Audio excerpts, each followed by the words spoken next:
Introduction asterisk.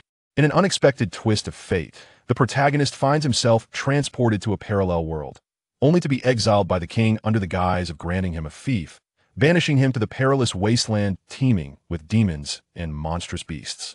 However, this encounter leads him to a mesmerizing demoness, with whom he forges a profound connection, receiving a magnificent palace as a gift. Thus begins the saga of the Demon Lord. As his idyllic life unfolds, he confronts the machinations and conspiracies of his family, which the demoness can effortlessly dispel with a mere flick of her magic. The self-righteous church, proclaiming justice, attempts to eradicate the demoness, yet their forces pale in comparison to the formidable demons summoned from the depths of hell by her command. In his quest to attract intelligent beings, develop technology, and combat external threats, the protagonist initially yearns for a simple, blissful existence alongside the demoness. However, as time progresses, he becomes increasingly aware of unsettling truths. Why is the demoness impervious to blades? How does she wield cataclysmic powers? What grants her strength surpassing even that of the Lord of Hell? It is revealed that she is, in fact, a woman who once brought hell itself to its knees. Chapter 1. The Unconscious Woman. Where am I? Li Xiao gazed around, utterly bewildered. This was not his room. Rather, it was a desolate wasteland brimming with an aura of desolation. The black earth stretched endlessly, resembling an ocean of ebony mud, interspersed with the remnants of withered trees. In the distance loomed a vast, dark forest, seemingly poised to swallow anyone whole. How had he ended up in such a dreadful place? A wave of memories surged into his mind. In this world, he was known as Arno Nord Ragnar, Arno being his first name, Nord his family name, and Ragnar the surname bestowed by the royal lineage. The land beneath him was known as the Black Earth Plain. Just 2 days prior, he had inadvertently collided with a prince at a banquet, resulting in the baseless accusation of assaulting royalty. The imperial family wielded immense authority, and such an offense would typically warrant immediate execution. However, his father, General Asherim, a distinguished hero of the realm, had interceded on his behalf, securing a reprieve from death, but not from punishment. Thus, he found himself exiled to this forsaken expanse, barred from any assistance from his family. Only by surviving for a month could he hope to reunite with them. The king, ostensibly merciful, promised that should Yano endure this ordeal for over a month, he would be granted the vast and boundless lands of the Black Earth Plain and elevated to lordship. Yet, such a supposed mercy seemed merely a cruel jest. After all, no lord had ever thrived in this deathly domain, besieged as it was by ferocious beasts and malevolent entities. The average person could scarcely survive a day here. Initially, his father had vehemently opposed this fate, but the king's decree was unyielding, leaving him to despair as he awaited the grim fate of his son. Li Xiao, now Yano, felt utterly desolate. A modern city dweller, even one accustomed to fitness and martial training, would struggle to endure in such a hellish realm. As he pondered his fate, he suddenly noticed a woman sprawled on the ground nearby. How had he missed her before? Rushing to her side, he was taken aback. She was nearly naked, adorned only in a leather bra and thong. She was alive, her breath evident, and her physique was nothing short of remarkable. Her ample bosom and defined shoulders accentuated her alluring figure, and her waist, though robust, conveyed strength. The striking contrast with her upper body emphasized her slimness, revealing well-defined abdominal muscles that spoke of power. Her hips and backside were generously proportioned, surpassing even her shoulders, evoking an undeniable appeal. Her legs, far from the delicate limbs often idolized, were strong and sculpted, reminiscent of a fierce warrior. Her face bore a hint of European beauty, with captivating contours and a striking profile. High cheekbones, a full forehead, and a cascade of wine-red waves framing her visage. As Yano beheld her, he felt a stirring in his heart. Her beauty resonated with his aesthetic sensibilities, a rarity he had seldom encountered in his previous life, contributing to his prolonged singlehood. Yet, he couldn't help but wonder how such a stunning woman had ended up in this desolate wasteland. Suddenly, a cacophony of bone clattering interrupted his thoughts. Yano swiftly turned to see a horde of skeletal figures armed with curved blades advancing toward him. Alarmed, he shook the woman's shoulder. "Miss, wake up. Monsters are approaching." After several attempts, the woman remained unresponsive, heightening Yano's anxiety. The skeletal figures drew nearer, and while he might have managed to fend off one, the sheer number of foes was overwhelming, each brandishing a weapon, far beyond what a mere amateur in combat like him could handle. With a resigned sigh, he considered abandoning the woman to save himself. However, the moral principles instilled in him as a product of a new generation compelled him to reconsider. Was it not his duty to assist someone in need? Despite society's increasing apathy, he could not ignore his conscience. Resolute, he decided that carrying her would not significantly impede his escape. With determination, he attempted to lift her, only to realize that she was taller than he had anticipated, standing at least 6 feet tall with a sturdy physique. "Please, wake up. I can't leave you here. I refuse to sacrifice my life," he implored, struggling to lift her as the skeletal figures closed in. Just then, the woman stirred. She suddenly wrapped her arms around his neck, pulling him close, her lips glistening with a tempting crimson hue, sealing his mouth. Soft and sweet, the kiss sent a jolt through him, and he felt an inexplicable connection, as if his very essence was being drawn into her. Moments later, her eyes fluttered open, revealing enchanting crimson irises that left Yano momentarily entranced. After the woman awoke, she released Yano and stood up to face the group of skeletons. A flash of light illuminated her head, giving rise to a pair of devilish horns. Simultaneously, a glimmer appeared in her hand, manifesting a short sword. Yano then witnessed her rush into the throng of skeletons. With swift and decisive strikes, she felled them all. To Yano's astonishment, the skeleton's blades seemed utterly ineffective against her, as if they were striking against iron armor, even sparking upon contact. Yet, having previously touched her skin, Yano knew it felt distinctly human. How could it be so resilient? In a span of mere breaths, the woman had shattered the skeletons entirely. She then approached Yano, licking her alluring lips, a smile gracing her features. "Human, I thank you for allowing me to feed on your energy. It is thanks to you that I have awakened. I also appreciate your willingness to assist me. I have encountered many humans, most of whom boast of justice and extol virtue and innocence, brimming with lofty sentiments. Yet beneath the surface, they are often steeped in greed, cunning, and malevolence. You, however, are the first genuinely kind individual I have met, willing to risk your life to help others." Chapter 2, The Pact. As she spoke with a smile, she grasped Yano's hand, pulling him up from the ground. "What is your name? By the way, I am Natalia, hailing from hell. And you?" No sooner had she finished speaking than her enchanting red eyes glimmered as they locked onto Yano. "Arno Nord. My original name is Li Shao. I am a traveler from a place called Earth." For reasons unknown, gazing into Natalia's eyes filled him with an overwhelming sense of warmth and security. It was a feeling akin to being cradled in a mother's embrace, compelling Yano to divulge his status as a traveler without restraint. "Earth? I have never heard of such a place. However, it matters not. I must apologize. I have employed a minor spell that renders you incapable of lying to me." With that, she took a small leap forward, bending slightly to meet Yano's gaze, offering an apology. "After all, you are an exceptionally unique human.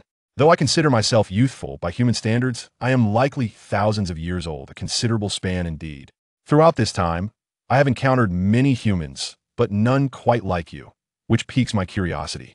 I must ask, what motivated you to risk your life to save me?" "Well, when I see someone in peril, I cannot remain indifferent.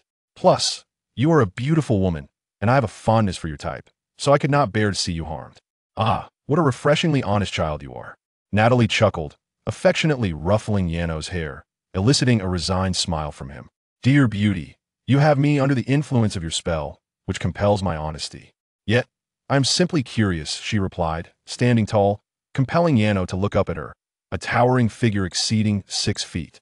"Your physique is truly remarkable, tall and powerful, exuding sensuality. Your straightforward and earnest nature is so appealing, and your disdain for deceit and malevolence is evident. Thus, I surmise you possess a strong sense of justice, which I greatly admire. You are my ideal partner. I feel as though I have fallen for you.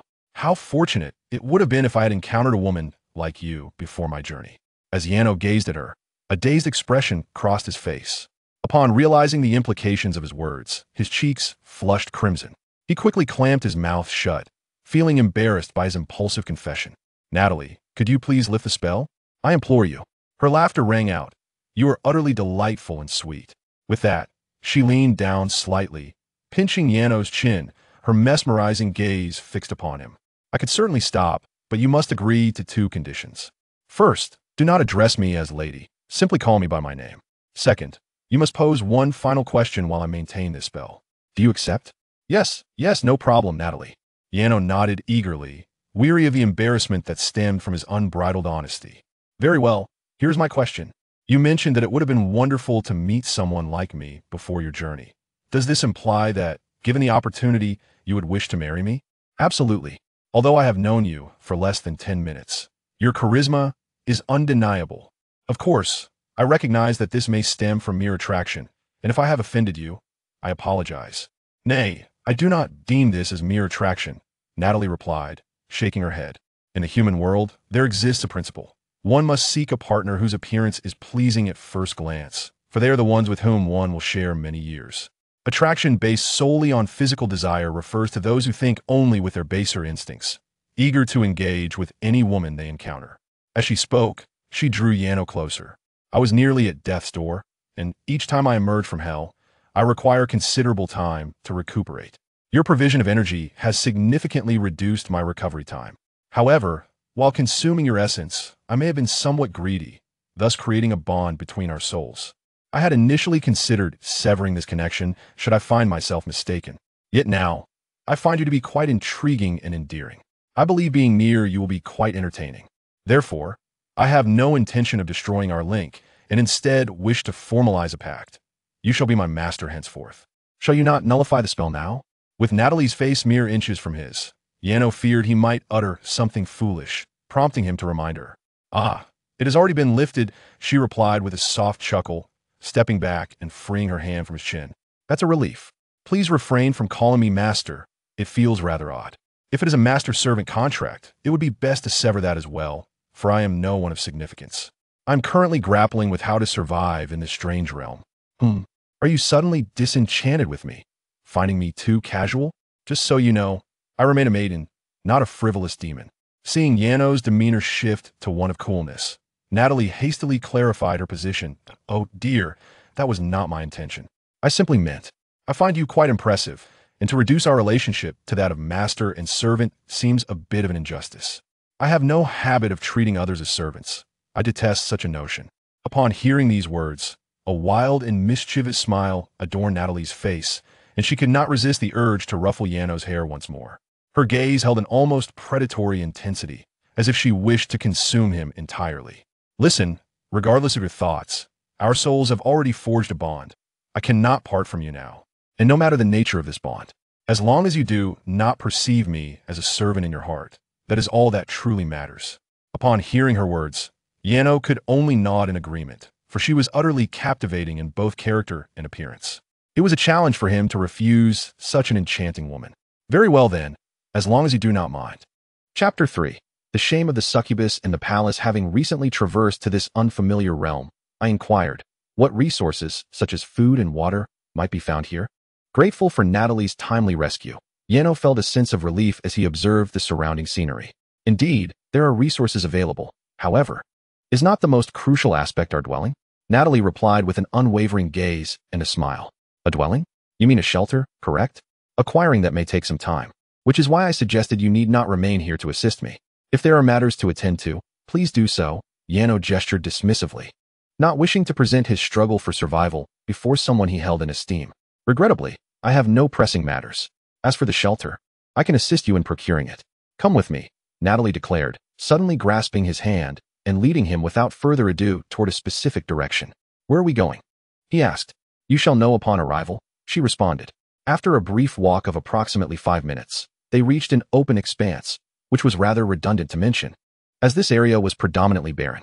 Yet, the spot Natalie had chosen was particularly level. Upon stopping, Natalie waved her hand, causing a pink crystal sphere to emerge from the earth, hovering before her. She tapped the sphere a few times, then returned it to the ground, with her arms outstretched. She gazed at the vacant space, revealing a smile imbued with anticipation. This shall be our palace, she proclaimed. With that, a surge of black, thread-like energy erupted from the ground, culminating in the formation of an enormous black hole. At first glance, it seemed as though one could be drawn into its depths, never to escape. Then, a grand castle materialized from the black hole. As the palace fully manifested, the black void vanished. Yano, astonished by this miraculous conjuration, could hardly comprehend that just moments ago, this was merely a desolate plain. The sudden emergence of such an opulent structure was nothing short of magical. Approximately a millennium ago, I resided here, hence the palace I constructed. Upon my return to hell, I feared that some thoughtless beings might trespass upon my former abode. So I employed a minor spell to conceal it, she explained. A minor spell? You refer to this as a minor spell? Yano was taken aback by the revelation that such a colossal black hole could be deemed a mere trifle. She truly must possess formidable abilities. To me, it is but a minor spell. Now, let us enter and see if you find it to your liking, she urged. With a silent nod, Yano feigned composure and followed her inside, conscious that displaying excessive trepidation might be unappealing. The exterior of the castle exuded luxury, yet the interior conveyed an entirely different ambience, particularly in terms of its understated decor. Upon entering, one is greeted by a grand hall, and further ahead lies a corridor that leads to a cozy sitting room. Flanking the sitting room are two studies on either side. The study on the left leads to a cloakroom, a bedroom, a bathing area, a restroom, and an exceptionally unique pentagonal kitchen. The study on the right also leads to a bedroom, albeit larger and adorned with more upscale decor, particularly the bed. This bed is unmistakably a luxurious heart-shaped masterpiece, reminiscent of the opulent designs Yano stumbled upon during his studies in interior design before his journey through time. Exiting the right bedroom and traversing the corridor, one arrives at a small lounge furnished with a sofa, a coffee table, and a classic Western-style fireplace. The room's color palette varies, showcasing both cool and warm tones. Yet, this is merely a fraction of the castle's grandeur. The main entrance to the sitting room features a sliding floor-to-ceiling window, and upon opening it, one steps into a vibrant courtyard, a stark contrast to the dark earth outside, adorned with a myriad of colorful rose bushes. At the center of the courtyard stands a petite fountain, exuding a refreshing ambience. The courtyard's walls are not standard squares but an irregular polygon, with 3 additional castles on the left, right front, and left rear, alongside several round towers. Like the main entrance castle, each appears to span 3 or 4 stories, towering impressively. After all, the castle's single-story height is already quite extravagant, providing an expansive sense of space. Natalie, did you inhabit such a vast place alone a millennium ago? At this moment, Natalie, having shown Yano around the castle, sat resting in the main hall sitting room. Yano gazed out at the fountain through the large window and posed a question to her. Some people lived here with me. Men or women? Yano couldn't help but inquire. All women. What? Are you worried about my romantic history? Natalie leaned slightly forward, accentuating her décolletage, yet appeared entirely nonchalant, a mischievous smile gracing her lips as she regarded Yano. Speaking of which, such a grand castle must require considerable upkeep. You are indeed diligent. Yano awkwardly shifted the subject. Not at all. A simple spell suffices, Natalie replied, leaving Yano momentarily speechless. Was there any magic that wasn't too trivial for her? By the way, until now, I am the only one aware of your race, and you remain oblivious to mine, only knowing I hail from hell, which is hardly fair. In truth, I am a succubus, and those who once resided here with me were my succubus sisters. As she spoke, her form suddenly flickered like an apparition, and she appeared in Yano's embrace, nearly causing him to lose his composure. A succubus? Indeed, it is precisely the kind that men adore. What are your thoughts on this? I have no particular thoughts. Wait, that is not right. Arno, still reeling from the buzzing in his head, was momentarily slow to react, yet he seized upon the crux of the matter.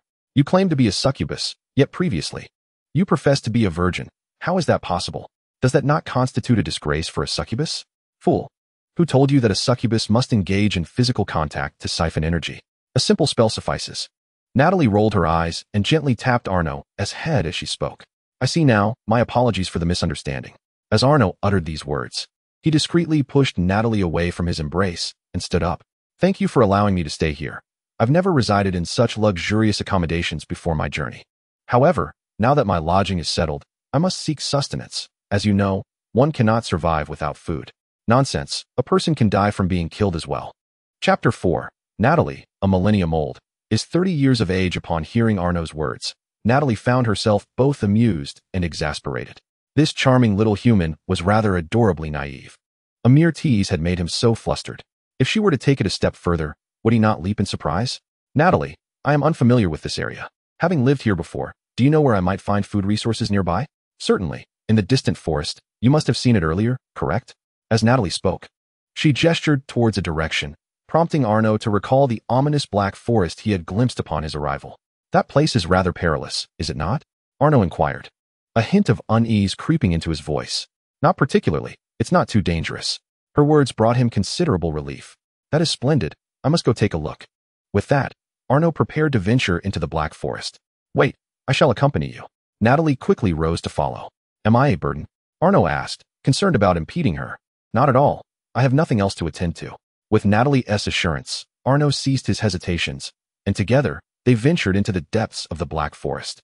It must be said, this forest appeared quite terrifying from the outside, and even more so upon entry.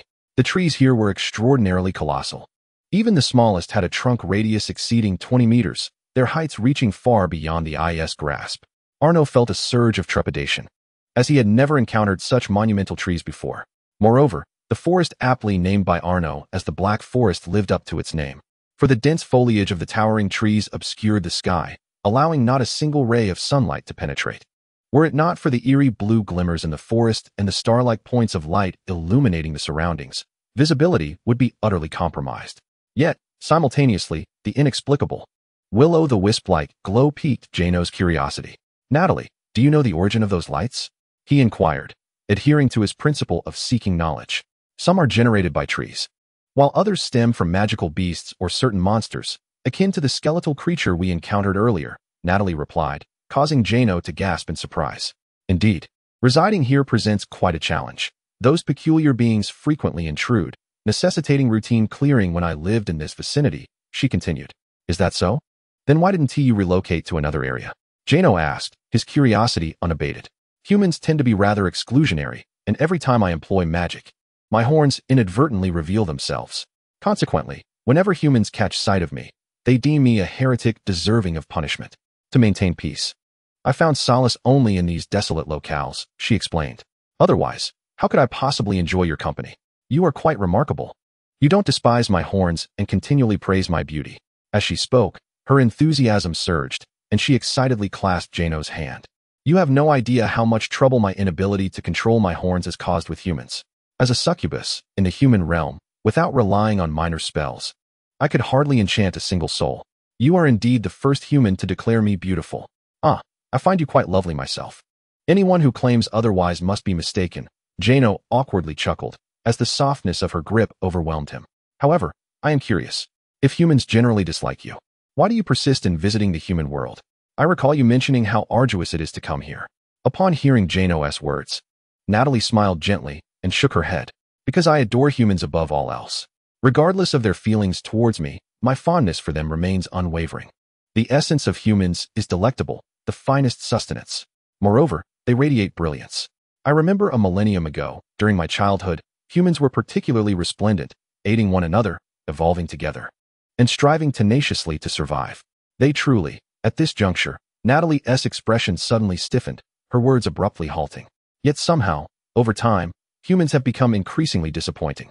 Regarding the rise and fall of dynasties and the changes in the world, I cannot fully grasp your sentiments, having lived merely 24 years. Any comforting words I might offer feel inadequate, Jano remarked, tilting his head with a subtle expression. 1,000 years ago? Just how old is Natalie? No wonder she possesses such maturity. In her eyes, perhaps he was merely a source of novelty due to his identity as a traverser, and over time, that fascination would inevitably wane, much like her disappointment with humanity. He could not continue to rely on her assistance indefinitely. It was imperative to devise a strategy for survival in this world. He was still so young, with so much life yet to live. Do you think I am old? In fact, when adjusted according to the human growth cycle, I am only equivalent to 30 years old. I am not that old. Noticing the subtle change in Ayano's expression, Natalie couldn't help but blush, hastily offering her explanation. As the two walked and conversed, a sudden cry from the side caught their attention. This piqued Ayano's interest. The sound was heart-wrenching, reminiscent of some creature in distress. If it were an injured beast, it would indeed be a stroke of fortune. After all, he had gone an entire day without food since being exiled to this place, and was ravenously hungry. I'll go take a look, Ayano exclaimed excitedly, immediately sprinting toward the source of the sound. However, after just a few meters, he came upon the creature emitting the wails. It was extraordinarily peculiar. At first glance, it resembled a human. Yet, upon closer inspection, it was clearly a humanoid being. It appeared to be a girl with twin ponytails, clad in a white dress, but those ponytails were not hair. Rather, they were akin to green tendrils. merely resembling hair at first sight. Even the white dress, upon closer scrutiny, was evidently a substance growing from the creature itself. This being was a blend of white and green, adorned with two red protrusions resembling the emblems of Ultraman, and a large, vivid red heart on what would correspond to a human's lower abdomen. This seemingly innocent, youthful creature was strikingly out of place in the dark forest, contrasting sharply with its somber atmosphere. At that moment, the being lay on the ground, moaning pitifully as if injured. Ayano found his appetite dissipating. After all, he could not bring himself to feast upon what resembled a beautiful young girl. Chapter 5. The creature that resembles a beautiful girl. The creature appeared to have noticed Ayano's arrival, straining to crawl toward him with outstretched hands.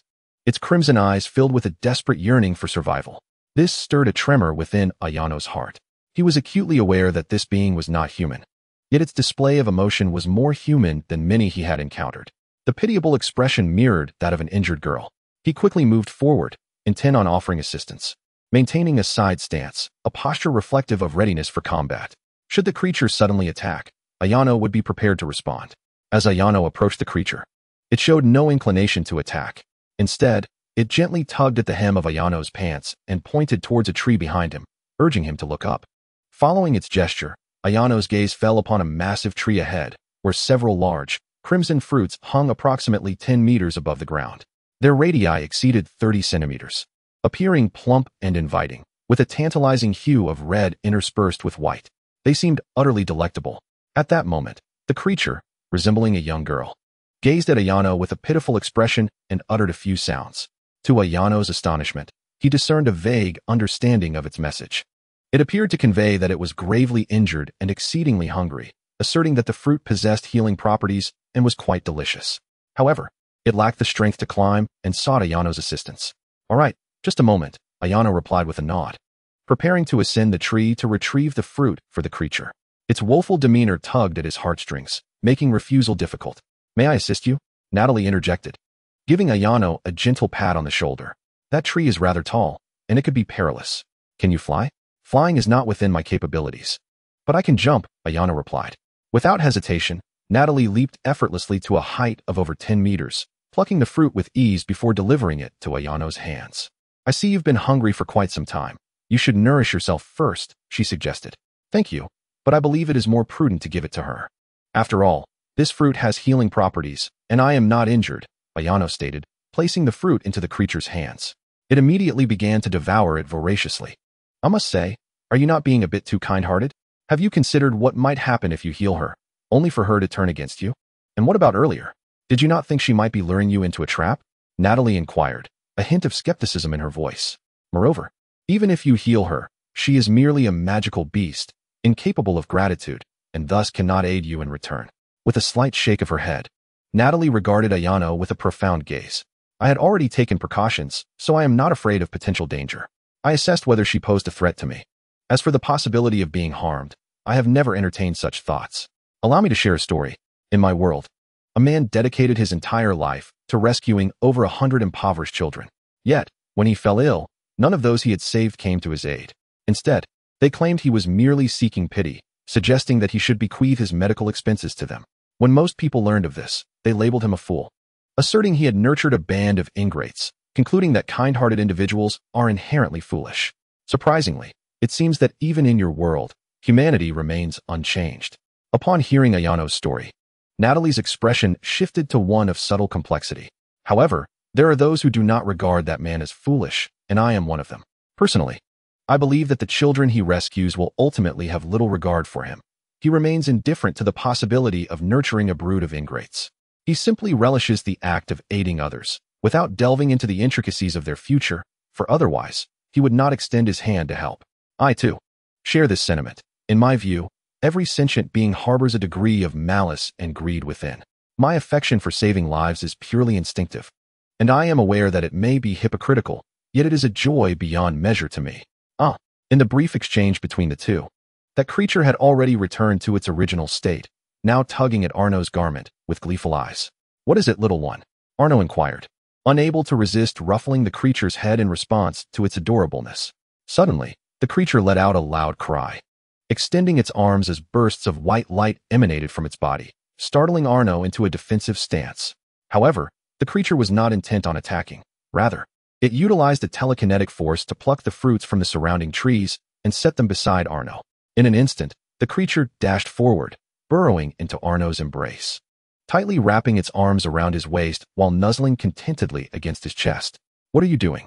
Arno's face flushed crimson, for the creature bore an uncanny resemblance to a beautiful human girl, and being held so intimately was undeniably embarrassing. Haha. Natalie, witnessing the scene, could not contain her laughter. What I just said was merely a jest. In truth, this creature is a spirit beast known as Natalia.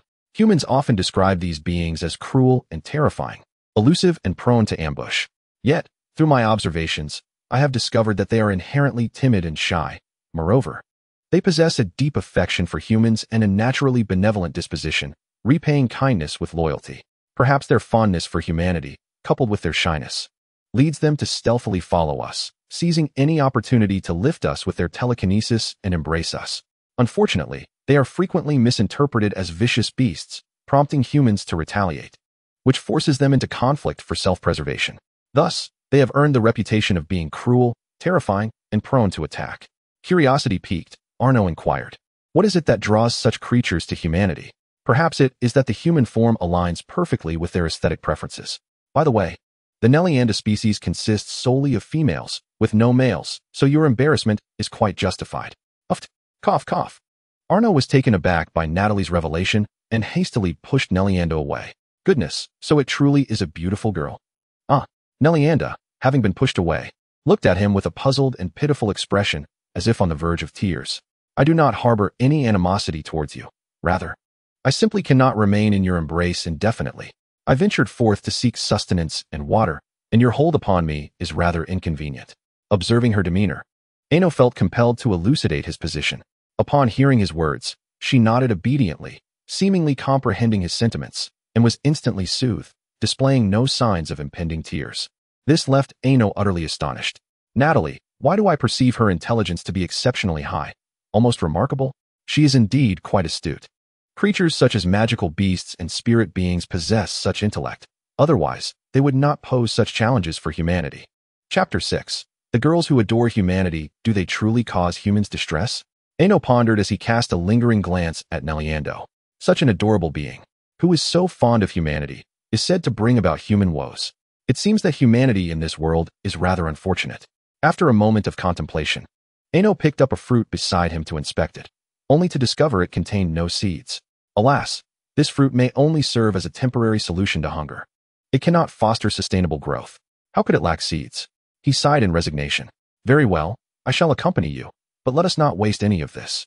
Allow me to gather it," Natalie said with a cheerful smile, her hand sweeping in front of her, causing the fabric of space to tear open. With a flick of her wrist, the fruits flew into the rift she had created. Arno was left in awe, as the darkness within the rift seemed boundless, almost as if it could consume one's very soul with a mere glance. Will these fruits remain edible after being placed within? At that moment, Natalia suddenly took Arno's hand and pointed in a particular direction. Arno vaguely understood her intent. She seemed to imply that following her would lead to the objects he sought. Nodding in agreement, he proceeded alongside her. After approximately 10 minutes of walking, Arno found himself in what resembled a small hamlet. However, this hamlet appeared quite dilapidated, as if carved out among the towering trees, with some haphazardly cultivated plots surrounding it. The crops, akin to wheat, were poorly sown and unkempt, overrun with weeds. The wheat grew haphazardly, hardly sufficient to nourish a mere handful of individuals. Upon further inspection, Arno noted that there seemed to be only around 10 small tree hollows in total. "Is this your home?" "Whoa. Indeed, yes." Natalia nodded vigorously, her face beaming with pride as she gestured towards the fields. "Oh, this is food with seeds, precisely what you require." "Whoa. However, this food is difficult to regenerate. I only consume it as a reserve." "Why do you seek such food?" Upon hearing Nariando's words, Arno couldn't help but chuckle and shake his head. "The difficulty in regeneration stems from your methods. I observe that you neglect to remove the weeds, fail to water the plants, and do not fertilize the soil. It is nothing short of a miracle that they have managed to grow at all." Nariando appeared confused by Yano's remarks, gazing at him with a puzzled expression. At that moment, numerous small heads suddenly emerged from the tree hollows, all looking curiously towards Yano. They too were Nariando. A quick glance revealed about 10 of them. Upon recognizing Yano and Natalie, their spirits soared, and their faces lit up with joy. They floated out of the tree hollows and rushed forward to embrace the two. Even those who could not reach them scrambled to find a way to snuggle close to Yano and Natalie. Simultaneously, Yano noticed that these Neriando seemed to be injured to varying degrees. The material resembling white dresses appeared burned in some places, worn in others. And some had entire sections torn away, from which a milky substance dripped slowly. To Yano, this substance seemed more akin to the blood of the Neriando than mere sap. Observing their pitiful yet affectionate demeanor, Yano felt a pang of sympathy. How deeply these adorable creatures must adore humanity. Typically, when beings are injured, they harbor hostility towards those who approach them, yet these little ones rushed forward without fear of harm. Natalie, please bring out those healing fruits for the Neriando to consume. Yano instructed her. Certainly. Natalie promptly retrieved the fruits. Upon seeing this, the Neriando's eyes sparkled with excitement. They immediately released their hold on Yano and Natalie, swiftly seizing the fruits to devour. However, one particular Neriando, whose dress was torn, hesitated after picking up a fruit. Eventually, she approached Yano and offered it to him. Here, eat this, and let me hold you for just a moment. Ah, please eat first.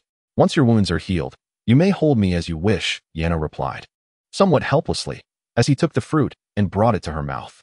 Upon hearing this, she eagerly opened wide to consume it. This is peculiar. I distinctly recall that 1,000 years ago, the Neriando were a dominant race in this dark soil forest. Each one was adept in telekinesis and druidic nature magic, with remarkable close combat abilities. How could they end up so injured?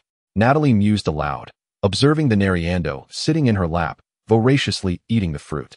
Is that so? Neriando, why have you sustained injuries? Yano inquired curiously, looking at the Neriando in front of him. Ah, we hugged humans, and then we were hurt by them. Is that so?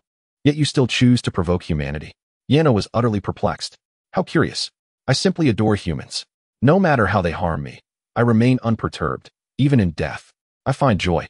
Observing the radiant expression on the other's face and the tattered dress stained with white blood, Yano fell silent. Natalie, is this place truly so desolate? How did they encounter humans? After a brief contemplation, Yano suddenly turned to her and inquired. Although it is indeed remote, this forest lies at the periphery of the black soil wasteland. If my sense of direction serves me right, traversing this forest will lead to a main road. How curious. That is precisely where we see humans. We visit there daily. Nalian duo exclaimed excitedly upon hearing Natalie's words. However, given the vastness of this forest, it must take considerable time to cross, no? Yano furrowed her brow slightly. How long does it take? Just half a day. Half a day? Upon grasping Nalian duo's implication, Yano was taken aback. If it takes half a day to reach, a round trip would consume an entire day. What if she were injured by humans? She would have to return to the village in a wounded state, and should she encounter any monsters, her life would be in peril. Do humans truly deserve such affection? Nalian duo, were those injuries you bore previously inflicted by humans? Yano directed her gaze toward Nalian duo, the one who had brought her to this quaint village. How curious. Indeed, I ventured out to play with humans, and they hurt me, but fortunately, I met you. I knew humans were the best. I adore them. As she spoke, she stepped closer, embracing Yano tightly, a look of pure contentment on her face. Hugging a human doesn't result in injury. How delightful. Chapter 7. Natalie tills the soil. Come with me. I shall take care of you. After a surge of compassion, Yano suddenly grasped Nalian duo's hand and addressed them all. How curious. Is that truly the case? Oh my. To live alongside a human. How wonderful. The Nalian duos were initially taken aback by Yano's words, but soon erupted into cheers. Yano, feeling slightly embarrassed, turned her gaze toward Natalie. I apologize for taking such liberties, but I cannot bear to see them suffer. Please, may they reside in your palace? I assure you, I will take good care of them. That is your palace, and you are my master. There is no need for such requests. Have you forgotten? Natalie replied with a cheerful smile, showing no reluctance. Please don't say that. Since my arrival in this world, I have been a burden to you. I owe you far too much, Yano said, shaking her head with a wry smile. Following this, Yano gathered some seeds from the Nalian duo's crops that resembled wheat, and then led them back to the palace. The Nalianthos were both curious and exhilarated by their new surroundings, darting around the palace with abandon. Truly, they were a delightful bunch. However, Yano, you must remind them to refrain from running amok. The forest may be safe, but the black soil plains often harbor monstrous beasts or bizarre creatures that attack indiscriminately upon sight.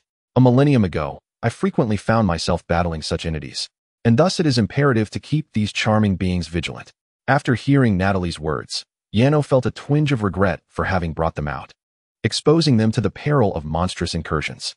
Was this truly a wise decision? Yet, upon reflection, if they remained in the forest, venturing out to encounter humans only to face harm, they might perish even more swiftly. Their injuries were telling. Without my intervention, these village beauties would likely succumb within a week. This thought brought Yano a measure of solace. Although they faced threats from beasts here, surely they could devise strategies to combat such dangers. Nightfall descended rapidly, and soon, Yano, Natalie, and the Nalianthos gathered in the palace courtyard. From now on, I shall refer to you by numbers, in sequence from Nalian 1 to Nalian 11. How does that sound? Yano inquired, looking at the Nalianthos before him. Yea, they chorused in unison. I have a few matters to discuss, Yano continued. First and foremost, please refrain from crossing the forest in search of humans. They are truly not worth your affection. But humans are quite beautiful, one Nalianthos exclaimed, leaving Yano feeling somewhat exasperated. Were they truly so enamored by appearances that they disregarded their own safety? Perhaps to them, humans were akin to succubi. Of course, one must not impose human logic upon them, for they are not of our kind, and their thought processes may differ significantly. Yano pondered briefly before adding, regardless of how attractive humans may be, your lives hold far greater value. I implore you, do not seek them out. Besides, am I not here, a human myself? If you truly wish to see one, you need only come to me. Yea, they cheered. You alone suffice. A human who won't harm us is someone we hold in high regard. The Nalianthos gathered around, seeking closeness with Yano. High regard indeed. Well, I suppose this aligns with my expectations. Their reasoning is decidedly distinct from that of humans, as evidenced by their numerical preference. Lastly, I must inform you that we are experiencing a food shortage. If you wish to be well fed, we must engage in agriculture. For now, let us refer to this concept as wheat. I will now share the proper method for cultivating it. At this moment, Yano took out the food that resembled wheat and explained the cultivation methods to Nalian and the others.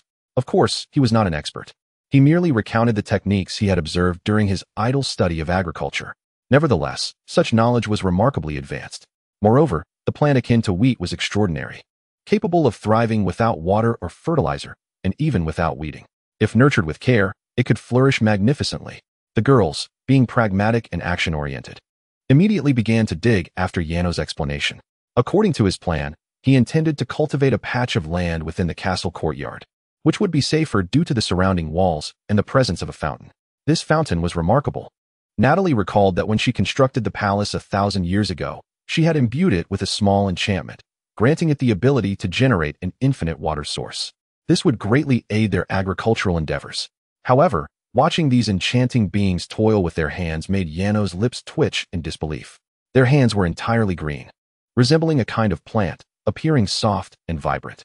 Though they bore only 3 slender, finger-like extensions, they were undeniably beautiful. He couldn't help but wonder how they managed to dig with such hands. Yet, the prospect of crafting a plow or hoe with his bare hands seemed improbable, as he lacked knowledge of metallurgy and mechanics. Natalie, are you familiar with the hoe? Yano inquired, adopting a tentative tone. Is this what you mean? Natalie replied, effortlessly tearing through space to retrieve a black hoe, seemingly made of obsidian. I have plenty of these, purchased during my time in human society. Come, let us distribute one to each of them. She approached and produced 11 hoes from the rift, handing them to Nalian and the others. Dear ladies, please refrain from using your hands for digging. Use this instead. I shall teach you how to wield it. With that, Natalie began to swing the obsidian hoe with grace, leaving Yano in a state of astonishment. Witnessing such a stunning beauty skillfully tilling the earth was indeed a wondrous sight. Observing her powerful movements and elegant form, Yano felt a surge of admiration. A beautiful woman who could wield a hoe so adeptly was nothing short of marvelous. At that moment, she truly exuded charm. Chapter 8. Sleeping together. Natalie, allow me to take over. You needn't exert yourself. Yano, momentarily taken aback, quickly approached her with concern.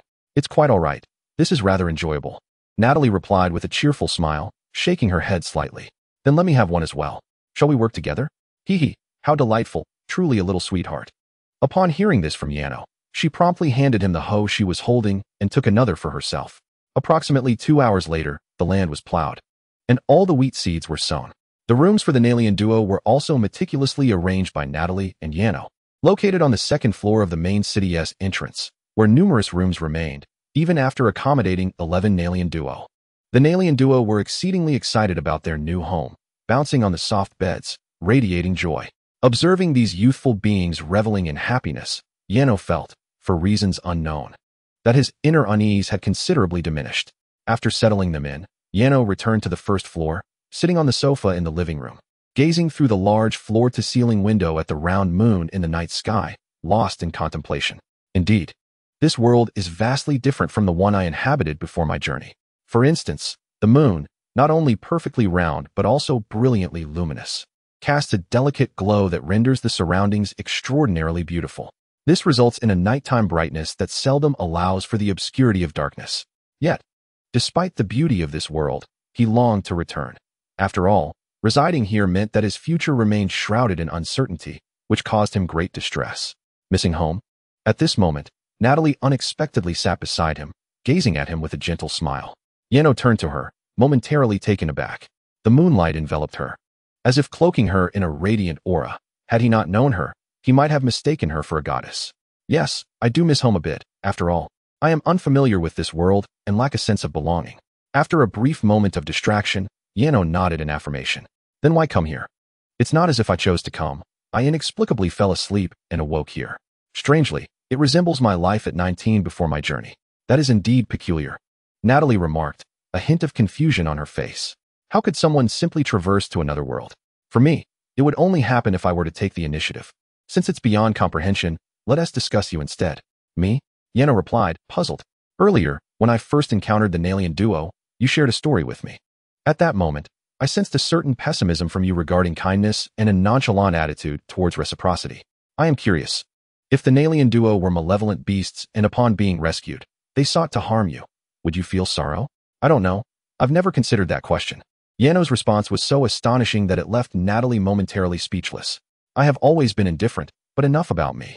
Natalie, I am truly grateful to you today. Although I currently have nothing to repay you, should you ever need anything in the future, feel free to call upon me. I will do my utmost to assist you. Is that so? Just in time, for I have a matter that requires your help. Upon hearing this, Natalie, intrigued, licked her crimson lips and drew closer to Yano. What is it? Even demons require sustenance, and thus I find myself in need of food. I shall prepare it for you. As Yano began to rise, he was gently restrained by Natalie's hand upon his shoulder. The sustenance of a demon differs from that of a human. What I truly crave is the essence of humanity. Would you be so kind as to grant me this? Rest assured, I shall not drain you entirely. Yano was momentarily taken aback, gazing at her approaching visage and the enchanting crimson of her eyes, his cheeks flushing. Is that really appropriate? What's inappropriate about it? Yano found himself at a loss for words. The demon's perspective seemed to diverge from that of humans. Even if he attempted to explain, she might not comprehend. Moreover, as a 20-year-old adult, she was no longer a mere child, and a simple kiss, as before, should pose no issue. Yet, was it truly right? He harbored fond feelings for her, but to take advantage of her desires seemed rather unethical. Lost in thought, he suddenly felt his face being cradled. Wait. Just as Yano intended to articulate his thoughts, he felt a surge of energy being drawn from within him by Natalie's touch. So, it was not as he had envisioned. Oh dear. Yano's embarrassment deepened, his cheeks now burning. Huh, what a delightful little one you are. Is it merely from a gentle touch to your face that you blush so? Is it possible that in your world, the roles of men and women are reversed? Natalie chuckled at his amusing reaction, her heart fluttering with warmth. It had been countless years since she had formed a friendship with such an adorable human, and to know he held her in such high regard was a joy beyond measure.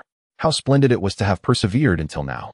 No, I'm just a bit warm, Yano retorted stubbornly. Ah, yes, indeed, a touch warm, Natalie playfully echoed his words. Very well, I shall take just this little essence. Human vitality is truly delectable. Do you enjoy it so much? Perhaps you should indulge a bit more? Seeing her delighted expression, Yano made the suggestion, feeling no discomfort himself. After all, she had aided him greatly, and it seemed this was the only way he could reciprocate. That would not do. Too much would leave you feeling quite unwell. And for me, this is sufficient. Come now, it is getting late. We should retire. With that, Natalie unexpectedly took Yano's hand. Suddenly, Yano felt the scenery around him flicker, and he was transported to a room adorned with a large red heart-shaped bed. Are we supposed to sleep together? Yano was taken aback. Is that not acceptable? I thought we were good friends. Do you dislike me? Natalie looked at him in confusion, her eyes shimmering with unshed tears. No, I really like you. If you want to sleep together, then let us. Upon seeing this, Yano quickly waved his hands. After all, who could resist the charms of such an incredibly alluring older sister? He understood her perspective. After all, she was a demon, and it was entirely normal for her to possess a worldview distinct from that of humans. Perhaps, in the eyes of a demon, it was perfectly reasonable for close friends, regardless of gender, to share a bed. However, Yano failed to notice the sly smirk that crept onto Natalie's face, indicating her triumph. Chapter 9. The Excited Succubus Dam. I can't sleep. Yano lay on the large red heart-shaped bed, his eyes tightly shut, yet he found it impossible to relax. After all, he was lying next to an enchanting older sister, and he could even catch a whiff of her fragrance, reminiscent of blooming roses, along with the warmth radiating from her body. Additionally, her appearance and personality were precisely his type, as a young man brimming with vitality. Yano couldn't help but let his thoughts wander. What was she doing now? Was she facing him or turned away? That figure, that alluring silhouette. The thought of her perfect form ignited a fire within him. Curse it. Stay composed, little Yano. Do not let desire shatter your will. Yano was grappling with the most torturous thoughts of his life when he suddenly felt a softness enveloping him. A warm breath brushed against his face. It was Natalie. She seemed to be embracing him, her legs draped over his. What the? A succubus is truly the bane of men. Which man could possibly resist her charm? Yano cautiously opened one eye, peeking at her. What greeted him was Natalie's exquisite and three-dimensional visage, her crimson lips tantalizingly close, merely a foot away. At that moment, a bold idea sparked in Yano's mind. What would it feel like to kiss her? Although she had kissed him when he saved her, he had been too astonished to truly savor the moment. No, she has aided me so much. How could I take advantage of her now? That would be less than beastly. At that moment, Yano resorted to his unique skill. When the shadows of his inner turmoil expanded beyond control, there was only one method that could liberate him: to recall the most heart-wrenching and moving scenes he had ever witnessed in his life. Only through the empathy born of tragedy can one shatter the darkness within, rife with desire. For instance, he fondly recalled the Pokemon movie from his childhood, where Ash sacrificed himself to save Pikachu, evoking a bittersweet nostalgia. Nobita, too, leaped into action to save Doraemon, confronting the formidable energy of Earth. Such connections, though intangible, are destined to be inherited and rekindle their glow. As he reminisced about the cherished works of his youth, Yano's desires gradually dissipated, allowing him to finally succumb to slumber. Thus, the curtain fell on the first day in this new world. The following morning, sunlight streamed through the window and gently kissed Yano's eyelids, prompting him to stir slightly. "Mom, I'm hungry. Is breakfast ready?" he called out, momentarily believing he was still at home. The habit of calling for his mother upon waking was ingrained in him since childhood, having always lived with his family. Typically at this hour, his mother would respond with a soft "oh" before entering his room with tenderness, saying, "It's ready, my baby. Come eat." Yano would often feign indignation, retorting, "I'm not your baby. I'm no longer a child," before rising to wash up and joining his parents for breakfast. At the table, his father would discuss the latest video game releases, while planning with his mother and Yano what they would play together after work. After breakfast, the two would set off for work, following a kiss from their mother. However, upon awakening, Yano realized he was not in his own room, but rather in Natalie's palace. The events of the previous day were not a dream, but an undeniable reality. "It's ready, my baby. Come eat," echoed a familiar and gentle voice, startling Yano. "Mom," he exclaimed, turning to find Natalie smiling at him. It dawned on him that the voice was not his mother's, but Natalie's, whose tone bore an uncanny resemblance. "Wait, how did you know to say that?" he questioned, bewildered. "I used a little mind-reading magic," Natalie explained, her understanding demeanor evident. "Could you refrain from using mind-reading on me in the future?" "I value my privacy," Yano replied, feeling somewhat embarrassed. He had always felt awkward about his close relationship with his family, avoiding displays of affection in public for fear of being labeled as immature or overly attached. "But you were crying in your sleep, so I thought I could understand your thoughts better and comfort you," Natalie said. "If you dislike it, I want to do it again." Yano fell silent at Natalie's words, not out of anger, but rather moved by the depth of her concern. "What merit do I possess to deserve such care from you?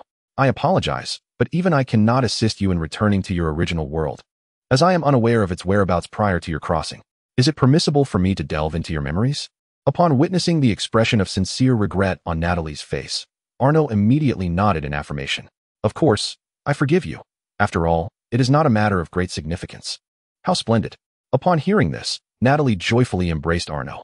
However, he promptly covered his mouth, leaving Natalie in a state of bewilderment. Why are you covering your mouth? My breath is unpleasant upon waking. Ah, this can be easily resolved with a little magic. With a smile, Natalie gently tapped a finger on Arno's face, and instantly, the peculiar sensation in his mouth, a remnant of slumber, vanished. There we go. Now, your breath will always be fragrant, as I have bestowed upon you a small enchantment for automatic cleansing. Oh, that is indeed a tremendous help. Thank you. Arno had been troubled by the thought of how to produce toothpaste, for he certainly did not wish to be scorned by Natalie for bad breath. What is pressing against my backside? Arno, did you sleep with something? Suddenly, Natalie furrowed her brow in confusion and inquired. Upon realizing, Arno's face flushed crimson, and he hastily pushed Natalie off him. Upon her departure, Natalie noticed the small tent. I apologize. It was not my intention. Embarrassed, Arno quickly flattened the tent. Oh, it is quite all right. I have seen desire unveiled in human society, which mentioned that human males often experience such occurrences. It is nothing to be concerned about. Now, I shall prepare some food for you. Once you have calmed down, please join me in the kitchen. With that, Natalie exited the room, appearing entirely unperturbed, leaving Arno in a state of utter confusion. Truly, a demoness who has lived for millennia is remarkably understanding, mature, and charming. However, unbeknownst to him, as Natalie stepped out of the room, her legs weakened as she leaned against the wall, her cheeks flushed with excitement. He must truly have feelings for me. This is proof of his desire. Ah, to think that a little magic would evoke such feelings in a charming human. Could it be that I am truly beautiful? Chapter 10. Off we go. In the kitchen, Natalie busied herself with food preparation, all the while chuckling to herself.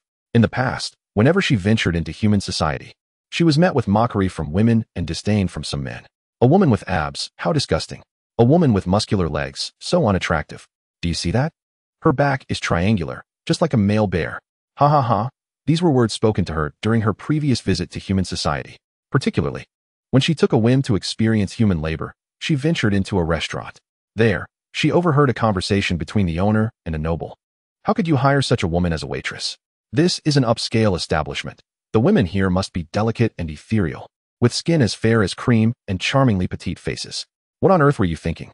The owner replied, My good sir, she demands a modest wage. Please be lenient, as it saves me some funds. The noble scoffed, How unfortunate.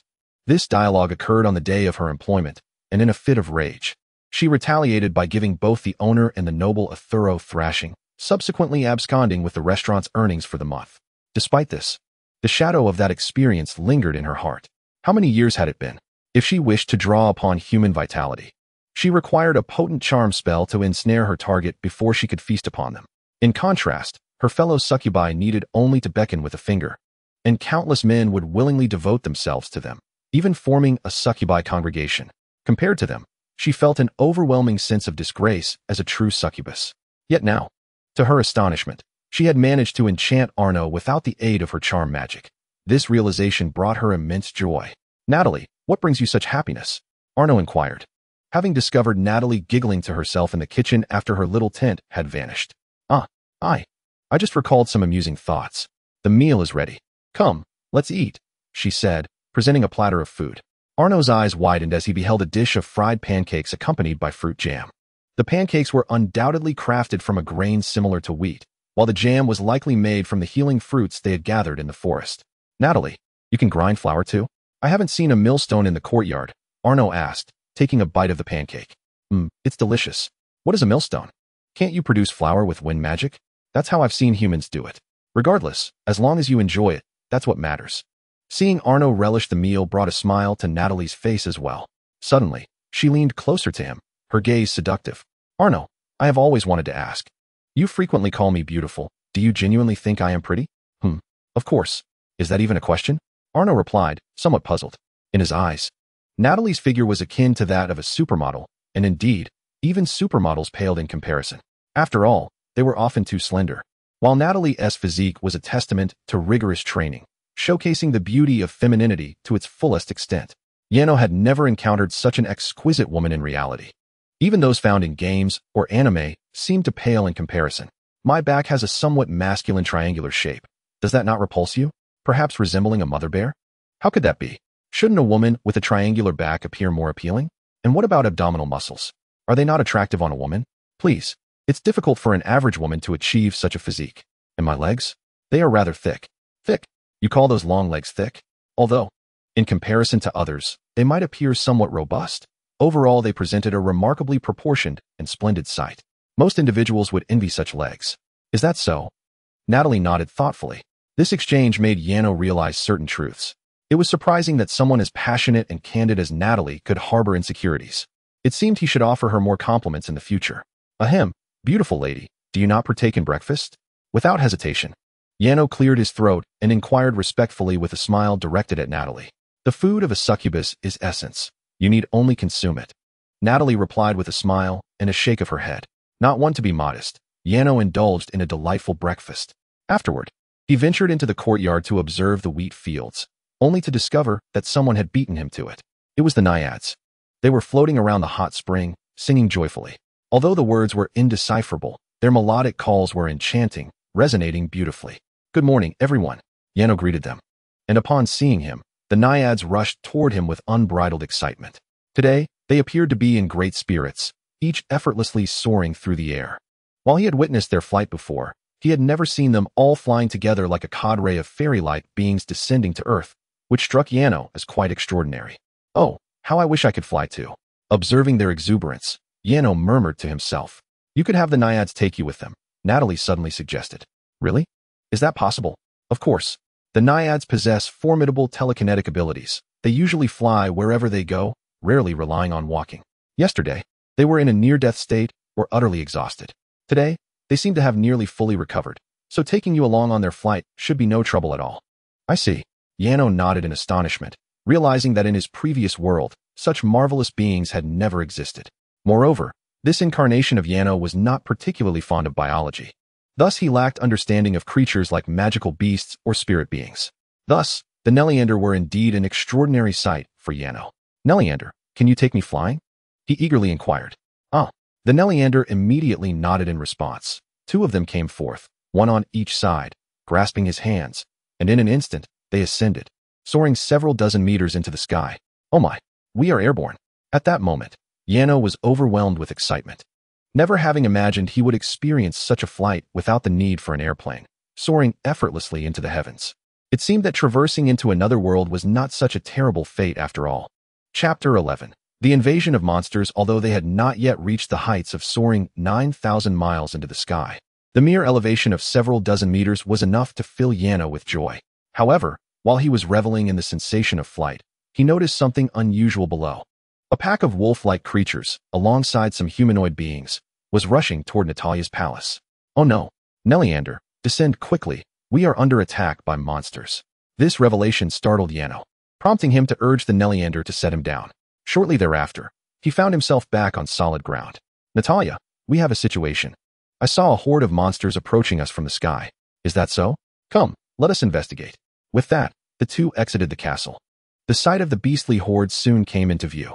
From the ground, the oppressive presence of these strange creatures was far more palpable than it had appeared from above.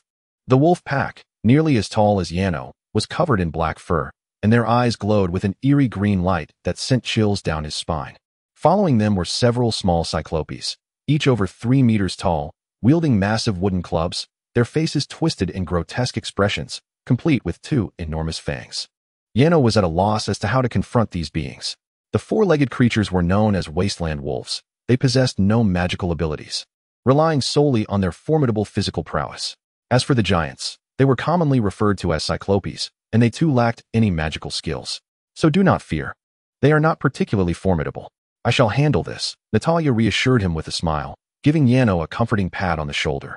In that moment, a pitch-black short sword materialized in her hand, and she lunged toward the beastly horde. Be careful, Yano called out, as the appearance of those monsters was indeed quite intimidating. However, in the next instant, he realized his warning was completely unnecessary. Natalia's movements were swift and ghostly, and in a heartbeat, she reached the front lines of the beasts. With a powerful kick, she struck the knee of the foremost giant, causing its leg to shatter, and it collapsed to the ground, unable to rise. Seizing the opportunity, Natalia thrust her short sword into the giant's skull, slaying it instantly. First blood. The battle had scarcely begun when the first blood was drawn. Yet, this was merely the prelude. The wild wolves of the wasteland lunged at Natalie with their gaping maws. Strangely, however, those wolves could not inflict a single wound upon her. Their sharp fangs merely grazed her skin, producing only a few sparks. Her resilience was astonishing. The purity of Natalia was indeed remarkable. Truly, she embodied the essence of a demon. It appears that even as a succubus, her combat prowess is immensely formidable. At that moment, Yano noticed the Neliando floating nearby, emitting a melodic sound. Suddenly, 11 colorful beams of light, reminiscent of bubbles, shot forth from her brow, striking the monstrous foes. Upon impact, some of the creatures collapsed instantly, while others, seemingly driven mad, began to attack their own allies as if under a hypnotic spell. It was unexpected to discover that the Neliando possessed such offensive capabilities. No wonder Natalia spoke of them as a grand species in the past. Had they not frequently provoked humanity, they might have developed into something truly magnificent by now. Just as Yano was intently observing the fray, an arrow suddenly plummeted from the sky, aiming directly at his head. Completely oblivious, he only became aware of the impending danger when the arrow was almost upon him. Fortunately, the vigilant Neliando beside him noticed it in time.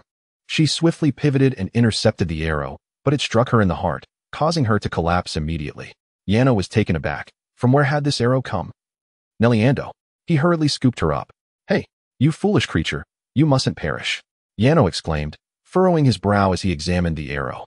Upon closer inspection, he sighed in relief.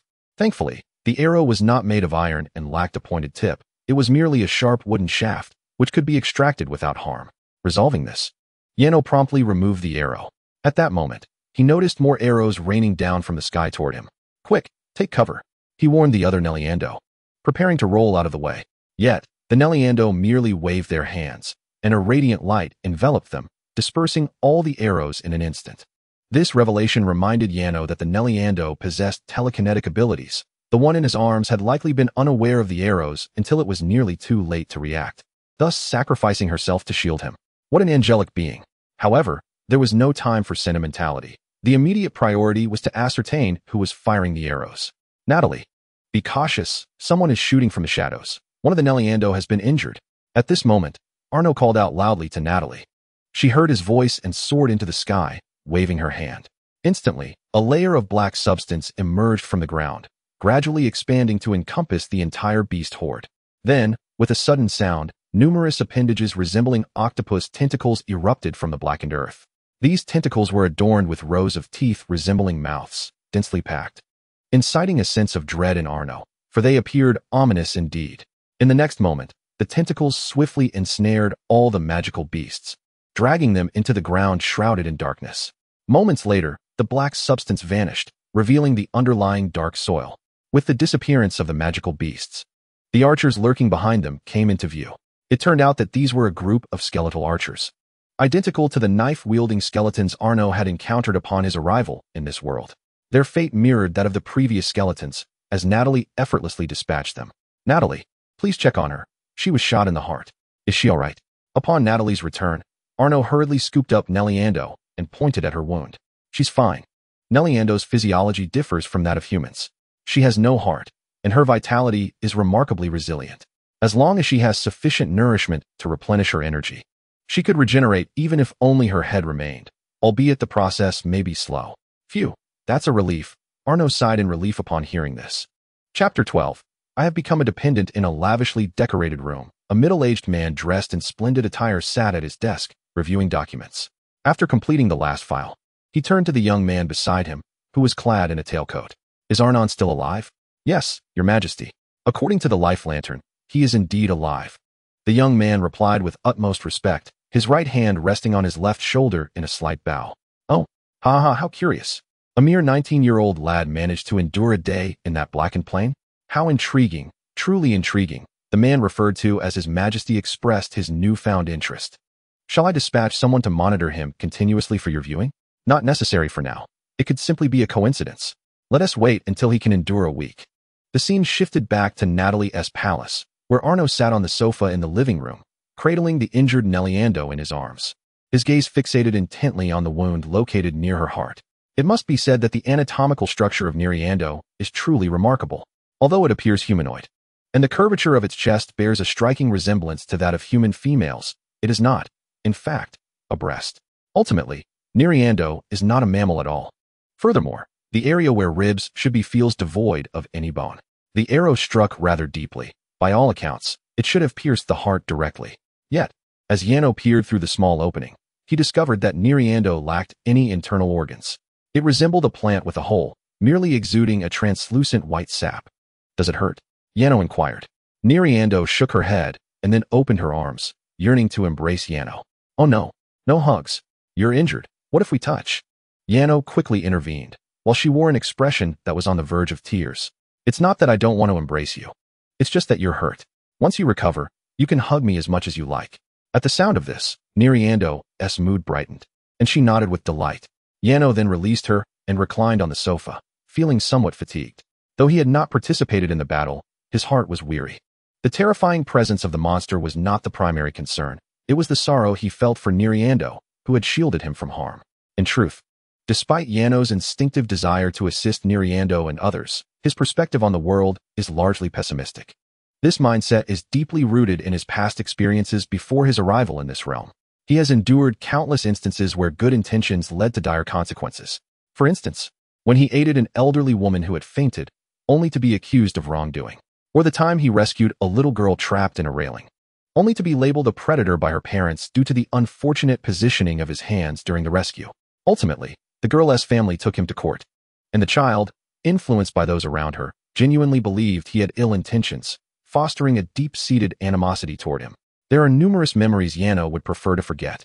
Most of the time, kindness has been met with ingratitude or worse, betrayal. Although he still extends help to those in need, viewing it as a natural human impulse. These past experiences have left psychological scars. In essence, they have rendered him somewhat socially anxious. He can interact seamlessly with strangers and engage in pleasant conversation, yet internally, he recoils from socializing altogether. His thoughts often gravitate towards the bleak, and he has developed PTSD as a result of these incidents. For instance, when he previously rescued Neriando and her companions, he frequently found himself uncontrollably pondering how these beings might eventually deceive him. After all, their thought processes diverge significantly from those of humans. Even if they harbor affection for humanity, what does that truly signify? One day, if they were to encounter other humans who shared their affections, they would likely become less attached to him. Moreover, their fondness was directed towards humanity as a whole, rather than towards him as an individual. Thus, in Arno's perspective, he truly held no significance in their hearts. Consequently, he had never regarded them with seriousness, nor had he perceived them as friends. However, Natalia's selfless act of shielding him from danger deeply astonished Arno, leading him to a sudden realization.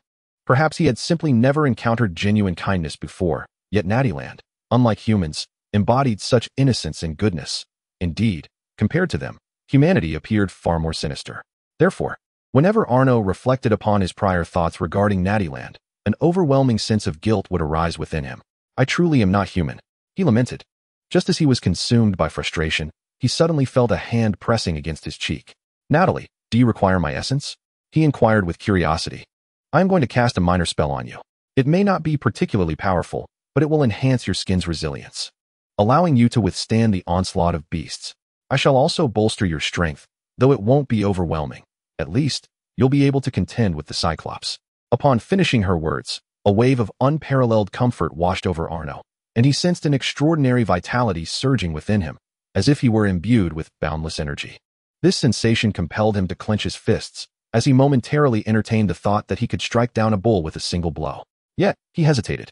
Casting a glance at Natalie, he suddenly realized that he had been entirely dependent on her support, and as a man, he felt a twinge of embarrassment regarding his reliance. However, in this world, she seemed to be his only pillar of strength.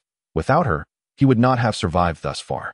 You need not feel ashamed, Natalie suddenly remarked, startling Arno. Rest assured, I am not reading your mind. Your expressions have already betrayed your thoughts. Upon hearing Natalie's words, Arno lowered his head in resignation. I sincerely apologize for continually burdening you. I do not perceive it as a burden, Natalie replied with a smile, winking at him. Well, I have been quite curious as to why you persist in aiding me. I feel unworthy of such treatment. Hee. What if I said it was because I desire a consistent source of essence? At Arno's words, a wicked smile spread across Natalie's face, and her sharp canines appeared slightly elongated, rendering her visage akin to that of a demon. Ah, I see. Then feel free to draw upon my essence whenever you wish. Upon hearing those words, Natalie was instantly disarmed, shaking her head in resignation. Chapter 13. Encountering humanity. Well, I must say, when others extend you a kindness, selling yourself to them is simply unacceptable. You ought to hold yourself in higher regard. Thankfully, it was I who you first encountered in this world, Natalie remarked, leaning back against the sofa with a hint of exasperation. The humans in this world, alas, are predominantly malevolent, greedy, and heartless. Had you initially met one of them, the consequences would have been dire. The mere thought of something happening to you, my dear, sends shivers down my spine. My dear? The term of endearment struck Arno as peculiar. I like to believe I possess the ability to discern between good and evil, and I understand that kindness must be accompanied by strength. It is precisely because I perceive you as an exceptionally good person, and I have come to regard you as a friend, that I would unconditionally offer myself to you.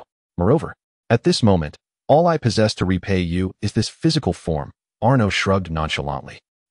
His words warmed Natalie's heart, and she was grateful for her ability to control her bodily reactions. Otherwise, her embarrassment would have been laid bare. Nevertheless, friendship is indeed a splendid beginning. After a brief respite, around 9 in the morning, Arno led the Naiad folk into the depths of the Black Earth Forest.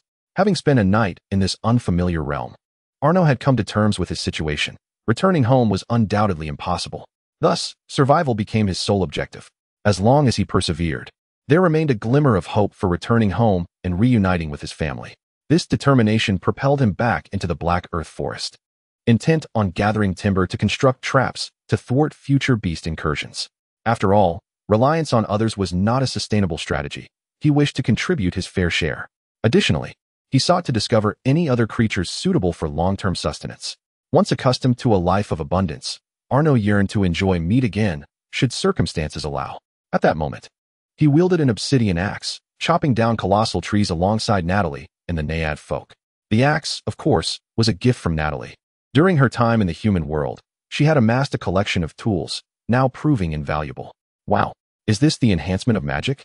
Truly remarkable, Arno exclaimed, astonished. A massive tree, with a radius exceeding 20 meters, had been felled by his efforts, and he now bore a log 3 to 4 times his size. His eyes gleaming with wonder. It was indeed Natalie's enhancement magic that had amplified his strength. He had underestimated its potency. But the reality was he had been utterly mistaken. Her enhancement magic was formidable. Even with the burden of such an enormous log, Yano felt no fatigue.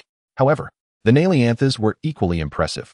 It is worth noting that these enchanting creatures stood slightly shorter than Yano, at a mere 172 centimeters. Yet, the logs they wielded were over 3 times larger than those Yano carried, and they handled them with the same ease and grace. This left Yano feeling rather insecure. Although the Naianthas were beast spirits and not human, they were, in essence, female. Thus, in a certain sense, they could be regarded as women. Observing the entire team, Yano found himself the sole male, and among them, he was undoubtedly the weakest. Upon realizing this, Yano was left in a state of despair, questioning whether he was merely living off the strength of a group of women. This indeed posed a rather thought-provoking philosophical dilemma. That should suffice for chopping wood. Everyone can stop now, Yano remarked, his feelings complicated.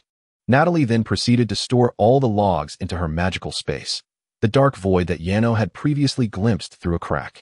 Though it appeared rather intimidating, its functionality was undeniably impressive.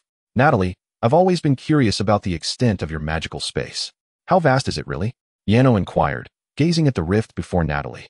Theoretically, it is infinite. It's merely a small spell, she replied with a chuckle. Yano, having grown numb from shock, was left wondering just what constituted a small spell in her eyes. Hey Sal, did you think you could resist us? I might perish, but I will surely drag a few of you down to hell with me. Suddenly, a conversation pierced through the air, resonating with human voices from approximately 3,000 meters away. Wait, 3,000 meters? How do I know that so precisely? Natalie, I think I heard human voices, but that is not mere hallucination. The enhancement spell I cast on you is of a comprehensive evolutionary nature. So your hearing will not deceive you, Natalie interrupted Yano's musings. All right, but the voices are 3,000 meters away. We must act swiftly. It sounds like a woman is being threatened. Leave it to me, Natalie declared, suddenly grasping Yano's shoulder. In an instant, Yano felt the scenery around him shift, and they found themselves in a relatively open grove. Remarkably, a beam of sunlight broke through the canopy, breathing life into the otherwise dim forest. At that moment, Yano spotted 6 men leering at a woman before them, undoubtedly the villains he had overheard earlier. Don't even think about it. I will make my body explode. The woman donned a sleek, black satin dress that clung to her curves, complemented by a scarlet leather shawl.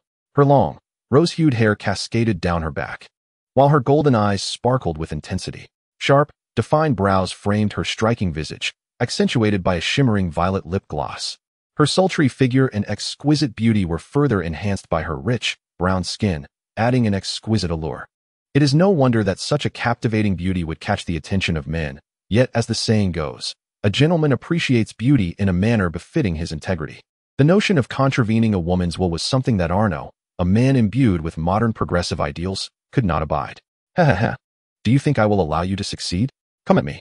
At that moment, the leader of the group, a burly man, waved his hand, and 5 men surrounding him lunged towards the brown-skinned beauty, their hands entwined with an eerie green glow.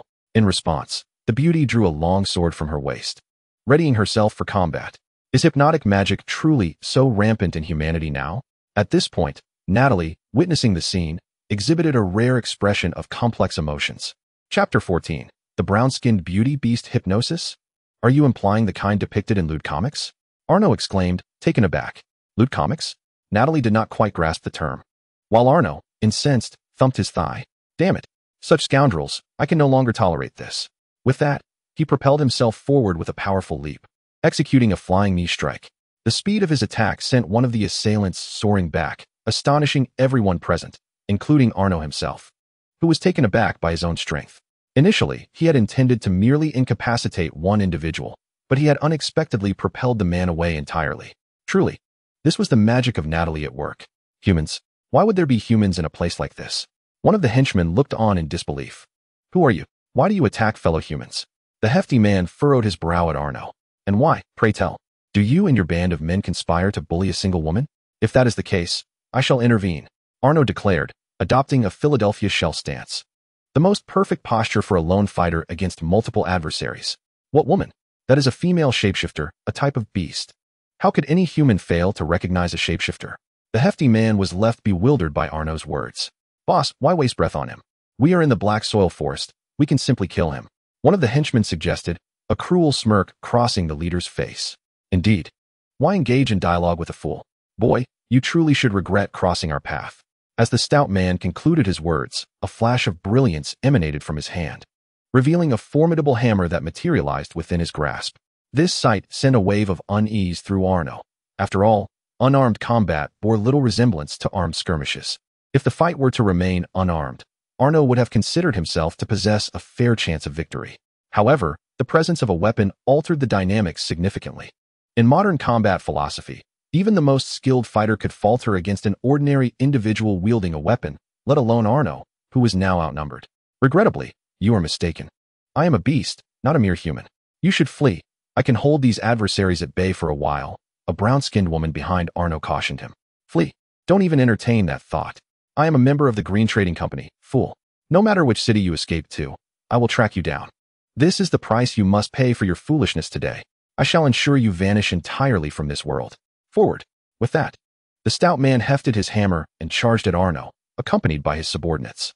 Arno's mind raced as he summoned every ounce of his combat acumen. Just then, one of the henchmen swung his fist toward him, but Arno deftly evaded the attack with a backward step, ensuring he did not find himself cornered. In a sudden burst of agility, he executed a swift high kick that struck the nearest assailant squarely on the head. The force of his well-timed kick sending the man flying, possibly breaking his neck in the process. Without pausing, Arno continued to maneuver with nimble footwork, avoiding encirclement while seizing the opportunity to deliver a rapid and precise jab to another henchman's chin. The latter collapsed to the ground, unable to rise again, mirroring the fate of the first assailant. After these exchanges, Arno began to discern a pattern. It seemed that the inhabitants of this world lacked proficiency in unarmed combat, resorting instead to erratic flailing, devoid of any semblance of fighting awareness, replete with unnecessary movements. The stout man, having noted Arno's prowess, reached into his pocket and scattered several white beans onto the ground. To Arno's astonishment, these beans transformed into towering wolves, each standing at an imposing height of 2 meters, numbering no less than 13. This revelation instilled a sense of trepidation in Arno, for he had never faced beasts in combat before. Do not forget about me. At that moment, Natalia appeared before Arno, her gentle smile and slight glance back causing him to momentarily lose focus. Unfazed, she stood with hands on her hips, defiantly gazing at the pack of wolves. They are merely beasts. We can summon the spirit beasts as well. Natalia and Duo, deal with them. With her words barely escaping her lips, Arno witnessed a host of Natalia duo descending from the heavens. With a resounding cry, the Natalia duo emerged, their bodies radiating a luminous brilliance akin to a constellation, soaring toward the pack of wolves. The wolf pack was instantly struck down, their bodies a gruesome sight. Boss, that is the wild forest siren. It's the siren. No, I don't want to die. Upon encountering the Naiad, the men were seized with terror, each intent on fleeing for their lives. Yet the Naiad showed them no mercy. They once again unleashed their previous attack, the shining stars. Ah, no, you cannot kill me. I am a member of the Green Trade Guild. If you slay me, misfortune will befall you. The rotund man cried out in desperation. However, the Naiad showed no intention of halting her assault, and the men who were struck disappeared entirely, reduced to mere pools of blood. The horrifying sight of humans vanishing into blood unsettled Yano. Natalie, didn't you say the Naiads have an affection for humans? He suppressed the urge to retch and glanced curiously at Natalie. Ugh, you are far more important. Those who harm you, regardless of their humanity, deserve death. A Naiad suddenly stepped forward, embracing Yano and answering in place of Natalie. Her words brought Yano immense comfort, yet he was also struck with guilt. It seemed that in their eyes, he was of greater significance than he had previously thought. He had assumed that all Naiads adored humans indiscriminately. I truly am not human. Although you mistook me for one and came to my aid, I must express my gratitude for saving me. At that moment, the brown-skinned beauty sheathed her sword and turned her attention back to Yano. I sincerely apologize. I am not human, and your efforts were in vain. How could that be considered in vain? Those individuals were clearly scoundrels, and I believe they deserved a severe punishment. Yano barely restrained himself from uttering a vulgar term. Regardless of whether you are human or not, I simply cannot tolerate such behavior. However, your claim of not being human piques my curiosity. I recall that magical beasts are typically mindless creatures, solely driven by instinct. In response, the brown-skinned beauty explained, the shapeshifter is distinct from other magical beasts, as it possesses intelligence. In its juvenile stage, it resembles a fox, but upon maturity, it assumes a human form. Additionally, the shapeshifter bears certain traits that allow humans to distinguish them, such as skin color, a uniquely sweet scent, and special markings on their bodies. For instance, she continued, gesturing to her arm, as you can see. Indeed, as she indicated, 5 dark lines extended along her fingers to her forearm, though her brown skin made them somewhat difficult to discern. Her brown and smooth skin was indeed quite distinct from that of humans, and there was an undeniable sweet fragrance emanating from her.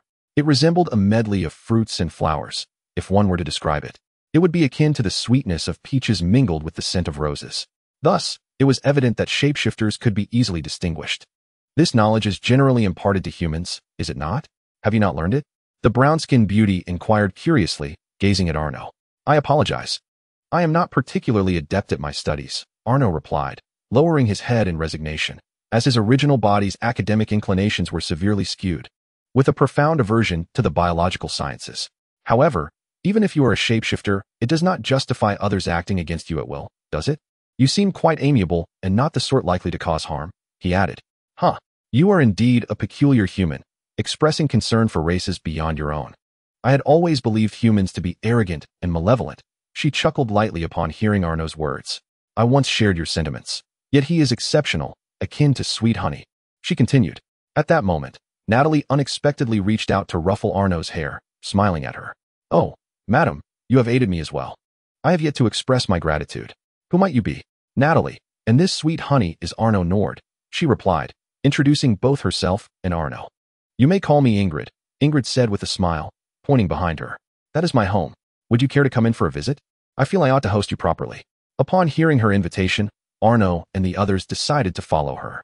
After traversing a mere 10 meters through a thicket, they emerged into a space even larger than the previous clearing, where towering trees had been felled. The lush canopy above had also been cleared, allowing sunlight to pour down like a column of divine light, bathing the entire area in a celestial glow. In the clearing stood a 2-story wooden house, presumably Ingrid's residence. The interior decor of the wooden house exuded a warm and inviting ambience. Upon entering, Arno was greeted by a small round table, a crackling fire in the fireplace, and the gentle sound of burning wood, along with other snugly arranged furnishings that infused the little cabin with a vibrant sense of life. Please, take a seat. I shall fetch you some tea, Ingrid offered. In response to her words, Arno and Natalie settled near the round table, while Natalie and Duo and the others waited outside.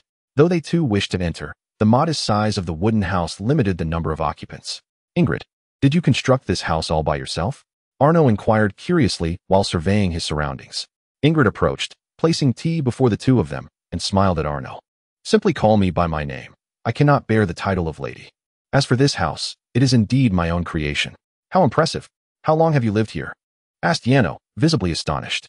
Well, approximately 6 years, she replied. 6 years? Alone? Indeed, after all, shapeshifters cannot survive in human society. Living here alone has been quite enjoyable. But recently, I have been contemplating a move. Why is that? Because this place is on the edge of the forest, and humans have recently constructed a thoroughfare nearby, which has led to an influx of people. To be honest, were it not for you all, I would have departed from this world today. Thus, I must express my gratitude. As she spoke, she retrieved a box from beneath the table. Upon opening it, several translucent red gemstones were revealed. These are magical stones I have spent over 10 years crafting, capable of significantly enhancing one's magical abilities. Consider them my token of appreciation. There is no need for that. My rescue was not motivated by any desire for recompense. Yano gently declined, shaking his head. Although he was unfamiliar with magical stones, he recognized their value, particularly given that Ingrid had devoted a decade to their creation, making it far too precious for him to accept. Yano's straightforward refusal astonished Ingrid. After all, such magical stones were exceedingly rare in human society. It was quite peculiar for someone to turn down such a gift. Ultimately, Yano was an enigma, his speech, actions, and demeanor markedly different from any humans Ingrid had encountered, and he even associated with a demon, a creature that instilled fear in humanity. Ingrid, as a beast of transformation, could certainly sense the demon's presence. This was precisely why she had always hesitated to converse with Natalie. Suddenly, a cacophony of clucking infiltrated Yano's ears, prompting him to turn towards the sound. Through the window of the wooden house, he observed a backyard enclosed by a fence, housing numerous creatures resembling chickens. However, these were far larger than the chickens Yano was familiar with, standing about a meter tall, with black and white plumage. Particularly striking were the white stripes adorning their bodies below the head, creating the appearance of these creatures donning suspenders when compared to the surrounding dark feathers. Ingrid, what is that creature? Yano inquired, pointing towards the window. Ah, that is an Ikuan chicken, a beast devoid of intelligence, existing solely to eat and sleep. Though it is not favored in human society, considered food for the lowest of the low, it serves as a primary source of sustenance for a shapeshifter like me. Can you, a human, truly not recognize it? I apologize, I have not excelled in my studies. Yano shook his head slightly in a state of helplessness, equally perplexed. Despite rummaging through all the memories and knowledge of his original body, he could not recognize the creature's species. Chapter 16. Is Natalie jealous? However, if you don't mind, could you spare a few for me? Yano asked somewhat bashfully. Of course. You are my savior, but are a few Ikuan chickens truly enough to repay you? I feel as though I owe you so much more. If you insist on considering it repayment, then gifting me a few chickens would be the most fitting gesture. In that case, I shall give them all to you. What about you? Yano was taken aback by the generosity of this act. Well, I am moving anyway. I want to be able to consume all these chickens in the next couple of days, so just save a few eggs for me. All right, I truly appreciate it. By the way, you mentioned moving. Where do you intend to go? Yano inquired with curiosity. Into the depths of the forest, away from the main roads. Very well. We shall reside in the heart of the Black Earth wasteland, where there stands a magnificent palace. You are always welcome to visit us. Visit you? Ingrid felt a twinge of confusion at Yano's words. I thought we were already friends. If you are unwilling, then so be it. Friends? Do you truly consider us to be friends? This word sparked a glimmer of surprise in Ingrid, prompting her to ask, if you do not share the same sentiment, then I must apologize for my presumption. Yano felt a pang of disappointment at her overly enthusiastic reaction. It seemed he had misread the situation. No. I am merely surprised, as humans often regard us as monstrous beings. However, if you don't mind, I would like to be your friend. Ingrid exclaimed excitedly, a flush of exhilaration gracing her cheeks. Really? What an honor. Upon hearing this, Yano's face lit up with a smile. It turned out he had misjudged her feelings, as she seemed genuinely pleased to have a new friend. After all, having lived alone in the forest for so many years, she must have grown weary of solitude. After a brief chat, Yano bid farewell to Ingrid. Once Natalie had safely stored the Ikuan chickens in her magical space, the group returned to the palace. Upon their return, Yano immediately set to work. He began constructing a fence alongside the Nalian duo, placing the Ikuan chickens within. Subsequently, he started digging traps with them. His plan was straightforward, to excavate a long trench around the castle, a pit at least 5 meters deep. He would cover it with very thin wooden slats and then sprinkle a layer of black soil on top, making it appear indistinguishable from the regular ground. Should any beasts tread upon it, they would find themselves ensnared, awaiting their fate as lambs to the slaughter. In addition, he also intended to construct a circle of wooden spiked fences around the castle, along with several other minor traps, thereby alleviating the fear of monstrous incursions. What an exceptional design! I have never encountered such ingenuity within human society. Is this the standard for city defense in your world? At that moment, Natalia, while assisting Arno in setting up the traps, gazed at him and inquired. Not quite. This method is considered one of the oldest forms of city fortification in my realm. I see. Natalia's expression became intricate as she pursed her lips and suddenly asked, "What do you think of Ingrid?" Arno was momentarily taken aback by the abrupt change in topic. I think she is quite remarkable. Able to survive alone in the forest for such an extended period and thrive at that. I wouldn't manage it. I wasn't asking that. I meant to ask if you like her? Natalia interjected, her tone slightly urgent. Arno was utterly flummoxed. That doesn't he really qualify as liking her? After a brief contemplation, he provided his response. Is that so? If you do not like her, then why do you keep staring at her? Because she is beautiful. That's my fault. But given her striking appearance, I couldn't help but want to look at her. What? Natalia exclaimed, startling Arno. Then tell me, in your eyes, who is more beautiful, me or her? From my aesthetic perspective, if I must choose, I would say you are more beautiful. Then why did you keep looking at her instead of me? You used to always enjoy gazing at me. Her words made Arno's face flush. It turned out Natalia was aware of his penchant for looking at her. Oh no, how embarrassing. After all, she was the one hosting us at that time. And when conversing with her, I couldn't possibly focus on you. That would be terribly impolite. Now, can you elaborate on how I am more attractive than her? Your figure, your face. Ultimately, I believe you surpass her in every aspect. Isn't that rather pointless to debate? That is my little darling. Upon hearing this, Natalia's countenance brightened significantly, and she affectionately ruffled his hair. Natalia, your emotional transitions are remarkably swift. Have you practiced the art of expression change? Arno teased, amused by her sudden shift. Thus far, this was the first time he had witnessed Natalia in a state of anger. Although not intimidating, it was rather endearing. Her ability to transform from a frown to a radiant smile was truly eye-opening for him. Trust me, if you lived for 10,000 years, you would be like this too, she replied with a smile, tilting her head. Observing her joy, Arno felt an inexplicable lift in his own spirits. Simultaneously, a daring thought began to take root in his mind. Could it be that she harbored feelings for him, given her irritation at his attention towards another woman? But could this perhaps be one of the 3 great illusions of life? After all, the other party has lived for thousands of years, while I might merely appear as a child in her presence, not even qualifying as a true child. My anger may simply stem from the wounded pride of being a succubus. Yet, if it were possible, I truly wish for Natalia to develop feelings for me. In the City of Storms, within the Grelin Guild, the vice president addressed me. Could you kindly elucidate why my brother's life lantern has extinguished? A formidable middle-aged man with golden hair gazed at the young man before him, who wore spectacles. According to my investigation, Charles has not emerged since entering the Black Soil Forest. He may have encountered a beast. That is implausible. The periphery of the Black Soil Forest is traversed by official roads, and the beasts there lack the strength to slay my brother. I suspect the situation is far more intricate. Conduct a thorough investigation. Even if it was indeed a beast, ascertain precisely which creature it was. I seek vengeance for my brother. Chapter 17. The beast tied migration in the royal palace, within the king's office. The king inquired of the young man in a tailcoat beside him. Seabass, that scoundrel is still alive? Yes, Yano's life lantern remains exceptionally bright. Merely a stroke of luck.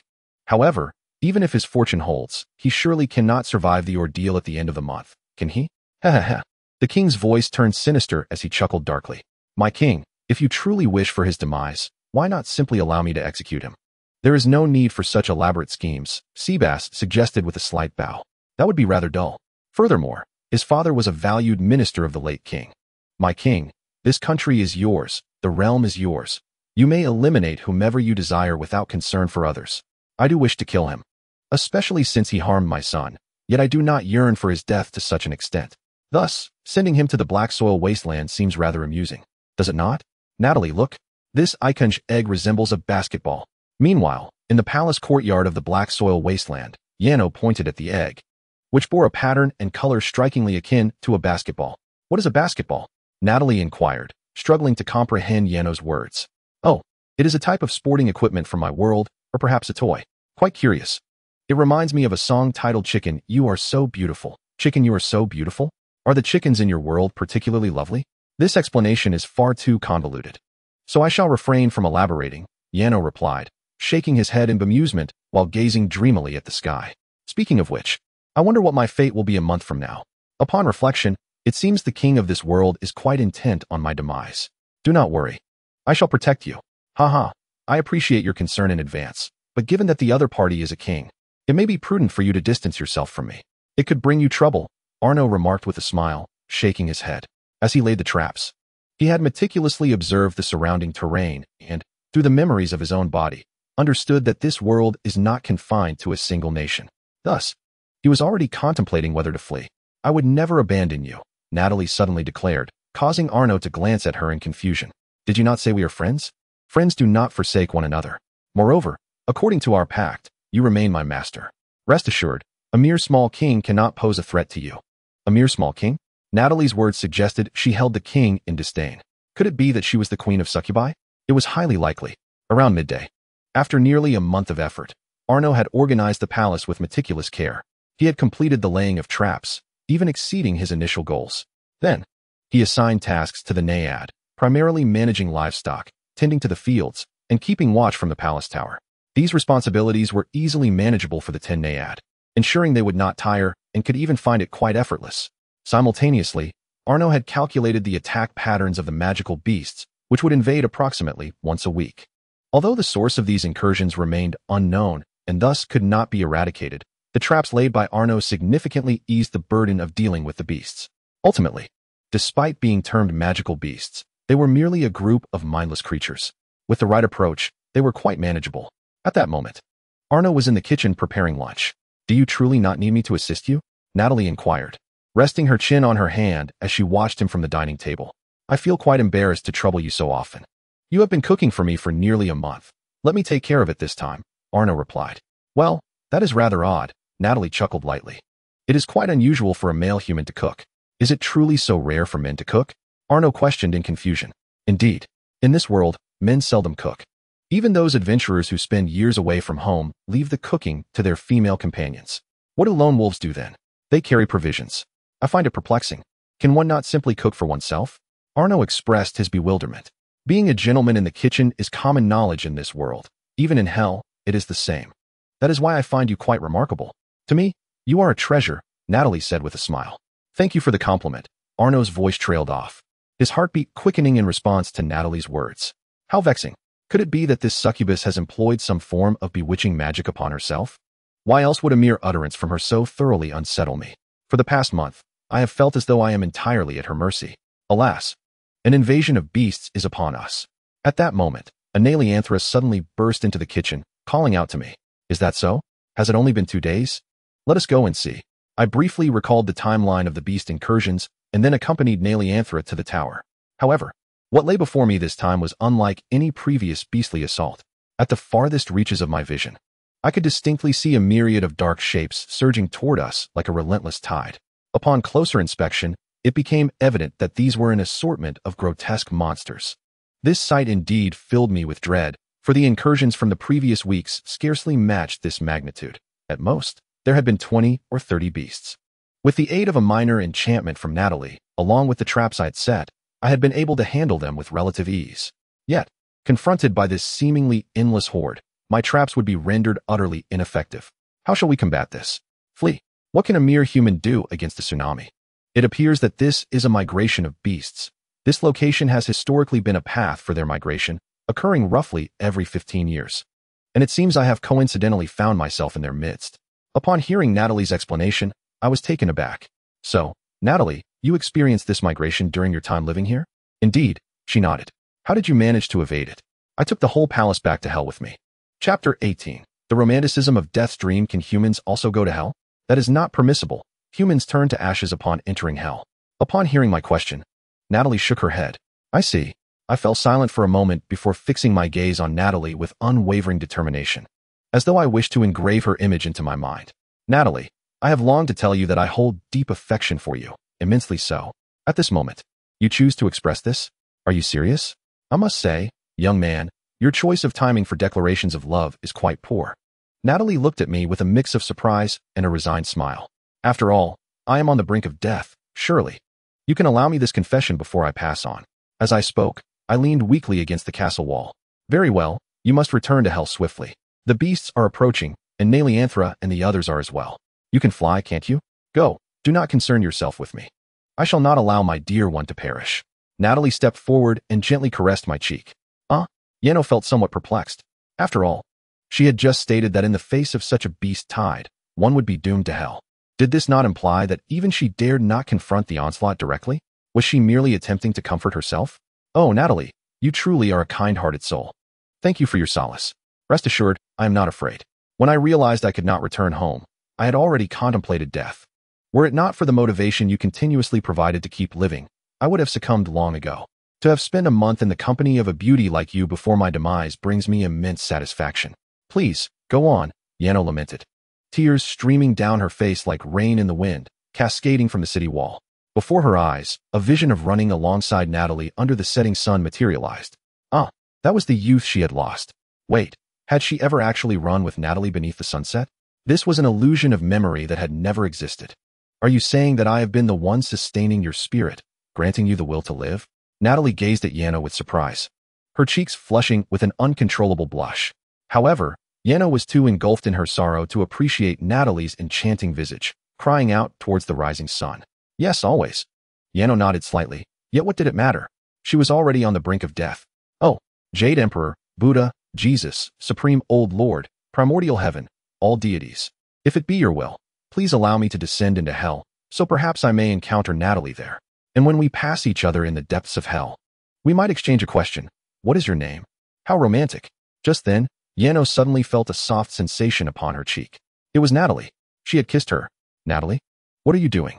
Yano exclaimed, standing up in shock, staring at her. Natalie, reaching out her hand, gently wiped away Yano's tears. Do not worry. I promised I would not let my little darling come to harm. This is no empty reassurance, Natalie declared. Suddenly, she soared into the sky, hovering outside the tower, illuminated by the sun, appearing to Yano as a goddess. Meanwhile, within the palace, Succubus, the beast tide has arrived. Did you not dispatch personnel to the Black Earth wilderness? Quickly, have them project the imagery so I may witness it. The king exclaimed excitedly, rubbing his hands together as he looked at Succubus. Yes, my king, Succubus replied, bowing respectfully. With a wave of his hand, a virtual screen materialized before the king. Upon seeing the wave-like horde of beasts, the king's excitement grew even more fervent. Where's that boy? Show him to me. Mary, you have heard the king's command, Succubus stated solemnly. Yes, your majesty. A woman's voice emanated from the screen, and immediately the image shifted to reveal a magnificent palace before the king's eyes. Simultaneously, the king beheld Yano standing atop the palace tower, alongside the flying Natalie and the equally present Niliando within the tower. This sight caused the king to furrow his brow in concern. Succubus, how could such an enormous palace exist in that location? Upon hearing the king's inquiry, Succubus promptly bowed. My liege, I too am perplexed. That palace was clearly absent just a month ago. Could it be that this palace was conjured by that young man alone? The king murmured to himself, continuing to gaze at the screen. That figure soaring in the sky appears to be a succubus, does it not? And those behind her, aren't they the siren Niliando? Why does it seem as if that young man is being shielded by them? The king was utterly astonished. How could a succubus and beast coexist with humans? How could they protect a human? Not only the king, but Succubus's worldview was also profoundly shaken. However, considering the magnitude of the beast tide, it was likely the largest in history. Even I cannot contend with this, and it seems he may not survive. The king, ever the monarch, soon regained his composure and began to analyze Yano's situation. You speak the truth, my liege. Succubus immediately bowed again, respectfully agreeing. Meanwhile, within the Nord family estate, a group of individuals also projected a virtual screen, witnessing the desolate scene of the Black Earth plains. Darling, did you see? Our son is still alive, General Asherim exclaimed, embracing the beautiful woman beside him, yet her expression bore no trace of joy. Husband, did you not see the beast tide? How can you remain so cheerful? We must devise a plan. The woman pointed at the virtual screen displaying the surging tide of beasts with fervor. What can I do? The king forbids our family from intervening. Then call for help discreetly. But if we are discovered, our family could face execution at the hands of the king. So you would just watch our child perish? How could a father be so heartless? As she spoke, the woman began to weep uncontrollably. Do not cry, dear. Perhaps our son can survive. Have faith in him. Look, he even commands the sirens and succubi. Asherim gestured towards Natalie on the virtual screen. How could that be? It seems to me he is being kept by the succubi. You know well how they delight in siphoning human essence. Oh, my poor sweet brother. At the same time, a young boy, appearing no older than 10, stood by the couple, not participating in their quarrel but instead gazing at Yano with deep concern, his hands clasped in prayer. Chapter 19. The unforeseen shock. Yet, unbeknownst to the family, in a shadowy corner, a woman was watching the virtual screen with a sinister smile. In truth, she was the eldest daughter of the Nord family, the sister of Yano, named Mia Nord. I have awaited this day for far too long. At last, I have succeeded. Jije, ni digo samana? Suddenly, her younger brother, merely a child of 10, turned to her. Ah, it is nothing. I am merely concerned for Yano. Pondering how he might survive. Guga yiding hui awashalida. The brother replied with unwavering conviction, his gaze filled with determination. Wait, Natalie, are you certain you can handle this? You have previously mentioned that encountering the beast tide was akin to descending into hell. The scene shifted to the palace tower on the Black Earth wasteland, where Yano looked anxiously at Natalie. My dear, you must understand, the difference between being too lazy to address an issue and being incapable of doing so is profound. Without turning her head, Natalie spoke as her arms slowly extended outward. Suddenly, flames erupted beneath her feet, expanding rapidly until they encircled the entire castle, extending outward for dozens of meters. Come forth, my minions, and serve me. As Natalie finished speaking, countless humanoid monsters, adorned with ram horns, bovine faces, bat wings, and clad in crimson skin, emerged from the flames. Demons. Yano, having perused numerous Western fantasy works prior to his journey, recognized these creatures as bearing an 80% resemblance to the demons fabricated in Western lore. Based on Natalie's earlier words, it seemed these monsters were her slaves. Could she truly be the demon queen? Yet, if she were indeed the demon queen, should she not be summoning more succubi? As Yano pondered, the demonic army collided with the beast tide. The demons stood as a bulwark, surrounded by swirling crimson flames, directly halting the advancing beast tide. The moment the monstrous beasts touched the flames, they were reduced to ashes, unable to approach. This spectacle left Yano utterly astounded, nearly dropping his jaw. However, the scene did not end there. The naiads also gathered together, floating just outside the tower. Hey, it's dangerous out there. Come back, you might get burned. Yano rushed to the edge of the tower, reaching out to grasp the hem of a naiad's dress. Rar, we must protect our friends. Awowu, Yano, you are our favorite. Rar, I do not wish for you to be harmed. I will protect you. Wah Rar, you once saved me. Now it is my turn to save you. The naiads gazed at Yano, each exchanging fervent words. As she gazed upon their smiling faces and the resolute glimmer in their eyes, Yano felt an unexpected moistness in his own. It dawned on him that assisting others indeed yields rewards. Compared to humanity, they were truly remarkable. He had previously misjudged them, an error he now regretted deeply. Zizizizi. Just as Yano was lost in thought, a swirling mass of golden particles, reminiscent of electric light, began to coalesce around Nereander and her companions. These golden particles intertwined repeatedly, eventually unifying to form a colossal surge of golden lightning that shot forth toward the distant tide of beasts. If the demons resembled shields, then the assault by Nereander and her kin was akin to a spear, driving back all encroaching foes. Gradually, the monstrous creatures seemed to sense something amiss and began to take detours. Although some foolhardy beasts still charged forward, their attacks were now far less overwhelming than the earlier. Tumultuous waves. Impossible. How can this be? Exclaimed the king, witnessing this phenomenon from the palace. He was not alone. Seabass beside him wore an expression of sheer astonishment.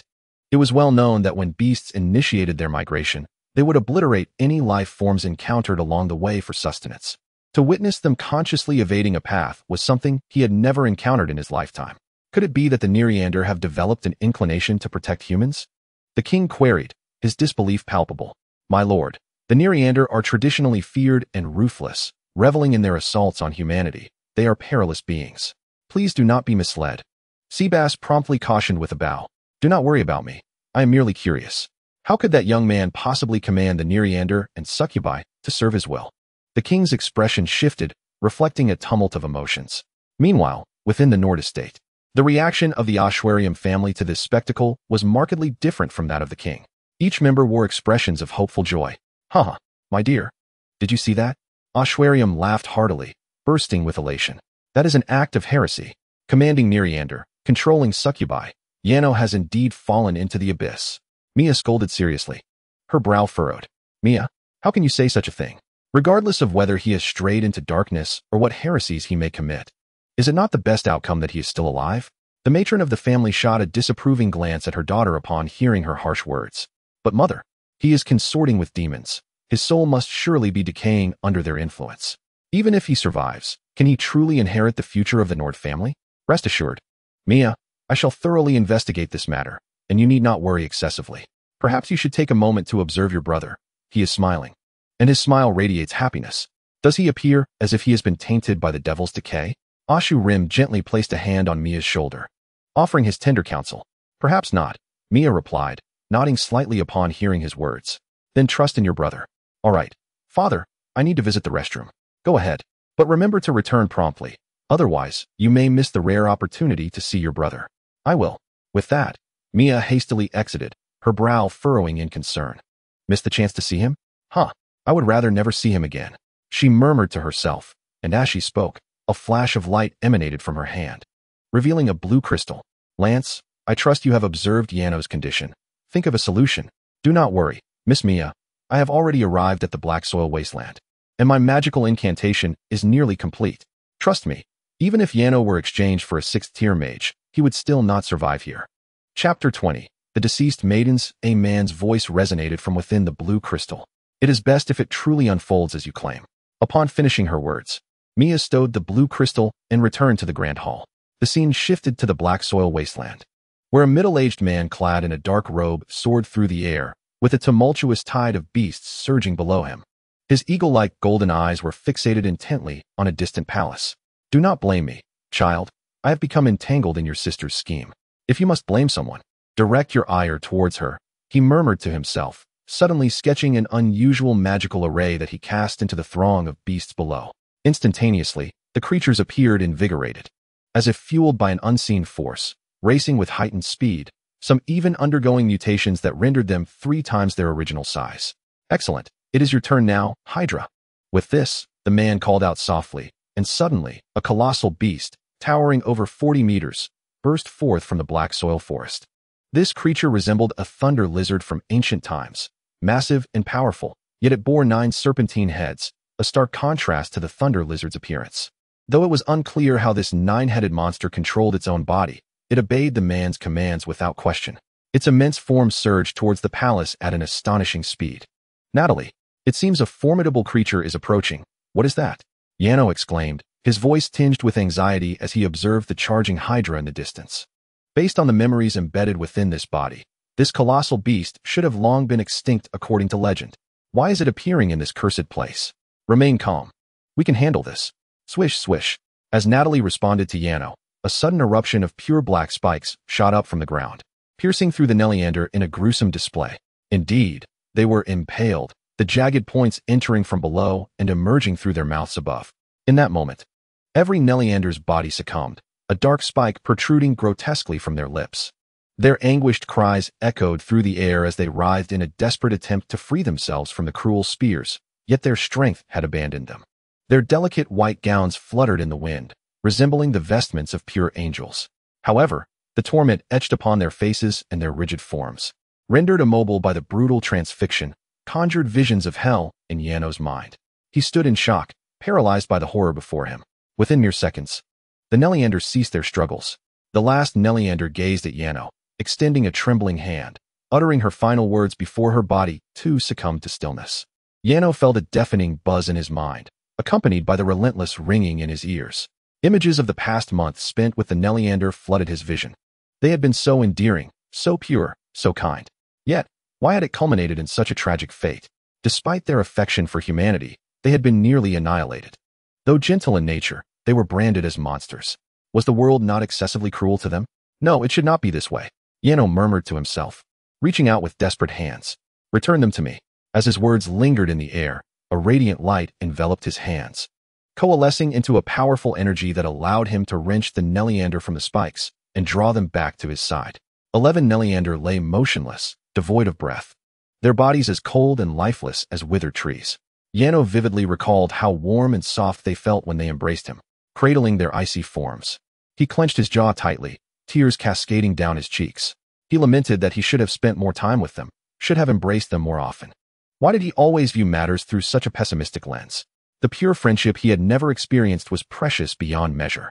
Meanwhile, at the forefront of the battlefield, a terrifying green light flickered in Natalie's eyes as she fixated on Hydra. "My dear is heartbroken, and it is all you're doing, sorcerer."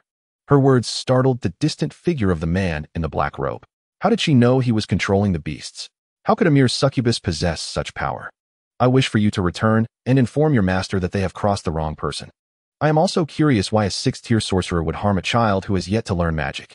However, at this moment, I find myself utterly disinclined to inquire further. May you descend into the depths of despair." As Natalie's words concluded, a colossal sigil, radiating a sanguine glow, materialized upon the ground before her. Subsequently, an indescribable behemoth emerged from its center. To attempt a description, it resembled an enormous eye, encircled by several ring-like formations that similarly bore an abundance of eyes. Surrounding this monstrous entity were countless black and white feathers, and gazing directly at it instilled an overwhelming sense of dread within the observer. The man in the black robe, upon witnessing this creature, became momentarily paralyzed, only to erupt into a frenzied cacophony of screams moments later. He relentlessly gnawed at his own arm and clawed at his flesh, oblivious to the pain, as if possessed by madness.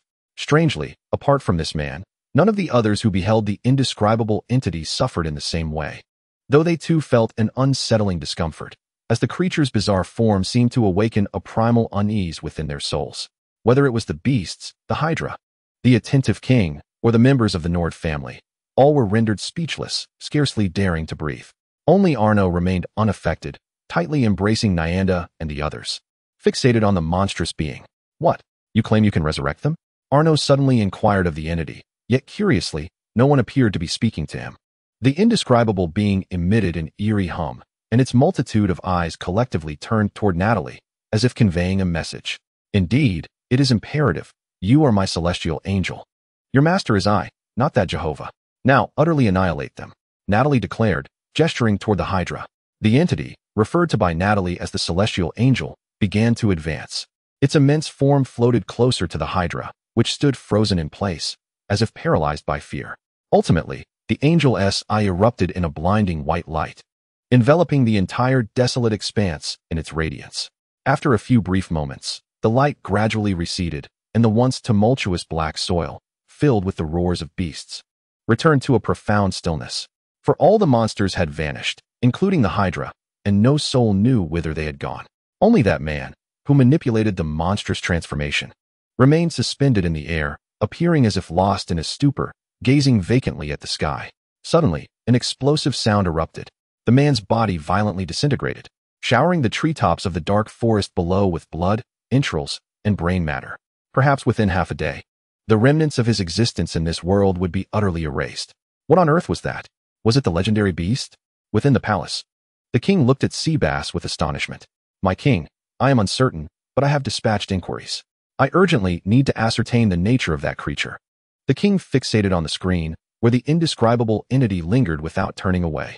Yet, in the next moment, the screen was suddenly engulfed in blinding white light, obscuring all visibility. "Mary, what is happening?" "Mary?" Seabass urgently called out to the mage responsible for the projection, but no response came from the other side of the screen. Meanwhile, within the family of No, for individuals exchanged worried glances. "Darling, could our child truly have fallen into the path of darkness? That being is clearly not of this world." "Perhaps, but regardless, we shall soon see him. And then we will understand Janus' condition," responded Asherim. However, the youngest brother wore a different expression. Apart from joy and relief, there was naught else on his face. Beside him, Mia appeared utterly terrified, unable to regain her composure for a long while. "Do not weep, child. They can sense your love, and your love will transform their reality." At that moment, Janus stared blankly at the indescribable entity known as the Seraph, whose myriad eyes were also fixed upon him. Yet Janus did not feel fear. It was not that he possessed great courage. In fact, he was quite timid and suffered from a phobia of clusters. Nevertheless, the Seraph radiated a celestial light in Janus' eyes, soothing and enchanting, as if it filled the void of his inner turmoil and anguish. Simultaneously, the entity communicated with Janus. Although it lacked a mouth, It's extraordinarily wondrous. Androgynous voice resonated within his mind like a soothing ASMR, sending tingling sensations across his scalp. May your love endure eternally, for this is what you deserve. As the seraph's words faded, a resplendent and pure light erupted from the Neleander, whom Janus held closely. Gradually, the white blood streaming from them began to vanish. Their wounds healed, and their once tightly shut eyes slowly opened. Their bodies, previously as brittle as dead trees, became supple and warm once more, allowing them to rise again. With unwavering smiles, they gazed at Janus. Roar! Resurrection in all its glory. Woohoo! You can continue to be with Yano. How delightful! After they stood up, each of them rushed to embrace Yano tightly, nearly suffocating him. Yet despite this, Yano felt an overwhelming sense of happiness. As for the angel, it transformed into a flurry of white light, vanishing from existence. Yano, take a look at your hands, Natalie remarked, returning to the tower, her eyes sparkling with delight. Yano raised his hands and suddenly discovered two objects had inexplicably appeared within his grasp. In his left hand rested a pearl radiating a gentle white glow, while his right hand held a diamond exuding golden brilliance. This is your reward. But I haven't done anything. Yano expressed his bewilderment. Did that fellow not say it was you who resurrected the Neleanders? Upon hearing Natalie's explanation, Yano glanced once more at the pearl and diamond in his hands. If he focused on the pearl, memories of collaborating, living, and playing with the Neleanders flooded his mind uncontrollably. Simultaneously, gazing at the diamond, echoes of the words spoken by the Neleanders filled his ears, such as, Yano, I like you. You are more important. Those who harm you deserve death. We must protect our friends. Indeed, friends. Their presence felt pure, a source of unwavering support, valuing one another deeply. This reflection prompted Yano to recall a famous saying he had encountered before his journey began. Memories are pearls, friendships are diamonds. These two treasures are indeed precious. It seemed the angel had seen through his past and present at their first encounter. This truly is the finest reward, Yano thought, a smile gracing his face. As soon as he finished speaking, the pearl and diamond abruptly vanished, replaced by intricate designs of a pearl and a diamond appearing on the palms of his hands. Congratulations. You have received the blessing of the angel and have officially become a holy mage. Angel? I still don't fully comprehend. Is that being truly an angel? Sort of. Why do you ask? Does your world also have angels? Natalie raised an eyebrow in inquiry. Not exactly. In the world I came from, angels were merely mythical figures fabricated by people, widely circulated in tales. That is unimportant. More than that, Natalie, I am curious as to how you, being a succubus, could summon an angel. Moreover, it seems you might be her master. Could it be that you are not a succubus, but rather God? Yano mused, his imagination running wild. Natalie looked puzzled, slightly furrowing her brow. What is God? Oh, the master of angels. I have never heard of such a thing. That angel is, in fact, my guardian angel. A guardian angel? Janos has never encountered this concept before, even though he possesses the knowledge of his original self. He appears to be utterly oblivious to this world. A guardian angel is akin to a protective spirit. In this realm, any race or being may acquire such an angel as protection if they come to comprehend certain truths under specific circumstances or if their beliefs become unwaveringly steadfast. This protection manifests as a guardian angel. So that is how it is. Janos suddenly grasped that, in this world, belief is not merely superstition but rather an actual force. Furthermore, many parallels can be found with the world he traversed before. It seems that if he wishes to thrive in this realm, he must learn extensively from Natalie in the future. Shall we discuss serious matters now? Natalie inquired, brushing aside Neleando who was seated beside Janos. Under their slightly envious and jealous gazes, she drew closer to him. Serious matters? Noticing Janos's puzzled expression, Natalie rolled her eyes in exasperation.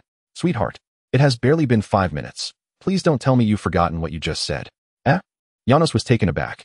His mind had yet to catch up, but now, with Natalie's reminder, he recalled that he had confessed to her earlier, thinking he was on the brink of death. The mere thought of what he had said to Natalie made him contemplate abandoning the idea of living on another planet. Why on earth did I impulsively confess to her? His toes began to dig into the floor in embarrassment. Observing the flush creeping onto Janos's face, a mischievous smile spread across Natalie's features. In all my years, this is the first time someone has confessed to me, especially a human male. Tell me, should I respond to your affections, or simply ignore them? She playfully lifted his chin with a finger, her enchanting crimson eyes locking onto his with keen interest. Over 10,000 years had passed. While her demon sisters had married and remarried hundreds of times, their partners constantly changing, It was impossible for Natalie not to feel a twinge of envy. Moreover, if a demon were to enter a marriage contract, their powers would double in strength. Yet, Natalia's standards were exceedingly peculiar. Perhaps her childhood experiences in the human realm had influenced her, leading her to find no appeal in the lords of hell. Once she gained the means, she intended to return to the human realm and marry a human, but by that time, the world would have changed beyond recognition. Thus, to find a gentle, considerate, kind-hearted, reliable, and upright man who genuinely thinks of others is, for her, nothing short of a fantastical dream. Yet, unexpectedly, during her visit to the human realm, she encountered the peculiar little sweet soul named Yano. Now, she harbors an immense curiosity about him, feeling an almost impatient desire to peel away his layers and discover the essence of his being. Yano observed her contemplatively for a moment. Indeed, Natalie, with her beauty and character, epitomized his preferences. However, she had lived for over 10,000 years. In her eyes, he might as well be a mere child. If he were to empathize, how would he feel if a little girl confessed her affection to him? He would undoubtedly feel joy. Yet the prospect of pursuing a relationship with her would seem utterly ludicrous. Thus, it was evident that Natalie was likely toying with him. Consequently, there was but one course of action for him. One must understand that humans, when faced with the specter of death, often engage in bizarre behaviors. One could simply consider him to have been delirious at that moment. After a moment of rational analysis, Yano feigned calmness and smiled at Natalie, though the blush on his cheeks betrayed his inner turmoil. So, you mean to say that your previous declaration of love was merely a jest? Are you aware of the consequences of trifling with a demon? Natalie feigned anger, furrowing her brow, standing tall, and casting a cold gaze upon him. Yano could not help but feel intimidated. After all, her towering height of 180 centimeters made even her feigned fury rather daunting. I am not jesting. I genuinely like you, but I am uncertain about you. Yano faltered, unable to meet her gaze, lowering his head in nervousness, at a loss as to why she had suddenly become upset. Could it be that she actually cared for the affections of a peculiar little boy from another world, who understood so little? It seemed that the demon's perspective truly differed from that of humanity. Just as Yano was racking his brain on how to appease her, he felt a sudden softness against his cheek. It was Natalie, kissing him once more. Oh dear, I'm sorry, little sweet soul, for startling you. But I merely wish to convey the seriousness of my feelings. You are not a mere child to me. I have never perceived you in such a way. Her words left Yano momentarily astonished, causing him to look up at her, only to find that her anger had dissipated, replaced by a warm smile directed at him. I apologize for reading your thoughts again, but your response truly matters to me. With that, she suddenly knelt before Yano, taking his hand in hers. Though our acquaintance has yet to surpass a month, everything about you intrigues me profoundly. Would you accept my little contract? The question left Yano feeling perplexed. Why was the other party kneeling and taking his hand, as if proposing? After all, hadn't they already established a contract? The livil contract served as a testament to one party's declaration of love to the other, signifying the inception of their emotional bond. I, the succubus Natalie, hereby formally profess my love to you. I hold deep affection for you and wish to cultivate a relationship with you. Are you willing to accept? She gazed at him with gentle eyes, her smile radiating beauty. I am willing. Very well. Watching his beloved propose in such a manner, Yano, though still uncertain about the specifics of the livil contract, found it impossible to consider rejection. The thought never even crossed his mind. Before he could fully comprehend the situation, he had agreed. Chapter 23. Learning holy magic from anime. Upon hearing Yano's response, Natalie pressed a kiss to the back of his hand. Humph, that's my little sweetheart. Thank you. I vow that anyone who stands against Li Shao will be my enemy, and I shall be unyielding to anyone who harms him. I will respect him, protect him, cherish him, and love him until death. As Natalie concluded her declaration, a hexagram formation suddenly materialized beneath Yano's feet. Almost immediately, a goddess-like apparition composed of pure red energy appeared above him. The goddess held a long sword, the tip gently resting upon Natalie's shoulder, thereby sealing the livil contract. The hexagram and the goddess soon vanished. Yano, still bewildered, looked at himself. The spectacle had been rather grand, yet he felt nothing. Natalie, what exactly is the purpose of this livil contract? He inquired with curiosity. It is merely a custom of the underworld. If one party wishes to develop a relationship with another, this contract must be signed to allow further advancement in their connection. I see, Yano nodded slightly. Yet he sensed something amiss. After all, the magnitude of the earlier event seemed excessive for such a simple matter. As night fell, the once roaring black earth plain had returned to tranquility. Yano was now in the courtyard, absorbing magical knowledge from Natalie. She explained that the pearl and diamond were In fact, a mark bestowed upon him by an angel, signifying his eligibility to wield holy magic. Hence, Natalie was currently imparting the intricacies of holy magic to Yano. Yes, enhance your imagination. Holy magic differs from other types. It is unique. As long as you can envision something using the elements of holy magic, the spell can manifest that reality. The ancient magic known as the Sword of Light is a creation born from the vivid imaginations of the holy magicians. At this moment, Yano stood still with his eyes tightly shut, while Natalie patiently guided him from the side. Suddenly, a radiant glow emanated from Yano's hands, and a magnificent sword composed entirely of white light materialized before him. Oh, is this the essence of holy magic? How wondrous! Yano exclaimed in astonishment, gazing at the grand sword that had appeared in his grasp. Remarkable. You possess considerable talent. Holy magic requires a vivid imagination, and it seems your creativity far surpasses that of ordinary individuals. Natalie applauded with a bright smile, for in this world, human holy magicians typically require a week's training to form a sword of light. I believe that in my world, people's imaginations might be quite extraordinary as well.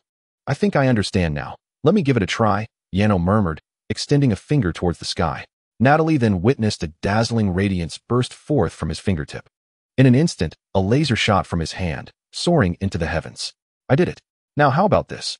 Yano said excitedly, slightly raising his right foot, which soon became enveloped in a swirling glow. It appears that a lightspeed kick is also possible. Speed is weight. Ha ha ha. Surely this can work too. Light fist. His enthusiasm grew as he thrust his fist skyward, sending a beam of light shooting upward in response. Observing his series of impressive maneuvers, Natalie couldn't help but wear a look of astonishment. Those holy light spells are unlike anything I've ever seen. Yano, were you perhaps a master of magic before your journey here? She inquired with great interest. Haha, in my world, there is no magic. I learned these techniques from anime, Yano replied. Anime? Is it akin to the theater of this world, akin to animated comics? Natalie asked, her curiosity piqued. Oh, now I understand. What is the title of that show you watch? One Piece. It features a character who wields light magic, and now that you've mentioned it, I'm eager to share the story with you. Natalie's question ignited Yano's enthusiasm, leading him to recount the tale of One Piece until the clock struck 1 in the morning. People from your world are truly fascinating. Having never encountered magic, they can still conceive of magical phenomena. It is truly enchanting. If given the chance, I would love to visit your world, Natalie said, seated on the ground, gazing longingly at the stars above. I feel the same way. This world lacks anime, games, and Wi-Fi. If I hadn't met you, I would surely be bored to death.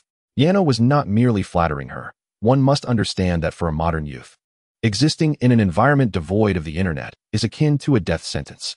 He could now fully comprehend why ancient monarchs were so enthralled by the sight of beautiful women dancing. In a world stripped of entertainment, the mere act of observing beauty became the utmost source of pleasure. Yano's musings elicited a soft chuckle from Natalie, revealing that in his eyes, she truly possessed an alluring charm, which was delightful. However, a flicker of concern crossed her face the next moment. It dawned on her that tomorrow marked the first month of his life in this realm, and according to the king's decree he had previously shared, his family would likely come to see him. Would he return with them? Upon hearing Natalie's inquiry, Yano immediately shook his head. I do not wish to go back. Although I have discovered that my soul may have merged with this world's Yano, the essence guiding my thoughts remains that of my former self. Thus, I am not truly familiar with them. It is far more comfortable being with you. To be candid, I wish to remain by your side. As long as you do not disdain me, I am willing to do anything for you. Yano's words prompted a mischievous smile to grace Natalie's lips. Can I interpret this as your willingness to be my servant? Upon hearing her playful remark, he raised his fists in mock submission, exclaiming, Yes, my master. Natalie erupted into laughter at his antics, and Yano joined her, both of them sharing a moment of unrestrained joy. Meanwhile, the members of the Nord family were not asleep. They were busy packing their belongings. Lister, bring more firearms. The Black Earth wasteland is perilous. Also, ensure we have ample food and water. My dear must have endured considerable hardships there, commanded Oshiram's wife, efficiently directing the servants in the courtyard. Chapter 24. The family visit at month end the next day. Sunlight streamed through the palace windows, gently illuminating Yano's eyes and rousing him from slumber. The lingering scent of roses, the fragrance of Natalie, still hung in the air. Yet she had already risen and departed the room, likely to prepare her breakfast. Despite Yano's insistence on cooking for himself, Natalie consistently awoke before him each morning. Given this, he resigned himself to quietly relish the moment. Casting a glance at his small tent, Yano felt a twinge of embarrassment. Even after nearly a month of cohabitation, his patience with her had not significantly improved. The thought that she could witness his morning physiological occurrences filled him with acute discomfort. The only comfort lies in the fact that he can barely manage to sleep at night. The ordinary chicken sandwich has become the staple of Janos's breakfast. As he now sits in the dining hall, sharing the meal with a group of Nalian folk, suddenly, a series of knocks reverberates through the castle doors. Given the dining hall's proximity to the entrance, Janos and the others distinctly hear the sound. "Janos, are you inside?" A man's voice calls out. Although Janos feels a twinge of reluctance, he nonetheless approaches the door to open it. Before him stands a middle-aged man, his father in this world, General Oshiram. Beside him is a beautiful woman, whom Janos immediately recognizes as his mother, Kate Ivna, a master of magical arts. Following them is a contingent of guards, presumably the elite of the Nord family. "Oh my darling, you are truly here. I am so relieved to see you safe," Kate exclaims, rushing forward to embrace him, leaving Janos feeling quite awkward. "Good morning, mother. Did you come here overnight?" Janos manages to ask, suppressing his discomfort. "Indeed. We could hardly wait to see you. You must have endured so much in this past month. But fret not, my dear, for all that is behind you now," Kate reassures him, gently stroking his hair. This tender gesture brings a sting to his eyes, as he too longs for his mother. "Thank you for coming. By the way, how did you know I was here?" Janos inquires, wiping his eyes and addressing Oshiram politely.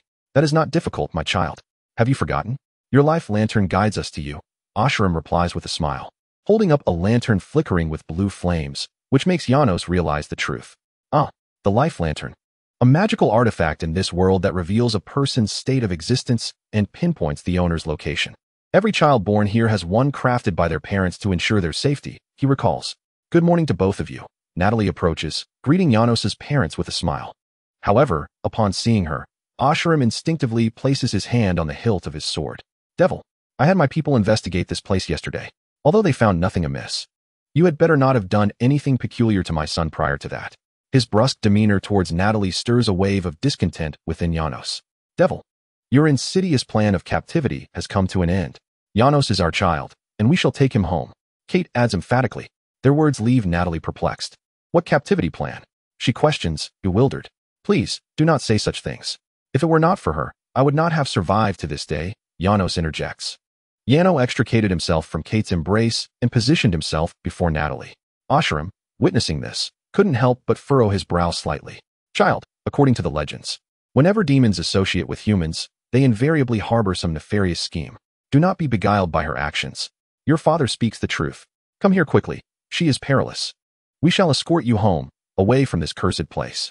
Your mother has prepared your favorite dishes for you," Kate interjected, casting a furious glance at Natalie's face. She felt as though her child was being snatched away by that demonic woman, and it vexed her greatly. "Allow me to formally introduce my friend, Natalie," Yano stated. "And I currently have no intention of returning. According to the king's promise, I am now the master of the Black Earth wasteland, and I plan to reside here henceforth." It is essential to note that Yano retained the memories of his original self. The original inhabitant of this world was merely 19 years old. Should he return, he would be subjected to the daily rigors of noble etiquette, superfluous social knowledge, and talents that failed to pique his interest. Furthermore, he would be compelled to partake in the grand soirees of the aristocracy. This was paramount, given his mild social anxiety. The prospect of mingling with strangers at such gatherings was far more distressing than death itself. Moreover, the last time he had been at a soiree, he had inadvertently collided with a prince and was subsequently exiled to the Black Earth wasteland. Upon reflection, certain peculiarities lingered in that incident. Indeed, where there are people, there is strife. Although the environment of the Black Earth wasteland was harsh, he was surrounded by beautiful companions and true friends like the Neanders, who genuinely cared for him. Thus, he resolutely refused to return. "What?" Kate gasped upon hearing Yano's declaration, and Oshiram's expression darkened. "Yano, you are not yet of the age to be a competent lord. Be obedient and return home with me." "No," Yano replied, shaking his head with unwavering resolve. "Oshiram, you must understand that even if I consent to your remaining here as lord, you must still present yourself to the king to receive his accolades. You have successfully resided here for a month, and the king has rewards to bestow upon you. Therefore, accompany us home first, and I promise to return you once you have received the king's honors." Oshiram's counsel undeniably swayed Yano's perspective. For indeed, as he had articulated, in this world, one could not claim dominion over a territory without the king's endorsement. Furthermore, should he accept the accolade and become a lord, then the vast expanse of the Black Earth wasteland would be unequivocally his. Perhaps it was his yearning for property and land from his previous existence that ultimately led him to resolve to meet the king. Very well, but I must bring them along, he concluded. Yano spoke, pulling out Natalia, who had been hiding and watching from the kitchen. Wretched harbinger of the wilderness. Stand back. My lord. The royal guards, upon catching sight of Natalia, gasped in horror. Instantly, they stepped forward, shielding the Ashu realm couple behind them, all raising their firearms, aiming at the group of Natalia. Chapter 25. The nobles worth they are my dearest friends, and I find your disrespect towards them utterly unacceptable. I implore you to lower your weapons at once. Observing the cold barrels of the guns raised against them, Yano could not help but furrow his brow in concern. You heard him. Lower your guns. Although Ashu realm regarded the Natalia with evident trepidation, he commanded his guards nonetheless. But my lord, they are harbingers of the wilderness. One guard protested. Are you defying orders? The seriousness in Ashu realm's tone compelled the guards, albeit reluctantly, to lower their weapons, trembling as they did so. Yet, even as they set down their firearms, their hands instinctively rested upon the hilts of their knives, indicating that the Natalia truly instilled a profound fear within them. Yano, are you certain they will not launch an unexpected attack? Ashu realm inquired cautiously. Of course not. Very well, I trust my son. I consent to your bringing them along. Let us depart. Fortunately, our carriage is spacious enough to accommodate them. Ashu realm gestured towards the carriage outside. Seeing this, Yano accompanied Natalie and the Natalia outside, boarding a grand carriage. It is worth noting that the carriages in this world are indeed as immense as Ashu realm had described. According to his recollections, the largest carriages appeared to rival the size of an aircraft carrier. However, they were typically drawn by a single horse.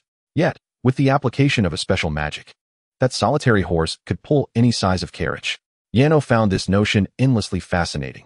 Even though he possessed knowledge on the subject, witnessing it firsthand was still remarkably intriguing. At that moment, he felt akin to Lu Lao Lao entering the Grand View Garden, surveying the interior of the carriage with wide-eyed wonder. Humanity has advanced remarkably fast. The last time I visited the human realm, such carriages did not exist, Natalie remarked, awestruck. When exactly did you last come to the human realm? Yano inquired, curiosity piqued. About 1,000 years ago, she replied. How impressive. Yano's mind was profoundly shaken. How many eras of human change had she witnessed? In a sense, she might be considered a remarkable figure herself. Then let us set forth. Make sure to hold on tight. Dear, Kate called from outside. All right, Yano replied. After responding, Yano chose a spot to sit, feeling somewhat awkward due to the way the other addressed him. His mother in this world bore a striking resemblance to his mother from before his journey. One called him baby, while the other affectionately referred to him as darling. It truly stirred feelings of exasperation within him. Fortunately, Natalie seemed unperturbed by the situation and did not mock him for it. Meanwhile, in another carriage, the royal guards, in fear of Nariando, refrained from sharing a carriage with Yano, thus clustering together in 2s and 3s within their own. Although they reluctantly made a small space for the Ashwarams, the carriage still felt rather cramped. Jack, move a little further over. If you bump into Lady Kate, it will be a grave sin. The butler, Lister, was currently reprimanding the guards. However, the Ashwarams did not hold the soldiers accountable for this, as they had far more pressing matters to discuss than the tightness of their carriage. Dear, is it really wise to bring those wild women and demons into our territory? It could incite panic, Kate inquired, a hint of worry in her voice. But you've seen Yano's demeanor. If we do not proceed as planned, he is highly likely to refuse to return with us, Ashwaram replied. Sigh, this child seems to have changed so much. He was always so obedient before. Yet over this past month, he appears to be an entirely different person. Kate, exasperated, rubbed her forehead, only to pause suddenly as a thought struck her. Could it be that the demon has bewitched or hypnotized Yano with some form of magic? That is precisely why I took the risk to agree to his return with the demon and the wild women, Ashwaram continued. As long as he comes back with us, we can summon the Dodger Mage to ascertain whether Yano has indeed been enchanted by the demon. At this point, Ashwaram hesitated, his expression growing more solemn. However, I believe the chances of him being bewitched are slim. If he were truly under such influence, the demon would never consent to our taking him away. Yet, he did not trust that the demon had genuinely formed a friendship with Yano. Demons had not appeared for millennia, and every record warned that their appearance would invariably herald catastrophe. I suspect she is orchestrating some far more sinister scheme. What are we to do? Kate's face was etched with concern. All we need to do is protect Yano. As for the demon, that is a matter for the king to contemplate. He must already be aware of Yano's situation. Oh heavens, I hope the king does not resort to executing him again over this matter, Kate said, clasping her hands together in prayer. In the current human society of this world, royalty commanded absolute respect, and the position of king represented unwavering authority. Whether it be the Grand Duke who stands above all, or the Marshal who has achieved remarkable military feats for the nation, should the king decree their demise, they must meet their end. This world is undeniably beautiful, with picturesque landscapes and an array of peculiar creatures and diverse races, all teeming with allure. Yet, it is the order of this world that taints everything. Yano cannot fathom why, in a world where order is so fundamentally flawed, no one rises in revolt. Do people not comprehend the notion that nobility does not confer inherent worth? Despite the turmoil in his heart, Yano is acutely aware that as a mere outsider, he is incapable of instigating a revolution like those great figures of the past. Soon, he will face the king, a prospect that fills him with trepidation. From his recollections, it is clear that the king harbors a desire for his death, merely for the accident of having brushed against his son. What excuse will the king concoct next time they meet? With this thought, Yano glanced at the diamond and pearl insignia on his hands and then at Natalie by his side. Instantly, his anxiety dissipated somewhat. Indeed, there is nothing to fear this time, for circumstances have changed. Chapter 26. The proud younger brother and the terrified sister. The territory of Arno Nord is not as expansive as the Black Earth Plains. However, the scenery here during the day surpasses that of the Black Earth Plains many times over. Do not inquire why the emphasis on daytime is necessary, for the night reveals that the desolate Black Earth Plains possess a beauty far greater than this. This land is known as the Hills of Nord, aptly named for its predominantly hilly terrain. While the ground may be rugged, it is, fortunately, defensible and difficult to assail. At the heart of the Hills of Nord stands the castle of Arno, commonly referred to as the Nord Manor. In truth, a Duke of Arno's stature ought to command a larger domain and possess a city. As such is the requisite display of a duke's standing. Yet, having grown up here and disliking the management of land, Arno has remained loyal to his ancestral holdings, rejecting the king's generous grants. This delighted the king immensely. However, such a distinguished marshal, a national hero, a dutiful subject, finds his son facing the peril of death merely for a careless collision with the prince. Astonishingly, the Duke Arno accepted this decree without resistance, quietly acquiescing to the king's judgment. Perhaps he perceives this as a manifestation of loyalty, for this world has long taught its children that the king reigns supreme above all else. This illustrates the profound folly of the people in this realm. At this moment, Yano had gained a profound understanding of why Natalie expressed her disappointment in humanity. He had arrived at the Nord Manor with his family and, burdened with complex emotions, disembarked from the carriage, accompanying them to the grand entrance of the central hall. Along the way, he could not help but curiously survey his surroundings. This place was both familiar and alien to Yano, evoking a sense of aversion within him. The stark contrast between the opulent architecture of Nord Manor and the dilapidated homes of the surrounding populace was jarring. Though the guards, butlers, and servants were fortunate enough to reside within the manor, they were all crammed into the cramped servant quarters. In contrast, the Nord family, consisting of only 4 members, occupied a space within the main hall that was significantly larger than the entire servants' quarters. Just as Yano's indignation began to swell, the grand doors of the hall swung open, revealing a young boy and a woman who appeared slightly older than he. These two seemed to be his brother Ivan and sister Mia. Father, mother, greetings, they chorused in unison, bowing to the Arno couple. Come forth and meet your brother, Arno said, patting Yano on the shoulder. I must admit, I have my doubts. Could he truly be my brother? Are you certain he has not strayed onto a dark path? Mia remarked with a mocking tone. According to Yano's recollections, Mia had never been fond of him, often tormenting him, and there were instances where it seemed she harbored murderous intentions. In his childhood, Yano had voiced his concerns to Arno and Kate, but they had dismissed it as mere sibling rivalry, paying little heed to his plight. Come now, Mia, do not jest. Your brother is perfectly normal, Arno replied with a chuckle, waving his hand dismissively. Meanwhile, Ivan stepped forward, drawing closer to Yano before abruptly halting in front of him. It is good to have you back, but do not misconstrue my intentions. My concern lies solely with the future of our family. If you were to perish, the Nord lineage cannot rely on women to govern. Only after Ivan awkwardly concluded his statement did Yano realize that Ivan had seemingly intended to embrace him, but had restrained himself. Like Mia, he had also been at odds with Yano since childhood, consistently negating his every action and offering no words of kindness. Unbeknownst to Yano, However, the essence of Li Xiao, intertwined with him, deduced from memories that his younger brother seemed to exhibit signs of its sundra character. The classic stance of arms crossed and a slight bend of the waist, coupled with a glare that was softened by a hint of blush, revealed this endearing quality. It was rather charming, after all, considering he was his brother. From childhood to adulthood, although he may not have spoken of his virtuous deeds, Yano clearly remembers how much he has assisted him in various matters. Unlike Mia, he genuinely cares for his family. Haha, don't worry, I won't perish. With this thought, Yano couldn't help but smile as he affectionately ruffled Ivan's hair. This gesture left Ivan utterly bewildered, as Yano had never before displayed such affection towards him. No, please don't suddenly touch my head. And didn't I say I have no concern for you? Once Ivan regained his composure, he swatted Yano's hand away like a startled cat. Meanwhile, they were oblivious to the fact that Mia had been glaring fiercely at Ivan ever since he remarked that the Nord family should not be managed by women. I am hungry. At that moment, a Natalia flew past the guards and hovered beside Yano, gazing at him with a pitiful expression. Yano recognized her as Natalia number 9, the one whose dress had been torn before, although her attire had since been restored. He recalled how she had curiously set aside her breakfast that morning to sneak peeks at them after the arrival of Ashwerim, while the other Natalia were also stealing glances. They had not forgotten to eat, but she had. By the time they arrived at Nord Manor in the carriage, it was already 1 in the afternoon, and she must have been starving. All right, just hold on a bit longer. Yano chuckled as he patted her head and turned to Kate. Mother, my friend is hungry. Do we have anything to eat? Oh, of course, it is indeed time for a meal. Let us go to the dining hall. With her words, the group made their way to the dining hall, where the long table that once seated only the 4 members of the Nord family was now bustling with activity.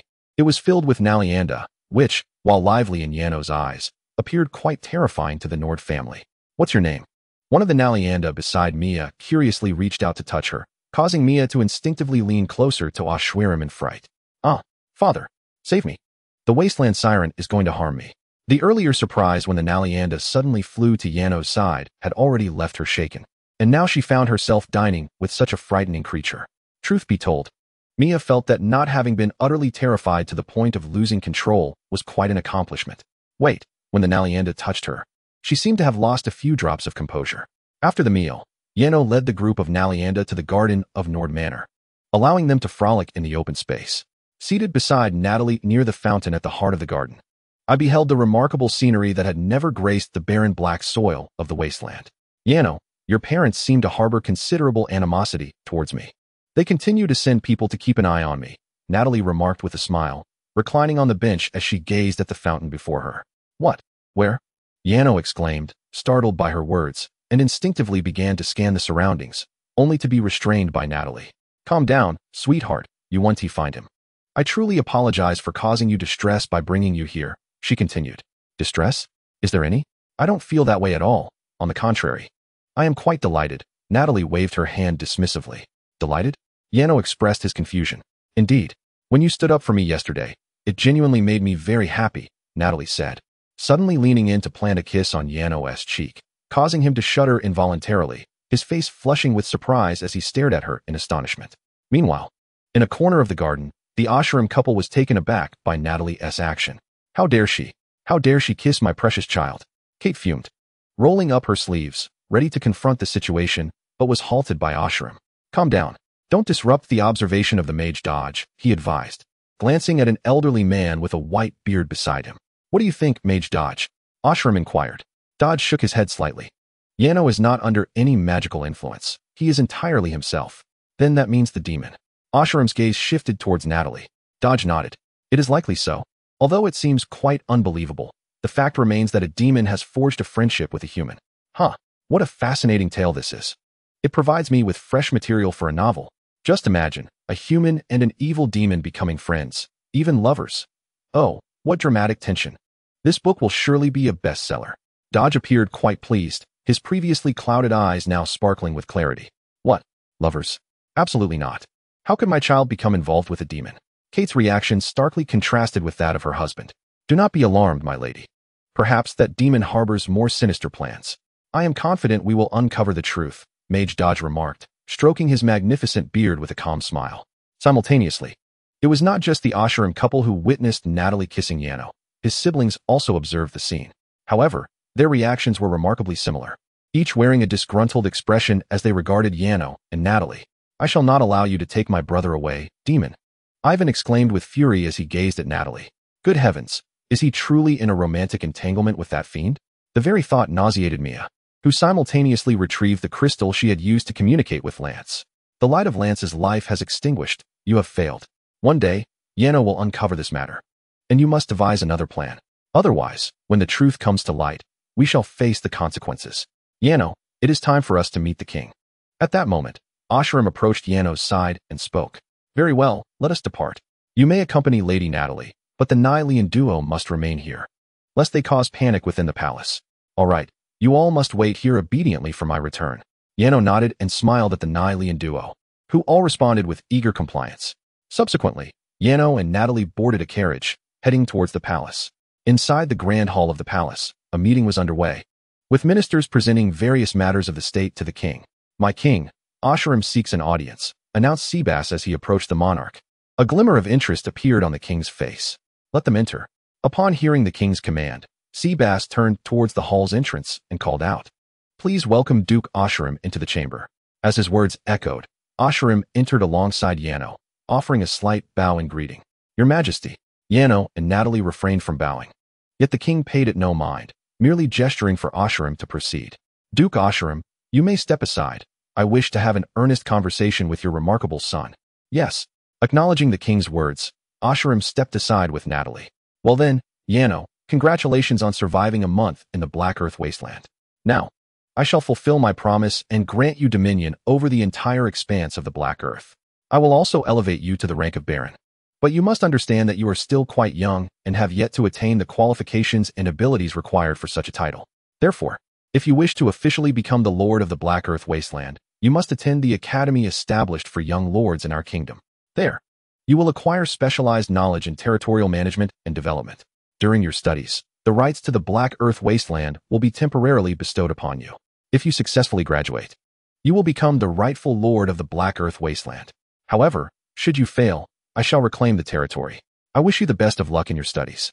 After hearing the king's words, Yano offered a slight bow. "Yes, your Majesty."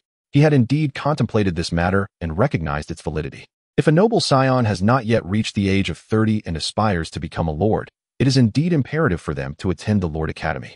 As mandated by the laws of this realm, this regulation, I must admit, is rather commendable, for it effectively excludes those who lack the requisite understanding of territorial governance from the pool of lord candidates. Following this, Yano respectfully withdrew. The king cast a penetrating glance at Natalie, who stood beside Asherim, yet refrained from uttering a word, lost in contemplation. "My liege, are you truly wishing to prevent him from graduating?" Succubus inquired softly at the king's ear. "Huh, you truly are like a worm in my belly," the king chuckled. "If that is the case, why not simply deny him a fief? However, that would not afford me the opportunity to allow him to offend others at the academy. After all, he has collided with my son. Though he may escape the death penalty, he cannot evade the consequences of his actions.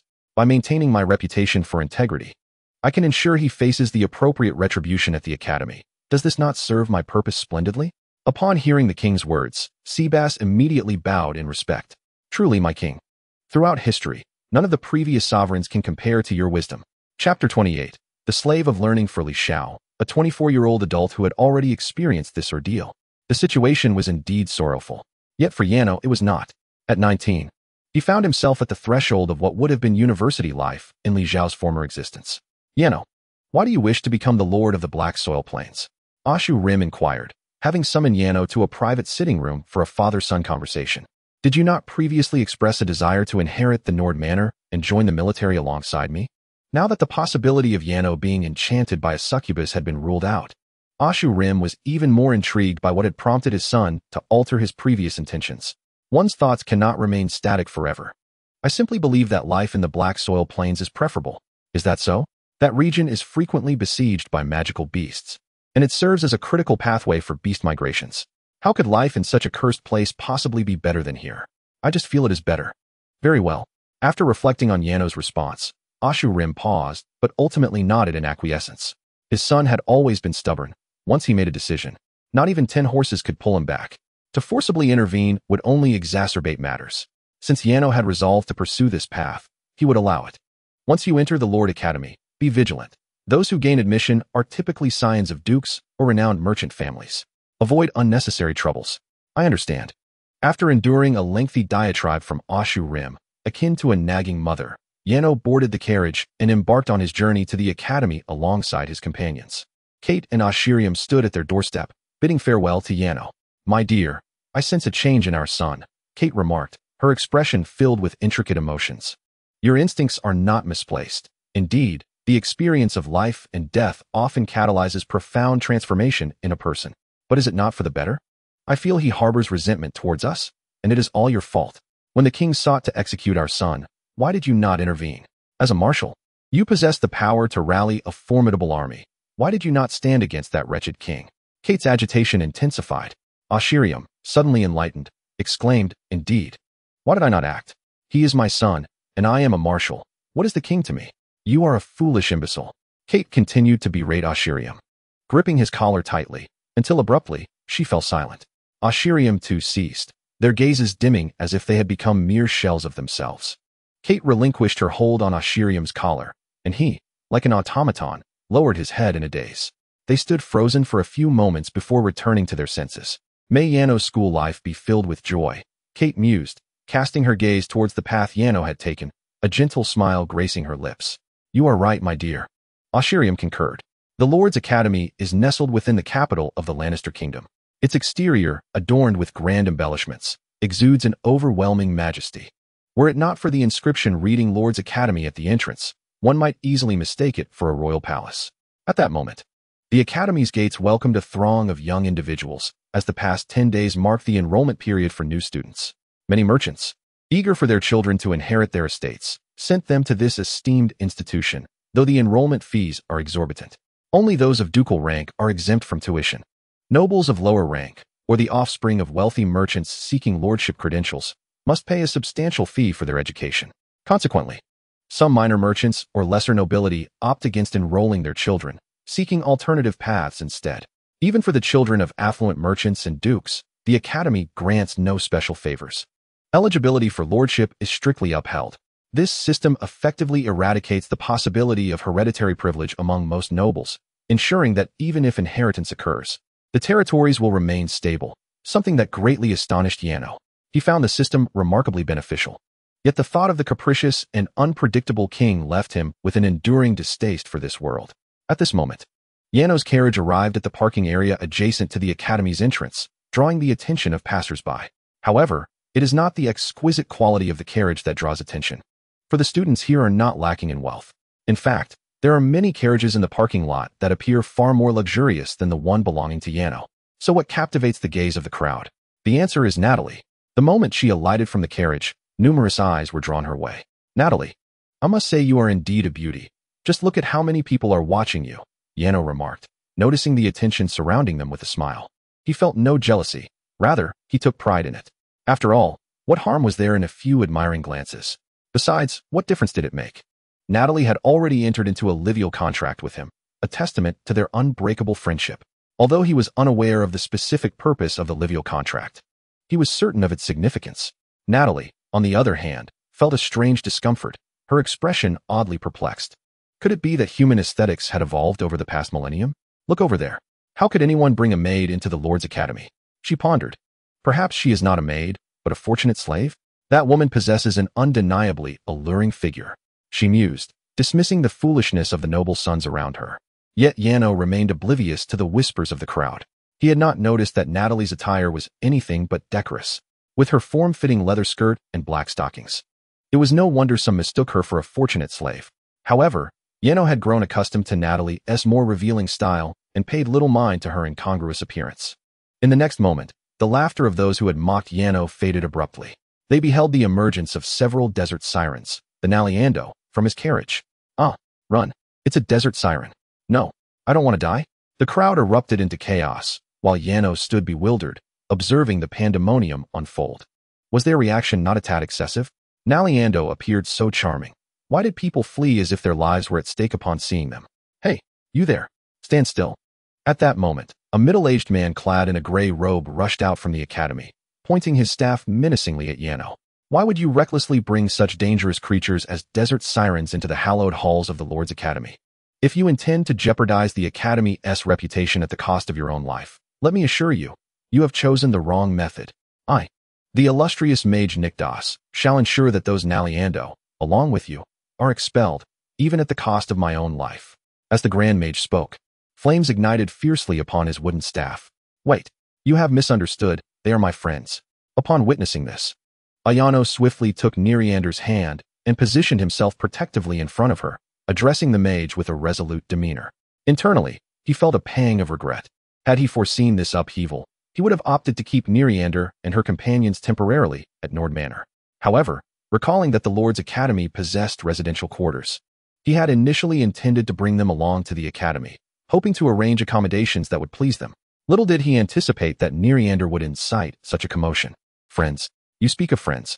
The mage, Nikdos, was taken aback by Ayano's assertion, and the flames emanating from his staff flickered slightly. Although skepticism lingered in his expression, witnessing Ayano firmly grasping Nereander's hand amidst the terrifying onslaught of the banshee rendered him utterly astonished. Not just him. The other students and passers-by at the Academy gate were equally astounded. How could such a fearsome creature possibly forge a friendship with a human? Yet, the truth was undeniable. Observing that Nikdos showed no inclination to unleash further magic, Ayano disembarked the carriage along with the group of Nereander. The sight of even more Nereander elicited a second wave of shock among the crowd. It was akin to someone strolling through the streets with a pack of tigers before Ayano's transmigration. Such a spectacle was bound to incite panic. Not to mention, in the eyes of the populace in this world, Nereander was perceived as an even more terrifying entity than tigers. As Ayano descended from the carriage with the Nereander, the crowd instinctively parted, creating a path for him. Only Nikdos, trembling yet resolute, gripped his staff tightly, overcoming his trepidation as he awaited Ayano's approach. "As you can see, they harbor no intent to harm," Ayano reassured, gently patting Nereander's shoulder as he stood before Nikdos, offering a warm smile. Nereander, obediently, nodded gravely at Nikdos.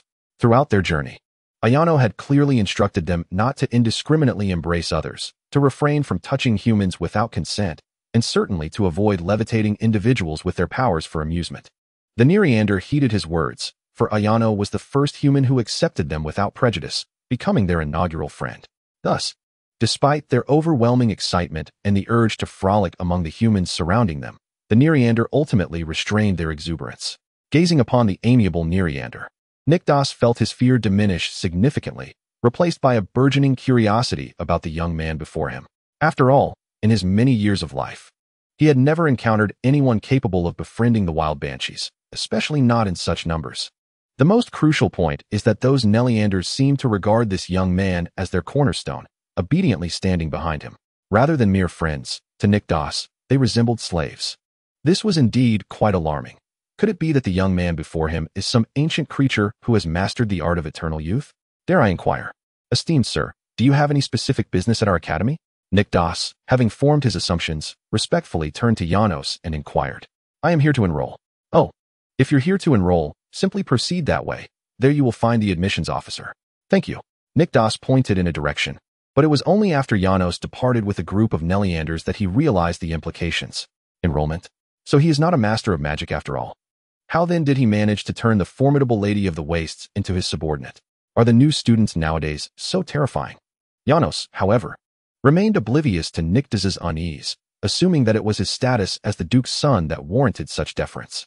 He strode confidently towards the admissions office with Natalia and the Neleanders in tow, completely disregarding the fearful and curious gazes of those around him. It seemed that the people of this world were always taken aback at the sight of Neleanders. He had gradually grown accustomed to it. Little did he know that his actions today would be woven into a tale, turning into sensational news and becoming a topic of conversation over meals. Hello. You must be the admissions officer?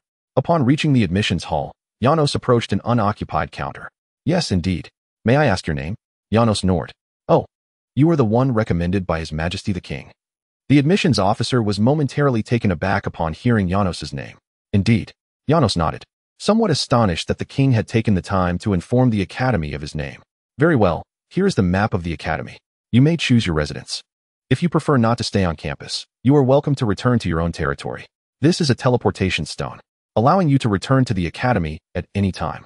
With that, the admissions officer handed Janos a map and a crystal stone. Is there such a benefit? Janos received the teleportation stone and map with a sense of wonder and exited the admissions hall, feeling a surge of excitement. It appeared the academy had altered its regulations, allowing him not to reside on campus as per the memories of the previous owner. Natalie, I can return to the black soil wastes with you. As Janos walked, tightly gripping the teleportation stone, he turned to Natalie with a beaming smile. Is this matter truly worthy of such joy? Natalie inquired. Of course it is. The Black Earth Prairie is not only tranquil, but it is also the very place where we first crossed paths.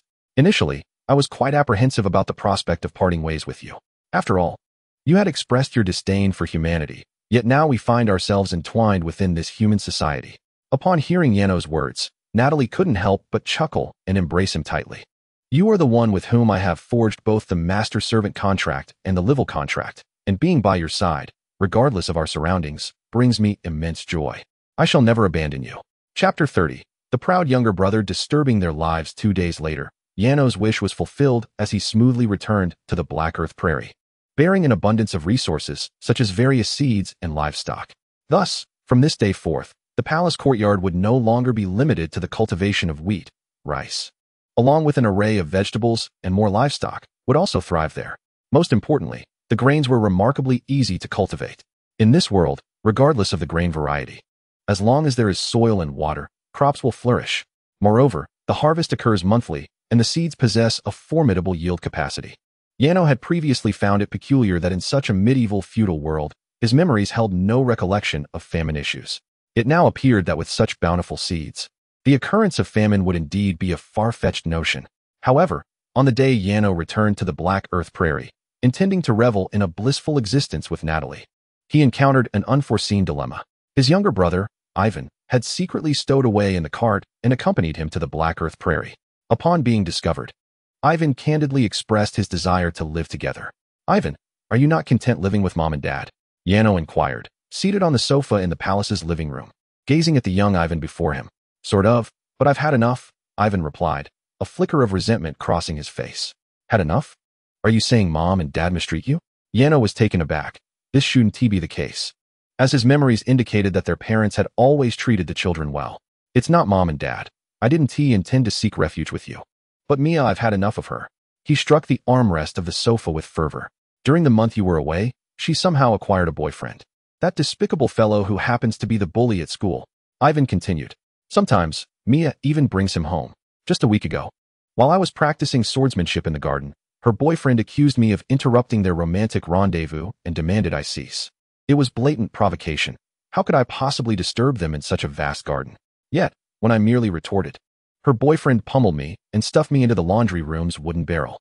If it hadn't been for my mother rescuing me during dinner, I might have spent the entire night in the laundry room. Ivan's words caused Janos to furrow his brow. Is that truly the case? Did you not inform your mother? I did, but they did not believe me. Mia's boyfriend always presents himself as a congenial person in front of them, and Mia consistently defends him. My parents simply do not believe he bullies me. They think I am merely playing tricks. As he spoke, he suddenly turned to Janos. You don't believe me either, do you? I believe you. Well, that is more like it. Upon hearing Janos' words, Ivan's cheeks flushed with excitement, and he felt a surge of happiness, nearly breaking into a smile. Yet, in the next moment, he feigned strength and pride, turning his head away. Don't misunderstand. I am not sharing this to elicit your sympathy. All I ask is to stay here. I will repay this kindness in the future. However, as soon as the words left his mouth, Janos swiftly moved beside him and, with a hint of amusement, embraced him. Silly, you are my brother. What need is there for talk of favors between siblings? Stay here for as long as you wish. Although Janos' current perspective was largely influenced by Li Shao, Ivan's plight stirred feelings within Janos that he could not ignore. Furthermore, since Li Shao now inhabited Janos, perhaps there was an inclination toward the original owner's thought processes. Regardless, Janos was determined to protect his younger brother. He knew Mia was thoughtless, but he never expected her to be this thoughtless. Her boyfriend bullying his brother at home, and instead of offering help, she shielded him? What a wonderful sister. Janos was furious. When did you acquire the ability to teleport? And please, do not embrace me so suddenly. Ivan's face flushed when Janos held him, and he quickly tried to push him away, but found himself unable to muster the strength. I recall you attended the National Magical Academy, did you not? Janos suddenly inquired. Yes, you were a student there as well. Do not tell me you have forgotten where you studied in just a month. Ivan nodded in response. Very well. I shall accompany you to the National Academy tomorrow. I intend to see what that scoundrel truly means. Are you suggesting you wish to stand up for me? Ivan asked, his gaze snapping up to Yano in surprise. Indeed. Wow, thank you. You have never been this kind to me before, Ivan replied, his voice trembling with emotion. Though his older brother was typically quiet, he often shared his treats with him and had always been quite good to him. However, Mia had never offered assistance when he was being bullied. He merely observed with a cold gaze. The same indifference was present when he faced bullying at school. Perhaps it was his keen sense of propriety and adherence to his father's teachings that led him to this behavior.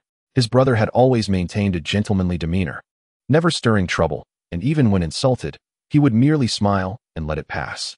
Consequently, he had never been there for Ivan when he needed help the most. Yet, despite this, Ivan regarded him as the kindest person in the world, even surpassing his parents, who had always shown favoritism towards Mia.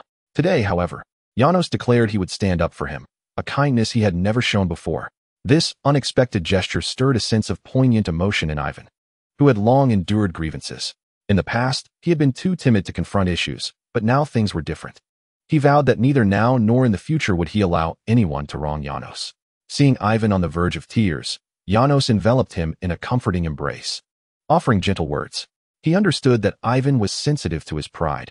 If he cried in front of him now, he would undoubtedly feel ashamed and restless later. I do not need your assurances. I am a man and can take care of myself, Ivan murmured against Janos's chest. Simultaneously, Janos felt a warm dampness at his heart. Unbidden, memories of their time together, playing, and the first time he had held Ivan as a baby, flooded Janos's mind. Chapter 31. The tightly clenched legs. So, how do you plan to infiltrate the National Academy? You are no longer a student there, Ivan inquired from his bed, glancing at Janos beside him. Isn't it sufficient to attend as a parent? Janos suggested, a reasonable idea that Ivan nodded in agreement with. Are you certain you have your parents' permission to stay here? I would hate for them to be worrying and searching for you right now, Janos probed after a brief pause. Come on, you've asked me that 3 times already. Ivan rolled his eyes in exasperation. I just don't want to cause them any worry. You must trust me. All right, I trust you. Good night, sleep well. Janos replied with a smile, ruffling Ivan's hair before leaving the room. With 8 days remaining until the commencement of the Lord's Academy, Janos felt confident he could manage Ivan's affairs within that time frame. Natalie, I may need to part ways with you temporarily tomorrow. It seems the National Magic Academy prohibits outsiders from entering, Janos said, looking towards Natalie, who was seated in the living room. Part ways? That won't do. You must take this with you, Natalie insisted, suddenly appearing beside Janos and gently tapping his forehead with her finger. Jano immediately felt as if something was being infused into his very being. This was the soul connection magic, originating from the essence of Livell, designed to forge a bond between souls. Should you encounter any insurmountable troubles, simply summon me within your consciousness, much like this. Good evening, my dear. As Natalie's voice echoed in his mind, Jano marveled, wow, how incredible. Can you hear me when I speak? Of course, came her reply, causing his cheeks to flush. Then you must know exactly what I'm thinking. Indeed, that is a side effect of the magic. Have you been contemplating our connection since earlier? Oh no, don't say that. My apologies, I simply cannot help myself.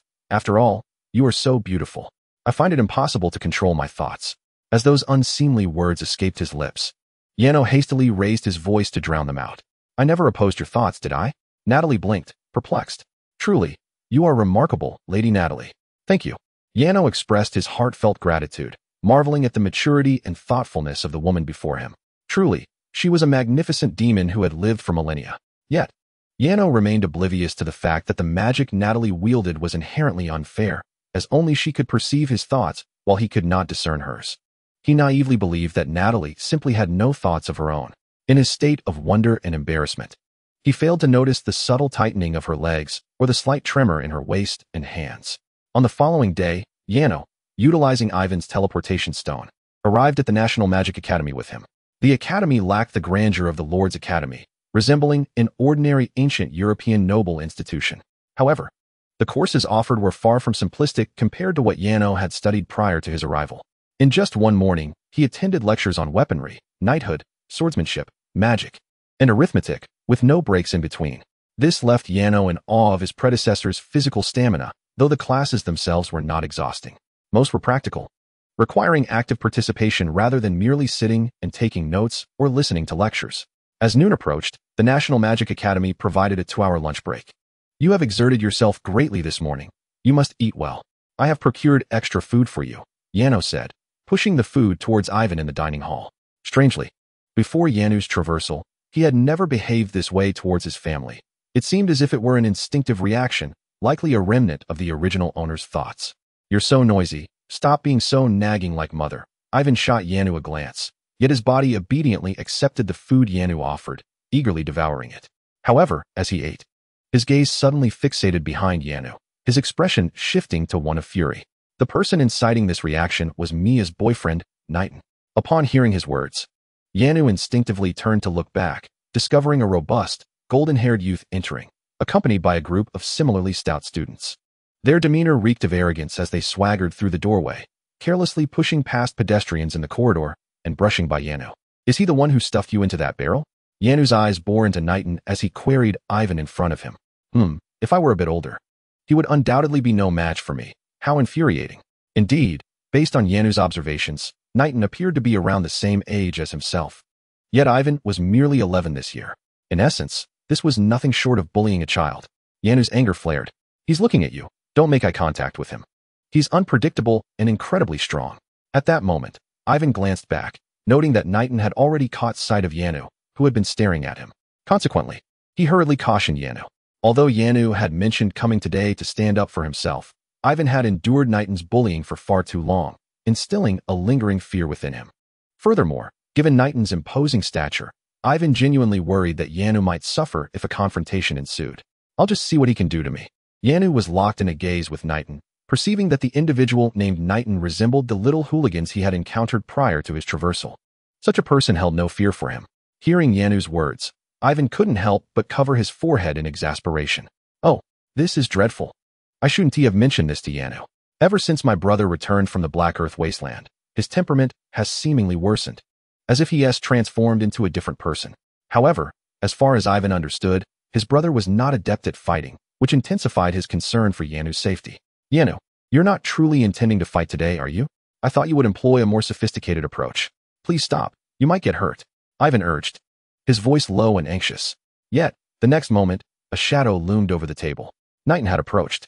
Chapter 32, The Handsomest Sweep Kick. "Good morning, you foolish little brat. If you don't want to be tied to the cafeteria lady, I suggest you reconsider. Pay attention, you foolish friend," he remarked, giving Ivan a light tap on the head. "Bam! You imbecilic jerk." At that moment, Yano slammed his hand on the table, rising abruptly and approaching Nighton. "Who permitted you to speak to him in such a manner?" His actions drew the curious gazes of fellow students still dining in the restaurant. "Wow, what a tough guy. What will you do now?" Nighton, adorned with a mocking smile, propped his feet onto the table and inquired of Yano, "What will I do?" "Heh." Yano, smiling, stepped out from his seat. "First, I shall inform your parents about your bullying antics at school." "Ha ha." Nighton erupted in laughter upon hearing this, prompting the others in the cafeteria to join in spontaneous mirth. "Hey, taste this." Suddenly, Nighton seized a plate of food from the table and hurled it at Yano. Yet, with a whoosh, the food passed directly through Yano's form, transforming him into a radiant white light for that brief moment. This caused the mocking smile that had adorned Nighton's face to vanish, replaced by an expression of gravity. "You know, Nighton, I genuinely feel sorry for you." "Humph. You don't understand me, foolish mage." "Oh, but I do understand you all too well. You rely on your strength, rallying your gang, believing you have become the king of this campus." Yano continued, surveying the onlookers. "He is merely a bully, preying on those weaker than himself to derive a sense of satisfaction." With that, he stepped closer to Nighton, a smirk plastered on his face. "Oh, look at you. You are truly remarkable, aren't you? The thrill of bullying the weak must be infinitely more exhilarating than even gold." "Ha ha." Yano's words sent waves of laughter throughout the dining hall. Even Ivan could not suppress his amusement. Yet, Nighton's fists clenched tightly. "Regrettably, I am not your father, so I cannot teach you how to behave. However, I believe I can offer you a warning. If you think you can bully everyone, you are gravely mistaken. Today, I merely issue you a caution. You have provoked someone you ought not to have. Is that so?" Nighton suddenly lunged forward, grasping Yano's collar. "Have you heard of the Green Chamber? My father is its president, and I am connected to Duke Ashwarm. I would like to see how you will make me regret this." "Ashwarm, is it? What? Are you afraid?" A smug smile spread across Nighton's face. Suddenly, Nighton felt a sharp pain radiating through his arm. It was the result of Ayano's precise strike to his elbow, causing the hand that clutched his collar to bend awkwardly at a right angle. In an instant, a soft, radiant white light enveloped Ayano's right foot, which then swept powerfully towards Nighton's head. With a thunderous crash, Knighton was sent flying over 10 meters, crashing into the restaurant's wall and landing in the courtyard outside. The patrons of the restaurant stood in stunned silence, as did Ivan, who was bewildered by his brother's newfound prowess. Don't move. Your behavior is utterly unacceptable. You must provide an explanation.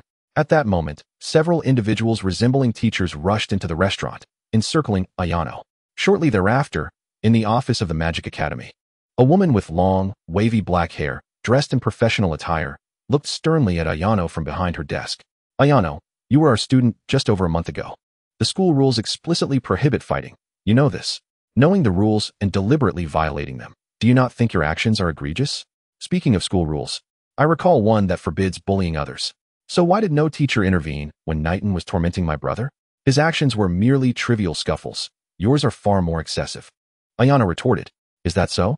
Are you aware of how many children have been shattered in this wretched school due to what you dismiss as trivial scuffles? If you are oblivious to this, do you truly deserve to be called a principal? Ayano exclaimed, suddenly rising from his chair with a forceful clap against the armrest. What do you propose I do? Should I disturb the president of the Green Guild over mere trifles? The rules of this world do not operate in such a manner. Young man, I once shared your straightforwardness, but you must learn to adapt. Indeed, I have changed to become less straightforward.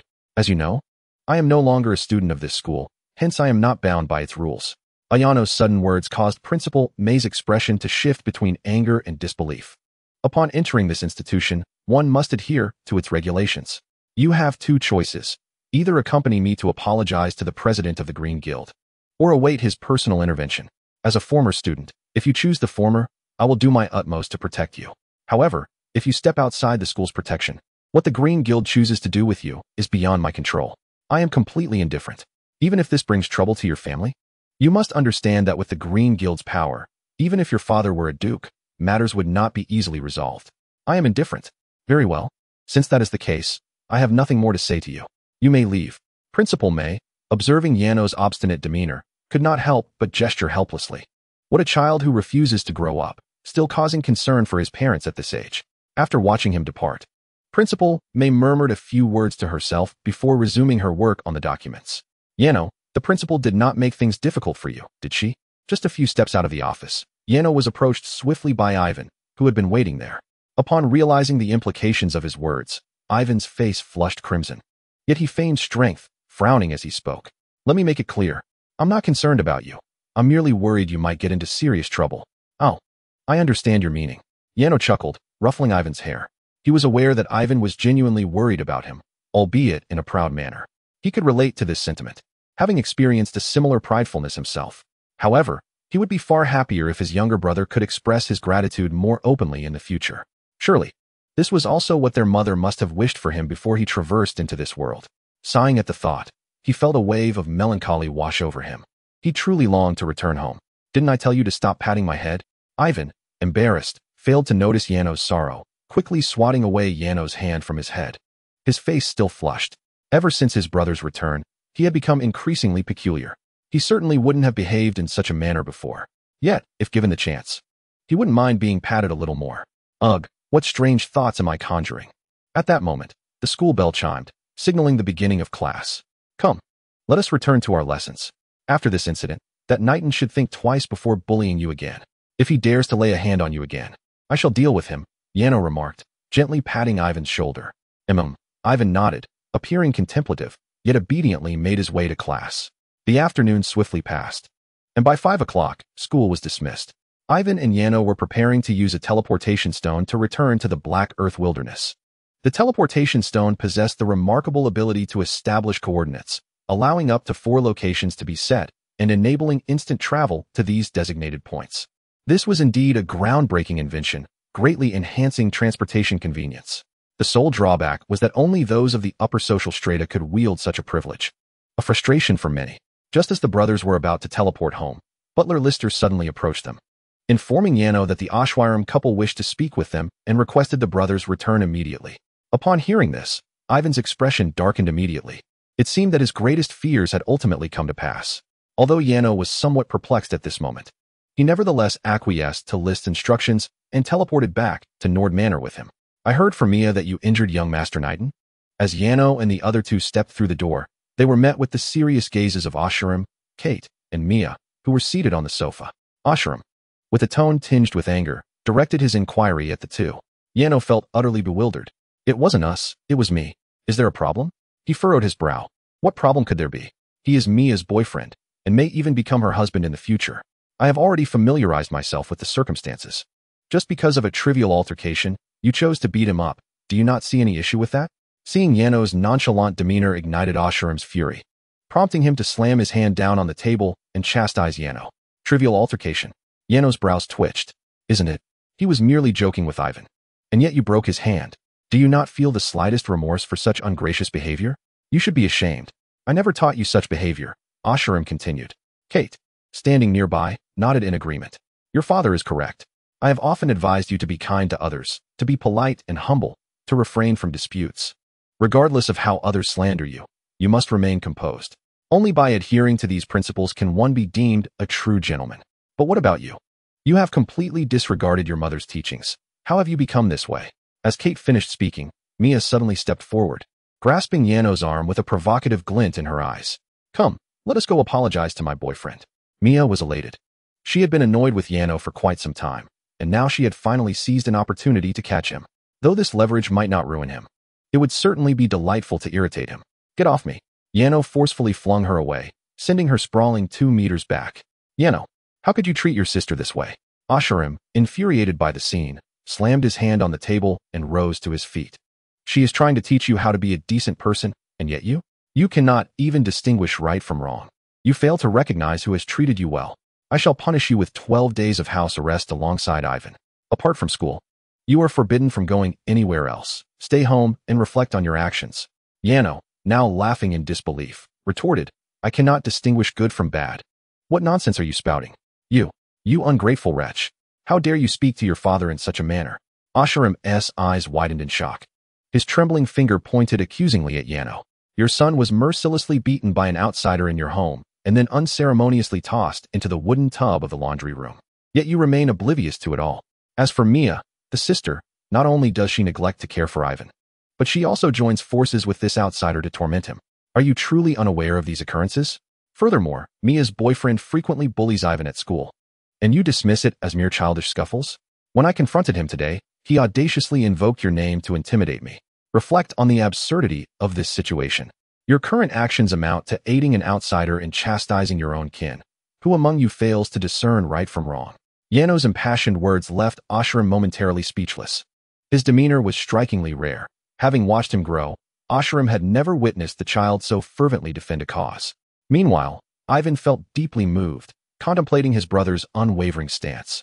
Yano's anger stemmed from the injustices Ivan faced. He was so incensed that he dared to challenge their father. What trials had he endured in the desolate land to transform him into such a protective figure? Lost in thought, Ivan was suddenly brought back to reality as Yano took his hand. Frankly, I am profoundly disappointed in you all. From now on, I shall be the one to care for Ivan. You will not tend to him. I will. You fail to show him the concern he deserves, but I will. And Mia, heed my warning. If your boyfriend dares to bully Ivan again, I will not hesitate to render him incapacitated. You may as well let him test that resolve.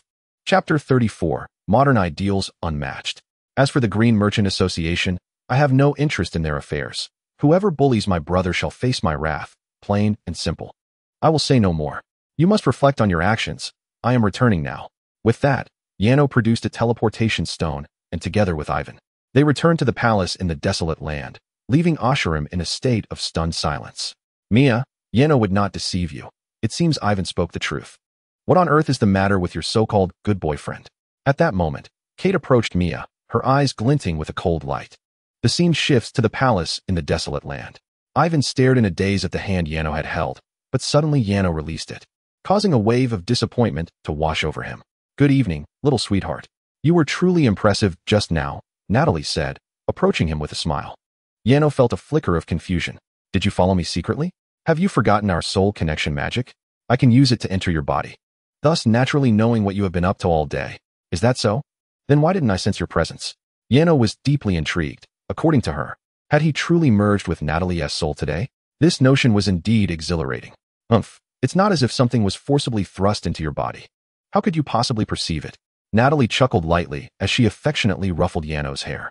She had observed all of Yano's actions moments ago. and her heart brimmed with joy. He was remarkably different from the people of this world, embodying the very essence of humanity as she had witnessed it a millennium ago. He valued family and cherished kinship, qualities she had once yearned for. She pondered how long it would take before she could become a part of Yano's family. Just as Yano reveled in Natalie's gentle caress, Ivan suddenly lunged into his embrace, clinging tightly to him. "Thank you, brother. Why say such things, you silly boy? Aren't we family? You can stay here peacefully from now on. No one will bully you again," Yano replied with a smile, wrapping his arms around him. However, their embrace was short-lived as Ivan pushed him away, a rosy hue adorning his cheeks. "You mustn't hug me out of the blue. You." "Oh, never mind that." Unable to articulate a reason, Ivan swiftly changed the subject. "In any case, I truly appreciate your help, and I promise I will assist you with anything you need, no matter what it is. And is it really acceptable for you to bring me out and provoke Mom and Dad? You really should think before acting. What if they get angry and disown you?" Hearing Ivan's concerns, Yano couldn't help but chuckle softly. "Let me put it this way. If he truly intends to sever ties with me over an outsider, then let it be. I refuse to regard someone who cannot discern right from wrong as a father. Regardless of whether he chooses to cut ties, I will always be your brother. If you find yourself in trouble, seek me out." "Foolish. Do you even comprehend what you're saying? Do you wish to descend from nobility to the status of a commoner?" Although Yano's words brought a smile to Ivan's face, he stubbornly retorted. Yet, he acknowledged the truth in Yano's statement. After all, for a child of nobility to suddenly become a commoner would indeed inflict devastating harm. No one could accept the drastic fall from a life of luxury. What is wrong with being a commoner? Must commoners always be inferior to nobility? Li Xiao, who had received a modern education, furrowed his brow at Ivan's words. "In my view, true nobility should not arise from a lofty lineage that fosters arrogance, but should be earned through the admiration and support of all. This, indeed, is the essence of nobility. From this perspective, I do not believe commoners are inferior to nobles." At this moment, Ivan found himself replaying Yano's words in his mind. And for reasons unknown, these words profoundly resonated with him, as if a veil had been lifted. "You must understand, Ivan, that nobility and commoners share no inherent distinction. Neither is inferior to the other. Is that so?" Ivan asked, somewhat bewildered. Indeed, it must be so. Although Yano's sentiments diverged from what Ivan had typically learned, he felt an undeniable conviction that his brother's words were the embodiment of truth, that they were indeed correct. "Well, it is getting late. You should rest," Yano suggested, observing Ivan's momentary daze, mistaking it for fatigue, and thus encouraged him to retire for the night. Obediently, Ivan made his way to the room prepared for him by Yano. Meanwhile, Yano turned his attention to Natalie, for he held a deep affection for her and realized he had not seen her all day. Seizing the opportunity, he wished to relish some rare moments of intimacy with her. "Natalie, I recall you haven't fed on vitality for several days. Would you care for some now?" Yano inquired. Whenever Natalie desired to draw from his essence, she would draw near, a sensation he cherished. Indeed, in these rare moments together, he longed to close the distance between them even further. "Truly, you are my sweet darling, just as I find myself feeling a bit famished." It seemed Natalie sensed something, placing her hands upon Yano's face while inching closer to him. In truth, she was acutely aware of Yano's innermost thoughts, having connected with his soul. The notion that nobility and commoners share no inherent distinction is exhilarating. "Yano, were you perhaps a revolutionary in your previous life?" she pondered aloud while drawing from his vitality. "This is not my own proclamation. It was uttered by an ancient figure from my world named Chen Sheng." "Chen Sheng?" Upon detecting Natalie's interest, Yano regaled her with the tale of the Chen Sheng and Wu Guang uprising. And thus, a splendid evening unfolded. The following day was a weekend, and Ivan did not need to attend school. Consequently, Yano planned to explore some entertaining activities to amuse Natalie and the others. However, Ivan approached him with a request to accompany him to the capital. "To the capital? For what purpose?" Yano asked, a hint of confusion in his gaze. "To celebrate your successful return. I've arranged a special gift for you in the imperial city," Ivan replied, his hands fidgeting nervously. "You must come with me to collect it, as the gift is intended for you." "Very well, I shall accompany you," Yano said, breaking into a smile as he patted Ivan's shoulder in agreement. Though Ivan has always been rather proud and temperamental since childhood, his genuine kindness towards others is undeniable. Otherwise, Yano would not instinctively wish to care for him so often. "I shall accompany you both.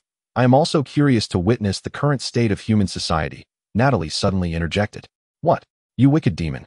What is your true intention in wanting to understand the present human world?" Ivan exclaimed, visibly displeased as he glared at her. My purpose is simply to keep your brother company. You monopolized him for an entire day yesterday. Today, I shall not relinquish him to you, Natalie explained playfully, wrapping her arms around Yano with a mischievous smile. Monopolized? I never intended to stay with him all the time. If you wish to be with him, then so be it. I couldn't care less, Ivan retorted defiantly, though he instantly regretted his words. Oh no, why did I say that? I wanted to stroll alone with Yano. Why must it always be like this? Regardless of his inner thoughts, Natalie joined them nonetheless. The scenery of the capital was remarkably novel for Yano. Although he possessed the memories of the original owner, he was, after all, a traveler from another world. And many sights were far more delightful to behold in person. At present, the streets were lined with vendors, shops, and buildings, all adorned in an exquisite European style, including a magnificent cathedral. For Yano, everything was a revelation. He had never ventured abroad in his previous life, and now, having crossed into this world, he was able to experience the charm of a foreign medieval setting. What an unexpected delight. Ivan led Yano and Natalie to a blacksmith's shop. Nick, have you prepared what I requested? Ivan asked a burly, bald man wielding a hammer over an anvil. Haha, it's ready, young master. Here it is. Nick replied with a hearty laugh, retrieving a finely crafted rectangular wooden box approximately 9 decimeters long from a nearby cabinet and placing it on the table. This is your gift. Go on and open it, he encouraged. Without pretense, Yano approached and lifted the lid of the box, revealing a short sword that appeared to be made of translucent ice. A sword. Such a weapon is a gentleman's standard in this world. Echoing the sentiment of a gentleman is paired with his sword from Yano's previous life. The act of gifting a sword between men symbolizes an unbreakable bond of friendship and a pledge to face the harsh future together. Isn't it splendid? This sword was crafted from a considerable stash of frozen or that I saved diligently over several months, Ivan proclaimed proudly. His head held high as he enthusiastically presented the enchanted sword, imbued with ice magic, capable of cleaving both material and frost. Yano meticulously examined the short sword, noting its flat, wide, and thick blade, reminiscent of the gladii wielded by the Romans. One must admit, it appeared truly exquisite. Ah, what a splendid sword. Thank you, Ivan. I adore it. Yano's words rendered Ivan's enthusiastic description abruptly silent, while a rosy blush crept across his face. He touched his neck, a smile curving at the corners of his lips as he remarked, I'm glad you like it. My efforts were not in vain. After Yano took possession of the sword, the group departed from the blacksmith shop, with Ivan hoping to stroll further with Yano through the streets. However, as they walked, Yano was utterly captivated by the sword in his hands, unable to part with it. Having always had an affinity for cold weapons, he found it delightful to receive such a unique gift in this world. How could he not be elated? I must name this sword, Yano suddenly declared while toying with the blade. Oh, what name will you choose? Ivan inquired with curiosity, his gaze reflecting a hint of anticipation. After all, this sword was a token of their brotherhood, and its name held great significance. Let us call it Frostmourne. Wow, cool. How did you come up with that name? Ivan exclaimed, his face lighting up with surprise. He couldn't help but admire his brother's knack for naming. Haha, it's merely an inspiration. Yano chuckled awkwardly. Ivan, however, was puzzled. Why claim it was inspired? Were there renowned swords with similar names that he, as an aficionado, had never heard of? Just then, as they continued on their way, a group of burly men suddenly appeared, blocking their path. Yano instinctively sheathed his sword and scrutinized them. The 5 men donned horned helmets and iron armor, wielding axes, resembling Vikings. What do you want? Yano inquired. What do we want? Haha. Do you know you are currently on the territory of the Green Merchant Guild? You dare to meddle with our master and wander around here? The leader's words left Ivan momentarily stunned. Indeed, he had forgotten that they were in the domain of the Green Merchant Guild, an organization with deep ties to the king, making even dukes think twice before crossing them. In his eagerness to present a gift to his brother, he had overlooked this crucial detail. What now? It seemed they were in grave peril. As he gazed at the armored men, a wave of anxiety washed over Ivan. What do I have to fear? Where does it state this is your territory? Nonsense. I merely ask what you intend to do. As Yano spoke, he slightly turned his body, gripping the newly acquired short sword in a reverse hold, adopting a stance indicative of combat. The profound martial awareness ingrained in his mind prior to his transference bestowed upon him an overwhelming confidence with a weapon in hand. He was entirely certain that should a confrontation ensue, he could swiftly eliminate the imposing figure before him.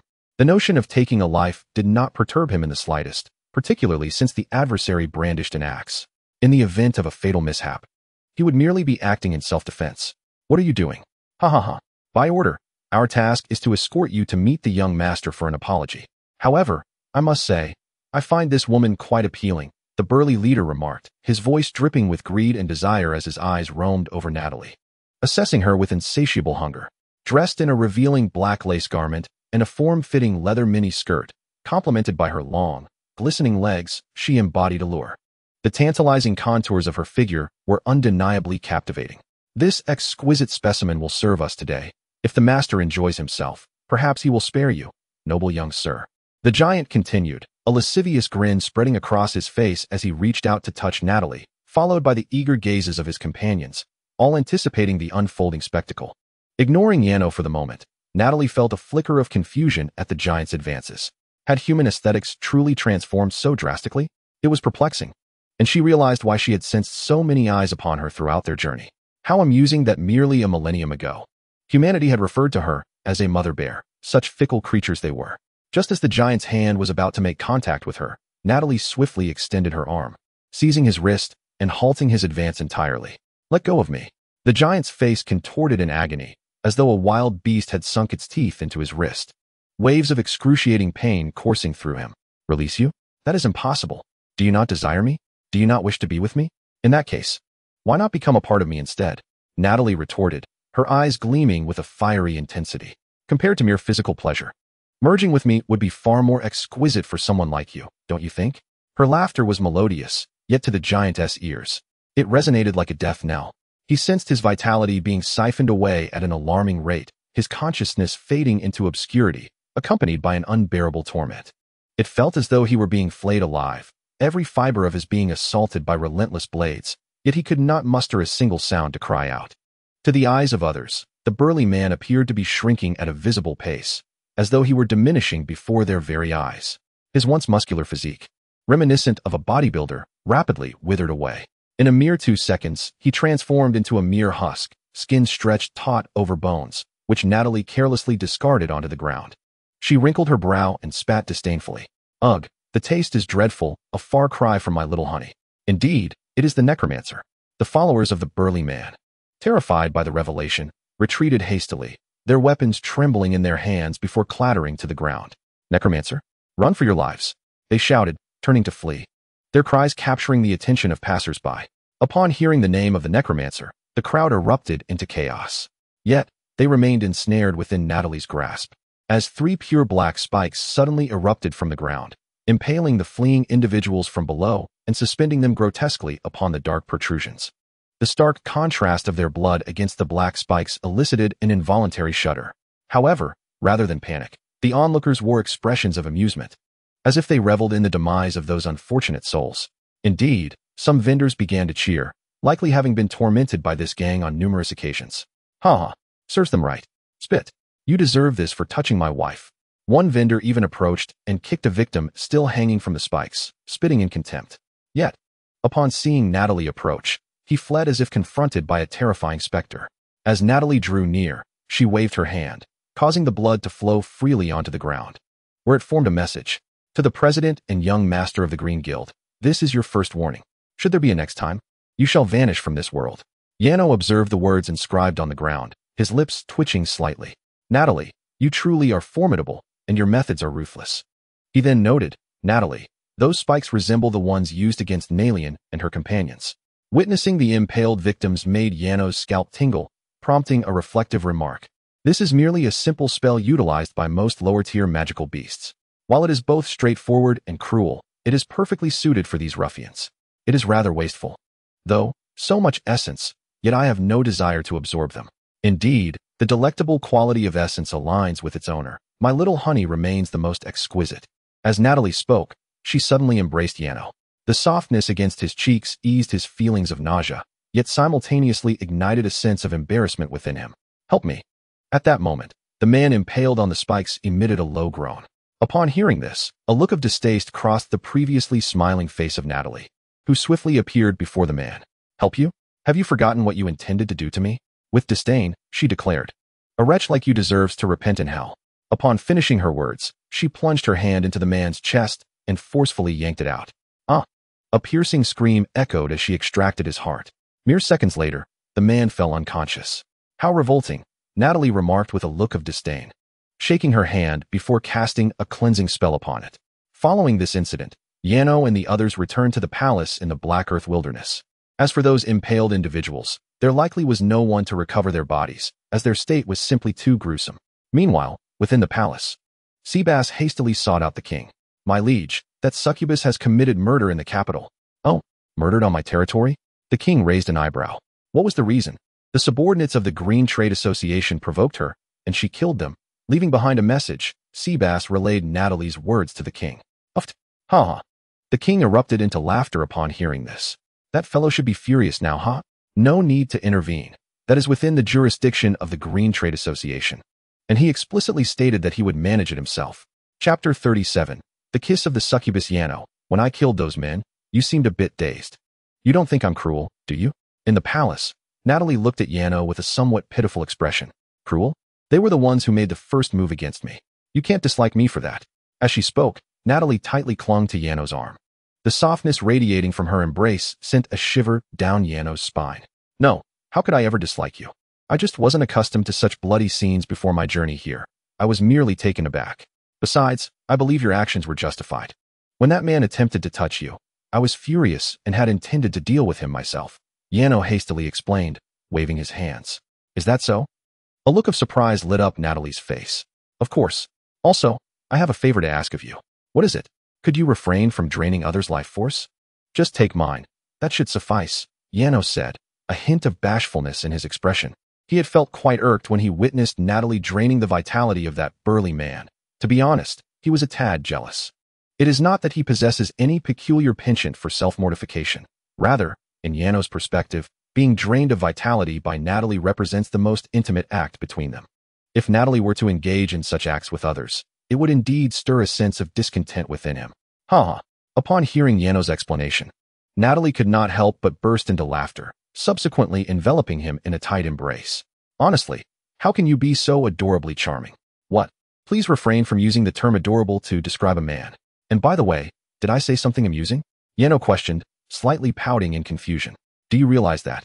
In the eyes of humanity, being drained by a succubus is akin to committing suicide? Yet here you are, feeling jealous. Are you employing mind reading on me again? It isn't necessary. Your thoughts are far too predictable, Natalie replied, suddenly cradling Yano's face in her hands, her gaze softening as she looked at him. I promise. From now on, I shall only draw from your essence, so do not harbor jealousy any longer. With that declaration, Yano saw Natalie lean in closer, and he felt an exceptionally soft and sweet sensation on his lips. After a moment of daze, Yano was taken aback. Was she truly kissing him? It certainly seemed so. This is a reward for your earlier attempts to protect me, Natalie whispered softly against his lips. At that moment, Yano was utterly bewildered, savoring the intoxicating sweetness of her breath, feeling as if he had ascended to paradise, akin to the disorientation one experiences after consuming alcohol. Devil, stop right now. You must not drain my brother's essence, came Ivan's loud exclamation from the side. Natalie turned to see Ivan, his face flushed with anger, furrowing his brow as he regarded her. I did not. I was merely expressing affection in a manner befitting humans, Natalie said, releasing Yano and licking her glistening red lips, a mischievous smile playing on her face as she looked at Ivan. You are deceiving. If that were the case, why does my brother appear as if he has lost his soul? Upon hearing Ivan's words, Natalie glanced back at Yano, only to find he indeed resembled what Ivan had described, as if petrified, staring blankly at her. Were it not for his still visible breath, Natalie might have been led to believe she had awakened a peculiar magic that petrifies those who share familial ties. Wait, did she actually possess such a power? But she hadn't utilized it just now, had she? Ivan, you have finally finished your bath. Now it is my turn. Suddenly, Yano sprang to his feet. And do not emulate my earlier actions with Natalie. Such behavior is not suitable for children. As Yano spoke, he patted Ivan on the shoulder before hastily retreating to the bathroom, his ears flushed crimson. He did not even dare to glance at Natalie again. Ivan's heart was filled with a tumult of emotions upon realizing this. It seemed as though a demon had snatched away his brother. Ivan was furious. Demon, what is your true intention? Your cruel methods of murder, along with the creature you summoned, covered in eyes, all attest to your sinister nature. What do you seek by approaching my brother? Ivan, despite his fear of Natalie, boldly confronted her. What do you want? That is a question I have never pondered deeply. Upon hearing this, Natalie paused for a moment, then continued after a brief reflection. Initially, I found Yano intriguing and wished to remain by his side. As for now, I desire to marry him. You lie? How could a demon genuinely care for a human? I have read enough accounts of demons. Have you considered that perhaps all human accounts regarding demons are erroneous? Who decrees that demons cannot harbor affection for humans? Ivan's words incited a flicker of anger in Natalie, prompting her to retort coldly, which momentarily startled him. I apologize. Noticing the fear in Ivan's eyes, Natalie quickly retracted her temper, donning a smile once more. Listen, I truly care for your brother. There is no need for deceit. But history records that when demons come to the human realm, Natalie's earnest gaze began to sway Ivan's belief in her words. Yet the thought of his brother being taken away compelled him to argue further. The records are false. The purpose of coming to the human realm is not something I can disclose, but it certainly has nothing to do with wreaking havoc. Natalie interjected, her expression oddly shifting as she continued. Moreover, you are a boy, and Yano is your brother. Your affection for him must remain within the bounds of familial love and not exceed those limits. Huh. Natalie's words caused Ivan's face to flush crimson. What are you saying? You know well that Yano values you, but if you intend to compete with me for him, you have chosen the wrong opponent. Who is competing with you for him? Meanwhile, within the bathroom, the sound of water drowned out the clamor from the living room. Yano poured several buckets of cold water over his head, finally managing to calm himself significantly. He was not a lifelong, introverted hermit devoid of female friends. Yet for some inexplicable reason, Natalie always had the capacity to provoke him deeply. Chapter 38. Restless endurance even now. Yano could still faintly sense the touch of Natalie upon his lips, imbued with the fragrance of roses. It felt as though she continued to kiss him, making him reluctant to wash his face. The image of her suddenly drawing near just moments ago remained vividly etched in his memory. The warmth surged uncontrollably through Arno's lower abdomen. How frustrating. Arno could no longer contain himself. Suddenly, from the corner of his eye, he noticed a piece of intimate apparel belonging to Natalie hanging on a nearby rack. It was the very outfit she wore when he first encountered her, a leather bra and matching panties. Although she had not donned them since Ivan's arrival, she had occasionally worn them within the palace prior to that. The last time seemed to be 2 days ago. It appeared they had not yet been laundered. Arno, caught in a moment of impulsivity, picked up the panties and inhaled their fragrance. Roses. How intriguing. Just then, Natalie unexpectedly burst into the bathroom, holding a change of clothes. However, the sight that greeted her rendered her momentarily speechless. She found Arno holding her garment, and he, too, was taken aback. What to do? What to do? After all, he was merely 24 before his transmigration, a time of youthful vigor, and now, at 19 in this new world, the situation was even more intense. It was worth noting that prior to his arrival in this realm, he had experienced daily inconveniences at 19. Now, due to the essence of his previous soul, he had managed considerable restraint. But after a month of living with a stunning beauty like Natalie, sharing meals and a bed, he had deemed it impressive to have maintained his composure for this long. Yet today, Natalie's actions had pushed him to his limits, resulting in this mortifying scene. What should he do now? Surely, Natalie wouldn't come to despise him for this, would she? Arno, I never expected. I'm doomed to be disliked now. Observing the astonished expression on Natalie's face and her words, Arno felt truly doomed.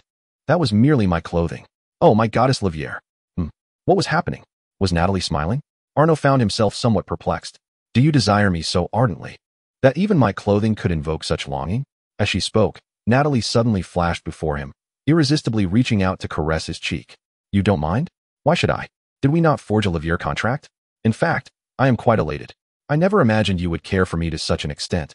It is profoundly touching. Natalie appeared immensely thrilled and stepped closer, enveloping him in a firm embrace. Now, leave everything to me. Do not rely on clothing. My sweet darling must not be so pitiful. After some time, Arno and Natalie emerged from the bathroom, where she gently dried his still damp hair with a towel. As for Yano, his legs were slightly trembling. Although Natalie had merely utilized her hands, her techniques were numerous, assisting Yano in resolving the most significant predicament he had faced in the past month. Yet, simultaneously, Yano felt somewhat bewildered. He pondered the nature of his relationship with Natalie. After all, she had rendered him assistance without any formal acknowledgement.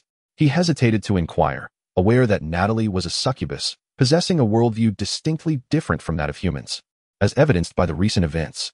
Perhaps, in the succubus's perspective, merely being friends sufficed. After enduring a scolding from the author, Yano realized that his earlier thoughts were indeed misguided. He resolved to seek clarity when an opportune moment arose, particularly since Ivan was present. Speaking of Ivan, Yano suddenly recognized the gravity of the situation. Natalie, where's Ivan? What was he doing when you brought me my clothes? Yano abruptly questioned, not wishing to lead his younger brother astray. He has already gone to bed. You should rest as well. I feel sticky in several places and would like to take a bath, Natalie replied with a smile, gently patting Yano's head. Oh, all right. Yano obediently returned to his room, recognizing that Natalie's demeanor was a consequence of his own actions. Upon entering the bathroom, Natalie immediately felt her cheeks flush as she sank to the floor. I must hasten to fulfill the Livial contract. Why is that cursed mark so difficult to construct? I can't endure this any longer, she exclaimed, covering her forehead while panting. Expressing her frustration. My sweet darling, I yearn to be with you now, yet I fear I might drain you dry. I must persevere. I must complete the mark swiftly, she muttered to herself, lifting Yano's discarded garments to her nose. You've used my clothing, so I should be able to do the same, right? It's only fair. Meanwhile, Yano, nestled in the expansive red heart-shaped bed, felt an unsettling sense of dissonance. Wasn't Natalie capable of minor magic? Wouldn't a simple spell suffice for cleaning herself? This posed a rather profound philosophical question. Perhaps she desired a bath as well. After all, the sensation of water cascading over one's body was markedly different from that of employing minor magic, much like Yano himself. Even though he had the benefit of Natalie's minor magic in his mouth, he still rinsed upon waking. Perhaps Natalie was similar in this regard. Thus, an evening that was not entirely innocent slipped away. The following morning, the scene shifted to the capital. A robust, middle-aged man with golden hair gazed at the blood-written words on the street, his expression fluctuating between shadows of uncertainty. Vice President, I require an explanation. He directed his gaze to the young man beside him, who wore a monocle. It was the young master who instigated this trouble. He had provoked an individual named Arno Nord at school and subsequently dispatched our soldiers to teach them a lesson. However, Arno Nord was accompanied by a female necromancer, who mercilessly dispatched those soldiers. A necromancer, you say? Indeed, one capable of directly siphoning the life force from others, reducing a person to a mere husk. According to accounts, this is undoubtedly the essence of necromantic magic. What of the necromancer? The prestige of the Green Consortium is waning significantly. My brother has been slain by an unknown assailant, and now my son is being tormented by a mere scion of a petty duke. Do they truly believe the Green Consortium is so easily trifled with? Mobilize the army at once. Chapter 39. The Curious Fate of the Fallen Knight. A few days later, a substantial force of troops, numbering 10,000, surged into the capital of the Lannister kingdom, filling the city walls to capacity. This movement could not escape the notice of the king. Snake, what is the meaning of sending such a large contingent into my imperial city? In a chamber of the palace, the king reclined on a sofa, addressing a middle-aged man with golden hair. Your Majesty, a certain Arno Nord has caused a disturbance in the commercial district you bestowed upon me. I am indifferent to my own circumstances, but this clearly shows a lack of respect towards your esteemed self. Thus, I took the liberty of calling in the troops, with the intent of assisting you in dealing with this young ruffian. Snake replied with utmost deference. You are quite the orator. But let me inquire. Does one individual warrant the summoning of an entire army? Are you preparing to hunt down a beast, or are you plotting against me? The king scoffed, prompting Snake to kneel in alarm. Your Majesty, that individual is accompanied by a necromancer. Without the army, we stand no chance. A necromancer, you say? Indeed, a female necromancer, reportedly with red hair. The king nearly burst into laughter upon hearing this. Is there a problem? Please, continue. He managed to suppress his mirth and gestured for Snake to go on. Your wife is not in labor. Your Majesty, please do not mock me. I assure you, I am not deceiving you. She is indeed a necromancer, albeit one who has not been seen in a century. The magic she employed was unmistakably necromancy. The people in my commercial district witnessed my soldiers being drained to mere husks. Snake elaborated, perplexed by the king's laughter, wondering if he had missed a joke. I shall alert the court mages to this matter. But your Majesty, that is a necromancer. I cannot be held accountable, for the crime was not committed on my territory. You stated it yourself. You manage your own commercial district. The king shrugged. Yes, your Majesty, I shall not bring disgrace upon you. I will capture that necromancer and personally present her before you. After Snake finished speaking, he turned and left the living room, a glint of malice lingering in his eyes. Once he departed, the king exchanged a glance with Seabass, and then erupted into hearty laughter. A necromancer. The king's mirth was the loudest, as he clapped his hands and stomped his feet. Seabass joined in the laughter. Your Majesty, it seems he mistook the succubus for a necromancer. Oh dear. This is too amusing. I am eager to see just how formidable that succubus, mistaken for a necromancer, truly is. Unbeknownst to Arno, an unusual atmosphere enveloped the royal city. Today marked the opening day of the Lord's Academy, and he, alongside Natalia, had arrived at the Academy's entrance. Inscribed upon the teleportation stone issued by the Academy were the institution's regulations, which stipulated that only one son from noble families was permitted to enroll. Additionally, any son from a baronial rank or higher could bring along 2 attendants to attend classes with him. This was a privilege of the nobility, and according to societal whispers, the Academy's educational standards were deemed to be of the highest caliber in the world. Consequently, many noble sons brought their siblings as attendants. However, for Arno, there was no need to bring a sibling, as Ivan was more inclined towards the study of magic, and he did not wish to part ways with Natalia. Thus, Arno considered Natalia as his attendant and came to the Academy with her. Just as Arno was about to enter the Academy with Natalia, he noticed an unusual figure clad in armor at the entrance. This individual was adorned in the classic attire of a European knight, wearing a helmet and medium-thick armor. At that moment, they were engaging in conversation with passers-by, and Arno's heightened hearing allowed him to discern their words. This person was a wandering female knight, seeking to pledge her loyalty to any noble willing to accept her. She required no monetary compensation, only food to sustain her, suggesting she was indeed a down-and-out knight. However, every individual she approached wore a countenance of disdain. "Begone. We do not need a woman as a knight." One nobleman dismissed her with a wave of his hand, his expression akin to encountering something unsightly. The female knight lowered her head in disappointment, ceasing her pursuit, and let out a resigned sigh. Yet suddenly, she turned her gaze towards Arno, as if she had sensed his attention upon her. In the next moment, she swiftly approached him. "My lord, do you require the loyalty of a knight? Wow, really? You wish to pledge your loyalty to me?" Arno exclaimed, pointing to himself, a look of surprise illuminating his face. Before his journey into this realm, he had long harbored a fondness for chivalric literature. Although he appreciated works such as Don Quixote, which satirized the very genre he adored, this did nothing to diminish his passion for the tales of knights. To his astonishment, he now found himself amidst a narrative reminiscent of the very stories he cherished. Consider this, a minor noble accepting the fealty of a fallen knight. This is undeniably the quintessential opening of a classic chivalric saga. How utterly romantic. This elation was precisely what fueled his excitement. Indeed, if you so desire. The female knight regarded Arno's fervor with a hint of perplexity, but responded with utmost respect. "Very well. The esteemed knight, the great Arno Nord, lord of the Black Earth Plains, shall accept your loyalty." Arno suddenly spread his arms and proclaimed loudly, completely disregarding the bewildered gazes of those around him. His youthful exuberance burned brightly, rendering him indifferent to the prospect of social embarrassment. For him, such spiritedness was a lifelong pursuit. "However, before accepting your pledge, you must demonstrate your courage. How shall I prove it? Whether in battle or through a contest of skill? I am confident I shall earn your favor." Upon hearing this, the knight's excitement grew, and she tightened her grip on her longsword. In truth, she had faced countless rejections that very morning and was beginning to entertain thoughts of giving up. Yet, she bore no ill will towards the young lords. After all, in this world, women are inherently part of a marginalized group, let alone female knights. Moreover, she appeared rather destitute, her circumstances a testament to her struggles, which made the reluctance of these noble youths somewhat comprehensible. She had come merely to test her luck. To her surprise, someone was indeed willing to accept her. In her eyes, Arno now radiated an almost divine light. Chapter 40. The Oath of Fealty by the Female Knight. It's not as grave as it seems. Arno had merely spoken those words to draw closer to the chivalric tales he had once read. What a bother it would be to create trials for others to prove themselves. Ahem. Listen well. The way to demonstrate your courage is to remove your helmet and gaze directly at me. Only those knights who dare to reveal their true faces to the world are, in my eyes, truly brave. After a moment of contemplation, Arno deliberately lowered his voice, infusing it with gravity. "That is far too simple." The female knight nodded eagerly and promptly removed her helmet.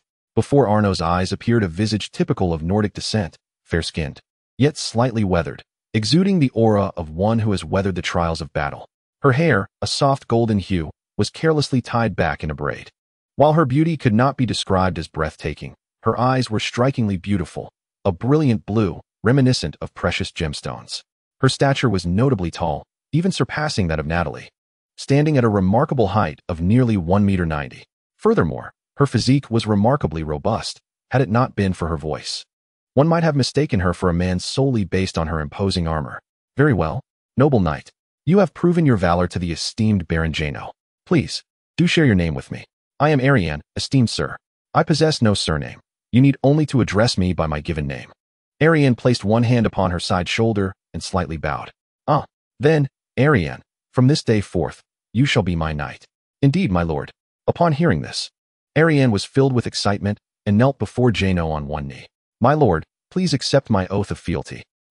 Here, Jano felt the weight of the moment shift. As he noticed an increasing number of onlookers surrounding them, the pressure began to mount. Yet, Ariane paid no heed to her surroundings and commenced her knightly declaration. Humility, integrity, compassion, bravery, justice, sacrifice, honor, faith. As she recited these words, Jano found himself unwilling to interrupt her. He suddenly realized how reminiscent the scene was of a chivalric tale. Just imagine, a young lord encounters a fallen knight in the street, and they forge an immediate bond, embarking on an oath of loyalty right there in public. Regrettably, it was morning rather than dusk, and they were not beginning their knightly vows under a sunset's radiant glow. How much more perfect and romantic it could have been. Nevertheless, Jano felt as if he were partaking in a splendid chivalric drama. This sensation rendered him indifferent to the potential embarrassment he might face. Against formidable foes, unyielding and fearless, brave and loyal, worthy of my lord, steadfast and righteous, defiant unto death, protecting the weak, in accordance with divine law. I vow to courageously resist tyranny. I vow to combat all injustice. I vow to fight for the defenseless. I vow to assist anyone who seeks my aid. I vow to harm no woman. I vow to support all my comrades who fight for my lord. I vow to treat my friends with sincerity. I vow to remain unwaveringly devoted to my beloved. I, Ariane, pledge my loyalty to Arno Nord. All who oppose him shall be my enemies, and all who harm him shall face my wrath. As long as I do not violate this oath, I shall obey all his commands, fight for his honor, respect him, and protect him until death. Her knightly declaration flowed with eloquence, though it differed slightly from the oaths Jano was familiar with from his previous life. For instance, where she proclaimed worthy of my lord, it ought to have been worthy of God, and her vow to assist comrades fighting for her lord should have been to aid all my knightly brothers. However, it must be said that in the eyes of Jano, the knightly declaration in this world is far more impressive than that of his own. Truly, the absence of any divine entity is remarkably refreshing. My lord, what of your oath? Ariane inquired, noticing Jano lost in thought. Oh right, I, Arno Nord, the esteemed lord of the Black Earth Plains, hereby accept Ariane's fealty. I vow that as long as Ariane remains true to her oath, I shall protect her for life and honor her. Jano faltered, momentarily forgetting his words. Although he had studied the knightly declaration in this realm, the original owner had not retained it well. Struggling to recall the subsequent phrases, he drew forth his frostmorn and gently tapped Ariane's shoulders. Congratulations, noble knight. You have officially become my knight. With that, the ceremony concluded. A sudden round of applause erupted from the onlookers, leaving Jano bewildered. Had they not just been spectators? Yet their expressions as they clapped seemed reluctant. It dawned on Jano that, according to the laws of this world, anyone witnessing the knightly oath ceremony must offer their blessings. But what meaning does a rule that compels reluctant participation hold? The knightly declaration ought to be a solemn affair. Yet, the insincere applause and blessings extinguished Jano's enthusiasm entirely. Who permitted you to conduct the knightly declaration ceremony within the Lord's Academy? A man clad in full plate armor approached with a scowl, stirring Jano's confusion. What is it to you? Who are you? Jano retorted, matching the man's disdainful demeanor. I am a teacher at this academy, a grand knight of the kingdom, Count Mardel. My field of instruction is precisely the art of knighthood. And you dare recruit wild knights within the esteemed halls of the Lord's Academy? Such an act is an affront to the very essence of knighthood. Jano's irritation only grew at the man's bombastic attitude. Where does it state that one cannot recruit knights at the Lord's Academy? What is your concern? How dare you speak to me so coarsely? That is a blatant disrespect to a teacher, a grave offense. The Lord's Academy does not welcome students like you. Mark my words, within these walls, I am the law. I hereby declare that you are unworthy to be a student of the Lord's Academy. I command you to leave this esteemed institution. Ah, he is finished. Having drawn the ire of Master Mardel. He deserves it. Who told him to recruit wild knights and be caught by Master Mardel?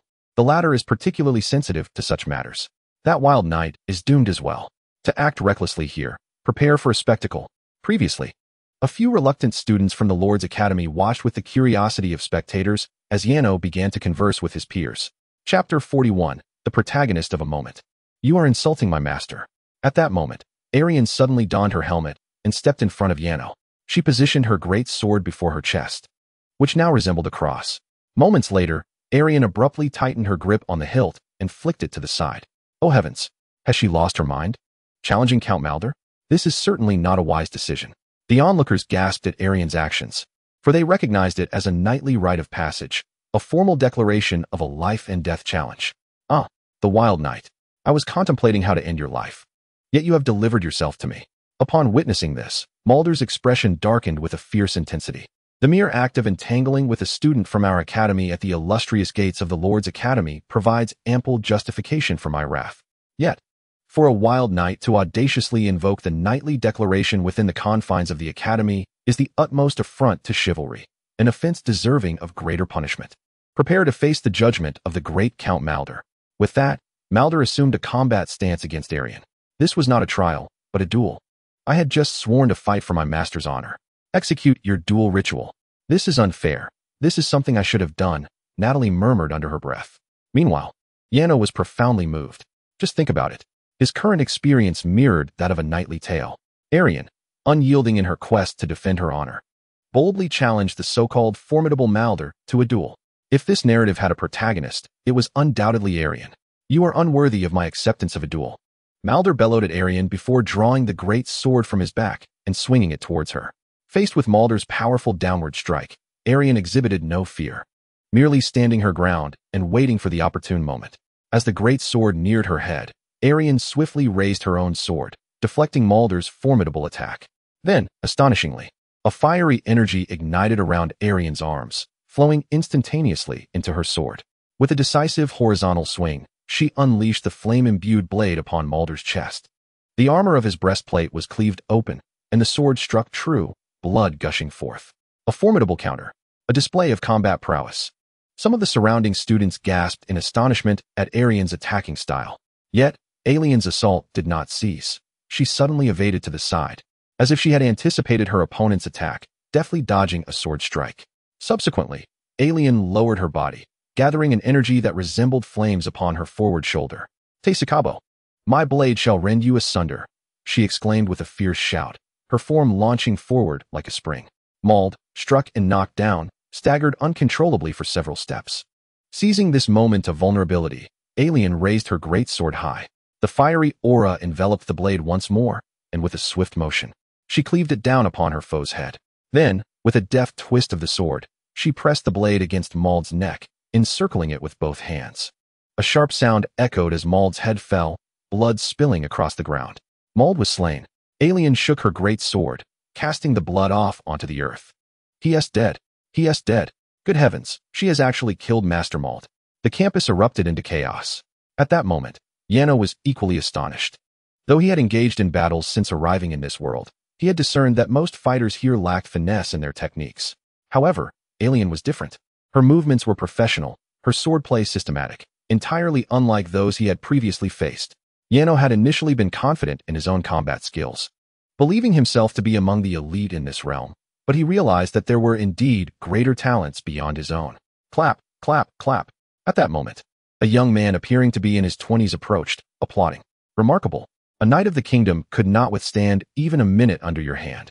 Your technique is truly extraordinary. If I am not mistaken, the martial art you employed has gradually faded from existence since 6 centuries ago."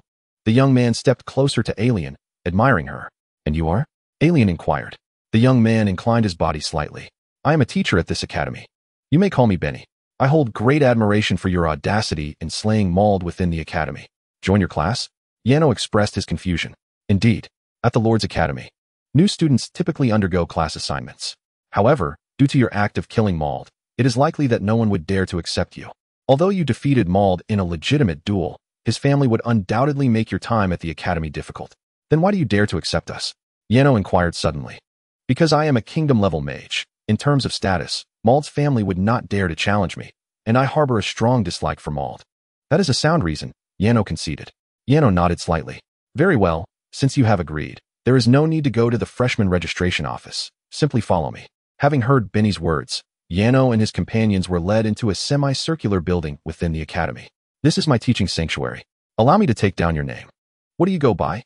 Benny inquired, Retrieving paper and pen from the drawer of his desk. Arno Nord, came the reply. Excellent. This badge serves as your student identification. While these 2 badges are proof of your attendance. Should you wish to bring your attendants into the classroom in the future, they must wear these badges.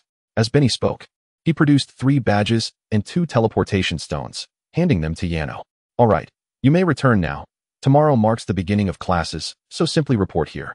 After this exchange, Arno, accompanied by Natalie and the newly recruited knight, Arian, returned to the palace. Chapter 42. The curtain falls on the nightly drama. Arian. This desolate wasteland is my territory. And this palace was established by Natalie herself. With the melodrama of the nightly play behind them, Arno set aside his theatrical demeanor upon returning to the palace, introducing Arian to their surroundings. I am not a great lord, and there are no stringent rules here, so feel free to act as you wish. I was merely jesting before. Understood, my lord, Arian nodded. Although perplexed by Arno's sudden shift in demeanor, she felt it prudent to speak less and act more. After all, such nights were always a relief for any lord. Please, do not address me as my lord, Arno shuddered, rubbing the goosebumps on his arms. As a modern individual, he found such titles unbearable and awkward. He preferred interactions founded on equality. You may simply call me Arno. Very well. I suspect you must be quite hungry. This is a leftover Aiken chicken sandwich from breakfast. You may have it to tide you over. I shall prepare something fresh for you.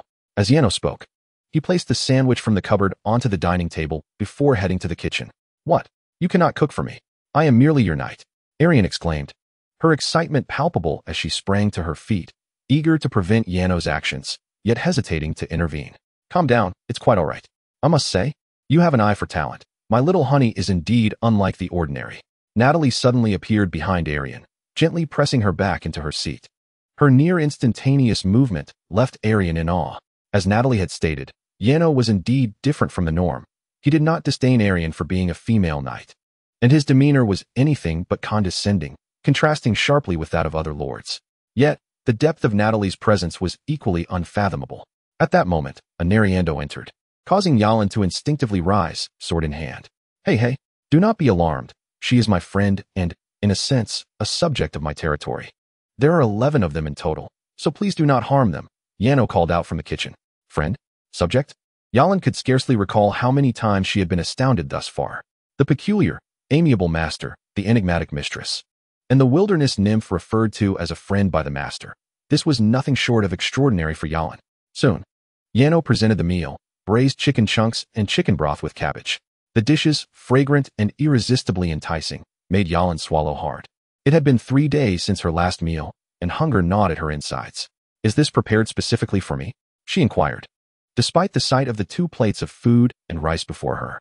Of course, I am not hungry. You should enjoy it, Arno reassured her. With his confirmation, Yalan could no longer restrain herself and began to eat heartily. Tears of gratitude welled in her eyes. It had been so long since anyone had treated her in such a manner.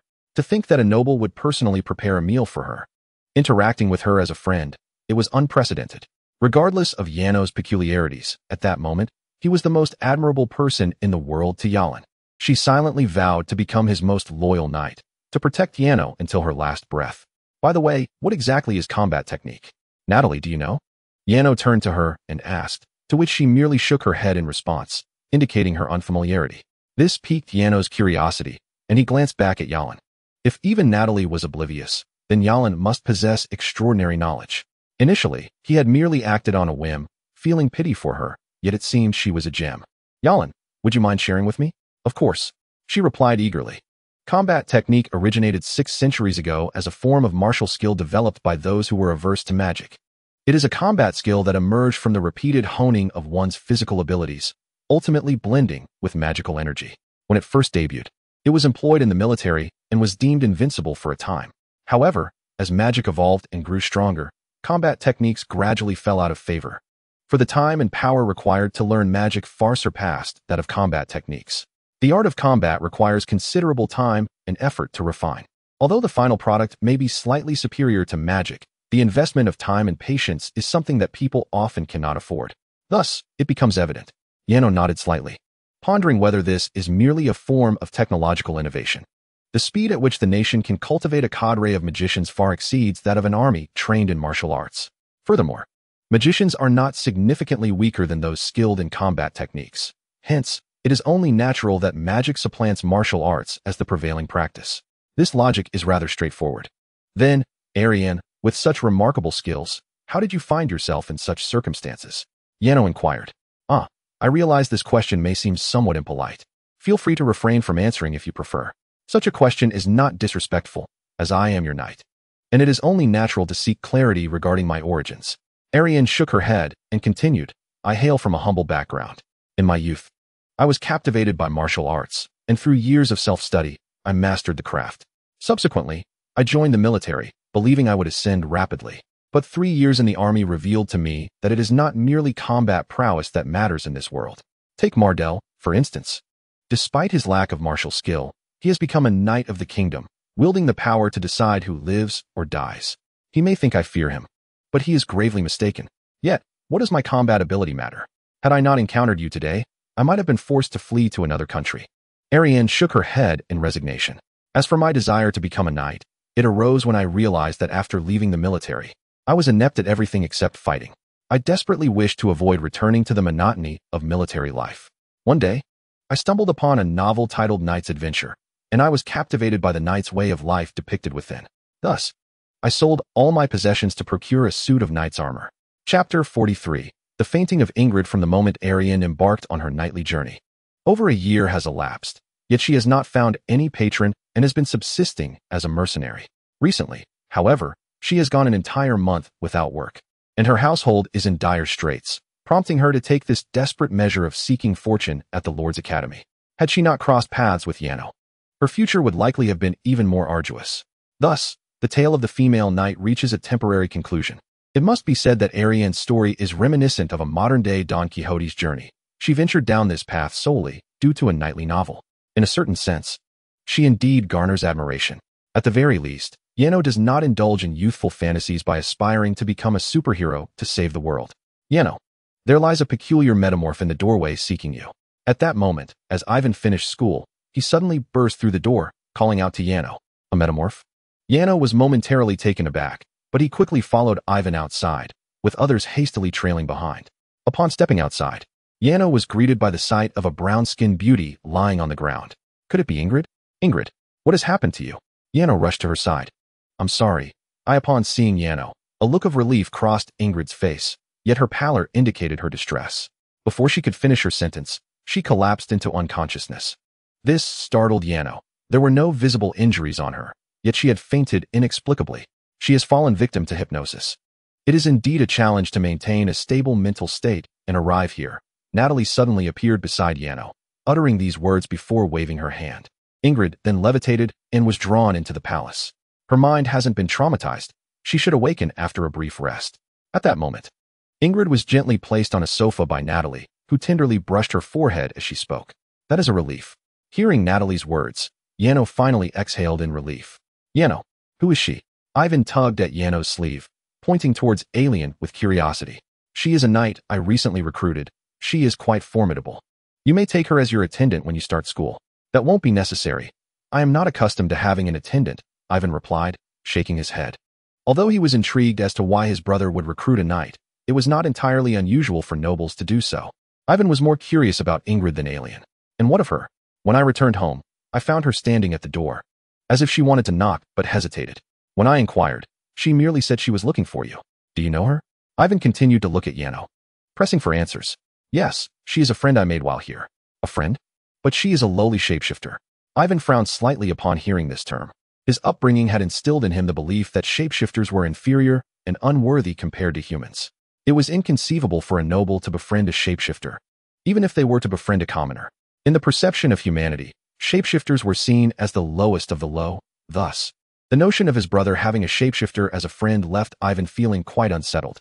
I believe that all creatures in this world should not be divided by status or worth, but rather by the principle of survival of the fittest. However, I also advocate that humans must understand the essence of morality. This is the fundamental distinction between humanity and beasts. Ingrid is a shapeshifter, yet she possesses her own thoughts and is a kind soul.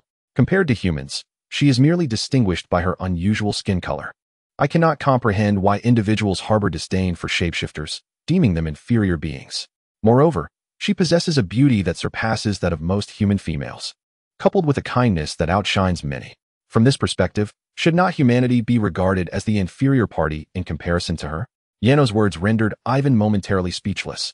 Indeed, throughout his upbringing, both teachers and parents instilled in him the notion that shapeshifters are inferior, yet they never elucidated the basis for such a claim. Furthermore, in Ivan's view, Ingrid is undeniably beautiful. Hence, why should she, as a shapeshifter, be considered lowly? Observing Ivan's astonishment, Yano felt a deep sense of satisfaction. Children, with their malleable worldviews, often contemplate the nature of existence, questions such as why they are who they are and why the world is as it is. Ivan, at this moment, must truly reflect on the notion of shapeshifters being inferior to humans. Yano perceived the prevailing societal ideology as fundamentally flawed. Although he could not influence everyone, changing his brother's perspective would suffice for him. Suddenly, Ingrid emitted a soft groan, and after a slight furrow of her brow, she opened her eyes. Her golden gaze was, as always, breathtaking. "How do you feel?" Natalie inquired softly.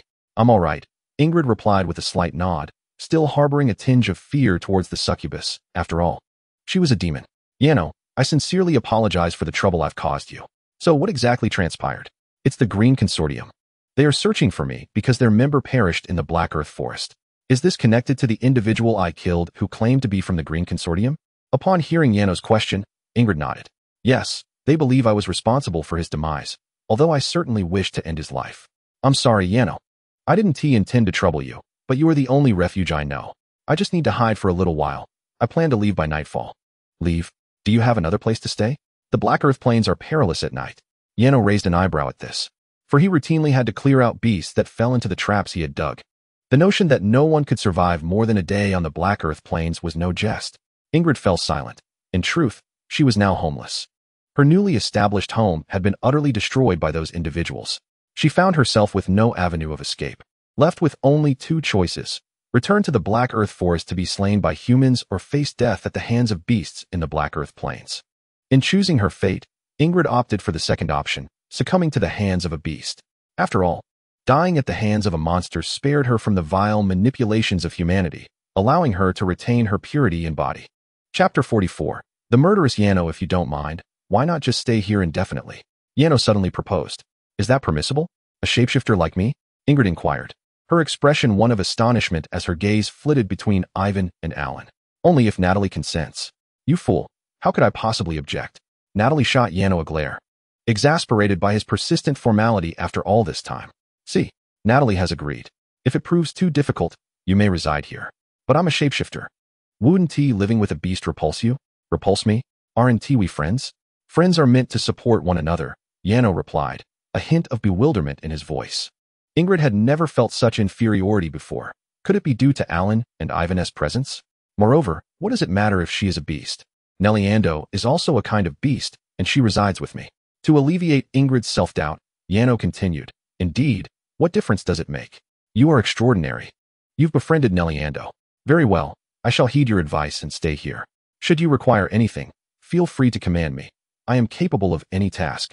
As a form of rent, Ingrid concluded with a resolute nod. "Bringing that up is unnecessary. We are friends, after all," Yano chuckled, waving his hand dismissively.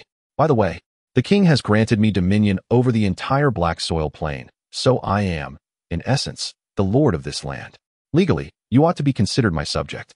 Thus I have an obligation to protect you," Yano declared, standing up with palpable excitement. In truth, he had long recognized that Ingrid was cornered, and without his intervention, she would not survive the night. This calamity was entirely the fault of the Green Merchant Guild. "You're a nobleman," Ingrid exclaimed, taken aback upon learning Yano's true identity. She had initially perceived him merely as an eccentric human, not realizing he belonged to the nobility, which filled her with trepidation. In her experience, nobles placed utmost importance on status and held a disdain for shapeshifters. "What makes you so exceptional?" "Perhaps it is so. Speaking of which, I never inquired deeply. Ingrid, when I first encountered you, wasn't that group from the Green Merchant Guild attempting to bully you? What was the reason behind it?" "That day, I was merely foraging for food in the forest when the leader of those men happened upon me and sought to speak." At this point, Ingrid could not help but bite her lip in indignation. "They incessantly derided me as a lowly shapeshifter. Yet they treated me as a mere plaything for their own gratification. How revolting. So, they simply approached you without any provocation to bully you, did they?" Upon hearing her words, Yano furrowed his brow in dismay. His comrades had been vanquished for their bullying, and now they had the audacity to seek revenge? Truly shameless. Ingrid, tell me where those brutes are. I shall avenge you. Now that I am a lord, the citizens of my domain shall never be subjected to such indignities. He spoke with fervor. Yano was not one to seek trouble, yet he was not one to shy away from it either. He simply could not tolerate injustice. He cared not for the distinctions of shapeshifters. In his eyes, it was merely a band of miscreants ganging up on a woman. This was intolerable. Yano was enraged. We cannot do that. Their numbers are great, and I cannot allow you to be put in danger because of my affairs. There is no danger. I have my own grievances with them. Just tell me where they are. Very well. Since you insist, I shall inform you. I, too, am brimming with fury. A short while later, 11 Neliando, accompanied by Yano and others, left the palace in a grand procession, heading towards the forest. Have you not found them yet? In the woods, a man clad in black armor wielding a massive double-headed axe turned to a nearby light-armored soldier and inquired, My lord, we have not. It is quite strange, for despite being under hypnosis, they managed to flee so far. The soldier replied, his face a mask of confusion. Found them. Over here. At that moment, a soldier nearby suddenly called out, prompting the axe-wielding man to glance over. The newcomers were none other than Yano and his companions. Heavens! It is the Wraith of the Wasteland. Run. Ah, Wraith. So many. Upon recognizing Neliando beside Yano, the soldiers' morale plummeted, and they all screamed in panic, eager to flee. Silence. Any coward who dares to flee shall face execution. The man with the axe suddenly slammed the handle into the ground, producing a deafening sound that halted the fleeing soldiers in their tracks. Who are you? He asked, turning his gaze to Yano. And who might you be? I am the Centurion of the Green Legion, the esteemed Executioner Mori. That woman has slain members of the Green Merchant Guild, and we have been in pursuit of her for quite some time. I implore you to step away from her immediately. And why do you not mention that it was your guild that instigated the bullying? After Yano's retort, he took a step forward. I am the lord of this land, Arno Nord, and she is my subject. You have harmed my people, and as the lord here, I demand that you kneel and apologize. Furthermore, I require your guild to compensate me with 100,000 gold coins. Yano's demands were entirely reasonable, for within the recesses of his memory lay the recollection of his family's steward being insulted by a certain guild, and his father, Ashram, had ultimately demanded a similar sum in reparations. Ah, Arno Nord, I have heard your name. It was you who previously humiliated our young master. I do not know who bestowed upon you the audacity to demand compensation from us. Allow me to advise you. If you willingly surrender that female shapeshifter now, I might overlook your past transgressions and have our master forgive you. That is out of the question. Yano retorted fiercely, drawing forth his frostmorn with a swift motion. I have changed my mind. This is my territory, and here, I possess the right to slay you. If you refuse to apologize and pay, I shall end your lives. As he spoke, a crimson light flickered in his eyes, mirroring that of Natalia. Chapter 45, For the Glory of Exiled. Have you lost your mind? Yano's words left Morit dumbfounded. Just moments ago, the young man had been remarkably composed. How could he suddenly become so agitated? If you dare to lay a hand on us here, it would be tantamount to formally declaring war on the Green Guild. You will then face the wrath of the entire Green Guild, and at that point, there will be no law to protect you.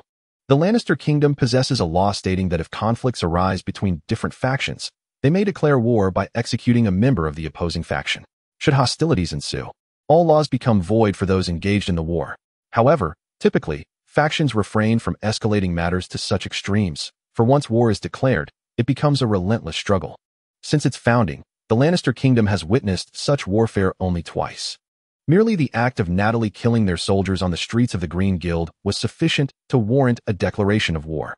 Yet, the guild had not pursued such a drastic measure, considering it occurred in the capital and that their soldiers had initiated the provocation, thus showing deference to the king. Yano had merely been blacklisted by the guild's president, resulting in the consequence that should he dare to set foot in the Green Guild again, they would possess the authority to apprehend and convict him.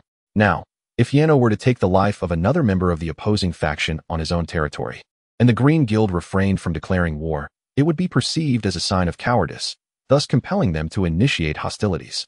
However, if the guild were to be forced into war against Yano due to Morit, he would bear the weight of that responsibility, for Yano was no mere baron. His father was a marshal. Thus, Mori threatened Jano.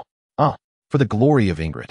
Yet, in a sudden turn of events, Jano leaped high, gripping his frostmorn dagger tightly, and plunged it fiercely into the chest of the nearest soldier before him.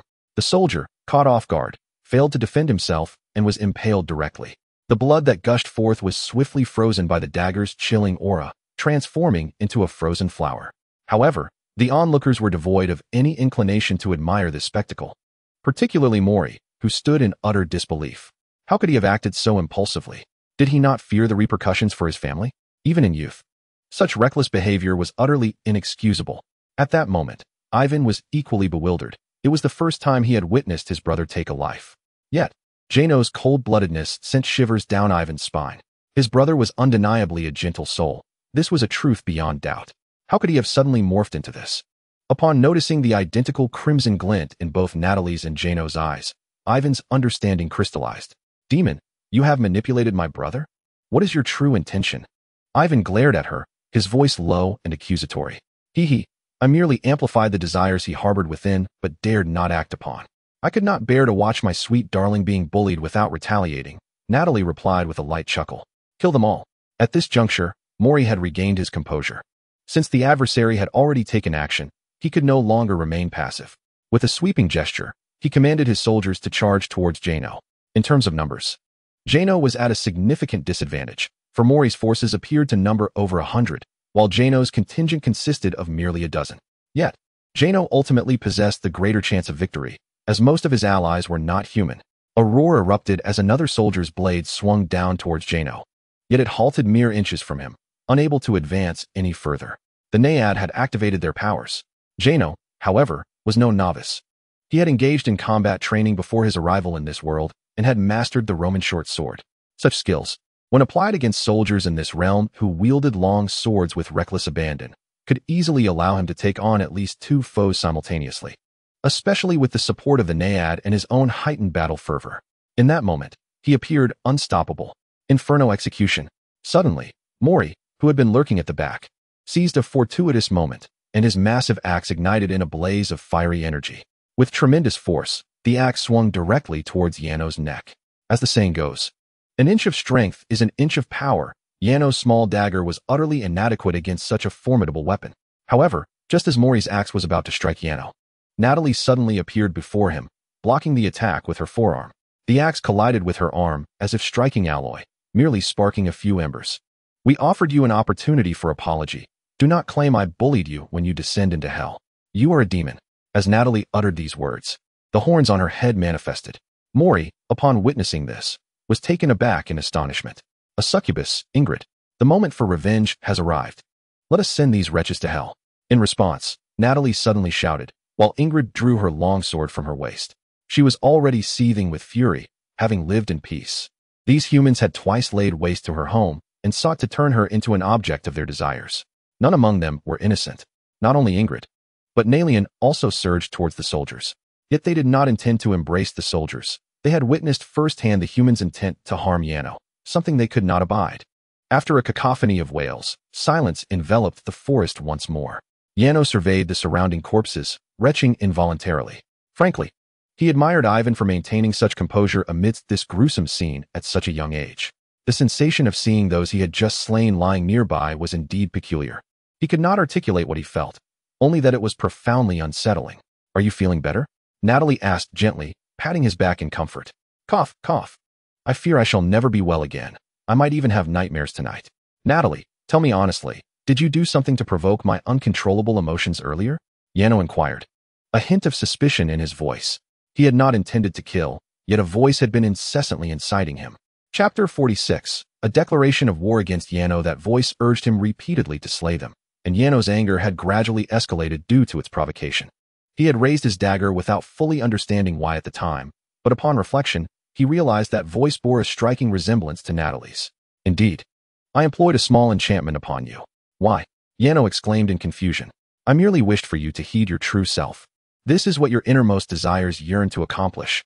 Yes, every individual harbors a darkness within, yet in my view, it is precisely because humans can suppress this darkness that they can be called human. Yano's tone suddenly grew heavy, causing Natalie to lower her head momentarily. He was acutely aware that his words carried an undue weight, still engulfed in the anger provoked by Natalie's earlier influence. After speaking to her, he felt a wave of regret wash over him, leading to a profound silence between them. The atmosphere became rather awkward. Yano, shall we return? Ivan broke the tension with a sudden inquiry. All right. Following this, They all made their way back to the palace. After arranging accommodations for Arian and Ingrid, Yano and Natalie returned to their room together. However, they remained silent until they laid down in bed, resembling a couple in the throes of a cold war. At this moment, Natalie shattered the oppressive silence.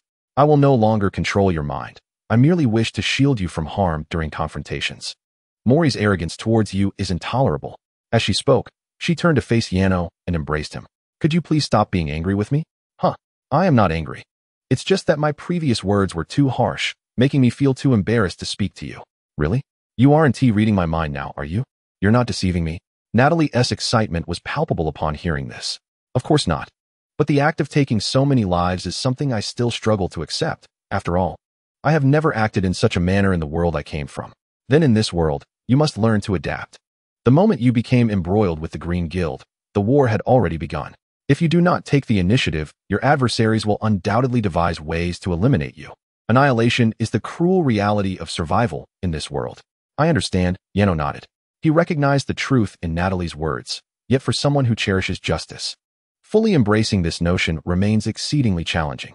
Humanity, from its inception, is steeped in malevolence. The act of torment can evoke pleasure, a reflection of human nature, or perhaps one could call it beastliness. In the current feudal society, this primal instinct is magnified exponentially, an unavoidable truth that Yano finds particularly hard to reconcile. In the world he traversed from, it was not a feudal realm. Although darkness and wickedness permeated people's hearts, societal ideologies taught individuals to suppress their inner shadows. This is the very reason why human civilization has flourished, for if the law of the jungle reigned supreme, such an environment would stifle humanity's progress. Growing up in such an environment, coupled with his exposure to various heroic tales and characters, Yano developed an innate yearning for goodness and justice from a young age. Perhaps his heart often harbors a myriad of dark thoughts, yet his admiration for heroes, justice, and goodness compels him to refrain from bringing that darkness into reality. To him, the mere act of suppressing his inner shadows qualifies him as a hero, a notion that fills Janer with pride. This is precisely why he finds joy in aiding others. Perhaps it is a form of hypocrisy, yet if this pretense brings him happiness, then it is justified in his eyes. However, today, Natalie's actions led to Janer's downfall.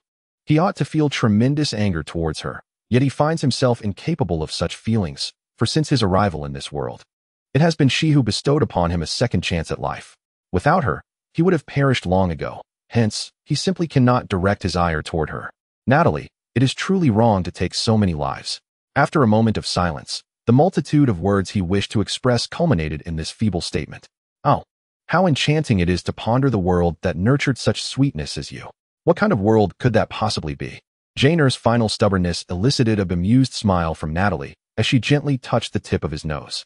My world, in simple terms, is a realm of peace. In any case, it is far superior to this wretched existence. What? Mori and his soldiers are dead?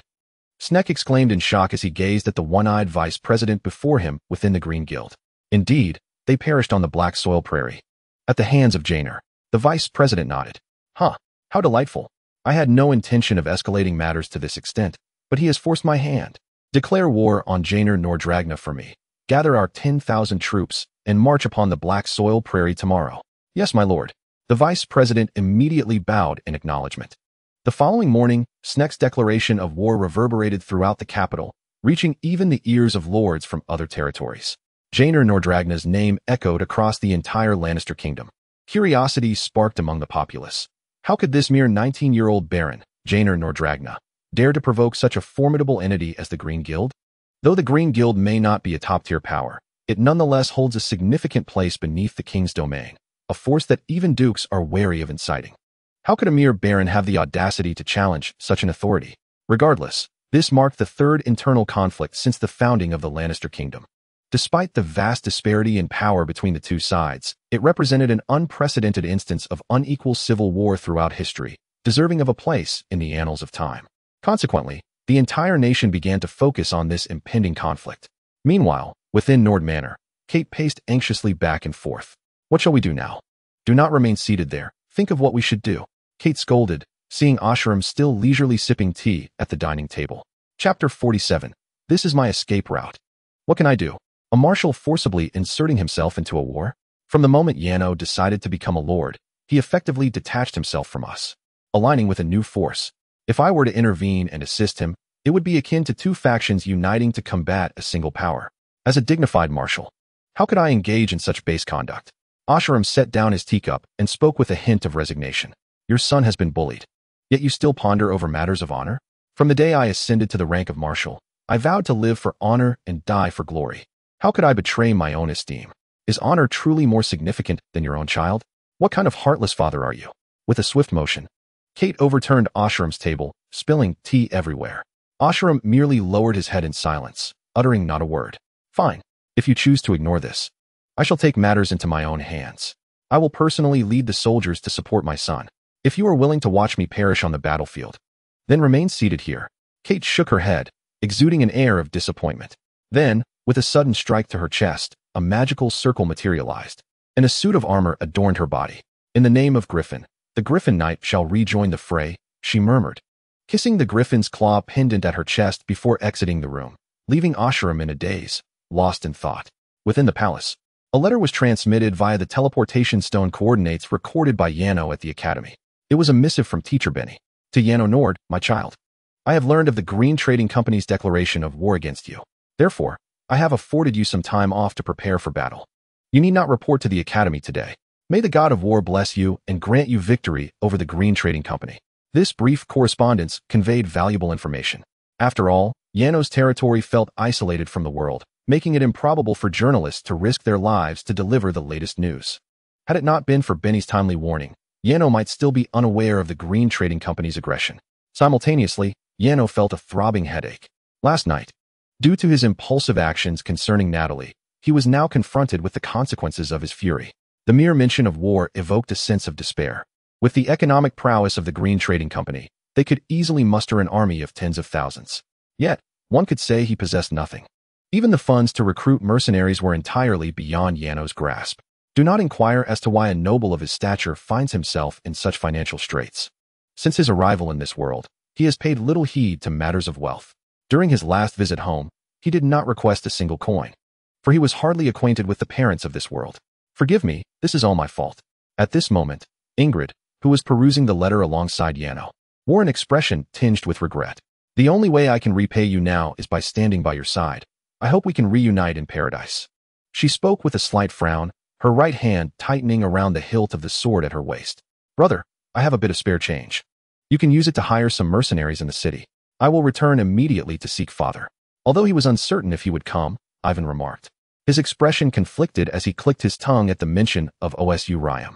He understood well the nature and principles of OSU Ryam, who had dedicated his life to the tenets of honor. If he were to join this war, it would render the conflict unjust. Even for his own child, he might not take such a step. Yet, if that were the case, who could save his brother? Ivan pondered, a wave of despair washing over him. Even if he were to recruit mercenaries now, it would be but a drop in the bucket. For safety's sake, let me escort you home first. Your parents will not blame you. It was my own decision to bring you along, so do not worry. Yano, observing Ivan's troubled expression, chuckled softly as he ruffled his hair in an attempt to console him. I will not return. What will happen to you if I go back? Ivan suddenly swatted Yano's hand away, his voice laced with anger. Me? Well, I have an army of 11 Nelian Dor at my command. The advantage is mine. Yano mused for a moment before gesturing towards the Nelian Dor still enjoying breakfast at the table. Nonsense.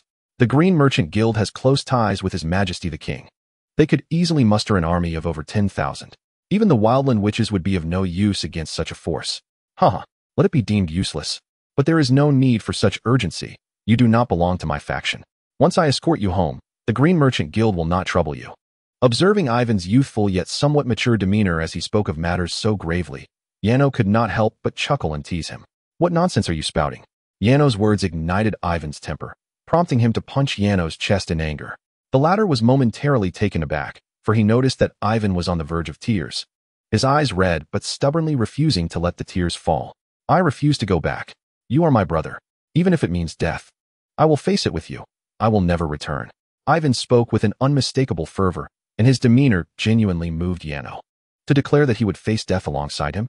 With that single phrase, Ivan had proven himself to be the most steadfast ally Yano had, second only to Natalia in this world. Such was the essence of profound brotherhood, a sentiment Yano, who had once been an only child, had never truly experienced until now. It brought him an unexpected joy. With this thought, Yano couldn't help but embrace him tightly. Don't be foolish, let go of me. Ivan playfully pushed Yano away, though he did not exert any real force. And yet you still smile. The Green Guild has declared war on you. How can you remain so composed? Think of a solution. I refuse to let you die. Natalia can fly, and she can carry others. Do you think that's why I remain so calm? If we cannot defeat them, we can certainly escape. In truth, Yano had already devised an escape route earlier. He would head south from the Black Earth Plains toward a newly established kingdom, and with Naliando's swift flying, they could reach it in less than 3 days. He was unconcerned with matters of honor. Survival was the ultimate victory. At merely 19 years of age in this world, he was still young. Therefore, the first to perish would undoubtedly be the head of the Green Guild, and when that time came, he would stand over the grave proclaiming, "This is my triumph." Indeed, it was that simple. Yano marveled at his own ingenuity in formulating such a brilliant plan, akin to the ancient adage of conquering without battle. Although he had lost his territory in the Black Earth Plains, he believed that as long as he was alive, there would always be a way forward. After all, he had learned so many skills from Natalia. How could he possibly fail to survive in another kingdom? Are you suggesting we flee? But Ivan felt a wave of confusion wash over him upon hearing Yano's words. His initial reaction was to deem such actions dishonorable, yet he soon pondered. What did honor matter in the face of survival? All he desired was for his brother to live. As long as they could ensure that, wasn't he that sufficient? Having long been influenced by his father's emphasis on honor, Ivan found himself questioning this notion when faced with real danger. He realized that honor meant nothing at all. With this revelation, Ivan's gaze became markedly clearer, as if a new world had opened before him. Therefore, I must send you back. You need not accompany me in flight. In another nation, you would no longer be a noble. Surely you wouldn't wish to share in my hardships. It would be best if you remained at Nord Manor as a young lord, Yano said, patting Ivan on the shoulder. I will go wherever you go. I do not care for noble status. I cannot bear to be without you. Ivan stubbornly shook his head once more, prompting yet another sigh of exasperation from Yano. What a splendid child Ivan is. How delightful it would be if I could one day have a child as remarkable as him with Natalia. However, upon reflection, considering that I am human and Natalia is a succubus, would they not face reproductive isolation? I wonder if Natalia possesses a little magic to dissolve such barriers. Why must we flee? At that moment, Natalia spoke up. Ingrid was taken aback, as were Janos and Ivan. Doesn't the Green Consortium have an army? What other options do we have if we don't escape? Janos asked, somewhat perplexed. Precisely. Ivan nodded in agreement with his brother. Sweetheart, may I inquire how many magical beasts were involved in the previous beast tide? I have no idea, she replied. Which do you believe was more formidable? The beast tide or the human army? After hearing Natalia's question, Janos pondered. The previous beast tide likely involved at least 10,000 magical beasts. From the tower, one could scarcely see the end of them. Moreover, there was a colossal 9-headed serpent among them. Although the human army could wield magic, they likely stood no chance against such a vast tide. Suddenly, enlightenment struck Janos. It was as if his mind had been struck by the staff of the ancient sage. How fortunate! He had almost succumbed to folly. There was no need for him to flee. After all, even if 100,000 human soldiers were stationed here, they would probably not survive that beast tide. Yet, relying on Natalia's words left Janos feeling somewhat uneasy. He was indeed living off the efforts of others. Have you finally come to understand? Natalia exclaimed, barely able to contain her laughter. Janos was undoubtedly a bright child, but at times, he could be adorably naive. However, if you choose to remain in fear and despair, you might once again find yourself confessing your feelings before the end, and I must admit, I eagerly await another of your declarations of love. Oh. As Natalia brought up Janos's embarrassing past, he suddenly shouted, attempting to drown out her words. Natalia, please refrain from discussing such matters. My brother is still here. He rushed forward to cover her mouth. The memory of his previous weeping on the tower was still vivid, and he did not wish for Ivan to know. Otherwise, his dignity as an older brother would be utterly shattered. Little did Janos realize that the previous beast tide had been broadcast live, and Ivan, along with the other viewers, had already witnessed his tearful display. By the way, where is Alan? Has she not yet risen? Janos abruptly changed the topic, asking abruptly, the Lady Knight? I haven't seen her since I woke up this morning, Ingrid replied, shaking her head. Hey, could you go fetch her for me? Otherwise, breakfast will surely become cold. All right. In that moment, Ingrid decided to call for her. However, after a short while, she returned alone, leaving Yano in a state of confusion. What could this mean? Was she still in bed? He had already searched the other rooms without finding any trace of her. Could it be? Yano felt increasingly perplexed, coupled with a growing concern. The outside of the palace was fraught with danger. If she had ventured out, what if she encountered a beast? He feared she might have fled. Fled? Ingrid's words startled Yano. After all, the Green Guild was a formidable power, and ever since the events of last night, he had noticed her demeanor was decidedly off. Perhaps she was simply afraid. I apologize for costing you a night, Ingrid said, bowing her head in apology. There's no need for such formality. After all, the enemy is the Green Guild. Even my first instinct would be to flee, let alone hers, Yano exclaimed, waving his hand dismissively while a sense of doubt lingered in his heart. Deep down, he felt that Arian was not one to retreat easily. He sensed she was not a coward. Yet, given her ignorance of Natalie's abilities and the evident disparity in power, it was understandable if she chose to escape, especially with no soldiers to protect her territory. Brother, what kind of knight have you recruited? The knight's oath includes the line to fight for one's master until death. As a knight, how could one abandon their honor? Ivan expressed his indignation on Yano's behalf. Yet Yano remained unfazed, chuckling softly as he shook his head. We cannot judge her so harshly. In fact, we should learn from her. Ivan, you must understand that those who recognize the times are indeed wise. Chapter 49. The night of the demon court. Ivan fell silent, acknowledging that, after all, seeking to preserve one's life was not inherently wrong. Ultimately, this situation arose because of him. She had been drawn into this conflict for his sake. Ingrid suddenly knelt before Yano on one knee. This is all my fault. Now that the knight has departed, I shall take her place. What? That's unnecessary. Why say such things among friends? Furthermore, I cannot afford to hire you, Yano protested, waving his hands, unwilling to transform their amicable relationship into one akin to master and servant. You must not refuse. Otherwise, I shall carry the burden of guilt for the rest of my life. From now on, I shall be your personal knight. I swear to devote everything to safeguarding your honor and protecting your life until my last breath. Well, if you insist. Yano initially wished to decline, but seeing her earnest declaration of knighthood, he found himself compelled to acquiesce. After all, the perspectives of individuals in this world significantly diverge from one's own. Observing Ingrid's resolute gaze, it became evident that dissenting from her might result in her remaining kneeling indefinitely.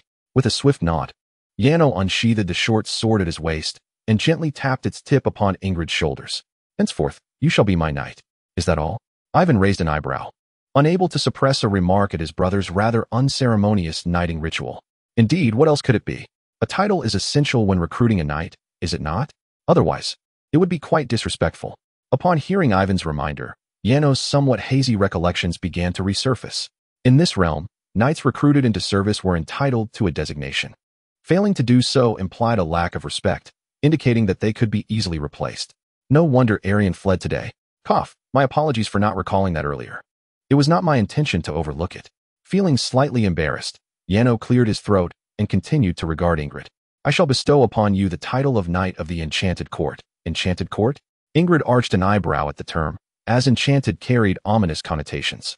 This is not meant as an insult. The name bears profound significance. My ability to become the lord of this region and to endure until now is entirely due to Natalie. In truth, Natalie is a succubus, and this entire palace has been crafted by her hand. Therefore, quite literally, this place can be referred to as the Enchanted Court, and you shall be its knight. Yano was aware that in this world, words associated with demons were considered ill-fated, much like the terms for ghosts and monsters from his previous life. To prevent any misunderstanding, he elaborated. A straightforward title. I quite like it, thank you. Ingrid nodded emphatically and then rose to her feet. I am not versed in the human custom of knightly oaths, nor can I utter any eloquent phrases. However, I vow to share in your life and death. I hope you will not mind my inability to memorize the knightly declaration. Let us not dwell on that, even if one could recite it. How many in this world truly embody the knightly oath? Yano scoffed, waving his hand dismissively, his expression tinged with disdain. Reflecting on his memories, he realized he had numerous knights, yet not a single one truly fulfilled the knightly code. After all, what value lies in hearing a declaration that sounds better than it is practiced? In truth, I sensed that Miss Natalie was a demon the very first time I encountered her, as my nature as a beast allows me to perceive the aura of demons. Is that so?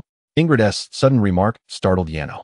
Indeed, and according to the records I have encountered, while demons are formidable beings, they should ultimately fall short against an army, no? Ms. Natalie, are you truly confident in confronting the army of the Green Chamber of Commerce? Ingrid inquired with a hint of concern. Her own life had become inconsequential to her, yet she feared that her arrogance might lead to Janos's demise. Of course, Natalie replied with a smile, showing no sign of anxiety. However, Ivan appeared somewhat hesitant. Although he had witnessed Natalie's prowess in dealing with beast hordes, he believed that human armies ultimately held the upper hand. Based on his knowledge, merely 1,000 third-tier mages would suffice to counter that beast tide. It was likely that among the forces the Green Chamber could muster, at least 5,000 would be third-tier mages, and perhaps even dozens of fifth-tier mages. Could Natalie truly handle that? Yet, recalling the indescribable entity Natalie had summoned previously, Ivan found himself uncertain. I need you to swear. You must protect my brother. Ivan, unable to comprehend the situation, simply looked up and declared to Natalie, Ivan, you shouldn't speak to Natalie that way. She is my friend, not a servant.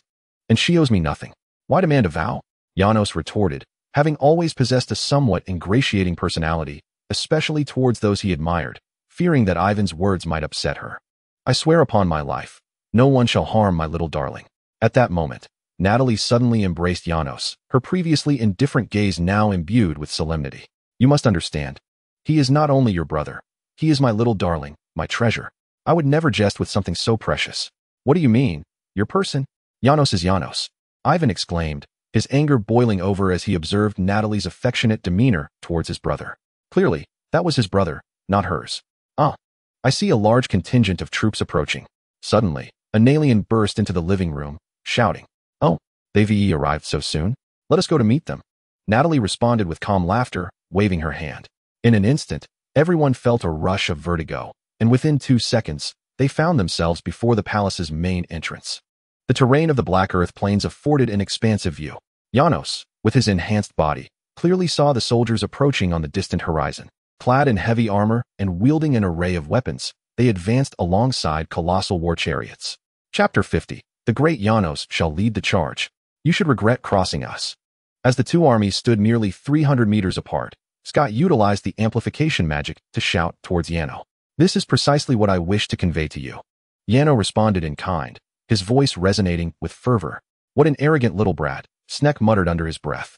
Listen, considering that your father has fought for the nation as a marshal for decades, if you kneel and apologize to me now, I shall forgive all your transgressions. You ought to be grateful for your esteemed lineage, Snek continued to proclaim. Though the historical conflicts within the nation had always been characterized by relentless hostility, this particular battle was undeniably unjust, a clear case of the many overwhelming the few. Moreover, the presence of war correspondents heightened the scrutiny of the event. The opponent was a young lord, still a student at the Lord Academy, which rendered any victory for the green merchants devoid of honor, potentially marking them as thorns in the marshal's side. Such an investment appeared unwise. Merchants were not like the nobles of ancient civil wars, for they always prioritized profit and cost-effectiveness above all. Thus, Snek harbored no intentions of slaying the opponent, offering rather generous terms. He could not fathom what rationale Yano might possess to refuse, for there seemed to be no conceivable grounds for rejection. A mere act of kneeling and apologizing would erase all grievances. Was there a more advantageous proposition? Furthermore, such an action would safeguard the reputation of his merchant guild while bestowing upon him the title of a magnanimous individual. What was there not to gain? Why should I apologize? Yano's sudden retort left Snek momentarily speechless. Why should I apologize? You injured my son at school, and you have slain my soldiers on my territory.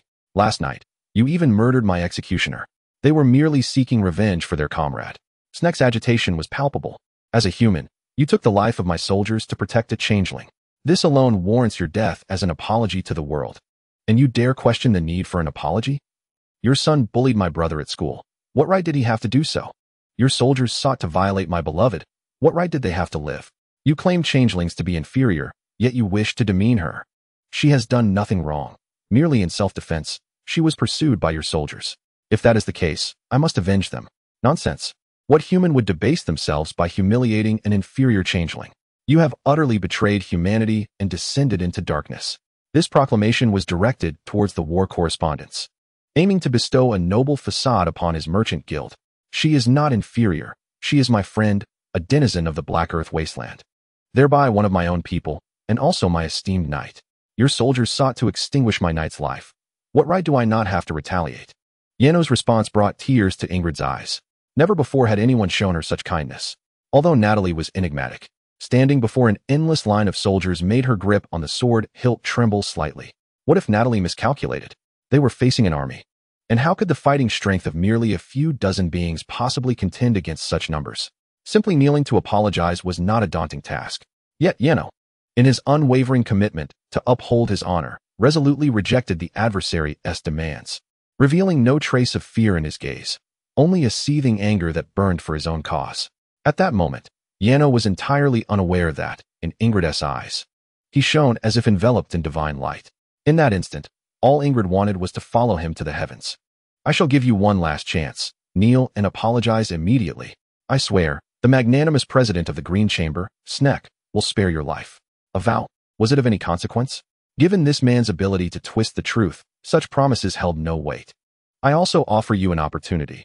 Dismount and personally kneel to my knight, Ingrid, and I shall leave your body intact. Otherwise, I will tear you limb from limb. Yano's words left Snek bewildered, who had bestowed such confidence upon this young man, daring to shout defiantly before his army of 10,000? The great Lord Yano is about to lead the charge. For justice. Although perplexed by the adversary's excessive rhetoric, Yano could wait no longer. He shouted fervently, drawing his short sword and charging straight at the foe. Despite the overwhelming numbers, he placed his faith in Natalia. She would ensure his safety. All he needed to do was to uphold his convictions. Snek, nearly falling off his mount in shock, could hardly fathom someone rejecting such generous terms. Was the battle commencing so soon? And did this young man truly believe he could face an army of 10,000 alone? Observing Yano's solitary charge, Snek concluded that the lad must be somewhat deranged. In the year 3084 of the Lannister calendar, the Lannister kingdom plunged into a third internal war, with Baron Arno Nord standing guard at the city gate, charging forth against the formidable Green Chamber for the sake of glory and inner justice. The great Lord Yano was indeed leading the charge for righteousness. Unbeknownst to Snek, a war correspondent accompanying him was deeply moved by the scene, hastily scribbling notes in his notebook. Griffin Knights, charge! As Yano ran forward, he heard a woman's furious roar from the flank. This prompted him to pause and glance sideways, only to discover a group of soldiers clad in armor, wielding massive crescent axes, launching an assault on the forces of the Green Trade Association. To his astonishment, the leader was none other than his own mother. Arno's jaw nearly dropped in disbelief. How did she come to be here? Moreover, her contingent seemed rather small, perhaps only 200 or 300 strong, yet their marching pace was astonishingly swift. Each soldier appeared to glide effortlessly, their speed likely reaching 100 miles per hour. You dare to declare war on my son. Prepare to face the wrath of the Griffin Knight commander, Kate bellowed, raising her crescent axe high and bringing it down fiercely toward Snake's head. Chapter 51. The Courage of a Mother, the Griffin's Song. With a furious shout, Kate summoned a surge of crimson energy resembling flames around her axe, reminiscent of the combat techniques previously employed by Arlene. The fiery axe struck directly at Snake. At that moment, a soldier beside him leapt forward, attempting to block with his great sword, only to be cleaved in two by Kate's strike. Ultimately, her axe embedded itself in the soldier's neck, severing his head and spilling blood across the ground. Arno was taken aback. He had never realized his mother was this formidable. He recalled her mentioning that she had once been a knight of royal standing, the commander of the Griffin Knights. He had thought she was boasting. But it turned out to be true. Ivan, standing nearby, was equally stunned and echoed the thought. The Griffin Knights? He had not heard Kate speak of them. But the name sounded impressive. Indeed, once Kate's forces entered the fray, they surged like wildfire, scattering Snake's troops. Each soldier brandished their axes, engulfed in roaring flames, exuding an aura of formidable power. All troops unleashed the magic explosion. Yet, before the battle could continue for long, a general beside Snake issued a command. The soldiers in the rear suddenly raised their great swords, unleashing a wave of purple energy that erupted from the ground in a semicircle, sending Kate's forces flying. Kate fortuitously landed beside Arno. Cough, cough. Do not worry, darling, mother is here, she said, gently coughing as she appeared somewhat fatigued, yet firmly grasped her battle axe. She struggled to rise, turning to Arno with a reassuring smile. Mother, what are you doing here? It's too dangerous. Though Arno was bewildered, he quickly cautioned her, urging her to return home. You are my child. If I do not protect you, who else will? I will never allow them to take your life, Kate declared, gently caressing Yano's cheek while glancing towards Ivan, standing nearby. My dear, it was wrong of me to believe a stranger over you. Can you ever forgive your mother? Now is not the time for such words, mother. You should not have come.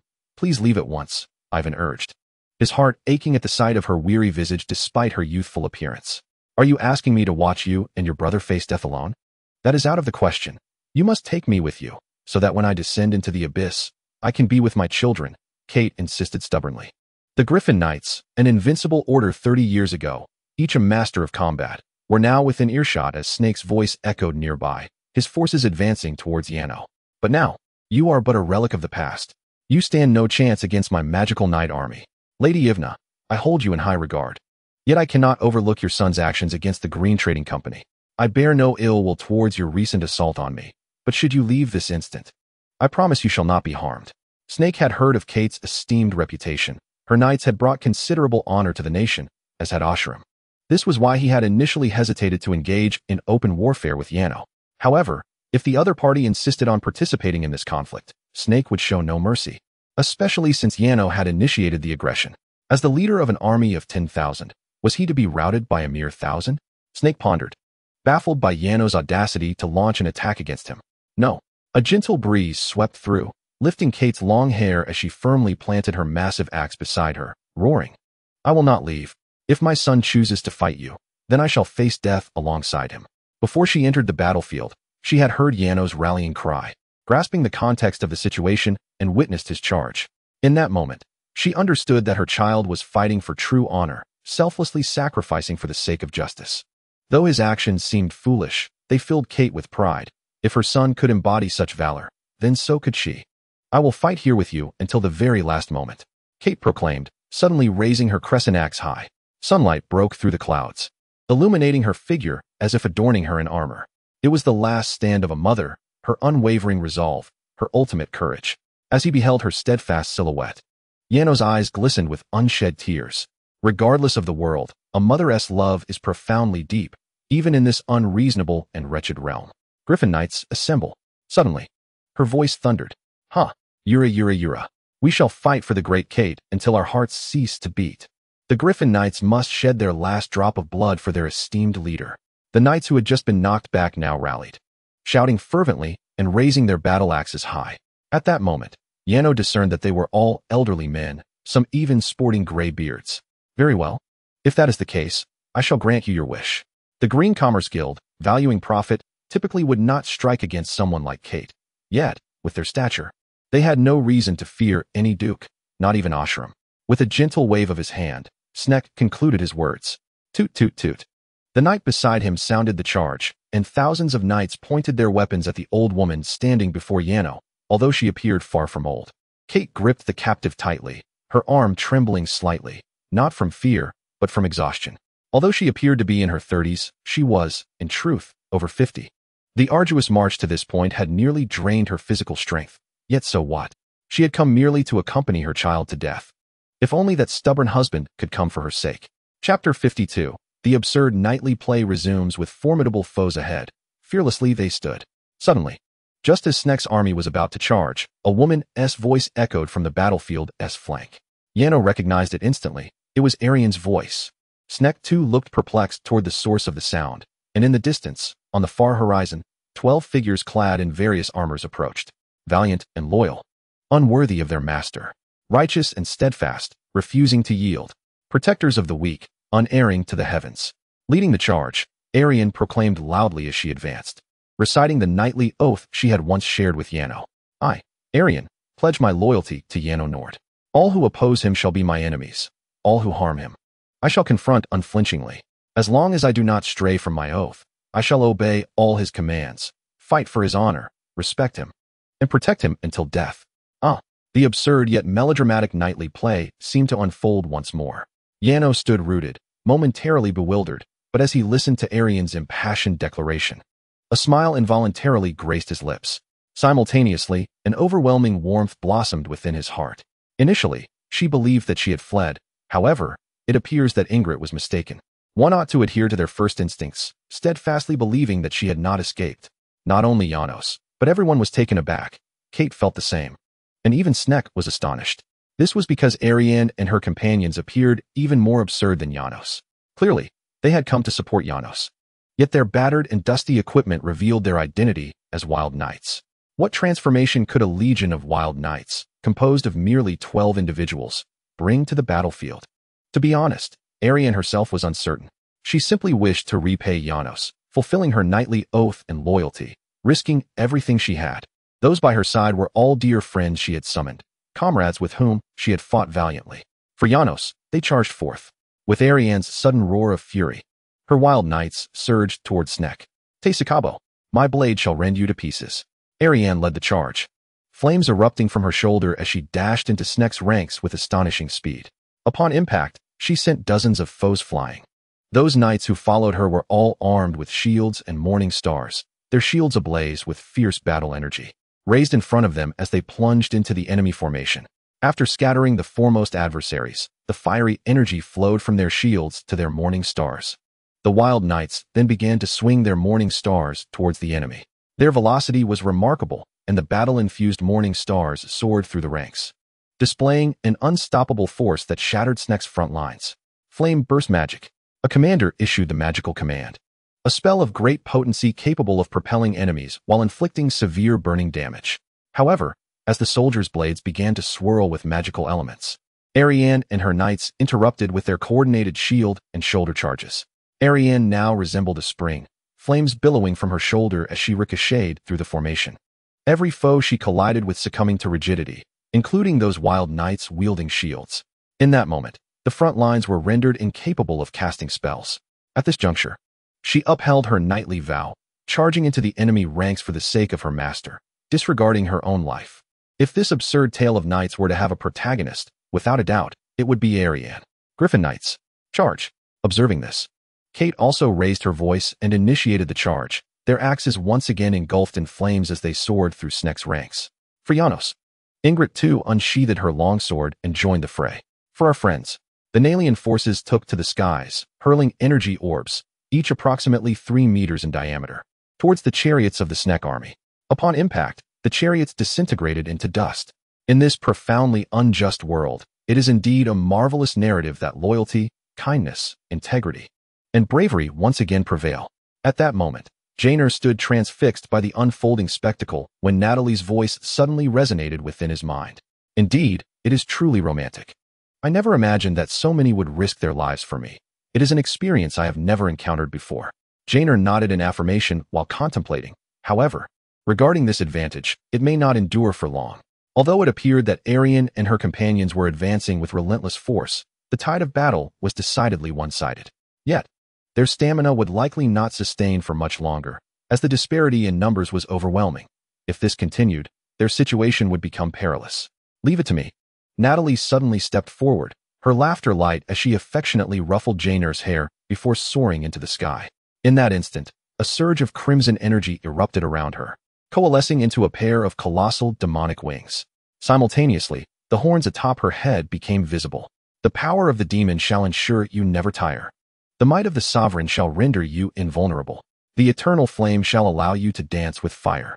As Natalie chanted, she cast a spell, imbuing Ariane and her comrades with a magical sigil. Boom. In an instant, they were engulfed in roaring flames. Each strike was accompanied by fire, incinerating their foes into ashes upon contact. For the aggressors, their weapons would melt into molten iron, a testament to the flame's searing heat. Holy Nova! From the rear of the Snek army, armored knights raised their long swords, as torrents of golden energy, imbued with celestial stars, descended from above, crashing down upon Ariane and her allies. Yet, it proved utterly ineffective. Ariane and her companions appeared to know no fatigue, their weapons never ceasing their relentless assault. It was as if they had truly transformed into what Natalie had proclaimed, invulnerable, tireless, dancing with flames. Good heavens, it's a demon.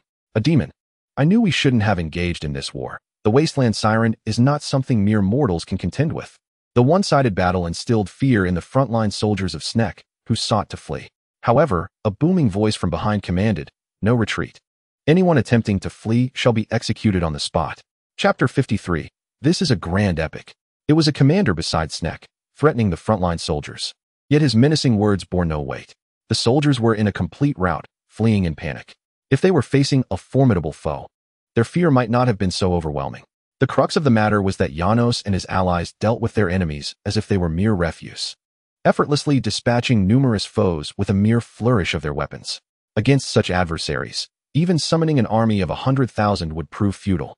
A fourth-tier mage cast the boulder spell, ordering the powerful sorcerers stationed at the rear to unleash a massive spell, as the commander witnessed his men disobeying him. Suddenly, boulders began to rain down from the sky, seemingly intent on crushing both the soldiers in the front and Janos's group. Yet, the outcome was catastrophic for Snek's own soldiers, who perished beneath the falling rocks, while Janos and his companions emerged unscathed. The colossal stones landed upon them as if they were nothing more than cotton, leaving behind several large indentations. Snek, retreating further into his ranks, was suddenly startled by a familiar voice. He turned to see Janos, who had inexplicably appeared beside him, his feet glowing as he glided effortlessly alongside. Executioner, Snek called out urgently to those nearby. A massive axe swung down towards Janos's head, but it proved utterly ineffective, passing through him as though he were but a beam of light. What kind of magic is this? The executioner was left bewildered. Meanwhile, Janos seized Snek and yanked him off his horse, sending him crashing to the ground. Go to hell and repent to Ingrid, Janos uttered, wasting no time as he drew his dagger and plunged it fiercely into Snek's chest. With his heart pierced, blood flowed ceaselessly from Snek's mouth. A chilling aura emanated from Janos's dagger, enveloping Snek's entire being, ultimately transforming him into an ice sculpture that shattered into countless pieces. 10 minutes later, amidst the battlefield, a lone young man wearing a beret remained, unarmed and scribbling notes with pen and paper. Initially, Arian mistook him for an enemy and raised his sword to strike, only to have the man urgently shout, brandishing his credentials. A journalist? Janos approached, puzzled. Indeed, the illustrious Baron Janos, I am a proud reporter, the young man replied. Oh, I see. You are quite audacious, are you not? Do you not fear being mistaken for a foe?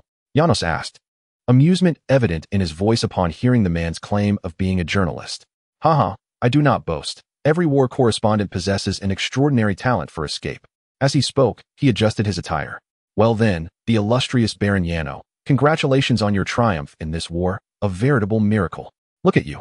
Accompanied by the wretched harpy of the wasteland, demons fighting on your behalf, your knights willing to lay down their lives for you, and your mother prepared to face death alongside you.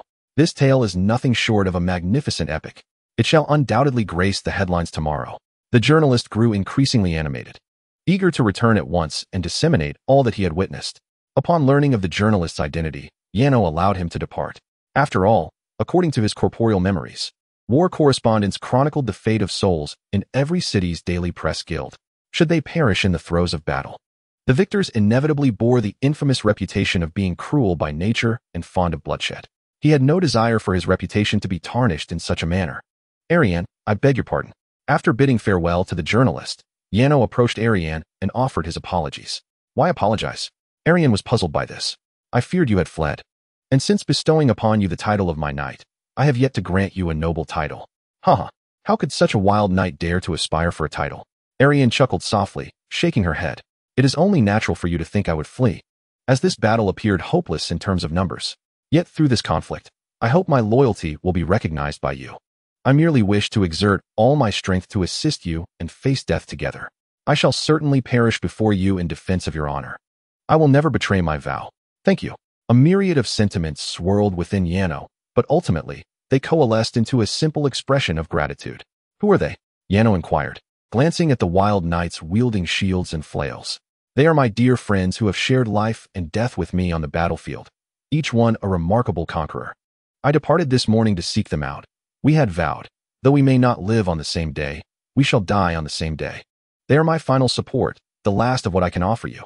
Yano found himself momentarily speechless. Indeed, the worldview of the people in this realm greatly differed from his own, who brings their cherished friends along to seek death. However, viewed from another perspective, it truly exemplified a profound bond of friendship. I apologize. I am unable to bestow rewards upon you, as I am devoid of funds. Yet should you encounter difficulties in the future, do not hesitate to seek my assistance.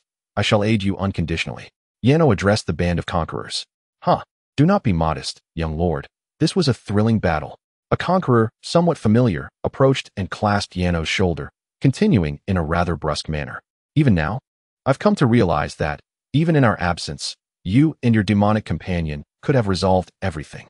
Thus, we haven't truly been of much assistance. He glanced at Natalia as he spoke. Demons, since time immemorial, have been chronicled in texts as embodiments of malevolence. Yet I believe that a demon capable of forging a friendship with you cannot possibly be wicked. I have heard your tale from Arian. You are a commendable lord. And I aspire for you to one day become the most illustrious duke of this land. Yano smiled and nodded. The Nord family never neglected those who had aided them. At that moment, Kate approached. Chapter 54. What does it mean to live off others? Here are 200 gold coins. You may divide them amongst yourselves, Kate said, handing a pouch of coins to the conqueror before Yano. Huh. No one would refuse such generous rewards. Thank you for your magnanimity, noble lady, the conqueror replied, accepting the coins without hesitation. Suddenly, a thunderous clatter of hooves resonated, prompting Yano and the others to turn in its direction. They beheld a vast throng of soldiers, whose banners Yano recognized as those of the Ashu Rim army. Well, you do possess some awareness, Kate chuckled lightly upon seeing them, only to suddenly collapse to the ground with a thud. Mother? This startled Yano and Ivan, who hurriedly rushed to assist her. Ashu Rim ultimately forsook honor for the sake of his wife and child, leading his troops swiftly to the Black Earth Plain. However, upon his arrival, he discovered that the battle had concluded. Yano had emerged victorious. Yano attributed the triumph to Natalia, which only deepened Ashu Rim's apprehension towards her. What could such a formidable demon desire in proximity to his child? He was concerned, yet his son fiercely defended Natalia, so he refrained from inquiring further. The immediate priority was to attend to his wife. Of course, Kate was not injured. Rather, she had simply succumbed to exhaustion, a consequence of her age. While Natalia had bolstered her during the battle, her support dissipated post-conflict, leaving Kate utterly fatigued. A brief respite would suffice. Now, Ivan and Yano, I shall take your mother home. She requires the best care. I acknowledge my previous shortcomings. I have severed Mia's ties with that wretched Stan. I hope you will not hold it against me. I fear I may be growing old, at times unable to discern right from wrong. Ashu Rim stated as he lifted Kate, casting a glance towards Yano and the others. Ivan, I hope you do not harbor resentment towards your father. I have been thinking of you these past days and sincerely wish for your return. With these words, Ashu Rim departed, accompanied by the Griffin Knights. At this moment, Ariane had already utilized the teleportation stone to send back each of the conquerors she had brought along. Ariane, I hope it is not too late to bestow this title upon you. Radiant Knight, a term that signifies justice, is truly the only one befitting of you. After bidding farewell to the outsiders, Arno turned to Ariane and conferred upon her the long-awaited title. Thank you, Ariane exclaimed as she immediately knelt on one knee. She had never imagined that one day she would become a knight adorned with a title. It was Arno who granted her this new chapter in her life. Meeting him was undoubtedly the most fortunate event of her existence. Beside her, Ingrid clapped in celebration. It is often the less than favorable endings that resonate with people. Yet at least this tale is a beautiful one. Though it may not gain widespread acclaim, once journalists share this story with the world, perhaps narratives with happy conclusions will once again become the norm. For the sake of their master, a knight steadfastly led a few loyal friends into the fray against countless foes. For the sake of her children, a mother summoned her final reserves of courage to guide a group of the elderly to a noble demise. For the justice she cherished, a woman, scorned by humanity, defended her meager honor. For the love of his wife, a marshal set aside his rigid notions of honor to protect his family, ultimately transcending societal prejudices. A demon and a wasteland banshee forged bonds of friendship with humanity, turning the tide in a war that seemed destined for failure. Each individual can be the protagonist of this story. As night fell, Arno sat upon the crimson heart-shaped bed, gently massaging Natalia's shoulders to express his gratitude for her assistance once more. His fleeting bouts of youthful romanticism quickly dissipated, and after indulging momentarily in the allure of their tale, he returned to reality. There are no true protagonists here. The victories on this side are solely due to Natalia's unwavering support. He felt rather helpless in repaying her, as she was not hungry nor in need of his vitality. Thus, he could only offer her a shoulder massage, which was the only form of gratitude he could provide. However, rather than merely a return of favor, it felt more like a reward. Her sculpted back and broad shoulders, coupled with the low-cut bunny girl-like attire she donned, left her alluring back tantalizingly exposed. He would gladly cherish the opportunity to massage that back for a lifetime. You seem quite happy, Natalia remarked, tilting her head slightly, her face adorned with a smile as she observed him. No, it's nothing, she said with a hint of guilt. I can read your mind, you know. You wish to place your burdens upon my shoulders, do you not? A mischievous smile crept across Natalia's lips as she spoke. I'm sorry. I don't want to think such twisted thoughts, but sometimes I simply can't help it, Yano lamented, instinctively covering his head. It was truly unavoidable. For Natalia was precisely the embodiment of Yano's preferences, her personality, her physique, her visage, all of it captivated him. If he were to reach an intimate stage with Natalie, it was likely he would not leave this room for an entire month. Suddenly, Natalie turned around and lightly pressed her lips against Janos. Are you pondering the embarrassment of relying on me again? She inquired after the kiss. Jano fell silent, hesitating to respond. But what does that have to do with being dependent? What does relying on me have to do with being a kept man? Natalie questioned abruptly. In my world, being a kept man is a derogatory term implying that a man relies on a woman, which is seen as shameful. I don't quite understand why it is considered shameful, Jano replied. As he spoke, Natalie unexpectedly grasped his hand. Do you like me? Jano was momentarily taken aback by Natalie's sudden confession, but instinctively nodded in affirmation. With your straightforward and generous nature, your alluring figure, and your capabilities as an extraordinary woman, I believe no one could possibly dislike you. Under such premises, we are indeed best friends, are we not? Of course. And friends should support and rely on one another, correct? So, what is wrong with you relying on me? Your most cherished confidant? Chapter 55. Jano's descent. Perhaps that is indeed the case, Jano mused, as Natalie's words seemed to resonate with a semblance of truth. After all, if one were to disregard their gender identities, it appeared that during times of adversity, he could only lean on Natalie, this dear friend. Yet, the crucial aspect of gender identity could not simply be overlooked. Jano suddenly had an epiphany, realizing he had nearly been ensnared by Natalie's reasoning. No matter how eloquently it was framed, the truth remained that he was indeed in a position of dependency. If only he could devise a means to repay her kindness. The following morning, the group gathered in the dining hall for breakfast. Brother, I think I must return home, Ivan stated abruptly after finishing his meal. It seems life at home truly surpasses life here, Jano responded with a smile. While Natalie's abode was not lacking, it nevertheless paled in comparison to Nord Manor. After all, the Nord Manor boasts master chefs, ensuring that the meals are far superior to those at Jano's place. Additionally, there are servants providing meticulous care. It is likely that Ivan misses the comforts of home. However, it's not that. It's just that the words spoken by my father yesterday have made me yearn to return and accompany them. Moreover, my mother is still injured. Let me clarify. I do not mean to imply that I find the quality of life here inferior to home. As long as I am with you, it matters not where I am. Do not misunderstand me. Ivan seemed to sense Jano's thoughts, slamming his hand on the table as he stood up, emphasizing his point. I understand. Then I shall escort you back. You can visit whenever you wish, especially since you have recorded the coordinates of the teleportation stone here. Jano nodded appreciatively. Indeed, this brother of his was quite considerate. Subsequently, Jano took him back to Nord Manor. It is worth mentioning that after sending Ivan off, Jano's spirits were undeniably elevated. Though admitting this may seem callous, it was the truth. After all, Ivan's presence had significantly disrupted the intimate world shared between Jano and Natalie. While Ingrid and the others resided in separate adjoining palaces, Ivan, being Jano's brother, necessitated Jano's company, which severely hindered his time with Natalie. Though this brother treated him well, Natalie undeniably held a superior position in Jano's affections. Desire ultimately triumphed over will. The demon ultimately prevailed over humanity. Because of Ivan, Jano had been compelled to request that Natalie wear long skirts in the living room, garments that lacked any semblance of sexiness. Being still young, he could not possibly comprehend the anguish Jano felt when making such a request. Now that he had finally departed, I apologize, Ivan. Brother has succumbed to the allure of the succubus. Natalie's alluring legs have led me down a path of moral decline, and after so many days of avoidance, I find this torment unbearable. After bidding Ivan farewell, Jano, now in high spirits, proceeded to the Lord Academy alongside Natalie. With the war concluded, it was time for Jano to report to the Academy. After all, graduating from here would officially grant him the title of Lord of the Black Earth Plains. Although that region was fraught with monstrous threats, having a fief was certainly preferable to having none.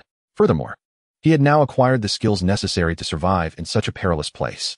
Since returning to his previous world was no longer an option, he resolved to thrive in this new existence. Upon arriving at Benny's office, Jano greeted him. Good morning, Professor Benny. Oh, it's Jano. You have finally arrived. I have been eagerly anticipating your presence since earlier. Your exploits have caused quite a stir in the Lannister kingdom, and the people are now referring to you as the hero Lord Jano, especially the inhabitants of the city of Metamorphosis, who have even immortalized your deeds in an epic, intending to sing it for eternity. Benny, upon seeing Jano, was filled with excitement and rose to greet him, his words flowing incessantly. Jano found himself perplexed by Benny's exuberance. Take a look for yourself. Benny handed Jano a newspaper, urging him to glance at it briefly. The headline prominently featured Yano's exploits, clearly stating that he had valiantly defended the honor of the Metamorphs and upheld the justice he cherished. It recounted how he bravely charged against the formidable Green Commerce Guild, far stronger than himself, and emerged victorious. One cannot deny that the journalist had imbued Yano's triumph with a sense of epic grandeur, albeit with a hint of embellishment. For instance, the phrase, Yano's conviction moved heaven and earth, prompting the divine to bestow an apocalypse, granting the great Yano extraordinary power to vanquish his foes. Yano harbored serious doubts about whether that battlefield reporter had misinterpreted the events or failed to recognize the true source of his strength, which was undeniably Natalia's gift. Yano, I am quite curious. What does it feel like to receive divine enlightenment? Benny suddenly inquired with genuine curiosity. Well, you've really taken that to heart. Yano rolled his eyes in exasperation. I don't know. Apologies, I was out of line. I understand that discussing enlightenment is not something to be taken lightly with others. I was merely curious, so let us pretend I never asked. Noticing Yano's apparent displeasure, Benny hastily apologized. Indeed, historical accounts of divine enlightenment exist, typically bestowed upon paladins, holy mages, and great generals, individuals who are steadfast in their beliefs and dedicated to safeguarding their homeland. Those tales often include a taboo.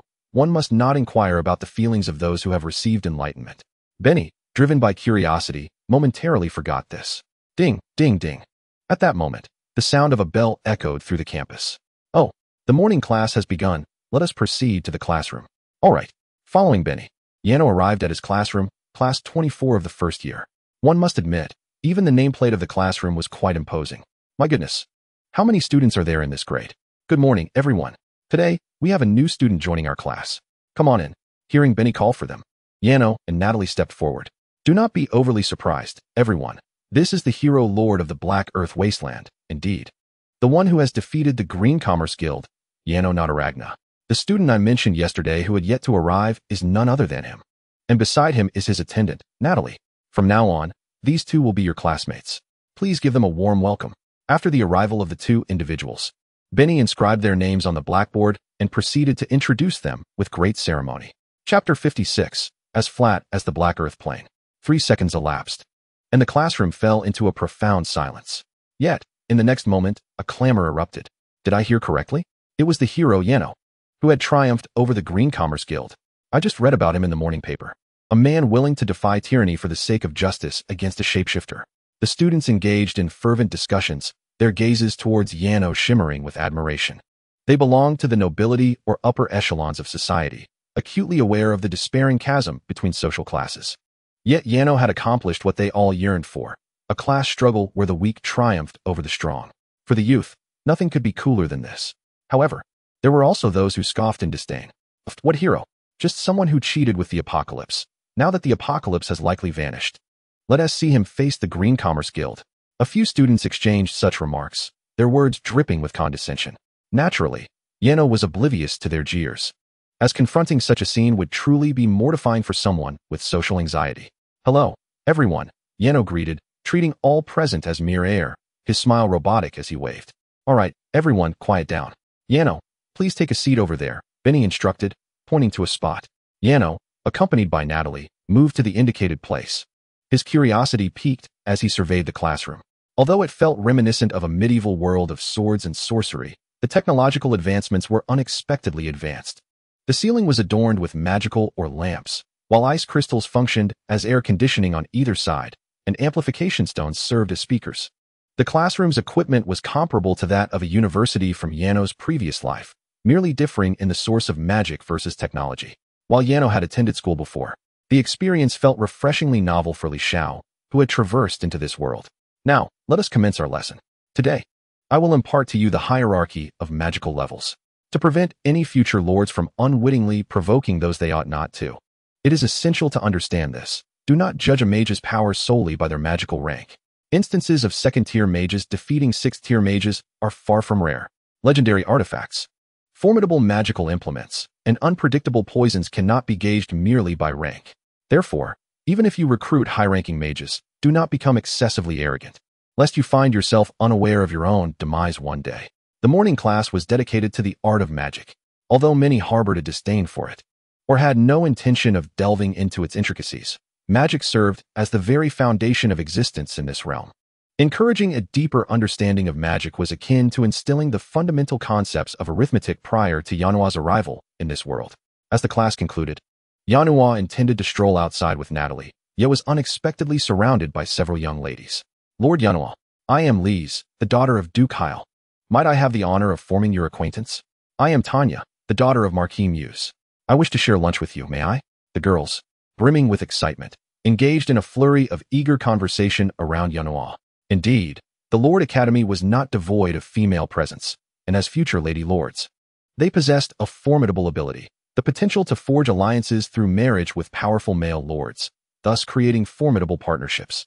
Consequently, the heroic Lord Yanua, having graced the newspapers, had inevitably become an object of desire. Yet, Yanua felt no joy. He merely perceived their chatter as a nuisance, even finding it somewhat absurd.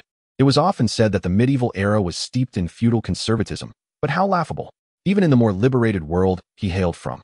Women did not approach men with such frenzied audacity. Apologies, but I have no interest in women whose chests are as flat as the black soil plains. Nor do I find appeal in those with spindly arms and legs devoid of any muscle. Yanua inadvertently uttered these words with a vacant stare, rendering the girls abruptly silent. What a disappointment. I had imagined that those favored by divine providence would embody the virtues of a noble gentleman. How could it turn out this way? The aspirations of the girls crumbled in an instant. Moreover, who conversed so bluntly? Yanua's words left them utterly bewildered. Come, Natalie. Yanua, seemingly unfazed, took Natalie's hand and departed the classroom. Lord Yanua is truly one of a kind, Lise remarked with a twitch of her lips. Indeed. The other girls echoed with forced smiles. In this world, women remained a marginalized group, and though they may feel anger, they would never openly express it, a hallmark of a refined lady. Yet, within their hearts, Yanua had been decisively dismissed. Having found a restaurant, Yanua remained blissfully unaware of his tarnished reputation among the girls. Even if he were to learn of it, he would remain indifferent. I must say, your earlier comments could bring tears to the eyes of sensitive young ladies. Where has your usual kindness and gentleness disappeared to? Natalie, sipping her juice and resting her chin on her hand, regarded Yanua with amusement. My kindness towards others is predicated on the condition that they do not impede me. Would you consider that an obstruction? Moreover, I distinctly observe several individuals of remarkable beauty, particularly one named Lizzie. Although her figure is as flat as the black earth plains, her allure rivals that of one of my succubus sisters. Do you not wish to take her as your bride? Huh. Natalie's words left Arno so astonished that he nearly spat out his juice. Take her as my bride. Is that not something you would object to? Arno was profoundly perplexed. In this world, it is quite commonplace for men to have multiple mistresses and women to have several lovers. Absolutely not. Arno vigorously shook his head. Such licentious relationships are beyond my acceptance.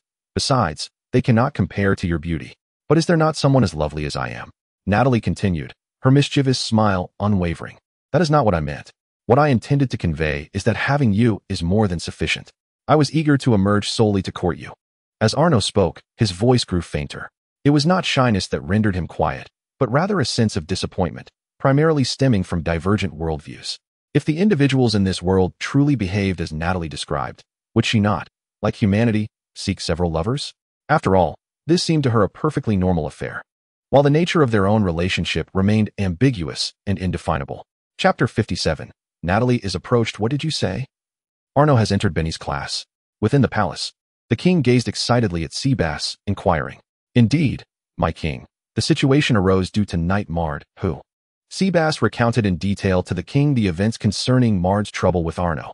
It was precisely for this reason that Arno did not follow the conventional enrollment process, leading to Benny's interception. Damn it! The king slammed his hand on the table in frustration. If this continues, what shall become of my wellspring of joy? My king, you need not worry. Mard's family has already set its sights on Arno, so you need not be concerned.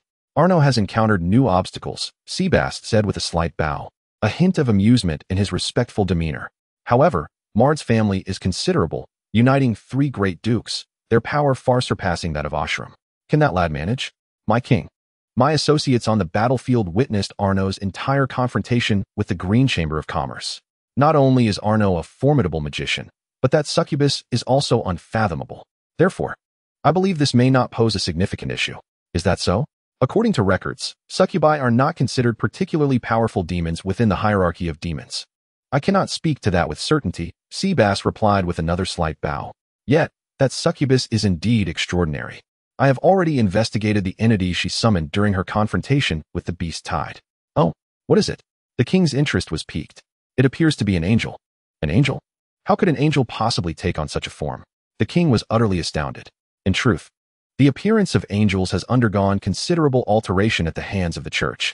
My investigation reveals that the most ancient texts meticulously describe the visage of angels, and it is said that humans encountered them a millennium ago. Indeed, angels were depicted as such. The scene shifts back to the dining hall within the Lord's Academy. At this moment, Yano has stepped away to the restroom, leaving Natalie alone to sip her drink and observe her surroundings. A millennium ago, she had traversed the realm of humanity. While this span may seem brief to her, it constitutes an eternity in human terms. The society of humankind has transformed significantly, rendering her somewhat unrecognizable to its nuances. The attire and etiquette of those around her bear little resemblance to that of 1,000 years past, and the architectural styles and culinary offerings have similarly evolved. As Natalie gazes around, a wave of bewilderment and nostalgia washes over her, accompanied by a profound sense of solitude. Were it not for Yano, her dear companion, she might have already returned home. "Excuse me, madam, I am Liar God, the son of Duke Gerda. Are you here alone?" A striking young man with golden hair suddenly takes a seat opposite Natalie, prompting her to glance at him. He possesses a handsome, refined appearance, seemingly of an age similar to Yano's. At the same time, Natalie senses a flurry of envious glances directed her way from a group of young women, evidently displeased by this handsome suitor's attention towards her.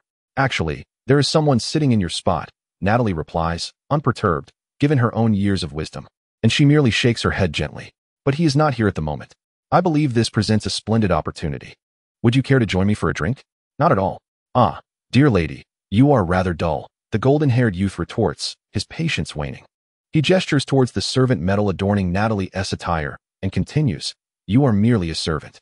As the illustrious son of Duke Gerda, I am extending you the courtesy you ought to be honored by. Judging by your garb, you must be your master's favored subordinate. Do accompany me this evening.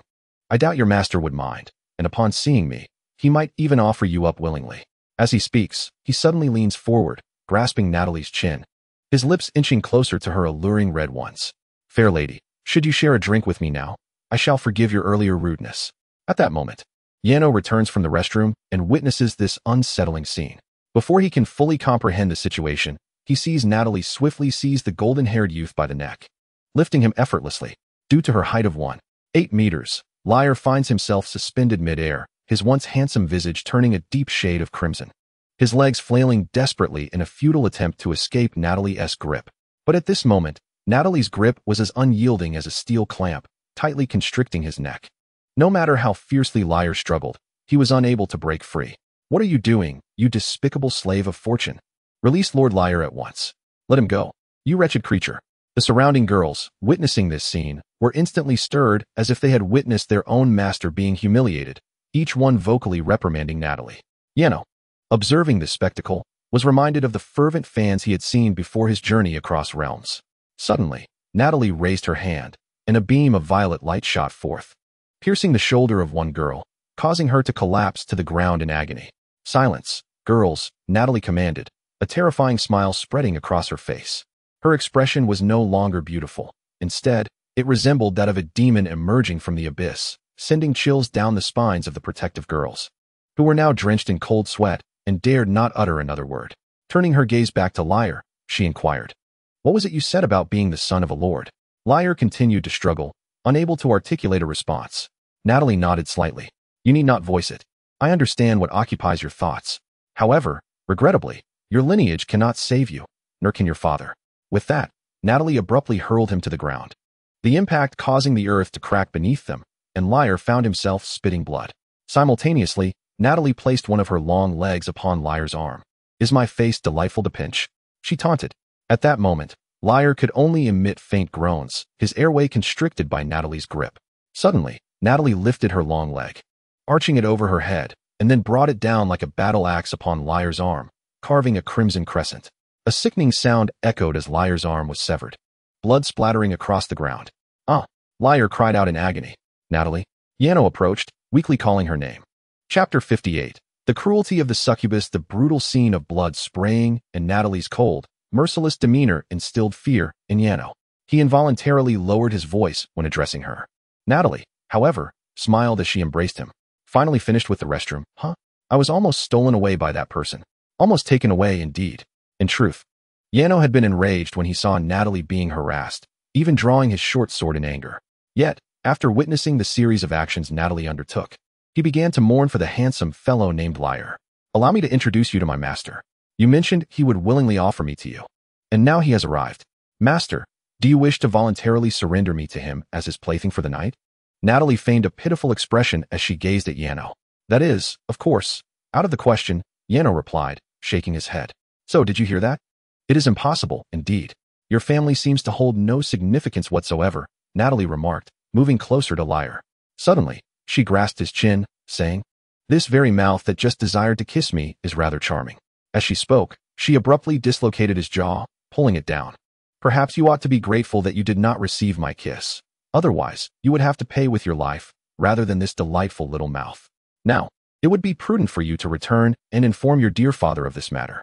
My master's name is Arno Nord, the lord of the Black Earth wasteland. Please ensure he declares war upon us. That way, I will possess a justification to end your life. You must do this. At this moment, Liar was already fading in and out of consciousness, unable to comprehend Natalie's words, having completely succumbed to unconsciousness. The horrific scene sent chills down the spines of those nearby, with some even regurgitating their recently consumed lunch. Dislocating a jaw. Good heavens. Is this the price one pays for kissing a woman? The impact on the youth is truly immeasurable. Yano, too, felt a wave of nausea. For Liar's condition was utterly ghastly. When dealing with minotaurs, caution is paramount. Do not move. At that moment, the campus patrol arrived, addressing Natalie and Yano. Please accompany us. The facilities within the Grand Academy of the Lannister Kingdom are exceedingly abundant. Where there are people, there are conflicts. Thus, it is not uncommon for brawls to erupt within the academy. Generally, individuals in discord resolve their issues through formal duels. However, some altercations occur too swiftly, and when both parties are impassioned youth, they may occasionally overlook the step of swearing an oath to duel. Therefore, many academies establish a court to address legal disputes.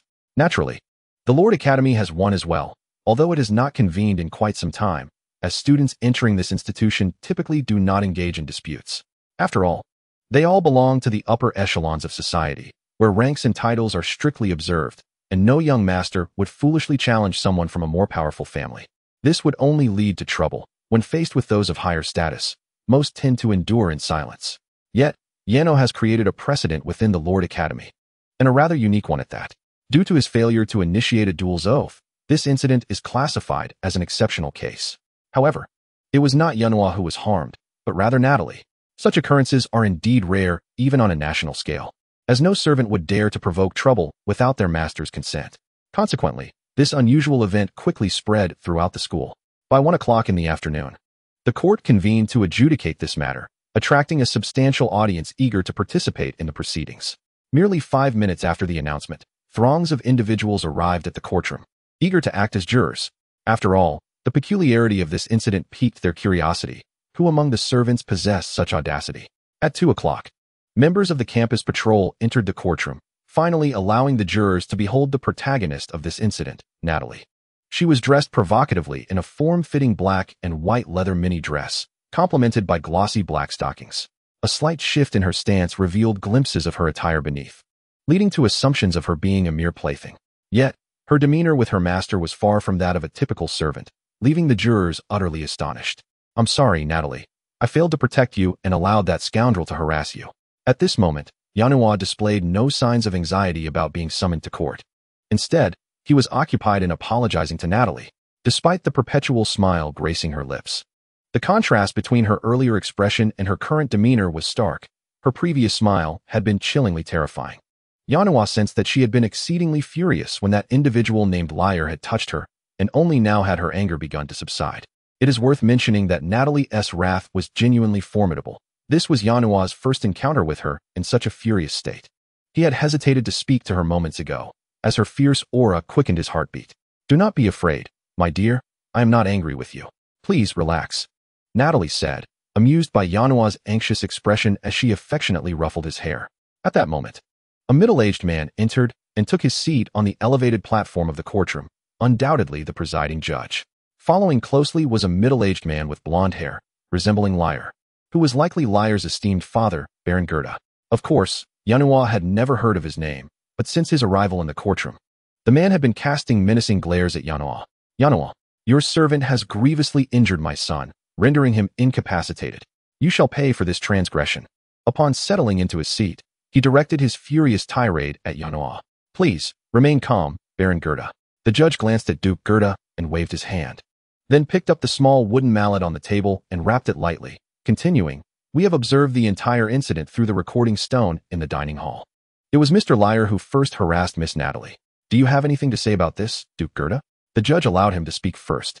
Your Honor, Natalie is merely a servant, a person of lowly status, and even if she was the first to be harassed by my son, it should be considered her honor. Yet she has grievously harmed my son, which warrants her immediate execution. Her master should face the same fate. For the negligence of a servant is the responsibility of their lord. Chapter 59. The Judgment of Power and Morality. Indeed, you make a valid point, Duke Gerda.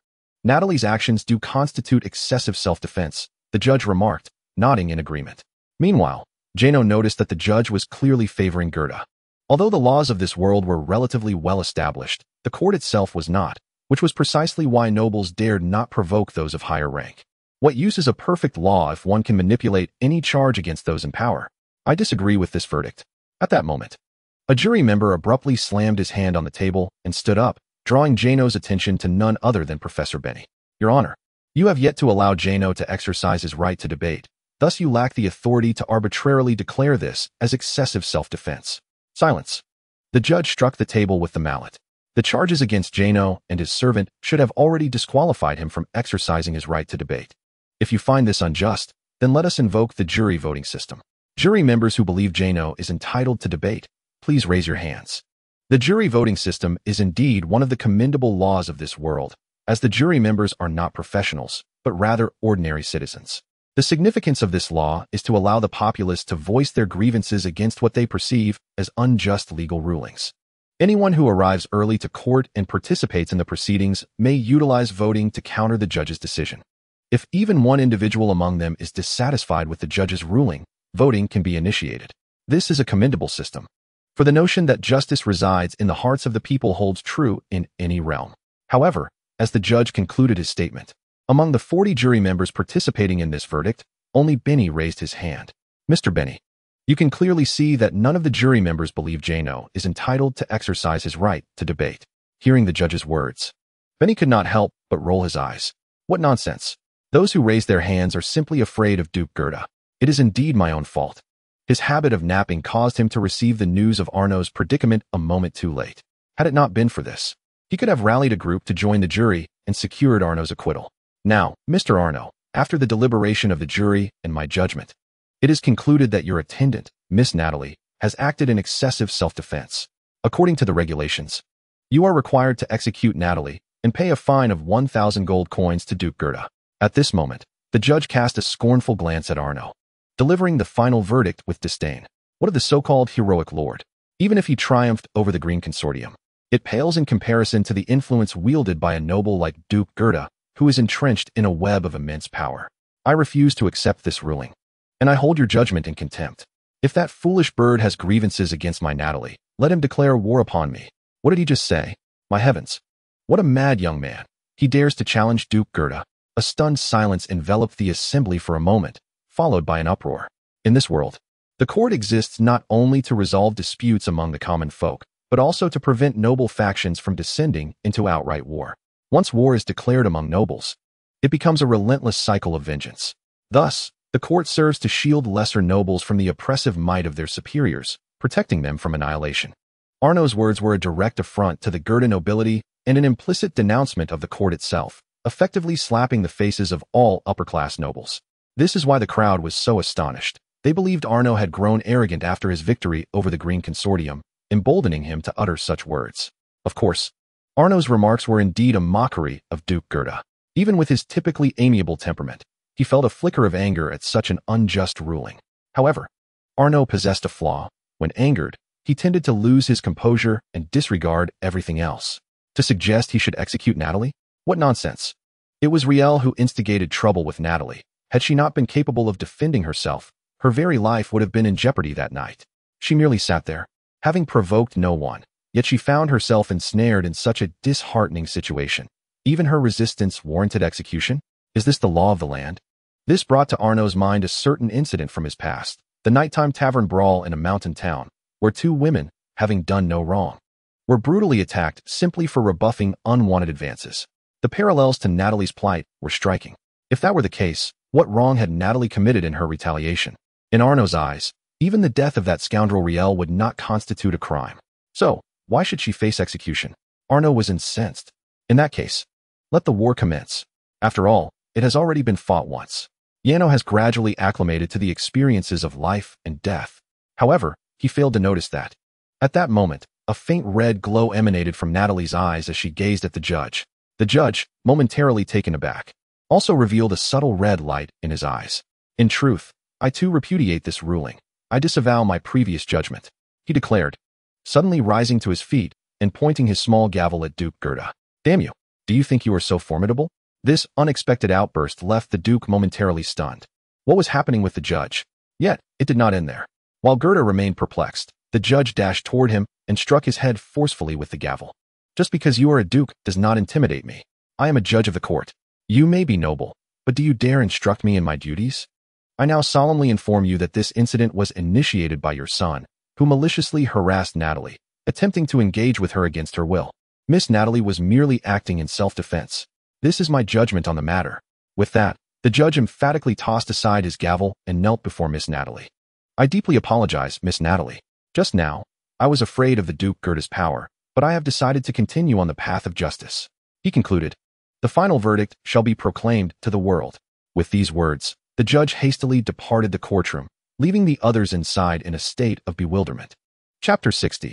The moon hidden by clouds and snow lighting the way. A resounding victory. The verdict marked a triumphant success for Natalie. The two had since left the courtroom, and teacher Benny generously granted Yano half a day off to relax.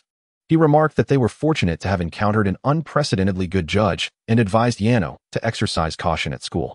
For Duke Gerda was, in fact, the cousin of the knight Mard, who had been slain by Arian. Yano was likely to become a target, and he needed to be vigilant. However, Yano was not overly concerned about this. Rather, it was the judge's inexplicable outburst that piqued his curiosity. At that moment, Yano and Natalie had used a teleportation stone to return to the palace. Unable to contain his curiosity any longer, Yano turned to Natalie and asked, "What exactly did you do to that judge?" Indeed, I cast a minor charm on him, and in his desire to impress me, he began to reveal his inner sense of justice. Natalie replied with a mischievous chuckle. Yano was utterly astounded. Truly, she was a succubus. He had nearly forgotten her prowess in battle, but as it was, the ability to manipulate the hearts of others was undeniably her greatest talent. Although this ability may seem unimpressive at first glance, it possesses the potential to disrupt society fundamentally. Natalie, you are truly formidable. With this thought, Arno couldn't help but sincerely commend her. However, the notion of Natalie enchanting that judge, who appeared to be nearly 60 years old, while he exhibited a sense of righteousness to attract her. What a farce. It was enough to make one feel nauseous. Not that remarkable, really. Natalie smiled and waved her hand dismissively, then suddenly leaned closer to Arno, wrapping her arms around his waist, drawing him tightly against her. Speaking of which, you were incredibly gallant in defending me during the trial. Aren't you afraid that the Duke of Gerda might actually declare war on you? I don't know. I've never pondered that question. Arno shook his head. I simply couldn't restrain my anger when I saw those people bullying you. When I get upset, I tend to act impulsively, saying or doing things without regard for the consequences. But no matter the repercussions, I remain unfazed. As Arno spoke, a look of determination and seriousness adorned his face as he gazed at Natalie. When I first traversed into this world, it was you who saved me, granting me a second chance at life. Therefore, I will never permit you to be bullied or insulted, even if it costs me my life. At this moment, Arno suddenly felt his face flush. Darn it. The emotions surged forth, and speaking so candidly was undeniably awkward. Just as he was caught in this embarrassment, he felt a soft sensation upon his lips, and before he knew it, he was pushed down onto the grass. The softness pressing against his chest made Arno momentarily lose his composure. Simultaneously, he sensed a tender, delicate presence entering his mouth. Moments later, Natalie's cheeks pulled away, and he could vaguely see a glistening thread stretching between them. You mentioned my Natalie during the trial, right? How sweet. So this is a reward, thank you. Natalie smiled at him as she spoke. I'm not pure anymore. Arno's heart raced, utterly astonished. He was in a daze. Although he had previously experienced Natalie's kisses, they had merely been gentle brushes of lips. However, this time, a mere recollection made his face flush and heart race. It was the taste of roses, truly enchanting. This was indeed Arno's first experience, as his peculiar aesthetic preferences and the societal pressures against marriage had led him to remain without female companionship since leaving school. Thus, he was savoring this exquisite sensation for the very first time, and Natalie's rose-like essence was remarkably novel. After all, her intimate garments were imbued with the fragrance of roses. Thus, this kiss differs significantly from those he had known prior to his journey, especially considering what if his partner had indulged in garlic or leeks that morning. Reflecting on this, Yano felt an overwhelming sense of fortune. His first experience was with Natalie, and it was utterly delightful. The sweetness of the moment had escalated to unprecedented heights. Natalie, are you familiar with roses? Adhering to his spirit of inquiry, Yano curiously posed the question. Roses? They sound like a truly exquisite flower, but I have not encountered them. Are they from your world? Natalie gently pinched Yano's cheek, her captivating gaze fixed upon him as she inquired. By the way, you embody the fragrance of roses. It is delightful. Perhaps due to the overwhelming stimulus, Yano's mind faltered, causing his words to take on an odd tone. Oh, it seems you are quite fond of them. Shall we indulge in another? Is that permissible? Chuckled Natalie, once again drawing near to Yano, her lips nearly touching his. I am truly grateful, my sweet darling. You are my dearest friend, my absolute best friend. Dearest friend? Yano remained perplexed by Natalie's sentiments. Despite their closeness, was it truly confined to mere friendship? What would it take to advance their relationship? Lost in thought, Yano suddenly froze, his body tensing. The following 572 words are omitted. Soon, nightfall enveloped the world. Natalie carried Yano into the living room. And the reason for this was his trembling legs, a reward for the afternoon they had shared, leaving him somewhat drained. Thus, it was with great care that Natalie embraced him. Even after residing here for so long, I still find the nights in this world to be breathtaking, Yano remarked, reclining on Natalie's lap and gazing through the floor-to-ceiling windows at the full moon. I concur. This is one of the reasons I adore visiting the human realm. Hell has never offered such scenery. Natalie nodded in agreement, tenderly stroking Yano's hair. However, the human society in this world is profoundly flawed. From that perspective, my world is undoubtedly superior. Moreover, this realm lacks even the most basic music players, making it difficult for me to create a romantic ambience for you. A romantic ambience? What connection does music have with romance? Natalie inquired, intrigued. Of course. Allow me to demonstrate. My voice can evoke the clouds obscuring the moon and the snow illuminating the lanterns, truly possessing a unique charm. Clouds obscuring the moon, snow illuminating the lanterns? Upon hearing Yano's words, Natalie pondered briefly before bursting into laughter. Isn't that simply indistinct? Chapter 61. The Dream Sprite. What does the sound of clouds obscuring the moon and snow illuminating the lanterns signify? Make sure to jot this down. It is all knowledge. The phrase clouds obscure the moon, snow strikes the lantern encapsulates the essence of indistinct sounds. In this realm, Arno encountered a slight issue during the development of his vocal cords, resulting in a voice that, while retaining a hint of youthful charm, has gradually taken on a somewhat husky quality with age. If one were to draw a comparison, Arno perceives that his current voice bears a striking resemblance to that of a voice actress from his past life, known as Sari Sawashiro. This subtly husky timbre could indeed be referred to as clouds obscuring the moon and snow striking the lantern. Although Arno did not possess such a voice before his journey, it evokes a sense of envy. In dreams, I can see you are not far away. Anytime, any place, I can see your face. Such a voice is perfectly suited for singing gentle melodies. To infuse a touch of romance into the tranquil night, and to help Natalie grasp the connection between music and romance, Arno began to serenade her with a classic song he had serendipitously encountered prior to his crossing, titled Dreams Dreams. This piece, crafted by the Sony team for the game Dream Spirits, is imbued with romanticism and humanistic themes, and its lyrics resonate beautifully with the current atmosphere. In truth, Arno had chanced upon this song in an anime, and the mere thought of it rekindled a sense of homesickness. Despite the breathtaking scenery of this world, he couldn't help but feel that his original world was, on the whole, superior. You're that special one that I've been waiting for. At this moment, Natalie unexpectedly joined in Arno's song, leaving him utterly astonished and momentarily bewildered. To his amazement, the music of the song began to play around them. May you also be seeking me. In dreams, I can hear your call. Everything is so sweet at night. The colors in your eyes overflow, and dreams bring joy to the night, revealing your presence within. At this juncture, Arno found himself completely entranced. Natalie's voice surpassed his own in beauty. The surrounding music harmonized with her richly mature timbre, gently singing, transporting Arno to a celestial realm.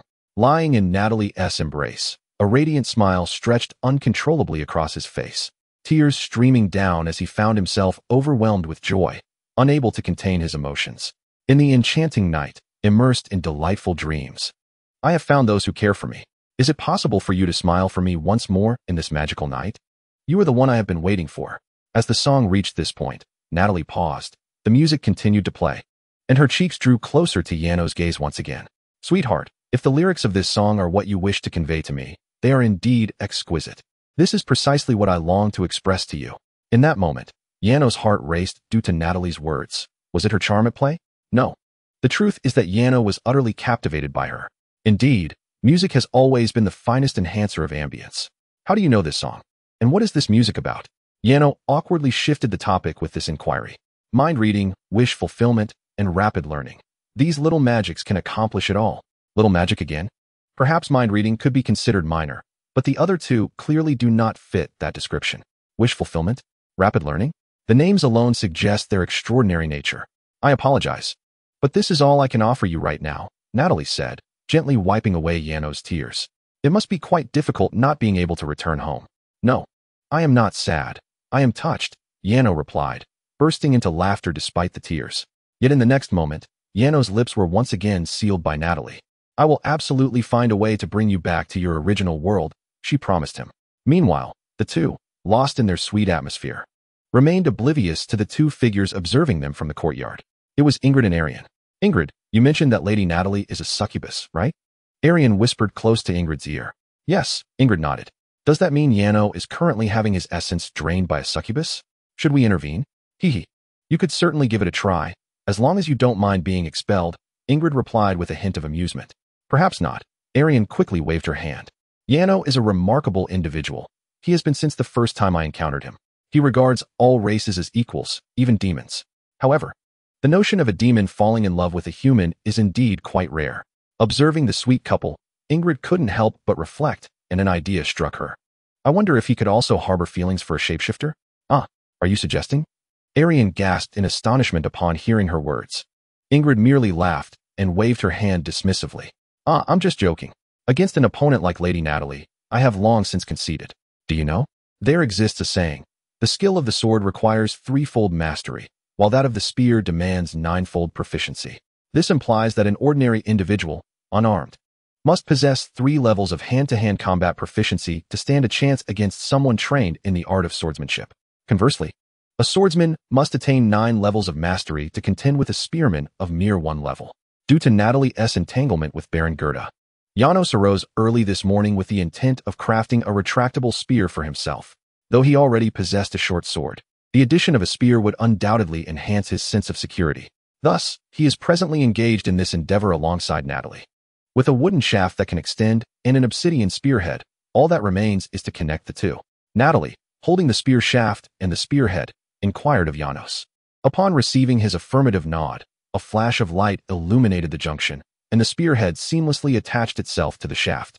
The obsidian spearhead, the retractable shaft, and the ability to conjure objects from thin air are all reliant on the illusionary manifestation technique that Natalie had mentioned the previous night. As long as one comprehends the principles behind an object, it can be created. Initially, upon hearing about the illusionary manifestation technique, Janos' first thought was to fabricate firearms. However, the intricacies of such mechanisms eluded him, as he had never learned the art of gunmaking. Thus, regardless of his contemplations, Natalie could not produce firearms. The endeavor shifted to creating a spear instead, one that is both retractable and flexible. Such a spear shaft is easily crafted with a few minor spells. While the spearhead was fashioned from obsidian farming tools that Natalie had previously acquired, proving to be quite effective.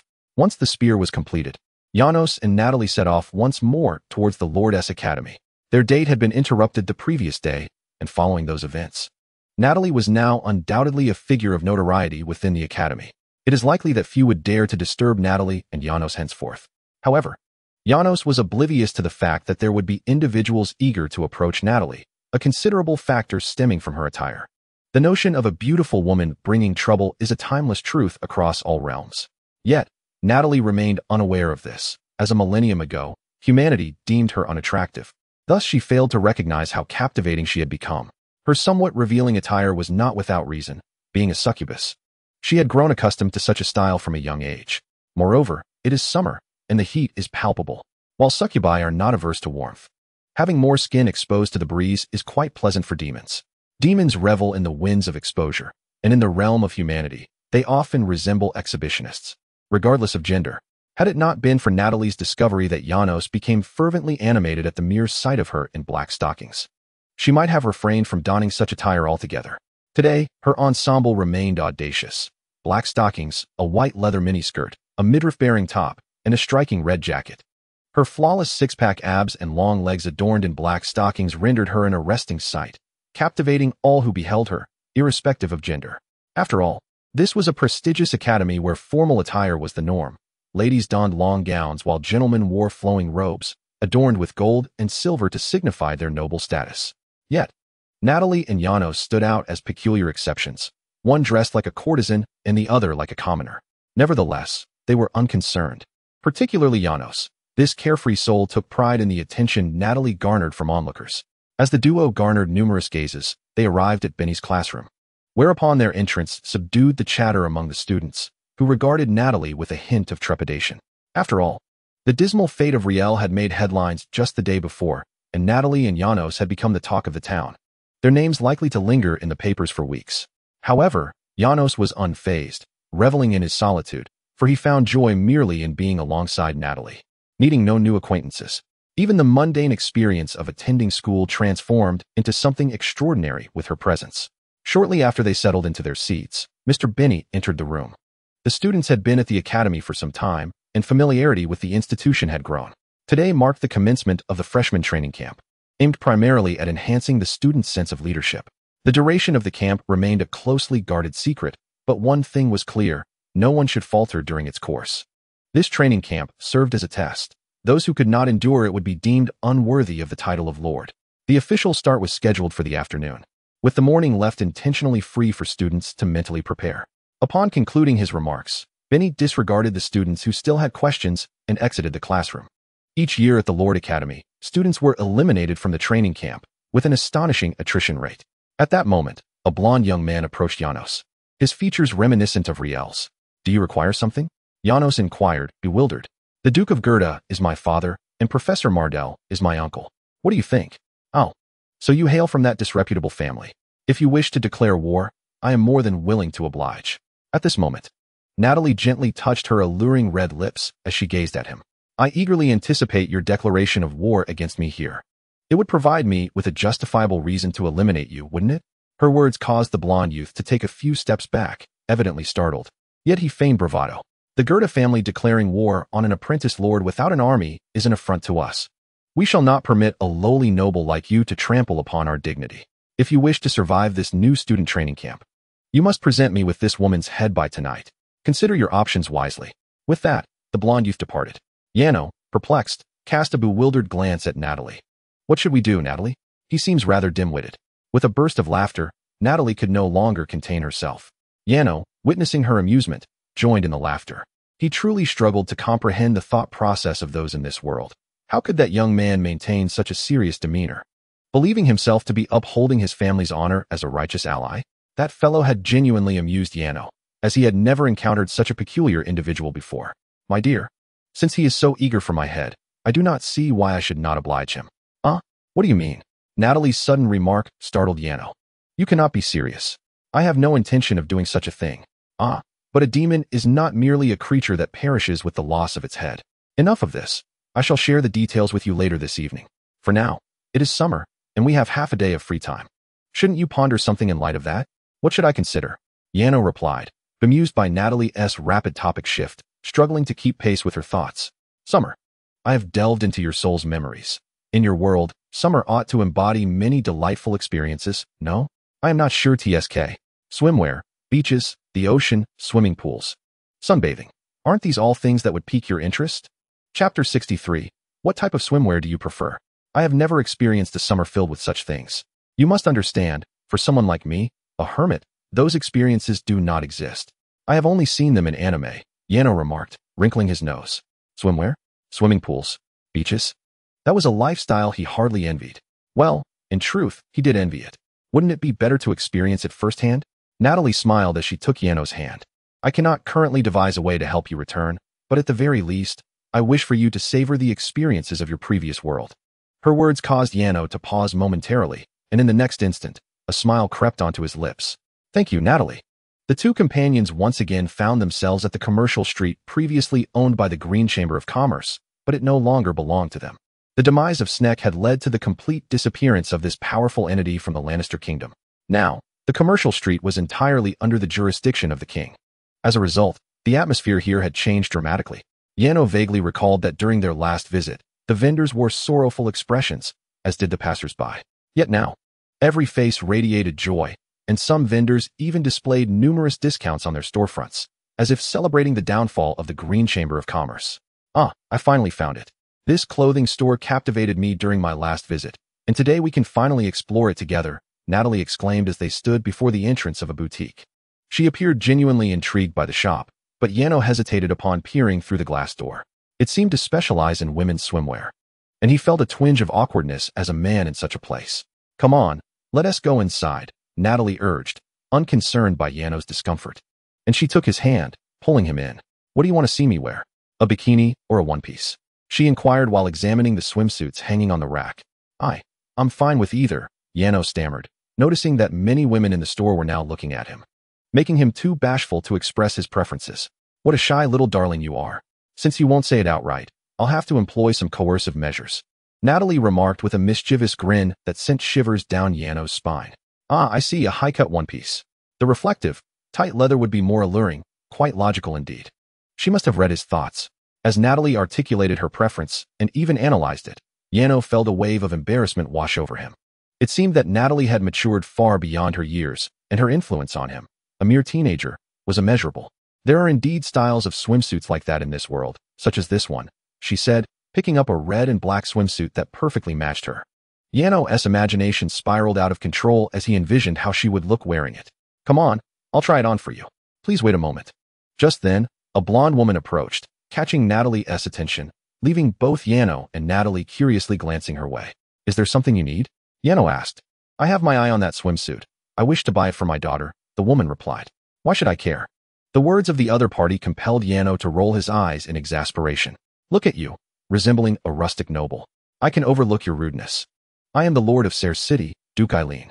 This is my final warning. Instruct your filthy slave to relinquish that swimsuit.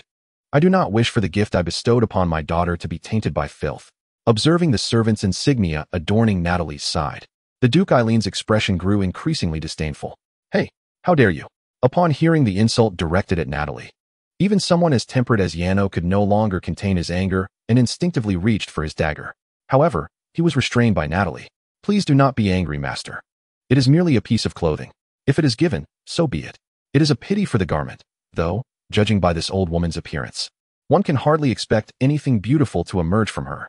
Alas, let us mourn for the attire. With a light chuckle, Natalie shook her head, refusing to cast a glance at Eileen, merely lamenting in a tone that was undeniably provocative. How audacious! Eileen's fury ignited in an instant. As the esteemed lord of Ser City, she was accustomed to being met with deference from all nobles. Yet, these two individuals, appearing to be provincial gentry, dared to insult her. This ignited a flame of wrath within her. Do you take issue with my words? At last, Natalie turned her gaze toward Eileen, but her scornful expression only served to escalate Eileen's ire. Oh, I sincerely apologize, Duke Eileen. It appears our service has fallen short. At that moment, a male attendant approached and bowed respectfully to Eileen. Subsequently, the attendant directed a look of disdain at Yano. Where did this provincial noble come from? It's one thing to enter our establishment, but how dare he speak back to the illustrious Duke Eileen? I implore you to immediately set down the items in your possession and leave. Very well, Natalie complied, placing the swimsuit back onto the display. Yet her obedient demeanor astonished Yano. What is happening? Is Natalie not upset? When did her temperament become so placid? Yano was engulfed in confusion. Although she had always been forgiving and wore a constant smile, her prior demeanor toward others suggested a far less agreeable nature. Why, then, was she so easily bullied now? Regardless of Natalie's state, Yano could not bear to witness her being mistreated. However, just as he prepared to confront the attendant and Eileen, he was once again restrained by Natalie. "Let us go, my dear master." "Huh. Well, all right then." Although Yano felt perplexed, he found himself enveloped in Natalie's embrace. Feeling the softness of her arm, he too became disoriented. Thus, he obediently followed Natalie out of the store. "Stop." As the two individuals stepped outside, they were abruptly halted by a group of elegantly dressed men wielding firearms, akin to a band of British royal soldiers. "I witnessed your attendant insult Lady Iron. Do you believe you can depart unscathed?" The leader of the soldiers declared, removing his firearm from his back and gripping it firmly in his hand. Chapter 64. The True Terror. What do you intend to do? Arian glared menacingly at the soldier before him. "You will punish your attendant here, and then wait for Lady Iron to emerge, so that your attendant may kneel and apologize."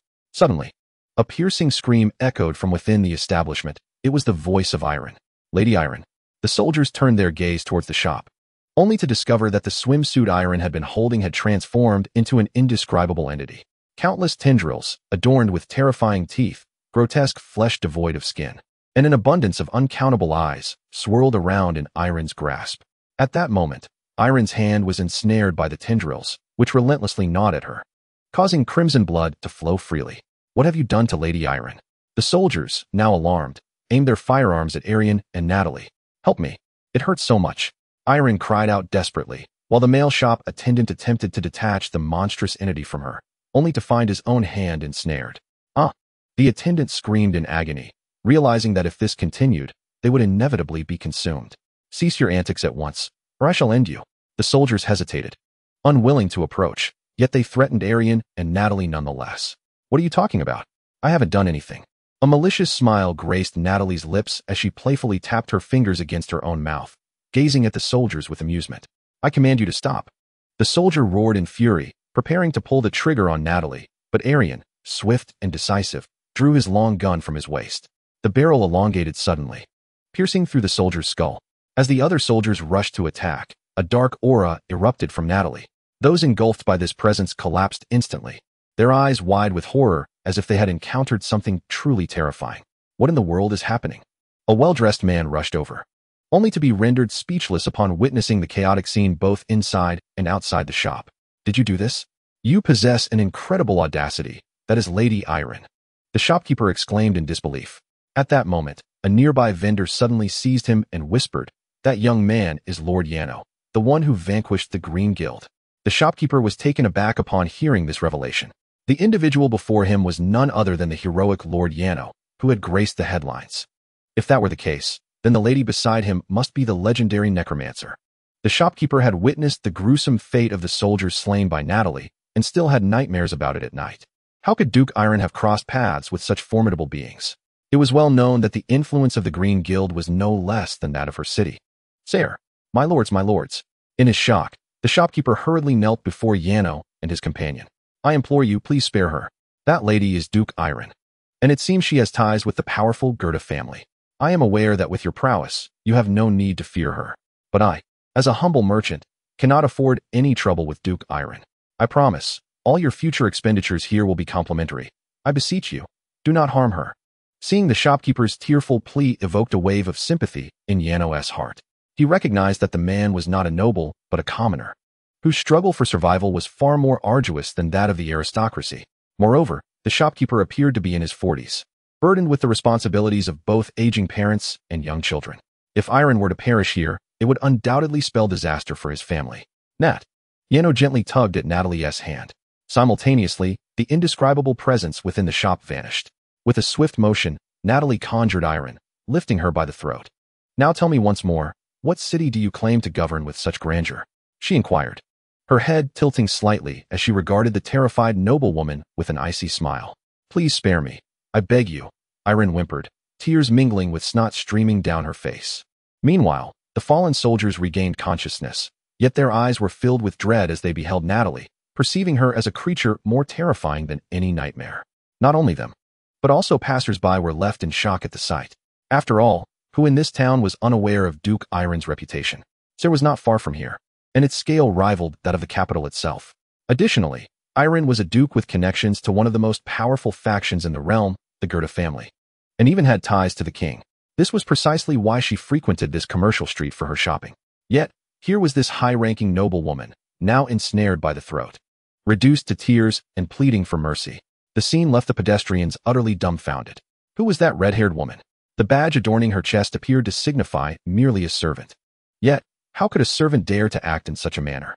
Moreover, her master seemed quite indulgent. At that moment, Natalie let out a light chuckle and released her grip, causing the individual to collapse onto the floor.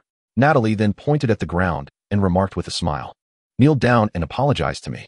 Good heavens, what did she just say? Forcing the Duke Yilin to kneel in public and apologize? Was there any distinction between that and a public slap to her face? It must be understood that honor is of utmost importance to the nobility. Once again, the onlookers were taken aback by Natalie's audacity. Yanois was similarly affected.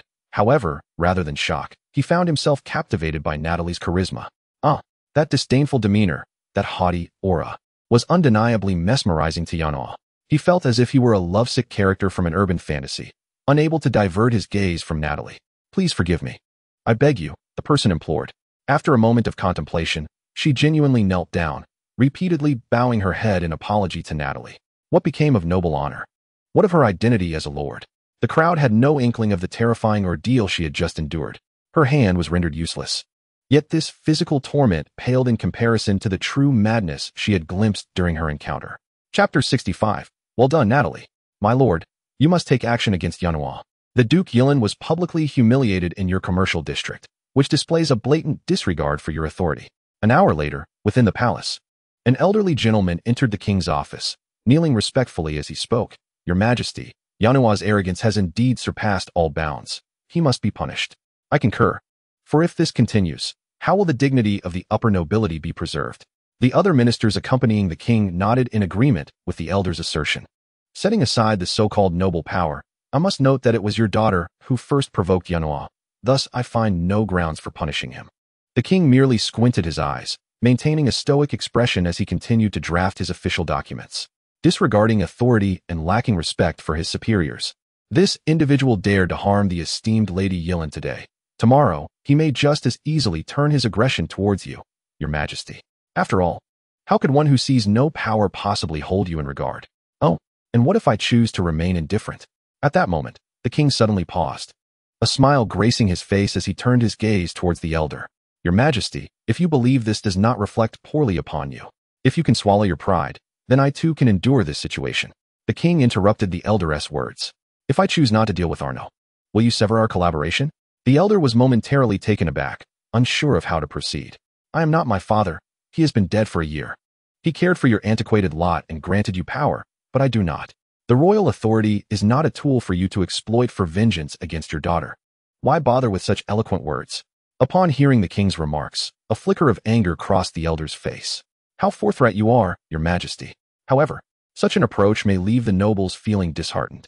Just as the elder finished speaking, the king suddenly drew a sword from the table beside him and swung it towards the elder with nonchalance. In an instant, a crescent-shaped blade of energy erupted, and the elder's head fell to the ground. Ah, what a remarkably sharp sword.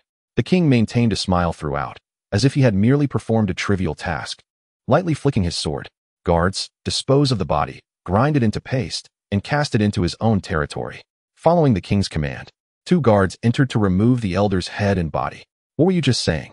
The king then turned to the ministers who had spoken earlier, still wearing a broad smile, while the ministers fell silent, their expressions grave. "Tch, Sebastian." The king, witnessing their silence, spat disdainfully and called for an attendant, who promptly approached him. Then the king continued, "Issue a decree informing all nobles of count rank and above that they must deal with the troubles they create themselves." At that moment, a child, appearing no older than 6, burst into the room. "Oh, my dear son, what brings you here?" The king's previously fearsome smile transformed into one of warmth as he rushed forward to embrace the child, kissing his cheek before asking, "Mother sent me to check if you finished your work. She said there's a surprise for you." "Oh, a surprise?" The king chuckled mischievously, then put down his pen. "The remaining documents are your responsibility. If you cannot manage them, bring no more than 5 to my room tonight. I employ you as ministers to assist me with my paperwork, not to create additional burdens." Having concluded his words, he embraced his son and departed, leaving a group of ministers in a state of bewilderment. Indeed, the bikini is rather delightful, is it not? The capital of the Lannister kingdom is a grand coastal city, where, After the Duke, Eileen fled in terror from Natalie. She and Arno made their way to the beach. At this moment, Natalie stood before Arno, showcasing her figure. One must admit, although the high-cut one-piece swimsuit aligns more closely with Arno's preferences, the bikini is undeniably exquisite. The absence of fabric around her waist revealed Natalie's refined form, adorned with perfect six-pack abs, which could easily be deemed one of the most splendid sights in the world, at least from Arno's perspective. After all, in the world he had traversed from, many would struggle to accept a girl with such abs. Well done. You are remarkable, Natalie, Arno proclaimed, unreserved in his praise. Oh, such sweet words deserve a reward, she replied, placing a glass jar of liquid into Arno's hands. Make sure to apply the sunscreen for me, she instructed, lying down on the freshly laid carpet. Are you afraid of sunburn? Arno inquired, curiosity piqued. Not at all, which is why I mentioned it as a reward. What? Do you not like this reward? How could I? This is pure bliss, Arno exclaimed, eagerly moving to Natalie's side to apply the sunscreen. This product resembled what was known as sunscreen in his previous world, and looking at his current situation, summer, seaside, swimwear. A beautiful woman. He felt fortunate to assist the stunning beauty before him in applying sunscreen. This was a lifestyle of which Arno had never experienced before in his previous life. Humanity can easily become ensnared by power. Just as Arno reveled in the exquisite form of Natalie, she suddenly spoke. Indeed, in your eyes, most humans must seem rather repugnant. For in my world, many succumb to the allure of power. Arno took the cue, shaking his head slightly as he responded, Not at all. You are quite radiant. Turning to face him, Natalie, with a glimmer of mirth in her crimson eyes, remarked, Me? I hardly think so. Oh, then I must inquire. If your status were identical to that of someone named Eileen, possessing supreme power and vast territories in this world, what kind of city would you wish to create? Upon hearing Arno's words, Natalie expressed her curiosity with an intrigued tone. Me? Well, if pressed, I might envision a city that closely resembles a utopia. Chapter 66. This is a trial. Utopia? This term was unfamiliar to Natalie. The term can be succinctly understood as the embodiment of a perfect utopia. What constitutes perfection? One might ask. In essence, it signifies absolute equality, the absence of malevolence, and the capacity for every individual to lead a fulfilling life, discovering their own unique happiness within this realm. Is this not a splendid notion? Yet, why strive towards an unattainable utopia? Why not simply embrace it as a reality? Upon hearing Natalie's words, Arno chuckled and shook his head. The truth is, a utopia is inherently unattainable. Every human is destined to possess flaws, and no individual can claim to be perfect. Thus, the very concept of an ideal utopia negates the existence of imperfect humanity, rendering it a cold abstraction. Are imperfect beings unworthy of happiness? I beg to differ. Even the most foolish among us can wield the power to save or transform the world. Wouldn't such a city, or rather such a world, be imbued with warmth? As soon as Arno finished speaking, Natalie unexpectedly lunged forward, bringing him down to the ground. You truly ignite an uncontainable flutter in my heart. That is why I mentioned earlier how dazzling you are. Dazzling. Arno did not quite share that sentiment. After all, such a world seemed excessively idealistic. Even as a backdrop for a narrative, it might be dismissed as juvenile. Simultaneously aware of the gazes around them, Arno felt a sudden rush of embarrassment. After all, they were in a public setting, and the exquisite softness against his chest certainly evoked a sense of modesty. However, Natalie seemed unfazed, playfully tapping Arno's lips with her finger, continuing, Speaking of which, that Duke named Eileen appears to have considerable influence. You don't seem apprehensive about it, she remarked. Well, to be honest, I am quite terrified. If I were to confront her alone, I would have fled by now, Arno confessed, chuckling awkwardly as he shook his head. The crux of the matter is, I am not alone. While I may not possess your strength, I can perhaps protect you in certain circumstances. As long as I am with you, nothing else seems to matter. Arno's words brought an even brighter smile to Natalie's face. In truth, I possess a bit of strength myself.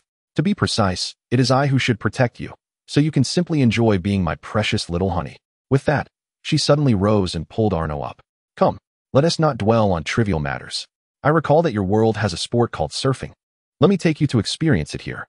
With that, Natalie grasped Arno's hand and dashed toward the sea. Wait, I can't surf. In the afternoon, the two returned to school. Teacher Benny gathered his students in a square.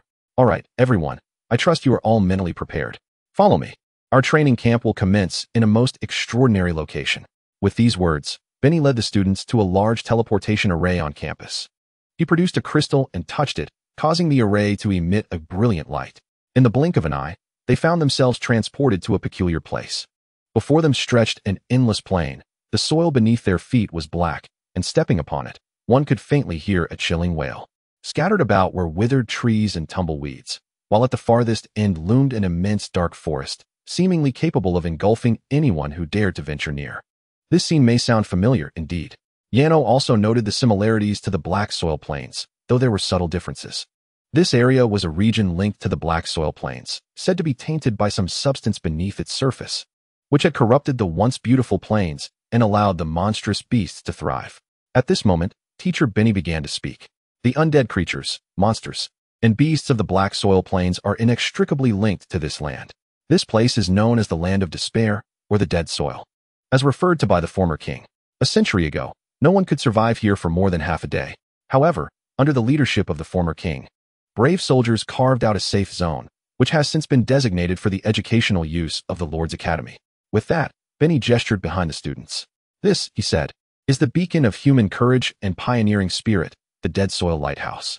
The students turned to glance behind them, where they beheld an extraordinarily tall cylindrical tower, towering over 50 meters high.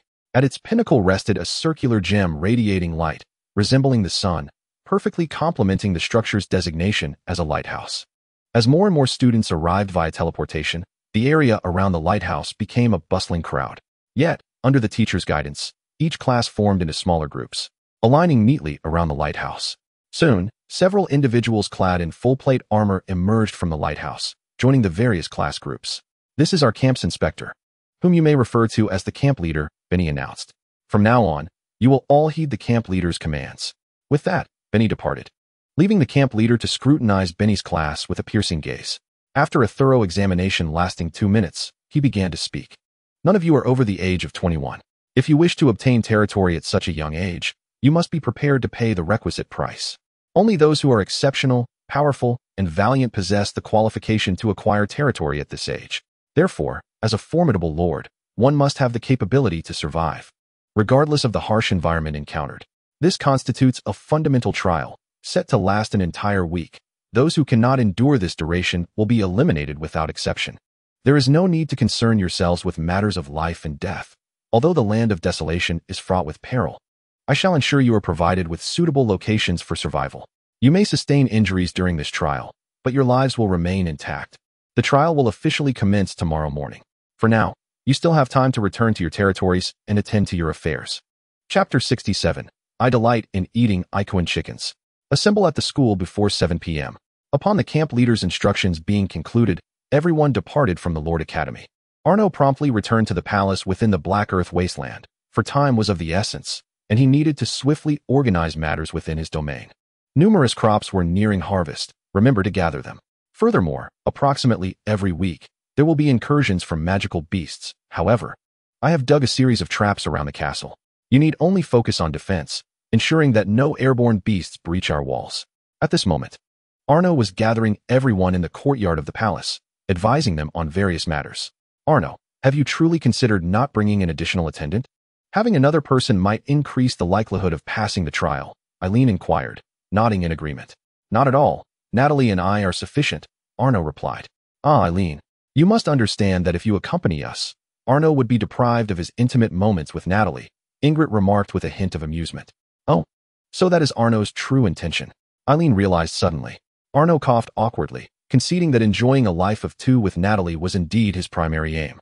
As for the corpses of the beasts trapped, you shall dispose of them yourselves, incinerate them with fire. He clumsily shifted the topic. The fountain contains an endless supply of magical water, which you can use to irrigate the crops.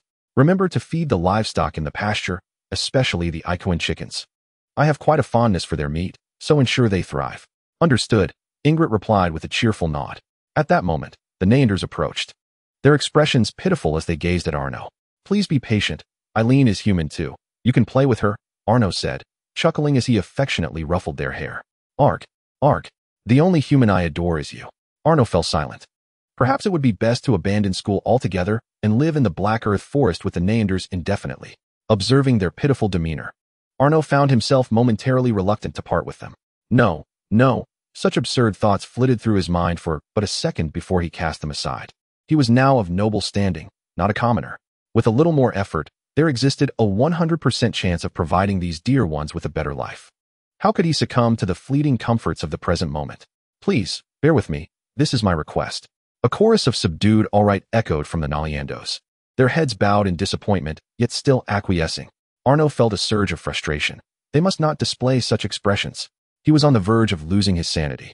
Pull yourselves together. I have a task to assign to you. What? The Naliandos, intrigued by his words, lifted their heads once more. Your task is to protect Ingrid and Eileen. Can you manage that? Yes. They chorused, their spirits rekindled. Good, good. Arno nodded in satisfaction. The Naliandos were formidable beings, and with their presence, he was confident that Eileen and Ingrid could withstand even the most ferocious of monster invasions. Once arrangements were finalized, Arno, accompanied by Natalie, returned to the Lord's Academy just before 7 o'clock. Benny had already been waiting in the classroom, and precisely at 7, he led everyone back to the silent lighthouse. If anyone wishes to withdraw, now is the time. Although this trial poses no life-threatening dangers, every year there are instances of students suffering lifelong disabilities. You have 10 seconds to reconsider. The camp leader addressed the gathered students after taking over from Benny. 10 seconds passed, and not a single student departed. The camp leader nodded in approval. Excellent. You all possess great courage. Now, I shall disclose the specifics of the trial. Tomorrow morning, I will transport you from here and cast you into the Silent Lands. I will not provide you with any supplies, no water, food, sleeping bags, or tools. You will have naught but your 2 attendants to rely upon. However, do not be under the illusion that bringing high-ranking mage attendants will assure your survival. The Silent Lands do not permit survival solely through personal strength. Food and water alone will present monumental challenges, not to mention the dangers posed by toxic substances, traps, and formidable beasts that cannot be confronted head-on. Should you find yourself unable to continue, you may voluntarily use a teleportation stone to escape, but regrettably, this will be deemed a failure of the trial. Of course, some individuals of strong resolve may refuse to use the teleportation stone even unto death. Yet if your life status deteriorates to a certain extent, the magical array set here will also transport such individuals away, which will naturally be regarded as a failure of the trial. The camp commander rambled on, and at that moment, Yano could hardly keep his eyes open. In truth, the situation was not as dire as he portrayed. He merely sought to intimidate. Previously, the original owner of this body had heard tales of the entrance examination for the Lord's Academy during certain gatherings. Each candidate was allowed to bring 2 5th-level mages as attendants, which was generally sufficient for passing. For those lacking connections, like the merchant's son, it was common to offer the commander some favors to ensure a smoother passage. At first glance, the system of the Lord's Academy appeared commendable, yet beneath the surface, it had long since decayed to its core.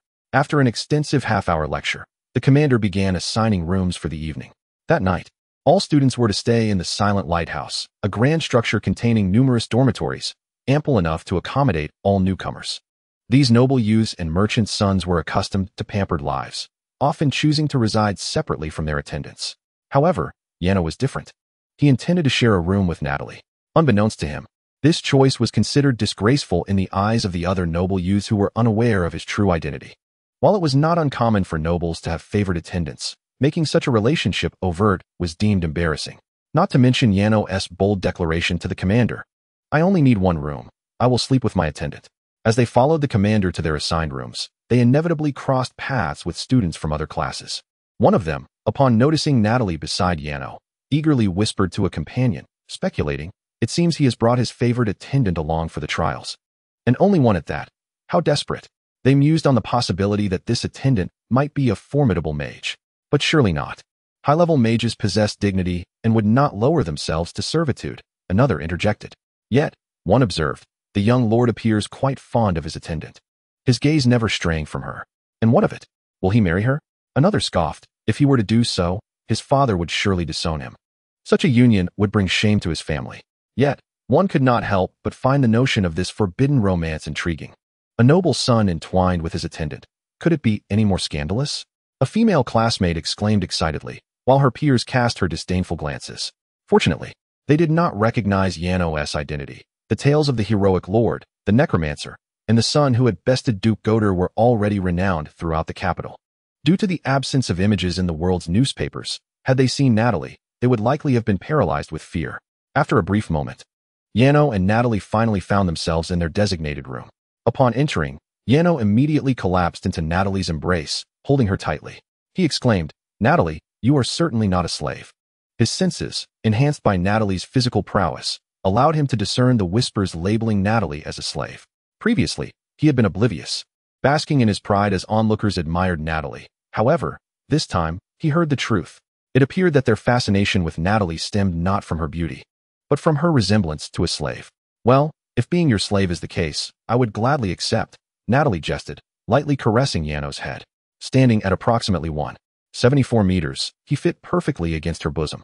Feeling the warmth radiating from her chest, Natalie struggled to suppress her own desires. A slave is merely a slave. Were it possible, she would have already toppled the charming boy before her. Yet, I do not wish for you to be regarded with such disdain. Being called a slave is utterly degrading. It is an affront to you. I am indifferent. And do you not appreciate my current fashion? Natalie teased, playfully lifting her leather miniskirt, revealing glimpses of her exquisite black stockings, stirring thoughts that danced in the mind. I do like it, but Yano found himself entranced by the sight, torn between retorting Natalie's statement and savoring the moment, for her attire was undeniably alluring. Why should he sacrifice his happiness for the opinions of others? There are no buts, the fact that you like it is paramount. Moreover, I dislike long skirts. They are cumbersome and impractical. So, wear whatever you desire. Yano quickly conceded, apologizing as his desires ultimately triumphed over his resolve. He absolutely refused to see Natalie dressed in gowns akin to those worn by noble women. A life devoid of her alluring legs clad in black stockings was not worth living. Precisely. Do not concern yourself with the gaze of others. Speaking of which, have you forgotten we have a task at hand? What task? The sudden shift in Natalie's topic left Yano perplexed. The scoundrel from the Goethe family, does he not desire my head? You shall deliver it to him. I absolutely refuse. Yano's expression morphed into one of reluctance. Do not jest, Natalie. How could I bear to harm you? Ah, but I have already stated that a demon, when killed, does not truly perish. Natalie lightly chuckled and shook her head, then formed her hand into a knife shape and suddenly drew it across her neck. In less than a second, a smooth incision appeared on Natalie's neck, and her head fell to the ground. Natalie? Yano was momentarily paralyzed with shock, but he quickly cradled her severed head. Do not be afraid, my sweet. He was on the verge of tears, yet Natalie's head unexpectedly turned to him and spoke. Natalie, are you truly unharmed? Thank you for your concern. Consider this a reward, she said, playfully extending her tongue to lick Yano's hand, causing an involuntary shiver to run down his spine. The scene was undeniably bizarre. The headless Natalie was now speaking and licking his hand. Had this occurred before his journey, Yano would have been utterly petrified. Nevertheless, Natalie continued with a smile, you must trust me, my sweet. Come, take me to that fellow's room. I noticed earlier that he is called Jack Gold and resides on this floor. You can find him by searching room by room. What exactly do you intend to do? Natalie, just do as I say. Deliver my head to him, then return to your room, and you shall witness a spectacle.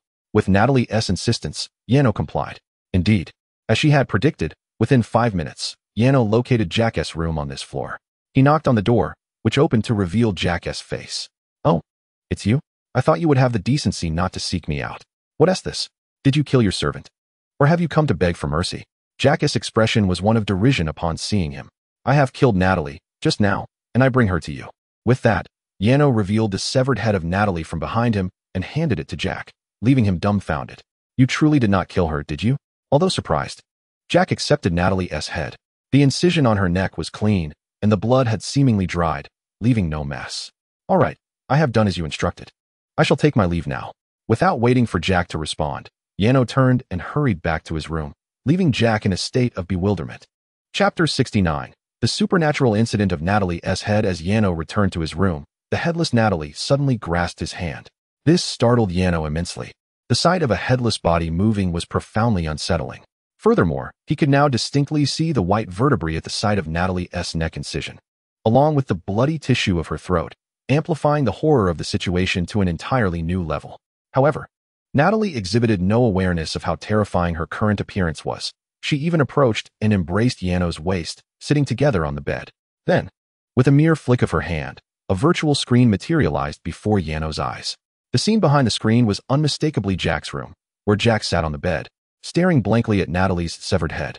To be honest, Yano had never anticipated that he would actually kill his servant and send his head as a gift. His initial intention was merely to assert his dominance. His true objective was, in fact, to ensure that Yano would fail the upcoming entrance examination.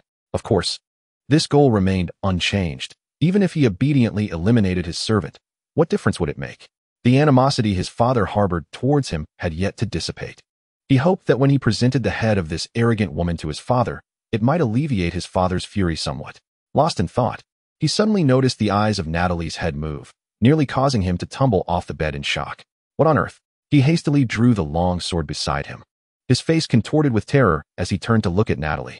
This world was indeed rife with the concept of the bizarre, and peculiar murders occurred sporadically across the nation each year.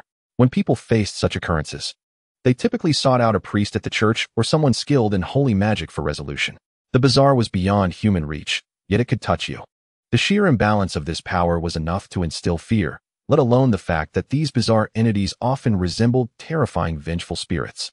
Thus, not only ordinary individuals, but even high-level mages were powerless against the bizarre. This was precisely why Jack felt such dread. Where could he find a priest at this late hour? No, this couldn't be real. He must be hallucinating. Yet, just as Jack was attempting to convince himself, he saw Natalie's head displaying a grotesque smile. Terrified, he let out a scream.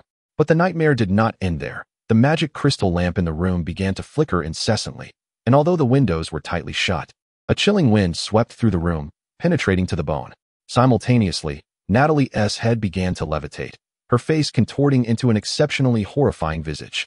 Her once vibrant red hair transformed into writhing crimson serpents, all bearing fierce expressions as they fixated on Jack, slowly advancing towards him.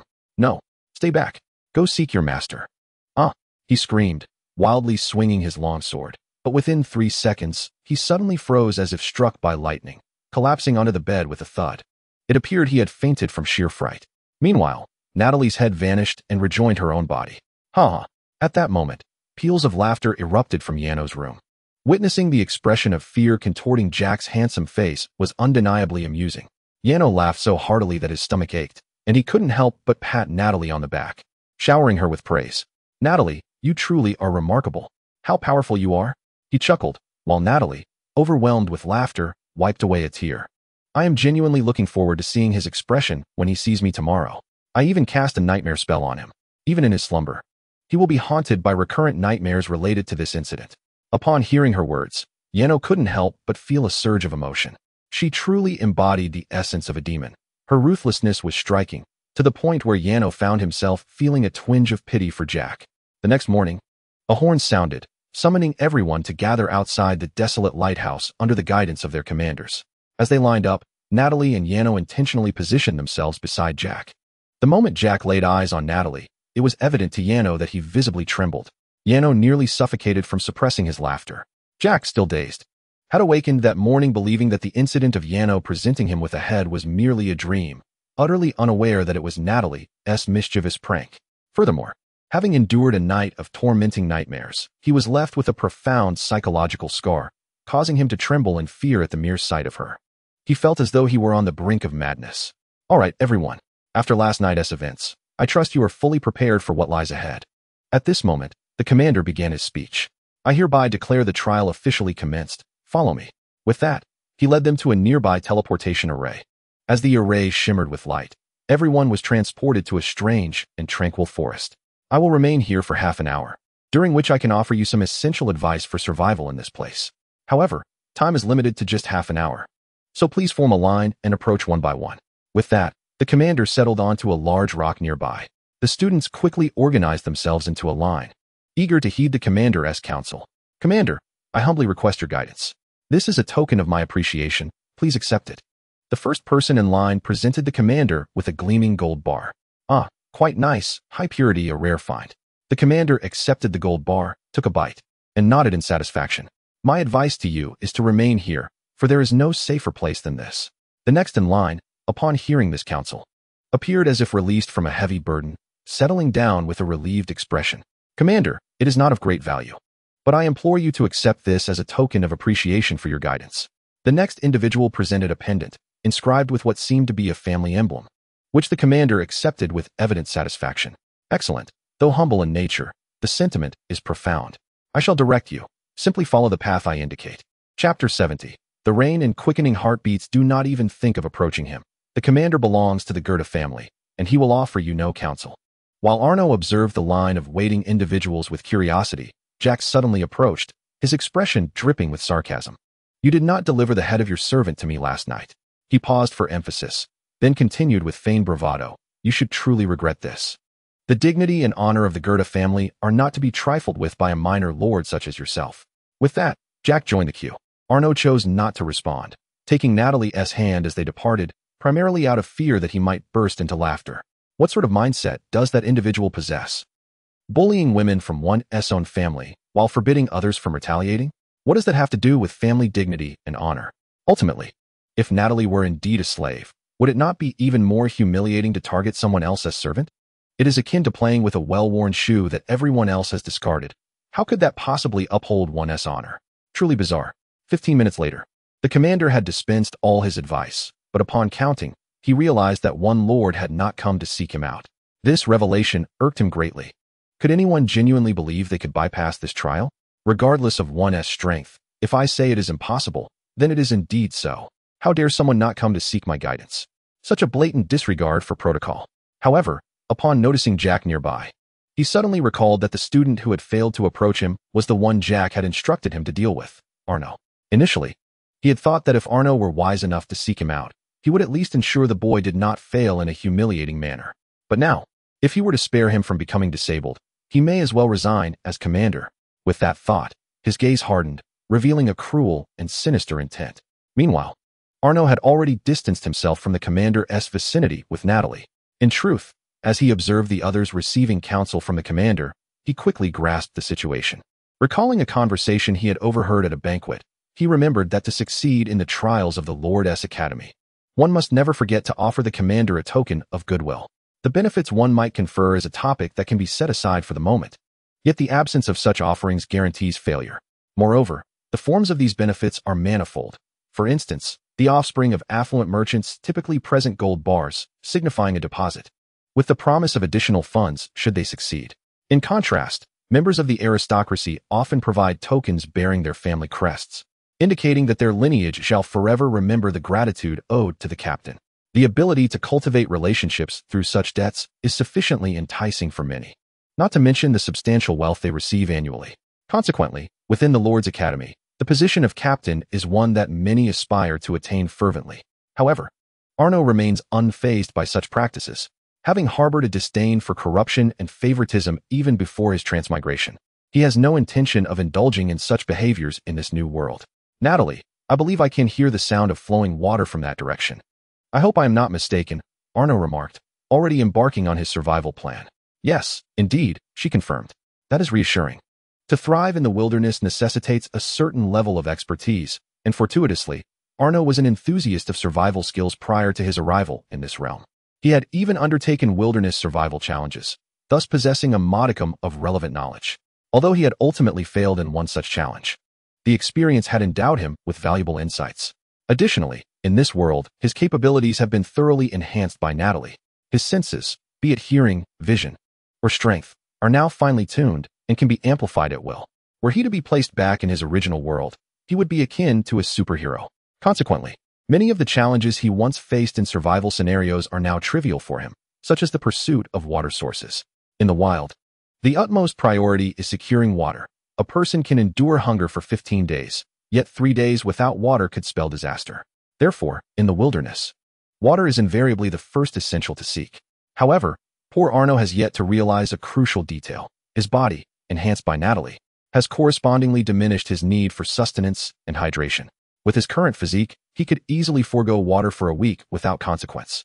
Nevertheless, seeing his evident excitement and enthusiasm, Natalie refrains from offering any reminders, choosing instead to silently appreciate his performance. Should Arno come to this realization, he would undoubtedly exclaim, "It turns out the fool was me." Yet, how long it will take him to arrive at this understanding remains uncertain. Did you know, Natalie, that I am a master of wilderness survival? Before my journey here, I even undertook challenges. I managed to survive on a deserted island for a whole month without any resources. Impressive, isn't it? Along the way, Arno continues to boast, though in truth, he had only survived for 2 days. Wow, really? That is truly impressive. You are indeed my sweet darling. Natalie smiled in agreement, which pleased Arno immensely. Soon, they successfully discovered a small stream and, following its course, stumbled upon a charming little lake. To find a lake here is simply splendid. Arno's excitement surged as he hurriedly scooped up some water to taste. Not salty, but fresh water. Boil it, and it can be drunk. What bliss! This was akin to a celestial beginning. During his survival challenges before the traversal, merely finding fresh water had posed a significant obstacle. Yet this time, he had triumphed over a hurdle that had once thwarted him. Such a poignant moment. Of course, a significant reason for this fortune was Natalie. Without her enhancements, he would never have located such a vast body of fresh water. Suddenly, a torrential downpour began. The climate in this world was indeed peculiar. Just moments ago, the sky had been clear, yet now it was raining. Dark clouds swiftly gathered, as if they had arrived with the rain, defying all logic. Naturally, magic itself is quite unscientific.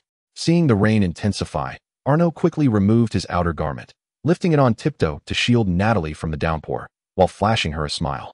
The rain is getting heavier. Let us find a tree hollow to take shelter. Thump thump.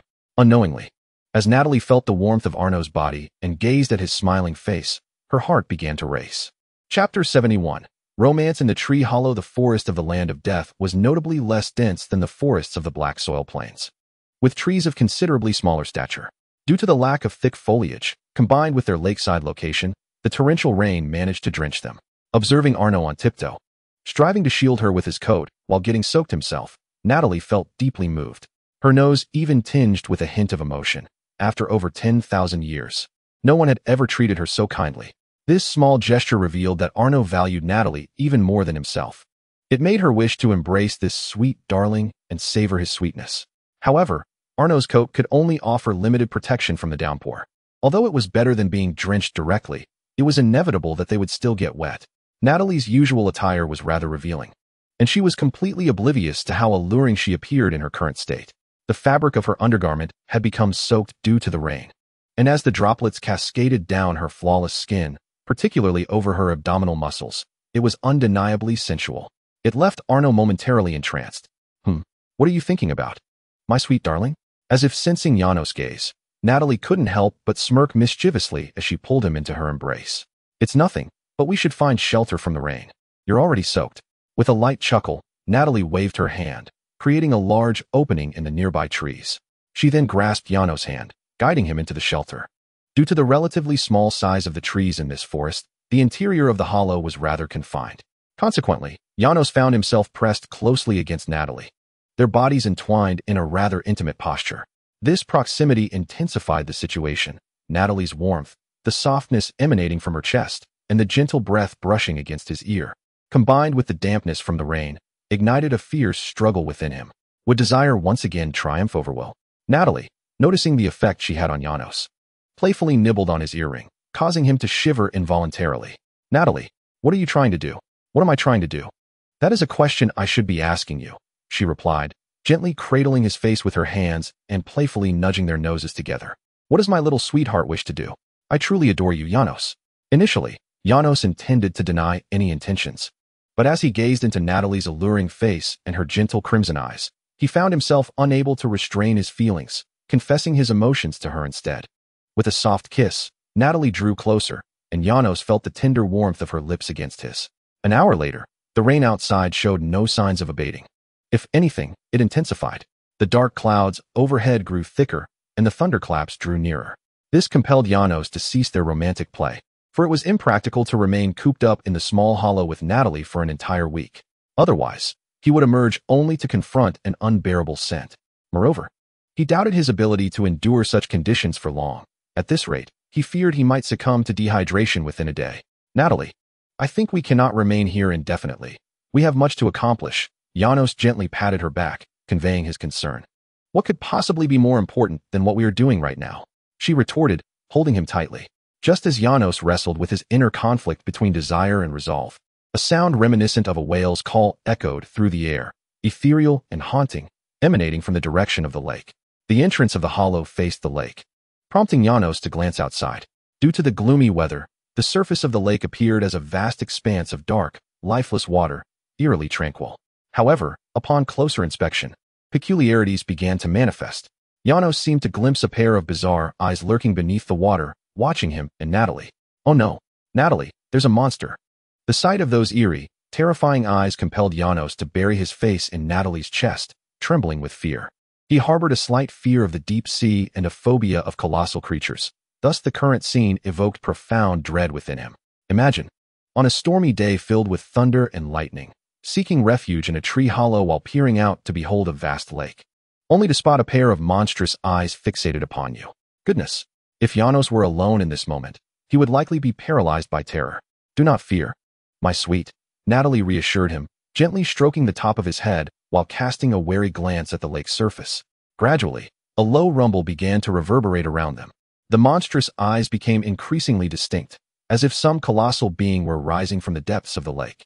Suddenly, with a thunderous roar, the creature erupted from the water's surface, sending a cascade of splashes into the air. This allowed Janos and Natalie to behold the true form of the beast, a gigantic creature reminiscent of an octopus, adorned with a massive head and eyes that instilled an innate sense of dread. Its tentacles were enormous, each bearing rows of sharp teeth and barbs. Surrounding it was an unsettling aura, emitting a constant buzzing sound that penetrated the air, heightening Janos's discomfort. At that moment, the creature locked eyes with Natalie. Yet, she exhibited no signs of distress. Instead, she released Janos and stepped out of the tree hollow. With a graceful flick of her wrist, the rainwater that clung to her body vanished, and a short sword materialized in her hand. The tremors in the ground intensified, not caused by the creature, but by Natalie herself. Chapter 72. The Kiss of the Malevolent Spirit. At this juncture, Janos could clearly see a blood-red energy coalescing behind Natalie, manifesting as a female malevolent spirit. She bore crimson skin, flowing white hair, and elongated black claws. This spirit bore a striking resemblance to Natalie, yet her size was formidable, at least 3 times larger than the creature in the center of the lake. Through the reflection upon the lake's surface, one could behold the frightful visage of the malevolent spirit, its mouth grotesquely stretching from the corners to the roots of its ears, revealing a mouthful of sharp, white fangs. Its eyes, entirely black, held peculiar white specks within the pupils, imparting an unsettling aura. "You ought not to disturb my moment of bliss," Natalie spoke, her voice laced with authority as she gestured, causing the monstrous shadow behind her to extend its hand menacingly towards the creature. The colossal octopus, upon witnessing this, immediately unleashed its tentacles in defense, yet the instant they made contact with the specter's form, its very cells seemed to falter and collapse, leaving it trembling uncontrollably. In mere seconds, the spectral hand pressed against the creature's head. Almost instantaneously, the beast began to convulse violently, a hissing sound echoing as its form dissolved into swirling white smoke, ultimately vanishing without a trace. "All done, my sweet," Natalie remarked with a playful smile, as the crimson specter also faded away. At this moment, Arno emerged dazed from the hollow of a tree. It must be said, the spectral apparition conjured by Natalie was undeniably impressive, both in its expressiveness and its overwhelming presence, leaving Arno thoroughly astonished. "Natalie, was that a fragment of my soul that you manifested? Was it truly hideous?" For the first time, a hint of bashfulness crossed Natalie's features as she shyly scratched her cheek. "Hideous? What folly! It was utterly magnificent. The intensity, the visual impact, it would terrify anyone who beheld it at night. Truly splendid," Arno exclaimed, shaking his head and enthusiastically showering her with praise. This was no mere flattery. The crimson spirit was indeed striking, and though Arno was somewhat timid and bore a slight fear of large creatures, the realization that the apparition was an embodiment of Natalie's soul dispelled his fear. When stripped of trepidation, the spirit could only be described as captivating. "Do you genuinely find it so striking? Are you mad, or am I? Absolutely stunning. Just like that. Are you certain?" Natalie pointed to her own face, and in an instant, her exquisitely chiseled features transformed into that of the earlier specter. "Honestly, if I didn't know you were Natalie, I might very well have been terrified. Well, I did say it was not attractive. You needn't comfort me. My soul is that of a demon, and the only word that can be associated with a demon is grotesque," Natalie replied, her spirits visibly dampened as she lowered her gaze. Yet at that moment, Arno stepped forward, embracing her and planting a gentle kiss on her cheek, chuckling softly. "You have misunderstood my intention. What I meant to convey is that your appearance is striking, even terrifyingly so. Alas, my explanation seems to fall short." After a moment of contemplation, Arno continued, "Regardless, I find myself enamored with your beauty, and I equally appreciate your handsome, yet fearsome visage." Observing Natalie's face, reminiscent of a malevolent spirit, Arno gently cupped her face in his hands and impulsively pressed his lips against her fearsome mouth, filled with sharp teeth. "You are by no means hideous, in my heart. You are the epitome of excellence." "Where did it go? What is happening?" In the distance, atop a great tree, the captain lay at the summit, peering through binoculars towards Arno, muttering to himself. The teleportation stone of the Lord's Academy is imbued with positioning magic, allowing the captain to ascertain the location of each student. Initially, he felt a surge of excitement at discovering Arno's presence by the lake, for this spot was deemed the most perilous within the desolate realm. Beneath the water resided a formidable and deranged beast known as Kinlan, progeny of the evil god. As a descendant of the malevolent deity, it possessed the power to drive one to madness, even in the throes of death. There existed a minuscule chance that it could summon a legendary evil god from the moon to the mortal realm, a god that had once wrought catastrophic peril upon humanity in ancient times. Consequently, contemporary society regarded the vicinity of Kinlan as forbidden, categorizing it among the seventh-tier beasts, thereby avoiding it whenever possible. This anticipation was precisely why the captain was so exhilarated. He yearned to witness Arno succumb to madness at Kinlan's hands. Yet, what did he behold? Kinlan had vanished into thin air. His mind was utterly bewildered. Indeed, he saw no crimson apparition, only the inexplicable disappearance of Kinlan. What remarkable luck this lad possesses. No, I must attract more beasts to seek them out, he muttered under his breath as he descended the tree, hastening back to the location where he had originally brought the students into the desolate realm. Is the creature that emerged from the lake merely a beast? Are you certain it is not some malevolent god, known as Cthulhu? The scene shifted back to Arno, who was wandering through the woods alongside Natalie, inquiring of her. Evil god, Cthulhu? Natalie looked on in confusion. Oh, it's nothing. I merely thought that creature bore a striking resemblance to an evil deity I encountered in a novel before my journey here, Arno replied, shaking his head. It must be said, the overwhelming fear he felt towards that colossal octopus was intricately linked to certain stories he had read prior to his arrival. Had it been a creature akin to the Loch Ness monster, he would have felt no fear whatsoever. Huh.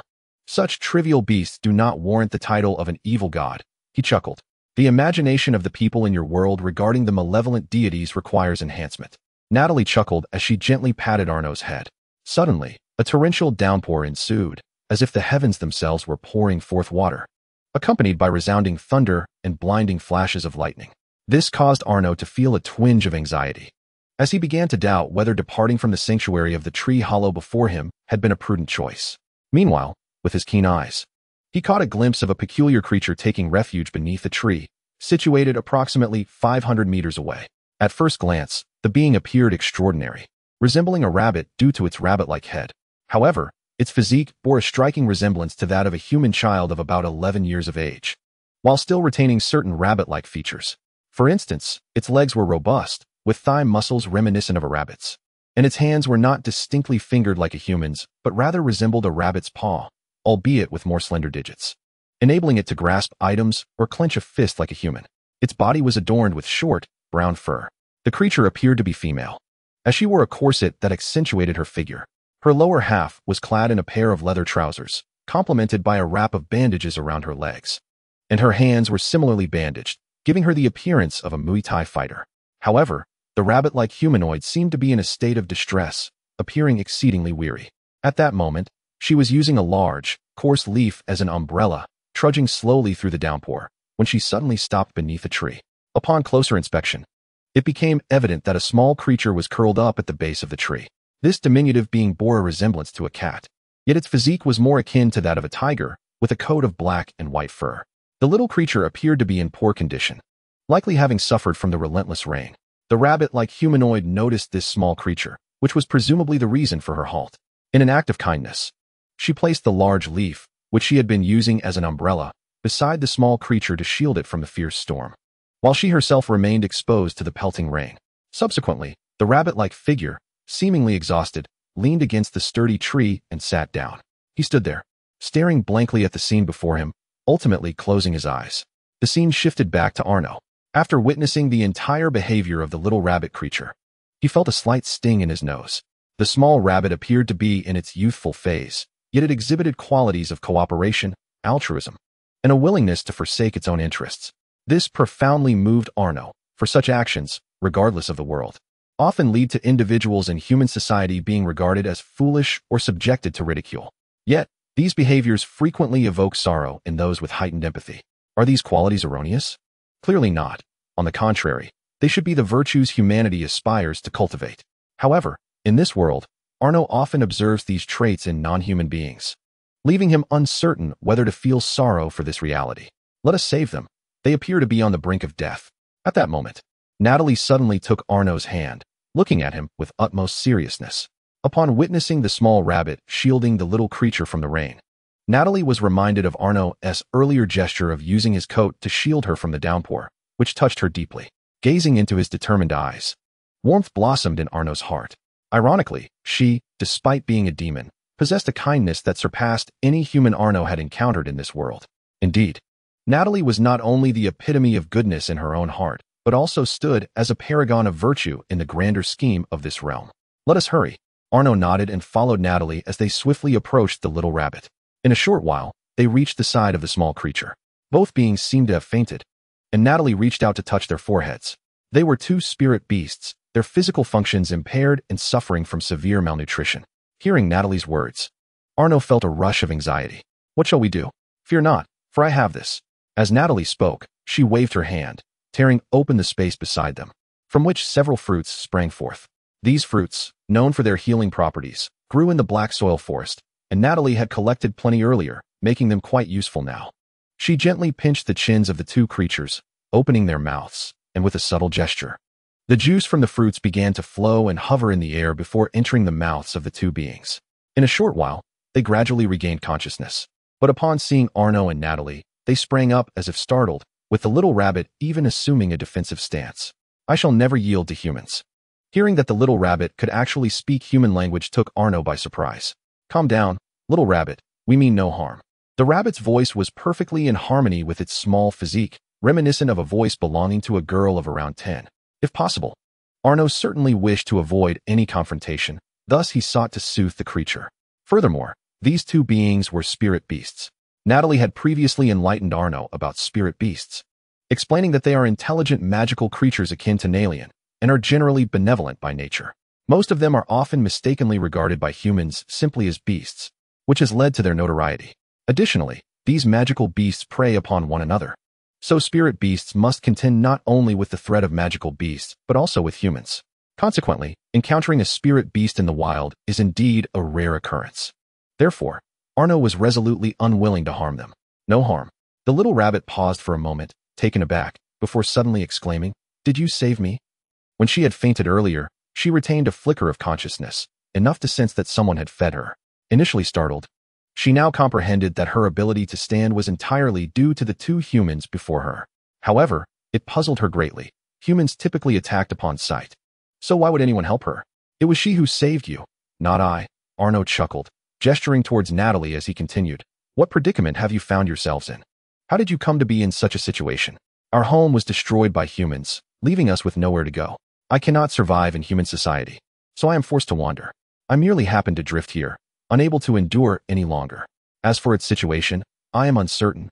We merely crossed paths by chance. The rabbit explained, shaking her head while indicating the small creature beside her. Chapter 74. Lightning and Christina. At that moment, the small creature approached Natalie's feet, nuzzling against them and licking her toes, as if it understood that Natalie had just rescued it. However, Natalie was wearing high-heeled shoes that exposed her toes, and watching the kitten-like creature slurp at her toes made Arno envious. Although he recognized that this thought was rather peculiar, it ultimately triumphed over his moral reservations. He too wished to partake in such an act. Cursed be it. I wish I could swap places with that little creature. Yet, reflecting on the circumstances, had the little rabbit truly given its umbrella to the creature simply by chance? Indeed, as Natalie had suggested, spirit beasts were inherently gentle-hearted. If you don't mind, I could offer you shelter here.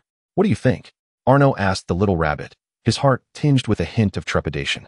Listening to the little rabbit's words, Yano felt a profound sense of pity for her. If she continued to wander aimlessly, it was only a matter of time before she might perish in the wilderness. He simply could not bear the thought of such a gentle creature meeting a tragic end. Will you take me in? Is it possible? The rabbit's face instantly registered surprise upon hearing this. Of course, but you are clearly human. Won't you despise me? Yano shook his head. How could that be? On the contrary, I find you quite endearing. I am the lord of the black soil prairie, and I can provide you with a place to stay. You need not roam anymore. It is far too perilous. What if one day you find yourself in a similar predicament again? Not everyone will come to your rescue. As long as you do not mind me, please, I beg you to take me in. The rabbit nodded in a daze, tears streaming uncontrollably from her eyes. She had been wandering for far too long and had faced many life-threatening crises, pursued by beasts and hunted by humans. The anguish she endured over the years was known only to her.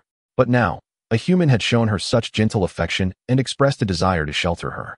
This gesture overwhelmed the little rabbit, causing her pent-up emotions to surge forth in an eruption of years of grievances.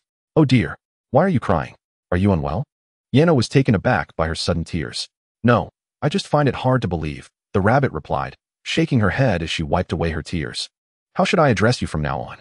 Yano pondered for a moment, then gently patted her shoulder, looking at her with a warm smile as he inquired. "My name is Lightning.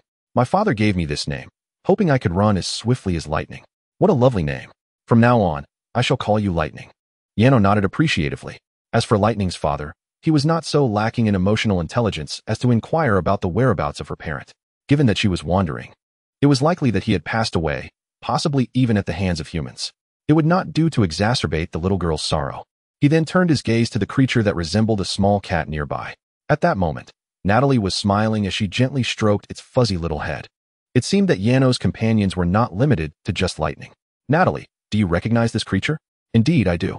This creature is commonly referred to as a thundercat by humans. It is quick in movement, powerful, and possesses unique biological magic.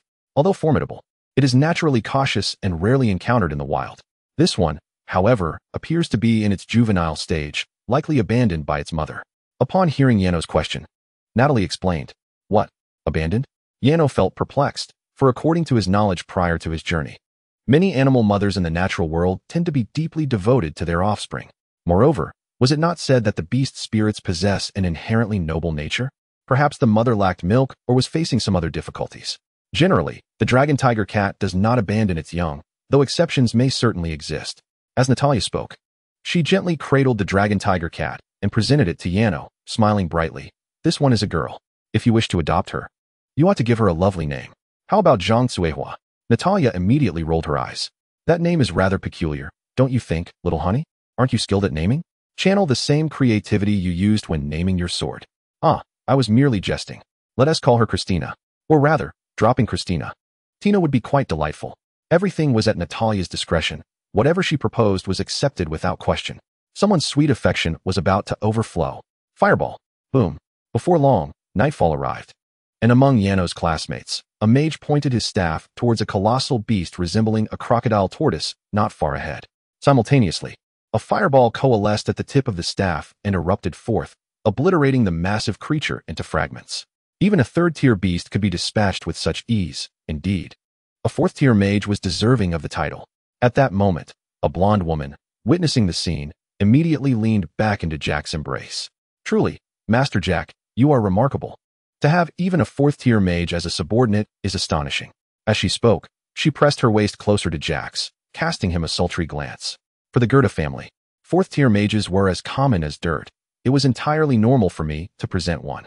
Jack merely shook his head lightly, his demeanor unfazed, though his hands began to wander restlessly over the blonde woman beside him. "Master Jack is so impressive." "Thank you, Master Jack." At this juncture, other students gathered around, lavishly praising Jack.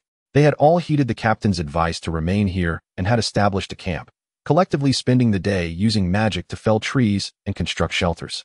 However, their attendants were mostly first and second-tier mages. Thus, the two fourth-tier mages Jack had brought naturally became their greatest support. "No need for thanks. It's getting late.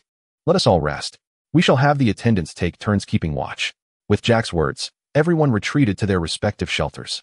Yet the blonde woman in Jack's arms, along with two other female classmates, accompanied him into his shelter. "Master Jack." Half an hour later, the camp leader unexpectedly entered Jack's shelter. Chapter 75. The devouring giant worm. Your arrival is indeed timely. Within the sanctuary, Jack was enjoying a delightful time with three women. However, the sudden intrusion of the camp commander instantly drained the enjoyment from him. This prompted Jack to respond to the commander with an undertone of resentment. "This is not the moment for frivolity. The matter you asked me to handle concerning that young man is rather peculiar," the commander stated as he took a seat, eyeing the swaying women before Jack with a hint of appreciation. "I just left to investigate the information on that young man, and it appears that the slave accompanying him is a high-ranking necromancer." "How is that possible? What high-ranking necromancer would willingly become a slave to another?" Jack scoffed, shaking his head dismissively. Yet, The truth remains. The Green Consortium has been utterly decimated. Do you truly believe it was merely an apocalypse? Are you implying that you are unable to handle this? Jack paused his actions, casting a displeased glance at him. Young Master Jack, the land of death harbors numerous high-ranking magical beasts. Even a powerful necromancer might struggle to contend with them. However, if that young man were to encounter those formidable beasts, his fate would no longer be within my control, and I certainly do not wish to jeopardize my position. What is a single magical stone worth compared to your job? Jack's words momentarily stunned the commander. I initially intended merely to incapacitate him, but if it could lead to his demise, I believe my father would be even more pleased. I can assure you that if my father is delighted, rewarding you with a magical stone will pose no issue. Upon hearing this, the commander immediately knelt on one knee. Rest assured, young Master Jack, everything shall be entrusted to me. At 1 o'clock in the morning, in stark contrast to Jack's hedonistic lifestyle, Yano was seated around a campfire with his companions, grilling fish. They had chosen a location by a creek upstream from the lake, where Yano had caught a multitude of fish, perfect for their midnight feast. Are you only 10 years old this year? Yano inquired, munching on a piece of grilled fish while conversing with Lightning. Upon learning her age, Yano was taken aback. He had assumed Lightning was merely youthful in appearance. Yet she truly was still in her early years. And at what age did you set out to wander? Yano continued his line of questioning. Perhaps at the age of 5, Lightning replied. Yano fell silent upon hearing her response. At 5 years old, he had been unable to dress himself without his mother's assistance. He could scarcely fathom how Lightning had managed to survive to this day. What hardships had she endured, and how many life-threatening challenges had she faced? What a resilient young girl she was. This tenacity of spirit filled Yano with admiration. Though they were not related by blood, he had made a firm resolution to nurture her well, ensuring she would grow up without suffering any longer. Yano, you are the only one who does not require my counsel.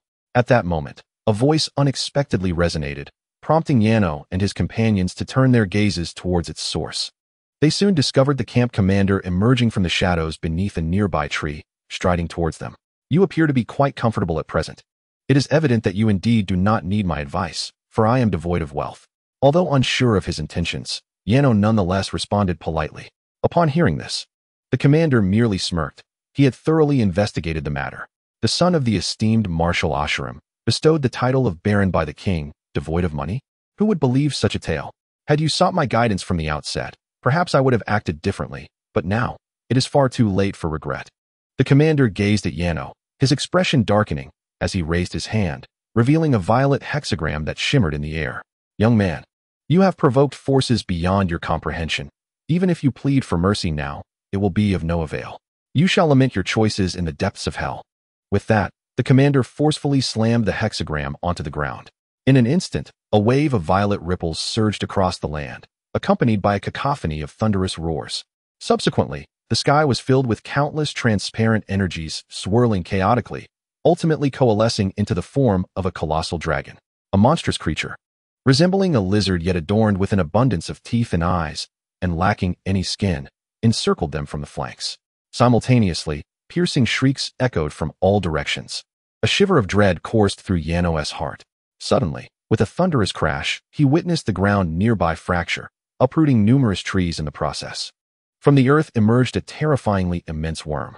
Its body was a deep crimson, covered in seemingly impenetrable scales.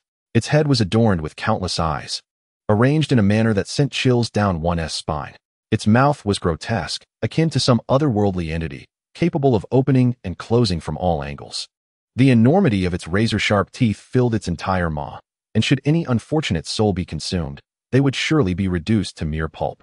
The world-devouring worm has been awakened by my summons. It is the most formidable beast in this desolate realm, rendering even the mightiest of sorcerers powerless before it. At that moment, the commander appeared exhilarated, spreading his arms wide as he continued to address Yano. I have cast a formation around this area. The teleportation stones here have become utterly ineffective, rendering escape impossible. Relish your final moments of existence and flee to your heart's content. Of course, it is futile, for you cannot hope to escape. Ha ha ha. He laughed heartily, suddenly plunging into the shadow beneath him and vanishing from sight. The dragon-blooded Samur lizard, a pure dragon breed capable of rending the heavens, loomed over him. Please, my life has just been extended, he murmured, gazing at the encroaching monsters around him. Yet, in the next moment, her expression transformed into one of unwavering resolve. Yano, you all must flee. Leave this to me. Yano was momentarily taken aback by her words. Leave it to you. A mere girl? Surely you jest. How can she contend with these fearsome creatures? Allow me to share a secret. A century ago, during the height of martial prowess, several great warriors mastered their techniques to perfection and were sanctified. Among them were the Sword Saint, the Blade Saint, and the Fist Saint. Lightning's voice trembled as she spoke, her gaze fixed on the surrounding monsters.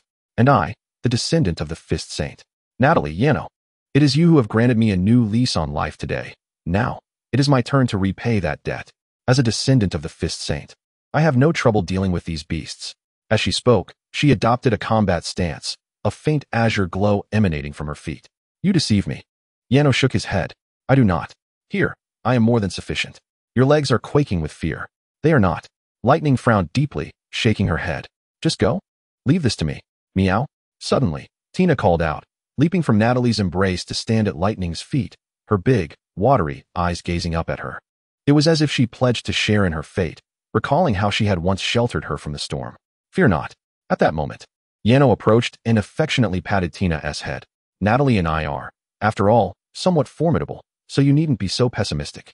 Roar. Just as they spoke, the sky dragon swooped down, launching an assault on Yano and the others, its mouth agape, as if to swallow them whole. Yet, Natalie suddenly reached out toward the descending dragon, and above her, a magic circle materialized. From within, a crimson claw burst forth, directly crushing the dragon's head, its transparent body dissipating into the air, vanishing completely.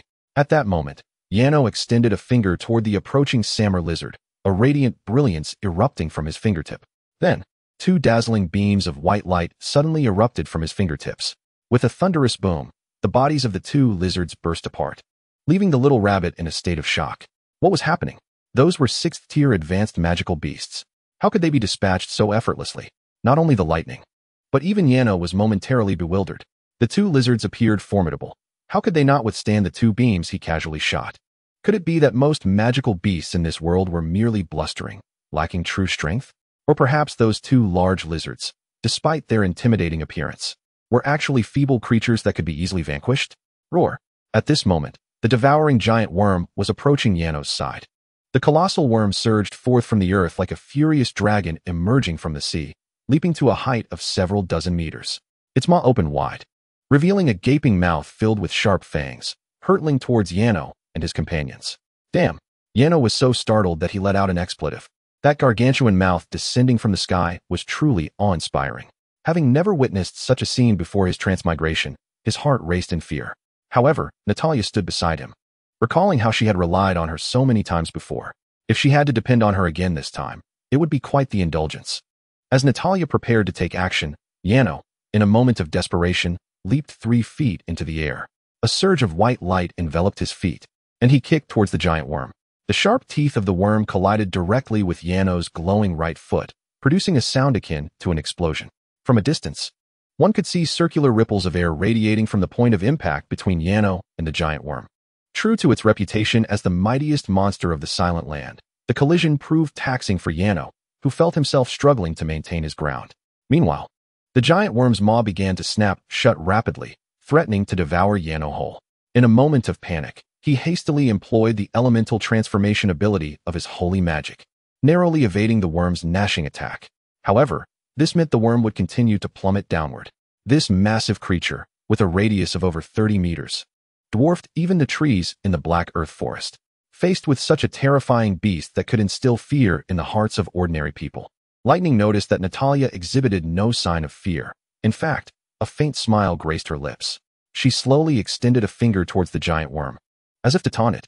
The scene shifted to near Jack's shelter, where the captain suddenly emerged from the ground, exhaling deeply and collapsing onto the ground in exhaustion.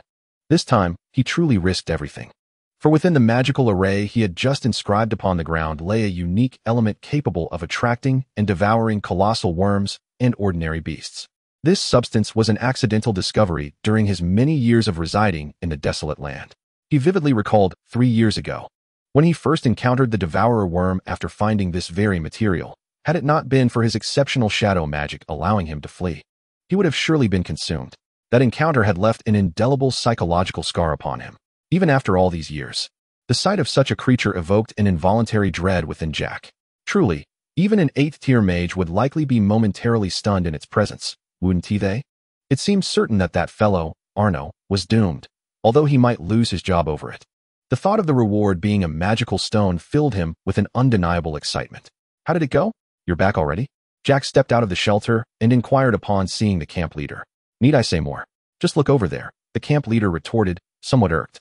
He had risked his life for this young master, yet here he stood with such an arrogant demeanor, which was quite infuriating.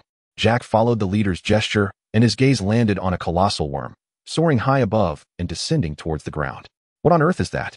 Is it coming our way?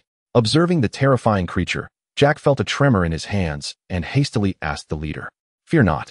I have infused this area with elements that repel beasts. That thing won't approach us. As for that lad, Arno, he is currently facing the monster. Do you think he will survive? Really? That is splendid. My father will surely be delighted. A smile broke across Jack's face at this revelation. Yet, in the next moment, his joy was swiftly extinguished. He witnessed a surge of crimson flames erupting from beneath the giant worm, akin to a volcanic eruption, shooting skyward. Chapter 77. The resurrected beast. Natalie exhaled softly, dispersing the black smoke that wafted from her fingertips. Around her lay charred fragments of limbs, and upon closer inspection, some of the shredded flesh belonged to the devourer worm. She bent slightly, picking up a palm-sized crystal that shimmered with a faint violet glow. Natalie. A few beams of light coalesced beside her, and Arno's figure materialized, sporting a wry smile. Once again, I find myself relying on you. Don't be so glum. My little darling, as a flower guardian, you are still quite competent, Natalie teased, playfully pinching Arno's cheek. Meanwhile, Lightning stood nearby, staring at her, utterly transfixed, lost in thought. Yano couldn't help but chuckle as he gently patted her head. It's all fine now. Suddenly, Lightning trembled all over. Are you some legendary mage? Upon hearing her words, Yano quickly shook his head.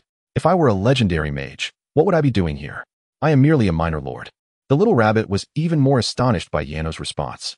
The two beams of light she had casually unleashed were capable of slaying high-tier magical beasts such as the Samuel lizard, and she could even elementalize her own body.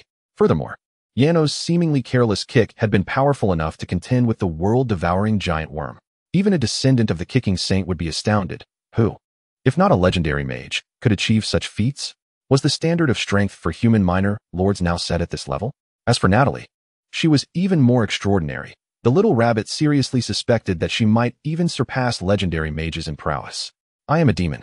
Isn't it reasonable that I am slightly stronger than an average human? Noticing Lightning's wide, watery eyes fixed on her, Natalie offered this explanation. A demon? The little rabbit was immediately startled upon hearing her identity. She had overheard tales from certain humans regarding demons. Thus, in her mind, demons were inherently malevolent beings. However, Natalie's demeanor shattered that perception. She had granted herself a second life and was gentle towards both herself and Yano, as well as the Thunder Tiger cat. With a soft smile ever present on her face, how could someone so kind possibly be evil? Yet, if she truly was a demon, it was indeed reasonable for her to possess greater strength than ordinary humans. After all, records indicated that demons enjoyed prolonged lifespans, growing stronger with age. Natalie, why have you been staring at that stone? Does it hold some significance? At this moment, Yano, noticing Natalie's fixation on the crystal in her hand, inquired with curiosity. This crystal erupted from that little worm's body. It harbors an unusual aura, as if it is linked to something I am quite familiar with. Oh, Natalie's words immediately piqued Yano's interest. But let's not dwell on that.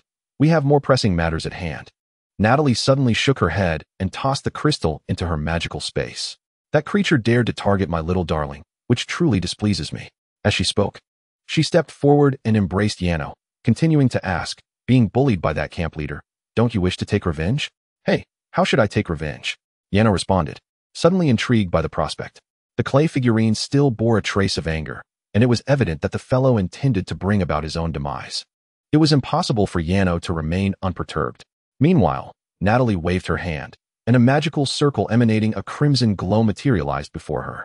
Return from the depths of hell, my servant, she whispered softly, causing the dismembered remnants of the surrounding monsters to merge into the ground. Following this, a colossal worm, reeking of decay and death, surged forth from the magic circle with ferocious intensity. Close behind it were the Samuel's lizard, previously slain by Yano, and the sky dragon, composed entirely of translucent air. However, their appearances had undergone a significant transformation.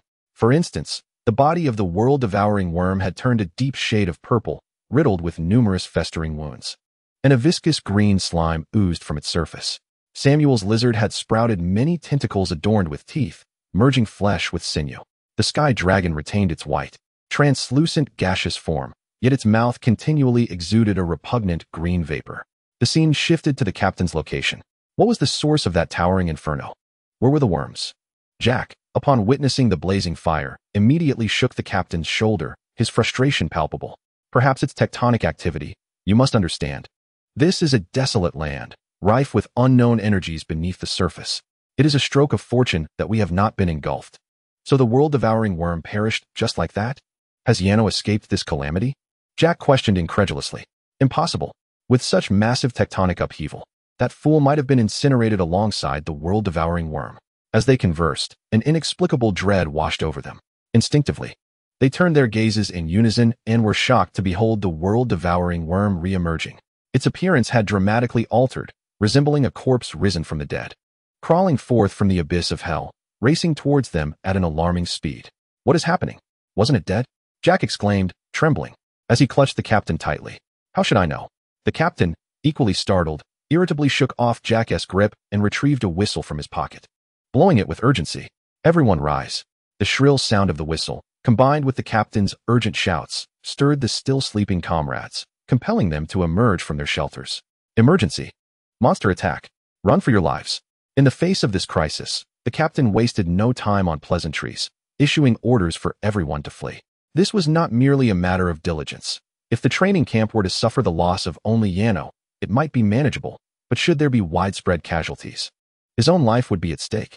However, the noble offspring, who had been raised in an environment of indulgence since childhood, were utterly unprepared for such a scene. Upon witnessing the colossal devouring worm, they were all rendered speechless with terror. Why?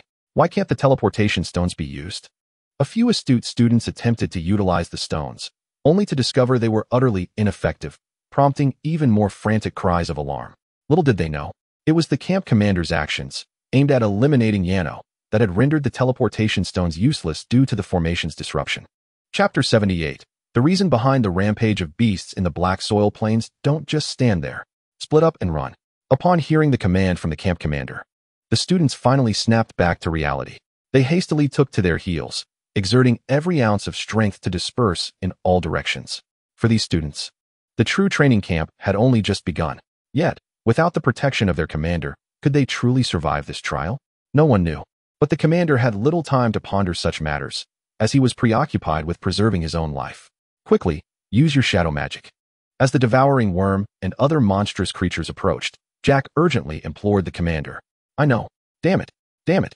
I can't access my shadow magic.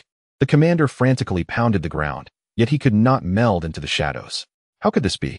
Jack was beside himself, convinced that with the commander's shadow magic, they could escape faster than anyone else. It's the gas. Some kind of gas is nullifying my shadow magic. Where is it coming from? The commander, equally frantic, scanned the surroundings, beads of sweat cascading down his forehead. When he looked up, he was astonished to see an enormous dragon, completely transparent and exhaling a greenish gas, hovering directly above them. That gas is what is preventing me from using magic. We must kill it. If we slay it, I can use my shadow magic. Urge your attendants to eliminate it. The commander exclaimed, shaking Jack's shoulder in desperation. Are you joking? You can't use magic, so how can we? Jack's two attendant mages exclaimed in disbelief. Didn't you place substances nearby that repulsed these beasts? Why are they still coming? Jack, feeling the sting of the commander's grip, angrily shrugged off his hand and rebuked him. How would I know? The commander, equally bewildered, racked his brain for an explanation. Roar. At that moment, the beasts had encircled them and commenced their assault. The terrifying roars sent their hearts racing. Run. We can only run. Where to? Jack found the captain's words utterly incomprehensible. At that moment, the monsters had already surrounded them, and with the sky dragon lurking above, how could they possibly escape? Let these two divert the attention of the creatures, the captain exclaimed, suddenly lunging forward and kicking Jack's two elderly attendants away. The two attendants, being of advanced age and lacking magical enhancements, were easily toppled by the captain's forceful kick. What a brilliant idea. Let's go. Jack praised the captain and swiftly began to flee alongside him. The two fallen elderly mages, gazing at the monsters now perilously close, could not suppress the flicker of despair in their eyes, resigned to await the inevitable embrace of death. Yet, in the next moment, the mages were taken aback. For the two large lizards, the devouring giant worm, and the sky dragon, all inexplicably bypassed them and charged directly towards Jack and the captain, as if they had fixated solely on their targets. It is here, the crystal that connects to something I find inexplicably familiar lies beneath, Jack thought to himself. Meanwhile, on the other side, Yano stood with Natalie, who held the crystal dropped by the devouring giant worm, leading their group to the very spot where the creature had first emerged from the earth. Gazing into the vast, bottomless chasm, Yano could not help but swallow hard. The dark, silent abyss evoked memories of the horror games he had played before his journey. It was somewhat embarrassing to admit, but he was genuinely fearful of such an environment. I will protect you. There's no need to be afraid. Natalie gently patted Yano's head. What are you talking about? I'm not scared at all. What is there to fear? Yano feigned confidence, determined not to appear cowardly before the little rabbit. Haha, my sweet darling has the bravest heart, Natalie teased, catching a glimpse of his inner thoughts and playfully flattering him. Meow? Tina, perched on Natalie's shoulder, called into the depths of the chasm, only to be met with an eerie silence. What could possibly be down there? Lightning asked, curiosity piqued. Rest assured, there's no danger. It's merely a familiar aura that intrigues me. I wish to uncover its nature, Natalie replied. Get ready to jump. Upon hearing her words, Yano nodded resolutely, prepared to risk everything to accompany her. Then, with her left hand holding Yano's and her right hand grasping Lightning's, while carrying a tiger cat on her back, Natalie leaped into the chasm. After Yano's terrified wails echoed through the void, the group finally reached the bottom of the cavern. They descended for over 30 minutes. Yet it remains a mystery what kind of enchanting magic Natalia employed to prevent them from being reduced to mere pulp upon impact. Upon reaching the subterranean depths, Natalia casually flicked her wrist, and a golden orb of light materialized, illuminating the surroundings. Enormous tunnels extending in every direction surrounded them. The mere glance at them was enough to induce a sense of dizziness, leaving one to wonder if they could ever retrace their steps.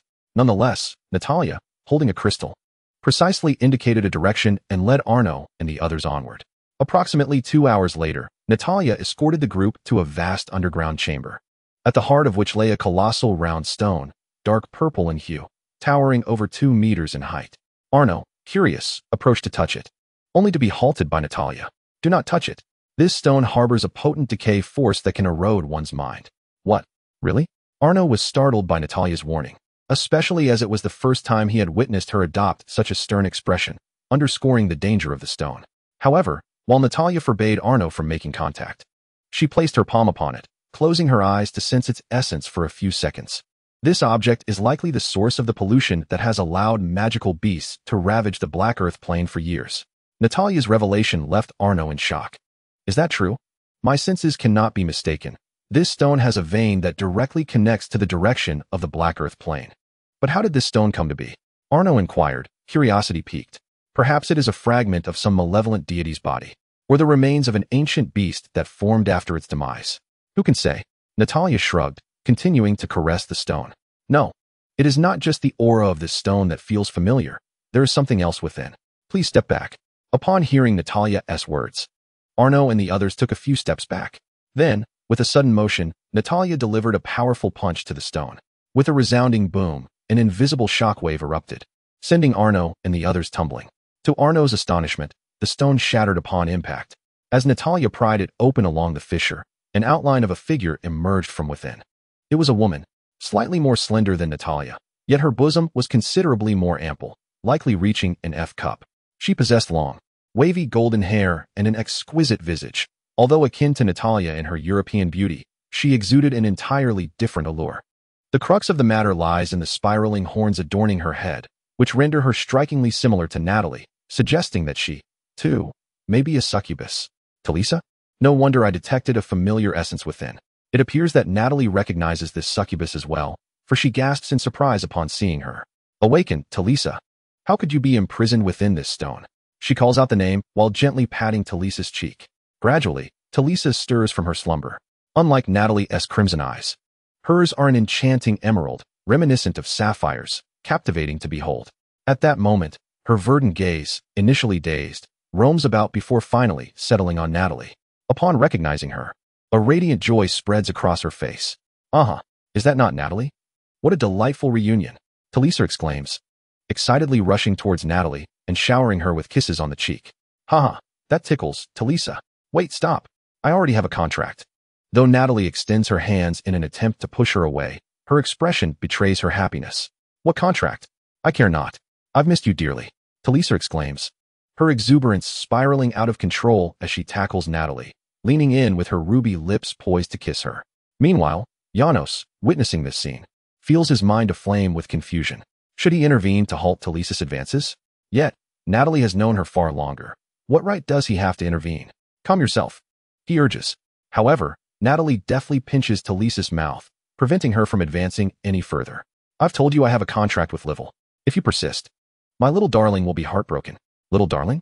Talisa's face reflects a hint of confusion upon hearing this term. Suddenly, Natalie stands upright, her form flickering as she appears beside Janos. He is my little darling, the one with whom I have forged a contract. Talisa strides closer to Janos, scrutinizing him intently. So, you are the little rascal who has taken my esteemed Natalie from me? The manner in which Talisa inspects him stirs a sense of nervousness within Janos. Hello, I am Janos, a high-quality human male. Upon hearing his introduction, Talisa straightens her posture, matching his confidence. I am Talisa, a high-quality female demon. Though she stands a bit taller than Janos, she is slightly shorter than Natalie, likely around 1.78 meters tall. Simultaneously, Talisa graces Janos with a smile unique to her kind. State your wish. What must you have to relinquish Natalie? I can fulfill any desire you may hold. What a truly exquisite lace. Arno was profoundly shocked. My desire is to be with Natalie forever. Can you assist me in realizing this wish? He could not help but roll his eyes as he uttered these words, even though the other party was a friend of Natalie's. Someone who had known her for a longer time. However, in comparison to his affection for Natalie, Arno firmly believed he would not be outdone. He would never concede defeat. You, how dare you? If you think you can vie with me for Natalie, you are gravely mistaken. Talisa, upon witnessing this, became enraged, extending her hands to seize Arno. Yet, she was met with a swift slap from Natalie across her head. Do not jest. Do you not see my little sweetheart is in distress? Oh, I apologize. Talisa looked at Natalie with a pitiful expression, gently rubbing her head. I think you should now clarify why you found yourself trapped in that stone. Natalie pointed towards the scattered rocks nearby. The specifics are rather hazy to me. I only remember that after parting ways with you that day, I intended to investigate why the black soil plains were persistently plagued by magical beasts. Then, in a bewildered state, I found myself confined here. It was truly unbearable. As Talisa spoke, she stepped forward and embraced Natalie. A millennium, a full millennium. Although I was in a coma, my soul remained alert. I felt as if I were coiled in a cramped space, unable to escape, and it was exceedingly hot. I continuously exerted my magical powers, striving to rise upward. Yearning for the day I could behold the sun. Yet, no matter how I twisted and turned, I could not break free. To this day, I feel my magical energy waning. Had it not been for you, I might have perished in no more than 50 years. I need your comfort, she said, burying her head in Natalie's bosom, seeking solace. There, it is indeed a lamentable tale, and thus Natalie could only comfort her by gently stroking her head. I believe the source of pollution must have initially been located near the Earth's core. Otherwise, you would not have felt such heat. Perhaps it is precisely due to your relentless efforts over the years that it has gradually approached the surface. You have truly endured much over all these years. Talisa, feeling somewhat bashful, scratched her cheek, yet Natalie suddenly embraced her even tighter. I searched for you for over 600 years without success. I had thought you perished somewhere. It is truly wonderful to see you again. This is indeed a classic tale of European charm. Chapter 80, The Bashful Natalie. Oh, let us refrain from such sentiments amongst demons. It is rather sentimental. Should I truly perish, there is no need for you to fret so. Your concern for humanity's plight weighs heavily upon you. Talisa chuckled lightly as she wiped away the tears from the corner of Natalie's eye, and then she gently extricated herself from Natalie's embrace. I have some good news to share. I have unraveled the ongoing invasion of magical beasts in the Black Earth Plains, she announced, approaching a pile of rubble and extracting a palm-sized purple obelisk. It is this little object that has caused so much trouble. Over the years, I have taken to studying it. Within it reside elements that can both attract and repel magical beasts. However, throughout the millennia, the elements that draw the beasts have consistently held dominance, imbued with a certain spatial force. This is why the Black Earth Plains are perpetually besieged by various monsters, all drawn from across the globe and subsequently transported into this realm. Yet, no matter how I attempt to manipulate it. I cannot seem to allow the repelling elements to gain the upper hand. Talisa continued, placing the obelisk into Natalie's hands. Could you discern any adjustments? Well, it is quite simple. As long as the magical energy is sufficiently vast, adjustments can be made. Your only limitation stems from an insufficiency of magical power. After receiving the obelisk, Natalie pondered for a moment and swiftly grasped the situation, explaining it to Talisa. Oh, I see. No wonder Natalie is so esteemed. It seems they favor you even more. Talisa exclaimed, her face alight with admiration, leaning in for a kiss towards Natalie, only to be thwarted by Natalie's hand gently covering her mouth. Natalie slightly tilted her head, smiling at Yano. Sweetheart, it appears we have an unexpected boon. The persistent issue of magical beasts in the Black Earth plains can now be resolved, alleviating the need for constant cleansing. That truly is splendid. Yano responded with delight. For the Black Earth plains no longer housed just himself, but also many companions, and he bore the responsibility of ensuring their safety. Resolving the menace of magical beasts would undoubtedly simplify matters considerably. However, at that moment, Talisa, witnessing Natalie's tenderness towards Yano, felt a twinge of discontent. Natalie, this is entirely unfair. We have known each other for so long. Why do you show him such greater kindness? Because he is my contract partner, Livel. What? Talisa exclaimed in shock, while Natalie rubbed her forehead in exasperation. I just mentioned it to you. My mind was slightly foggy earlier, and I did not catch that. Are you serious? Him? He is your contract partner? Talisa pointed at Yano, her face a mask of disbelief. What's wrong? Is he inadequate? Is he strong? She inquired. He is decent, came the reply. Stronger than Lord Diabolo? Not quite. Then why? Talisa began, but was interrupted by Natalie, who quickly covered her mouth. Listen, compared to my darling, Diabolo is as insignificant as a mere pinky finger. You'd best not compare him to my beloved, Natalie stated, moving closer to Yano, wrapping her arms around him and gently caressing his face. Compassion, tenderness, thoughtfulness, and altruism, qualities utterly absent in Diabolo, are embodied in my darling, who shines so brilliantly. There is simply no basis for comparison between the two, is there? Hearing Natalie extol her own praises so lavishly, Yano felt his cheeks flush. Was he truly that remarkable? Why was he unaware of it? Regardless, he had already entered into a contract with Liviel and simultaneously signed a master-servant agreement with her, making him, in strict terms, her master. Talisa, if you harbor any dissatisfaction towards my master, I assure you, I shall be quite incensed. Reluctantly, Talisa suppressed all her grievances upon hearing Natalie's words. The following morning, sunlight poured once more into the dead silence land. An unexpected incident the previous night had roused the principal of the Lord Academy, resulting in the complete termination of the new student training camp trials. At that moment, the principal had issued orders for the camp leaders to locate all students within the Dead Silence land and escort them back to the Dead Silence lighthouse. Damn it. Which imbecile tampered with the magic circle? Now the teleportation stones are rendered useless, forcing us to search for students here, one leader complained. Quit your whining and pray that there are no mass casualties among the students. Otherwise, not only is our job at stake, but our heads may very well roll. Another replied. As several camp leaders searched the forest for students, the scene shifted to Yano, who was by the lake, grilling fish to serve as breakfast for everyone. Not bad at all. It's quite commendable for a man to willingly cook for us, Talisa commented with a smile while eating the grilled fish. Honestly, I don't think it merits such praise. The men in this world are simply dim-witted, Yano responded, his lips twitching. If merely knowing how to cook could earn him such compliments from beautiful women, how wonderful it would have been if this could have happened in his previous world. Those culinary-savvy hermits would likely have leapt for joy. By the way, Natalie, didn't you say that succubi primarily feed on essence and don't consume ordinary food? Yano inquired, noticing Talisa devouring the fish with delight. Oh no, succubi can extract essence from regular food as well. Natalie, why did you deceive him? Talisa gazed curiously at Natalie, who was adorned with a rare blush. Suddenly, she stepped forward and embraced Yano. It is because I crave your essence, she confessed. You are so sweet. Initially, I feared that if it were revealed that I could derive energy from ordinary food, you would deny me the pleasure of consuming yours. But that could never be. You may take from me as you wish. I am indifferent. Now, I fear nothing, for I know my little honey is the sweetest. After a moment of contemplation, Natalie suddenly covered her face with her hands. Yet, how shameful it is when lies are exposed. This is all your fault, Talisa. Why did you have to say it out loud? How can you blame me? Talisa retorted innocently. Besides, isn't it true that demons are meant to be full of deceit? What is there to be ashamed of? You should learn less from humans. Chapter 81. I disagree. Are you students of Professor Benny? A man's abrupt entrance interrupted Yano and his companions as they were enjoying their breakfast. And you are? Yano inquired. I am the camp leader, the man replied, continuing. There was an incident last night, and the principal has ordered the trials to be suspended. I am here to escort you back. Watch out. There's a combat rabbit. As the camp leader spoke, he suddenly assumed a defensive stance upon spotting the little rabbit, Lightning. He had initially overlooked the presence of the magical beast due to the harmonious atmosphere among Yano and his friends. Wait, she is my friend. I met her in the forest. Yano quickly rose to shield Lightning behind him.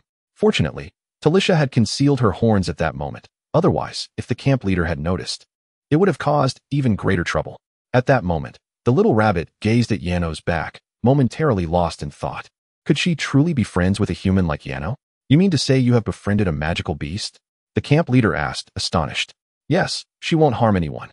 Yano replied, though with some hesitation. The camp leader relaxed his stance. Nobles often had eccentricities, such as keeping magical beasts as pets or indulging in peculiar desires. He had even heard rumors of noble sons falling in love with demons. Compared to these, befriending a magical beast seemed less extraordinary. Very well, follow me outside. We cannot use the teleportation stones in this area.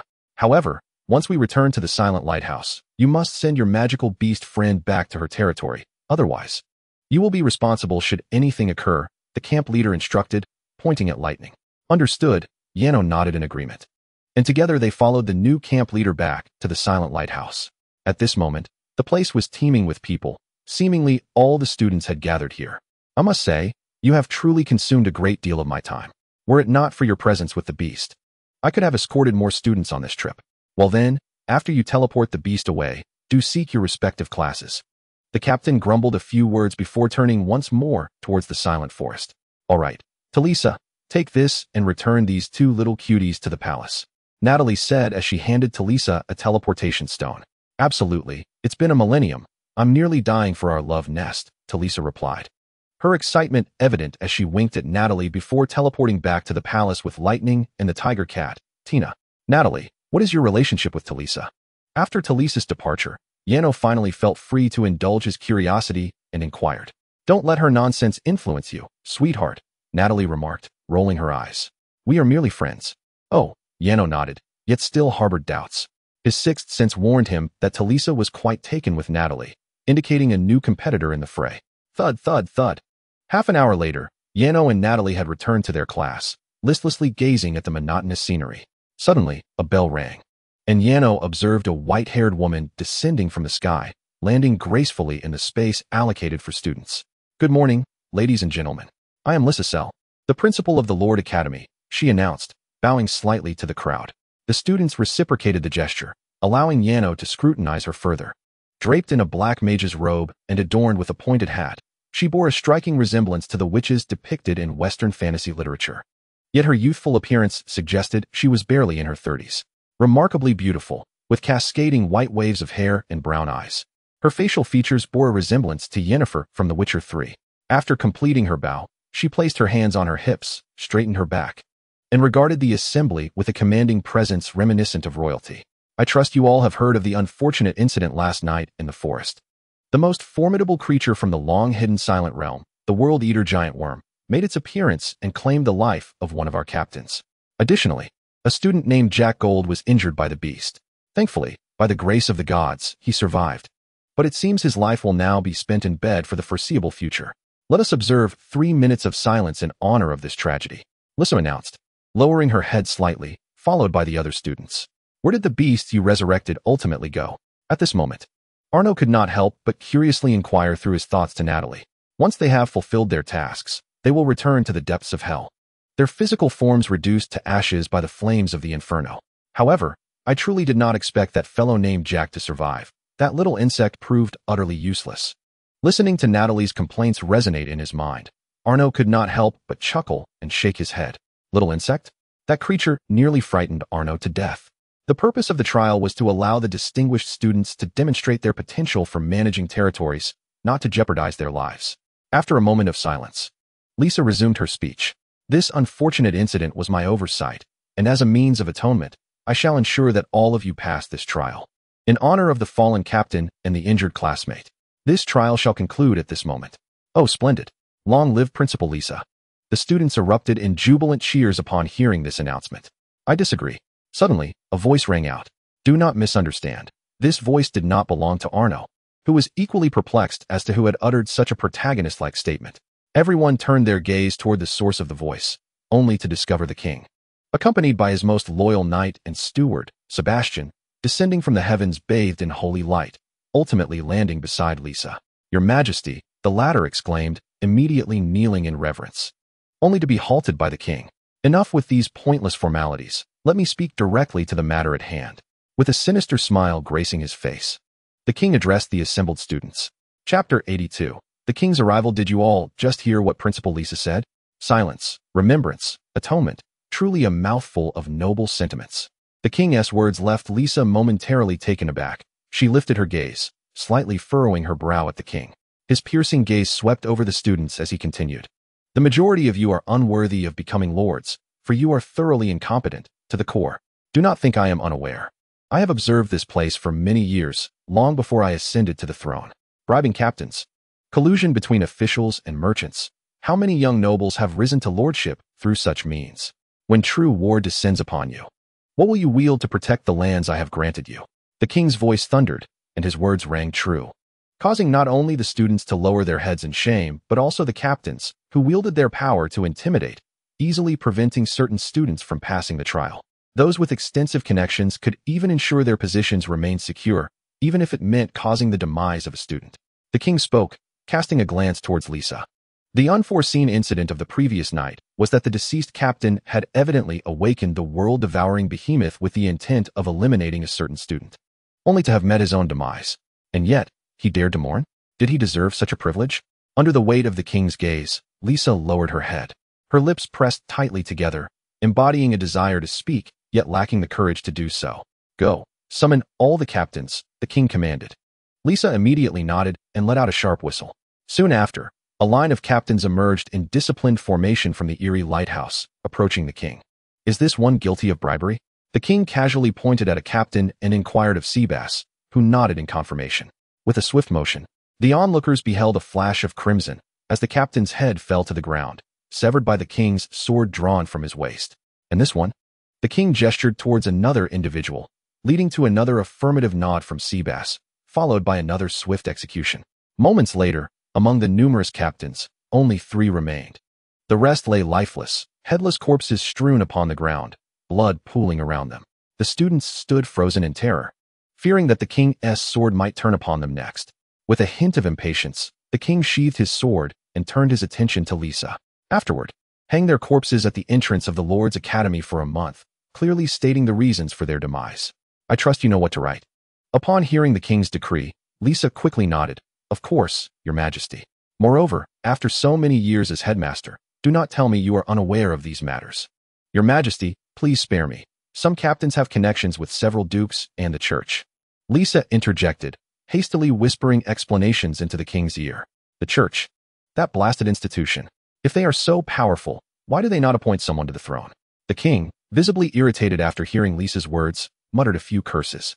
Lisa retreated, choosing silence. After his brief outburst, the king's gaze landed squarely on Janos among the crowd, leaving him perplexed. Then the king proclaimed, those who have accepted bribes. Kneel. You are unworthy of becoming lords. A couple of breaths passed in silence, no one daring to move.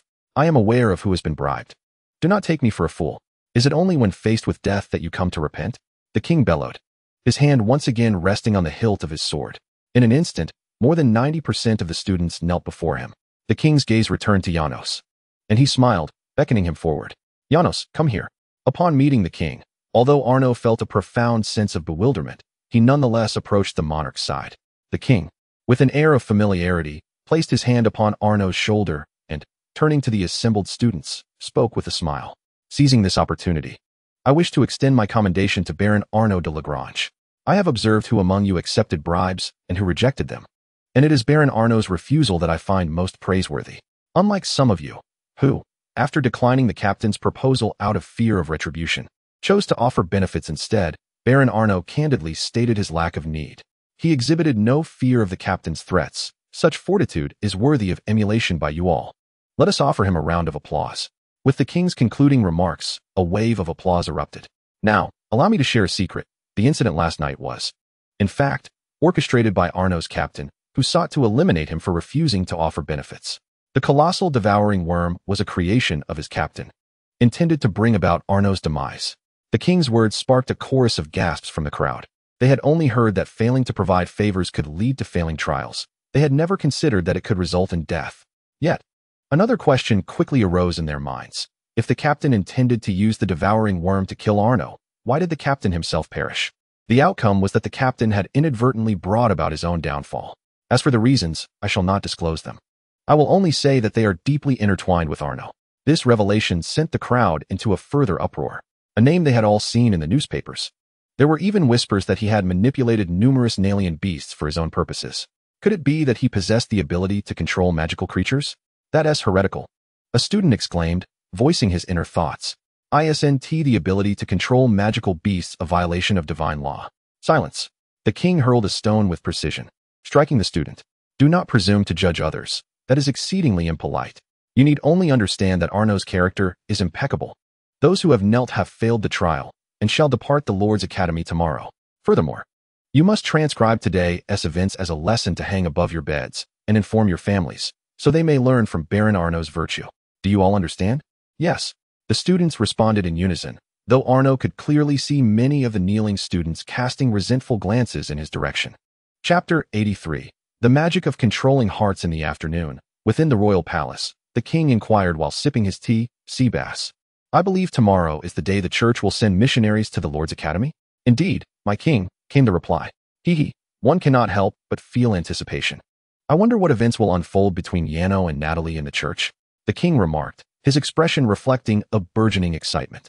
Succubus shook his head, amused. My king, the church possesses an extraordinarily potent ability to sway the hearts of men. Did I not uncover their mastery over mind-controlling magic? It seems this enchantment has been in their arsenal since the reign of the first king. This is the very foundation that secures your throne. And I believe even that female demon cannot stand against it alongside Arno. I have no need for such illusory stability, the king said, his brow furrowing as he set down his teacup. To rely on the church's manipulation of minds for national stability. What kind of king is that, if not a fool? I have long believed that since the time of the first emperor, this nation has been rotten to its core. But now that I have ascended to power, I shall irrevocably alter this state of affairs. This country belongs to me. I shall not govern through the church. Upon hearing this, Succubus immediately knelt on one knee, exclaiming, Long live the king. You must hasten that summoning ritual for me. If Arno loses to the church, then it will be the time of her descent. Yes, my king. With Succubus's response, the king's furrowed brow relaxed considerably, a faint smile returning to his face, as he continued to mutter, Yet I still anticipate that young man will bring me even greater surprises. This morning, I indeed caused him no small amount of trouble. Now it seems that a significant portion of the nobility in this country must view him as a thorn in their side. Very well. I have made my decision. Should they manage to dismantle the church and simultaneously aid me in dealing with some bothersome nobles, I shall consider the matter of my son's injury resolved. My king is merciful. The scene shifted to the palace on the Black Soil Plains. Following the conclusion of the survival trials, the students returned to their homes, with the principal announcing that they would be heading to the church the following day. Students who had passed should prepare to undergo the church's baptism. Yet, rather than this, Arno was more curious about the king's true nature. For some reason, he felt that the king seemed a bit unhinged, especially given that he had once harbored intentions of killing him when he was exiled to the Black Soil wasteland. However, yesterday, the king had treated him with a remarkably amiable demeanor, often smiling as he gazed at Natalia. Initially, Arno had suspected that the king had taken a liking to Natalia, but soon he recognized that this was not the case. The king's gaze held no lascivious intent. Instead, it was imbued with excitement and expectation. What could he possibly be anticipating? It was all quite baffling. Of course, Arno speculated that this might also relate to the king's youth, as he appeared to be merely in his 20s. At such a tender age, endowed with immense power to extinguish lives at will, one could imagine that their wrath flares up swiftly and dissipates just as rapidly. Can this truly dispel the beasts of chaos? At this moment, Ingrid gazed curiously at the obelisk held by Talisa and inquired. Of course, after the omnipotent adjustments made by Lady Natalia, the internal elements of this obelisk have been entirely inverted, achieving the capability to drive away the beasts, Talisa replied, her face beaming with pride. One must concede that Janos found her to be quite the social savant. In such a short span, she had seamlessly integrated with the locals. Her effortless familiarity with everyone sparked genuine envy within Janos. Suddenly, a revelation struck him. It seemed that Natalie exhibited a similar demeanor, recalling their first encounter. She too had approached him with an air of intimate familiarity. Could it be that demons are inherently social marauders? What a formidable race they are. At this juncture, Talisa raised the obelisk high and declared, "I shall now demonstrate." As her words fell, the obelisk emitted a brilliant blue light, and a tube suddenly extended from its base. Talisa directed the tube towards the ground, and in an instant, a ripple of blue energy surged forth from the earth. 3 seconds later, all fell silent. "Is that all?" Eileen asked, her curiosity piqued. "Indeed, from this moment forth, no beast shall appear on the black soil plain," Talisa affirmed with a nod. "In fact, this device can be precisely controlled." At that moment, Natalie stepped forward and lifted the obelisk from the ground. As it rested in her hands, it emanated a faint red energy. She then planted it back into the earth. "Now it is perfect. The beasts will continue to swarm the black soil plain. But within 500 meters of the palace, none shall intrude. In my view, having beasts around is preferable to their absence. After all, the black soil plain is vast. If the beasts were eradicated, this place would become a treasure trove that humanity would never relinquish. Therefore, for the sake of our peaceful existence, it is better for the beasts to remain here." Truly, Natalie is exceptionally astute. Upon hearing this, Talisa rushed forward and embraced her tightly, showering her with praise, her lips inching toward Natalie for a kiss. However, the outcome was yet another swift grasp from Natalie. "No more kisses. My little darling will be upset. Not even a peck on the cheek. You used to allow it," Talisa exclaimed, her eyes widening in dismay as she pouted. "Absolutely not. How infuriating. I was here first. It's all your fault, detestable human. Give me Natalie back." Talisa, on the verge of tears, charged towards Yano once more. Frightened, Yano hastily retreated, for it would be decidedly unchivalrous to engage in a physical altercation with a woman. Nevertheless, it must be acknowledged that Talisa's presence, despite her being a rival, infused the palace with a vivacious and joyful atmosphere. Talisa's spirited and lively nature endeared her to everyone. It was impossible not to appreciate such a vibrant woman. Although she was a competitor, Yano harbored no animosity towards her. As night fell, despite Talisa's persistent protests, Natalie continued to share a bed with Yano. After much anticipation, the moment for the two of them finally arrived, with Natalie reclining on the bed, a mischievous smile gracing her lips as she extended her foot towards Yano. What is it, Natalie? Do you wish for me to massage your feet?" Yano inquired, a look of confusion on his face. "Ever since you took Tina in, you've been wanting to do something for me, haven't you? You need not envy that little one anymore." Chapter 84. The Church of the Holy. The following morning, Yano awoke as usual from the crimson heart-shaped bed. However, upon seeing Natalie's foot, he could not help but reminisce about their romantic little game from the previous night. How could feet that had been encased in stockings all day carry a hint of rose fragrance? Of course, Natalie had provided the explanation.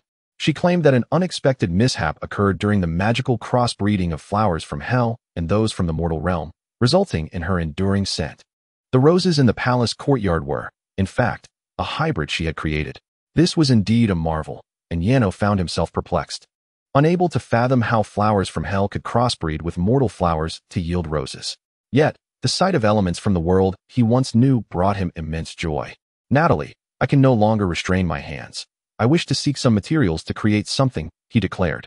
Later, while having breakfast in the dining hall, Talisa rubbed her hands together and looked at Natalie, saying, "Create something?" Yano's curiosity was piqued. I haven't properly introduced Talisa to you yet." Natalie chuckled lightly at Yano.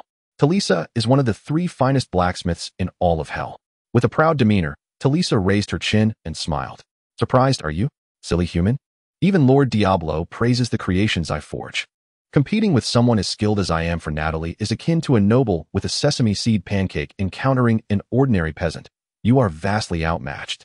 Yano replied. Indeed, a succubus with a way with words. However, upon receiving a disapproving glance from Natalie, Talisa meekly lowered her head.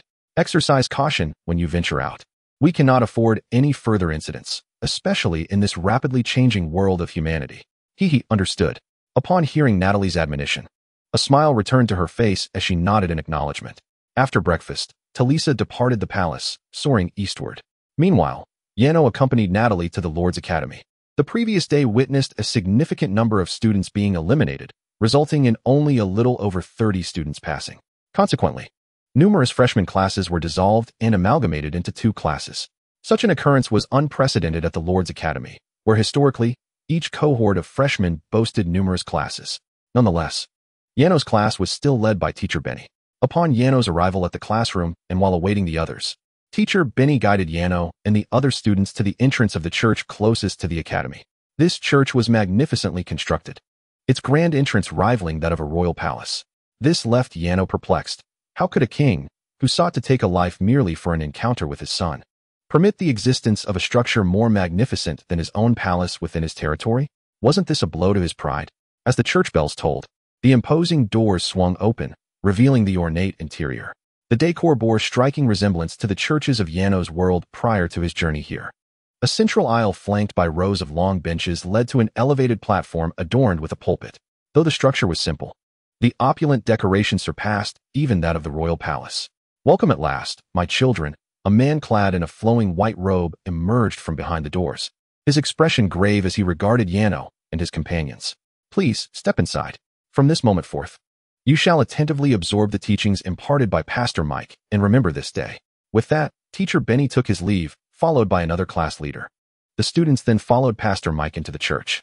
As everyone entered, the grand doors closed automatically, and suddenly, lights illuminated the interior, enhancing the church's already resplendent glory. Please take your seats, Pastor Mike announced as he ascended to the platform.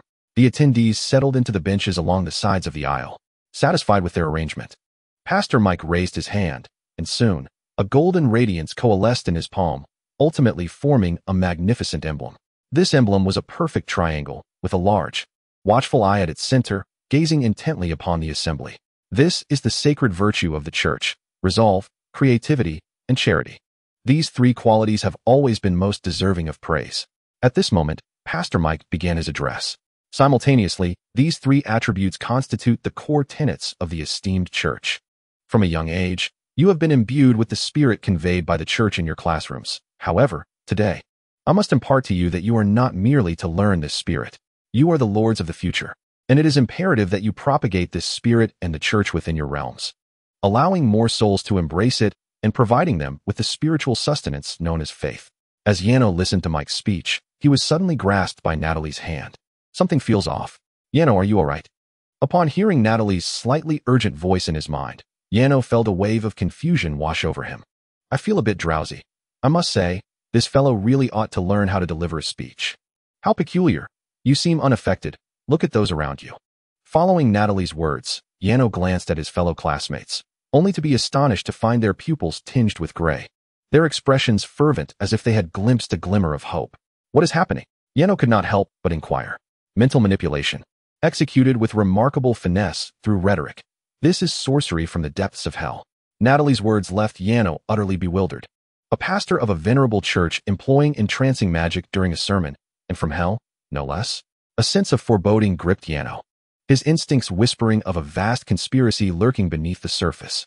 Humanity is inherently flawed. Pastor Mike continued his discourse, his keen gaze now fixated upon Yano. Sharp as a blade. Chapter 85. The origin of the world in the dawn of creation. All that existed in the cosmos was chaotic void. A primordial deity named Al, in pursuit of achieving his own purity, devoted countless eons to purging his malevolent side. After enduring immense trials, he succeeded. However, the malevolence he cast aside ultimately manifested as the dark aspect of the world, the creator of hell, Misa. Thus, amidst the chaotic void, Al and Misa engaged in an epic confrontation, resulting in mutual defeat. Al's form transformed into heaven, birthing angels, while his heart became a multitude of creation stones. Conversely, Misa's body morphed into hell, spawning countless demons and dark deities. Henceforth, the chaotic world was no longer chaotic, and the continents emerged within the void. Scattered across the world, the Genesis stones are treasures of unparalleled worth, revered by both heaven and hell. Thus, a cataclysmic war, lasting for eons, erupted between the 2 realms in a fierce struggle for these divine artifacts. This narrative unfolds on the very first page of the Genesis book, which chronicles what is known in the annals of primordial history as the Eternal War. Upon concluding his discourse, Pastor Mike retrieved a black leather-bound tome from his pocket, his eyes shimmering with a faint white glow as they fixated intently on Yano. He continued, throughout the protracted years of conflict, a daughter of a hellish demon, grew weary of the endless strife. One fateful day, she stealthily purloined 2 Genesis stones, one from heaven and the other from hell, and ventured into a realm of chaotic void. Harnessing the power of the Genesis stones, she conjured a new continent.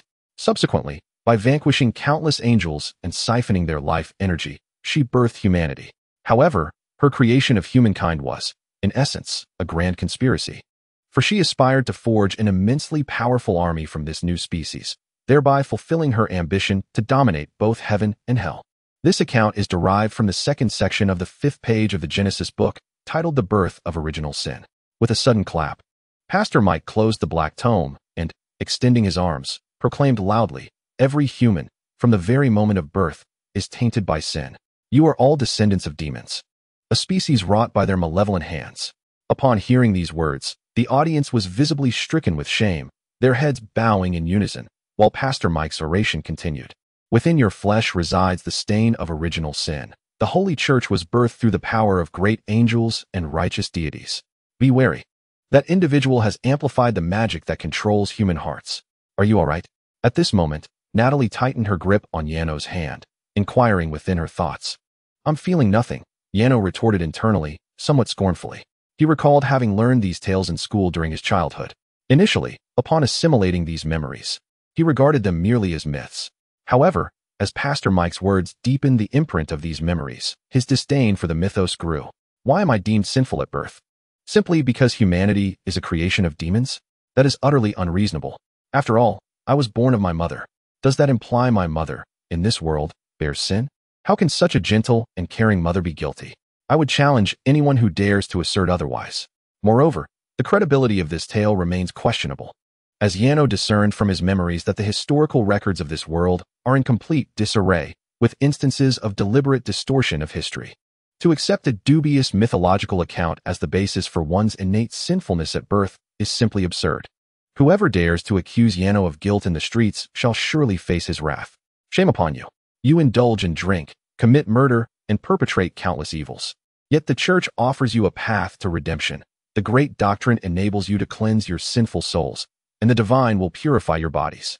As Pastor Mike concluded his words, the crowd, surprisingly, clasped their hands to their chests and began to pray, while only Yano and Natalie remained seated, expressionless and motionless. Witnessing this, a look of astonishment crossed Pastor Mike's face. Feel the shame, acknowledge your sins, and thereby accept the faith of the Church. At this moment, he continued to murmur fervently, his voice resonating like a great bell, both loud and rhythmic, causing Yano an excruciating headache. "Why are you shouting so loudly? It's unbearable. I am guilty. What a farce. You are the guilty one. Your entire family is guilty." Unable to endure the cacophony any longer, Yano, in a fit of rage, slammed his hand on the chair and rose, hurling a few curses at Pastor Mike. A look of terror immediately spread across Pastor Mike's face as he pointed a trembling finger at Yano. "There are those among us burdened with sins that can never be washed away, and that person is among us. It is he." Upon hearing the pastor's words, the crowd turned their gaze towards Yano, drawing their swords in unison. Just then, from the once enclosed space of the church, a multitude of red petals began to cascade down.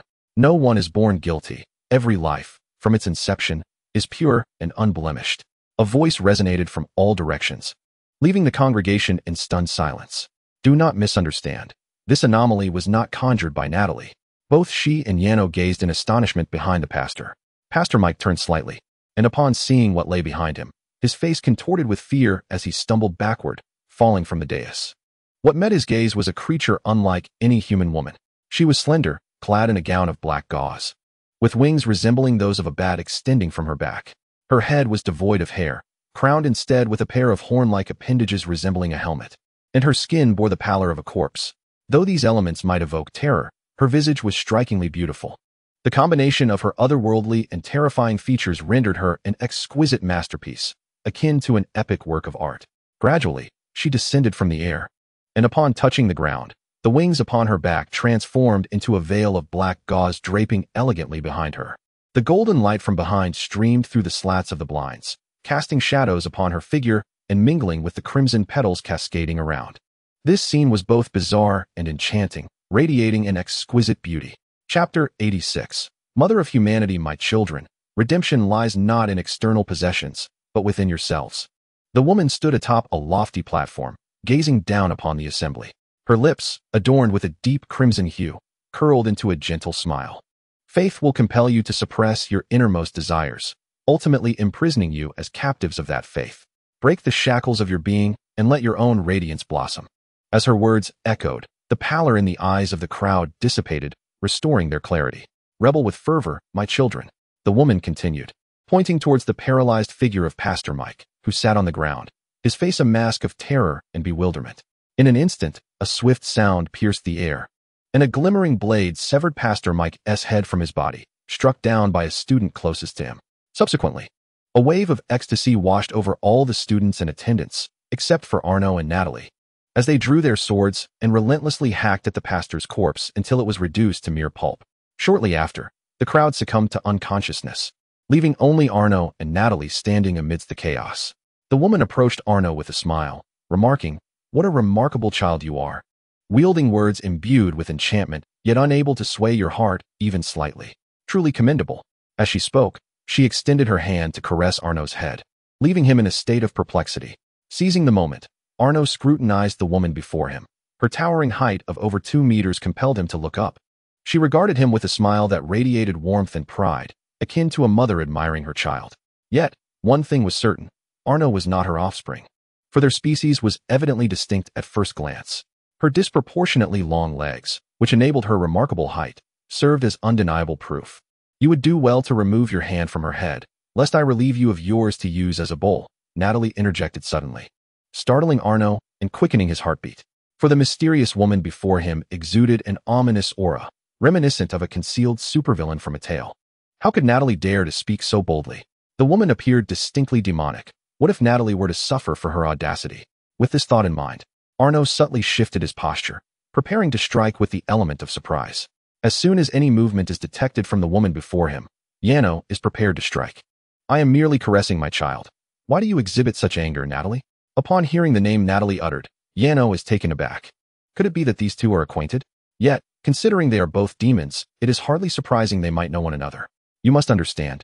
Humanity has evolved over countless ages. Therefore, strictly speaking, they are not all your progeny. As Natalie spoke, she stepped forward to swat away the woman's hand, which rested upon Yano's head, drawing him into her embrace. This is my little sweetheart, and I forbid you from displaying any intimacy towards him. Your little sweetheart? Although you are a demon, you may call me mother. I do not mind. The woman pondered for a moment before suddenly declaring, "Do you doubt my ability to remove your head?" Natalie's fist clenched tightly. The woman chuckled softly, covering her mouth. "So, how did you escape from the void? What brings you to the human realm?" Natalie continued to inquire. "It was my children who rescued me from the void, allowing me to return here. I merely seek to respond to their summons," she explained, gesturing towards the church's entrance. Suddenly, the church doors swung open, revealing none other than the king's steward, Sebastian, who knelt on one knee, seemingly awaiting the woman's arrival.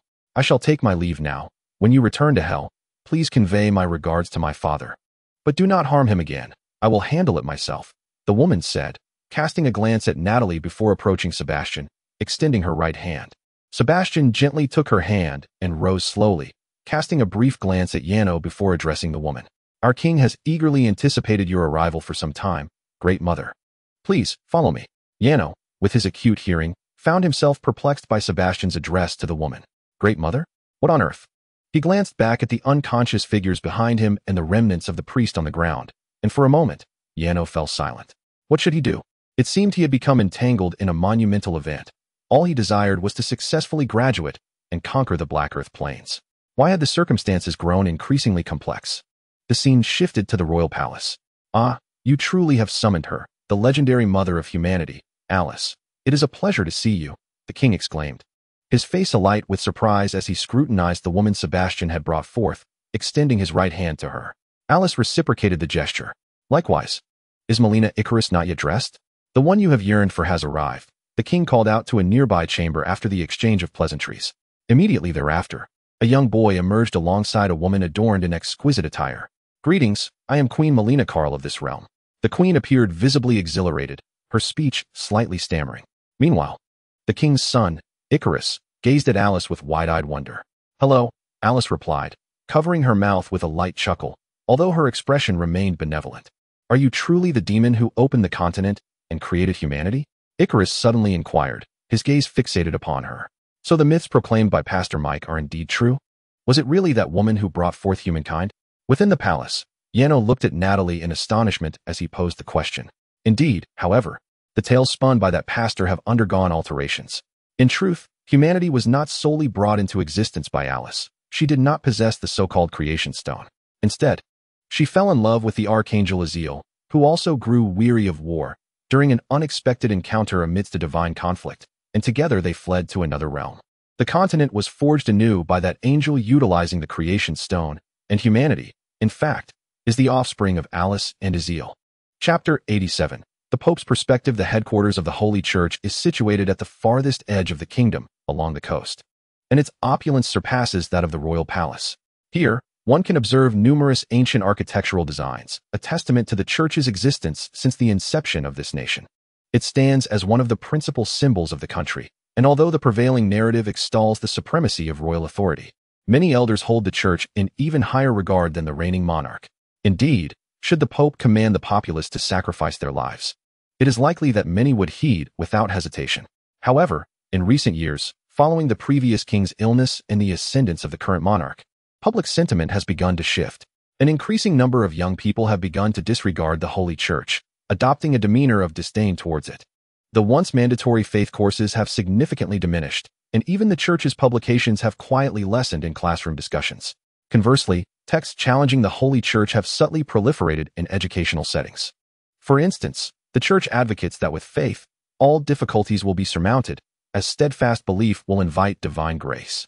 Yet the stark reality remains. No matter how unwavering one's faith or sincere one's prayers, the divine will not save a child on the brink of death, nor shield one from the torment of malevolent individuals. Through these narratives, the youth have been gradually influenced to reconsider their beliefs, ultimately discovering that faith appears to be utterly futile. Nevertheless, the world does not belong to the youth. Following the revelation of the death of Pastor Mike incident in the capital yesterday, this news swiftly swept across the nation, leaving the populace in a state of shock. Simultaneously, this news reached the headquarters of the Church of the Holy Sanctuary, situated far along the coastal borders. Pastor Mike, having incited public outrage by denouncing the sins of the people, met a gruesome fate at the hands of young nobles. A figure clad in a flowing white robe, the hood obscuring their visage, sat upon an opulent sofa engrossed in a newspaper. Upon reading a particular line, they paused contemplatively before speaking. What is the king's stance on this matter? Are those young individuals unscathed? Indeed, Your Holiness, replied another figure in a similar white robe, their face equally concealed. His Majesty has shown support, declaring that the dignity of the nobility is inviolable, and that Pastor Mike deserved his demise. At this, one of the Pope's companions expressed indignation. Frankly, I cannot fathom what this young king intends to achieve. We have assisted him in stabilizing the realm and manipulating public sentiment to secure his throne. Yet he has been scheming to overturn all of this in recent years. Is this not akin to striking oneself with a stone? Human nature is intricate. Do not attempt to decipher it, the Pope replied with a slight shake of his head, continuing, strangely. The pastor's divine magic should have rendered him immune to any murderous intent, and the powerful holy light should have protected him. How could he possibly have been slain? Indeed, Your Holiness, you have discerned the crux of the issue. I have received whispers from the palace. They speak of a young baron named Janin Dragna who has fallen in love with a demon, and this Janin was among those baptized yesterday. Hence, I suspect it is quite possible that the demon in love with Baron Janin has played a role in these events. Upon hearing this, the Pope rose abruptly. A demon? If that is the case, everything can be clarified. I believe it is time to deploy our holy knights. In addition to what I shared with you last night, there is another detail that the pastor altered in his tale. It turns out that Alice is not merely the daughter of a demon god. She herself is one of the demon gods of the underworld, and thus, there was no necessity for her to steal the stone of creation, as she could acquire it at will. In the desolate expanse of the black earth, Natalie, while enjoying her breakfast, turned to Janin with a grin. So, the truth behind this myth is that humanity is actually descended from both angels and demons? I must say, this lends the story a rather allegorical quality. After all, humanity is inherently complex, harboring both evil and righteousness within.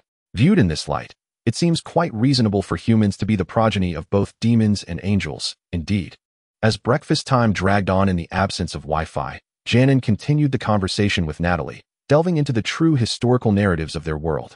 Yet, amidst their laughter, Janin suddenly paused, struck by a whimsical thought as he continued to speak. Upon reflection, must I truly address Alice's mother? It would be prudent not to entertain such notions, considering you are not a denizen of this realm. Upon hearing this, Natalie involuntarily twitched her lips and rolled her eyes. The memory of Alice's triumphant insistence for her to call her mother made her wish to twist the other's head off. However, one must ponder. Why does Natalie appear so familiar with such a formidable being? Could it be that she too is a demon from the abyss? At that moment, Arno, filled with curiosity, inquired. Formidable? Natalie found herself perplexed by this term. After all, she was the creator of the human race, having existed for what must be millions of years. Being a demon from the abyss, was she not powerful? Did longevity and the founding of a race not confer greatness? Surely, formidable could not be so trivial a descriptor. Moreover, demons were merely one race among many in the abyss. Longevity did not inherently signify strength. Upon hearing Natalie's words, Arno felt a sudden clarity. Yet he could not shake the feeling that something was amiss, as though he had been deceived. After a hearty breakfast, the two were transported to the Lord Academy.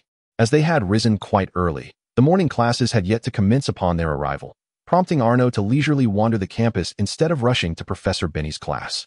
Having been at the Lord Academy for several days, he had yet to truly explore this institution, which was nearly as vast as a royal palace. Experiencing the splendor of an otherworldly academy in the morning, rather than gazing at the monotonous expanse of the black earth plain, proved to be a delightful diversion. As they ventured a short distance from Professor Benny's classroom, they stumbled upon a new edifice adorned with a banner proclaiming library. It appeared to be immensely popular among the students, as a long queue had already formed at its entrance, each face alight with excitement. I have awaited this day for far too long. Ignatius Daci's latest work is finally about to be unveiled. Chapter 88. The Knights of the Holy Order mobilize Ignatius Daci. With his keen hearing, Arno turned his gaze to the front of the line upon overhearing the students' chatter. There stood an elderly man, clad in a black robe and wearing a pointed hat, his white beard flowing majestically. He raised a book high above his head, exclaiming with enthusiasm, "Behold my latest creation. I have penned a story that defies convention, one that would never cross the minds of the average person. In this tale, a human shall fall in love with a demon and ultimately become a great lord." The individuals queuing behind him exchanged peculiar glances upon hearing his proclamation. A human and a demon in love? What an unusual premise. Truly, Master Ignatius, your narrative continues to tread the unconventional path. I eagerly anticipate the intricate details within this narrative. The leading students of the group expressed their admiration fervently. Suddenly, the bell for the morning class resounded. All right, students. Off to class you go, but do remember to come by to purchase books after the morning session. Ignis reminded them twice as he tucked away his book. Damn it. I waited all night for this. It's all your fault, Ignis. If you had arrived a bit earlier, I could have bought my books before class. Several students grumbled in discontent. Yano, Natalie, the notion of love between demons and humans? Such tales are utterly scandalous in this realm, a betrayal of one's race. Demanding an apology from humanity to the world. How could humans ever fall in love with demons? The inversion of right and wrong among humans and demons. Is there any merit in that? Indeed, the essence of storytelling lies in transforming the impossible into the possible. It is an art form imbued with boundless dreams. Although, it seems some have already brought this dream into reality. Once the bell tolled, Yano and Natalie, having turned their dreams into actuality, returned to the classroom.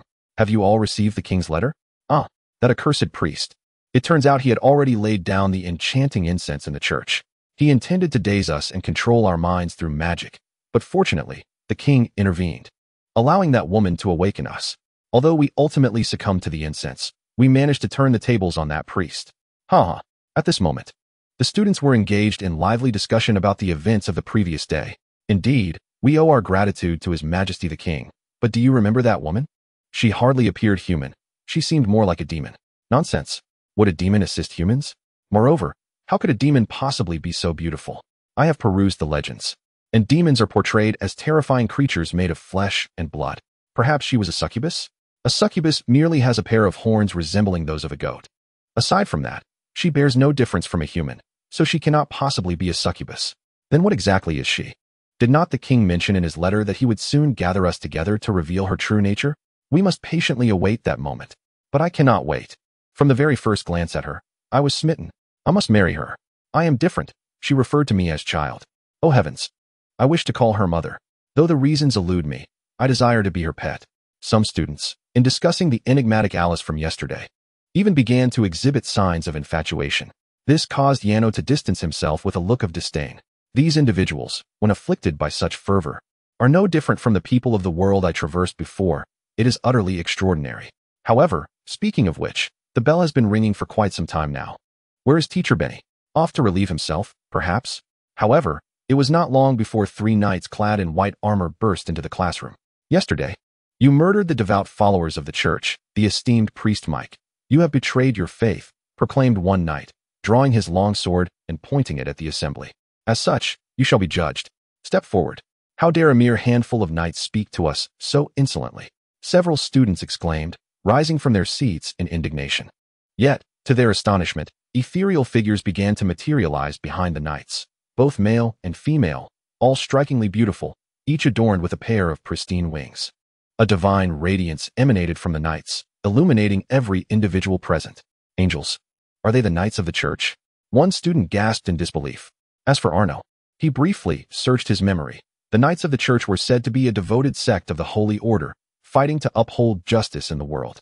It was rumored that those exceptionally gifted and pious were touched by angels, thereby attracting them to become the guardians known as the Knights of the Church. Legend held that their every action was in pursuit of righteousness, and no one could stand against them. Anyone daring to impede their mission would be deemed a transgressor of divine will, scorned by the populace, and rendered a pariah in the eyes of the world. Upon learning of their identity, the students had no choice but to comply and step outside. After all, no one dared defy the will of the Holy Knights. Even the greatest kings throughout history weighed their actions carefully in their presence, let alone these mere nobles. After exchanging glances with Natalia, Arno followed suit, not out of fear, but out of curiosity regarding their intentions. Upon exiting the classroom, Arno was met with a throng gathered in the courtyard. Students from the adjacent class had also been ushered out, and he spotted Teacher Benny among them, bound and kneeling under the watchful gaze of a knight. Oh, no wonder he had been absent from class for so long. He had been captured. But wasn't he a mage of kingdom-level status? With such a formidable title, how could he falter like that? Shouldn't a mage of his caliber be able to incinerate these knights with a mere fireball? Now, the judgment begins, intoned the knight beside Benny. Benny, your students have collectively betrayed their faith and slain the great priest Mike. As their teacher, you must bear the consequences. One hand shall be severed, as a tribute to the divine. After the Knight Templar beside him finished reading aloud, he suddenly drew his longsword and severed Benny's hand. Immediately, the knight pointed his sword at Yano. Yano Nataragna, the first to betray the faith, yesterday. While Pastor Mike was proclaiming the righteousness of our beliefs, you dared to insult him. This is the evidence, the Knight Templar declared, suddenly gesturing and causing a virtual screen to appear. I am guilty, damn it. Yano's voice emanated from the virtual screen, displaying a video of him rising in anger and cursing Pastor Mike. This revelation elicited gasps from the onlookers. Most were senior students from the Lord Academy. But the astonished reactions came not from them, but from a group of seemingly older individuals, likely teachers. How dare he insult Pastor Mike? A betrayer of faith should be imprisoned. Execution would not be excessive. Some of the teachers exclaimed. We have the right to suspect that Pastor Mike was incited by you to have him killed. This is the evidence. You shall be punished. Your hand shall be severed in homage to the divine, and you will be imprisoned for 50 years. The Knight Templar, pointing at the virtual screen, approached Yano with his sword drawn. In response, Yano swiftly drew a spear from his waist, and with a quick motion, it took shape. The crowd then witnessed Yano hurl the spear toward the advancing Knight Templar, striking him squarely in the right shoulder, the force of the impact knocking him to the ground. Gasps of astonishment filled the air. They had never seen anyone dare to lay hands on a Knight Templar, despite the fact that the Templars had not appeared for decades. Their aura of intimidation remained. They represented the church's facade, and to strike at them was tantamount to openly declaring a betrayal of one's faith. I have never believed in your so-called holy church. What betrayal of faith are you talking about? Yano exclaimed, drawing his frostmorn and assuming a battle stance. Heretic. At that moment, the remaining 11 Knights Templar outside drew their weapons, aiming them at Yano. Not only them, but Yano's classmates and the surrounding crowd also wore expressions of shock. How could anyone dare to openly declare their disbelief in the church? Though privately, people might hold such sentiments, publicly, in everyone's perception. A respectable gentleman or lady was expected to uphold the tenets of the Holy Church and proclaim their unwavering commitment to its doctrines and their own honor. It was a mark of high status. After all, no one would openly declare themselves inferior. Yet today, Yano provided everyone with a lesson. Oh, so not believing in your church makes one a heretic, does it? Which law decrees this? Who grants you the authority to harm Teacher Benny here? Upon hearing the words of the knights, Yano could not contain his fury and exclaimed. Once, during his court hearing with Natalia, Benny had stood alone as a member of the jury, unwavering in his support for Yano, a memory that Yano had never forgotten. Thus, when he witnessed the severing of Benny's arm, an overwhelming rage had built within him. What a farcical church, what absurd holy knights. They were nothing more than a gang of thugs. According to his recollection, the law enacted 2 years prior explicitly prohibited unprovoked violence on the king's lands. With angels purportedly by their side, Yano, having seen angels before, was certain that the phantoms appearing behind them were not divine entities. He now harbored grave suspicions that they were part of a grand organization harboring some nefarious plot, akin to the Succubus. This was something Yano abhorred. Simultaneously, those nearby were taken aback by Yano's words. Indeed, what was wrong with not believing in the Holy Church? The newly appointed king had long since instituted reforms. Decades ago, lacking faith in the church might have been an offense, but that was no longer the case. It was merely that people's perspectives had not evolved. Thus, according to Yano's assertions, it was the holy knights who were in the wrong for their unprovoked violence. No one relished the thought of losing a hand. Consequently, yesterday's newly baptized students all drew their weapons, aiming them at the holy knights. Regardless of faith, they were unwilling to suffer the same fate as Benny. Indeed, we never believed in the Holy Church. By what right do they judge us? Exactly. This is all the fault of that priest. He insulted us first, as nobles. It is only natural that we should retaliate. The students from both classes began to shout at the holy knights. They paid no heed to the knights' claims of having guardian angels. After all, they had only seen such things in stories, and who knew if they were mere fabrications? Moreover, considering how easily Yano had dispatched that night, they might very well be a band of incompetents. Young people are often driven by fervor, acting impulsively, influenced by Yano. They were now on the brink of open conflict with the holy knights, and the atmosphere turned palpably tense. How depraved, how utterly depraved. These freshmen ought to be expelled. What has become of this world? Certain elder teachers began to chastise the youth, oblivious to the unfriendly glares directed at them by the students. Those who have fallen into wickedness must be judged immediately. At that moment, the holy knight whom Yano had previously brought down rose to his feet, a radiant light appearing behind him, and a guardian angel manifested forth. The other holy knights followed suit. It must be said that the dazzling effect of the holy light was quite awe-inspiring, causing the new students to instinctively take a couple of steps back. Only Yano and Natalia remained steadfast at the front. Fueled by a surge of adrenaline, Yano brandished his short sword, preparing to execute a jumping thrust at his adversary. Do not inquire about his exclamations. Those who wielded the Roman short sword in the world before his crossing often exhibited such peculiarities. Suddenly, before Yano could leap, a series of gunshots rang out, and he witnessed several holy knights collapse to the ground. In confusion, he turned to look behind him, only to find the king accompanied by a contingent of guards wielding muskets. Even the king himself was armed with a musket, the smoke at the barrel's tip indicating that he had just discharged it himself. I dare anyone to commit murder on my land, the king bellowed, his face contorted with fury as he glared at the holy knights, then turned his gaze toward Benny. Why are you still kneeling? You have brought disgrace upon my name. Forget that nonsense about faith. Deal with them. Huh. Oh, yes, your majesty. Benny, momentarily taken aback, suddenly rose to his feet, and astonishingly, his severed arm flew back to him, reattaching itself.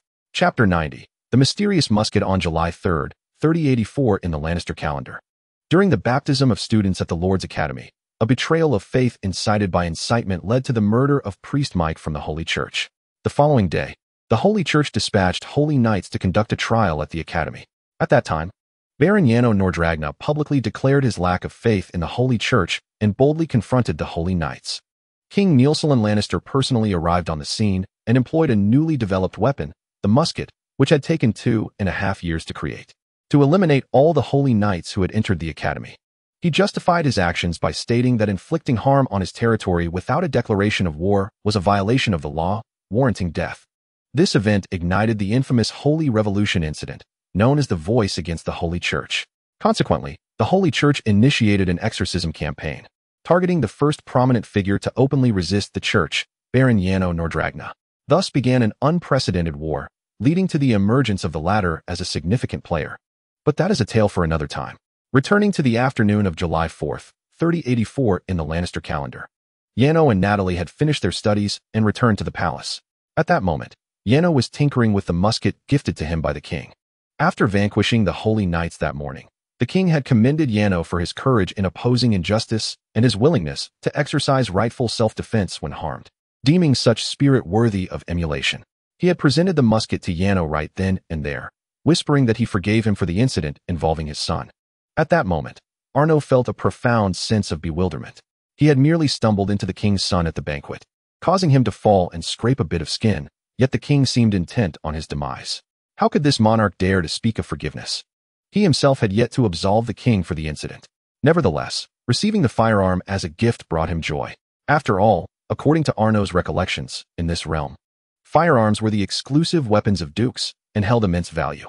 A duke's household strictly prohibited the possession of more than 30 firearms, and those lacking the status of a duke or any authorization to possess such weapons faced execution at the hands of the king.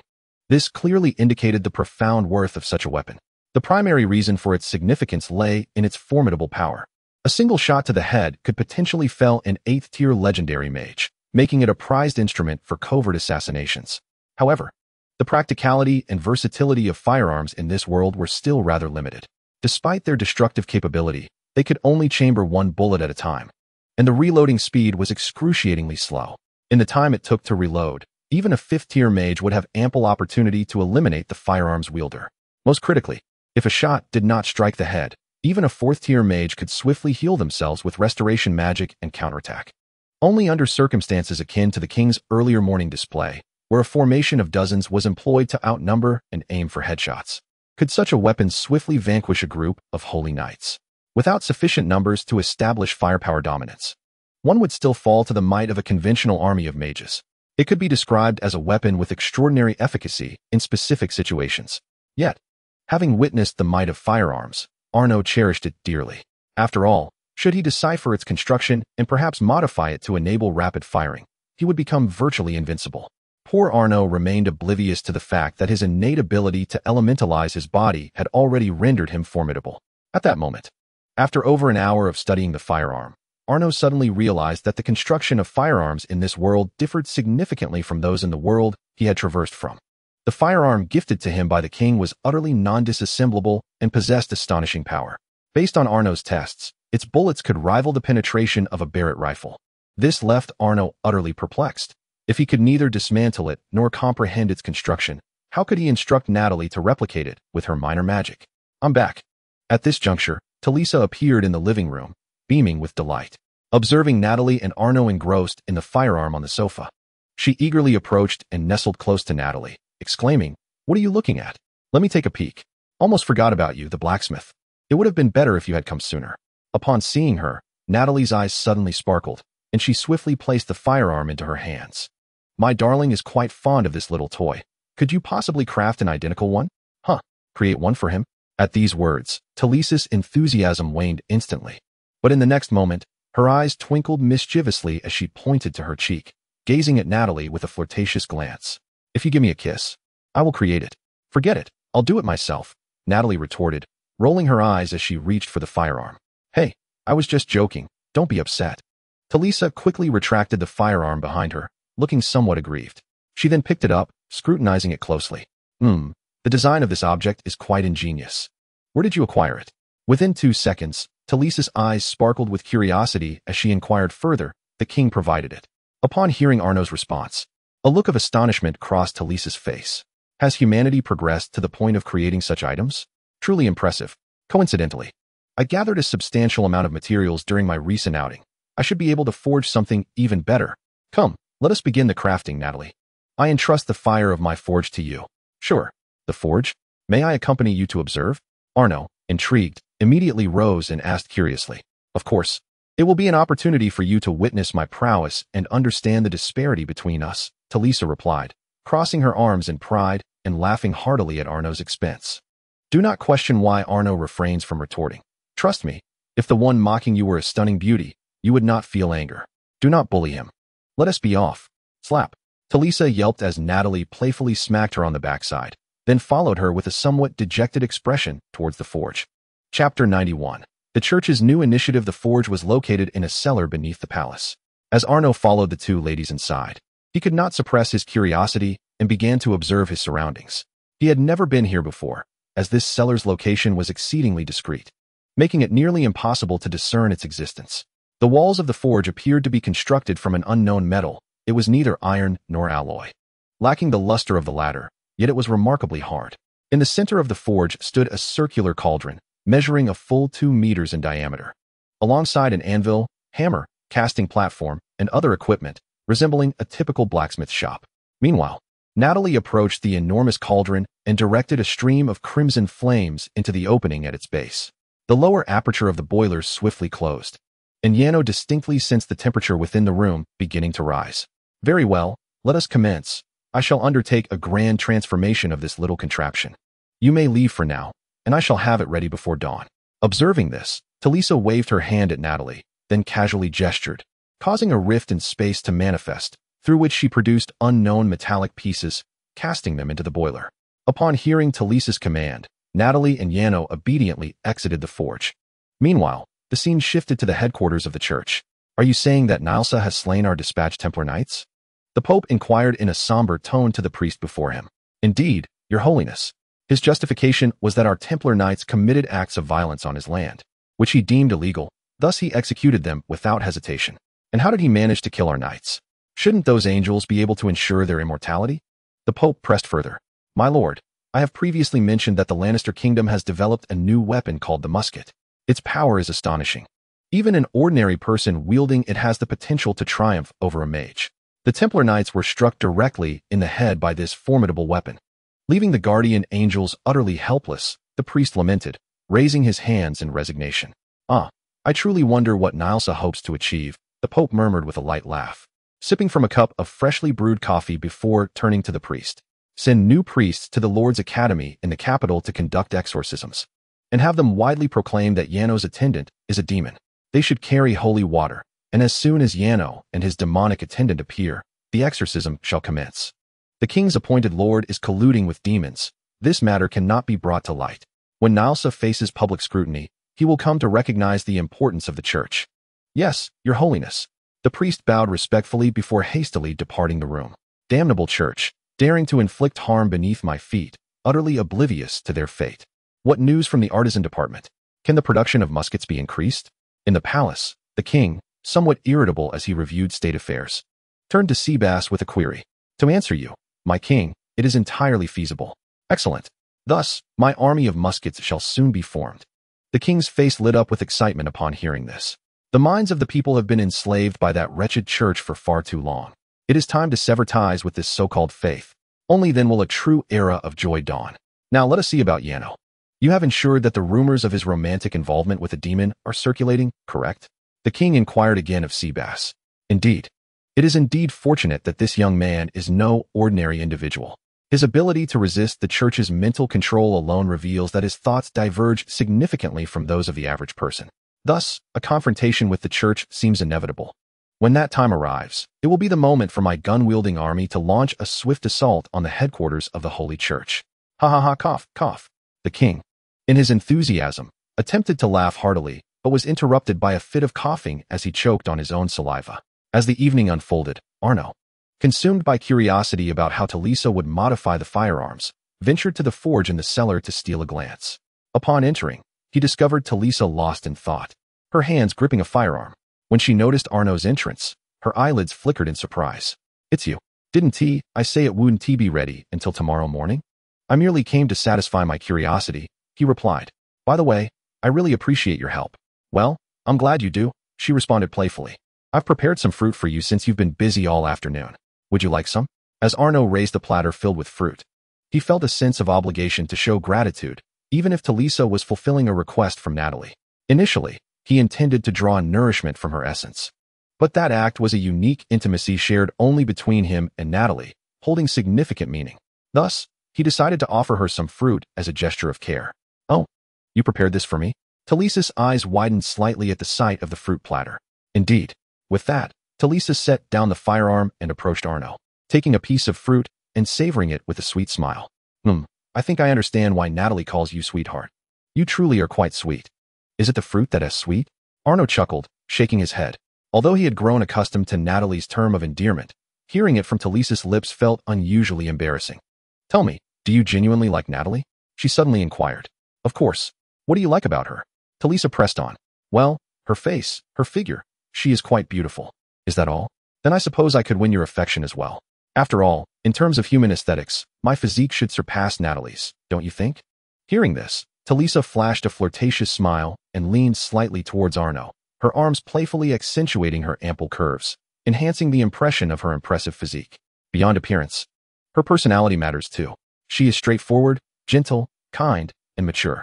Most importantly, she is a demon with a pure soul, a truly good person. That is what I admire most, and what I deeply aspire to. Your words are indeed quite beautiful, I must admit. I hold a certain fondness for you. But it is merely a platonic affection. Chapter 92, the production of the repeating firearms, is complete. Yanu's words caused a flicker of surprise at the corners of Talisa's eyes. Friends? Is that how you perceive it? A mere human like you befriending a demon such as myself? Alas, if that is not your intention, then let me consider it my own misguided sentiment. Upon hearing this, Yanu let out a sigh, feeling somewhat disheartened. He had thought that he and Talisa were already friends. It is not that I mind. Rather, I find it rather intriguing, considering that humans typically disdain demons. Yet, given that you have openly professed your affection for Natalie, the fundamental notion of humans detesting demons seems to be non-existent for you. If possible, I would be more than delighted to have you as a friend. It serves as a testament to our camaraderie.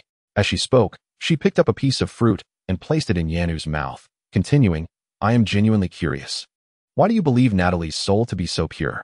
The willingness to assist others, regardless of the life forms involved, is itself a testament to purity, is it not? She was the one who saved me when I was first exiled to this wretched place. Without her, I would not have survived. Talisa then lightly touched her lips in contemplation, before nodding suddenly. That is indeed a compelling reason to fall in love with her. After saying this, she grasped the firearm beside her tightly in both hands. Well then, I have rested enough. I presume your visit here stems from curiosity regarding how I forged this little contraption? If your curiosity is piqued, you may visit me at 5 o'clock tomorrow morning. I am currently analyzing the structure of this device and am nearing completion. I am merely waiting for the materials to be refined, which will take the entirety of the night. Remaining here now will yield little for you. I see. Then I shall return tomorrow morning. With Talisa's words in mind, Yanu departed the forge to rest. At 5 o'clock the following morning, he finally witnessed Talisa's forging technique. Of course, her method was entirely beyond Yanu's comprehension. He merely saw Talisa gesture, and a formless liquid erupted from the large furnace. It then materialized into the forms of 28 firearms. With another wave of her hand, a crimson liquid appeared seemingly out of thin air and was poured over the guns. And just like that, it was complete, leaving Yanu utterly bewildered. This was nothing like the forging process he had imagined. Shouldn't it involve crafting small parts and assembling them? How could it be accomplished with just a few gestures? Oh, how amusing it is to witness your human expressions of ignorance. Talisa, noticing the astonished expression on Yanu's face, could not help but lift her chin with pride. I am a master blacksmith hailing from the depths of hell. Do not be deceived by the simplicity of my previous actions. They were the result of meticulous analysis and assembly, she declared, glancing at the newly forged firearms. Allow me to introduce you to this remarkable invention known as the firearm. I have refined its design and created it in two distinct forms. The first is what I refer to as the short barrel. As she spoke, Talisa picked up a short-barreled firearm. This short barrel can fire 8 rounds in succession without the lengthy reloading time that the original firearms required. Unlike the traditional method of loading gunpowder and metal projectiles, which is rather cumbersome, I have incorporated a self-regenerating metal. After expending 8 rounds, one need only wait 3 seconds for the metal to regenerate before firing again. Furthermore, its power far exceeds that of the original version. With that, she picked up the long-barreled firearm she had crafted. This one possesses even more astonishing power, capable of firing 60 rounds in rapid succession. Though the regeneration time for the metal is slightly longer, approximately 6 seconds. With her presentation concluded, she revealed a total of 14 short barrels and 14 long barrels. Yano examined the firearms closely, yet he remained perplexed by the black and red gradient of the gun bodies, unsure of the material. Though it felt undeniably pleasant to the touch, most astonishing was the fact that these weapons seemed to defy the laws of conservation of mass. How could bullets regenerate spontaneously? It was evident that Talisa, the master blacksmith from hell, had indeed created something extraordinary. Having successfully crafted these remarkable weapons, Yano equipped each individual in the palace with a short and long barrel firearm. At this moment, he, along with Neliando and his 2 knights, exited the castle, eager to test the firepower of these new weapons. However, when Yano returned to inspect the magical beasts that had been used for testing, he was utterly bewildered. To his astonishment, he discovered that the bullets, upon entering the bodies of the magical beasts, caused them to explode. Upon dissecting the carcasses, it was evident that their internal structures had been completely obliterated, resembling the aftermath of a grenade explosion. The scene shifted to a square within the Lord's Academy, where a priest clad in a white robe with golden trim, surrounded by several individuals in golden light armor, was passionately proclaiming something to the gathered crowd. The onlookers formed a curious circle around the priest, all eyes fixed upon him. Evil has descended upon us. Just yesterday, the just trial conducted by the paladins was halted by His Majesty the King. We acknowledge our error in defying the law. Yet, the church acted out of genuine concern, fearing that the onset of evil could lead to an irreversible situation. The priest wore an expression filled with concern for the nation and its people, and with outstretched arms. He continued, yesterday, the Baron Dragna audaciously declared his lack of faith, which in itself is a manifestation of sin. Without the constraints of the church and its doctrines, humanity is destined to plummet into an abyss of unending evil. The truth is that Baron Janin is already ensnared in that very abyss. Why did the children baptized yesterday slay Priest Mike? The valiant knights of the Holy Order provided evidence that, on the surface, it appears to be a result of Janin's incitement. Yet, in reality, it is due to the seduction of demons. That red-haired female attendant beside Janin is not the necromancer you have heard of in rumors, but a wicked succubus, a demon most adept at luring humanity into an eternal chasm of despair. The priest's words immediately stirred the crowd into a frenzy. Many among them, powerful and influential, had long heard whispers in the palace of nobles entwined with demons, but to discover that this was indeed true, and occurring right before their eyes, was shocking. Chapter 93. The revelation of the demon's identity. Upon arriving at the academy, Janin and Natalie noticed a gathering of numerous individuals in the square at the entrance. What could they be doing there? Shall we go take a look? Janin, ever curious and fond of a spectacle, tugged at Natalie's hand and inquired. Naturally, Natalie could not refuse him, and thus, the two mingled into the crowd, eager to discover the reason for the congregation. There he is. As Janin and Natalie stepped into the throng, they spotted a priest clad in a white robe adorned with gold trim, pointing directly at them. The demon stands before you. Among you, do you truly wish to turn a blind eye to this? The priest bellowed, and the onlookers were momentarily taken aback.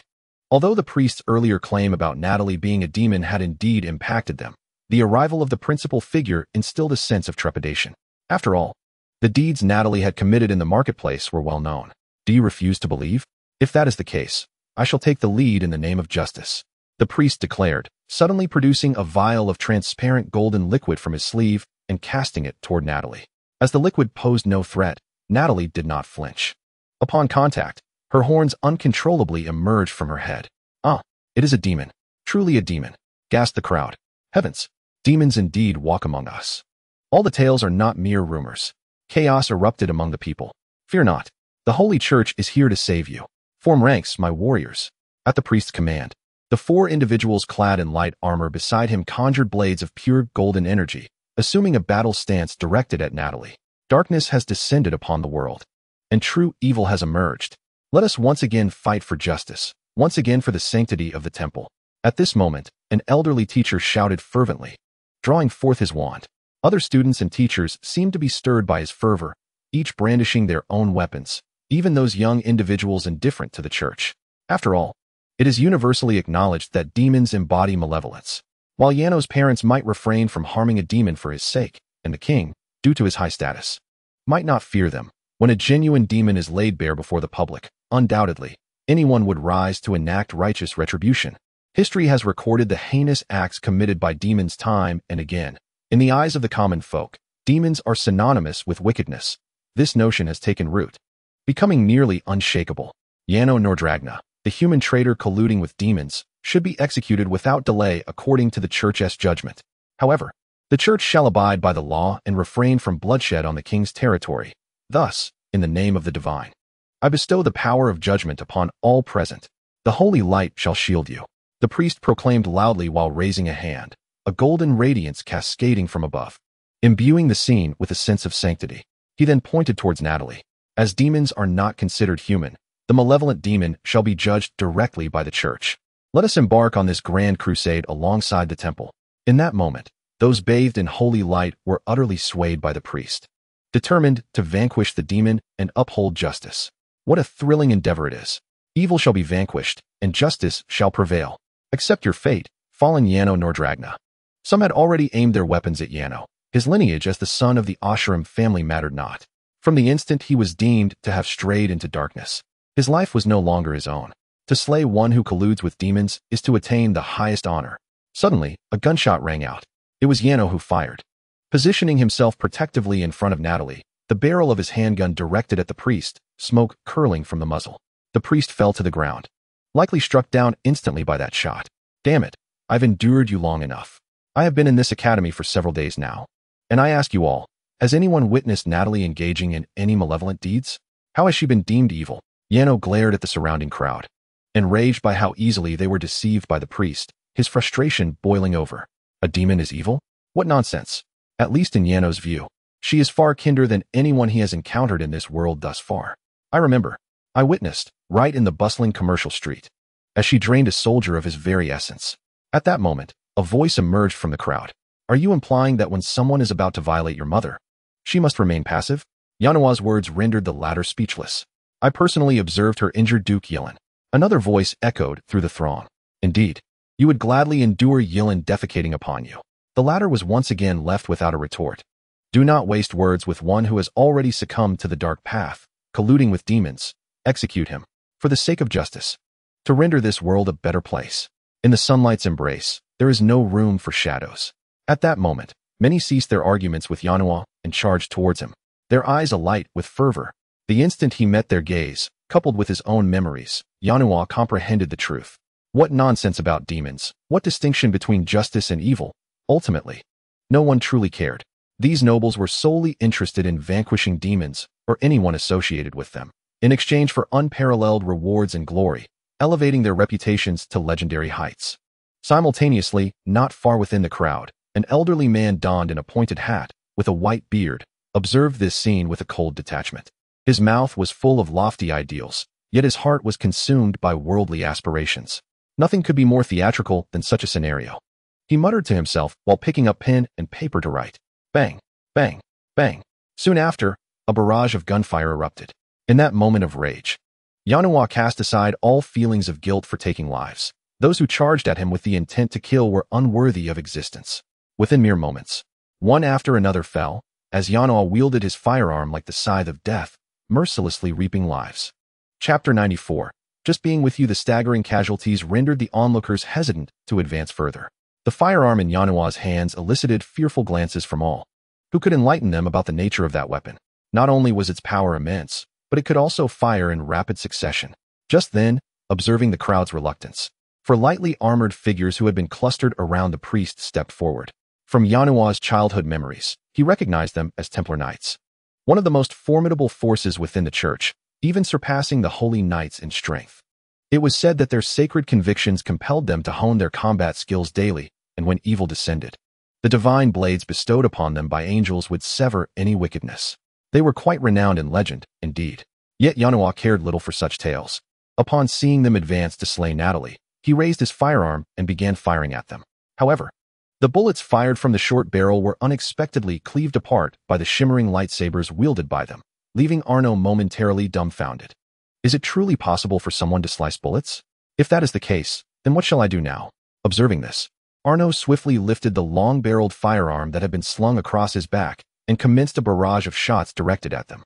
A full 60 rounds surged forth like a tempest, the rapid-fire assault overwhelming the 4 Temple Knights, rendering them momentarily incapable of defense.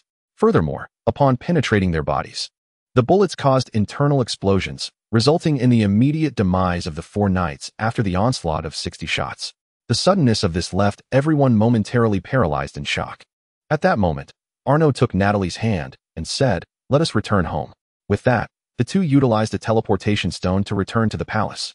Sweetheart, do you realize that your actions have effectively made you an enemy of all humanity? In the living room, Arno was using a towel to wipe the golden liquid off Natalia, who looked at him expressionlessly as she uttered, "So what?" Arno tilted his head in confusion. "Is it worth it?" You can no longer return to human society. I only care about you. You are undeniably wonderful. The finest person I have ever encountered in my life. Why should they seek to kill you merely because you are a demon, all in the name of justice? Nonsense. I would rather not return to that pathetic human society. Being with you is sufficient, as long as you do not loathe me. After cleaning the golden liquid off Natalie, Arno stepped forward and embraced her tightly, saying this. In that moment, Natalie's eyes glistened with a hint of moisture. Even if you say that, I cannot fathom how I could ever come to dislike you, Natalie replied, tightening her hold around Arno's waist, drawing him to sit upon her lap. This is all my fault.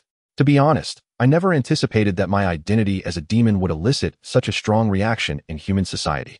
1,000 years ago, humanity was far more accepting of demons. Now, I have unwittingly turned us into public enemies. I am truly sorry. This is not your fault. Humanity is the one in the wrong. Arno shook his head firmly as he held her close. This is indeed my fault. It is my inability to control my horns that has led to this predicament. I can only imagine that the church and some humans will surely form an army to come and hunt us down, and this is all due to me. Then I shall fight alongside you. If we cannot prevail, we will flee. Would you be willing to live a life of wandering with me, even if it means abandoning your noble status? At that moment, Natalie suddenly cupped his face gently in her hands and gazed at him, asking, what could possibly be wrong with that? I was never a noble. I was merely an ordinary person who nearly perished here. You granted me a second chance at life. As long as you do not disdain me, I shall remain by your side for eternity, even if you look down upon me. Oh, my sweet darling. Natalie shook her head with a bittersweet smile, and then suddenly stepped forward to silence him. The scene shifted to the royal palace. Are you saying that Yano dispatched the Templar Knights with a rapid-fire firearm? King Nelsa inquired in astonishment, gazing at Succubus. Indeed, my king. I witnessed it with my own eyes. This should not be possible. How could that lad possess the ability to deconstruct and enhance my firearm? Even the finest craftsmen from other nations have failed to comprehend it. This must surely be the power of demons, Succubus remarked, a hint of apprehension crossing his face. Do not be so grave, the king chuckled, patting his shoulder, then glanced at Alice, who was engaged in a game of chess with Melina. If we were to trace our origins, humanity itself was born from demons. Thus, what is there to fear in their power? Succubus promptly nodded in agreement. You speak the truth, my king. So, Yano only killed 4 Templar Knights? Do tell me that the church did not incite any fervent activities this time. Certainly not. Yano also eliminated numerous instructors from the Academy of Lords and several nobles. Now that is my good lad. Draft an edict stating that Yano was unjustly besieged and acted in self-defense, thus warranting a declaration of innocence, but refrain from publishing it just yet. Next, we wait to see if the church will mobilize against Yano in the Black Soil Plains. If they truly deploy their forces, the real drama shall commence, the king said, rubbing his hands together with a mischievous grin. What did you just say? In stark contrast to the king's delight, at the headquarters of the Holy Church. The Pope questioned the priest before him, his tone uncharacteristically tinged with anger. My Templar Knights have been slain by Yano? Yes, my lord, it is certain. Yano has been corrupted by demons. People witnessed his female attendant sprouting horns. Not only the Templar Knights, but many others have perished by his hand. The Pope pondered for a moment and then commanded, summon 10 cardinals and have them gather their followers to form an army. It is time to initiate a holy war. Yes, your holiness.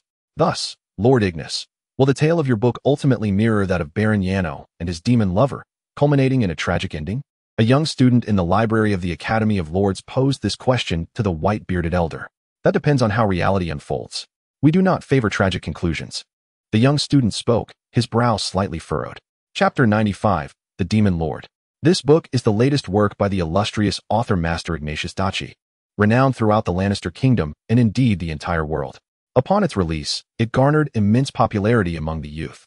Although some older individuals have derisively labeled it a tome of demons and necromancy, the author's imagination knows no bounds, particularly evident in this work, where the theme of a romance with a demon has drawn vehement criticism from traditionalists.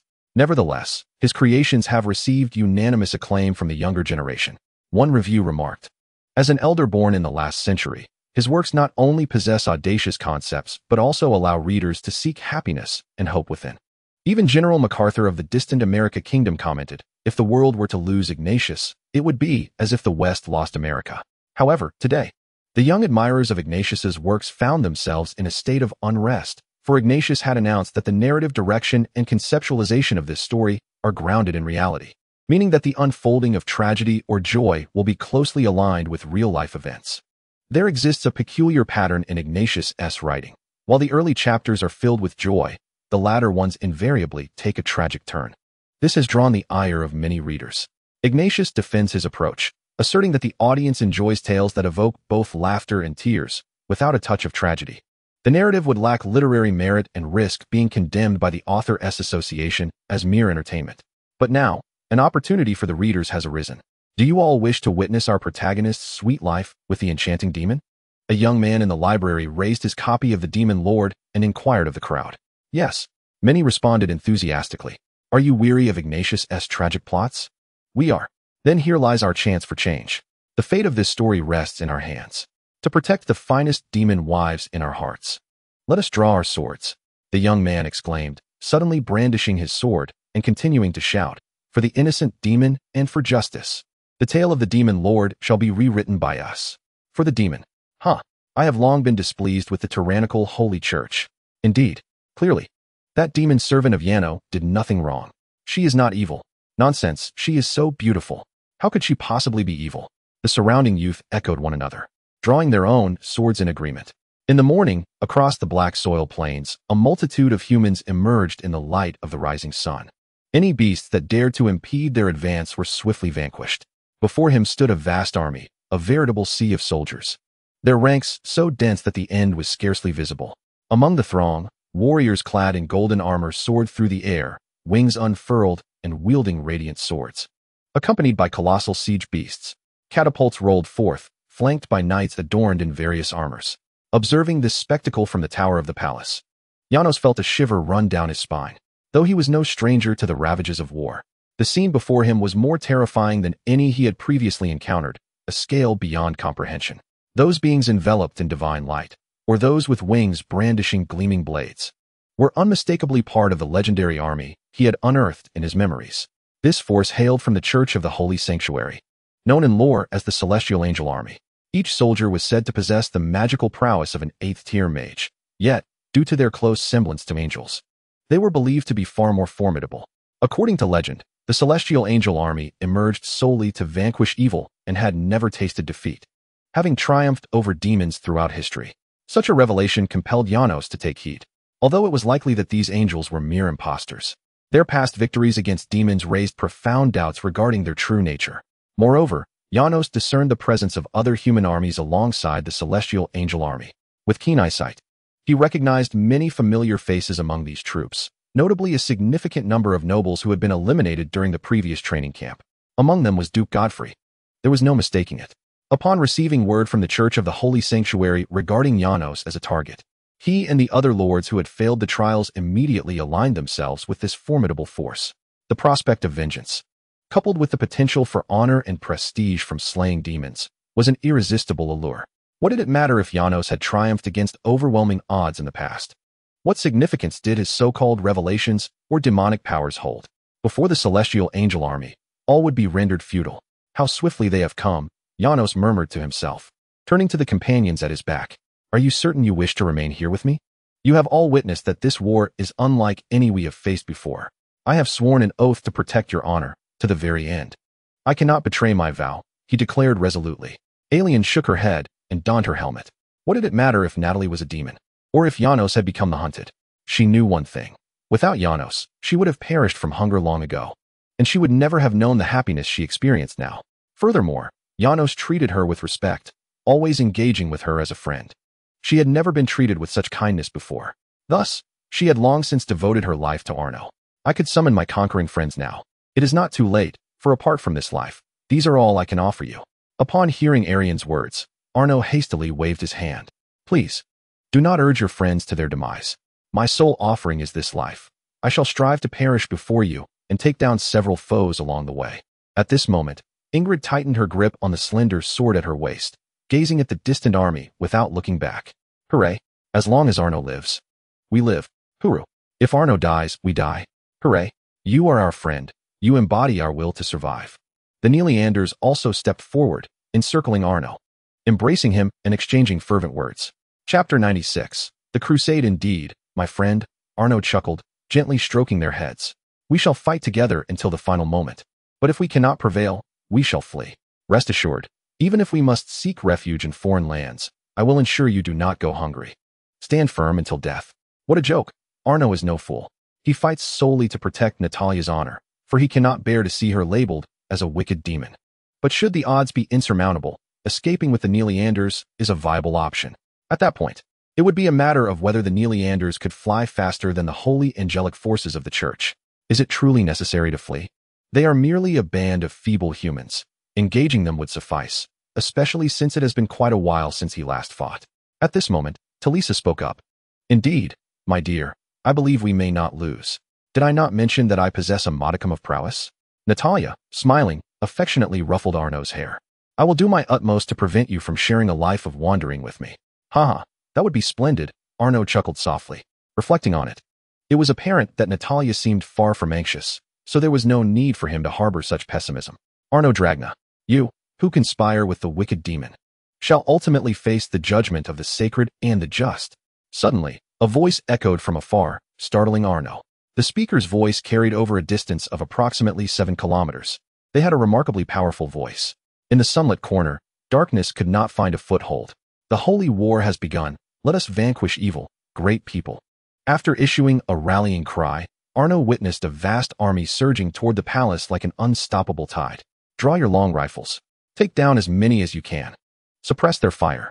Arno, having experienced warfare, was not intimidated. He promptly drew his long rifle and began firing at them. His companions followed suit. In that moment, the bullets from the muskets poured forth from the tower like a tempest. With no recoil, their linear trajectory rained down upon the crowd, ensuring that each shot could claim a life. However, Janos possessed only 14 muskets. Even if a single volley could unleash 60 rounds, it amounted to merely 840 bullets. While such a barrage could potentially slay 840 foes, it nonetheless felt woefully inadequate. Holy shield wall. At that moment, a commanding seraphic soldier soared above, prompting the ranks below to swiftly raise their shields in front of them. Simultaneously, a golden barrier emerged before the army, significantly mitigating the onslaught of Janos's gunfire. Although some bullets managed to penetrate, they were intercepted by valiant paladins, rendering Janos's firepower ineffective. Witnessing this, Janos discarded his musket and extended his finger towards the army, invoking divine magic. Despite the musket's formidable might, in a situation where the few faced the many, their suppressive effect waned. Thus, in such circumstances, magic proved to be the superior choice. From the tower of the palace, a radiant white light began to emanate, accompanied by a swift whistling sound as countless beams of light surged towards the enemy ranks.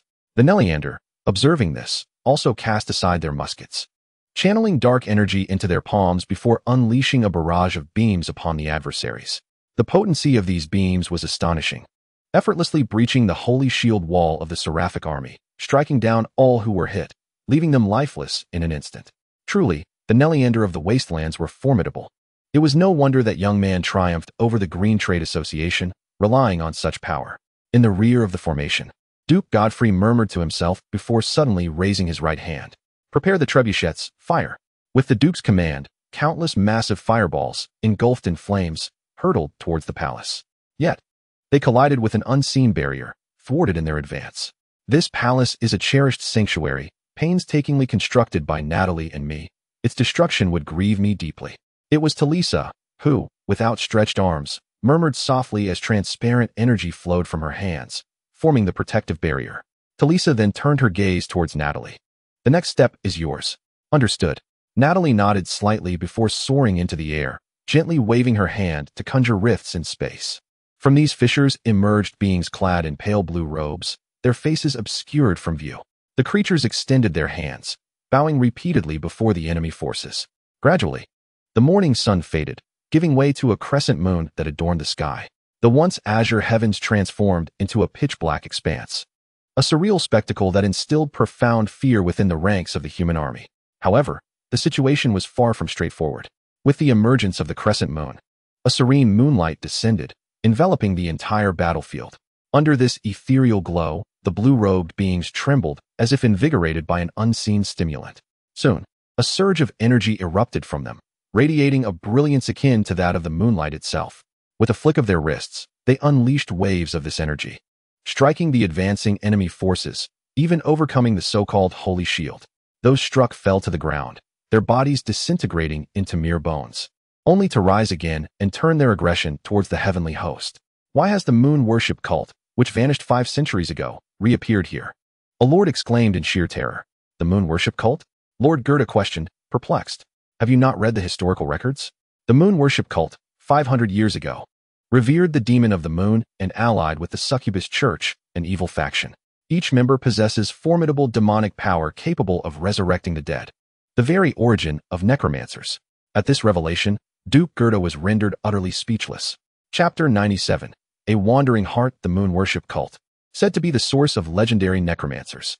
It is said that every follower of the moon worship cult wields immense demonic power, allowing them to reanimate the deceased.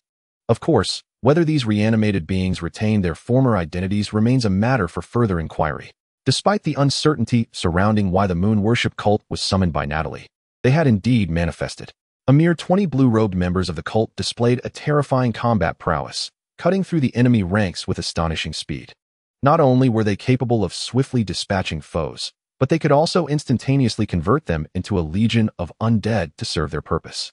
This escalating strength caused the 10 red-robed leaders at the rear of the formation to furrow their brows in concern. It is time for you to act. Go forth and vanquish the true evil, one of the leaders proclaimed, producing a crystal. As he spoke, a staff materialized in his hand, which he raised slightly. The other red-robed leaders followed suit, their staffs emanating a faint crimson light.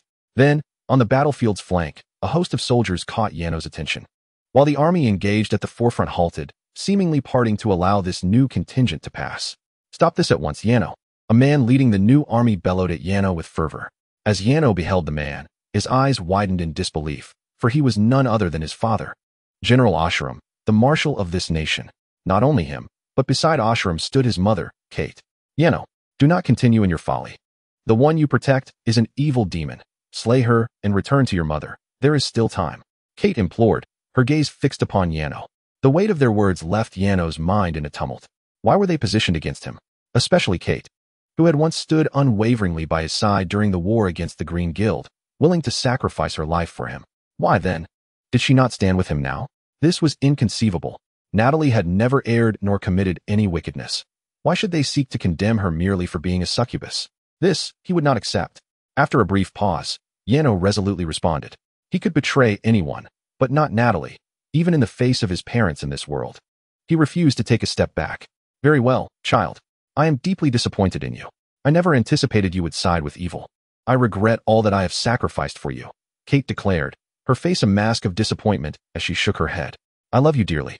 But if you insist on aligning with the demon, then consider me to have never borne you. With that, she raised her massive battle axe, preparing to charge. In that moment, Yano was seized by a wave of panic, accompanied by a nauseating sensation, his nose prickling with unshed tears. To articulate Yano's feelings at that moment would be to describe an anguish so profound that it could only stem from heartbreak. Perhaps it was due to the echoes of his own memories. He recalled the tender moments of his childhood, Kate's nurturing care, her sweet words, her boundless love, and the endearing name she had called him. All these memories stood in stark contrast to the current scene. Kate, lifting her axe to sever their bond, to take his life in that instant. A tumult of doubt surged within Yano's heart. Strangely, he felt as if Kate's face morphed into that of his mother from before his transmigration, yet her cold gaze rendered him speechless. Caught between the identities of Yano and Li Xiao, how could my mother act this way? No, I do not wish to sever ties with her. In that fleeting moment, such thoughts uncontrollably coursed through Yano's mind. Undoubtedly, whether in the world before or after his transmigration, his mother remained the person he cherished most deeply. The bond of affection here is undoubtedly comparable to Arno's feelings for Natalia. After all, she is the one who gave him life, nurturing him from childhood and loving him with all her might. How could Arno possibly endure witnessing such a person adopt a demeanor that suggests a desire to end his life? Now, unleash the heart-controlling magic.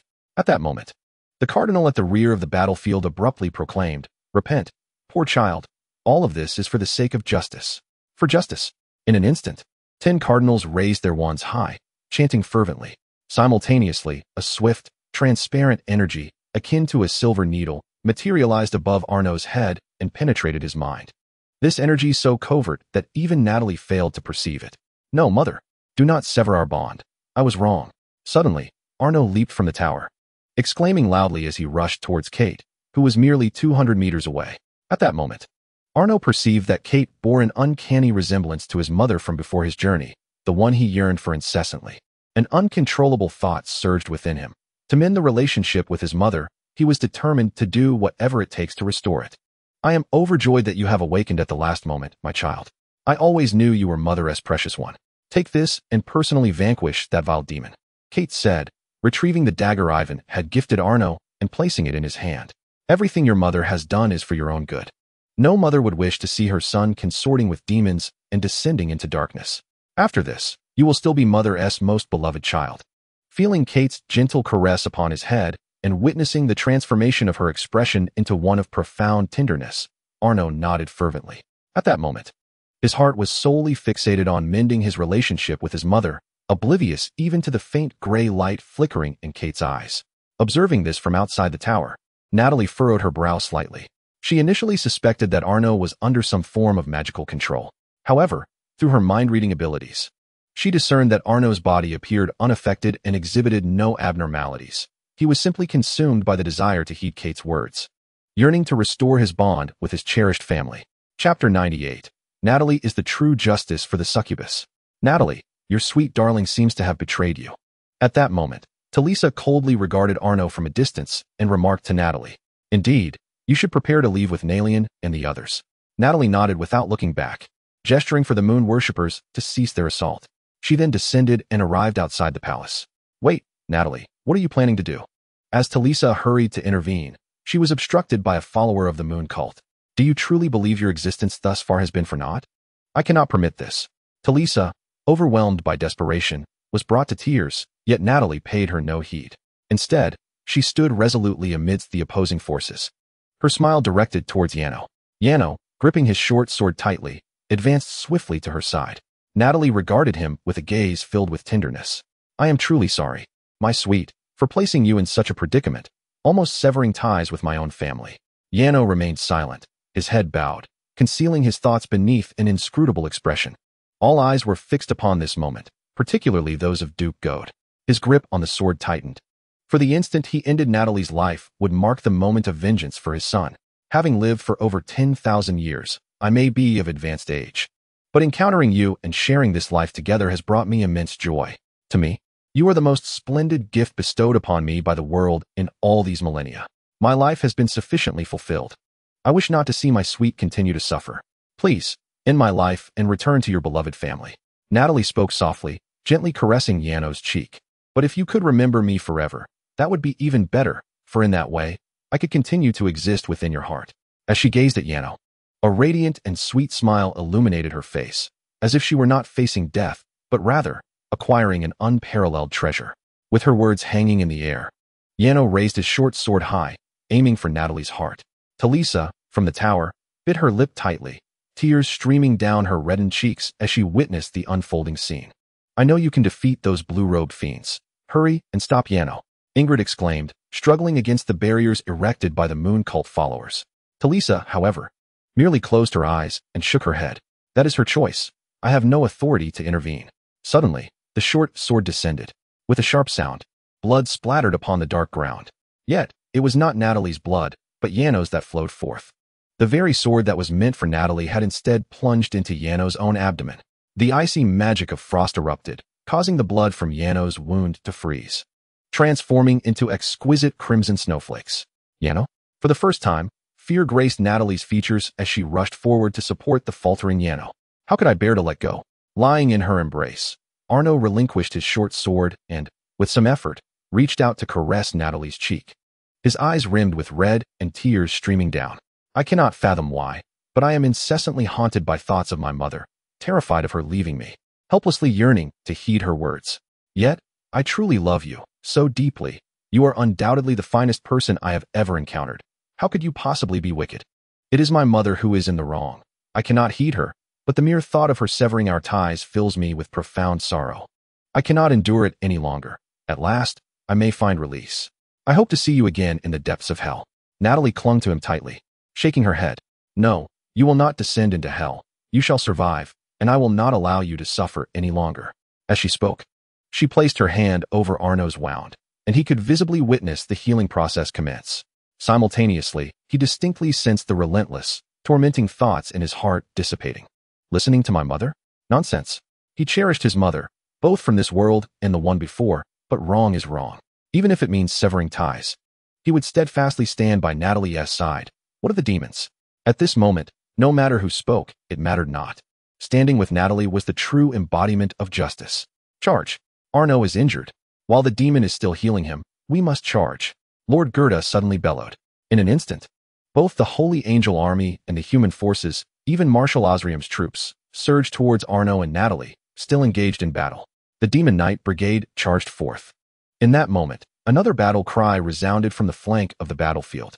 Leading the charge were a group of young individuals, followed by a legion of knights armed with lances, who surged towards the Holy Angel Army. Their numbers were formidable, leaving the red-cloaked cardinal and Gerda momentarily stunned. Who are you? Are you seeking to protect the wicked demons?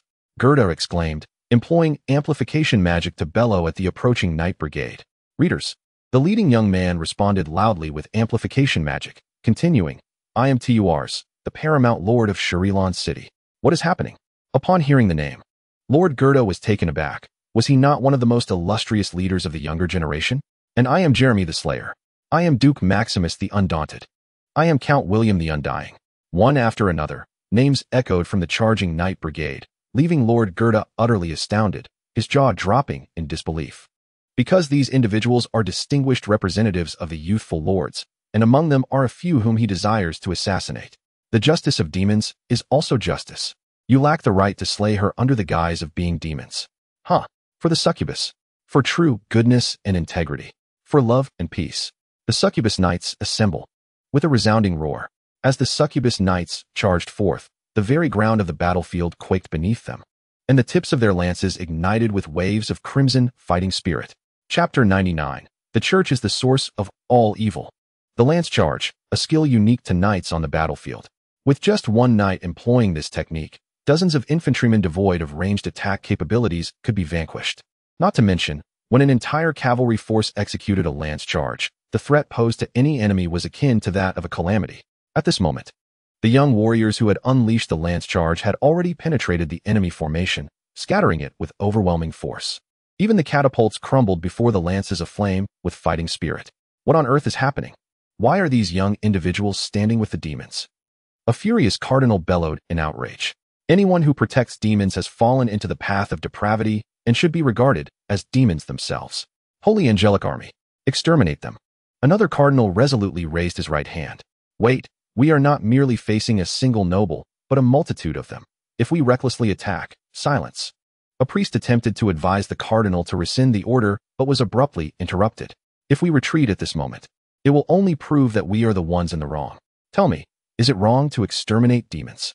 In the name of justice, all we can do is forge ahead. The war has now fully ignited. At this moment, the Lannister kingdom has descended into an unprecedented civil war. And all of this stems from a single succubus. Though it may sound absurd, this conflict is the battle that establishes the awakened youth's definitive break from faith, leading them toward true freedom. From this moment forth, the definition of justice shall no longer be dictated by the church, but rather by the hearts of the people themselves. Henceforth, I shall expel Arno, who has fallen into the path of darkness, from the Nord family, and thus, the Nord family shall have no further ties with him. The Ashram Legion charges. The Griffin Knights charge. Simultaneously, the Ashram couple, positioned at the flank of the battlefield, shouted fervently and charged toward Arno. Their gazes bore a dim, gray light, but more prominently, they were filled with an intense desire to kill Arno. Natalie, it seems that from this moment onward, my family consists solely of you. Although I speak solely for myself, I cannot help but ask, would you be willing to become my family? As Arno, cradled in Natalie's arms, caught sight of his approaching parents, he could not help but smile wryly and shake his head. He then reached out to gently caress Natalie's cheek and posed the question. In that fleeting moment, Natalie's eyes grew misty, and she suddenly embraced Arno tightly, repeatedly apologizing. I'm sorry, it's all because of me that you lost everything. It's all my fault. Awaken, my children. Just as Arno was wiping away Natalie's tears, hoping to console her, a voice imbued with enchantment resonated from all directions. Suddenly, crimson petals began to cascade from the darkened night sky. In the wake of this, a woman appeared atop the palace tower. To Arno's astonishment, The woman was none other than Alice. As Alice's words fell, Ashaheim and Kate, who were charging towards Arno, abruptly halted. What? No, stop. Everyone, cease your advance. Kate exclaimed after gazing at Arno for a brief moment, her voice commanding the advancing troops. Consequently, the Ashaheim forces came to an immediate standstill. What am I doing? Ashaheim, his eyes trembling, stared at his hands, and Kate mirrored his disbelief. She looked at Arno, collapsed in Natalia's embrace, along with the frozen blood blossoms beneath him. Utterly bewildered, she clutched her head, shaking it in despair. No, how could I possibly do such a thing? That is my precious one. How could I commit such an atrocity? The answer lay in mind control. At that moment, a familiar voice rang out, the voice of the king. Kate instinctively turned towards the sound, discovering a small flying vessel hovering above, with none other than His Majesty the King aboard. All of you halt. Upon his arrival, the king bellowed through a magical amplification, unleashing an invisible sound wave that rippled across the battlefield, reaching miles around. Those who heard his voice involuntarily ceased their actions, most rendered dazed by fear. Who could explain why His Majesty would appear here? The Holy Church, how audacious! Gathering my vassals to confront my very own appointed lord, who grants you such audacity? As the king observed the gathered crowd, he directed an irate reprimand towards the Holy Church. The 10 cardinals behind him wore expressions of confusion, utterly perplexed by the intentions of this young monarch. Must demons inherently embody evil? Is collusion with demons invariably sinful? Who decreed such nonsense? The king coldly regarded the celestial army as they commenced their discourse. What nonsense is it to claim that historical records depict demons as malevolent? Frankly, I find it absurd. Do not presume that I am unaware of the countless historical alterations perpetrated by your church. You are the true source of all evil in this world, the king said, casting a glance at Kate. Even the most fearsome beasts would not slay their own offspring, yet you have done so. Why? Why is it that every illogical command I issue is met with your unquestioning obedience, leaving no room for rebellion in your hearts? The king's questions prompted a moment of contemplation among the crowd, and he suddenly pointed toward the Holy Angel Army. All of this is due to that accursed Holy Church, that damned source of all wickedness. It is they who manipulate the trajectory of this world. They have even surpassed me in their true dominion over everything. You should feel anger at this. You must break the shackles of their mental control and rise up. Truly recognize the world around you, the king proclaimed, suddenly turning to point at Alice behind him. Do not fear the church, for she, the true mother of humanity, has returned, and she shall forever stand by our side. From this moment forth, all fear of angels within your hearts shall dissipate, leaving only courage in its wake. Chapter 100. We shall unite. We are indeed the descendants of demons, but what is wrong with that? Why should the mere utterance of the church condemn newborns with the label of original sin? When you mothers among you accepted this definition, did you not feel indignation? Listening to the king's words, Kate clenched her fists. She could never forget the day when Ivan was taken to the church for baptism, and the words spoken by the priest. My child, why should he be labeled as bearing original sin from birth? Yet, for reasons unknown, she did not rebut, failing to protect her child's honor. It was not just her. Many female lords on the battlefield displayed expressions of outrage. You are angered. Have you noticed? You were not like this before. Why? It is all because of our mother of humanity. With but a single phrase, she has unraveled the mental control spell the church placed upon you all. And this is the embrace we, as humanity, must seek. She will accept all of us, guiding us toward true freedom. Let that wretched holy church be damned. The king's words incited the cardinals behind him to lose their composure. Niersa aims to eradicate the church. One cardinal whispered in horror. He must not be allowed to continue speaking. Now is the only opportunity. Kill him amidst the chaos. Otherwise, the church will vanish completely from the kingdom of Lannister. Another cardinal swiftly issued the command, and the Holy Angel Army prepared to act once more. Artillerymen, prepare to fire. Upon witnessing this, the king exhibited a wild grin upon his face. With a mere gesture of his hand, a series of thunderous roars erupted from behind him, followed by the descent of massive iron spheres, each measuring over half a meter in diameter, hurled toward the ranks of the Holy Angel Army. Upon impact, these orbs unleashed explosive force, scattering sharp fragments of iron that pierced the bodies of those unfortunate enough to be caught in their path. In an instant, this onslaught imposed a significant suppression of firepower upon the Holy Angel forces. To their astonishment, the cardinals realized that a formidable army was gradually emerging into view from behind the palace. Their ranks were well-equipped and diverse, yet each face radiated fervent zeal. For the king, for Mother Alice. Accept your punishment, wicked church. Osrium and Kate's legions also turned their sights upon the holy angel army. How dare you control me, forcing me to slay my own beloved?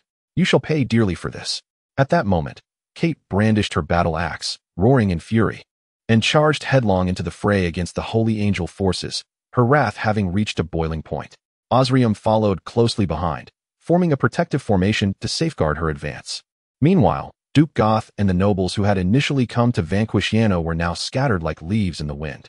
Some had suddenly regained their senses, redirecting their weapons toward the holy angel army, while others remained in stunned silence. Duke Goth found himself fleeing, though he could not fathom the reason for his retreat. Perhaps overwhelmed by the spectacle before him. In that fleeting moment, the tides had turned. What once appeared to be the beleaguered faction of Yano had transformed into the dominant force. My children have been ensnared, suppressed, and bound by you for far too long. It is time for reckoning. At this juncture, Alice descended gracefully from the tower's pinnacle, whispering softly as she approached the holy angel army. Your king has fallen into wickedness. For justice, slay him. Do not heed the devil's deceit. In unison, the cardinals proclaimed a single phrase, and a golden wave of sound reverberated across the landscape. In that instant, a gray luminescence flickered in the eyes of many. Awaken, Alice uttered gently, and clarity returned to the gazes of the people. Determination, creation, love. The golden resonance emitted by the cardinals expanded once more, yet this time, they found themselves unable to sway anyone. My word. I felt as though I had returned to that previous state of confusion, but she has saved us, exclaimed one young man in awe. Ah, this is redemption. I have awakened. Young admirers pointed toward Alice in the sky, their faces aglow with admiration. I knew she was good when I saw her in the church. For mother, they cried. Cursed church, perish. Do not attempt to control me any longer. At the same time, those who could no longer be manipulated surged forth like waves towards the holy angel army. What legends of armies, what guardians of angels, in this moment, could not suppress the fury of the people. Retreat, retreat. A shrewd cardinal immediately issued the order to withdraw upon witnessing the chaos. None of you shall escape. You will pay with your lives for causing my dear one distress. Suddenly, Natalia, who had been positioned not far from the palace, vanished, while Yano was returned to the tower, safeguarded by a host of Neeleanders. In an instant, her figure reappeared among the ranks of the holy angel army, and with a flick of her hand, terrifying tentacles adorned with countless mouths emerged from the ground, ensnaring the 10 cardinals. Subsequently, their bodies were devoured by the mouths of the tentacles, blood spilling across the ground. Ultimately, without exception, they were all dragged into the black substance extending from the tentacles. The holy angel army, however, paid them no heed, transforming into golden light and fleeing at astonishing speed, disappearing in the blink of an eye. Ha ha ha ha. Witnessing this, the king could not help but erupt in laughter, raising his hand high. I hereby declare, in the year 3084 of the Lannister dynasty, all within the kingdom shall be liberated from the Church of the Holy See. The era of freedom has officially arrived. His voice resonated across the entire black soil plain at that moment. All troops retreat. After casting one last deep glance at the unconscious Yano in the tower, the king issued his command and departed aboard his flying vessel. The once bustling black soil plain swiftly returned to tranquility. Ha ha ha. Now Ignis has no way to pen a tragedy. The reality is Yano's victory. It is the triumph of the Succubi. Among the returning troops, the renowned supreme being Turs laughed heartily, as if he had just achieved a monumental victory. A grand reunion, a grand reunion. We shall celebrate in unity. One of his companions excitedly echoed his sentiments. Yet, it seems our nation is undergoing significant transformation due to today's events. I cannot discern whether this is for better or worse. A female lord murmured quietly, her head bowed. Chapter 101. Would you be willing to become my family? Wait. Lady Alice, it has been so long since we last met. I am eager to learn why you have appeared here. Atop the palace tower, Talisa inquired as she stopped Alice, who was about to depart. My children merely summoned me back. Then what do you intend to do next? Do you plan to remain in the mortal realm? Many in hell are searching for you. I shall not return to hell. Alice replied with a detached shake of her head. The true war is on the horizon, and my sole purpose is to safeguard this sacred land of creation. I have long since transcended the dominion of hell. With that, she soared toward the king, disappearing in the blink of an eye. Meanwhile, within the tower, I had beseeched the venerable ancestors for the divine power of the holy kick. Yano, let us now march into battle together. At that moment, the little rabbit lightning arrived at the tower and addressed Yano. One could clearly see the gentle glow entwined around her rabbit paws. Yano, however, shook his head in amused exasperation. Regrettably, the war has already concluded. It's over? Have we triumphed? The little rabbit blinked, her face a portrait of confusion. So all my offerings have been in vain. As she spoke, Lightning squatted down, hugging her legs, fully engulfed in despair. Ever since Yano had informed everyone in the palace of the impending large-scale war, the little rabbit had continuously offered prayers to the ancestors. Legend has it that those who are sanctified can, through special rites, bestow their descendants with power, yet this method is exceedingly time-consuming. Which is precisely why Lightning had not appeared until now. Initially, Yano thought the little rabbit was merely hiding in fear, but it seemed he had underestimated her resolve. Though she was young, she still aspired to contribute to the cause. Yano.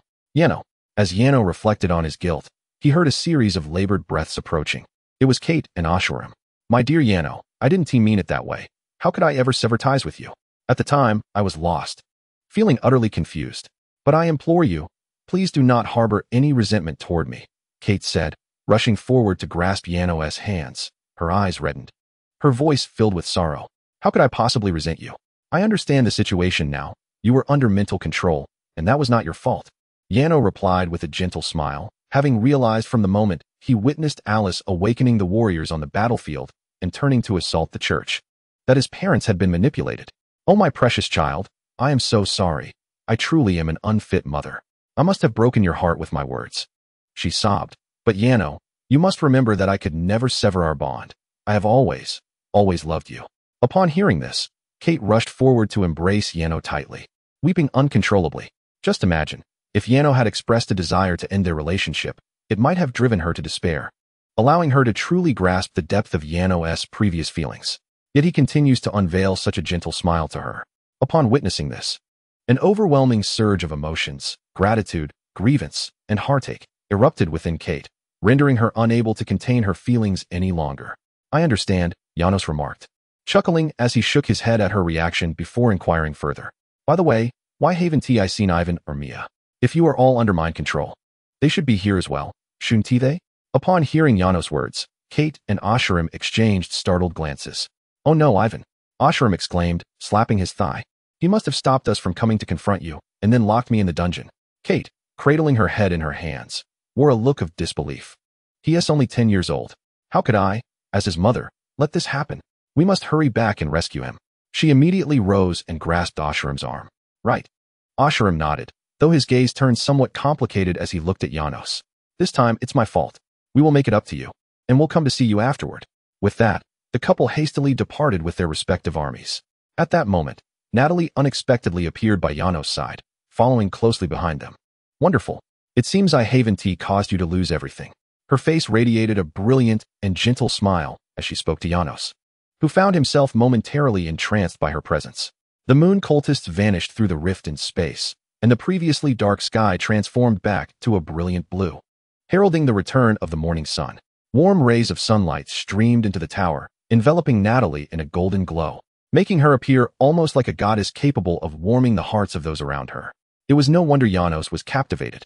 Quickly! Don't linger here and cause a disturbance.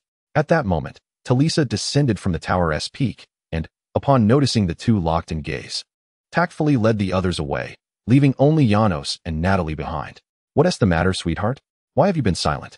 Natalie asked, noticing Janos' continued silence as she moved closer, half kneeling on his lap, her hands resting on his shoulders in an intimate manner.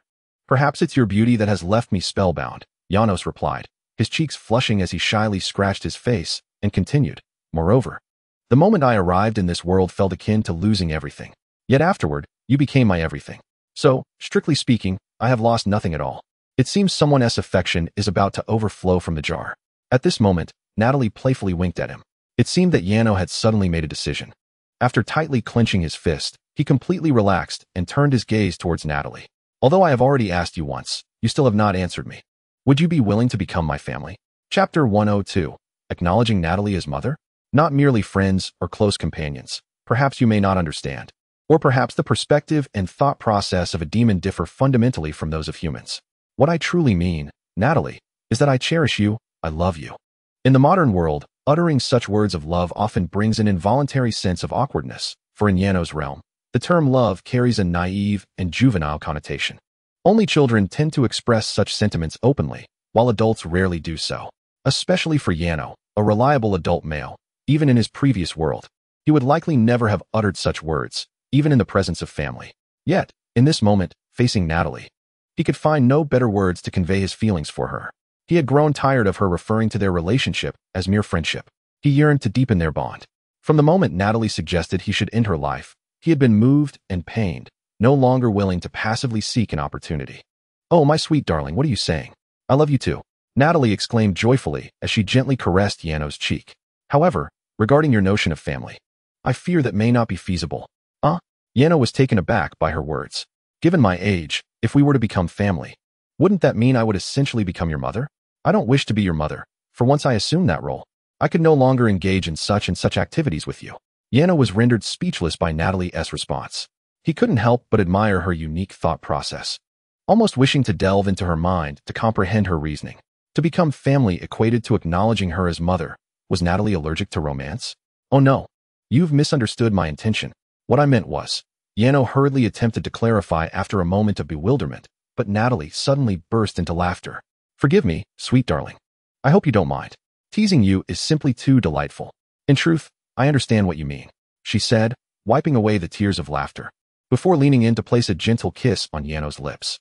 "In fact, I have long been anticipating this day, the day we truly become family. However, I am curious, what could possibly inspire you to muster the courage to speak so openly? You are indeed a master of feigned ignorance, truly exceptional." At this moment, Yano, with a twitch at the corner of his mouth, gave Natalie a thumbs up, then leaned against his chest and muttered somewhat gloomily. "Isn't it you who forced out this courage? When I wanted to kill you earlier, did you truly want me to proceed? You acted like a fool. It made me feel an overwhelming sense of guilt and affection at that time, and now it has been compelled out of me. What do you mean by calling me foolish?" Hearing this, Natalie felt a surge of indignation, puffing her cheeks in annoyance and gently pinching Yano's face. "Aren't you being foolish as well? You clearly wanted to kill me before. Why did you have to stab yourself? I was overwhelmed with discomfort. How could I bear to kill you? But at that moment, my heart was in turmoil, and I could only resort to self-harm. But if you had killed yourself, what would have become of me? It is entirely your fault. Why did you have to cross my path? You've rendered it impossible for me to live in a world devoid of you. What if I perish from old age? You must understand. Your lifespan is casually in the thousands of years, but I, being human, can only live up to a century at most. Not so. From the moment you forged the livil contract with me, your lifespan has been equal to mine." Suddenly, the conversation halted, as Yano was taken aback, left speechless. What should he do? It seemed he had unwittingly uncovered a monumental truth. We are destined for a grand reunion. In a library within the capital of the kingdom, Ignis found himself surrounded by a throng of people denouncing him. All right, I understand. I will write a happy ending." Ignis smiled cheerfully, soothing the crowd. "There must be no hint of tragedy. I swear, if you write another one of those tragic tales, I shall be furious. Indeed, no tragedies allowed." The entire world now knows that Yano triumphed over the church. Some continued to emphasize, "Haha, very well. I swear that if I pen another tragedy, I shall be in serious trouble. Please, allow me some peace to write," Ignis replied, adhering to their demands. "That is more like it. I hope you keep your promise." Upon hearing this, the crowd dared not disturb him further, each retreating to their preferred books. A smile crept onto Ignis's lips as he began to compose a letter. "Your Majesty, I have exerted my utmost literary abilities to assist you. I hope you will not forget my reward. The Succubus Lord is performing remarkably well. I knew my investment in Ignis would not be in vain." Meanwhile, within the palace, the king, chuckling, perused the pages of the Succubus Lord. "Your Majesty, I recall your forthcoming plans," Succubus remarked, inclining slightly. "Indeed, let Ignis compose the biography of Mother Alice. Cultural products serve as the most potent instruments of governance, possessing an extraordinary capacity to shape worldviews. This tool will far surpass the so-called doctrines of the church, rendering its influence over the populace utterly obsolete from this day forth. After the release of the biography of Mother Alice, the church shall irrevocably transform into humanity's adversary." Haha, cough, cough. The king, preparing to burst into laughter, was suddenly overtaken by a fit of coughing. "My king, perhaps you should invite Lady Alice to examine your condition?" Succubus, standing nearby, could not help but display a trace of concern. "It's but a trifling matter. I wouldn't want to trouble her. We have pressing matters to attend to. Hasten to execute the plans for the Blitz Cathedral. Ensure the artisans commence work on the Alice Sanctuary. And the elder gentleman must be tasked with unearthing the true history of Alice." I must go see my son. With that, the king swiftly departed the office. Your Holiness, we must leave. There is no longer a place for us in this kingdom. At that moment, the headquarters of the Lannister kingdom's holy church was engulfed in flames, with countless shells raining down upon it. Chapter 103. The romantic history of Natalia amidst the ruins turned inferno. A priest tugged at the Pope's voluminous sleeve, exclaiming, "None of the cardinals have returned? Indeed, Your Holiness, they have all perished. If you remain here, you too may meet the same fate." The Pope sighed, remembering them with a heavy heart, shaking his head.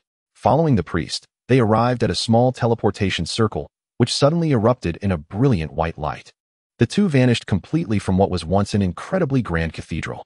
As night fell upon the desolate plains, Arno had finished his dinner. In the courtyard, he stood before an easel, capturing the image of Natalie, bathed in moonlight not far from him. "I must admit, Arno, your painting is truly exquisite." Talisa, standing behind him, nodded in approval, appreciating his artwork. Without exaggeration, Talisa spoke the truth. After all, Arno had been an art student prior to his journey here. His vocation, that of a painter, whether it be sketching, oil painting, or various European art forms, or even game art in comics. He possessed a fair understanding of them all. Due to the modest conditions, however, the piece he created for Natalie was merely a sketch. If only I had paint. For Natalie, without her flowing red hair, lacked soul. Despite the commendable quality of his work, Arno shook his head in dissatisfaction as he gazed at the sketch before him. "My dear, I do not perceive my hair as the essence of my soul." Nearby, Natalie, poised gracefully on the grass, could not help but shake her head in bemusement upon hearing this remark. The artwork was complete. After adding the final shadows, Yano set aside his charcoal pencil. Yet, before Natalie could offer her personal admiration, Talisa, panting and breathless, seized the drawing. "Wow, it's truly magnificent. No wonder you are my Natalie. You are simply exquisite. Yano, in this moment, you are my deity. I, Talisa, shall declare you the strongest. From this point onward, your status in my heart has entirely eclipsed that of Lord Diablo." With that, Talisa, her face alight with glee, dashed away with the artwork, and Yano even noticed a slight drool at the corner of her mouth. Despite her beauty, he couldn't help but feel compelled to mock her. Lace is truly terrifying. Perhaps I should be wary of that character. At this moment, Natalie approached with a gentle smile, shaking her head, and then embraced Yano. "Oh, my sweet darling, how fortunate you arrived in time. Otherwise, that fellow might have truly taken me away." "Surely not," Yano replied, a twitch of disbelief at the corner of his mouth. "By the way, both you and Talisa seem to have mentioned the name Diablo. Who exactly is he?" Natalie clicked her tongue at the question. "Just a demon lord from hell." Yano was taken aback. "A demon lord? Is he formidable?" "Mediocre, really. He always refers to himself as the Lord of Terror or the Fearsome Sovereign, but in reality, he can merely intimidate humans." Despite Natalie's dismissive tone, Yano, accustomed to her understated manner, could easily deduce that this Diablo fellow was certainly not as insignificant as she portrayed. "Why does Talisa always compare him to me? There is no basis for comparison between us," Yano inquired further. Natalie shrugged. "Perhaps it's because Diablo once courted me. At that time, Talisa was quite young and easily swept away by youthful fervor. Upon learning of Diablo's affections towards me, she directly challenged him, only to be defeated. It is likely for this reason that she frequently draws comparisons between you and Diablo. To defeat Talisa, he must be quite an extraordinary individual. After all, he clearly does not regard her as an ordinary person. And such a remarkable being once sought your affection?" The revelation left Yano feeling somewhat withdrawn. "So, did you accept his proposal?" Noticing Yano's despondent demeanor, Natalie tightened her embrace around him. "There is absolutely nothing of interest. Such individuals are unworthy of my affection. It is only those weaklings in the depths of hell who seek out powerful males yet lack strength themselves that would be drawn to such characters. I find myself entirely repulsed by them, particularly that one who, after I rejected him, still attempted to force a relationship upon me. Such individuals are the epitome of my disdain." "What? Forcing a relationship with you?" This shocking revelation left Arno utterly disconcerted. However, he did not succeed. "Although I was young at that time, I had mentioned that I was not entirely lacking in prowess. I not only obliterated his physical form, but also decimated his territory in the process. So, please do not be so upset, dear." Natalie playfully cupped Arno's face and teased him affectionately. "I am not unhappy, merely a bit surprised," replied Arno, feeling his heart race as he scratched his cheek. After all, this was the playful charm of Natalie, the grand elder sister, which Arno found utterly irresistible. "You are clearly not happy.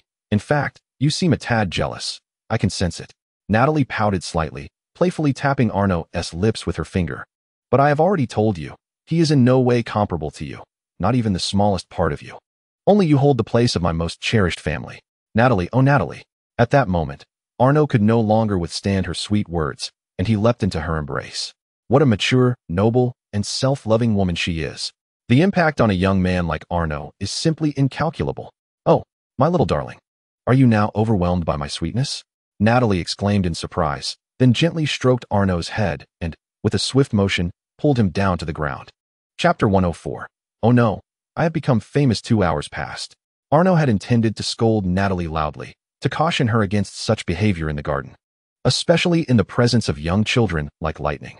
Yet, the comfort was overwhelming. Fortunately, no one intruded upon their moment. However, there was another matter.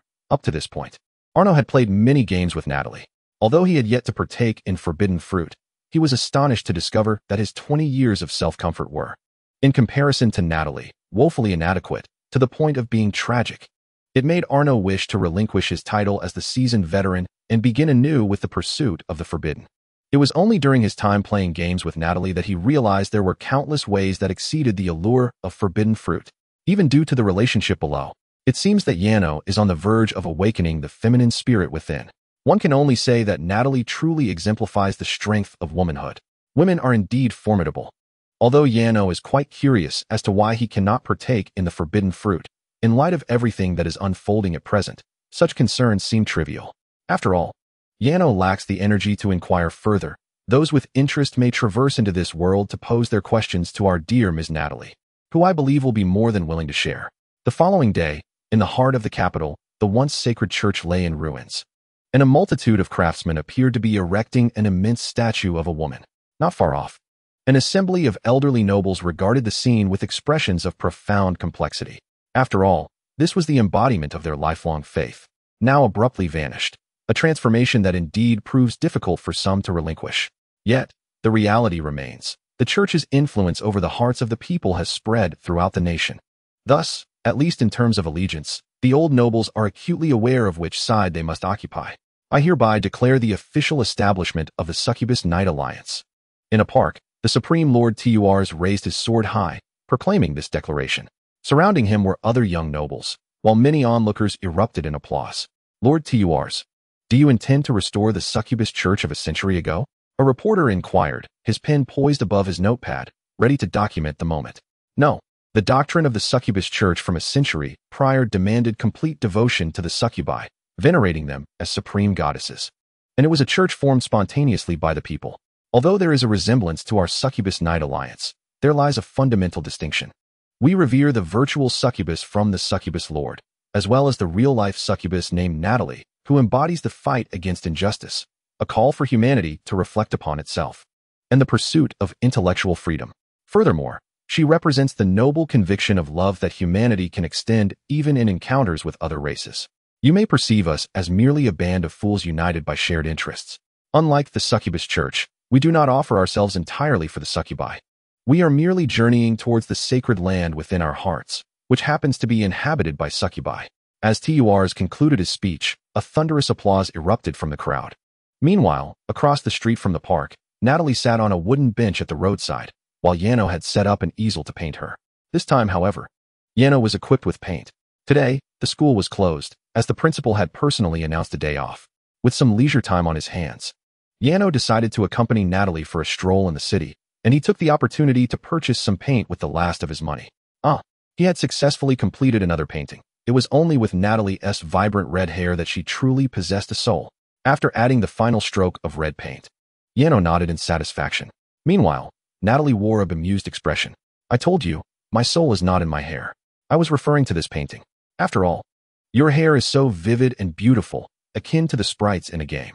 Without capturing such a stunning color in the artwork, it would lack soul. Understanding dawned upon Natalie, and she nodded appreciatively before stepping closer to admire Yano's creation. Thank you, my little honey. You've made me look even more beautiful than I truly am. Impossible. This painting pales in comparison to your true beauty. Yano quickly shook his head. Undoubtedly, in his eyes, Natalie was the most exquisite of all. He believed his artwork could only reflect a fraction of her beauty. However, since you mentioned sprites, I must say that members of the sprite race are indeed remarkably beautiful. I cannot compare to them. As Natalie admired the painting, she suddenly remarked, causing Yano to startle. Wait, are there really sprites in this world? Of course. However, it might be a challenge to see them. After all, it has been over 1,000 years. And I am uncertain where the sprites reside in this era. Just then, a man adorned in luxurious attire and wearing a beret interrupted their conversation. Excuse me. Yano looked at him with curiosity. What is it? The man's gaze flitted back and forth between Natalie and the painting, and then he displayed a look of astonishment. You must be Lady Natalie, the succubus who defies the church. Am I correct? Natalie nodded indifferently. And you must be Baron Arno Nord, the first person to oppose the church. I suppose so. Yano tilted his head, feeling somewhat strange. The title of the first to resist the church sounded rather silly. My goodness, today is truly remarkable. Lord Yano, would you be willing to sell this painting? I would offer you 100 gold coins for it, provided you sign your names on it as a keepsake. Yano, huh? Oh no, it seemed he and Natalie had unwittingly become celebrities. A single painting and 2 signatures fetched 100 gold coins. To put it into perspective, 1 gold coin in this world equated to 10,000 of the currency from his previous life. Chapter 105. The Remarkable Neural Pathways of Natalie, 100 gold coins. It is not fair to say that Yano has taken advantage of her. Both parties willingly engaged in this exchange. At that moment, Yano found himself devoid of any funds and consented to her request. Yet, when he accepted the heavy pouch of gold coins, his demeanor remained nonchalant, concealing the exhilaration that surged within him. Having resided in this world for some time, he was struck by the realization of his own impoverishment, so destitute that even an individual who appeared to be an ordinary merchant surpassed him in wealth. One might wonder how a baron could find himself in such financial straits. It is essential to note that, typically, nobles, even the most humble barons, possess far more wealth than an average commoner, primarily due to their holdings. The wealth of nobility in this realm predominantly derives from their estates, through means such as collecting rents from the peasantry or imposing tariffs. Additionally, engaging in manufacturing, agriculture, and livestock is common. Some fortunate estates even yield spices and minerals, leading to exorbitant profits. However, such ventures hinge upon 2 critical assets, servants and prime land. Unfortunately, Yano's estate is devoid of any servants, and the inhabitants are scarcely human. The only individual he could truly consider human is Ariane, who, crucially, is not a servant. Consequently, any hopes of levying tariffs are futile, as no merchant convoy would venture into the Black Earth Plains. Collecting rents is equally out of the question, as Yano would never confront Neliander and her companions to demand payment. Moreover, they are not engaged in any profitable endeavors. Without servants to manage larger-scale production, financial gain is utterly unattainable. Were it not for Natalie's ability to create through her imaginative use of raw materials, Yano might not even possess garments to wear. It suddenly dawned on him just how dire their financial situation truly was. Upon this realization, Yano cast a weak glance towards Natalie. I am truly sorry, Natalie, he said. Whenever the topic of money arose, he found himself ensnared by the inertia of his previous life's mindset. Despite their romantic involvement, he had no means to lavish gifts upon the woman he cherished, leaving him bemused by his own oblivion to this reality. Why apologize? Natalie inquired, tilting her head in confusion. If you ever desire luxury items or jewelry, I would be unable to procure them for you. Wouldn't that be disappointing? Why should I require you to spend money on luxury items? Natalie's unique thought process left Yano momentarily speechless. Ultimately, the luxuries of human society held no significance for her. They served little purpose, and jewelry was no exception. Of course, if you wish to see me adorned, that is another matter entirely. However, I can ask Talisa to create them for me, and they may even possess special effects. So there is truly no need for you to purchase anything for me. The most crucial aspect is wealth, fame, and status, elements I have once possessed and experienced. If I were to ponder what I truly desire in this world, Natalie contemplated, before suddenly laughing and gently tapping Yano's nose. It is you, my dear. You are, to me, the greatest luxury. Yet, aren't you already mine? As her words lingered in the air, Yano fell into silence, overwhelmed by the purity of Natalie's essence. In light of his previous habitual thinking, he nearly forgot that Natalie was a remarkable demon who had lived for over 10,000 years. Material wealth and possessions likely held little significance for her now. The possibility of conflict between them due to financial matters was utterly inconceivable, unlike his previous relationship. Of course, the absence of money was a dire concern for Yano. Even if not for Natalie, he needed to devise a plan to earn a living in this world. In the blink of an eye, a week had passed. During this time, Yano discovered a promising avenue for income, returning to his roots as a comic artist. It is noteworthy that this world lacked the comic industry, which made the moment he submitted his manuscript to the art gallery pivotal. Artists seem to have stumbled upon a new realm of creativity, eagerly seeking collaboration with Yano and offering substantial sums to publish his work. This success was undoubtedly bolstered by Yano's exceptional artistic skills and the captivating narratives he crafted. After all, Yano was a modern individual, and his experience in the entertainment industry afforded him a significant advantage in this realm. A mere tale depicting a Western medieval version of a dragon king's son-in-law captivated the populace, becoming an overnight sensation that swept through the capital. Remarkably, within just a week, his earnings exceeded 200 gold coins. Simultaneously, Yano became acutely aware of another reality. He and Natalie had indeed attained celebrity status. Every day at school, individuals greeted him, offered handshakes, or even requested autographs. Yano found himself bewildered. At times, he felt that their popularity surpassed even that of his own comics. The catalyst for this phenomenon seemed to be a book titled The Demon Lord, as every time someone approached him for a signature, they would excitedly exclaim, "You are the inspiration for the Demon Lord, Yano, aren't you?" Coincidentally, Yano received a new assignment that very day, illustrating the story of the Demon Lord in comic form, with a generous commission of 3,000 gold coins. It was evident that he could not refuse such an opportunity. Thus, at precisely 9:11 in the evening, Yano sat at his desk within the palace, perusing the very work that had catapulted him and Natalie into the limelight. In order to facilitate his thoughts on how to adapt it into a comic, Yano found himself profoundly shaken after merely half an hour of reading. The narrative penned by a certain Ignis was exceptionally compelling, evoking tears and a deep emotional response. Frankly, Yano did not resist the church for the noble ideals of human freedom or the lofty aspirations of liberating human thought, as depicted in the text. Rather, his motivation was purely personal. He felt a sense of indignation due to the church's insult towards Natalie. The following day, in the capital of the Lannister kingdom, flags adorned the streets surrounding the palace, prominently displaying the kingdom's emblem. However, the triangular symbol accompanied by an eye at its center had been eradicated, as it represented the Holy Church, a motif present on the flags of nearly every nation. Lannister Kingdom stood alone in its audacity to expunge this emblem from its banner.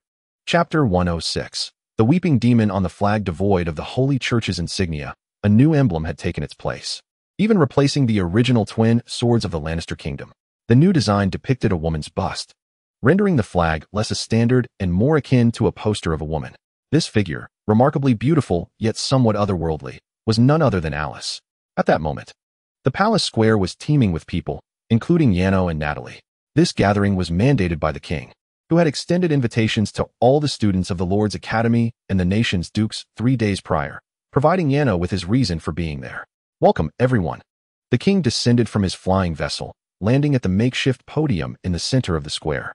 His voice, amplified by magic, resonated in the ears of all present. "In this past week, we have undergone significant transformations: the abolition of the church, the eradication of faith, the dismantling of cathedrals. As you can see, our nation is undergoing a monumental change. Today, I have gathered you here to formally announce that the Lannister Kingdom has been reborn from the ashes. Foolish faith manipulates the heart, and corrupt superstitions distort truth. The Holy Church once controlled every aspect of our lives, but today, I declare that I have completely purged it from this nation. From this moment forth, the people of any country in the world shall know our freedom. Long live His Majesty." In unison, the crowd knelt, praising the king. "Rise. Do not kneel. Kneeling is a remnant of the church's dictates, not mine. Such actions only serve to awaken your servility and deepen your fear of the so-called divine. The church has proclaimed that seeing the king is akin to encountering the divine. The king is revered as a figure of immense greatness. Yet, in truth, the concept of God is utterly nonsensical. It is not great in the slightest. Humanity itself reigns supreme. Even the divine pales in comparison. Thus there is nothing left that warrants your submission." Upon hearing the king's words, many young faces lit up with fervor, and they stood tall with unwavering resolve. You may wonder why I seek to change the flag of this nation. However, you are surely familiar with the woman depicted upon it, unless you have not ventured outside your abode for a fortnight. Ha ha ha. Some young souls could not help but laugh at the king's dry humor. To prevent anyone from genuinely having been confined indoors for 2 weeks, allow me to make a grand introduction. Alice, the so-called demon who supposedly created humanity, the one who has branded us with the original sin from the moment of our birth. But who decreed that we, born of a demon, must inherently bear guilt? Indeed, it is the church that has defined this narrative. Why? Because they yearn for greater control over us. They have even gone so far as to distort history, claiming that Alice created humanity solely to forge an army for her complete dominion over the world. In my view, that is preposterous. The truth of history has been unearthed by my royal scholars, and this is the evidence. The king declared as he produced a red crystal. He then tossed the crystal into the air, where it burst forth in radiant light, coalescing into an enormous virtual screen. Images began to play upon the screen. It depicted a scene reminiscent of a primitive tribe, where numerous humans clad in tattered rags gathered around a fire, cooking the carcass of a colossal beast. Alongside the humans were creatures that appeared demonic, alongside indescribable entities, and a group with wings resembling angels, coexisting with the humans. Natalie's eyes widened in astonishment at this spectacle. How nostalgic. It was a scene from my childhood, she murmured softly as she watched. At that moment, one of the humans approached a female demon with freshly cooked meat in hand, smiling as he offered it to her, seemingly inviting her to partake. Some humans by the fire waved to the angelic beings, as if beckoning them to join in the feast. Act now. Suddenly, one of the angelic figures shouted. In an instant, all creatures aside from the humans seemed to receive a signal, launching an assault upon them. At that moment, the female demon, who had been offered the meat, swiftly slashed at the human who still gazed at her with a smile. The human swiftly raised his arm in a futile attempt to shield himself, only for his limb to be drenched in blood from the claws of the demoness. He emitted a cry of despair, yet refrained from retaliating, instead gazing at the female demon with a look of bewilderment and sorrow, as if silently questioning her motives for inflicting such pain. Nevertheless, the demoness showed no mercy, relentlessly raking her claws across his body. And he did not resist, even unto death, ultimately reduced to a mere pulp. The earlier humans who had offered sustenance to the angels met a similar fate. When the angels launched their assault, those humans appeared equally perplexed, yet they too did not fight back, ultimately succumbing to the golden swords that severed their heads. At that moment, another demoness soared into the scene, and it was none other than Alice. Upon witnessing the slaughter of the human, her eyes welled with tears as she let out a heart-wrenching wail, but soon thereafter, her countenance transformed into one of unbridled fury.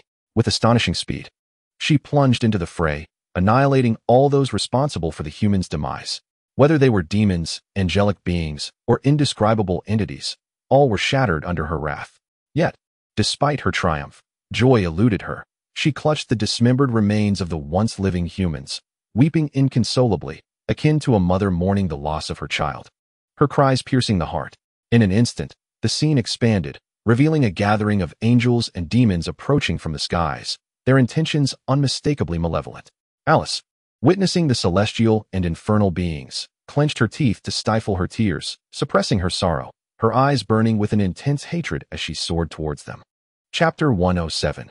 I stand with you in that moment. The scene resembling a primitive tribe was engulfed in a rain of blood.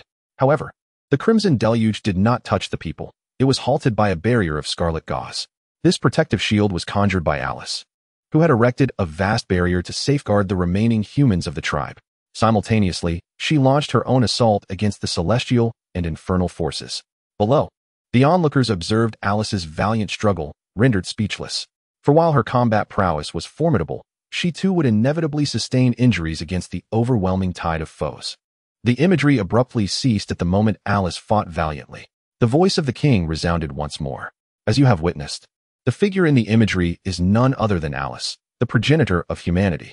This footage hails from over 10,000 years ago, revealing the truth of history.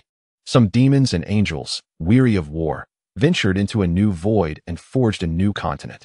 Humanity, contrary to the claims of the church, was not fashioned by Aelith through the slaughter of angels' life force. In truth, we are the progeny born of Aelith and a mighty archangel, equally weary of war. Yet, as you may observe in this new continent, we, as humans, are not recognized by those so-called angels and demons. They seek our demise. Aelith, unable to accept this, waged war against all angels and demons in this new land.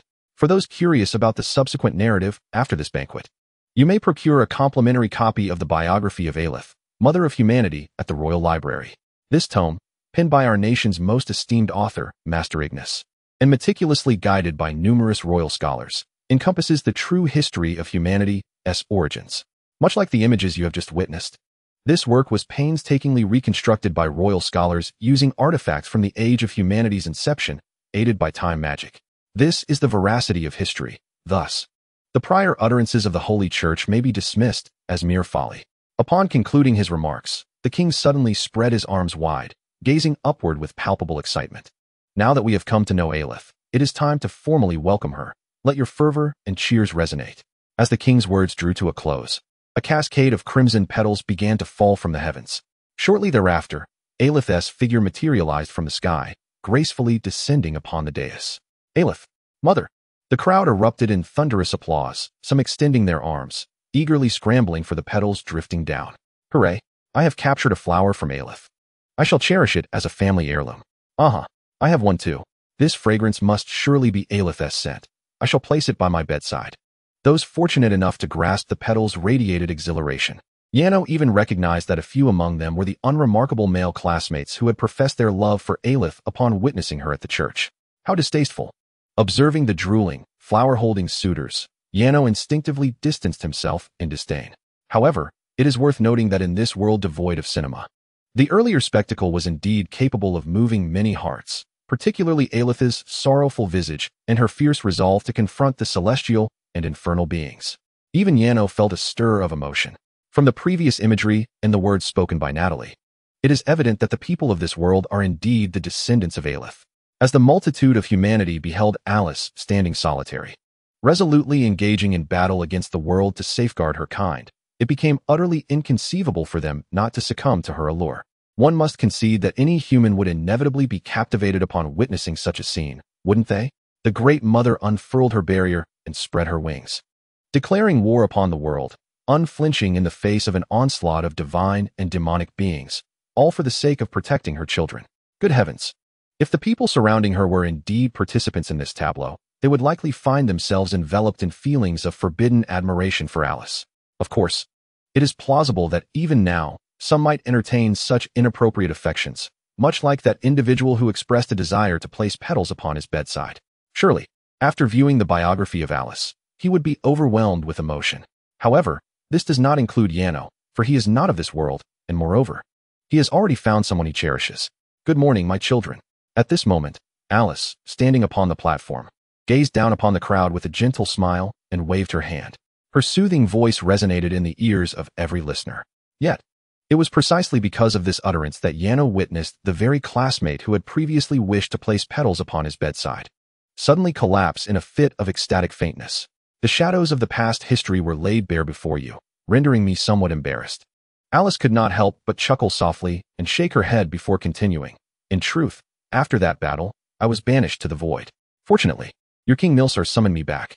Therefore, in the future, I shall be here with you, and from this moment forth, no one shall wield control over you. Hooray! Thank you, your majesty. As her words echoed, the crowd erupted into joyous cheers. This is the reason for my change of banner. At that moment, the king suddenly raised a flag beside him. We have been reborn.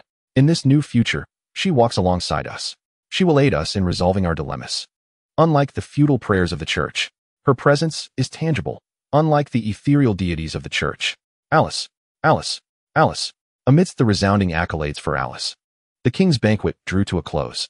Yet, the new banners adorning the capital remained aloft, and the city overflowed with an atmosphere of jubilation. Following this, Yano joined the throng to the royal library, where he retrieved a copy of the biography of Alice and began to peruse its pages. Meanwhile, some of the divine and demonic beings residing in the new continent deemed Alice's offspring with Exiled as symbols of defilement, thus resolving to eliminate them. However, Alice could not accept the notion of her children being slain, and in a fit of rage, she annihilated all the divine and demonic beings dwelling in the new continent. Is it true? Is she truly that formidable? Yano could not help but glance curiously at Natalia. The latter nodded in acknowledgement. This account is indeed accurate. Chapter 108, A Shift in Faith.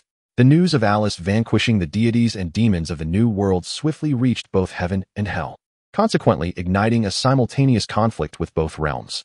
Throughout the prolonged warfare, Alice ultimately found herself unable to contend with both factions, and in the end, she was grievously wounded by the combined forces of demons and angels, subsequently sealed within the void. However, before her departure, she bestowed upon her first human progeny, Niles, 2 creation stones, endowing him with formidable power to lead humanity in a counteroffensive, successfully repelling both heaven and hell. Thereafter, in fear of Niall's might, both factions entered into a pact, vowing never to disturb the realm of humanity again, allowing humanity to flourish. This narrative serves as the continuation of the footage previously released by the king, meticulously chronicled in the biography of Alice. Witnessing this tale, Arno was profoundly astonished. Could this truly not be a fabrication? Natalie, with a smile, shook her head. After all, Alice herself had appeared, thus the content inscribed could not be erroneous. Upon hearing Natalie's words, Arno found himself grappling with a new inquiry. Was the humanoid being depicted in the footage truly an angel? Yet, aren't angels typically portrayed in a rather peculiar manner? Recalling the seraph he had previously encountered, Arno curiously posed a question. They possess both a combat form and a primal form. The seraph you witnessed previously was in its combat form, while its primal form bears some resemblance to humanity. Otherwise, why would humans possess such a physique? This is undoubtedly linked to the angel Azrael. So, the individuals behind those paladin knights were indeed guardian angels? But why were they so feeble? Reflecting on the paladin knights, Arno continued his inquisitive line of questioning. In response, Natalie's expression took on an unusual seriousness. While it is true that angels have a humanoid form, I can assure you that the guardian angels of those paladin knights are certainly not angels. To be frank, even I remain uncertain about what they truly are. Following the king's banquet welcoming Alice, a new decree was issued throughout the entire Lannister kingdom. On July 28, 3084 of the Lannister era, the people of the Lannister kingdom officially welcomed Alice, the mother of humanity. Consequently, every July 28th henceforth will transform into a day of celebration, where both nobles and commoners alike shall cease their labors, and festivities will be held in various cities to honor Alice. On this day, it shall be officially designated as a list day in the annals of Lannister history. No one can resist the allure of a celebration, particularly among the common folk, who undoubtedly owe their joy to Alice. The establishment of this festival has irrevocably cemented a profound shift in the populace's beliefs and ideologies. The Holy Church, prayer, deities, let them all be damned. Rather than seeking solace in the intangible and elusive, it is far preferable to place one's faith in the tangible and immensely powerful Alice. The scene shifts to a palace adorned in a style starkly contrasting that of the Lannister kingdom. The decor is replete with furs, round shields, short swords, long spears, and colossal axes. Outside, a blanket of pristine snow envelopes the landscape. Within the palace, a robust middle-aged man draped in a fur coat, crowned with a silver diadem and sporting a stubbly beard, sits upon a throne of animal hides. Before him stands a man clad in a white robe trimmed with gold, unmistakably the garb of a pope. Your Holiness, my kingdom is impoverished. These 2 chests of gold bars represent my only wealth, the king expresses, his tone tinged with resignation as he gestures toward the chests before him. Thank you for your support, your majesty Vale. The entire Lannister kingdom has succumbed to the machinations of demons. Your financial aid will undoubtedly assist us in liberating them. The divine light shall shine upon you in gratitude for your salvation of the world. The Pope responds with a slight bow, his words laced with praise. Oh, that would be ideal. You know, your Holiness, in addition to being a king, I am also a devout believer. Might the divine light you speak of offer healing to my wife and children? Vale's face betrays a fervent hope as he fervently grasps the Pope's hands, akin to a man clinging to his last lifeline. The Pope nods solemnly. Indeed, you have consistently supported the Church and pursued righteous deeds. Perhaps not at this moment, but the great deity will surely bestow blessings upon you for your unwavering faith. Tonight, I shall send 10 priests to pray by the sides of your wife and children, proclaiming your greatness to the Almighty. Thank you ever so much. King Vale exclaims, his heart swelling with gratitude as he shakes the Pope's hands vigorously. Following this exchange, the Pope instructs his attendants to take the 2 chests of gold bars, and then, enveloped in a golden light, departs the palace, arriving at a church. Outside, the snow continues to fall, blanketing the world in white. Inside the church, including the Pope who has returned with the gold, there are 8 men clad in gold-trimmed white robes. Indeed, they all wear the vestments of the Pope. These men are all popes. Upon the return of the aforementioned Pope, one amongst them commenced his oration. Rick, although your church in the Lannister kingdom has been utterly annihilated, we shall not relent. Indeed, we shall rise again. Just a day prior, I received a divine revelation, imparting to us the means to resurrect our cause. As he spoke, he extended his arms, including myself. I have gathered here the 7 esteemed papal partners stationed in foreign lands, beseeching them to solicit substantial funds from the kings of these 7 great nations. You shall collect these funds. Concluding his words, he produced a card and handed it to Pope Rick. I have transcribed the oracle onto this card. You need only to adhere to the instructions therein. Upon receiving the card, Rick examined it for a moment, and an involuntary shiver coursed through him. Indeed, it is an oracle. What a magnificent scheme to create a beacon in the hearts of the people to guide mankind. It is truly a splendid method. I shall set about it at once. Chapter 109. Natalie is also unorthodox. Sorrow. In the August of the year 3084 of the Lannister calendar, the Lannister kingdom reached the zenith of summer's heat. Those cicadas did not serenade the air, the hot winds, the shimmering waves of heat, and the blinding sunlight all attested to the sweltering nature of the season. Yet, paradoxically, this very heat birthed a plethora of exquisite sights upon the streets of the capital. Women adorned themselves in low-cut, backless silk garments, complemented by ultra-short pleated skirts, or simply draped themselves in elegant white robes reminiscent of Roman fashion, a trend shared by both nobility and commoners alike. Perhaps it was this very allure that led to an increase in men venturing outdoors. However, this had little to do with the presence of Arno, who was merely enjoying a date with Natalie in the capital park.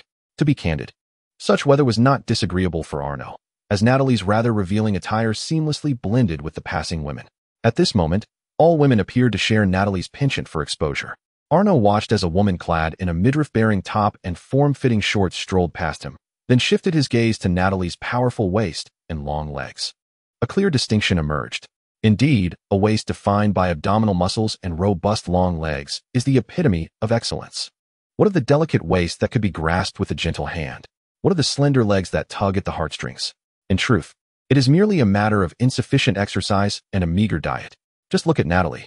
Those solid six-pack abs, her healthy yet curvaceous waist, exuding explosive core strength.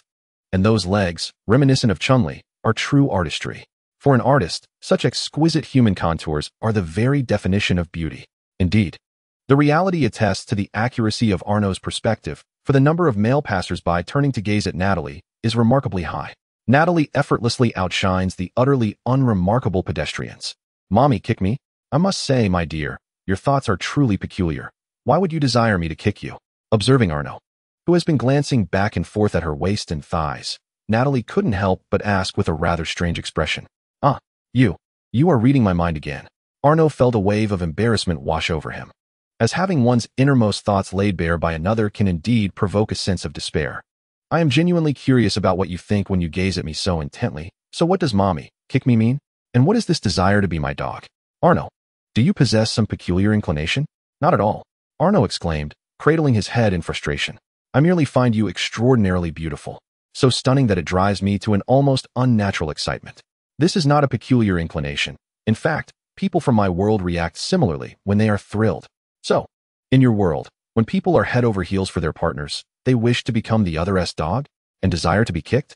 Natalie, ever astute, swiftly seized upon the inconsistency in Arno's words, her expression one of playful intrigue. All right, I confess, it is indeed I who am the perverse one, Arno conceded, thoroughly defeated. Such is the strength of Natalie that even he, a time traveler, cannot deceive her. How unfortunate, for I too, like my dear, am a bit of a pervert. Shall we return now and indulge in some playful activities? You may play however you wish, she suddenly whispered into Arno's ear with a light chuckle, even blowing gently against it, which almost made him roll his eyes in delight. I step aside. Clear the way, let the idol pass. Just as Arno was about to agree and conclude their date to accompany Natalie in games, a cacophony of shouts erupted nearby, extinguishing his enthusiasm like a bucket of cold water. Damn, who is it? Arno, already irritated, instinctively turned to look.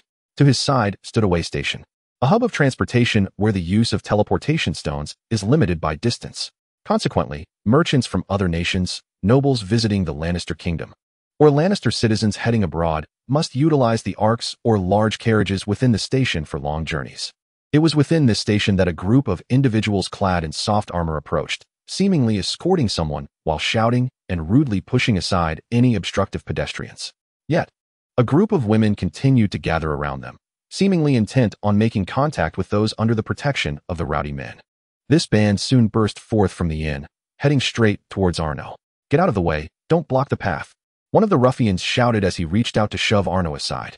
The oppressive heat of the day, coupled with the man's crude demeanor, ignited Arno's temper further. With no one on either side, Why not simply navigate around? What was the meaning of this push? Incensed, Arno contemplated kicking them away. But just as he was about to act, Natalie suddenly wrapped him in her embrace. Consequently, the group collided directly with Natalie. Yet, she remained unyielding. With a mere flick of her hand, a tremendous wave of energy surged forth, sending the ruffians sprawling to the ground. The individual they had been guarding soon came into Arno's view, a strikingly handsome man, with golden, wavy hair parted short and piercing azure eyes, his facial features possessing a delicate grace. Although one could discern he was indeed a man, he bore a beauty that could rival any woman. Yet, even this exquisite figure was toppled by the energy emanating from Natalie. What on earth are you doing? Is this how you demonstrate your civic virtue? Didn't you hear me say to move aside? A woman clad in soft armor rubbed her head as she rose, glaring at Natalie with indignation. Are you blind? Is there not a path on either side? Will it kill you to walk around? Seeing the audacity of the woman to shout at Natalie pushed Arno over the edge. He furrowed his brow and pointed towards the pathways, questioning her. Couldn't you just step aside? Do you even know who he is? The woman, now visibly irritated, turned to Arno and retorted, as she helped the golden-haired man to his feet. Do you have any idea how many ladies are waiting for him? Do you think you can compensate for the time you've wasted? Chapter 110. The actor adored by women, he is none other than the illustrious Mr. Peter Ollie, the most renowned theatrical actor, currently en route to the Royal Theatre for rehearsals. Do you comprehend the amount of time you have delayed us? Upon hearing the woman's introduction of the golden-haired man, Arno couldn't help but smirk. Is that all? I thought it was someone of great importance. Making a fuss as if he were a king. Isn't he just an actor? Arno scoffed, rolling his eyes at her. In truth, even a king's outings lacked such pomp. After all, Arno had witnessed kings before. They typically traveled with only Sebastian or, at times, alone.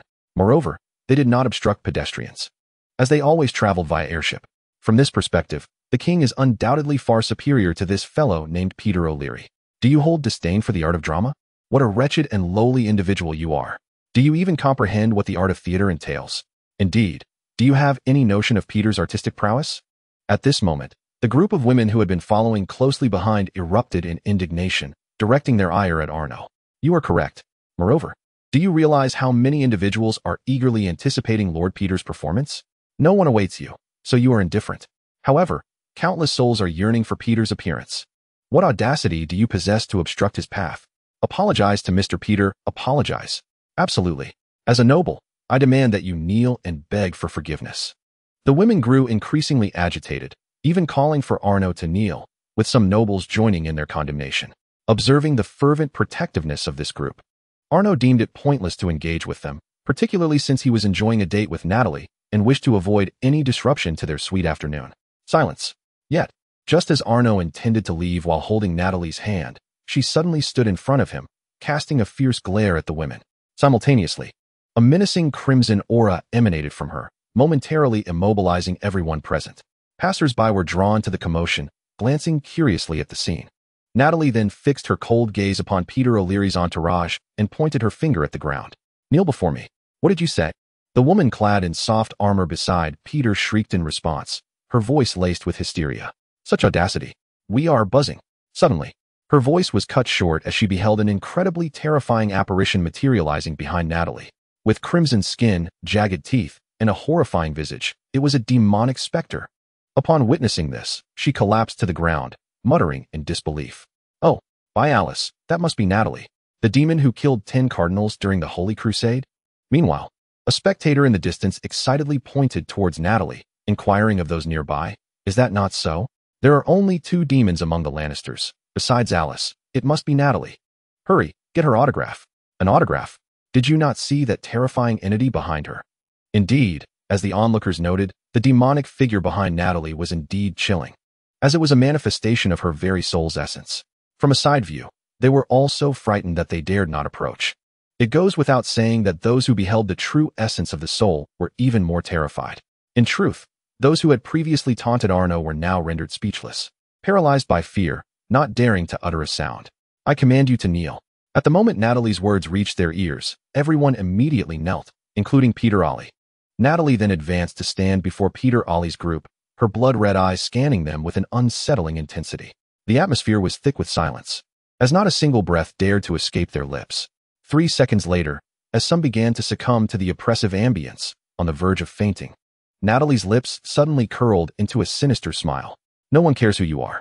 Remember to yield to pedestrians in the future.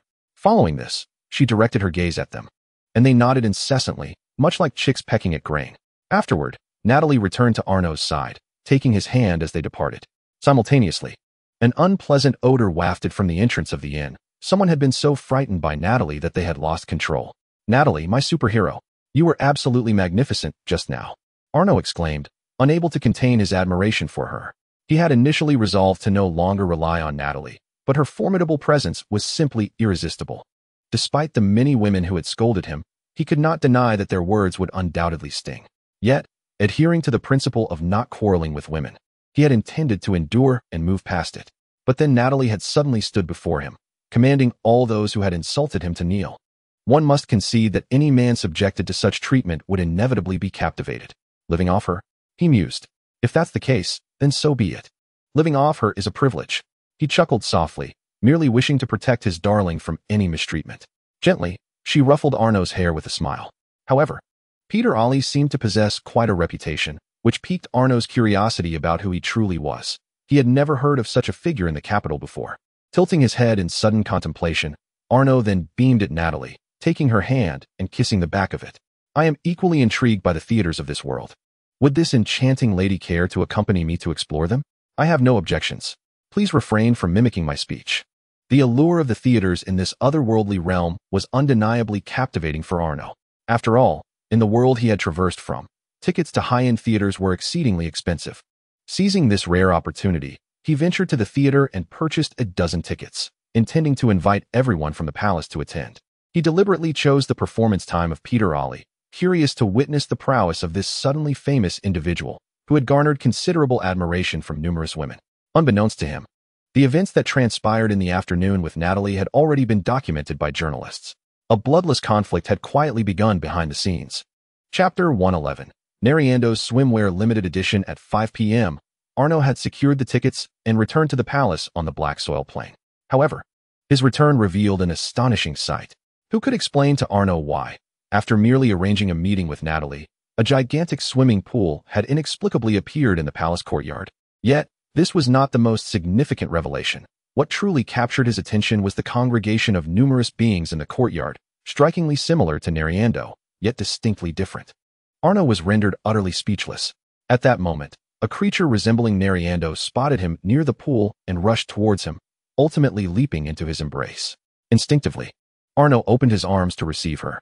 The familiar scent, the expression of joy, and the exuberant gesture of clinging to him confirmed it. This was indeed Nariando.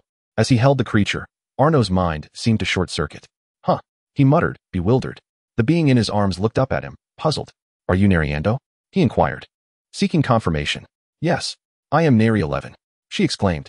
Arno, taken aback by her response, quickly released her and began to scrutinize her from head to toe.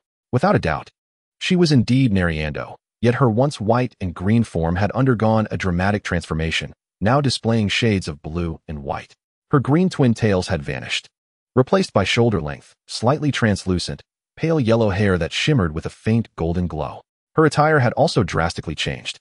The original dress was gone, supplanted by a water blue bikini, while the lower part, once a white gown, had morphed into a sheer, light blue, transparent fabric resembling a swim skirt. Even her striking red eyes were adorned with a ring of emerald eyeliner. Overall, the transformation was nothing short of breathtaking. How did you come to look like this? Arno inquired, his emotions a complex mix of excitement and bewilderment. Oh, the weather is exceedingly hot. I must transform to adapt, Naliando remarked, as a cascade of water suddenly manifested in her hand, forming a delicate water umbrella that hovered above Yano's head. Are you feeling warm, Yano? I can sprinkle some water on you, she continued, and with that, a refreshing rain began to descend from the umbrella, providing a delightful respite from the heat. Thank you, Yano exclaimed gratefully, though the awe she felt remained undiminished. How incredible it was that Neliando could change her form. Isn't it just splendid? Surprised are we? As a human, you likely didn't know these charming beings could transform, did you? What do you think? Aren't they lovely in their altered states? At that moment, Taliso approached, clad in a cool swimsuit, a cheerful smile gracing her face as she addressed Yano. Indeed, they are quite beautiful. Can they transform into even more forms? Yano inquired, her excitement palpable. Absolutely, my dear. The Nelliandos are a remarkably adaptable group. They can draw from a certain amount of magical elements to assume various appearances. Currently, they have absorbed a sufficient quantity of water elemental magic to achieve their present form, Natalie interjected, speaking on behalf of Talisa. She then turned to Talisa. This must be your handiwork, right? Talisa nodded with pride, as if she had accomplished a great feat indeed. Given the sweltering heat, it would be uncomfortable for these lovely beings to maintain their original forms, so I infused them with a considerable amount of water elemental magic. By the way, I also personally created that swimming pool, she added, gesturing toward the pool in the courtyard. You've certainly worked hard. To show my appreciation, and to provide some entertainment for everyone, I purchased several tickets to the Grand Theater in the capital, Yano said, waving a handful of freshly acquired tickets. Shall we go together tonight? What a say theater? Nelliando asked, her expression one of curiosity as she nibbled on her finger and tilted her head slightly. In response to her gaze, Yano felt a flutter of emotions. How stunning they were in their current forms. If placed in human society, one might not even recognize them as Nelliandos. Calm down, Yano. You already have Natalie, and they are your friends. How could you have such feelings for these pure and adorable beings? The theater is a place where many gather to enjoy the performances of talented individuals. They may sing, act in plays, or dance, Yano explained. Oh, Nelliando's eyes sparkled with excitement at the revelation. Wow. Isn't that just the opportunity to see countless humans? I must go, she exclaimed, her feet bouncing in excitement. Haha, when the time comes, I will take you there, Yano replied. Unable to suppress a smile as he gently ruffled her hair, a warm feeling of fatherly affection swelling within him. Yes, indeed, it is a daughter, and to be enchanted by one's own daughter is a sentiment every father experiences. Oh, I can't stand it.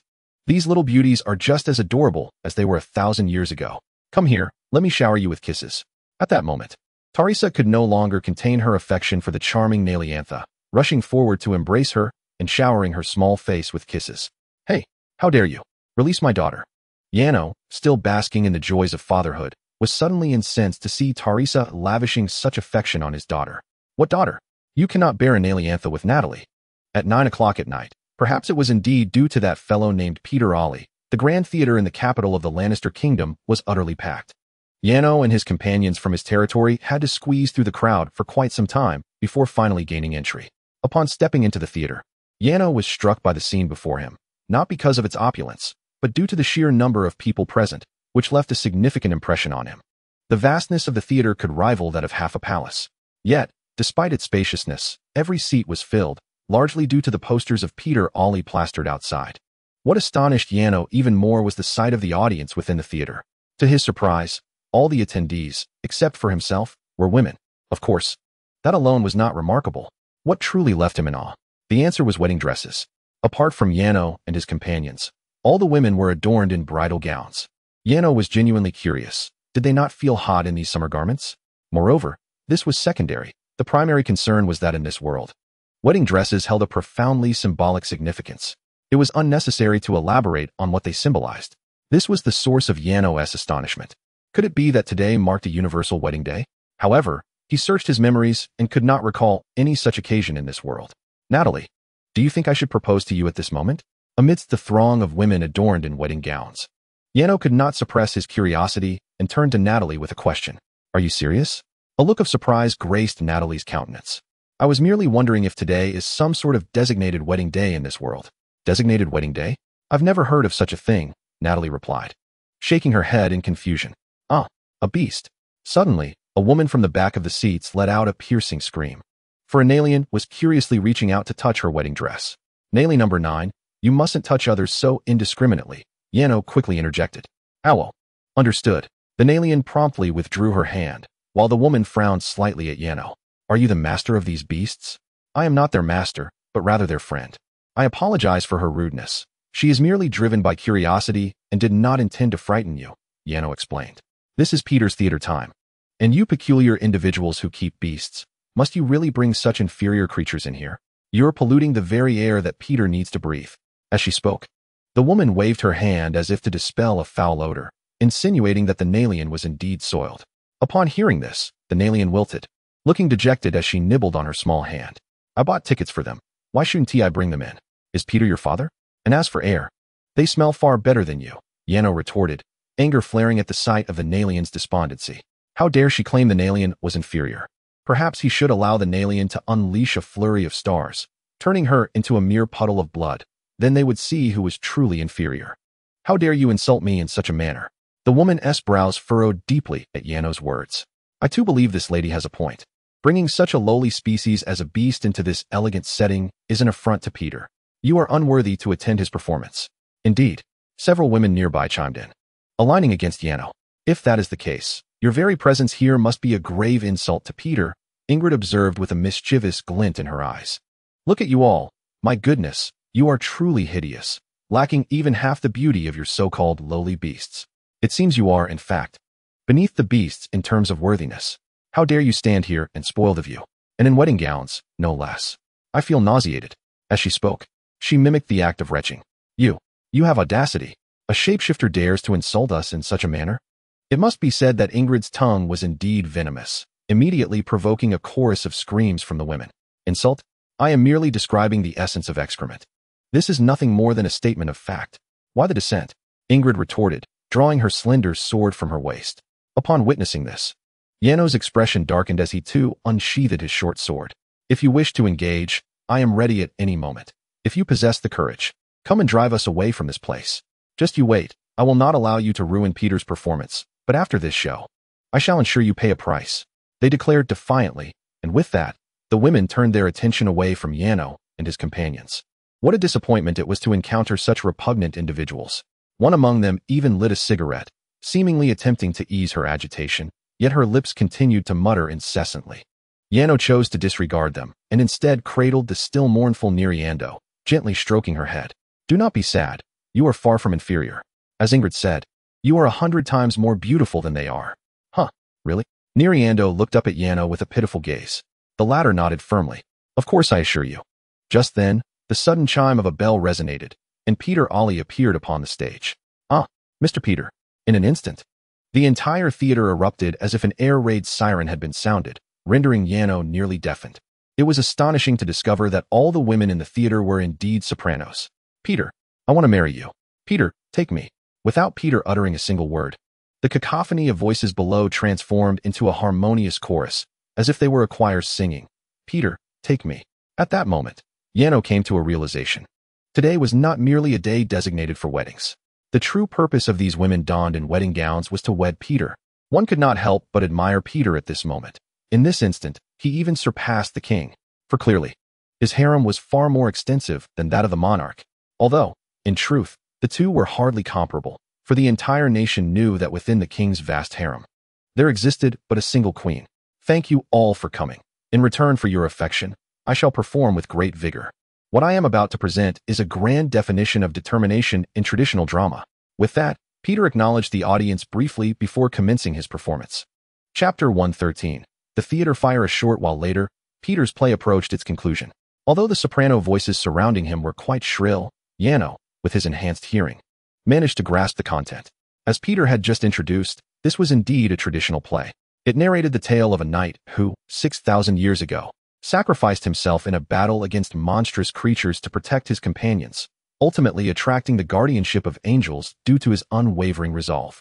The knight triumphed over the beasts, becoming the first knight to be blessed with a guardian angel.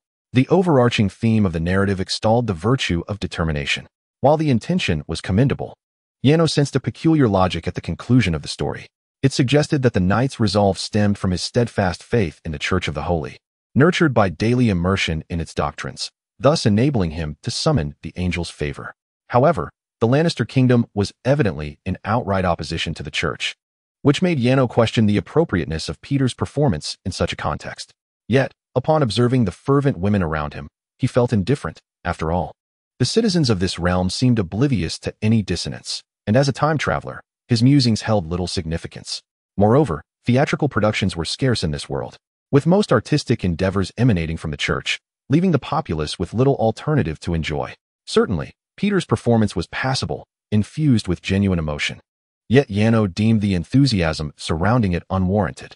Having appreciated theater before his journey, he found Peter's skills vastly inferior when compared to true masters. What do you think, Natalie? Did you find this handsome fellow's performance enjoyable? Yano inquired curiously, as Peter's act came to a halt. Just average, not particularly fond of it, she replied. I noticed the women nearby seemed so enamored.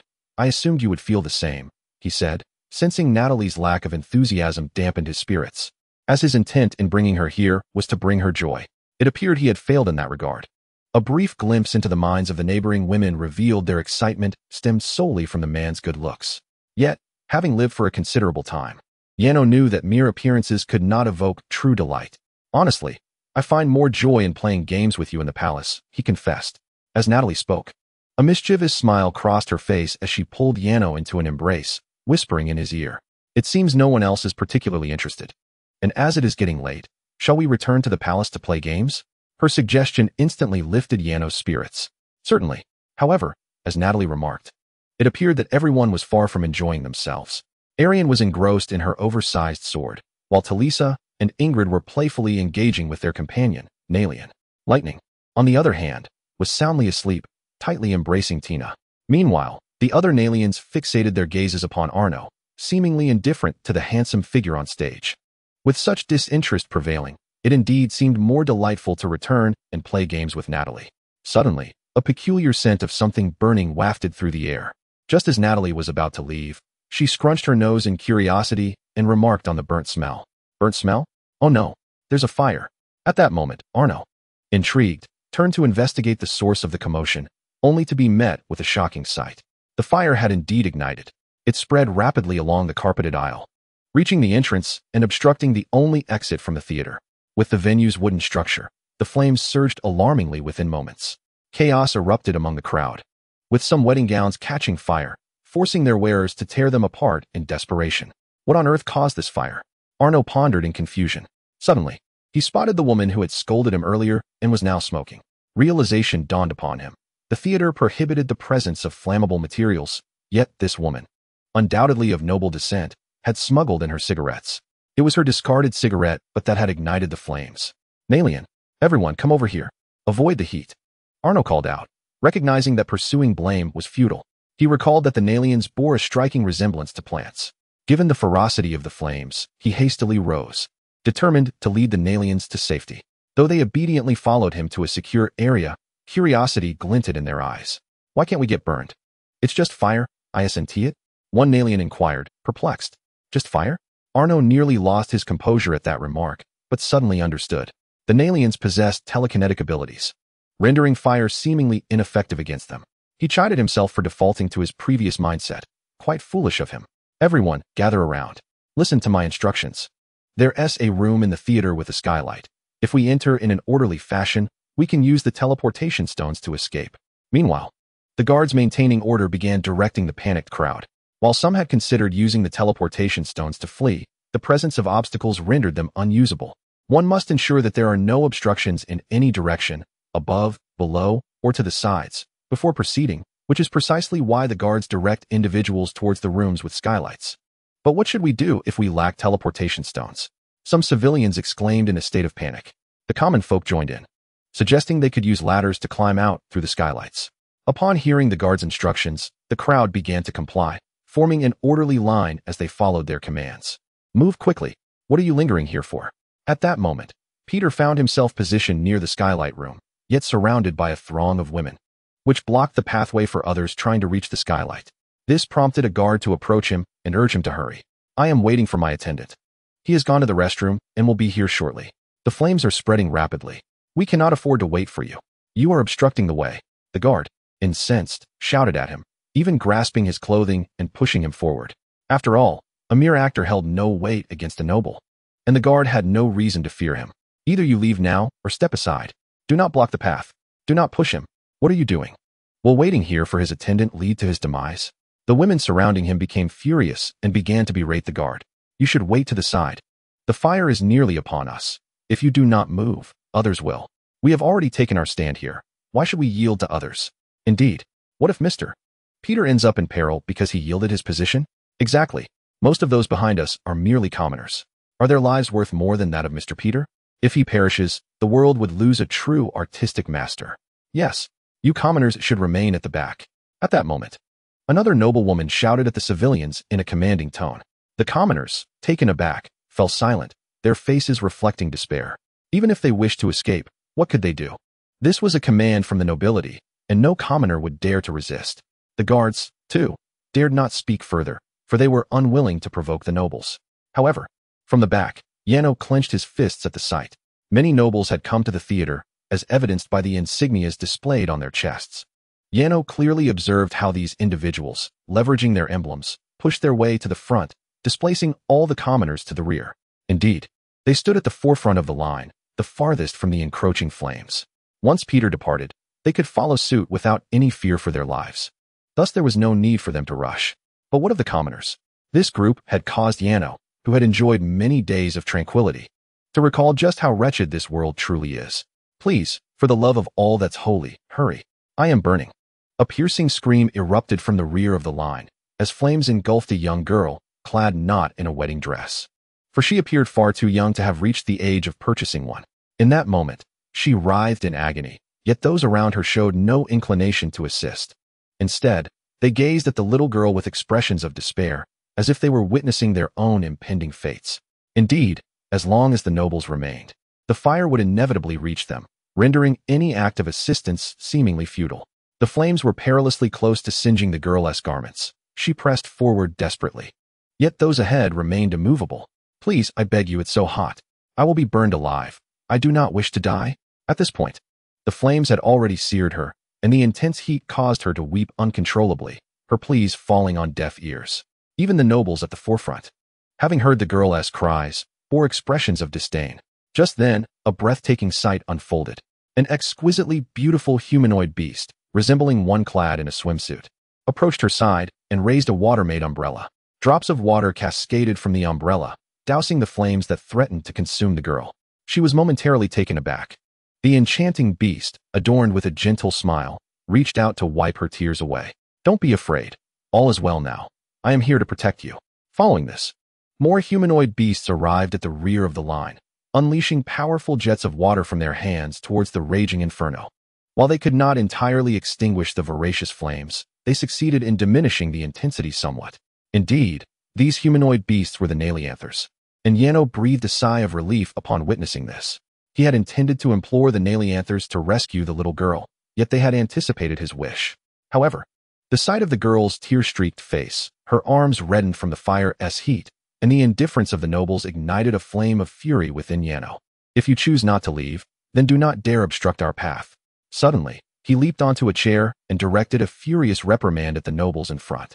Forgive his coarse language. In such moments, only expletives could adequately express the tempest of his emotions.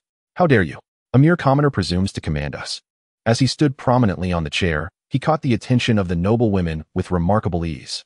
I am Janandragna, Lord of the Black Earth Plains. At this moment, Janan suddenly produced an aristocratic medal from his pocket. Janan? Huh, is he not the one entangled with a demon? The nobles gasped upon hearing his name.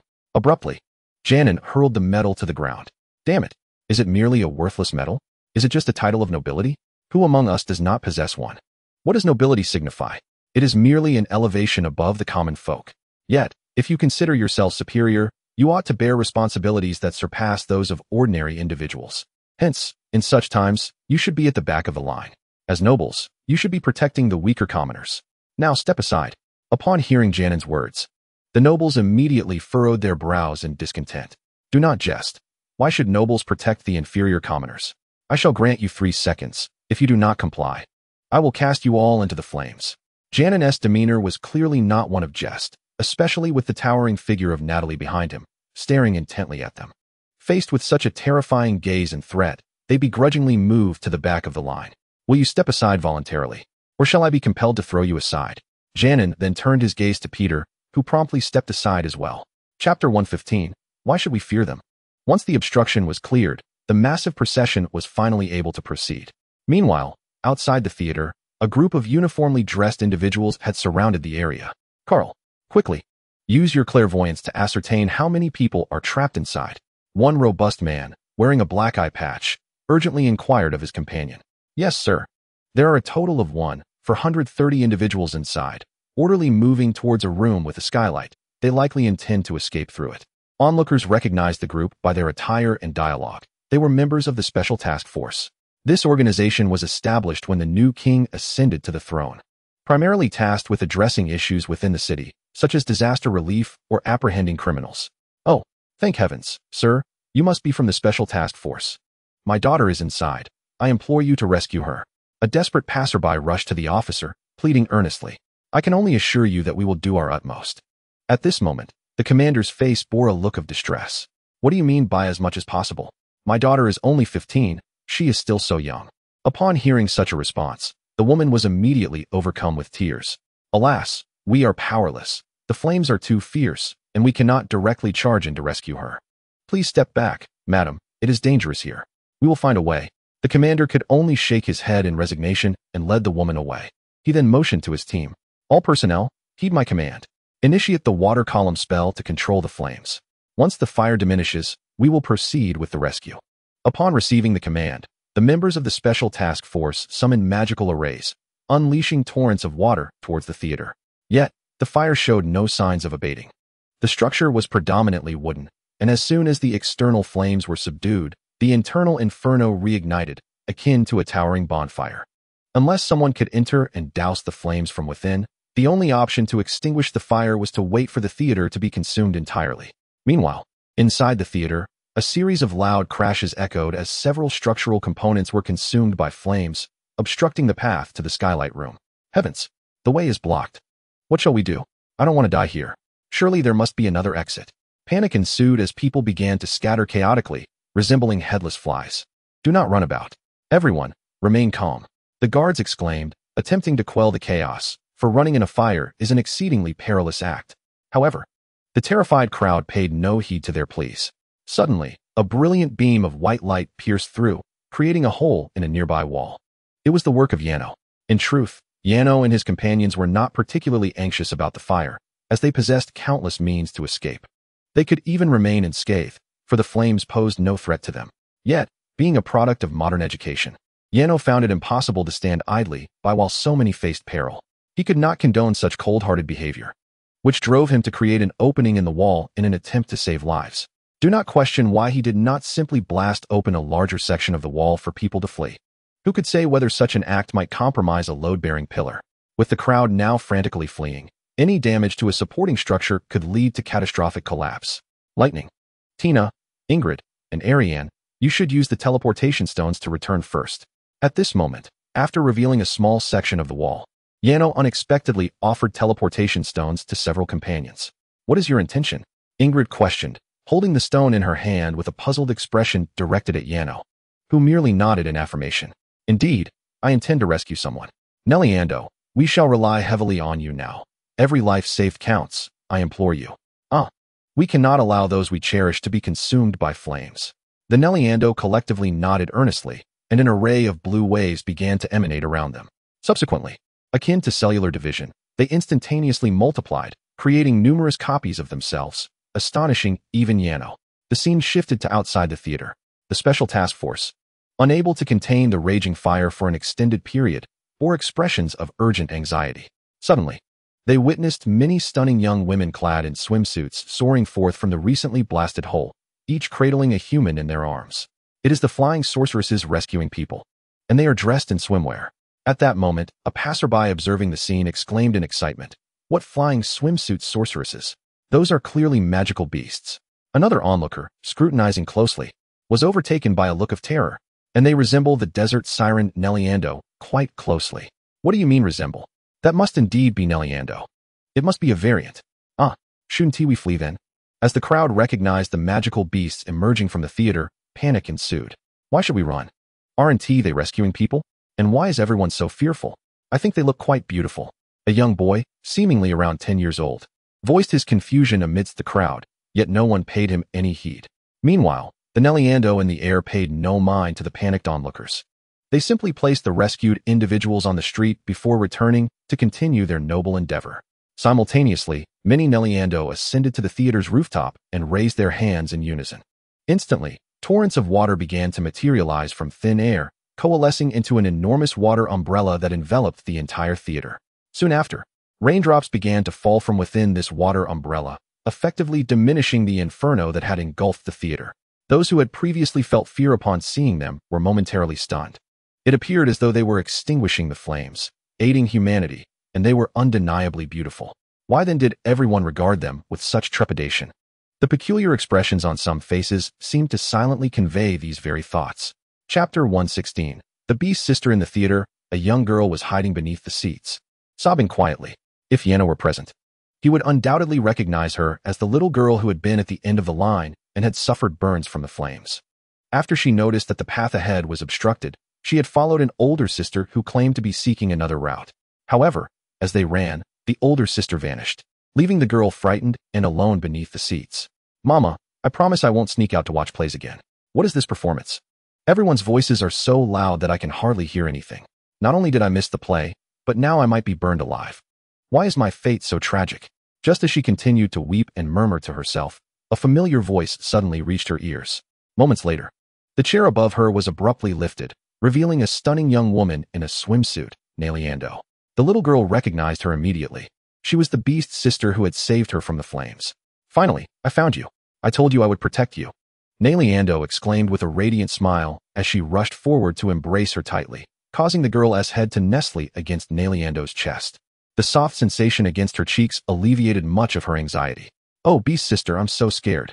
The little girl clung tightly to Natalia's waist, bursting into tears against her bosom. Don't be afraid. Everything is all right now, Natalia reassured her gently, stroking the girl's head just as Yano had once done for her. Suddenly, a beam above them was engulfed in flames and began to fall towards Natalia's head. Look out. Beast sister, be careful. The girl cried out in fright. However, Natalia merely waved her hand, and an unseen force sent the beam flying aside. Then, she lifted the girl in a princess carry, causing the little girl's cheeks to flush with embarrassment. Let us go. I will take you away, Natalia said, and with that, she flew out of the theater, cradling the girl in her arms. Outside the theater, a woman who had previously pleaded with the special operations captain to save her daughter spotted the little girl in Natalia's embrace. She shouted towards them, "That is my daughter. Please, return her to me." Natalia, hearing her voice, immediately flew over in response. At this moment, the woman, filled with maternal affection, completely forgot that the other party was the terrifying wraith of the wilderness. She rushed forward and snatched her daughter from her grasp, holding her tightly in her arms. Oh, my precious daughter, I was so worried. Natalia, witnessing this scene, chose not to say much and turned to leave, only to be suddenly grasped by the little girl's hand. No, don't go, Beast sister, I want to see you more. The little girl, still in a daze, clutched Natalia's hand tightly while gazing at her with longing. Ah, there are so many humans waiting for me to rescue them. Natalia smiled and gently patted the back of her hand before soaring back into the theater, leaving the little girl staring after her, lost in thought for a long while. Within 10 minutes, the theater had nearly emptied, and the raging flames were significantly diminished thanks to Natalia's water umbrella and the water column magic from the special task force. At that moment, Natalia had recalled her avatars. The group of nobles, including Peter, had already smartly escaped using teleportation stones upon seeing the destruction of the walls, thus sparing Yano any concern. All right, you are the last one. Take my hand, and I will lead you out, Yano said, extending his hand to the final girl trapped within the theater. The girl looked at Yano in a daze and grasped his hand. Suddenly, she felt the scenery around her flash, and she found herself standing on the street outside the theater. After bringing the girl out, before she could comprehend what had just happened, Yano dashed away. The girl seemed as though she wanted to call out to him, but in the end, she merely watched his retreating figure, her mouth agape.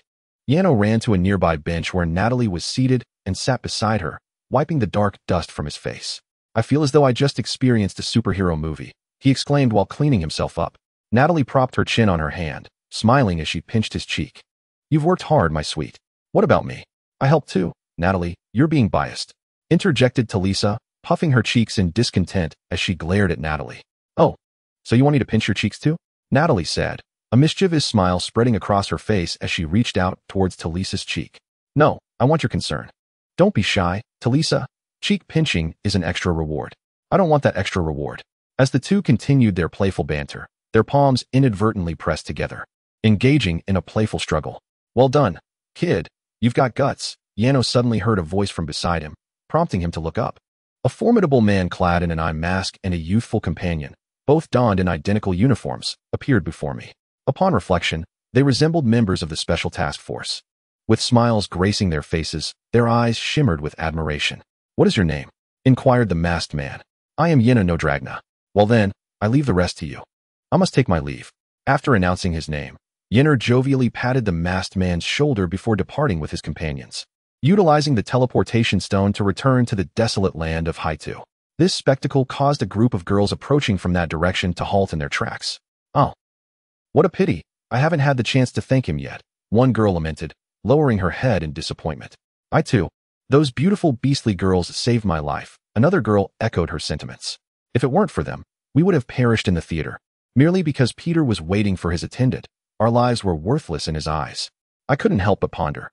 What purpose did we have in donning these wedding gowns to come here? At that moment, another girl's voice chimed in, leaving the others in profound silence. Chapter 117. Yennefer's romantic history that night. Within the palace, King Nelsa, consumed by rage, slammed his bowl onto the table. This marks the 5th fire incident this month, Seabass. I require an explanation. Your Majesty, my investigation reveals that certain nobles defied regulations and smoked in prohibited areas, leading to this calamity. Damn it. Go. Utilize the recording stone to ascertain who was smoking in the theater. Once identified, those culprits are to receive 100 lashes and pay a fine of 100 gold coins. Yes, Your Majesty. Seabass immediately bowed in acquiescence. Meanwhile, the king silently swept the remnants of his meal back into the bowl, muttering, "Those suddenly popular dramatists also irk me. Their influence is nearly surpassing mine. Who exactly are they? I have discovered that most are renowned actors from other nations, and Peter, currently touring our country, hails from the Northern Kingdom. However, their origins are rather dubious, as nearly all became famous through the extensive publicity of the church, performing plays sanctioned by the Holy Church." Upon hearing this, the king furrowed his brow deeply. "I believe I understand their intentions. Summon Igniz, we shall entertain them properly." "Yes, Your Majesty." The following morning, the scene shifted to the interior of the palace. "Darling, it's time to rise." Natalie gently patted Yano, who had buried his cheek in her bosom, and tenderly called his name. My whole body aches. I can't get up." At that moment, Yano tightly embraced Natalie's waist, rubbing his cheek against her chest a couple of times, relishing the softness and comfort. It is worth mentioning that Yano had only fallen asleep at 4 in the morning, which explained his current state of discomfort. If anyone were to enter the room now, the pungent odor emanating from Yano alone would reveal the absurdity of his condition. As she gazed at the spoiled Yano nestled against her chest, a glimmer of mist appeared in Natalie's eyes, and she affectionately stroked his head. "Oh, my little honey, how wonderful it would have been if I had met you 9,000 years ago. Hee, I share that sentiment. How delightful it would have been if I had encountered you in my previous world, even having you as my first girlfriend. I would have been blissfully happy." What? Upon hearing this, Natalie's eyes widened in astonishment. "Your first girlfriend?" Yano, startled by her reaction, began to awaken. What did I just say?" Feeling a bit guilty, "Don't play dumb. Tell me about this first girlfriend." "Well, it's nothing much, really. Just a girl I met in college. We only held hands at most. Later, she entered the modeling industry, which broadened her horizons significantly. She met many influential figures, leading to her heightened material desires. I couldn't keep up, and soon realized our values didn't align, so we parted ways." "A model?" Natalie furrowed her brow in slight confusion. "Is that the profession where one showcases beautiful clothing?" "Oh, you know? Yes, this world has such a profession, and it seems one must possess exceptional looks and physique. Do you think she is more attractive than me?" That's an impossible comparison. Faced with such a loaded question, Yano immediately sat up, excitement coursing through him. She has no muscle at all, and aside from being tall and able to starve herself slim, her purity is so low that it can only be described as tragic. But you, Natalie, are different. Your body is a veritable work of art, sculpted through relentless perseverance. I can't fathom how she could possibly compare to your beauty." Yano's heartfelt words brought a radiant smile back to Natalie's face. "Hee. It seems my decision to focus on honing my physical prowess and combat skills in my youth was indeed a wise choice. But what do you mean by not being able to provide materially?" "It's just that I can't meet her material demands. For instance, she desires beautiful jewelry or fashionable handbags, which I simply can't afford." Yano shook his head with a wry smile as he spoke about this. "I implore you, how could the salary of a game concept artist possibly afford the luxuries desired by the affluent? It is no wonder you previously harbored such thoughts, even apologizing to me for your lack of wealth, clearly influenced by her. Yet, I find myself genuinely curious. If she yearns for something, why does she not procure it for herself? One should attain that which they desire through their own efforts. This is indeed the essence of survival. In my world, it is customary for a man in love to spend on gifts that delight his beloved. Such peculiar customs," Natalie remarked with a pout. suddenly perching herself upon Yano's lap and embracing him tightly. Indeed, only I can bring happiness to my sweet darling. I suggested we forego our classes today. I wish to continue our game from yesterday, to make you the happiest person in history. As she spoke, she playfully nipped at Yano's ear, causing him to spring to attention once more. Extra, extra, read all about it. Hero Baron Yano leads a rescue from a monster inferno, denouncing the nobility for their neglect of the common folk, uttering profound maxims. Come and see. The scene shifted to the bustling streets of the capital, where a group of seemingly underage children, newspapers slung over their shoulders, dashed about while calling out to passers-by. Child, bring me a roll of newspapers. A figure blocked one of the newspaper-selling youngsters. Yes, sir. The child promptly retrieved a newspaper from his side, but upon recognizing the individual before him, he nearly fell to his knees in fright, for it was none other than the king. Your Majesty, the child exclaimed, ready to bow, but was halted by the king's hand. I have said it many times. Kneeling is a custom of the Holy Church. You shall not kneel before me. Here, this is your reward. As the king spoke, he took the newspaper from the child's grasp and placed 2 gold coins in his hand. Your Majesty, this is far too generous. I only require 1 iron coin. The child, upon seeing the 2 gold coins, nearly dropped them in shock. Hey, are you the king, or am I? I shall give as I see fit. Take it and be on your way. The king feigned irritation, patting the child's head before turning his attention to the newspaper. The boy, clutching the coins, departed with a bewildered expression. For a single gold coin could sustain a common family in relative luxury for 2 months. Indeed, the nobility are exalted above others. Thus, they must bear greater responsibilities. Do you see, Succubus? Yano speaks most eloquently. The king laughed heartily, glancing at his companion, Succubus, as he continued to peruse the newspaper. The latter nodded in agreement. He was indeed quite exceptional. This affirmed that my initial decision to spare his life was justified, was it not? Can one simply kill at will? If a king were truly capable of such actions, the very functioning of the kingdom would be rendered obsolete. So, have you conducted a thorough investigation? Did those women who entered the theater last night alter their perception of Peter? I have already tasked Lady Alice with reading their minds. Aside from a few nobles, the majority of the common women harbor an intense disdain for Peter. Upon hearing this response, the king's face was instantly marred by fury. Nobles, nobles, always with the nobles. I wish I could replace those parasites entirely. The onlookers, who had originally been curious about the king, quickened their pace to leave upon witnessing his furious expression. I conceived an exhilarating plot that would undoubtedly yield great profits. During lunch, Yano suddenly turned to Natalie with a burst of inspiration. An exhilarating plot? Natalie furrowed her brow in confusion. It's about last night's incident. My latest comic features a dragon king's son-in-law. I could incorporate a scene where the male protagonist's wife, clad in a wedding dress, attends a play and declares her love to the actors on stage. Natalie's expression transformed into one of disdain, reminiscent of an elderly person disapproving of a young one's behavior. So, you enjoy such narratives? Just to clarify, I want to be engaging in such activities with other men. Even I, a demon, find that notion rather twisted. What are you talking about? Yano was taken aback. Did she believe he had a penchant for cuckoldry? While many manga authors before his transmigration exhibited such tendencies, Yano was certainly not among them. When you create that comic, do you not envision yourself as the protagonist? Then allowing your wife to seek out actors in a wedding dress? Nonsense. Natalie, you must understand. A competent storyteller rarely identifies with any character in their work. It is akin to stripping bare and parading in public, exposing one's privacy to strangers. A professional storyteller would never do such a thing. Please, do not misconstrue my intentions. With a slight chuckle, Natalie couldn't help but laugh at Yano's overly startled demeanor. My little darling remains as easily teased as ever. Worry not. I know precisely what kind of person you are. Here, have a drink to soothe your nerves. As she spoke, Natalie brought the beverage she had just sipped to Yano's lips.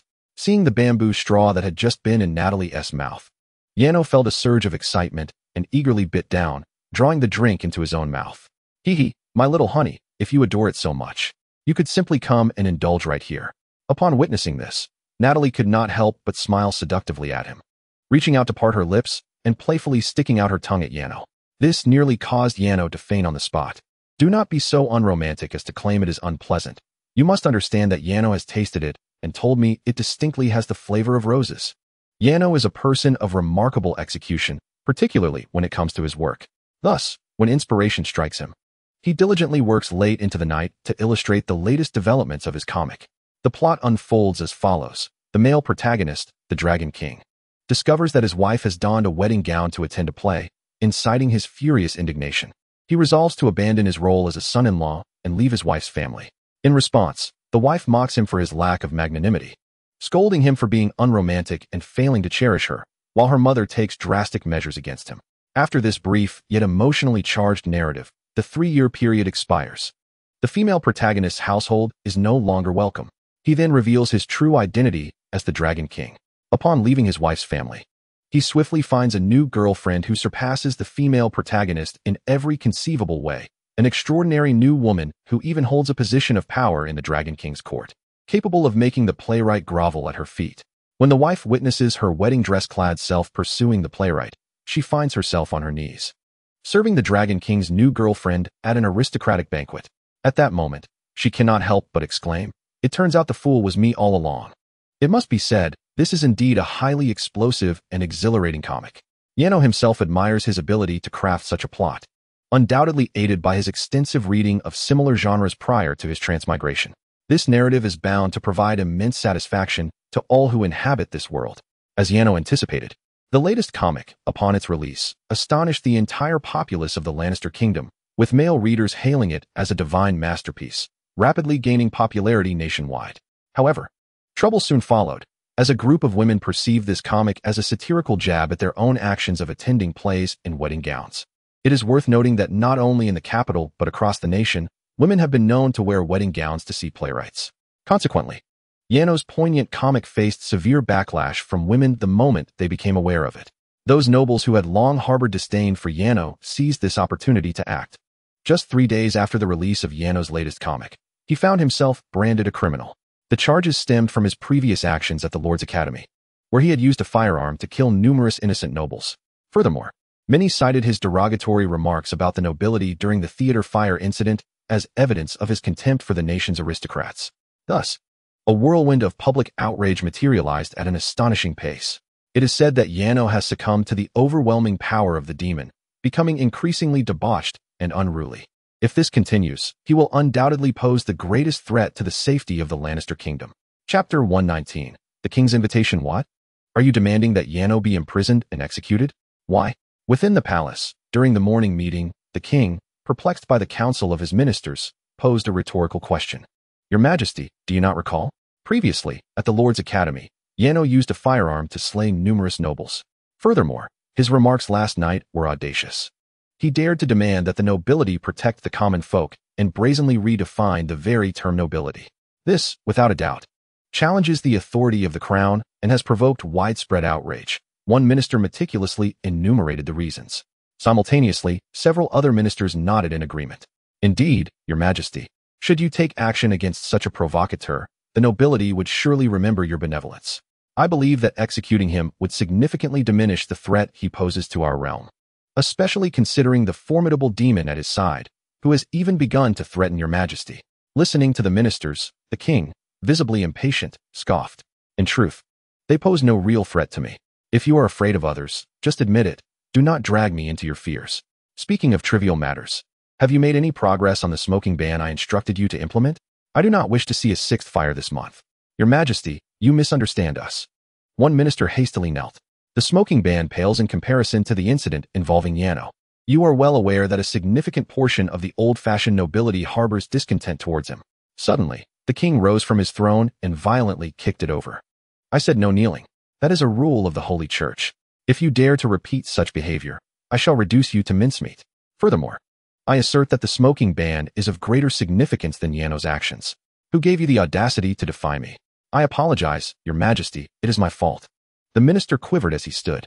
The king then seized a document from Sebastian's hand and proclaimed, regarding Yano's act of shooting nobles at the Lord's Academy. He was initially assaulted and was compelled to defend himself. This constitutes justifiable defense, and Yano is innocent. Anyone who dares to overstep the law and falsely accuse him shall find no refuge in this kingdom. Those who do not respect the laws of the Lannister Kingdom are unworthy of remaining here. You are to issue this decree immediately, and anyone who dares to voice dissent shall come directly before me. Yes, Your Majesty. Upon witnessing the king's furious demeanor, the ministers promptly complied with his commands, fearful that he might suddenly draw his sword and slay them. for the king had committed such acts in the past without hesitation. The scene shifted to the vicinity of the Lord's Academy, where Yano and Natalie had just exited when they were surrounded by a throng of guards. Baron Yano, it has been confirmed that you have slain numerous innocent lords within the confines of the Lord's Academy. Please accompany us, the lead guard stated. Innocent? They armed themselves against me. How can that be deemed innocent? Yano furrowed his brow at the guard's proclamation. Moreover, how could they bring this matter up now after such a considerable time had elapsed? This decision has been jointly made by several nobles, and you possess no authority to question it.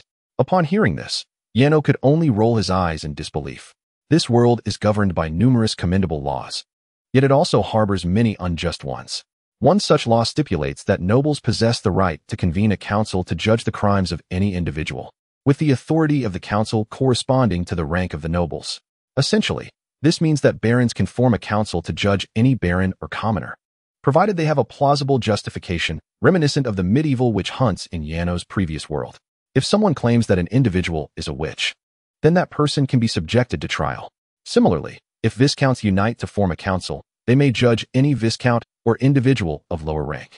Although this right exists, it is seldom invoked in contemporary times, as the hierarchy among noble ranks is rigidly established and deeply entrenched. Apart from the peculiar case of Yano, few would dare to challenge their superiors, resulting in a scarcity of noble coalitions formed to target an individual. Nevertheless, this does not imply that the nobles have relinquished their authority, and Yano's current predicament is a direct consequence of this power. However, as an individual of progressive thought from a modern era, Yano was unwilling to accept such absurdity. You dare lay a hand on him, and calamity shall ensue. Just as Yano was preparing to resist, a voice suddenly pierced the tension.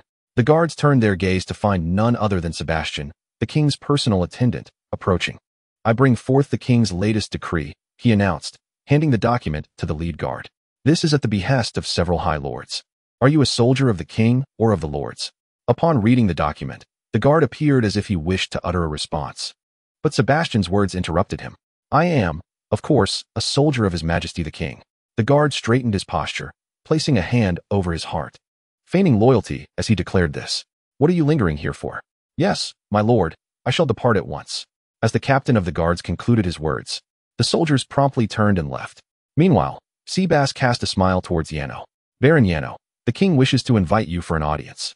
An invitation for me? Yano felt a twinge of confusion, glancing at Natalie beside him. She merely shrugged innocently, as if to convey her indifference. Nevertheless, with nothing pressing on his agenda and having just received assistance from others, Yano decided it would be courteous to accept the invitation. The scene then shifted to the palace. The crimson glow of dusk bathed the palace in a splendid hue, draping it in a beautiful veil of red. Yano and Natalie followed the appearance of this enchanting light into the palace, trailing behind Seabass until they arrived at a chamber within. Shouldn't you express your gratitude? I have just resolved a significant predicament for you. The king, seated at a desk, regarded Yano with a smile. Thank you, your majesty. Yano, acknowledging that the king had indeed aided him, did not hesitate to express his appreciation. Yet, thanking someone who had previously sought his life felt rather peculiar. You seem somewhat reluctant. The king furrowed his brow slightly before suddenly lifting a small boy from behind the desk and pointing to his knee. Look, just look. There's a scar, a result of your earlier collision. My son's leg bled from that incident. Do you have any idea how long it took to heal? A full 2 hours. Yano recognized the boy. He was the king's son, Icarus, the same child he had inadvertently collided with at the banquet, which had led to his exile to the barren lands.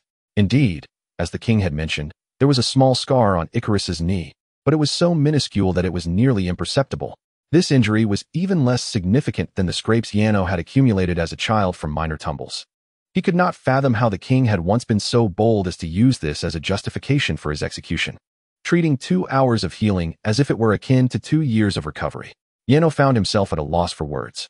How dare you harbor resentment towards me? The king's indignation was palpable.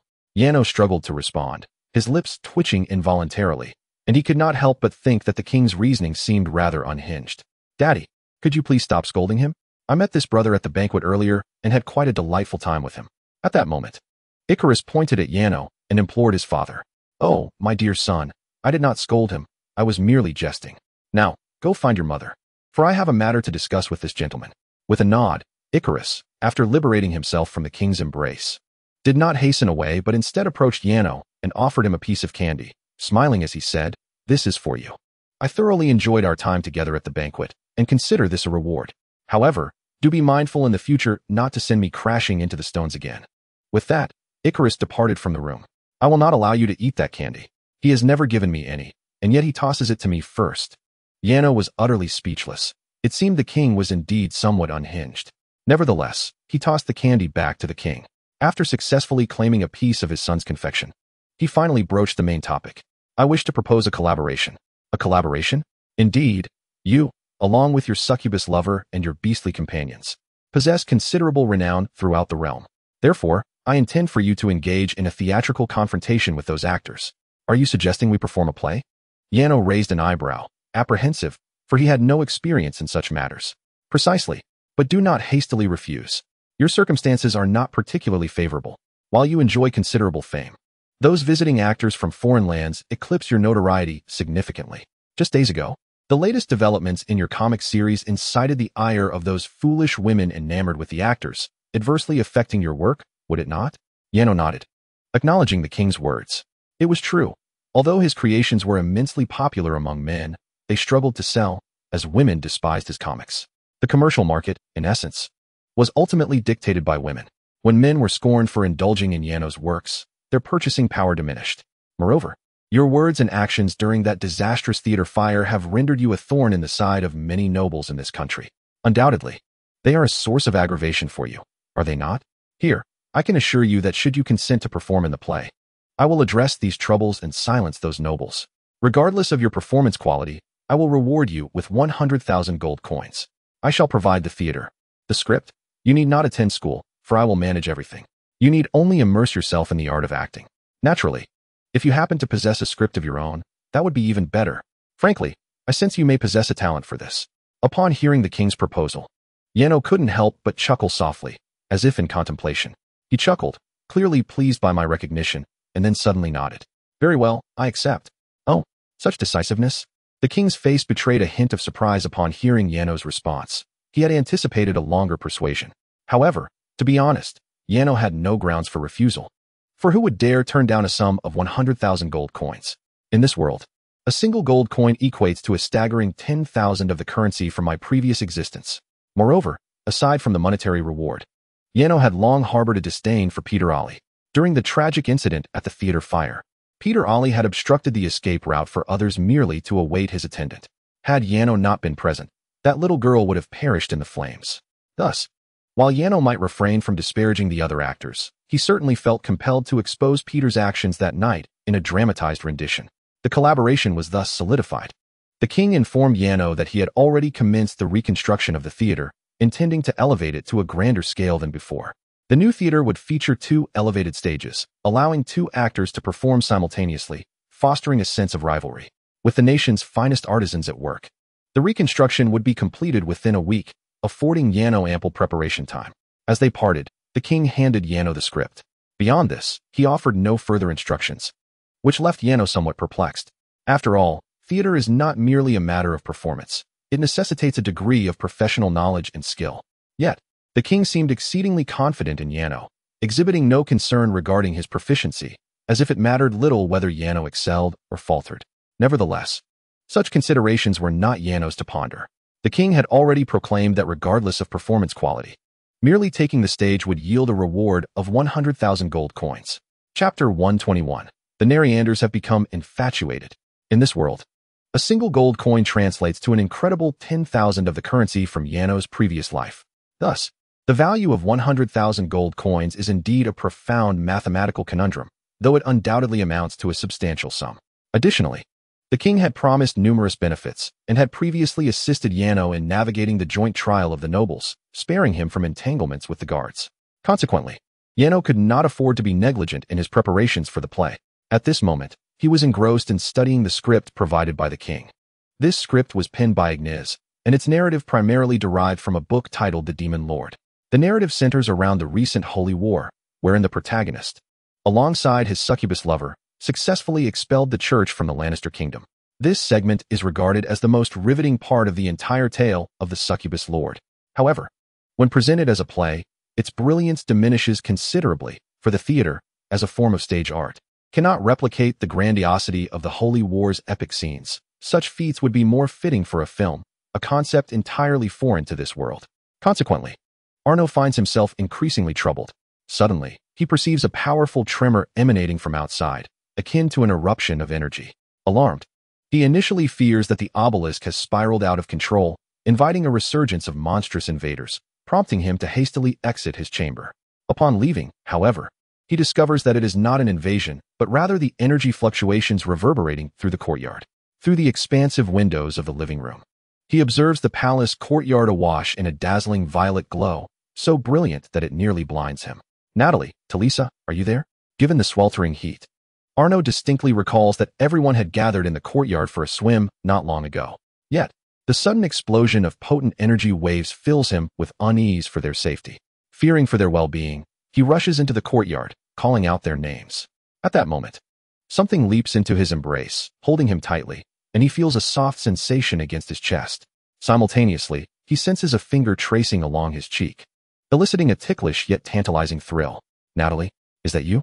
The blinding luminosity obscures his vision, compelling him to guess as he wraps his arms around the figure's waist.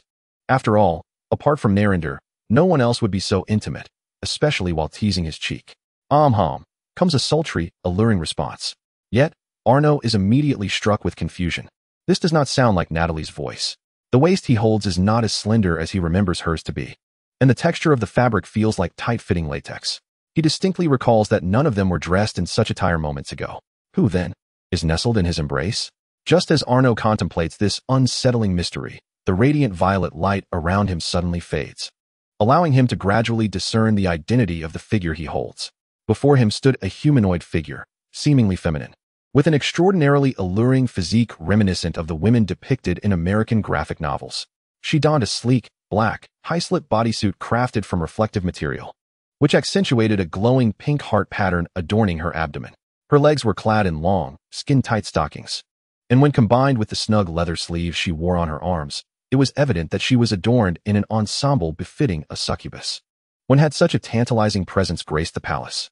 Yet, as he gazed upward to behold her visage, Arno found himself momentarily dumbfounded. For upon closer inspection, he discerned that she bore a resemblance to Naliantha. However, he hesitated to affirm this, as Naliantha's features were typically youthful, akin to a blossoming maiden, with gentle curves to her cheeks.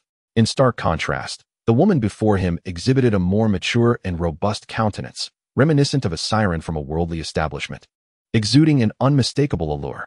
Furthermore, compared to the Naliantha he once knew, this incarnation sported wavy, lavender locks and had sprouted a pair of goat-like horns atop her head. The once youthful gown she wore had transformed into a diaphanous, sheer purple veil cascading behind her. Altogether, it appeared as if Naliantha had metamorphosed into a succubus. Yet how could Naliantha, in her essence, possibly become such a creature? Arno was utterly bewildered. However, his astonished expression seemed to pique the interest of the enchanting figure before him. A more beguiling smile graced her lips, and she extended her delicate tongue toward his cheek. Wait, Arno exclaimed, swiftly grasping her chin to halt her advance. Who are you? A hint of confusion flickered across her face. Do you not recognize me? Is it truly Naliantha? Upon hearing Arno's words, she nodded eagerly. Oh yes, may I savor you now? She replied, suddenly biting down on the finger he had used to restrain her, causing a shiver to run through him. What was happening? Who could explain why his innocent and naive Naliantha had transformed into a seductress? Oh my, stop, girls please. At that moment, a startled voice interrupted from the side, prompting Arno to glance over in curiosity. He found Natalie and others gathered by the pool, overwhelmed by a throng of transformed Nalianthas who had pushed them to the ground and were now lavishing affection upon them. To his astonishment, he even witnessed one of the Nalianthas covering Natalie's mouth, further escalating the chaos. Stop it at once. At the same time, this caused Natalie to lose her composure. She suddenly rose to her feet, emanating a wave of energy that sent the Neliandos tumbling away. Subsequently, she seized Talisa's shoulders, her face contorted with irritation as she began to shake her. It's all your fault. Why did you inject them with succubus energy? Now my adorable little ones have turned into nymphomaniacs. Hee, I merely wished to see what they would become, and isn't this quite delightful? Talisa replied, an expression of sheer satisfaction gracing her features as she licked the glistening remnants from her lips. What is delightful about it? My innocent little darlings have turned into perverts. How is that good? Natalie retorted, directing her frustration towards Talisa. However, upon hearing her words, The surrounding Nelliandos, dejected, sat on the ground, hugging their knees and drawing circles on the earth, tears welling in their eyes. This sight compelled Natalie to rush over to comfort them. "I'm sorry, my little darlings. I didn't mean it like that. Please don't cry." In response, one of the Nelliandos could not suppress a mischievous smile and promptly pouted at Natalie. "Oh, whoa. If you kiss me, I won't cry anymore."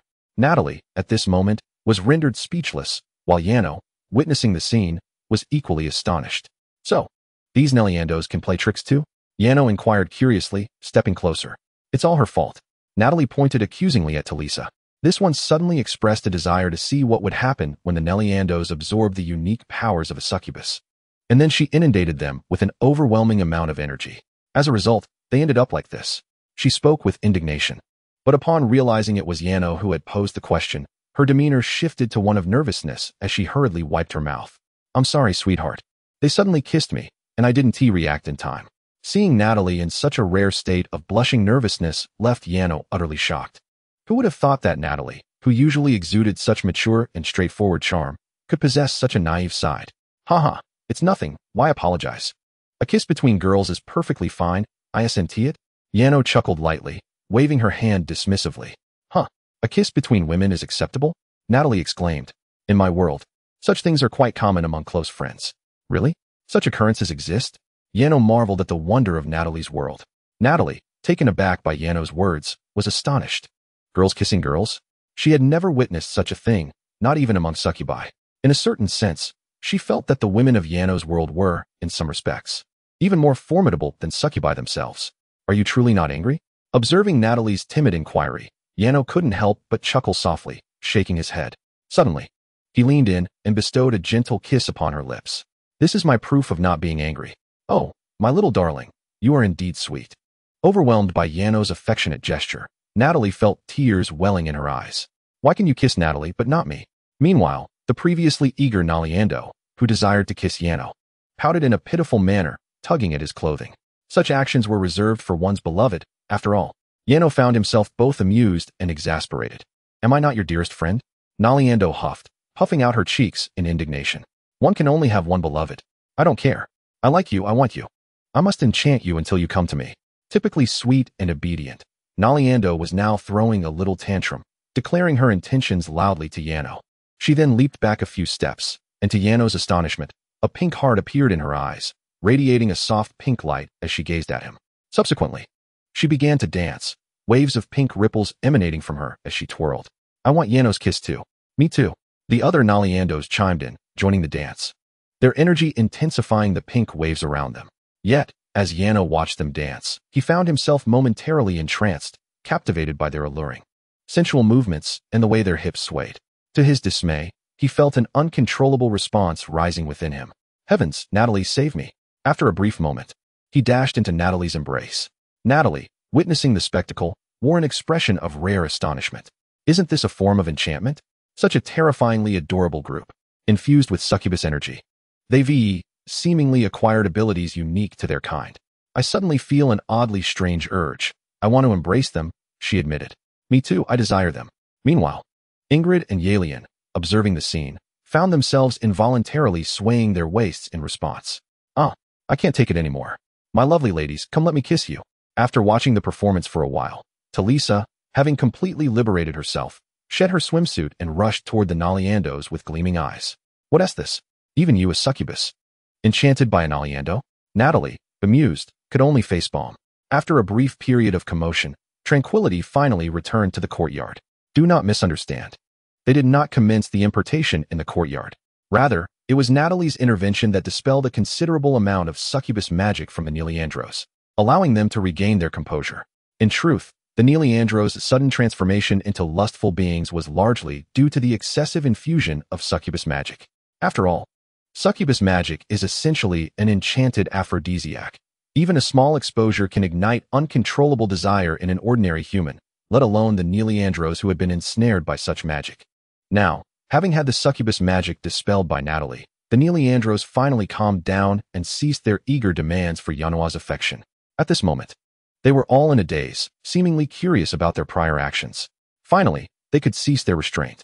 Yanoa sighed in relief and slumped to the ground. It is worth noting that enduring desire is particularly arduous for men, especially in a state of unyielding arousal. Ah, Natalie, it seems that after a millennium, you have grown significantly stronger. You can now even dispel magical energies, remarked Talisa, gazing at her with admiration. Of course, I shall not remain stagnant, Natalie replied, lifting her chin with a hint of pride upon receiving the compliment. However, as Talisa glanced at the Neleandros, a look of confusion crossed her face. But I am curious. Since you can dispel magical energies, why not completely clear the succubus magic you infused into these lovely young ladies? They still appear to be in their succubus forms. Fool. Completely emptying the magical energy from such unique beings at once could lead to dire consequences. I would not want to harm these adorable creatures. Besides, their state is merely a result of the overwhelming succubus magic they have absorbed, so it suffices to remove a certain amount for them to regain their sanity, Natalie retorted, casting a fierce glare at Talisa. Ultimately, it's all your fault. If you hadn't infused them with so much succubus magic at once, they would not have transformed into such lewd beings. I apologize. I merely wished to see if they could indeed change, Talisa replied, pouting and lowering her head in a display of innocence. Humph, I detest you. You detest me? Natalie huffed, turning her head away, causing Talisa to feel utterly despondent. Yet, considering that Natalie had just been silenced by the Neleandros, even receiving a tongue lashing, it was quite generous of her not to retaliate against Talisa. Talisa, you did well. You did splendidly. Huh. Suddenly, Yanoa rose and loudly praised her, leaving Talisa momentarily speechless. Why does Yano still commend himself when it was clearly he who caused Natalie to be kissed? The alluring Neleander. Ah, the enchanting Neleander. Meanwhile, Yano gazed at the Neleanders with glowing eyes. Yano, being somewhat of a perfectionist in his endeavors, strives to excel in whatever he undertakes. However, he had never performed in a play before, leaving him quite perplexed just moments ago. Yet, the recent dance of the Neleanders sparked a glimmer of hope within him. It is worth noting that the level of musical development in this world is rather low, and the entertainment industry is only moderately advanced, essentially offering but a singular theatrical project for amusement. The manner in which the Neleanders had danced evoked memories of the girl group concept from the world he once traversed. Coupled with Natalie's earlier miraculous generation of music from her memories, Yano's imagination began to soar. Would you like to perform on the stage of that theater? He inquired eagerly. Yes, if you could recreate the dance you just performed, the audience would surely go wild for you. Yano exclaimed, nodding enthusiastically. In the world he had previously known, women could simply sway their waists in short videos and attract countless likes and followers. Thus, in this realm, witnessing these irresistibly beautiful and alluring Neleanders with their powerful movements would surely send the crowd into a frenzy. Moreover, if he could enlist Natalie's assistance in producing some music, it would be utterly unbeatable. Wouldn't that be far superior to performing in a play? He firmly believed that once the audience beheld the Neleanders dance, they would undoubtedly be captivated, perhaps even transforming the fearful perceptions of the Neleanders that plagued this world. To be honest, he had long wished for the people of this world to alter their views on the Neleanders. They ought to understand just how wonderful these beings truly are. If one day, when he ventured out with the Neleanders, the emotions expressed by onlookers were not fear, but rather admiration, how proud he would feel. And now, that opportunity had arisen.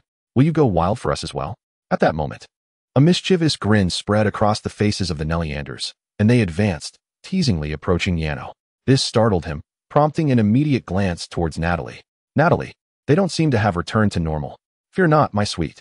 They have indeed returned to normal. It is merely that their personalities shift with their different forms. Their behavior and traits in their succubus forms will naturally resemble those of a succubus. Yet, regardless of their transformations, their true nature remains as innocent as ever. The feelings of desire and similar emotions are still quite challenging for them to comprehend. Natalie couldn't help but chuckle as she gently patted Yano's head. A woo. A woo woo? Will it happen? Will it really happen?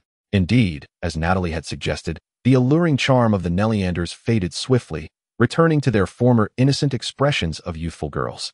They jubilantly bounced around, shouting towards Yano. It will happen. It definitely will. Yano, observing the excited Neleanders around him, couldn't help but respond with a smile. Thankfully, these delightful girls had not succumbed to wickedness despite their transformation into succubi. No matter how their appearances changed, they remained the same pure and adorable maidens. Time flew by in the blink of an eye. The theater in the capital had been rebuilt, and a week had passed just like that. At this moment, Yano, brimming with confidence, entered the newly constructed theater accompanied by a host of Neleanders. It was 9 o'clock in the evening, Yet the theater was aglow with various luminous gemstones, illuminating the interior in splendid brilliance. The auditorium was filled to capacity, with over 4,000 seats occupied on this remarkable night. This evening's performance was extraordinary, featuring not only the renowned actor Peter Ali, but also the heroic Baron Arno Nord, who had gained fame in the previous Holy War. Consequently, the audience was not comprised solely of women. Men accounted for a significant 40%, primarily attending for Yano's sake. Although Yano's reputation was somewhat tarnished, his popularity among the male demographic remained remarkably high, largely due to the book Demon Lord. Thus, many attendees were not there specifically to see Yano, but rather to witness Natalie perform alongside him. I heard Baron Arno Nord is performing today. Is that a jest? At this moment, a woman clad in an exquisite wedding gown turned to a fellow audience member, also dressed in bridal attire. The latter nodded in affirmation. Goodness, isn't this a waste of stage resources? Wouldn't it be better to dismantle that space and accommodate more seats? I traveled all this way to the capital to see Mr. Peter, and now there's this additional stage, which is quite bothersome. The woman frowned in disapproval. Is that so? I feel the same, but unlike you. I am here for Baron Yano. The response from the other woman caused her to furrow her brow slightly. For Baron Yano? Then why are you dressed in a wedding gown? I have my reasons, which concern you not, the woman replied coolly. It is of no concern to me, yet I must express how utterly ridiculous you are. I have heard numerous rumors regarding Baron Yano. That fellow's recent artworks mock women who don wedding gowns to see their favorite actors, and yet you still choose to don a bridal dress to attend his exhibition. How utterly disgraceful, the matron declared, her face contorted with disdain. The woman beside her remained silent, lost in thought as she gazed blankly at the stage, which only served to bolster the matron's audacity. What? Have you realized how shameful your actions are and found yourself at a loss for words? Huh. Let us not even discuss his paintings. I find it quite peculiar that a lord would stoop to performing in a play. Can his expertise possibly rival that of Mr. Peter? I can already envision the spectacle he will present upon his entrance. Truly laughable. You speak most eloquently, madam, and I concur, interjected another woman. Particularly, his critique of women wearing wedding dresses to admire actors is unfounded. A woman's choice of attire is solely her prerogative, and such actions are inherently romantic, embodying dreams and a fervent love for youth. What right does he possess to deride this? Indeed, chimed in yet another woman. I have also heard that due to the treacherous nature of his estate, the Black Soil Plains, he has gone to great lengths to maintain a horde of those terrifying Neliander, and has, regrettably, found himself entangled with a demon. Thus, I speculate that he is simply envious of Peter, who draws so many lovely girls donning beautiful wedding gowns to see him, while he is surrounded by grotesque monsters and vile demons. Consider it, a man like him will never be able to secure a woman of our caliber. He is destined to be in the company of revolting beasts and demons. His foray into acting, I surmise, is an attempt to emulate Mr. Peter, desperately wishing for foolish girls to don wedding gowns and seek to marry him, thereby sparing himself the daily sight of those abhorrent creatures. Ha ha ha. As she spoke, the woman suddenly burst into laughter, prompting the matron to point towards the woman who had originally claimed to be attending to see Yano. Look, is that not a foolish girl who wishes to marry him? He has succeeded. Ha ha ha. Upon hearing the matron's words, the chorus of laughter escalated among the group of women. Silence. Those monster sisters are not vile creatures. A little girl, who had been quietly listening to their conversation, could no longer contain herself and shouted in anger. They saved my life. They are the kindest beings in this world. One of the women beside her quickly covered the girl's mouth. Hush. Are you seeking death? She said anxiously, glancing apologetically at the group of women. I beg your pardon. Esteemed ladies, my daughter is still young and does not understand. The group of women, who had been laughing heartily just moments ago, now narrowed their eyes at the little girl. You should count yourselves fortunate that Mr. Peter is about to commence his performance. We wouldn't want to spoil the mood, otherwise. You would already be dead. How dare these lowly commoners raise their voices against us? They truly have no sense of their own mortality. Indeed. The lessons imparted by you noble ladies are most appropriate. The women nodded in agreement.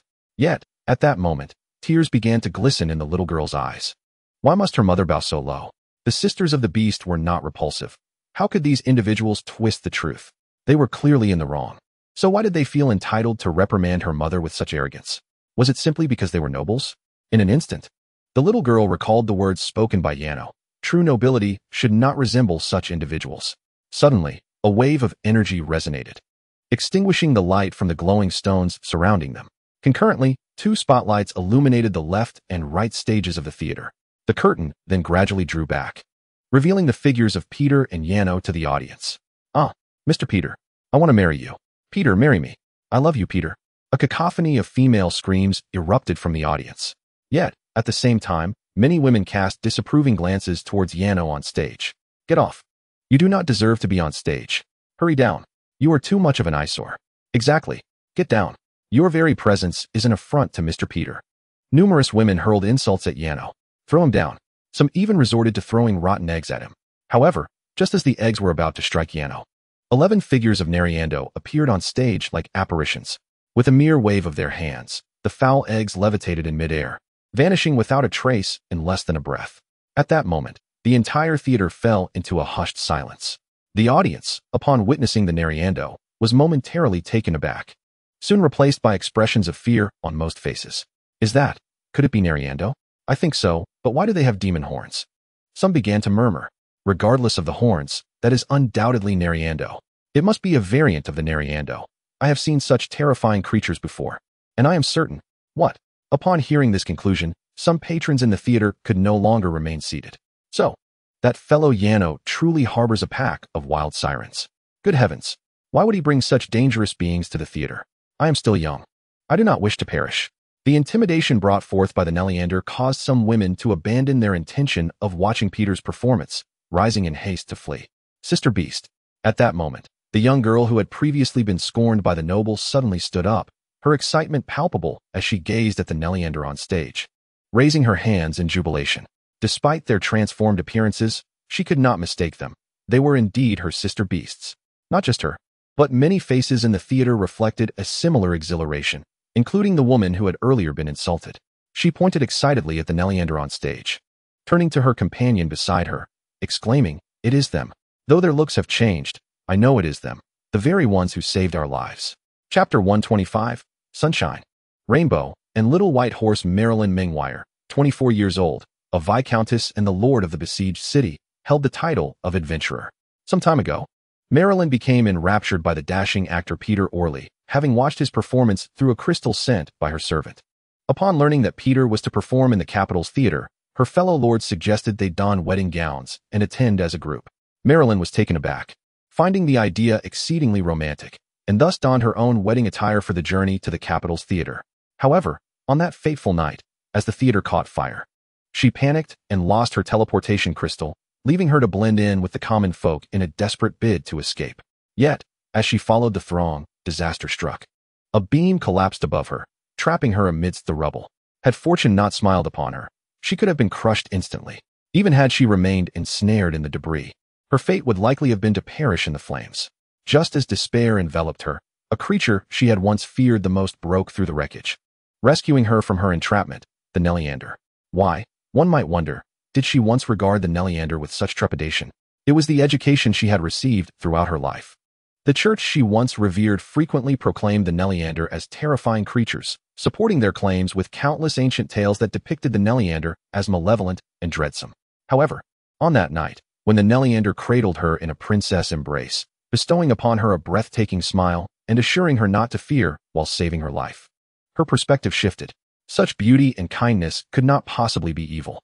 Regardless of the lessons she had learned, from the moment the Neliander lifted her into their arms, Marilyn irrevocably fell in love with them. Indeed, she fell in love with them.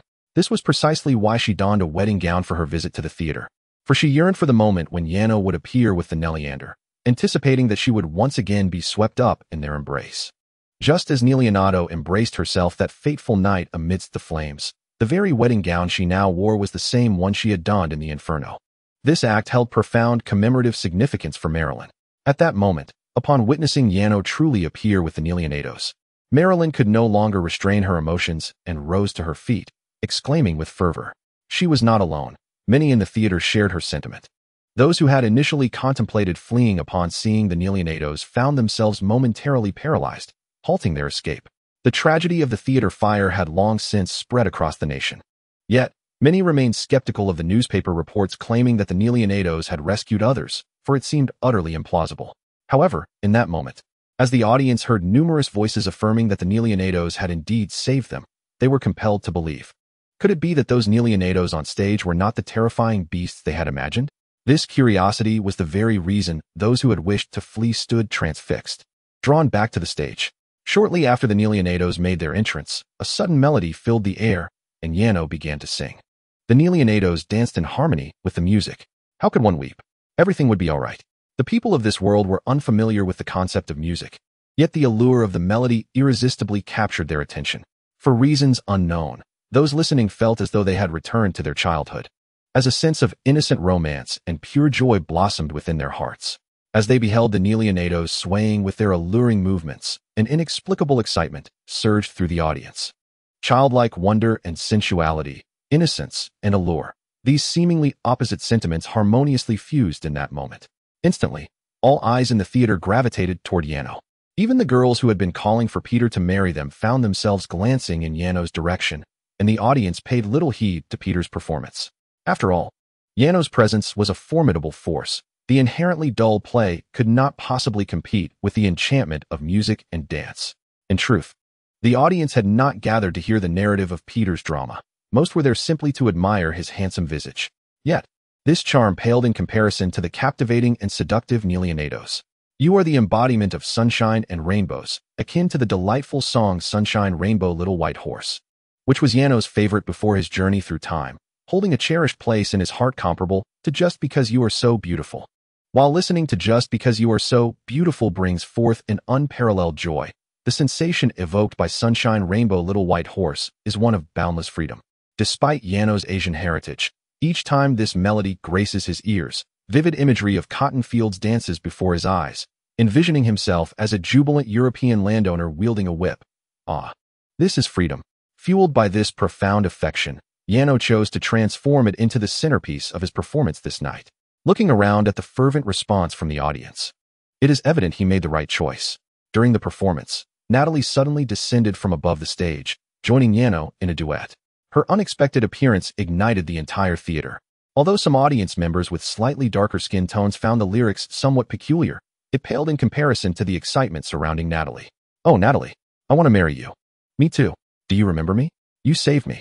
A chorus of shouts erupted from the crowd. It is worth noting that during the last theater fire, Natalie had rescued numerous individuals, and many of the girls she saved were present that night. Consequently, upon seeing her, these girls could not contain their enthusiasm, clamoring to profess their love for her. Yano, witnessing this frenzy, nearly lost his voice, grappling with the absurdity. These women were not in their right minds. After all, Natalie was undeniably his beloved. Chapter 126, The Adored Maidens. "Oh, Beast Sister, I love you." The performance reached a fever pitch, with the audience utterly captivated by the Natalia duo. Even those initially there to see Peter perform now exhibited a deep fascination for the Natalia duo. At that moment, Yano signaled, and the Natalia duo soared toward the audience, responding to the exuberant calls of their admirers. "Oh, seeing you so spirited brings me joy." One of the Natalia duo recognized a little girl she had saved in the last theater fire, flying towards her and calling out her name. With an innate charm characteristic of her kind, she playfully caressed the girl's chin. "Oh, my goodness, Beast Sister, I adore you." The little girl, utterly entranced by the gesture, rushed forward and embraced the Natalia duo tightly. Once, the Azure Natalia duo was perceived by the little girl as a distant, graceful maiden, but now she appeared as an enchanting beauty, a true marvel of the earthly realm. The young girl was utterly captivated, as were others who interacted with the Natalia duos, each of whom had been rescued by them during the previous theater fire. They all seized this opportunity to express their heartfelt gratitude. The Natalia duos beamed with radiant smiles, for they remembered a time when approaching humans had resulted in hostility and disdain. Yet now, they were embraced with such affection. It felt as if their dreams had finally come to fruition. Those who once feared the Natalia duos found themselves enviously watching their intimate exchanges with many people. What once seemed like a wild, fearsome creature now appeared to be a delightful being, even more angelic than angels themselves. Encore! Encore! At 10 o'clock, Yano's performance had gracefully concluded. However, the audience erupted in cries for more, while Peter, still performing, attracted but a sparse crowd, for there was no comparison. After all, Yano's stage was not merely a display of song and dance. It was adorned with magical effects of breathtaking splendor.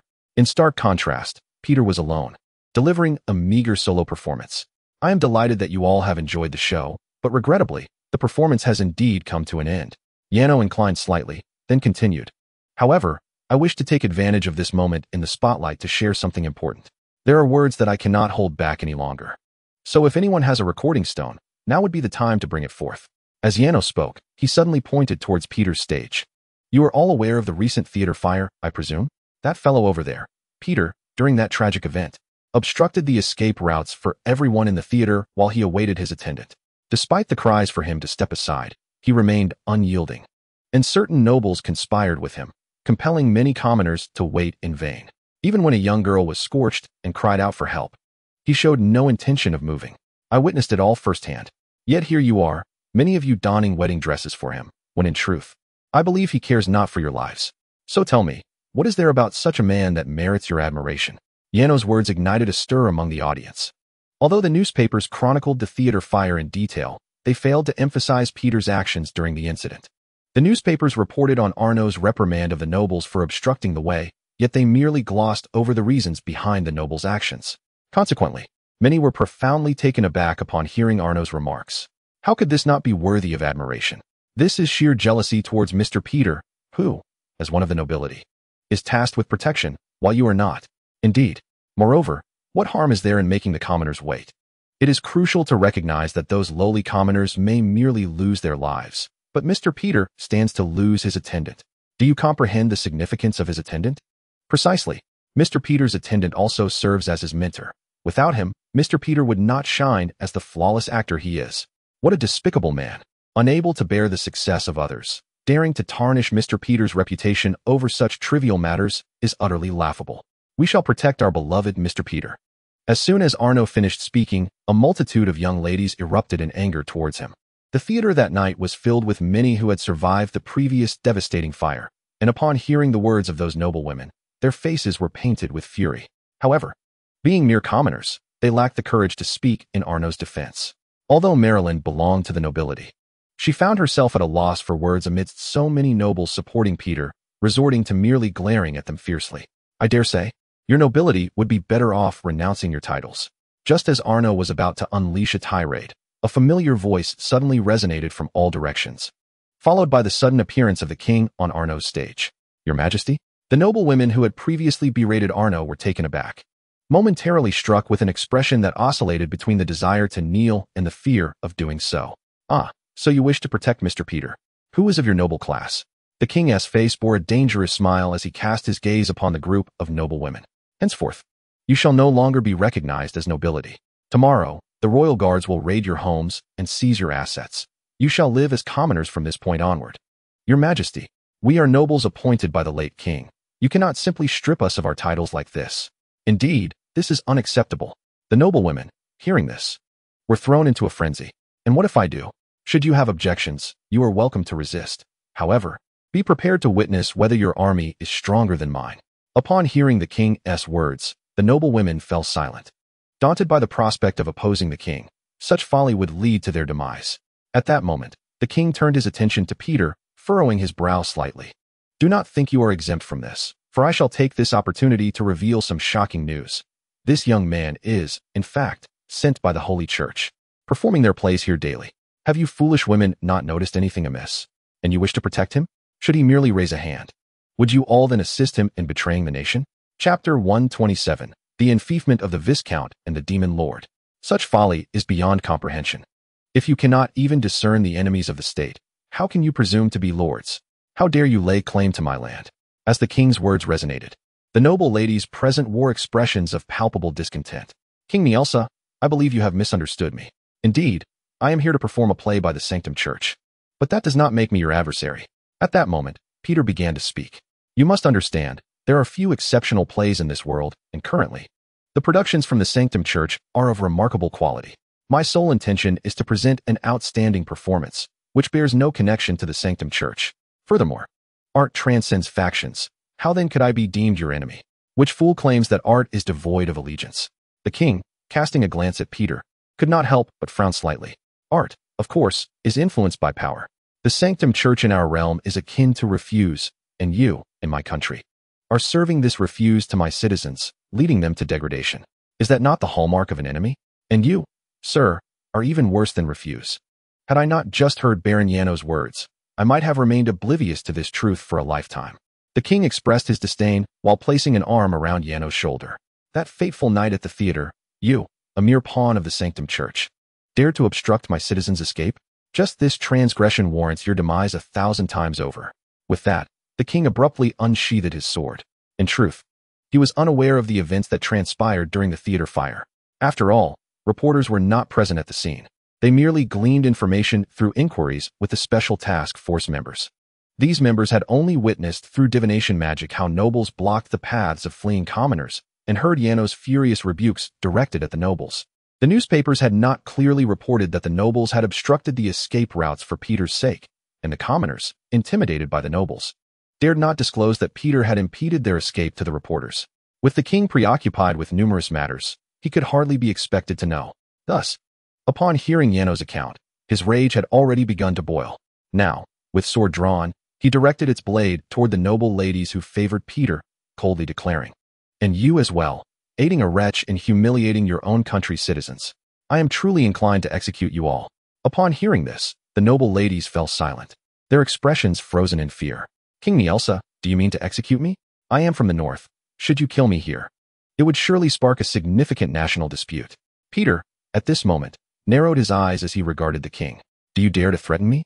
The king gazed at him, letting out a derisive chuckle before suddenly waving his hand. A crescent-shaped surge of energy was unleashed from his sword, hurtling directly towards Peter's head. With a sickening thud, Peter's head fell to the ground, blood splattering across the stage. The women who had once supported him stood frozen in shock at the grisly spectacle. Not only them, but two middle-aged men backstage were equally taken aback, their jaws nearly dropping in disbelief. They had never anticipated that the king would act so impulsively. It was evident, as Peter had pointed out, that killing him would incite severe national discord. Was this king truly mad? One man, adorned with gold-rimmed glasses, gaped in astonishment and exclaimed, "We must leave, Mr. Priest. If we remain here, we will be slaughtered by this lunatic." Another man seized his hand, utilizing a teleportation stone to hastily escape the theater. Unbeknownst to them, the king's gaze had already been subtly fixed on the backstage area. After their departure, a faint, sinister smile crept onto his lips. To others, this smile might have appeared to stem from the exhilaration of having taken a life. "Leave this boy's corpse undisturbed. Let him remain here in a kneeling position, clutching his severed head for a month." The king sheathed his sword and commanded the guards in the distance, then turned his hands on his hips, addressing the once supportive noble women in the audience. "Listen well, you worthless lot." Worthless?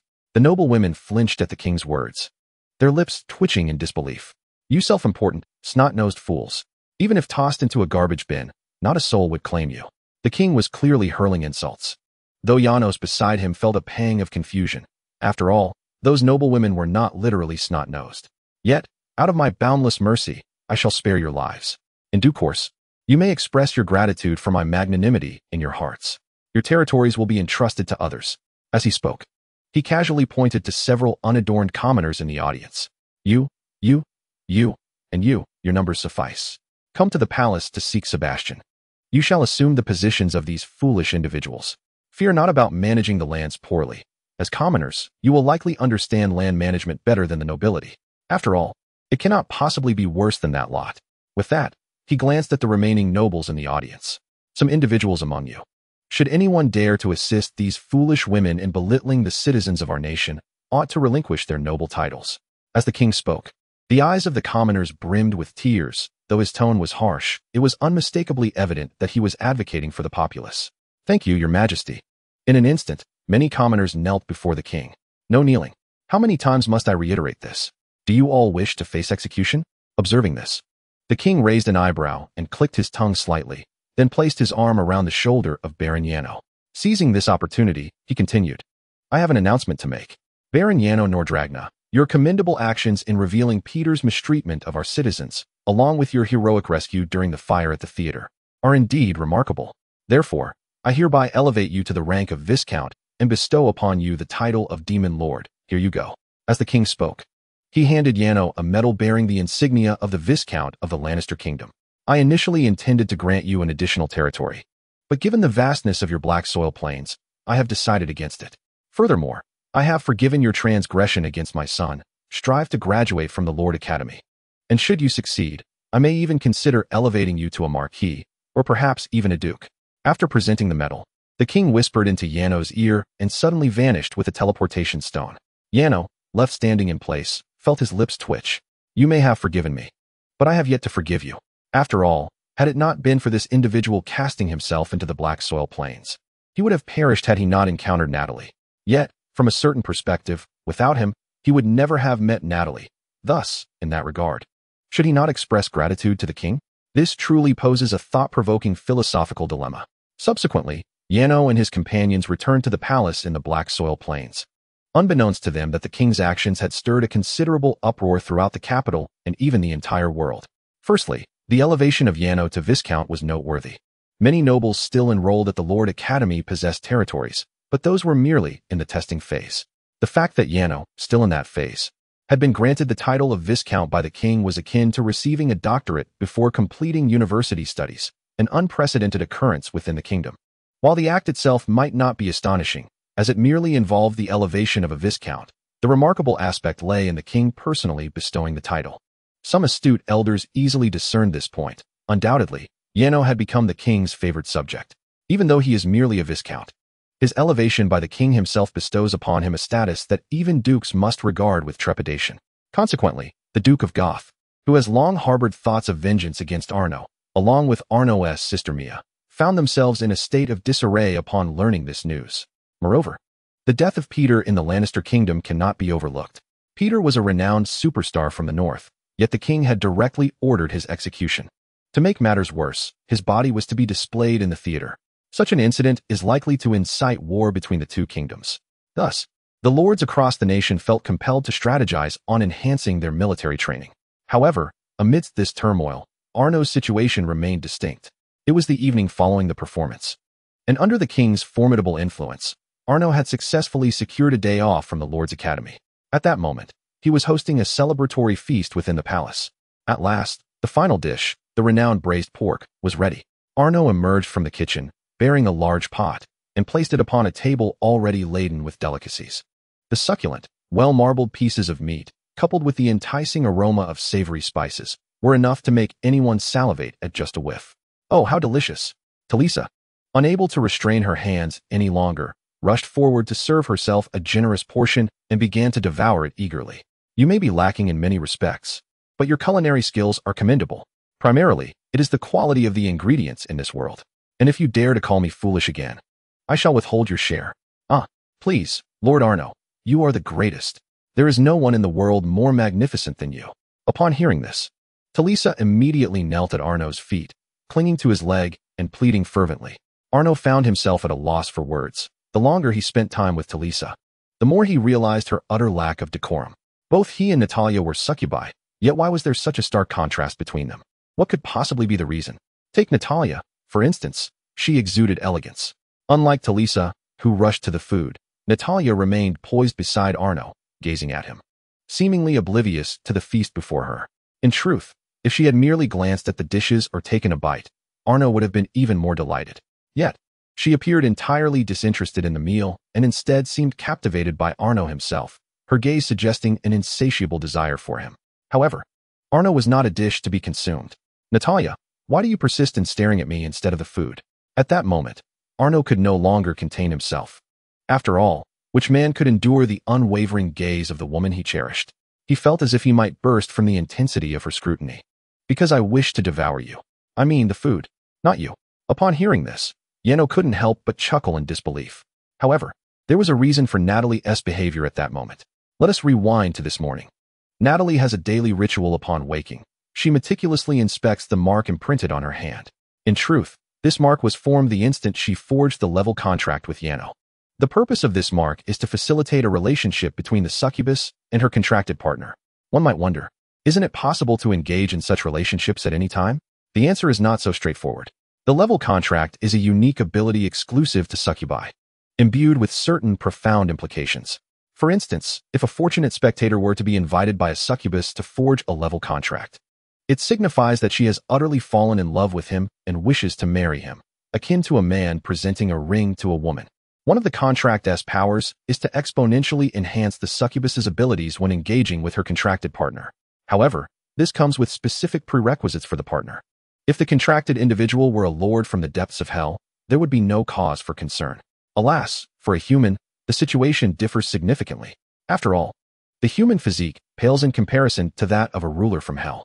Should a relationship be forced, the human might succumb to the overwhelming contract energy, transforming into pure essence, which the succubus would then absorb. But who is Natalie? From the moment she established the level contract with Yano, she has tirelessly endeavored to amend the laws within the contract S-mark, even during her slumber. This morning, she finally succeeded in modifying the contract's imprint. This accomplishment is precisely why Natalie has been gazing intently at Yano. The completion of the modification signifies that she can now engage with him freely. Until now, she had refrained from initiating a formal relationship due to her fear that the mark might drain Yano completely. However, with the laws altered, even if Yano is human, he will no longer be at risk of being transformed into essence for Natalie to absorb. In truth, from this morning onward, Natalie has been harboring intentions towards Yano. Nevertheless, she has struggled to find the appropriate moment to express herself. Despite her age, she is, after all, a woman. It is inherently challenging for her to initiate such a conversation. After all, she cannot simply tear away Yano's clothing and exclaim, "I wish to be with you." What if Yano misinterprets her as a wanton woman? Yet, Natalie has endured nearly an entire day of restraint, and she can no longer tolerate it. What celebration banquet? What delectable dishes? She no longer cares. All she desires now is to be with her beloved at once. Natalie, why do I sense something peculiar about you? At this moment, Natalie's condition has begun to capture Arno's attention. She is not only breathing heavily, but also has flushed cheeks, her waist trembling, and her legs quivering. Natalie continues to gaze at Arno, yet her expression betrays a desire to explain something she cannot articulate. Could it be a fever? Concerned, Arno reaches out to touch Natalie's forehead. So hot. Is she truly running a fever? Can a succubus even fall ill? He turns in astonishment to Talisa, who stands nearby. A fever? That is a malady of humans. I assent it. Succubi do not suffer from such ailments. Talisa responds, glancing at Natalie. Upon witnessing her increasingly intense state, a mischievous smile creeps onto Talisa's lips. What could possibly be happening? How about you take a moment to rest in your room, Natalie? As Talisa speaks, she playfully licks her lips. However, in the next instant, she freezes, sensing a surge of fierce murderous intent emanating from Natalie. I was just joking. Indeed, succubi can fall ill, perhaps from an unfamiliar environment. Arno, you should take Natalie to rest immediately. After sensing that murderous intent, Talisa quickly retracts her statement, leaving Arno perplexed. An unfamiliar environment? Can a succubus really suffer from such an affliction? If it were the case, it should have manifested by now. Nevertheless, this is not the time to dwell on such matters, for Natalie's current state is undeniably alarming. Arno hastily moves to support her, yet the moment he does, the trembling of her waist intensifies dramatically, startling him. Very well, you all enjoy yourselves. I shall escort Natalie to rest. After addressing the group, Arno hurriedly takes Natalie back to their shared room, placing her onto the large red heart-shaped bed. Natalie, what is troubling you? Is there anything I can do to assist you? Seeing her unwell, Arno feels a wave of distress and leans closer, inquiring with concern. Upon gazing at Arno's close face, filled with worry, Natalie's rationality succumbs to desire in an instant. I want to be with you. Arno is taken aback by her confession, while Natalie urgently covers his mouth. It has been too long. I have endured for far too long. From that fateful evening when you donned my attire, even prior to that moment, I had longed for you. While fervently indulging in Yano, Natalie passionately articulated her desires for him. Calm down, Natalie. Please, calm down. You're nearly biting my tongue off. What on earth is happening? Why this sudden fervor? It's all due to the level contract. You must find it perplexing that I have refrained from being with you. It is indeed the nature of the contract. I feared that you might be unable to withstand its power and be drained by me. But that is no longer the case. For I have amended the rules of the contract. Sweetheart, at long last, I can be with you. I have awaited this day for far too long. I wish to be with you indefinitely. At this moment, Natalie had completely lost her reason, though one cannot fault her for it. Heaven knows the immense willpower she had to muster to restrain her desires when rewarding Yano previously. Consequently, this led to a considerable buildup of pressure. It resembles the agony of preparing for a crucial examination. After enduring a year of torment, one naturally seeks to unleash their pent-up energy upon entering university. Thus, the fervor continues unabated. The following morning arrived swiftly. The cataclysmic battle within the Black Soil Wilderness had finally ceased, albeit reluctantly, as Yanua had to attend school. Were it not for this obligation, He might have willingly remained within his chamber for a month, given that it was his inaugural experience with the forbidden fruit. Once one has tasted the forbidden, the likelihood of addiction is undeniably high. Furthermore, considering Natalie's formidable nature, her addiction would surely surpass Yanoa's by 100-fold, especially since it was her first encounter with such indulgence. Had Yanoa not needed to attend school, Natalie might have continued her indulgence without pause, morning, noon, and night. She would have feasted relentlessly, before and after meals, exhausting every ounce of her being in pursuit of satisfaction until she could consume no more. Yanoa would likely mirror her desires, such as the spark ignited when two beings of insatiable cravings collide. Natalie, have your abs increased by 2? Yanoa inquired curiously, pointing to her abdomen. He was not mistaken. He distinctly recalled that Natalie previously possessed 6 defined abs, and now she boasted 8. How could such a significant transformation occur in merely one night? Could it be that Natalie, akin to some youthful fighter, grows stronger merely by indulging in the forbidden? Truly, she is formidable. Chapter 130, A Honeymoon Trip? Indeed, but this is the handiwork of the Livell Contract. The Livell Contract is, in essence, a unique ability possessed by succubi, whereby the power of the succubus exponentially increases upon establishing a bond with the contracted individual. My abdominal muscles have been developed in precisely this manner. Upon hearing Natalie's words, Yano was momentarily taken aback. Indeed, it appears that Natalie can become stronger simply by indulging in forbidden fruits. Her purity is astonishingly high, almost beyond imagination. Would this disturb you? Touching her abdomen, Natalie cast a worried glance at Yano. How could I possibly dislike it? Yano exclaimed, instantly filled with excitement as he embraced Natalie's midsection, pressing his cheek against her. Are you not aware of how alluring your abs are? Yano's statement was not mere flattery. He genuinely believed it. Oh, really?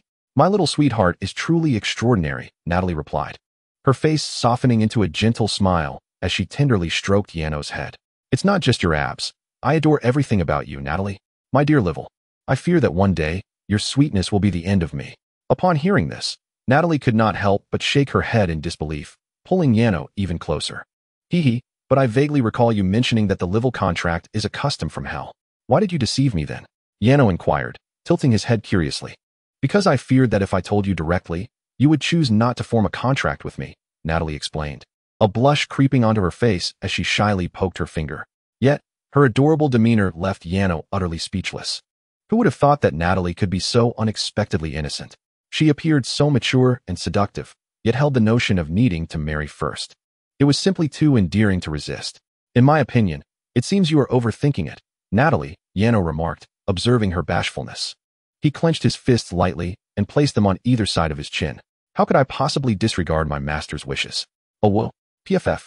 Yano's antics succeeded in making Natalie laugh, prompting her to reach out and gently caress his chin. It is true, my little sweetheart is so well behaved. I must admit, I had indeed overthought things before. After a while, the two of them got out of bed. Ignoring Talisa's resentful gaze during breakfast, Yano, as always, accompanied Natalie to the Lord's Academy. Good morning, everyone. At this moment, Teacher Benny had entered the classroom, rapped on the podium, and continued, Today, I have an announcement to make. The Lord Academy has recently initiated a new course entitled Travel Experiences. The primary objective is to send each of you on a month-long journey to foreign lands, where you will document your observations and insights, as well as summarize the land management practices of the lords in those countries. As Benny concluded his statement, a flurry of whispers erupted among the students, prompting him to tap the podium once more. Silence, please. I understand you are pondering the utility of this course. To be honest, I initially harbored doubts as well. However, this initiative comes directly from His Majesty the King. The King asserts that a competent lord must learn from the exemplary management methods of foreign lords and adapt them for personal growth and evolution. Thus, this course is of utmost importance. Furthermore, His Majesty has expressly mandated that all freshmen must participate. Of course, you may opt out, but only if you are willing to relinquish your aspirations of becoming a lord. So, if you wish to retain your ambitions, you may begin contemplating which country to visit. I shall grant you half an hour for this consideration. I will return to record your choices in 30 minutes. With that, Benny turned and exited the classroom, leaving the students in a state of bewilderment. Travel? The word piqued Yano's interest, and he couldn't help but glance at his companion, Natalie. Viewed from another perspective, he could easily perceive this course as a honeymoon trip with her. Although he was uncertain of the King's true intentions behind this initiative, Yano felt a sudden inclination to commend him. I wonder where my sweet darling wishes to go. At this moment, Natalie looked at Yano with genuine interest and inquired, "What about the Northern Kingdom?" For some inexplicable reason, Yano's mind drifted to Peter, who was still kneeling in the theater. That fellow was said to hail from the Northern Kingdom, and recalling that realm conjured images of a land perpetually blanketed in snow, regardless of the season. It was always snowing, and given that it was currently summer in the Lannister Kingdom, quite warm. In fact, it would be perfect to escape to the north for some respite from the heat. Do not question why Yano, despite having mastered holy light magic, still felt the heat. After all, he could not maintain an elemental state at all times. Moreover, this poor fellow had yet to realize that his body had fundamentally changed. Even though he was not truly hot, the summer scenery around him led Yano to instinctively believe he was. "Sure, wherever my sweet darling goes, I shall follow," Natalie replied nonchalantly, resting her chin on her hand and smiling at him. "Lord Ayano, I too wish to venture to the north. Might you consider accompanying me?" At that moment, a female classmate approached Ayano, casting flirtatious glances as she posed her inquiry. "And I, Lord Ayano, also desire to journey to the north. I would like to join you." It was not only her. Increasingly more young women gravitated towards Ayano. After all, it was common knowledge across the nation that Ayano was the favored one of the king, and no noblewoman in class would overlook such a splendid opportunity to forge a closer connection with him. Any interaction during their travels, even if it were merely a fleeting romance, would serve as a foundation for camaraderie. As for whether Ayano had a lover, they paid little heed, in this world. Which lord did not indulge in a few paramours? Chapter 131. The desire for your sweet whispers at this moment. Ayano regarded the throng of women encircling him with a slight furrow of his brow. Although the true intentions of their approach eluded him, he understood the adage that unsolicited flattery often harbors ulterior motives. Most importantly, he was unwilling to allow this rare opportunity for a honeymoon getaway with Natalia to be jeopardized by the presence of others. "I harbor no interest in women as flat as the black soil plains, nor do I desire those lacking any signs of training," he declared, fixing his gaze upon the women with an expression reminiscent of a dead fish. His words once again incited the women to clench their fists in frustration. Yet, they found themselves at a loss for a suitable retort, for even among those who were not flat-chested, there remained no evidence of the so-called training. What Ayano referred to as training marks essentially boiled down to muscle, yet each of them was a pampered daughter of nobility, and in this world, it was widely accepted that women with muscle were deemed unattractive. Thus, it was inconceivable for them to possess any muscle at all. Ultimately, they could not fathom why any man would be drawn to a woman with muscle. Truly a peculiar notion. "Ah, Lord Ayano, you are indeed humorous. I shall not disturb you further." In any case, Ayano's approach proved successful. His remarks prompted the women to gradually disperse. Yet, some were left with twitching lips in frustration, and a few girls even resolved to begin exercising upon their return. After all, Ayano's influence was considerable, perhaps unbeknownst to him. His unintentional words had the power to alter perceptions of beauty. "By the way, that girl is now planning to start training. If they truly achieve results, would you consider them then?" Natalie, unable to contain her curiosity, pointed at the departing girls and turned to Janos with an inquisitive expression. "Well then, I shall declare that my standard is to at least achieve your level of proficiency. However, for a girl to reach such an extent, it would likely take no less than 3 to 5 years," she remarked. Janos, playfully squeezing Natalie's arm, couldn't suppress a mischievous grin. Not to mention, it requires significant effort for girls just to develop some muscle definition in their arms, let alone Natalie's finely toned forearms and her alluring triangular back. "What if they actually manage to train to my level? Would you take them as lovers?" Natalie teased, poking Janos's cheek with a playful smirk. "The reason I express this is merely to dissuade them from trying, and you know my intentions. Is it truly amusing to tease me like this?" Janos retorted, rolling her eyes, then playfully biting the finger that Natalie was using to prod her cheek. "I have become incapable of liking anyone other than you. So please refrain from asking such questions." "Hee hee, I ask such questions just to hear your sweet words," Natalie replied softly, gently caressing Janos's lips, her smile radiating warmth. Half an hour later, teacher Benny returned, having recorded the cities everyone wished to visit, informing them that they could depart once they were prepared. Janos had to go to the art gallery to inform them that her comic would be on hiatus for a month, and then she returned to the palace. "You mean you will be traveling outside for a month?" Inside the palace, Talisa exclaimed excitedly while gripping Natalie's collar, to which Natalie merely nodded in acknowledgement. "But that means I want to be able to see you for an entire month. Take me with you, please," Talisa implored, her eyes glistening with unshed tears as she shook Natalie's shoulders pitifully. That's not possible," Natalie replied, shaking her head. After all, this trip was a sweet getaway for her and Janos, one she eagerly anticipated. That's so unfair. If you're going to be idle, why not spend this month thinking about becoming stronger? Haven't you always wanted to defeat Diablo? Upon hearing Natalie's words, Talisa appeared even more despondent. I'm not as gifted as you. I've already hit a plateau. Then find a handsome man. If you wish to grow stronger, indulge in forbidden fruits. If you've truly reached a plateau, this is the sole way for a succubus to gain strength, Natalie encouraged, patting Talisa's shoulder with a supportive expression. I hope that when I return in a month, I will see you with a good man. Please don't say such cruel things to me. You are fully aware of the reasons behind my reluctance to seek the company of men. At this moment, Talisa abruptly embraced Natalie, weeping profusely. I have cherished you for 9,000 years, and you are fully cognizant of this. Yet now, you have formed a pact with a mere human, which is utterly outrageous. The one with whom you should have forged a bond is me. Oh, Natalie, be with me, marry me. But I already have someone I hold dear. All right. Do not cry. Observing Talisa clinging to her tightly, Natalie felt a sense of helplessness. However, given that Talisa was a longtime friend, Natalie could not bring herself to push her away. Instead, she gently stroked her head in an attempt to comfort her. Yet, it was not only Natalie who was providing solace. In the courtyard, Yeno was also offering comfort to a group of Nylian duos. Please don't go. I don't want you to leave. I can't bear to be apart from you for an entire month. At this moment, the Nylian duos clung to Yeno, sobbing bitterly. This made him feel a pang of guilt. He merely wished to enjoy a honeymoon with Natalie. Why must it be so challenging? Nevertheless, after some time spent comforting them, Yeno and Natalie ultimately succeeded in persuading the group. They had gathered their belongings and arrived at the palace entrance, where Yeno turned and smiled at everyone behind him.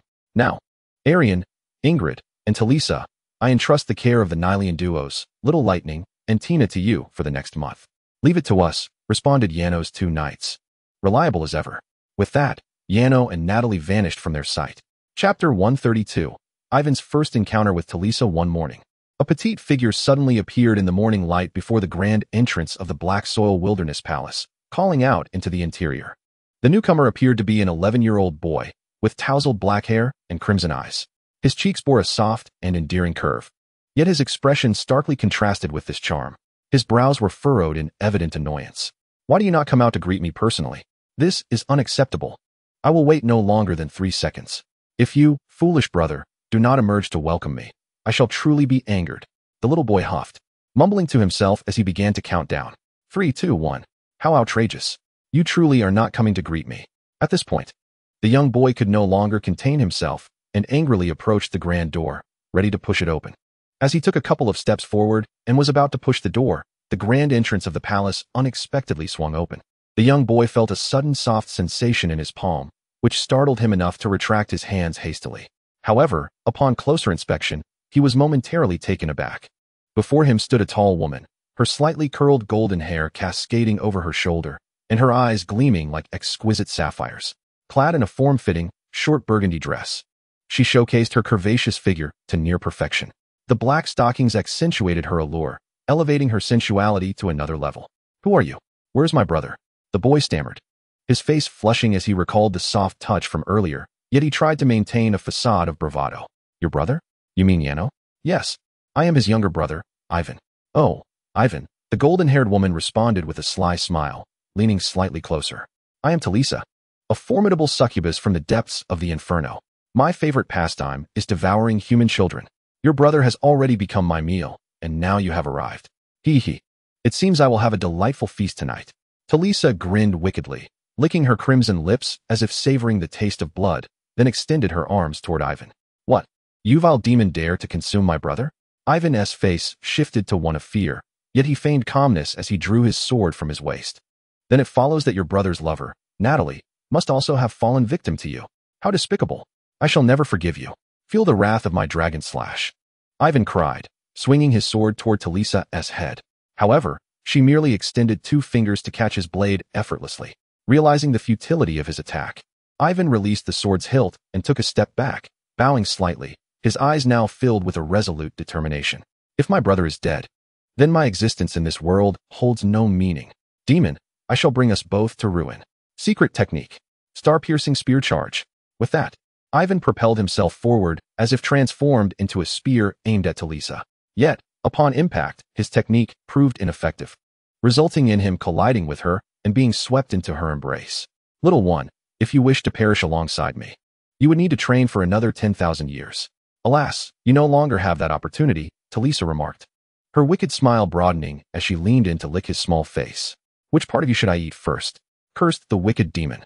Ivan, filled with anger, clenched his jaw tightly, tears of humiliation streaming down his cheeks. Oh, please don't cry, Talisa said, her voice tinged with concern upon seeing Ivan's tears. I was merely jesting. I was only teasing you. Don't take it to heart. Teasing? Ivan looked at her with a perplexed expression. Well, the Lord Academy has a course that requires students to travel to other nations, and your brother is currently engaged in that endeavor. So he wasn't consumed by you? Ivan sniffled. Incubi do not feast on humans. I was merely trying to frighten you, Talisa replied, playfully ruffling his hair as she smiled reassuringly. In truth, her playful torment of Ivan was driven by a desire for revenge. After all, Janos had taken her beloved Natalie from her. And when she heard Ivan mention being Janos's brother, she couldn't resist the urge to tease him. So you are here to visit your brother? As Ivan's emotions began to stabilize, Talisa initiated a conversation. Who wants to visit him? Not me. Ivan's face flushed crimson, and he stammered as he continued to explain. It's my parents who miss him, but they couldn't spare the time due to family matters, so they sent me to see Janos in their stead. The gifts I carry are for him. As he spoke, he gestured to the cart behind him. Is that so? Talisa, after hearing his explanation, wore a knowing smile as she appraised Ivan from head to toe. That's exactly it. He insisted stubbornly. All right, if you say so. Come on in, Talisa replied, nodding as if coaxing a child, and she continued to hold him as they entered the palace, the cart of gifts floating alongside her. Could you not put me down? Why do you insist on carrying me? I'm not a baby. Ivan protested, glaring at Talisa. Not a chance. Are you not aware of the outrageous things your brother has done to me? He has taken away my beloved Natalie, and thus, I shall take from him his most important person in return. Upon hearing Talisa's words, Ivan's cheeks flushed once more. I am not his most important person. Don't say such things. The scene shifted to a snowy landscape, where Janos and Natalie were racing through the snow in a carriage. Look, Natalie. That place over there must be the Kingdom of the North. Janos exclaimed excitedly, leaning out of the window and pointing in a particular direction. As he gazed in the direction indicated by his finger, a vast expanse of white city walls unfolded before his eyes, stretching endlessly to the sides. Chapter 133, The North. The North Kingdom, commonly referred to as simply the North, is situated at the northernmost part of the entire continent, perpetually blanketed in snow throughout the year. Logically, one would surmise that human existence in such harsh climates and environments would be exceedingly challenging. After all, in the world from which Yano had traversed, even a single ice age was sufficient to be deemed an apocalypse. Yet, the inhabitants of this realm are distinct, particularly those from the north. Legend has it that within this kingdom resides a unique class of magicians who, having learned plant magic from the elven race, have developed remarkable abilities. These plant mages have transformed seeds of crops that would struggle to thrive in the frigid landscape, enabling them to flourish even amidst ice. They have also cultivated a variety of magical plants for the people of the North Kingdom, such as the fire daisy, which continuously produces warmth, and the ripple vine, which generates an endless supply of water. Thanks to these extraordinary plants, the people manage to endure and thrive even in the face of such relentless wintry conditions. Moreover, it is said that those who dwell in the north are tall and robust, each individual a valiant warrior. Although the mountainous terrain and scarcity of horses prevent them from maintaining a highly mobile cavalry, their armies remain formidable in battle. For instance, their infantry, equipped with massive swords, known as the fearless warriors, or the spear-throwing elite infantry, possess a storied history of terrifying combat prowess. It is within such a nation that a figure like Peter has emerged, which Yano finds utterly perplexing. Where, one might wonder, is the expected valiant warrior of great stature? Peter, with his delicate appearance, seems rather effeminate. Furthermore, according to the historical accounts Yano has studied, the culture of the North is steeped in a profound martial spirit. How, then, did someone like Peter ascend to the status of a superstar in the North? Surely, a person deemed a superstar in this kingdom ought to be a muscular giant capable of wielding a 2 or 3 meter long greatsword. However, now that Yano has arrived in the North, he seizes the opportunity to delve deeper into the mysteries of this land to satiate his curiosity. Are you a noble from the Lannister kingdom?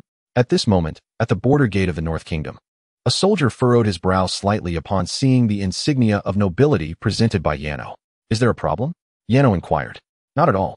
Since you are a noble from another realm, you are exempt from customs duties.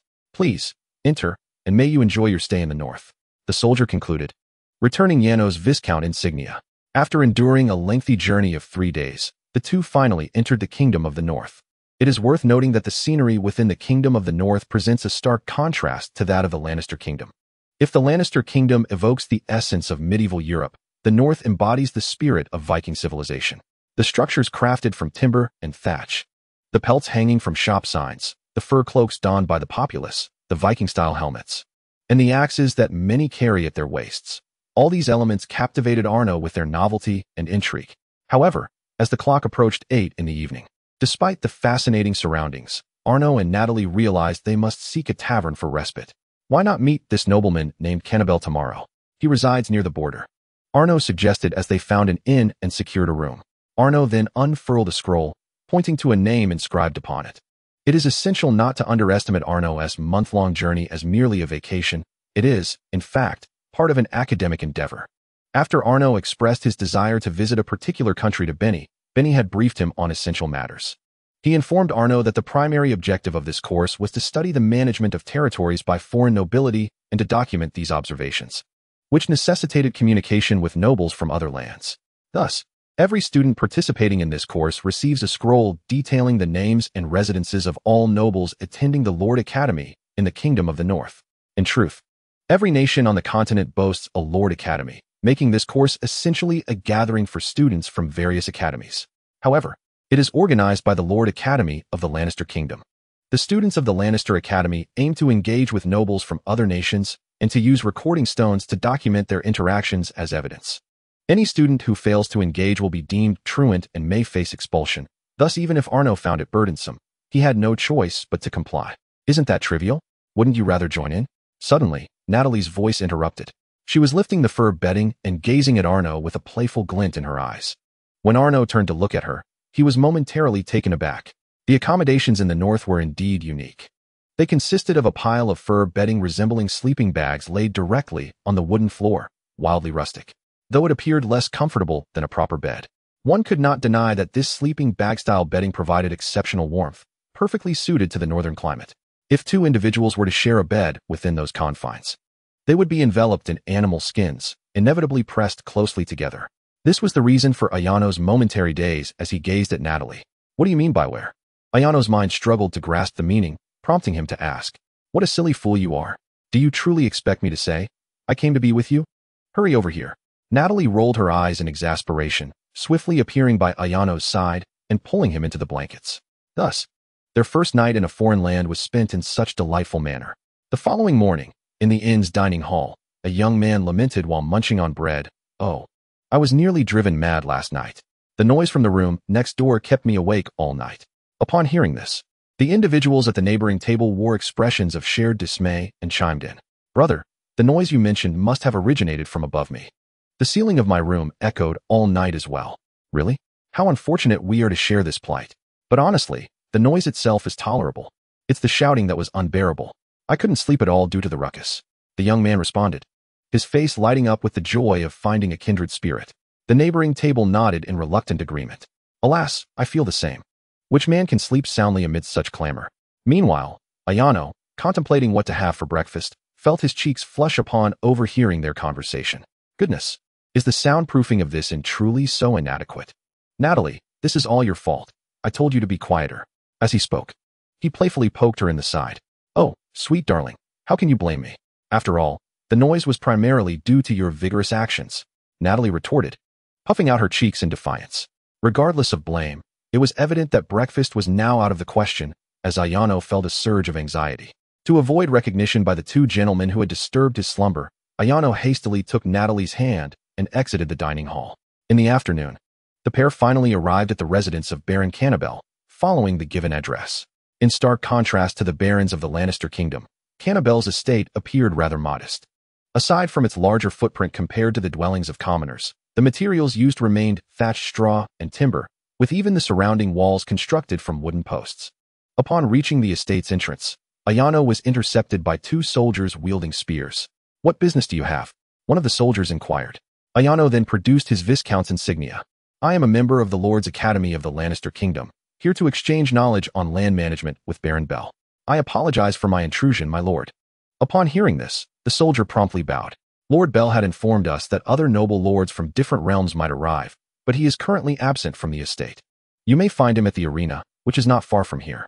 After listening to the soldier's words, Yano set off in the direction of the arena. Although the name arena sounds quite imposing, it is essentially akin to a park in the Lannister kingdom. The difference in customs merely accounts for the variation in nomenclature and function. In roughly 10 minutes, Yano arrived at the training ground as described by the soldier. However, the atmosphere here was anything but tranquil. He witnessed a young man engaged in a brawl with a group of individuals. You wretched scoundrels. Prince is exerting all his strength to protect this nation. Yet what have you done to him? The young man fought valiantly, his words laced with fervent indignation. Yet, ultimately, he was overwhelmed and soon found himself pinned to the ground, receiving kicks from all sides. TCH, do you think it's your place to concern yourself with the prince's affairs? If he had granted more authority to the esteemed pope sooner, this nation would be better off. I detest those like you who serve the prince as mere slaves. After the altercation, the group spat at the young man before departing. He struggled to rise. His face contorted in pain, but despite his efforts, he could not get back on his feet.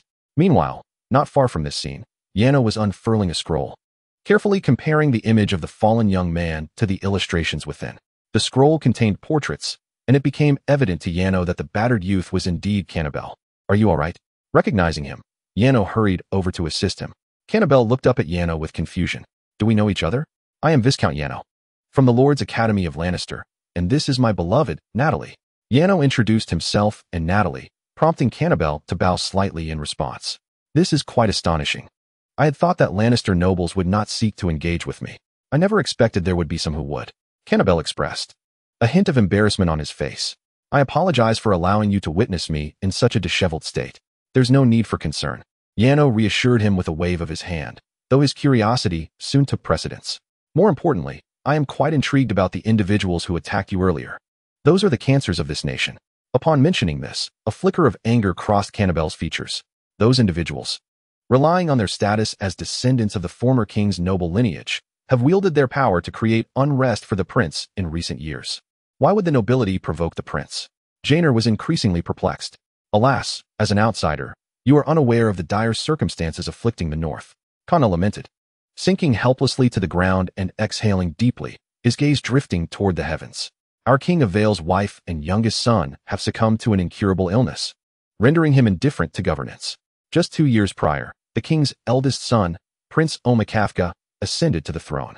Yet, those detestable old-fashioned nobles, taking advantage of his youth, have relentlessly provoked him, obstructing his many edicts and showcasing their own influence. I cannot abide this. Thus, I summoned them to the arena to teach them a lesson. But alas, I am far too weak. Kana sighed once more, his frustration palpable. My previous attempts to defend the prince only intensified their bullying. Not long ago, the prince advised me to refrain from meddling, suggesting that if he bore it alone, matters would not have escalated to this extent. But I simply cannot stand idly by. Yet, it is indeed my interference that has exacerbated the situation. Do you think I should not have acted thus? At this point, Kana shivered involuntarily. Oh, I apologize for unloading such burdens onto you. You must find it quite perplexing. As he spoke, he abruptly stood up. However, upon glancing at Jainer, he noticed something was amiss. Jainer was breathing rapidly, instinctively clutching his neck, his pupils dilating as though he had witnessed something terrifying. Chapter 135. A gloomy past. What is wrong with you? Kana's concern deepened as he observed Jainer's unusual demeanor. I am fine. But what you mentioned about the nobles bullying the prince, how could they dare to trouble him? Jainer, gritting his teeth and feigning composure, pressed for clarification. In the kingdom of Lannister, royal authority supersedes all. How could ministers dare to challenge the royal family? That would be tantamount to courting death. Consider my own experience. I nearly lost my life merely for colliding with the prince. How could the nobles of this realm so audaciously vex him?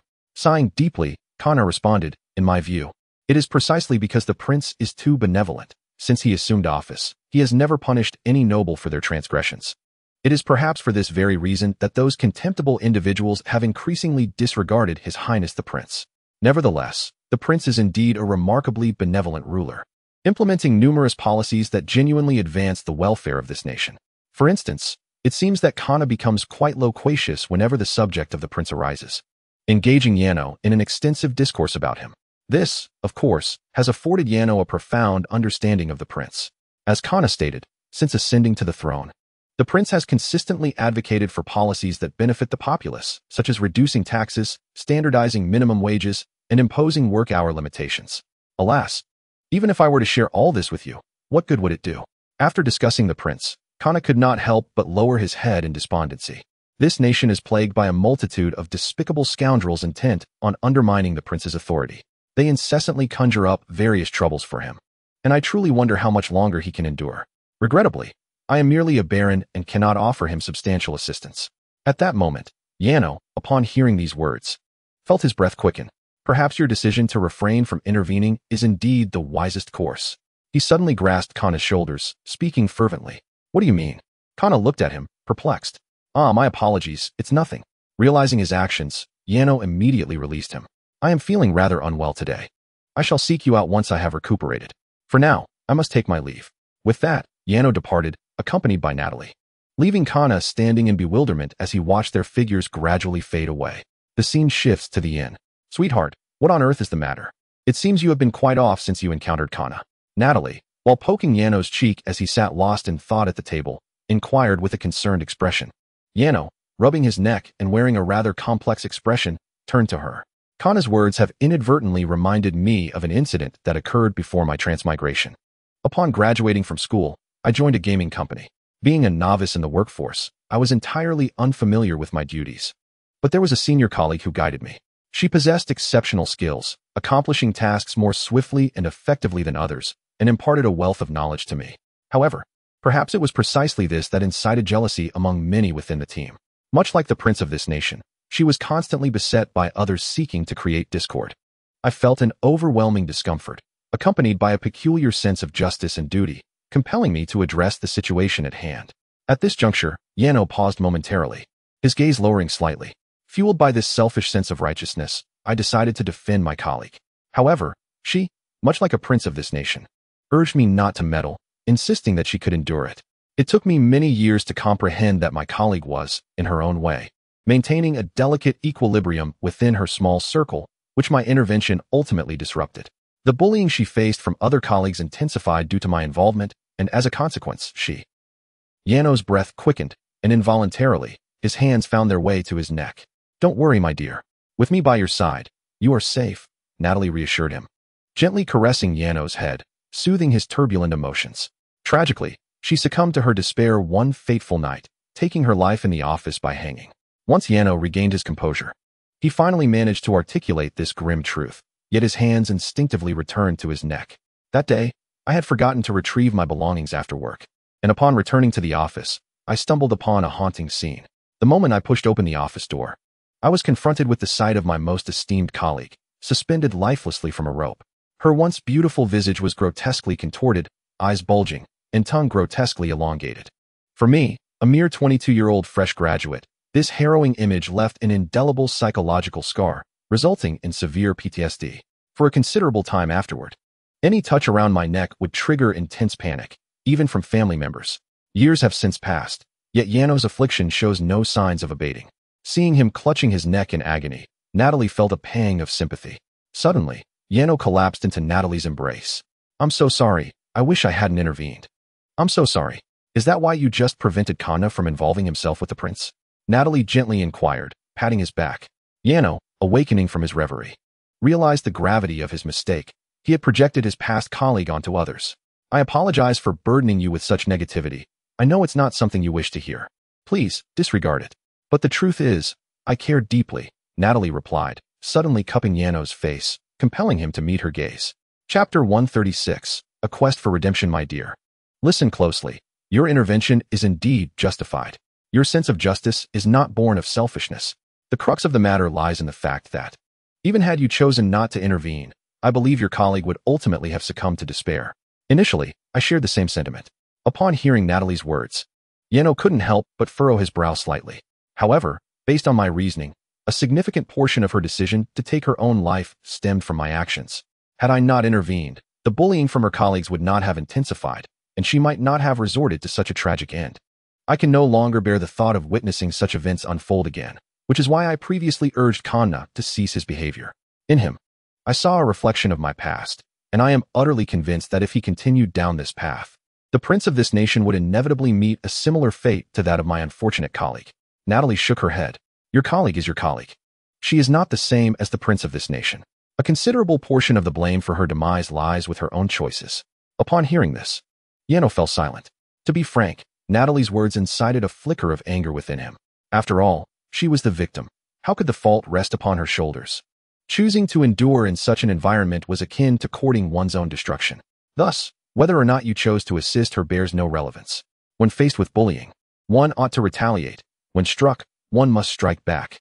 If one is weak, then one should cultivate resilience, strengthen oneself, and seek revenge once one has grown, rather than opting for self-destruction. This, indeed, is the correct path to survival. As Natalie spoke, she suddenly embraced Yeno more tightly. Do my words make you resentful?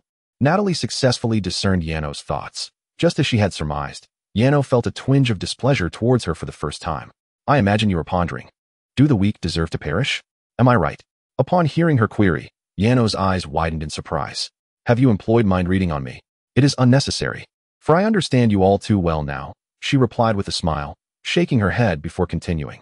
8,000 years ago, I too endured the collective torment of 12 powerful demons, and at that time, I was undoubtedly seen as the weakling among them.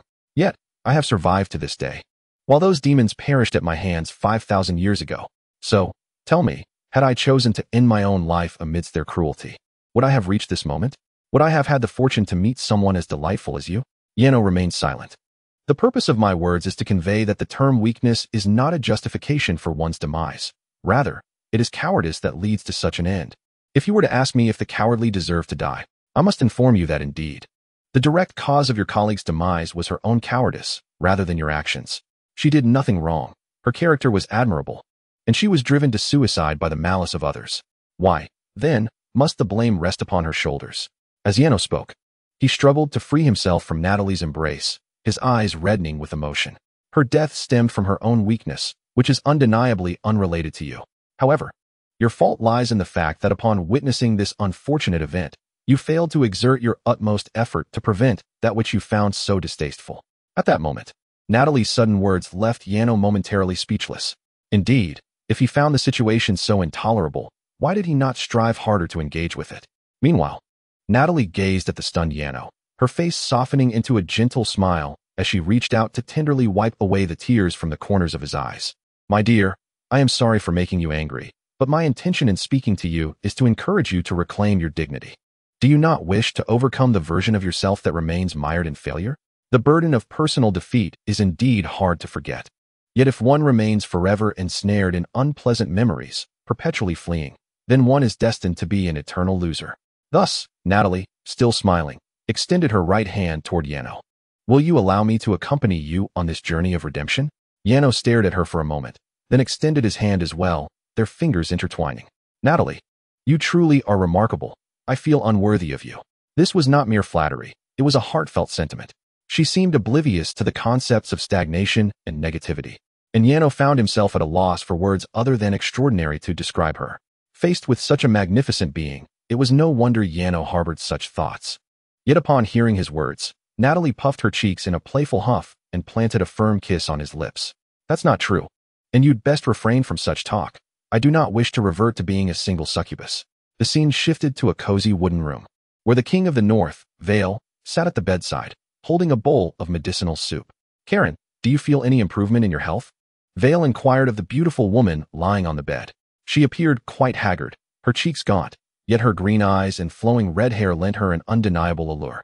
Oh, I do feel better. I even believe I might be able to rise and walk by tomorrow, Karen replied, her emerald-like eyes sparkling as she exchanged playful glances with Vale, her voice light and cheerful. If only that were the case, he sighed. Now, please open your mouth. Vale sighed and offered Corinne a spoonful of the medicinal soup. Upon tasting it, an expression of distaste immediately graced her face. Is it too bitter? I have prepared some sweets for you, Vale remarked, retrieving a small packet from his pocket and presenting a sugar cube to her lips. However, Corinne shook her head. This is not sweet enough. Only the sweetness of your kiss can make me forget the bitterness of this medicine. Ah, after all these years of marriage. Do you not feel even a hint of shame in saying such things? Vale replied with a resigned smile, shaking his head. If you do not kiss me, I shall not take the medicine. Must you really insist on a kiss? After administering the medicine, Vale exited the room. Yet the sorrow etched on his face as he gazed at the bowl, and his hands deepened. I know all too well. This medicine cannot cure your illness. He murmured, kneeling on the floor, placing the bowl aside, and clasping his hands in fervent prayer.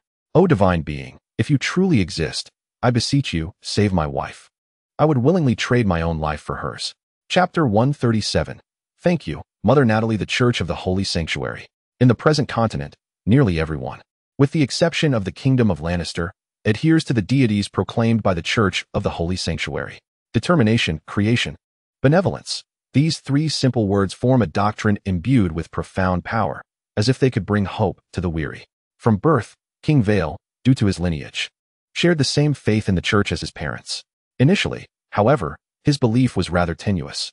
Yet, ever since the devastating diagnosis of his wife and child years ago, his faith in the church has grown increasingly resolute.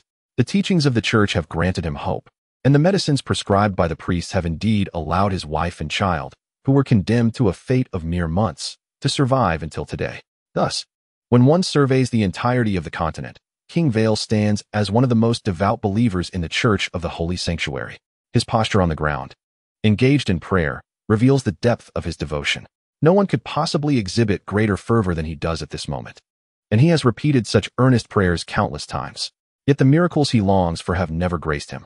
At that moment, a knock resonated at the door, prompting Vale to rise promptly and open it. A young man with red hair, bearing a resemblance to him, entered his view. Ah, it's Omu. Have you administered the medicine to your brother? Upon hearing this, the young man nodded vigorously. I have done so, father. My brother is now asleep. Vale nodded slightly, a frown settling upon his face as he took a seat beside him. I have reviewed the latest decree we discussed last night regarding the military armament upgrade plan, correct? That is quite commendable. How has the implementation been today? Upon hearing Wyle's inquiry, a flicker of vexation crossed Almu's face. He bit his lip in contemplation before responding. Father, there have been some issues with the execution of the decree. Several nobles did not adhere strictly to my directives, which even resulted in some soldiers lacking proper equipment. Then you must impose penalties upon them. Beheadings, amputations, or even finger severing. Are these not all viable options? Almu hesitated as he spoke, a look of uncertainty clouding his features. Do not hesitate to punish them. Following my methods is undoubtedly correct. Now, let us not dwell on this matter any longer. With that, Wyle withdrew a book from a nearby shelf. I must continue my research on how to invoke divine intervention. Every time I administer medicine to your mother, witnessing her condition pains my heart. You must diligently govern the nation while I endeavor to heal your brother and mother. Is this not the agreement we made? Press on. Wyle continued to read, oblivious to Almu's shifting expressions. Yes, father. Almu nodded obediently before turning and exiting the chamber. Glory in avenging past humiliations. What an exhilarating phrase. The scene shifted to the vicinity of Baron Conna's estate. At this moment, Jano clenched his fists tightly, excitement bubbling within him as he addressed Natalie beside him.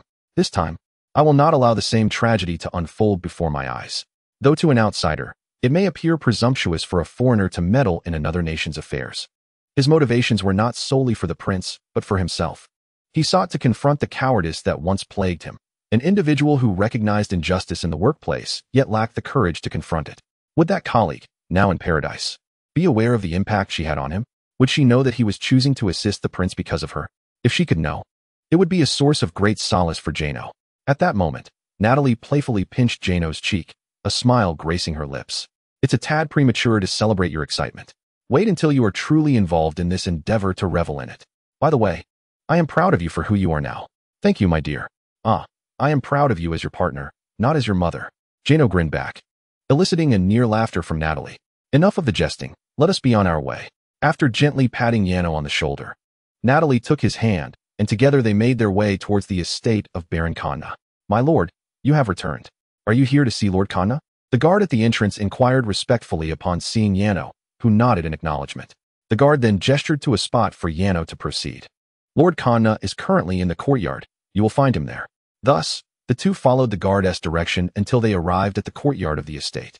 This courtyard, while not as opulent as those of the nobles in the Lannister kingdom, presented a picturesque scene of snow, dotted with plump snowmen and scattered tables and chairs. Jano soon spotted Baron Conna, who was seated in the courtyard sipping coffee. Opposite him sat a young man with short red hair.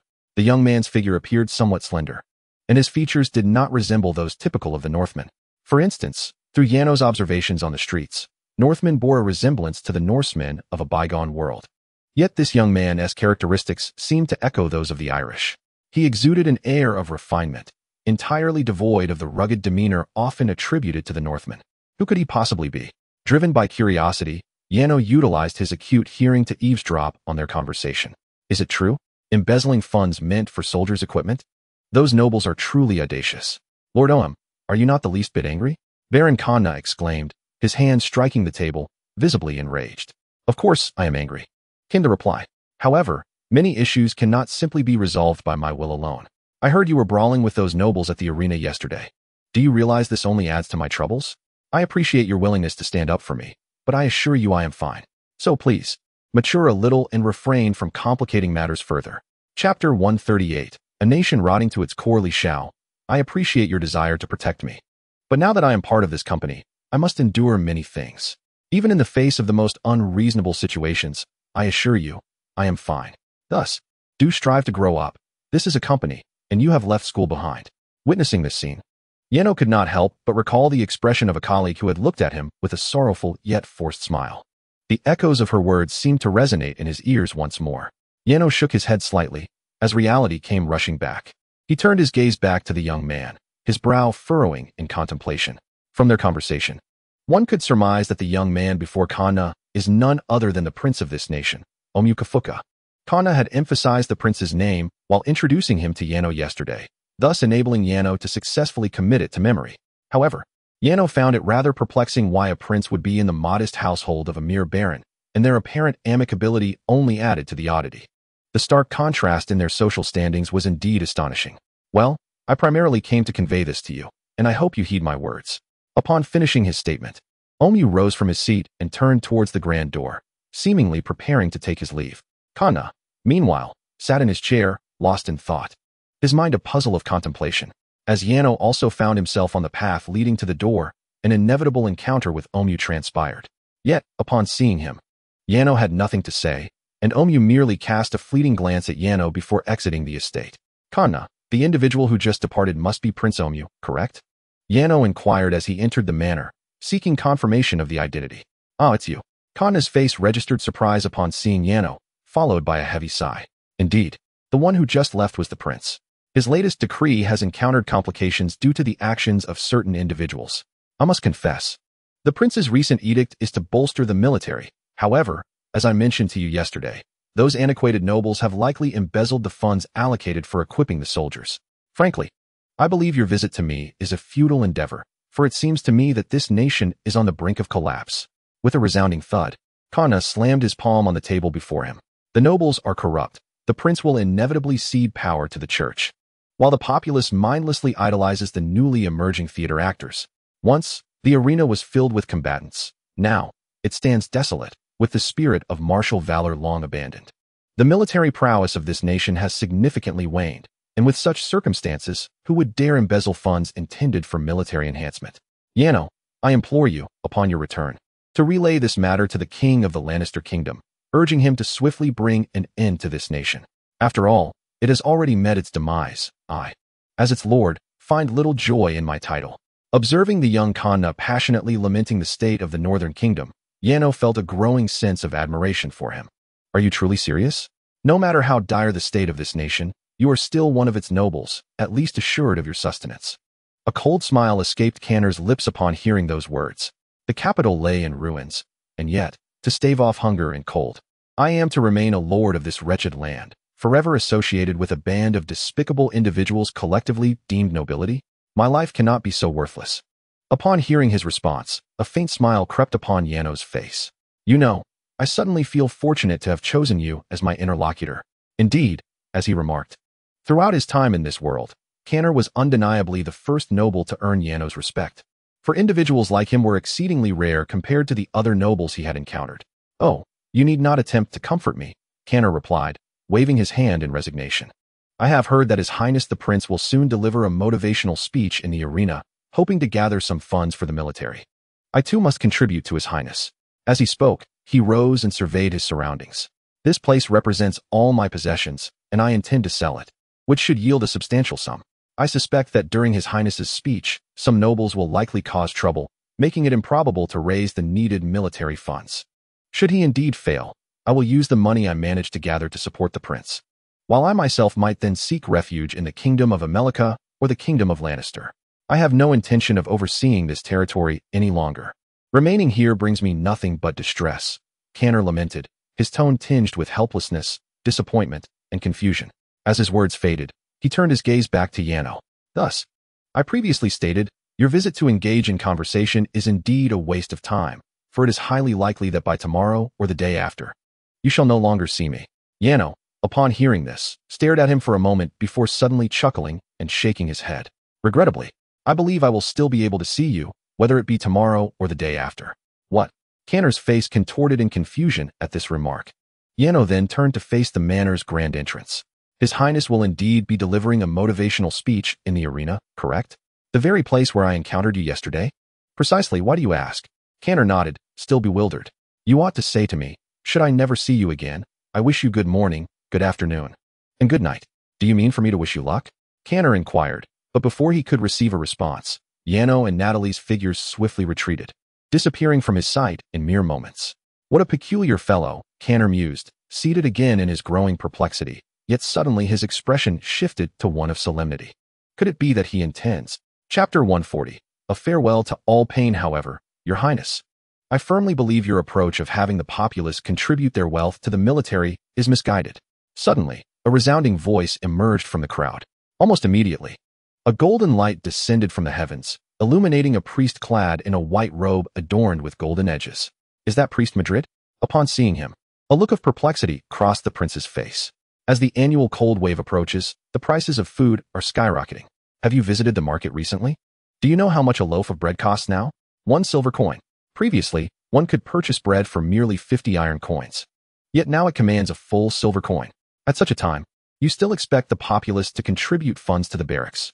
Are you not driving them to the brink of despair? As the priest's words settled, another individual approached him and continued, Indeed, Your Highness, even if I were to instruct merchants to pay the people of the territory double wages, they are still likely to go hungry. Where would they find the means to contribute to the barracks? This speaker, Yano recognized, was the noble who had previously assaulted Kanna at the arena. It is indeed peculiar how this nation operates. What has transpired that allows a mere priest and a border lord to address the prince with such candor? Truly, Your Highness, we are at a loss for funds. Yes, indeed. The words of the priest and the noble fell upon the crowd like a bucket of cold water, extinguishing the flames of hope that had just ignited. Your Highness, though I am merely a border noble, it seems to me that under your leadership, the treasury cannot even provide military funding. Might there be an issue on your part? Perhaps you should consider asking Emperor Weil to return to governance, if he is truly unwilling to come back. The noble's eyes darted as he turned his gaze toward the priest. You could simply delegate authority to the church for governance. Would it not be more advantageous for the church to assist you in managing the state? This way, you would bear less burden. And I believe Emperor Weil would approve of such a proposal. Indeed, the esteemed Pope is well respected and trusted by Emperor Weil, often distributing free food during the cold wave. Having the Pope in power would be beneficial. The crowd, upon hearing this, brightened and nodded in agreement. Yes, Your Highness, this would afford you some respite. We have witnessed your efforts over the years, yet it is evident that you are utterly exhausted and in need of rest. How did I not consider that having the Pope in power might be a splendid idea? The people spoke, their faces adorned with innocent smiles, seemingly delighted at the prospect of the prince finally receiving a well-deserved break. However, the figure of Omu on the stage regarded them with a dazed expression, his lips moving as if in quiet contemplation. Yano, with his acute hearing, discerned that he was speaking to himself. He murmured, It seems that even at the border, things are not going well. Indeed, I am utterly exhausted. As he spoke, his gaze gradually morphed into one of profound desolation. After so many years, he had truly grown weary. Observing his expression, which had transformed into a serene stillness, a sense of dread enveloped Yano's heart. This was the visage one bore in the depths of despair. He vividly recalled that fateful day before his colleague's tragic suicide, when the same expression had graced her face. The unfolding events confirmed Yano's suspicions, as he clearly perceived Omu's hand inching towards the sword at his waist. Simultaneously, scenes reminiscent of a revolving lantern materialized before Omu's eyes. Years ago, when his mother and younger brother were diagnosed with terminal illnesses, Omu felt as though the very heavens were collapsing. Yet, the Holy Church bestowed upon them a glimmer of hope, the priest provided medicinal remedies that allowed his brother and mother, who were destined for death, to continue living. Although they struggled to rise from their beds each day, they were, at least, alive. The church's intervention reignited Omu's spirit, filling him with an unwavering resolve, creativity, and a profound love. He firmly believed that as long as he possessed the determination to heal his mother and brother, a miracle would surely manifest. His father, Emperor Weil, shared this conviction. Subsequently, his father confided his desire to seek a miracle to completely heal the family, thus bequeathing the throne to Omu and establishing a solemn pact with him. One was a son devoted to finding a cure for his loved ones, while the other was a ruler striving to govern the realm, and yet, Omu was still a minor at that time. In the ensuing days, Omu diligently endeavored to govern, implementing policies aimed at bettering the kingdom. However, one day, a minister erred, and Omu refrained from punishment. He was still too young, and the minister was already in his 60s. To Omu, sparing the minister was an act of respect for the elder. This was also a manifestation of his commitment to the church's core principle of love. In that moment, he felt a sense of pride in himself. Yet, as time passed, more ministers faltered, a second, a third, a fourth, and Omu continued to abstain from retribution. Gradually, he became aware that for reasons unknown, his policies were becoming increasingly difficult to enforce. Subsequently, on a certain day, some noble ministers audaciously suggested that if he could not summon Emperor Weil back, he should relinquish his authority. Faced with such harsh words, he still refrained from penalizing the ministers, believing that through his diligent efforts, he could change their minds and earn their recognition as a worthy sovereign. Now, however, as time has unfolded, he realizes his error. The ministers would not respect him merely because of his attempts to govern wisely or his dedication to crafting beneficial policies. The path of governance had become fraught with obstacles. The ministers, like the people, did not hold him in the same esteem as the Pope, despite his numerous initiatives aimed at improving the lives of his subjects. However, the Pope merely distributed bread to the starving populace as the cold wave descended. To this day, he has spent 5 sleepless days devising a means to promulgate an edict. Yet, the speech he painstakingly crafted and the mobilization efforts he orchestrated have culminated in utter failure. The final straw has fallen, plunging him into complete despair. He is utterly exhausted, both in spirit and in body. Perhaps, in this moment, death would be the most fitting sanctuary, a final farewell to all the suffering of this world. Do not relinquish your life so easily. Just as he placed his hand upon the hilt of his sword, a voice suddenly pierced the air. Chapter 141. The prince has lost his mind. Omu's once lowered eyelids slightly lifted as he turned towards the source of the voice. Among the crowd, he spotted a boy with dark hair and brown eyes gazing back at him. His petite form, when contrasted with the others, suggested he hailed from the kingdom of Lannister. Was he the one who uttered that phrase? Do not give up your life. Why would a foreigner care so deeply for him? How could he discern his intentions? What did he mean by do not give up your life? The surrounding crowd, puzzled, turned their gaze upon Yano. At that moment, a voice from the throng suddenly pointed at Yano, exclaiming, "Isn't he the one who caused the demise of the great actor, Mr. Peter? At the hands of the Lannister king? Have you all not seen the newspapers? His image is everywhere. He is Yano Nord. What? It is he." Upon hearing this, the crowd's expressions shifted to one of fury. How dare he set foot in our country? Mr. Peter was our treasure. Yet his lifeless body still lies in the theater of Stormwind City, all because of you. We do not welcome you. Return to your homeland. Yes, go back, go back. In an instant, the crowd began to denounce Yano. Meanwhile, the Madrid priest approached Omu's platform and pointed at Yano. "Your Highness, I strongly advise you to take this opportunity to execute this man. He is the very architect of Baron Peter's demise. Outside the Lannister kingdom, he is nothing. Please ensure his execution for the sake of our grieving citizens and in retribution for our national treasure." Upon hearing Madrid's words, the crowd's eyes sparkled with renewed fervor. "Indeed. Execute him, Your Highness. Execute him. He deserves death. If Niels dares to execute Peter in his own land, you too can bring justice here." At that moment, the crowd transformed, resembling a fervent demonstration, incessantly chanting for Omu to execute Yano. At this moment, Yano could not help but furrow his brow. Wasn't Peter killed by the king? What did it have to do with him? Why did the people of this nation behave like lunatics? Meanwhile, Omu, observing the crowd below, instinctively tightened his fists. What on earth had transpired to incite such fury among the populace over a mere stage actor? What had caused his policies to falter? The tranquility following his failed suicide attempt propelled his thoughts into overdrive, and the long-repressed anger within him sent his adrenaline surging. As he surveyed the scene before him, A realization began to dawn upon him. What had become of this nation? He suddenly murmured to himself. What did you say? The priest of Madrid, unable to catch his words, inquired. I was asking what has become of this nation. Omyu suddenly raised his voice, directing his ire towards the crowd. As he slammed both hands onto the podium before him, in an instant, the lectern splintered into fragments. Peter, what was he? Merely a stage actor. When he was still in this country, you would willingly spend over 10 silver coins for a single performance. But now? You claim you cannot spare even a single silver coin, not even a copper coin for the barracks. The North is on the brink of disaster. Yet you are enraged over a theatrical performer who contributes nothing to the nation's progress. Is this my fault? Have I transformed this country into what it is now? A wild look of madness spread across Omyu's face as he raged at the crowd. The citizens, taken aback by his demeanor, fell into an eerie silence. Omyu drew the broad sword from his waist. For years, I have been like a prisoner, my eyes shrouded by a veil. The nobles have brazenly defied my decrees. And the people treat royal authority as a trifling matter. I do not even know who my enemies are. I have become an innocent victim of your greed, hatred, and desires. But now, you have torn away the blindfold that obscured my vision. I see my enemies clearly, and I recognize you. As Omyu spoke, he suddenly pointed his sword at the priest of Madrid below. Look at what you have done to my people.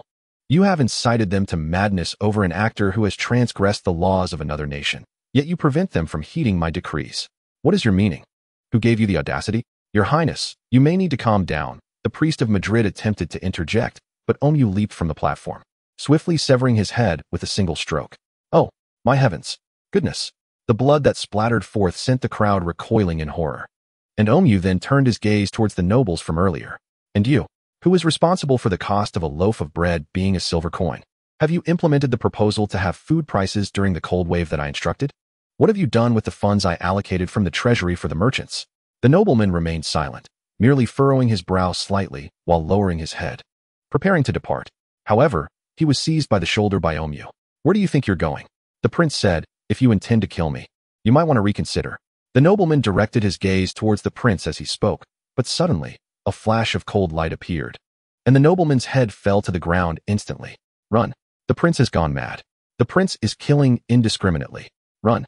At this moment, some of the crowd turned and fled, shouting in panic. In their memories, the prince had always been kind and had brought them hope and fervor. Yet now, he had transformed into a figure of madness, which understandably instilled fear among the populace. The fleeing individuals inadvertently incited further panic, prompting more people to join in the chaotic exodus. Before long, the once bustling arena returned to its former desolation. Omyu sheathed his broadsword and approached Yano, bowing slightly. Thank you. You saved my life. Though it was by chance, you have allowed me to see many things I once could not comprehend. I wonder what it is you have come to understand, Yano replied with a smile, helping him to his feet. Chapter 142. Natalia is great, though I know not what you have endured to harbor such thoughts of self-destruction. You must never entertain them again. In my view, as long as one possesses an unwavering resolve, anything is achievable. After all, humanity, devoid of wings, has managed to set foot on the moon. If despair over any circumstance drives you to contemplate death, isn't that a tragic waste of life? Yano's words prompted Omyu to tilt his head in mild confusion. Where's the moon? Oh, it's nothing. Yano hastily waved his hand. He had intended to offer words of encouragement, but had forgotten that this world lacked the concept of outer space. By the way, I wanted to ask, do you know me? Omyu inquired once more. I learned about you from Kana.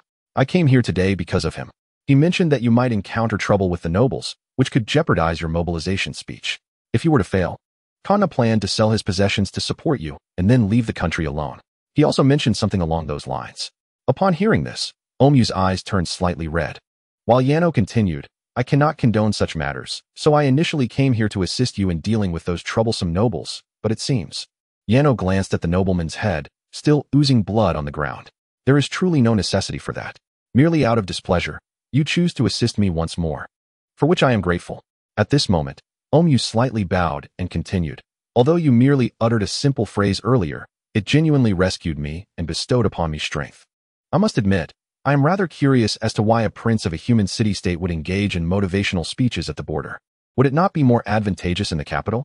At this juncture, Natalie suddenly turned to him, her expression unusually serious, and inquired, why do you fear them? Are you not a prince? Omyu hesitated momentarily, but in the next instant, a resolute expression graced his face, and he replied with restored composure. Because I fear that conducting such activities in the capital would invite interference from certain nobles. As Natalie continued to question him, her eyes sparkled with intensity, prompting Omu to divulge the entire context of the situation. Even Yanua, who listened nearby, could not help but feel a twinge of sympathy. In essence, Omu's tale was straightforward. He was too young to wield power effectively and showed too much deference to the nobility, resulting in a growing fear among them. When a ruler cannot command respect, the outcomes are predictable. However, the nobility in this nation is indeed quite irrational. Many crucial policy allocations have been embezzled by them. Do they not understand which funds should be taken and which should not? This perspective reveals Omu's considerable capabilities. Without him, the citizens of the northern region would have long been suffering immensely. How disappointing this nation has become, once an ideal realm of beauty. After absorbing Omu's narrative, Natalie could not help but mutter a cold laugh. Upon hearing her words, Yanua seized upon the keyword, formerly. Natalie, did you live here before? Driven by curiosity, Yanua inquired. To which she nodded. Well, I suppose I have yet to share this with you. I was once the queen of this country for 10 years. What? Yanua expressed greater astonishment. When? 8,000 years ago, when this place was not yet known as the northern region. I vaguely recall it being called the Snowfall Royal City. Is that so? Yanua asked in surprise, turning to Omu, who appeared utterly dumbfounded, evidently under Natalie's mental influence. Sure, my dear. My past must not be indiscriminately shared with the inhabitants of this place. It is a promise I made when I once ruled here, Natalie said, placing her finger to her lips with a playful smile as she addressed Yanua. At this moment, Jano was profoundly astonished, as it seemed that Natalie was far greater than he had ever imagined. His beloved was indeed remarkable. It appeared that in the future, if the opportunity arose, he would inquire more about Natalie's past. With her being at least 10,000 years old, she must have experienced numerous legendary adventures. Far more intriguing than any novel or anime. The scene shifted to the borders of the Black Earth wasteland in the Lannister kingdom. A commander wielding a half-sword led his troops stealthily into the area. Lord Debeni, are we truly going to launch a surprise attack here? Asked the adjutant beside him. Debeni responded by tapping the adjutant's iron helmet. King Niersa himself has said that if there are any concerns, we may approach him. So why not? Moreover, if we succeed, our esteemed king might reward us handsomely. I have already conducted my reconnaissance, he stated, gesturing towards the Black Earth plains ahead. This location is the only unfortified border of the Lannister kingdom. Although there are many magical beasts, they are much easier to deal with than humans. Furthermore, due to the environment, the local lord is unlikely to recruit soldiers, allowing us to easily create a breakthrough. It is as simple as that, do you understand? The adjutant nodded eagerly. Yes, my lord. As they spoke, Debeni's legion entered the Black Earth plains, but to their bewilderment, after advancing a certain distance, the number of magical beasts significantly diminished, nearly vanishing altogether. Simultaneously, a grand palace came into view before Debeni. The architectural style of this palace was peculiar, unlike that of any known nation, particularly the enormous and exquisitely beautiful goddess statue atop its structure. One half of her wings resembled those of an angel, while the other half resembled those of a demon. Such a statue of a goddess had never been seen in any country and was starkly different from the style of the Lannister kingdom. Suddenly, a child's laughter echoed from within the palace. A boy, appearing no older than 11, burst through the grand doors, laughing heartily as he twirled with a long sword in hand. Behold my newly developed secret technique, Swordstorm. What do you think, Lightning? Cool, ISMT it? As he spun around, a beast with a human body and a rabbit's head followed closely behind him. Chapter 143. Ivan's final moments as the boy exited the palace. Joyfully spinning and swinging his longsword, he abruptly halted upon noticing Debeni and his troops. A look of confusion spread across his youthful face as he gazed at Debeni. Who are you, and what do you want? He inquired. Debeni suddenly raised his half-sword high. Charge! After he shouted, the army followed in his footsteps, charging towards the boy.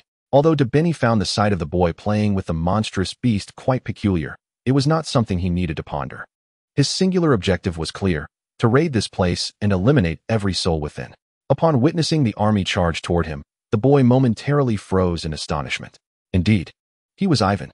Confusion filled his mind as he wondered what trouble his brother had stirred up to warrant such an assault. Lightning run. Recovering from his daze, Ivan quickly grasped the hand of the nearby Lightning, attempting to flee toward the palace. Though she was not human, perhaps due to their shared youth, Ivan found solace in her companionship. Over the past few days within the palace, Ivan and Lightning had forged a close friendship, and he was determined to protect her from harm. Archers, fire. However, Debeni offered Ivan no reprieve, with a sweeping gesture. Soldiers at the rear readied their crossbows and unleashed a volley of bolts towards Ivan and Lightning, showing no hesitation or mercy, even against a child. An onslaught of arrows fell like rain in that instant. Realizing there was no time to waste, Lightning instinctively attempted to shield Ivan with her body. Yet, Ivan was quicker. In the moment she turned to him, he had already positioned himself beside her, wrapping his small arms around her to protect her. He used his diminutive form as a shield, absorbing the rain of arrows that descended upon them. In mere moments, Ivan was pierced and left resembling a hedgehog. Ivan. Lightning was rendered speechless at the sight. Cough, cough, I'm fine. Quickly, carry me back to the palace as a shield and find Niliando. Ivan, enduring the excruciating pain coursing through him, spoke to Lightning. He had cleverly used his sword to guard his head, sparing himself from immediate death. But the palpable sensation of his life ebbing away made it clear to him that his time was short. Yet, the thought of saving a dear friend before his demise brought a smile to his face. Surely, his brother would feel proud of him upon learning of this act. Regrettably, after today, he might never see him again. In that moment, Ivan felt as though time around him had slowed, and vivid images began to surface in his mind. Memories of Yano flooded back, bathing him, dressing him, saving treats for him, standing up for him. Ivan was still quite young, having just turned 11 this year. And thus the parade of memories soon passed by. The final scene revealed Yano gazing tenderly at his own smiling visage.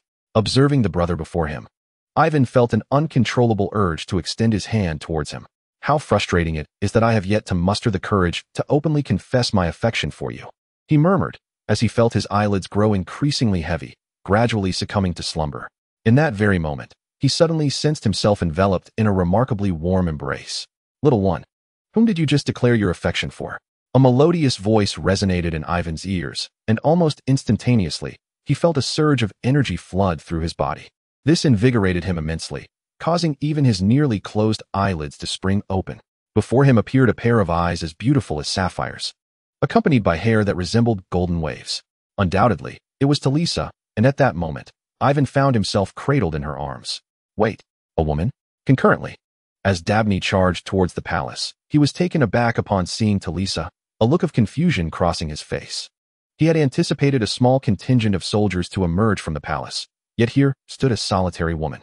Could it be that the Lord here intends to sell this woman into slavery to secure his own life? Contemplating this, Dabney scrutinized Talisa closely. He had to admit, she was indeed strikingly beautiful. It seemed the Lord here was quite adept at business. Charge in, but do not harm that woman, Dabney commanded his troops. His gaze towards Talisa now brimming with desire, a lewd smile creeping upon his lips. He could hardly wait for the night to unfold. However, in the next moment, his mirth was abruptly silenced, for he witnessed a colossal armored figure, towering over 4 meters, materialize beside Talisa. Heavenly mercy! At that moment, Talisa, observing the arrows lodged in Ivan's back, furrowed her brow in distress, her eyes glistening with unshed tears. She turned her gaze towards Dabney, a chilling murderous intent evident in her expression. How could you inflict such harm upon a child? Regardless of who you are, you shall not live to see another day, she scolded, waving her hand. Instantly, the enormous armored figure directed its hands towards Dabney's army.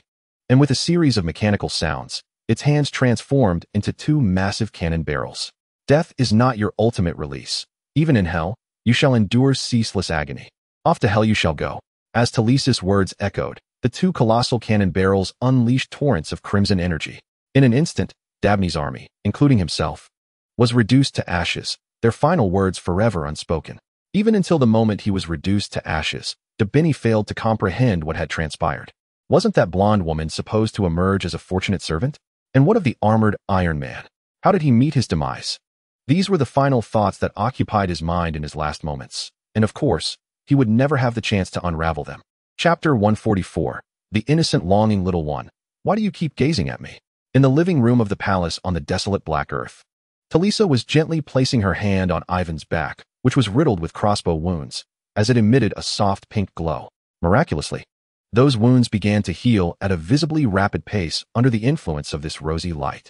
Ivan, in a daze, stared at Talisa, his crimson eyes fixated on her face since she had cradled him in her arms.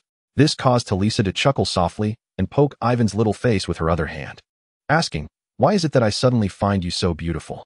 The latter responded, still in a daze, "It's because you have such discerning taste." Upon hearing this, Talisa couldn't help but laugh as she affectionately ruffled Ivan's hair. After all, my beauty rivals that of the elves. Discovering this now means you still have much to learn about appreciating beauty. Talisa's smile, however, faltered as she gazed at Ivan's back, marred by gaping wounds. What could compel you to risk your life to save that little bunny? Upon hearing this, a proud expression emerged on Ivan's face as he lifted his chin.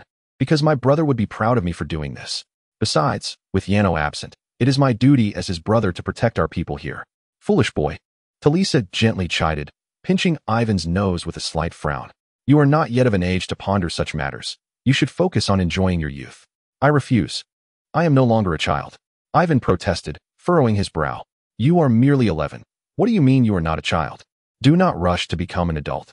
The world of grown-ups is quite cruel, Talisa remarked, her tone softening as her gaze grew distant, as if lost in reminiscence. Seeing her in this state, Ivan paused for a moment before suddenly exclaiming, Didn't you mention wanting to forge a contract with me? I agree. Talisa snapped back to reality at his words. You previously rejected me with disdain. What prompted this sudden change of heart? Because you saved me. And this is my way of expressing gratitude, he replied earnestly. The latter blushed slightly and stammered. But I do not wish to enter into a contract with you right now. Talisa tilted her head slightly. Oh, why not? You previously rejected me. And now you think you can simply change your mind? Such fortune does not exist in this world, humph. As she spoke, she mimicked Ivan's previous haughty demeanor, puffing out her cheeks. But I just want to make you happy. Ivan, upon witnessing this, could not help but lower his head in disappointment and began to mumble softly. Well then, why not let me absorb a bit of your essence? That would surely bring me joy. Hearing this, Talisa cast a mischievous grin at Ivan. All right, of course. Ivan nodded vigorously, and upon hearing his response, Talisa joyfully embraced him. Ah, splendid. I have heard that the essence of children is more abundant and rich than that of adults. I have longed to experience it. Meanwhile, Ivan, nestled in her arms, distinctly sensed a certain energy within him being gradually drawn away. Yet, rather than feeling any fear, he found himself entranced by Talisa's cheeks, which were slowly becoming flushed. If one were to find a word to describe the look in Ivan's eyes at that moment, it would be one of yearning. What is pressing against my stomach? After a brief moment of absorption, Talisa suddenly furrowed her brow and inquired. The scene shifted to a room adorned with animal skins, massive axes, shields, and other elements. Is this truly a palace? Yano asked curiously, observing the surroundings. The environment bore little resemblance to the grand palace of Nyursa, constructed entirely of wood. It lacked any hint of opulence or servants. On the way in, Yano had not even seen a single guard. Haha. Indeed, there are neither servants nor guards here. So it is no wonder you question it. Omyu chuckled lightly as he led Yano further in. The church once approached my father, claiming they were in need of financial support due to some troubles, and thus my father relinquished all his possessions to them. Naturally, that left no funds for hiring servants or guards. Are you not afraid someone might attempt to assassinate you or your father? Yano continued to inquire. There is nothing to fear. My father rose to kingship through immense martial prowess. He was the strongest man in the northern territories, perhaps still is. If he were to fear assassination, he would not be fit to be king. Omyu's words rendered Yano momentarily speechless. Truly, it is a nation where its people resemble Viking barbarians. Their purity is remarkably high. Here, please accept this. It is a magical stone I stumbled upon during my time working in the mines. It should prove to be immensely beneficial to a mage such as yourself. Hailing from the Lannister kingdom. At that moment, Omo suddenly retrieved a blue crystal from a nearby cabinet and handed it to Yano. In truth, both Yano and Natalia's presence here was at Omo's insistence. He declared that he must express his gratitude to Yano, and if Yano refused to come, he would persistently follow him until he acquiesced. Thus, Yano had no choice but to accompany him. However, he initially presumed that Omo intended to treat him to a grand feast or reward him with treasures, only to be taken aback by the sudden presentation of such a priceless magical stone. Omo, I have heard that you killed Priest Madrid at the border. What is the meaning of this? Just as Yano was about to decline, a middle-aged man abruptly pushed open the door and entered, angrily chiding Omo.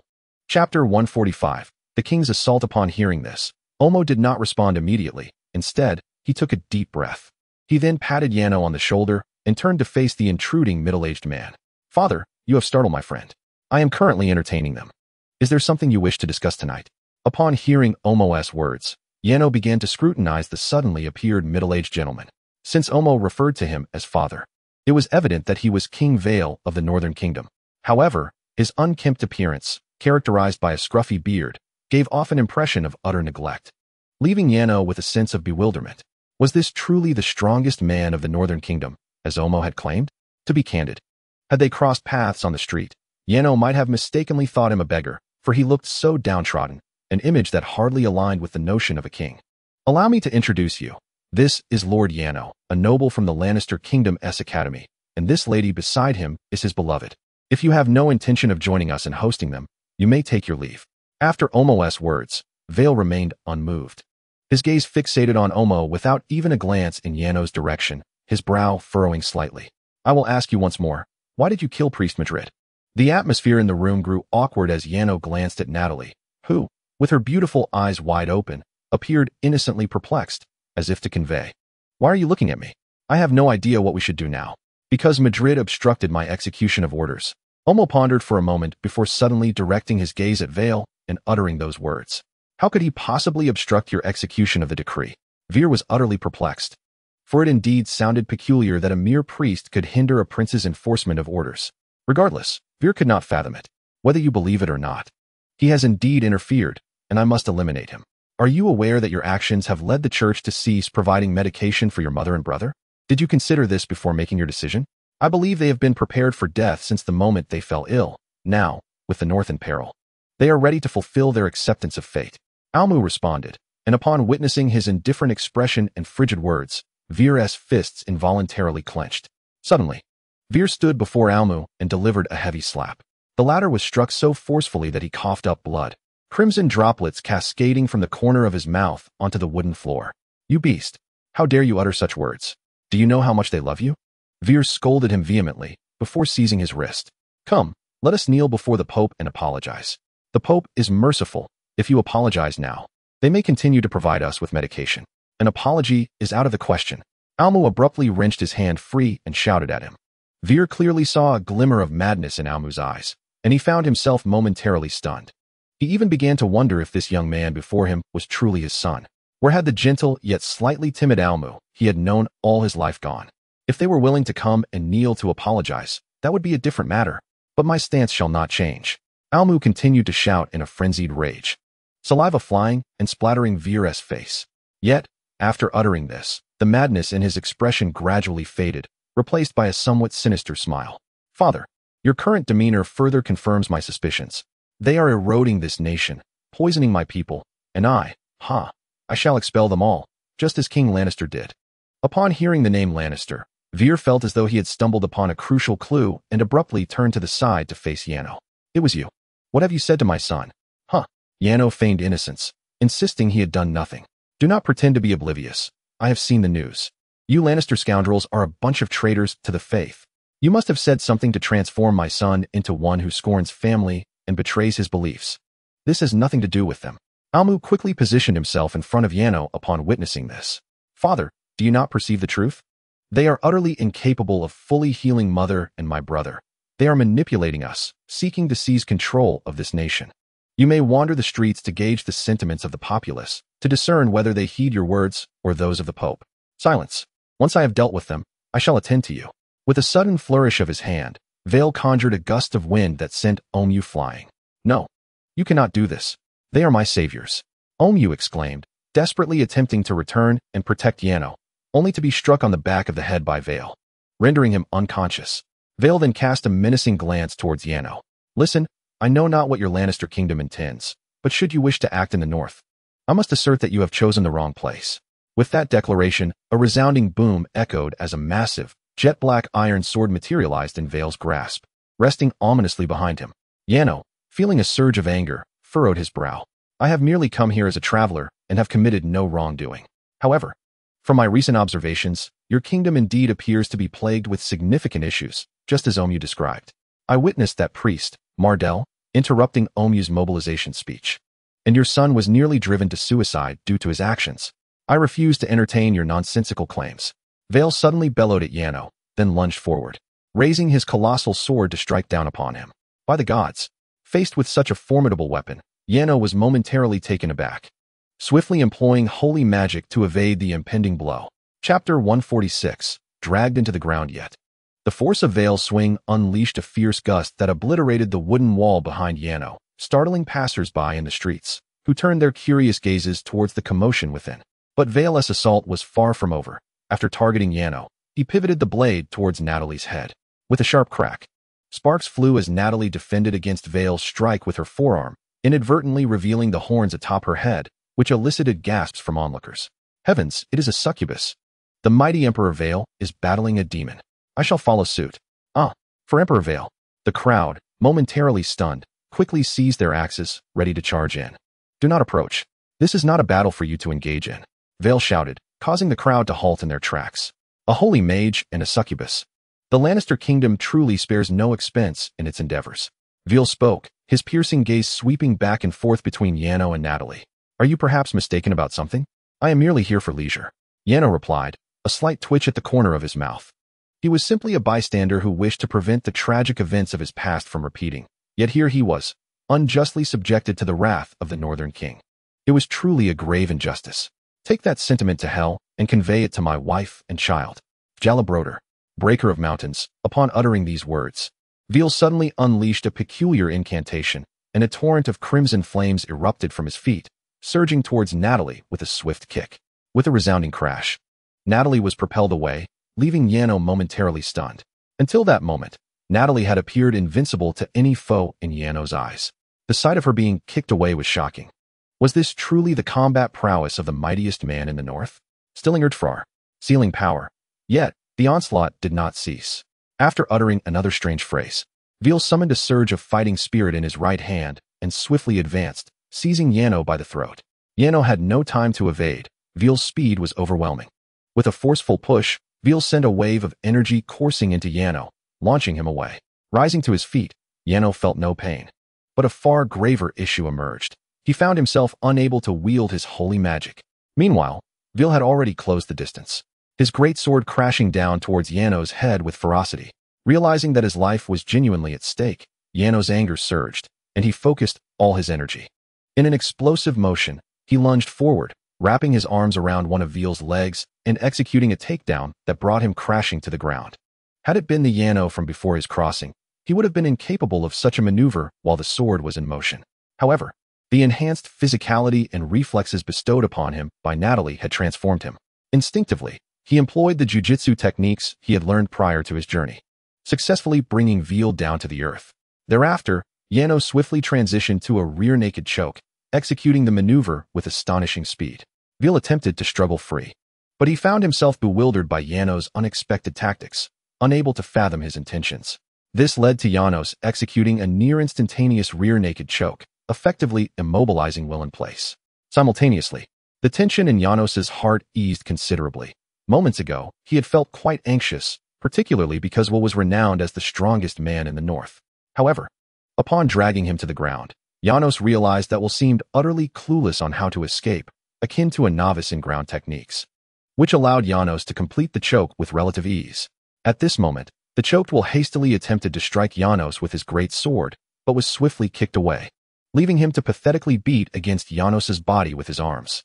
Yet, Janos dared not relax. Deprived of his holy magic, he felt as if he had lost his lifeline. Consequently, despite the painful blows he endured, he exerted every ounce of strength to maintain his grip. Before long, Janos sensed that Will's strikes had begun to wane in vigor. Such exquisite combat technique, my dear, he remarked. I must admit, you truly astonish me. Suddenly, a round of applause erupted from the side, prompting Janos to turn and discover Natalie standing there, beaming with a smile. Natalie, you weren't injured by that vile man, were you? Janos instinctively asked upon seeing her. Of course not. I merely failed to cast gravity magic in time to weigh myself down, which is why I was sent flying. With such a feeble attack, it would be utterly impossible to harm me, she replied, waving her hand dismissively, her expression one of complete ease, appearing unscathed. Meanwhile, Will, still trapped in Janos's choke, let out a howl. His face had turned purple. In a world prior to his crossing, a person subjected to such a full-force choke would have succumbed to asphyxiation long ago. Yet, this man persisted in his struggles. You wretched fiends. You have killed my wife. You have killed my son. He bellowed, his eyes reddening as tears streamed down the face of this disheveled middle-aged man. I will not let you go. I will curse you with my life, condemning you to a lifetime of endless calamities. When you descend into hell, you will surely remember my resentment and fury in this moment. Witnessing his grotesque expression, Natalie couldn't help but furrow her brow slightly. I have never even met your wife or child. How could I be responsible for their deaths? As soon as Natalie finished speaking, Janos released Will and rose to his feet. Was it necessary to speak so harshly? You've made me out to be the villain here. Please, uncle. You were the one who intended to kill me first. Chapter 147. Innocent hands coughing, Will struggled to rise to his feet. The onlookers gazed in astonishment at the disheveled figure of Veer, who struggled to regain his composure as he rose to his feet. The once indomitable king of Veer, a man who had long held the highest regard in the hearts of the people, had been defeated by a young man from a foreign land. The magnitude of this revelation would undoubtedly shatter their perceptions. Perhaps even Janos himself could not fathom the implications of this battle. His name was destined to echo throughout the entirety of the Northern Realm. Years prior, my wife and children had succumbed to a terminal illness, only to be saved by the priests of the Holy Church, who had prolonged their lives against all odds. In that moment, Veer's eyes burned with resentment as he fixed his gaze upon Janos. His teeth clenched as he continued his tirade. You have transformed my son into a traitorous abomination, instigating him to slay Priest Madrid, resulting in the Church's cessation of medicine for my family. Now, deprived of their lifeline, their lives hang by a thread, all due to your actions. Should they perish, you will bear the weight of their deaths. How could I possibly refrain from seeking your demise? You all deserve to die? With his impassioned words trailing off, he hefted the colossal sword from the ground, aiming a strike at Janos. Yet again, his assault was effortlessly thwarted by Natalie, who deflected it with her forearm and seized the blade with a deft grip, rendering it immovable. Oh, how pitiable it is to witness a man so lost, unable to discern right from wrong. How could one such as you ascend to the throne of the Northern Kingdom? Natalie's words ignited Veer's fury further. What did you say? Veer seethed, preparing to retaliate, when suddenly, Natalie snapped her fingers, conjuring a virtual screen beside her. The display showcased the scene of Omu delivering a stirring speech. From his initial timidity to his unwavering resolve, and ultimately to his despair when interrupted by Priest Madrid, the screen revealed it all. Veer fell silent as he absorbed the unfolding narrative. Then came the moment when Janos implored Omu not to forsake his life, urging him to fight on, only for Omu to succumb to madness and turn to violence. At that instant, Veer relinquished his grip on the massive sword, his earlier agitation and fury giving way to confusion. The truth of who bore the blame became glaringly apparent. As Omu's father, Veer recognized that had it not been for Janos' intervention, his son would likely have become a lifeless corpse. Yet could he condemn the church? He hesitated to admit it. The reality remained undeniable. From any perspective, Priest Madrid had undeniably obstructed Omu's endeavors, a transgression worthy of severe punishment. But why did Veer hesitate to acknowledge this? Because he was beholden to the church. The lives of his wife and children rested precariously in their hands. Your Majesty, Your Majesty. The clergyman had yet to arrive with the medicine, and Kareen and Nair were at the brink of despair. At that moment, an elderly man with a gray beard suddenly emerged from the shattered wooden walls of the palace, calling out to him. What? Upon hearing this, Vale rushed anxiously towards the inner sanctum of the palace. At this juncture, Yano exchanged a glance with Natalie before promptly following in Vale's wake. As they traversed the exterior halls and estate of the palace, the group found themselves within a cozy chamber. Rather than a grand palace, this space resembled a quaint manor. While the wooden walls lacked opulence, they exuded an undeniable warmth.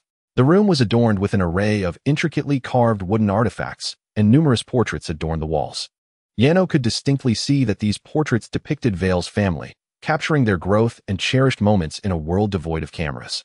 In a bed positioned by the window, Yano beheld a frail, weary woman lying down, cradling a child who appeared to be no more than 10 years old. They must be Vale's wife and child. Kareen. Vale hurried to his wife's bedside and grasped her hand tightly. How do you feel? Where does it hurt? Unwell? A hint of confusion crossed Kareen's face as she gently placed the hand Vale held against his cheek, a smile gracing her lips. I can see you. How could I possibly feel unwell? In stark contrast to Kareen's smile, Vale's brow furrowed deeply, his eyes filled with helplessness. Nair, Daddy's here, look. Kareen softly encouraged the child in her arms, who struggled to open his eyes and reach out with his small hand. Dad. Yes, Daddy's right here. Vale exclaimed, relinquishing Kareen's hand to grasp the tender little hand extended towards him. It's so dark, I can barely see you. Is it night already? Can't see? At these words, Vale froze momentarily, feeling the small hand that had been grasping his suddenly go limp. Daddy, I love you. With Nair's last utterance, he could no longer sustain the weight of his heavy eyelids and succumbed to slumber. Yes, Daddy loves you most of all, Vale murmured, bowing his head to conceal his emotions, but the crystalline droplets of sorrow betrayed him, cascading down his cheeks and falling onto his trousers. It seemed that Nair had departed for heaven ahead of him.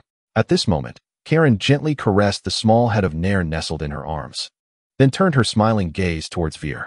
Every week, a priest comes to pray for me. It seems I may indeed have the chance to ascend to heaven. Does it not? If that were truly the case, it would be splendid, would it not? In heaven, Nair would not feel lonely. I am deeply sorry for the hardships you have endured for so many years on my behalf, but my journey has reached its conclusion. You have exerted your utmost effort for me, and now it is time for you to take a breath. No. Veer shook his head vehemently. I will go find the Pope. I will ensure he comes to heal you both. Chapter 148. Natalie's angel wings. As Veer spoke, he attempted to rise. But Karen grasped his hand tightly. You cannot do this. How could I permit you to betray your faith for my sake? That would lead you to hell. I wish to wait for you in heaven. What if you were to descend into hell, and we could never meet again? But. Veer's face was a mask of turmoil. He wanted to break free from Karen's grasp, yet the sight of her frail hand holding on to his made it impossible for him to do so. We must part for a time. I will wait for you in heaven. After uttering these final words, Karen's grip on Veer's hand suddenly loosened. Like Nair, she lay upon the bed, a serene smile gracing her lips as she closed her eyes. Upon witnessing this, Veer appeared utterly dazed, then gently took Karen's hand in his. Gazing at the ring upon her finger, Karen, did you not promise to always stay by my side? Did we not vow this during our wedding? He murmured, tears streaming down his cheeks. Aside from the wedding, we have made countless such promises, have we not? To be together. This has always been my dream, the dream I, once proud and arrogant, who deemed everything in this world meaningless, finally found. Karen, I beg you, open your eyes. I do not wish to be apart from you. As he spoke, he suddenly drew his wife and child into his embrace. Please, do not do this to me. Do not do this. Witnessing the man before him, tightly holding his wife and child while weeping, Arno instinctively covered his mouth and turned away, his eyes reddening. The anger he had harbored in his heart evaporated in that instant. It was clear that, for this seemingly destitute middle-aged man, family transcended all, even the might of kings. As he surveyed the palace, devoid of guards and attended by but a single servant, and recalled what Oem had said about Veer giving away all his possessions to the church, Arno understood that this man had exerted every ounce of his strength for his family. He simply wished to protect his loved ones. Although he had previously contemplated ending his own life, for this reason, Yano chose to forgive him. After all, if one were to empathize with the situation, Yano believed that he might not exhibit greater rationality than Veer. O divine being, I have surrendered all that I am for you. What more do you desire to come forth and save my wife and child? At this moment, Veer, his mind somewhat clouded, suddenly retrieved a badge from his pocket and began to pray. The badge, a perfect triangle engraved with an eye at its center, was unmistakably the emblem of the Church of the Holy Sanctuary. Yano was acutely aware of the Church's hypocrisy, yet Veer, having lost everything, had no recourse but to beseech the God he revered. No man could endure the agony of losing two beloved ones simultaneously. Yano understood that the so-called divine presence was destined never to arrive, yet perhaps the only hope to mend Veer's shattered soul lay in this elusive deity. Observing Veer in his fervent supplication, Yano felt an unprecedented wave of helplessness wash over him. How wonderful it would be if he possessed the power to heal Veer's wife and child. Alas, he was powerless. I can heal them. What? Yano, still lost in his melancholy, was startled by Natalie's sudden declaration. Is that true? You are not deceiving me, are you? Veer, too, turned his gaze towards her. Though Natalie was a succubus, Veer, in his current state, cared little for angels, deities, or demons. To him, anyone who could restore his wife and child was a lifeline, and he would grasp it without hesitation. Is it a pact with a demon you seek? So be it. If you can revive them, take my life as you wish. Upon hearing his words, Natalie rolled her eyes. Your life is of no use to me. Step aside. As she approached the bed, she placed her hands upon Veer's wife and child. However, the next moment, her brow furrowed tightly. Listen, whether you believe it or not, your wife and child have actually been dead for many years. What? Veer was taken aback. Moreover, their deaths were quite unnatural. Their souls were forcibly severed from their bodies and imprisoned at the juncture of hell and the mortal realm. Yet, they are bound by a peculiar magical contract that links their departed souls to their physical forms in this world, enabling them to manipulate their bodies. This is precisely why they appear as if they are teetering on the brink of death, as if afflicted by some ailment. However, at this moment, the magical contract possessed no energy, rendering it utterly inoperative. Consequently, their bodies would inevitably succumb to a complete loss of control. How could this be? How could this be? Vale murmured to himself while cradling his head. Meanwhile, a radiant, pure white light emanated from Natalie, enveloping her in an aura of sanctity. As black and white feathers began to drift gently around her, suddenly, a brilliant flash appeared upon her back, and a pair of wings, crafted from the sacred white light, manifested, showering the surroundings with luminous feathers. Vale stood in stunned silence, perplexed. Wasn't she a demon? How could she possess wings so angelic in their purity? Return. For this is not your rightful abode, Natalie softly intoned, prompting Kareen and Nair to awaken anew. Am I in paradise? You must be an angel, revered one. Kareen gazed at Natalie in awe, her expression one of bewilderment. Nair, equally astonished, could only stare at Natalie in silence. This is the mortal realm. In truth, paradise may not be as splendid as you envision. It is prudent not to harbor expectations of heaven, Natalie replied with a gentle smile, affectionately ruffling their hair.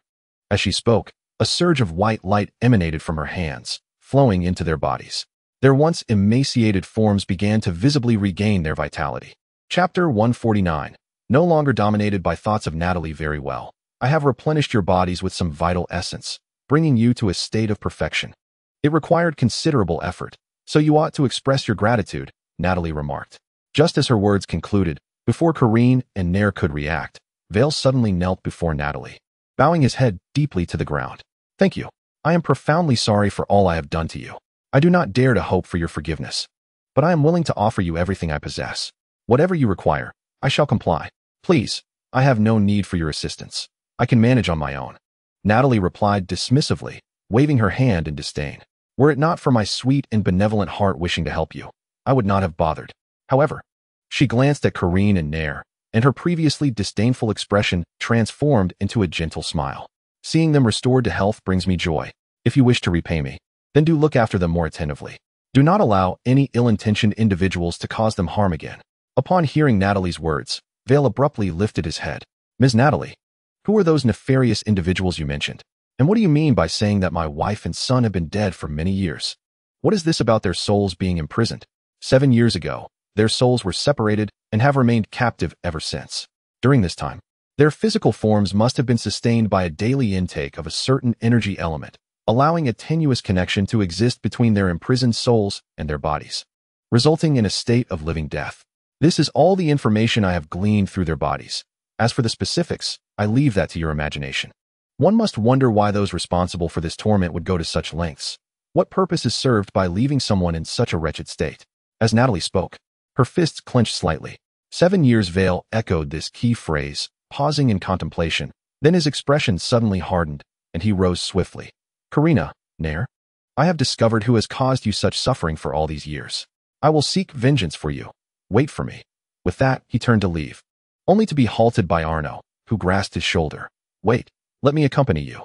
I cannot abide those who trample upon the sanctity of others' families. At this moment, Arno had already surmised the identity of the perpetrator against Vale's family, though he had previously felt little connection to this world, often adopting an indifferent attitude. His thoughts had been consumed by Natalie. Perhaps this encounter had inadvertently stirred memories of his family from before his crossing into this realm, igniting within him a newfound desire to make a difference and to act for the sake of the people in this world. Thank you, noble young man, son of Nord.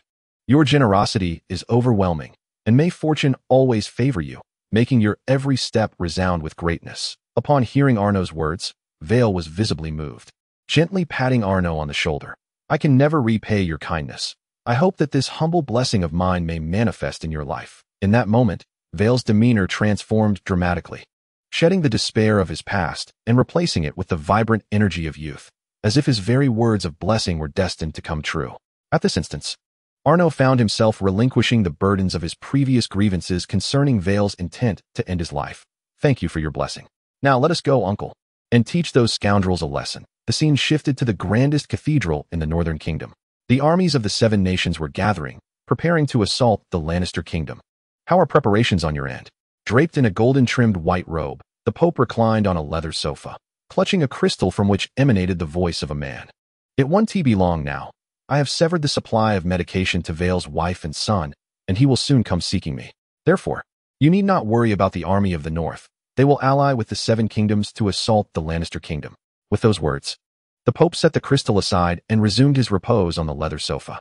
Suddenly, a thunderous crash jolted him awake. He turned towards the source of the sound, only to find the grand doors of the church flung open. To his astonishment, Vale appeared, accompanied by a pair of individuals, a man and a woman. The Demon Lord? The Pope recognized the duo at Vale's side with palpable shock. After all, the impact of Natalie and Yano during the Holy War was monumental, particularly Natalie's notorious slaying of 10 cardinals, which had etched her name into the memories of popes across the continent. Yet, why was Vale in their company? You old bastard. Just as the Pope pondered this conundrum, Vale's furious exclamation interrupted his thoughts. What did you do to my wife and son 7 years ago? Your Majesty, I believe there has been a misunderstanding, the Pope replied, his voice devoid of emotion, maintaining a calm demeanor. A misunderstanding? 7 years ago. It was one of your appointed priests who diagnosed my wife and son with terminal illnesses. It was also your priest who provided them with medication, claiming it could potentially cure them. Throughout these 7 years, I have exerted every effort to meet your demands, even allowing Omu to take power out of necessity.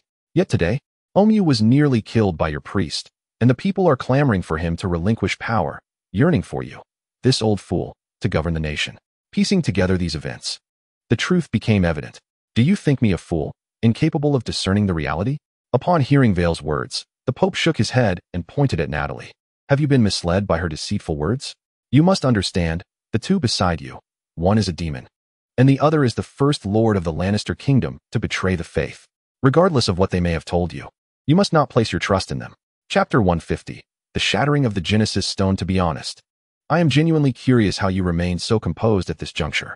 But then, I realized, a person who preaches courage and love yet acts in direct opposition to those ideals can, of course, maintain such calmness. For someone like you, hell is indeed your ultimate destination. As the words of Vale echoed, a colossal sword materialized in his grasp. He hefted the mighty blade and charged directly at the Pope. The sword, propelled by Vale's swing, stirred a tempest within the room, sending objects careening through the air. Simultaneously, the blade, glinting with a chilling radiance, descended upon the Pope's head with astonishing speed. However, just as the sword was a mere 2 decimeters from its target, Vale's strike abruptly halted. It was not out of mercy. Rather, the Pope had seized Vale's wrist, preventing the sword from advancing further. Ha ha ha. Is this the strongest man of the North? It seems you are not as formidable as I had thought, the Pope sneered, while Vale's face was etched with astonishment. For this was the second time today his assault had been effortlessly thwarted. From your expression, it appears you find it incredible that I could block your attack. Yet, there is no need for such feelings. After all, how could an ordinary man like you contend with one so close to divinity as I? The Pope continued, suddenly launching a powerful kick that sent Vale sprawling across the room. At the same time, a golden luminescence began to radiate from him, as if he were indeed a god. Vale, let me clarify. I harbor no malicious intent towards your wife and child. They are merely a part of my grand design. Though they may have endured some hardships, their suffering serves a purpose. Had you complied with my plans, they would not have faced any danger. After all, the divine cherish humanity. However, my sentiments have shifted. You, who consort with demons and fallen lords, have forfeited your right to be loved. Upon hearing this, Arno raised an eyebrow, pondering the mention of a fallen lord. Was he referring to himself? The people of this nation have already fallen under my dominion. Your existence here has become superfluous. Let me consider. The death of King Vale due to illness would serve as an excellent rationale. Now, I shall formally assume control of this kingdom, the Pope declared, his shadowed visage turning toward Natalie. Though I am uncertain how you managed to sway Vale, your presence here alongside him has proven fortuitous for me, as it simplifies matters considerably. I can resolve all of you in one fell swoop. Demoness Natalie, did you ever envision a day such as this when you dispatched those 10 cardinals? You appear quite confident. Natalie met his gaze with a wild, defiant smile. Why do you believe you possess the capability to vanquish me? Upon hearing her words, the Pope suddenly produced a crimson crystal from within his sleeve. The Genesis Stone. As a demon, you must surely recognize this artifact. The heart of the primordial deity harbors a power potent enough to alter the very fabric of our world. Demon, I must impart a harsh truth upon you. In this realm, each nation is governed by a pontiff of the Holy Church, and as pontiffs, we each possess a Genesis Stone. Once we harness the power of our Genesis Stones, we are destined to ascend as deities to guide humanity. I am the swiftest among the pontiffs in absorbing the power of the Genesis Stone. Surely, you can comprehend this. Before you stands one who is closest to divinity. So how could you presume that I lack the capability to resolve your plight? Preposterous. As the pontiff concluded his declaration, Vir abruptly rose, cursing him vehemently. God, you have subjected my beloved wife and children to 7 years of torment. You have caused the woman I cherish to suffer, while my child languishes in bed, deprived of a joyful childhood. Is this the work of a god? If so, I shall devote every ounce of my strength to annihilate you so-called gods, forcing you to endure the pain you have inflicted upon my family in the depths of hell, day after day. Death shall follow you. Vir roared, his colossal sword engulfed in a surging crimson aura as he swung it towards the pontiff's head. Yet, the latter merely caressed the Genesis stone, conjuring a burst of scarlet energy which he flicked at Vir. The force sent Vir crashing backward, his sword shattered and debris scattered across the ground, leaving him sprawled and unable to rise. Turning his gaze toward Yano and his companion, the pontiff declared, "Now, it is your turn." Yano refrained from engaging in further dialogue, swiftly casting sacred magic that unleashed a multitude of radiant beams toward the pontiff. However, the latter simply positioned the Genesis stone before him, effortlessly neutralizing the assault. Witnessing this, Yano felt a surge of apprehension. His sacred magic was supposed to unleash energy comparable to a missile explosion. How could it be so easily dissolved? Is this the true power of the primordial deity Ael's heart? It seems implausible. Perhaps I should grapple with him directly, employing ground combat techniques to test his mettle. After all, there exists a significant divide between those adept in such skills and those who are not, a notion perfectly exemplified in Vir's struggle. Just as Yano contemplated whether to engage the pontiff in a high-stakes melee, he beheld Natalie's form suddenly materialize before the pontiff, as if summoned by a specter. With a swift motion, she effortlessly seized the Genesis stone from him. Subsequently, Ayano observed as Natalie's hand, which clasped the Genesis stone, tightened ever so slightly. In the next moment, a sharp crack resonated, and astonishingly, the Genesis stone shattered. To describe it as shattering, however, seemed somewhat inadequate, for the term merely afforded a semblance of dignity to an object of such lofty repute. In truth, Natalie had reduced the Genesis stone to mere powder, which now cascaded through the crevices of her open palm, resembling grains of sand. Chapter 151. Is this considered somewhat strong? What did you just claim you would become? A deity? As Natalie spoke, she gently elevated her palm, allowing the fine powder of the Genesis stone to pour forth onto the ground. The Pope, witnessing this, momentarily appeared stunned, before suddenly kneeling to grasp the remnants of the Genesis stone. How could this be? This was the Genesis stone, the very heart of the primordial deity Al. He muttered in disbelief, his voice tinged with astonishment. Who are you truly? He abruptly lifted his gaze towards Natalie, his hood falling away to reveal his aged visage. Merely a succubus from the depths of hell? What of it? Are you astonished by the shattering of the Genesis stone? Weren't you just brimming with confidence that you could slay me? Natalie crossed her arms, regarding him with a look of disdain. You possess a Genesis stone too, do you not? Are you one of the infernal demon lords? The Pope's face was a mask of terror as he stared at her, scrambling backward in fear, his voice quivering in trepidation. If you believe that the source of a being's power lies within the Genesis stone, you are gravely mistaken. The essence of the primordial deity Al is creation, not destruction. Upon hearing this, Natalie could not help but emit a cold laugh, then extended a hand towards him. Individuals like you, no matter how high your physical prowess, are destined to never become Al. Thus, to prevent you from wreaking havoc upon the continent of humanity that I cherish, I must bid you farewell. As Natalie's words faded, a magical circle radiating crimson light unfurled before her palm. A tentacle, adorned with countless teeth and eyes, suddenly emerged, ensnaring him and violently dragging him into the magical array. Witnessing this spectacle, Vir stood aghast, his jaw dropping in disbelief. The Pope, who could easily defeat him with a mere flick of his hand, had met his demise at the hands of a succubus? Could he truly not be hallucinating? Yet, if this was not an illusion, what did that render him? The man hailed as the strongest in the north? It was not only Vir who was taken aback, as he grappled with his own existential crisis. Ayano harbored a flicker of doubt regarding Natalie. Had she not merely claimed to be somewhat strong? These words were spoken by Natalie herself. Yet that seemingly high-status Pope was effortlessly subdued by her. She referred to it as merely being somewhat strong.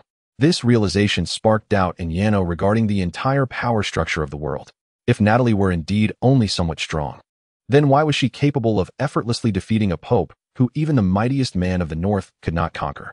If he was able to triumph over Vale through ground combat, did that imply he could also contend with the Pope? Perhaps not, for if he lacked ground combat skills, Vale would certainly have bested him. Thus, what truly was his fighting prowess in this world?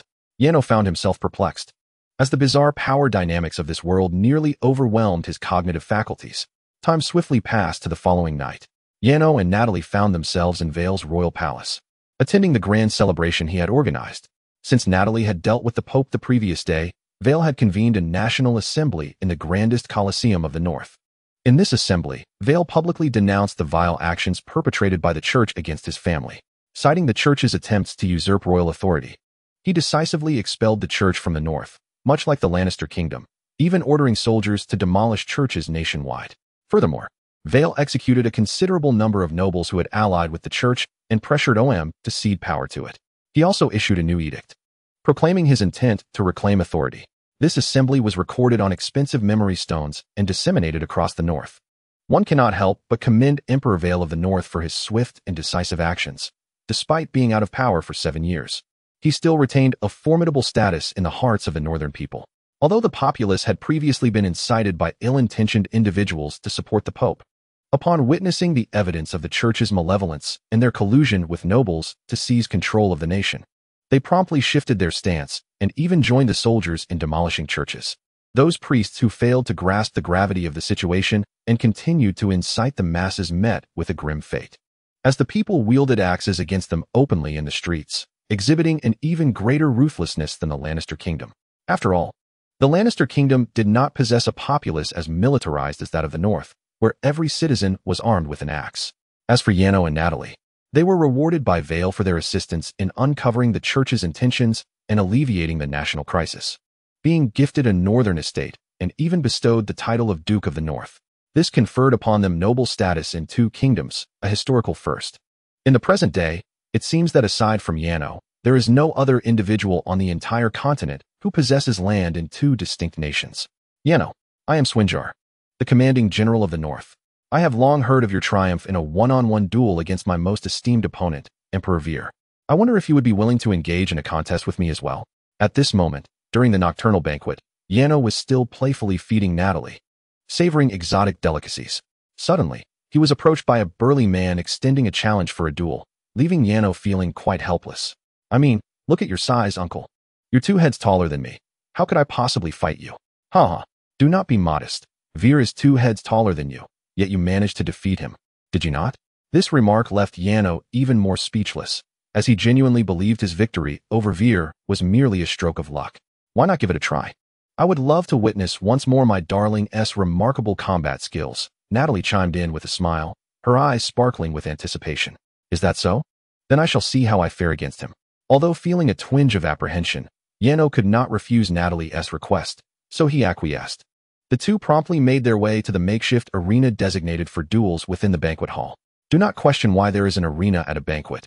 It is simply a reflection of the rugged customs of the North, where the abundance of fighting venues on the streets attests to the populace's fondness for brawling. Even amidst a feast, the spirit of combat cannot be overlooked. Chapter 152. Natalie versus Yano. Before his travels, Yano had a profound admiration for martial arts, often frequenting various boxing gyms since his school days. Though he participated in a few amateur fighting competitions, his skill level was not particularly high, merely that of a second-rate enthusiast. Now, standing in the arena before the hulking Swin, and in a completely unregulated environment, he could not help but feel a surge of nervousness. There exists a formidable barrier between different weight classes. Consider the implications of a 174-meter individual facing a 194-meter giant. One could easily be overwhelmed. All right, Yano, let me witness your prowess. Without the sound of a referee's bell, Swin bellowed with excitement and charged forward, his fists like heavy sandbags, sending a jolt of trepidation through Yano's heart. Yet, Yano quickly found his footing. The surroundings transformed in his perception into an MMA-style octagonal cage. It was evident that this Swin possessed some awareness of unarmed combat. Upon reaching Yano, he did not rush into an attack, but instead adopted a defensive posture, reminiscent of the boxing clinch from Yano's previous world. However, it was evident to Yano that his opponent lacked the awareness to defend against takedowns, leaving no doubt that ground techniques would become his avenue for breakthrough. Suddenly, Yano shifted his stance, feinting with a lead punch before swiftly descending to execute a leg sweep. Swin, unfamiliar with such unconventional combat techniques, instinctively raised his hands to block Yano's lead punch, only to find himself ensnared by a leg hold. Despite his imposing stature, He lost his balance and was effortlessly taken down to the ground, subsequently dragged into a dominating position. Once on the ground, Swin, much like Veer, was utterly bewildered and had no idea how to escape. In this state of confusion, Yano seized one of Swin's hands and successfully locked him in a crucifix hold. "Ah, I concede. My arm is going to break." Swin cried out in pain as Yano released him. "Truly, you are someone capable of defeating King Veer. Your techniques are unlike anything I've encountered. Is this some form of combat skill?" Swin remarked upon rising, visibly impressed. Yano merely smiled and waved his hand dismissively, stating, "It's just ordinary combat skills." Yet, internally, Yano was astonished. He had never anticipated that the fighting techniques he had acquired would prove so formidable in this world. Perhaps it was due to the inhabitants of this realm being more accustomed to wielding weapons or magic, which resulted in their hand-to-hand combat skills being rather mediocre. In stark contrast to the remarkably advanced martial arts he had learned before his journey, this was an entirely different dimension. Clap, clap, clap. At that moment, the onlookers erupted into resounding applause for Yano. Remarkable, absolutely splendid. Especially the king, who seemed to resonate with the spectacle, appeared quite pleased as he witnessed Swin being subdued on the ground. "I truly look forward to seeing how you fare against Lady Natalie. Why not seize this opportunity for a friendly match?" Veer suddenly suggested, leaving Yano momentarily stunned. A match with Natalie? Surely, he could not entertain such a notion. Moreover, he doubted he could triumph over her. "You all are formidable opponents who can best me. I take great pleasure in witnessing the clash of titans. Please, fulfill this desire of mine. To make the conclusion of this banquet all the more exhilarating, let us have a duel. A duel. A duel." The surrounding nobles echoed Veer, their enthusiasm palpable. For these boisterous individuals, the highlight of the banquet was undoubtedly combat. Thus, upon hearing the king's words, their excitement reached a fever pitch, elevating the atmosphere of the entire gathering to its zenith. "Absolutely not. If it were you, would you engage in a match with your wife? How could I possibly bear to lay a hand on Kareen? I feel the same way. All right, I apologize, it was my rudeness." After being rebuffed by Vale, Yano felt utterly deflated. The splendid finale of the banquet did not unfold as anticipated, leaving a lingering sense of regret in its wake. In truth, the others shared Yano's sentiments, all eager to witness the clash between Yano and Natalie, two individuals whom even Emperor Vale held in high regard. "What a clumsy king he is, attempting to arrange for me to fight you. It truly incites one's ire." At that moment, Yano and Natalie had returned to the luxurious quarters that Vale had arranged for them within the palace. Even now, Yano could not cease his murmurs of dissatisfaction regarding Vale. "Well, when Vale expressed his desire to see me battle you, I was quite inclined to accept." Natalie's sudden remark caught Yano off guard, prompting him to turn sharply and gaze at her in astonishment. "What have I done wrong to provoke such a desire to strike me?" Yano asked her, looking quite pitiful. "Oh, nothing. I simply wish to personally experience your masterful combat techniques. After all, I have never witnessed your moves before." Natalie chuckled as she affectionately tousled Yano's hair, her eyes suddenly sparkling with excitement. "Perfect. Why don't we have a match right now?" "What? A fight with you?" Yano gasped in surprise, hesitating momentarily. "However, I genuinely want to experience your combat prowess. Please, my sweet, I implore you." Seeing Yano's reluctance, Natalie playfully pouted, an endearing gesture that rendered Yano utterly defenseless. "Absolutely. I would do anything for you." He readily acquiesced. "Wonderful. I knew my darling would come through," Natalie exclaimed with glee, then stepped back a few paces and assumed a combat stance. "Now, the battle is about to commence. Are you ready?" "Yes." Yano promptly assumed a fighting stance, relieved that the room was sufficiently spacious, lest their antics cause chaos.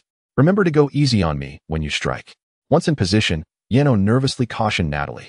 The latter smiled and waved her hand dismissively. "Do not fear. How could I possibly harm my beloved darling?" Chapter 153, Dragging Natalie to the Ground. Whoosh.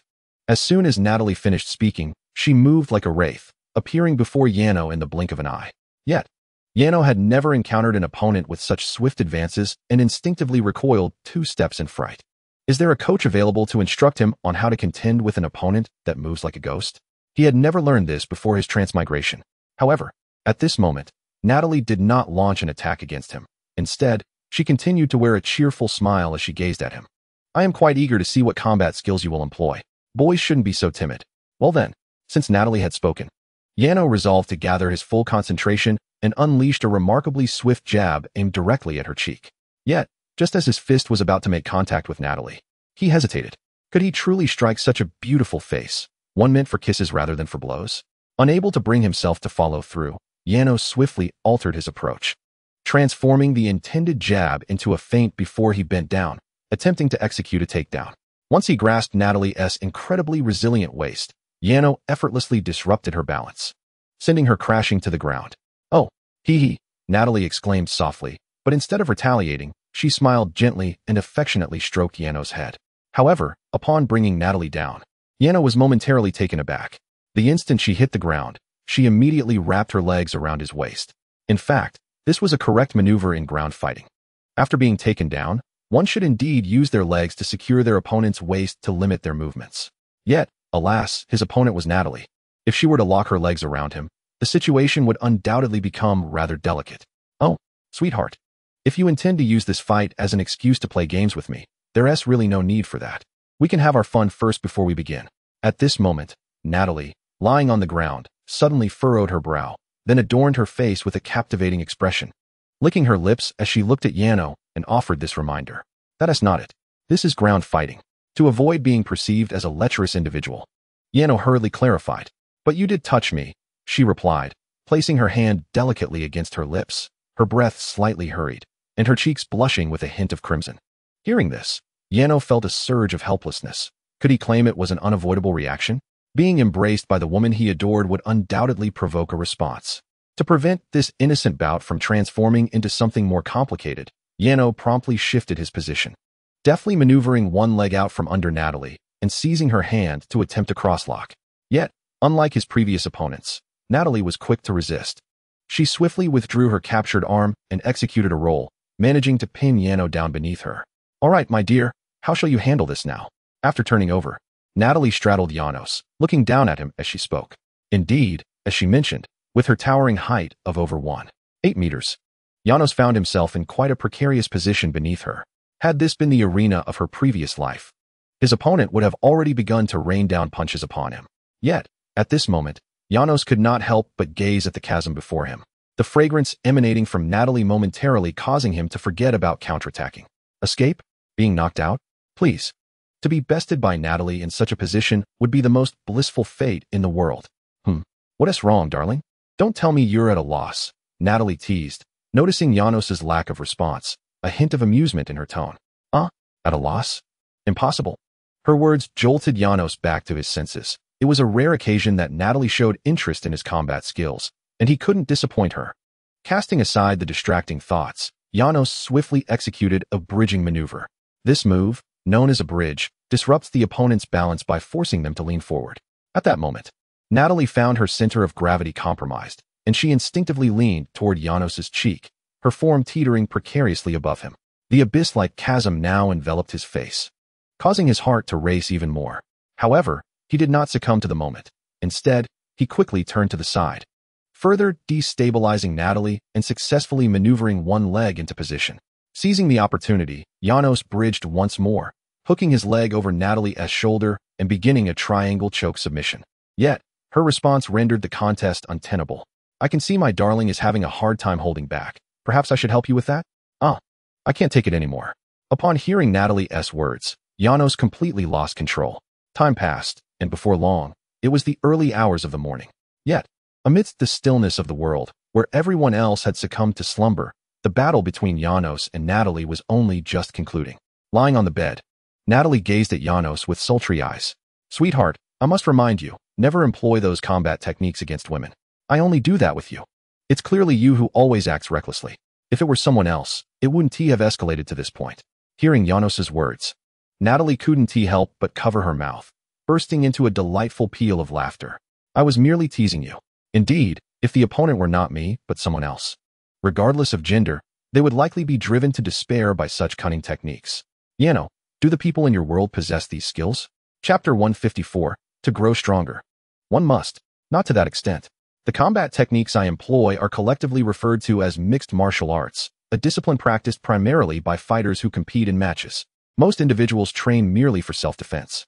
By the way, in the world I inhabited before my transference, my fighting prowess was considered quite subpar. When Yano uttered these words, he displayed no hint of embarrassment. Rather, he exuded a sense of pride. After all, it was his homeland. and introducing it to someone he cherished brought about an involuntary swell of pride. Subpar? That is truly surprising. From my perspective, your combat skills in this world, particularly in one-on-one scenarios, appear nearly invincible. Is that so? Upon hearing such high praise from Natalie, a look of astonishment graced Yano's face.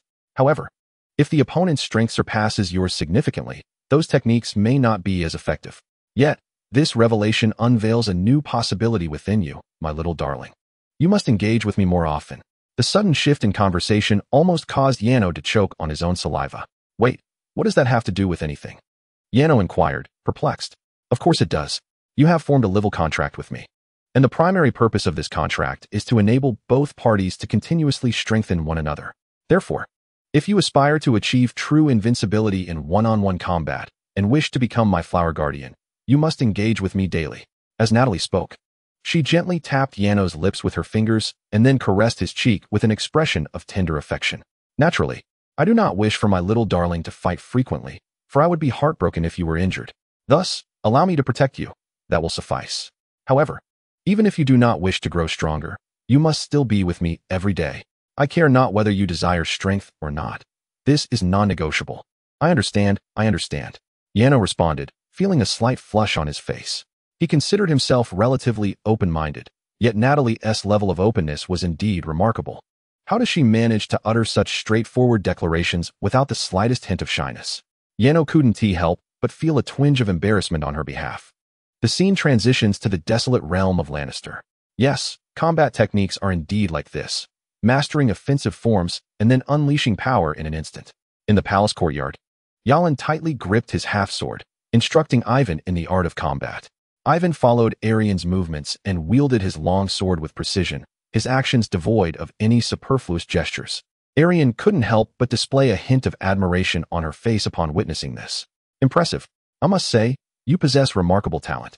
Is this the method of training for combat techniques? Repeatedly practicing the forms to achieve the pinnacle of offense. It's truly astounding. Ivan exclaimed, excitement illuminating his youthful features. Don't you find it tiring? Practicing both magic and combat techniques? Arian inquired, retrieving a handkerchief from her pocket to wipe the beads of sweat from his brow. When you are engaged in something you love, how could you possibly feel fatigued? Moreover, with such an exceptional master of combat techniques as my teacher, I am certain I will become even more accomplished, so proficient that I can stand beside her. Stand beside whom?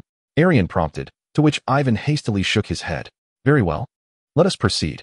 Once you have mastered the forms of combat techniques, you will begin learning the battle cries. This is crucial for channeling the energy of your fighting spirit.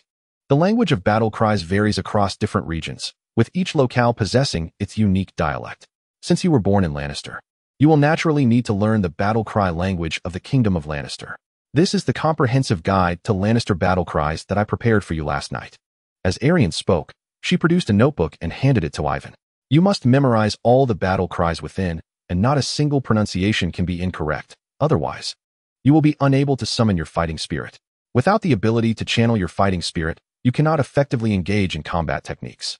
Now, allow me to demonstrate the application of fighting spirit and battle cries. Pay close attention, Arian declared, assuming a stance, while Ivan focused intently on her. Te Succubus, she bellowed, and a surge of crimson fighting spirit coalesced upon Arian's shoulder, propelling her forward with astonishing speed as she executed a shoulder charge. Following this, the fighting spirit flowed into her sword, allowing her to unleash a devastating slash toward her opponent. Did you understand? It's actually quite simple. First, use the battle cry to summon your fighting spirit, and then execute the form you have learned. After completing the demonstration, Arian turned to Ivan, who nodded in acknowledgement. It does indeed appear manageable. However, Arian added with a chuckle, while it may seem simple, it is not without its challenges. The forms require rigorous refinement and intense concentration to perfect, and the battle cries are equally difficult to master, particularly the battle cries of the Kingdom of Lannister, which have evolved from an ancient language that is nearly extinct. You must apply yourself diligently. Yes, I will. That is splendid. Go take a rest. One should not practice for too long in a day, as it can be quite taxing on the body. Hearing Alien's words, Ivan obediently sheathed his sword and retreated to the palace's sitting room, where he sat at the table and resumed writing a letter that he had left unfinished prior to his training. To my dear brother. Oh no, just to Yano. For I miss you dearly, he murmured, writing while continuously muttering to himself, evidently dissatisfied with his composition. leading him to repeatedly revise it. How about I guide you in writing the letter? At that moment, Talisa suddenly took a seat across from him, smiling brightly as she posed her question. Really? Upon hearing this, Ivan's face lit up with surprise, to which she nodded in affirmation. Splendid. You are an adult. Your eloquence must surely surpass mine. Excellent deduction. Now, I shall speak, and you shall write, she replied with a chuckle. All right. Ivan enthusiastically nodded, gripping his pen tightly. Leaves fell one by one, gradually turning brown, resembling a scene straight out of a fairy tale, while I counted the moments, every hour, every minute, every second, until I could embrace you. Wait, what nonsense are you making me write? Chapter 155. The coalition forces attack Lannister. At first, the phrases Talisa proposed to Ivan had a certain flair. But as she continued, the content became increasingly absurd. This prompted Ivan to cast a disgruntled glance in her direction. Isn't this precisely what you wish to convey to your brother? What on earth are you talking about? Ivan exclaimed, his cheeks flushing crimson. Why would I say such things to him? Talisa, observing his agitation, stifled a giggle and continued, Little one. You must understand that humans cannot lie in the presence of a succubus. I know precisely what resides in your heart. And after my assessment, the words I just uttered align perfectly with the feelings you wish to express to Yano, do they not?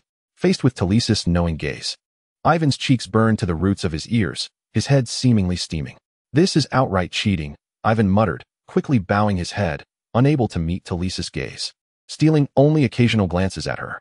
Do you truly know everything that crosses my mind? Every single thought? Indeed, Talisa replied, her smile unwavering as she leaned closer, propping her chin on her hand. However, its practicality is somewhat limited, for even though I know your thoughts, I cannot discern whether you prefer me or your brother more. So, could you personally enlighten me on this matter? Well, I never liked you at all. You have no idea what I'm thinking. Upon hearing these words, Talisa could not help but pout. What a stubborn child. That is hardly endearing. Mind your own business. Stop rambling and help me figure out how to write this letter. As Ivan spoke, he feigned nonchalance, picking up a pen and transcribing Talisa's earlier words verbatim. No need for alterations? Talisa raised an eyebrow, surprised that he had written her words exactly as she had spoken them. After all, it's just a letter, and I simply want to write to Yano. Observing Ivan blush and shyly turn his head, Talisa felt her heart inexplicably quicken for a moment. I take back what I said. You are actually quite charming. I told you to stop talking about this. The afternoon passed in serene tranquility, and soon it was the following morning. The scene shifted to Yano, who was having breakfast with Natalia in the palace dining hall when Akumu unexpectedly joined them. Did you two have a fight last night? Whatever the issue, it can be resolved through conversation. Damaging your relationship is not worth it. As he sat down, Akumu casually brought up the topic while munching on bread. A fight? Yano was momentarily taken aback. No, I live right across from you, and the noise you two made was quite significant. Thud, thud, thud. That was merely us playing a game. Yano felt a bit embarrassed as he scratched his cheek. In truth, Akumu's residence was a fair distance away. He anticipated that their noise had reached him, but upon reflection, he realized that the sound from when he had accidentally knocked Natalie over was indeed quite loud. Fortunately, her later cries were not so overwhelming, allowing Yano to concoct a plausible excuse. Otherwise, he would have faced social embarrassment this morning. Playing a game? Yes. We often enjoy wrestling with each other in our spare time. That is how I hone my combat skills. I see. Akumu, being rather naive, nodded in complete belief at Yano's explanation. As long as you two are not at odds, that is what matters. You have brought this country back from the brink of collapse. If you were to have a falling out, I wouldn't know which side to take. Haha. That is impossible. Yano chuckled awkwardly. By the way, this letter was sent by a special envoy from the Lannister kingdom. The envoy came to the palace this morning to deliver it to you, so I took the liberty of bringing it over. As Akumu spoke, he retrieved an envelope from his jacket pocket and handed it to Yano. Oh, the latter, feeling puzzled, immediately accepted it and began to open it for inspection. It has been a long time since I last saw my brother Ivan, and reminiscing about his previously haughty demeanor brought a smile to Yano's lips. Why would he suddenly think of writing to me? With a sense of joy, Yano promptly opened the letter. Dear Yano, whenever I think of you, I envision the beautiful and vast fields of the Lannister kingdom. The distance that separates us fills me with melancholy. To me, the days spent with you are what truly constitute time. Otherwise, it is merely the clock's meaningless oscillation. The leaves fall one by one, their colors gradually fading to gray and brown, reminiscent of a scene from a fairy tale, while I count the moments, every hour, every minute, every second, until I am enveloped in your embrace. Well, as the letter was rather lengthy, I shall refrain from sharing it all. However, upon finishing, Yano was profoundly astonished. Could it be that Ivan possessed such literary prowess? Moreover, the sentiments expressed were entirely at odds with his usual demeanor. Was he perhaps akin to those individuals from a world before, who appeared extroverted online, yet led a contrasting life in reality? This was indeed fascinating. Admittedly, although the content of the letter bore a somewhat sentimental tone, akin to that of a love letter, when viewed from Ivan's perspective, it was merely an expression of his longing for me. This thought stirred a wave of emotion within Yano, making him yearn to see him once more. What did you say? At that moment, a sudden exclamation from Akumu interrupted Yano's musings about Ivan. The cause of his alarm was a servant, who had just whispered a few words in Akumu's ear, leading to his startled reaction. Akumu now looked at Yano with urgency. Bad news, Yano. Your nation, the Lannister kingdom, is simultaneously facing declarations of war from 7 nations. They have formed a coalition and are advancing towards the Lannister kingdom. If your estate or family resides near the Lannister border, I suggest you return immediately. Chapter 156. The territory of family is my charge. The scene shifted back to the palace in the Black Soil wasteland. This morning, upon entering the city, Ivan learned through the newspaper of the simultaneous declarations of war by 7 nations against the Lannister kingdom, rendering him unable to concentrate on his studies. Additionally, a royal decree was specifically sent to him, prompting his immediate departure from the Magic Academy to return to the palace in the Black Soil wasteland. The reason for this urgency was that the king's decree indicated he had identified the most probable location for the coalition's initial assault, namely, the Black Soil wasteland. Consequently, he utilized the teleportation stone of the Black Soil wasteland from Ashirium and planned to mobilize a contingent of troops to quickly transport them to the Black Soil plains for defense. Utilizing a large-scale teleportation array in conjunction with the teleportation stone. In a considerate manner, it was noted that his father, Marshal Ashram, had commenced preparations for war, while his mother, Kate, had also been granted the position of advisor, accompanying Ashram in the military efforts. If Ivan were still residing in the Black Earth Plains, he should promptly return to Nord Manor. Yet, how could Ivan possibly comply and leave? The Black Earth Plains were his brother's territory. With Janos absent, he was destined to become the guardian of this land. He had missed participating in the last Holy War, failing to stand alongside Janos in unity. This time, he would not allow himself such regret. Though these matters were not typically the concern of one so young, perhaps it was Ivan's deep regard for Janos that fueled his sense of responsibility. He firmly believed he must assume his brother's role, standing alongside his people through thick and thin in the desolate Black Earth. Talisa, everyone, it's dire news. An army is approaching to attack, and it is the coalition of 7 nations. Upon returning to the palace, Ivan gathered everyone within its walls to relay the troubling news. Upon hearing this, Yelene and Ingrid could not help but furrow their brows, while the little rabbit's face reflected a flash of terror. However, Talisa and the other Neanders seemed unfazed, particularly Talisa, who merely nodded calmly, stating, "Do not be afraid, little one, I will handle it." Such jest is ill-timed. This is the coalition of 7 nations, and the scale of war may be the largest in history. No matter your prowess, one cannot face such odds alone. Of course, soon enough, the king will send troops to garrison here, so we need not assume defeat right away. We can certainly give it a try. However, should the situation grow dire, we must retreat immediately. This is the self-preservation lesson my brother imparted to me. Ivan continued, shaking one of the Neanders by the shoulder. "Neander, I recall that you all possess the ability to fly, so if trouble arises, we shall rely on you to escape." "All right," the latter replied with a slight nod, though a playful smile graced her face, revealing no trace of anxiety. Ivan found himself momentarily doubting whether they truly grasped the gravity of the situation. Escape? That seemed implausible. Meanwhile, Talisa, upon hearing this, raised her chin defiantly, undeterred by fear. "This palace is a love nest that Natalie and I built together. Filled with countless memories of our time together, I refuse to flee without a fight. But this is the coalition of 7 nations. I don't want you to get hurt," Ivan stammered, his face flushed as he lowered his gaze. Seeing this, Talisa couldn't help but smile as she stepped forward to ruffle his hair. "Thank you for your concern, little one, but I am absolutely indestructible. Let us wait and see." In the blink of an eye, time has flown by, and the afternoon has arrived. The army, as mentioned by the king, finally appeared outside the palace amidst Ivan's anxious pacing. Upon spotting the troops from the high tower, Ivan rushed downstairs. "Goodness, it is indeed a coalition army formed by the 7 kingdoms. How shall we defend ourselves? Indeed, if the enemy truly assaults us, we could send a few soldiers to engage them and then make our escape." What a splendid idea. Just as Ivan was preparing to greet these soldiers, he overheard their conversation from behind the door and could not help but frown. Yes, the coalition of the Seven Kingdoms certainly sounded formidable, but the guards arriving appeared to number quite a few. It was not a certainty that we would be defeated, was it? Why contemplate retreating at the onset? Oh, who would have thought such a desolate place could house such a magnificent palace, truly befitting of the demon, Lord Yano, as he is currently absent. Shall we not step inside for a moment? Yes, let us enter and rest. Bang! Upon hearing this, Ivan was instantly filled with ire. This was his brother's palace. And who were they to simply waltz in as they pleased? Their brazen demeanor prompted him to forcefully swing open the grand doors of the palace, startling those outside. What is this? A child has emerged? Are there even residents in such a forsaken place?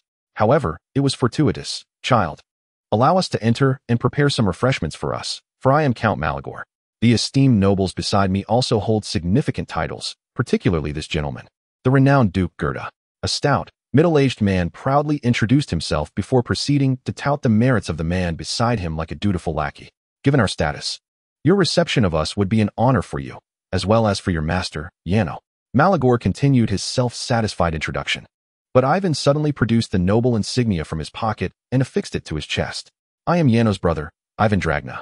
I shall now assume the role of acting lord here, and I do not perceive your invitation as an honor, especially not yours, Duke Gerda. Your mere presence here is a pollution of the air to me, Ivan declared, casting a disdainful glare at Gerda. He had heard whispers of this so-called Duke Gerda, who had attempted to take his brother's life on more than one occasion. Such a character dared to seek entry into the palace? That he was not cast out was already a mercy. What did you say? A wretched little brat, without any title, dares to insult Duke Gerda. Upon hearing Ivan's words, Malagor immediately advanced with a clenched fist to strike Ivan, who hastily prepared to retaliate. Yet, after all, how could a mere 10-year-old child possibly contend with an adult? Just as he was about to retaliate, he was lifted by Mahler and hurled to the ground. Now you understand pain, you little rascal? Come, Duke Gerda, let us take our seats inside, away from the harsh winds and scorching sun. After throwing Ivan down, Mahler turned to Gerda with a triumphant expression. Suddenly, however, he felt an overwhelming and terrifying murderous intent creeping up from behind, causing the hairs on his neck to stand on end. Chapter 157. The inferior army in an instant. A blade forged entirely from crimson laser pierced through Mahler's abdomen, the intense heat generating a sizzling sound akin to meat being roasted. This shocking event startled the assembled nobles.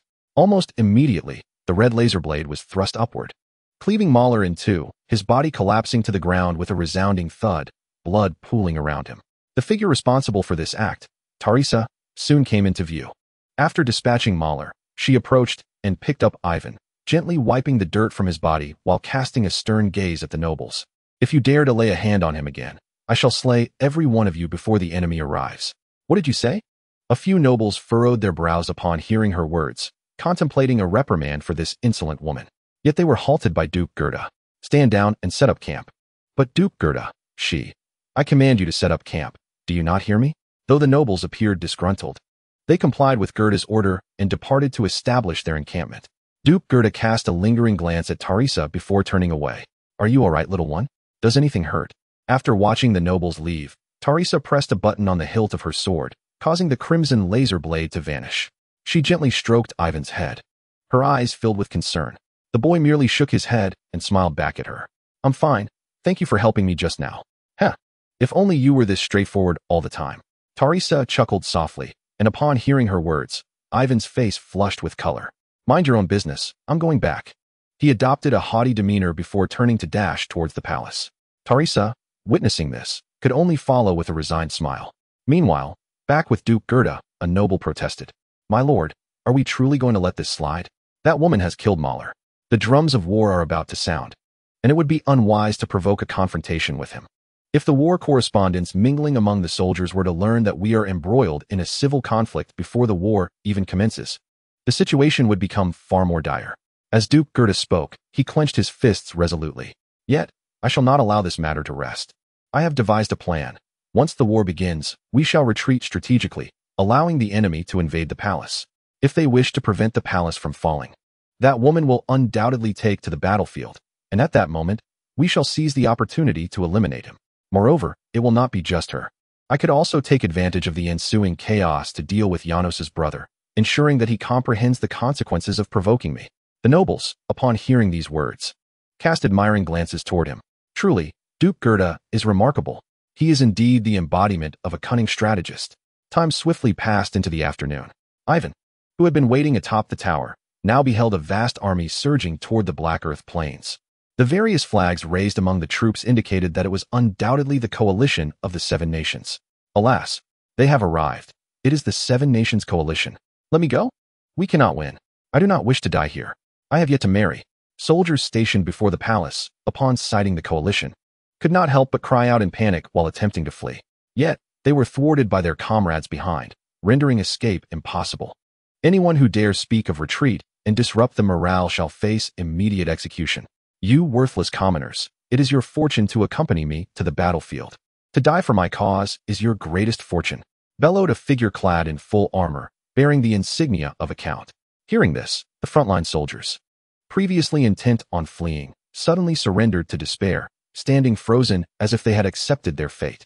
Meanwhile, Ivan, observing the scene from the tower, felt a wave of sorrow wash over him. It was evident that these men were inept. The lords, who possessed the resources and knowledge to wield powerful magic, were conspicuously positioned at the rear of the formation. The soldiers at the forefront clearly struggled to even wield their swords properly. Under normal circumstances, one would expect the magical nobility to stand at the front lines, just as his father, Ashram, had done. This not only boosts morale, but also allows powerful spells to be cast promptly on the battlefield, facilitating command at the front. Yet these individuals, they may be numerous, but their strategy of relying on sheer numbers, with the nobility lingering in the rear, was blatantly a tactic of overwhelming the enemy by attrition. This strategy may suffice against minor lords, yet when confronted with the multitude of the Seven Kingdoms coalition, it merely amounts to sending soldiers to their demise. How could His Majesty have assembled such a feeble lot for warfare? With this ragtag group, how could one prevent the enemy from breaching the Black Earth plains? I truly cannot fathom the king's intentions. There are indeed many who have arrived. I shall take it upon myself to confront them. You remain here and await my return. At this moment, Talisa suddenly patted Ivan on the shoulder, preparing to rush into battle, only to be halted by Ivan's grip. Wait, with so many soldiers present, is it necessary for you to be the first to engage in combat? Those fellows are utterly unreliable, Talisa replied with a dismissive chuckle, casting a scornful glance at the troops below. They lack any fighting spirit. Once the clash begins, it won't be long before they flee. I have no desire to allow outsiders to approach the palace casually. Thus, it is far more convenient for me to intercept the enemy at a distance. Then you must promise me that you will not get hurt. Upon hearing Talisa's words, Ivan realized he could no longer deter her and could only mumble his concerns. The latter smiled warmly and tousled Ivan's hair. Thank you once again for your concern, little one. I assure you, I shall not be harmed.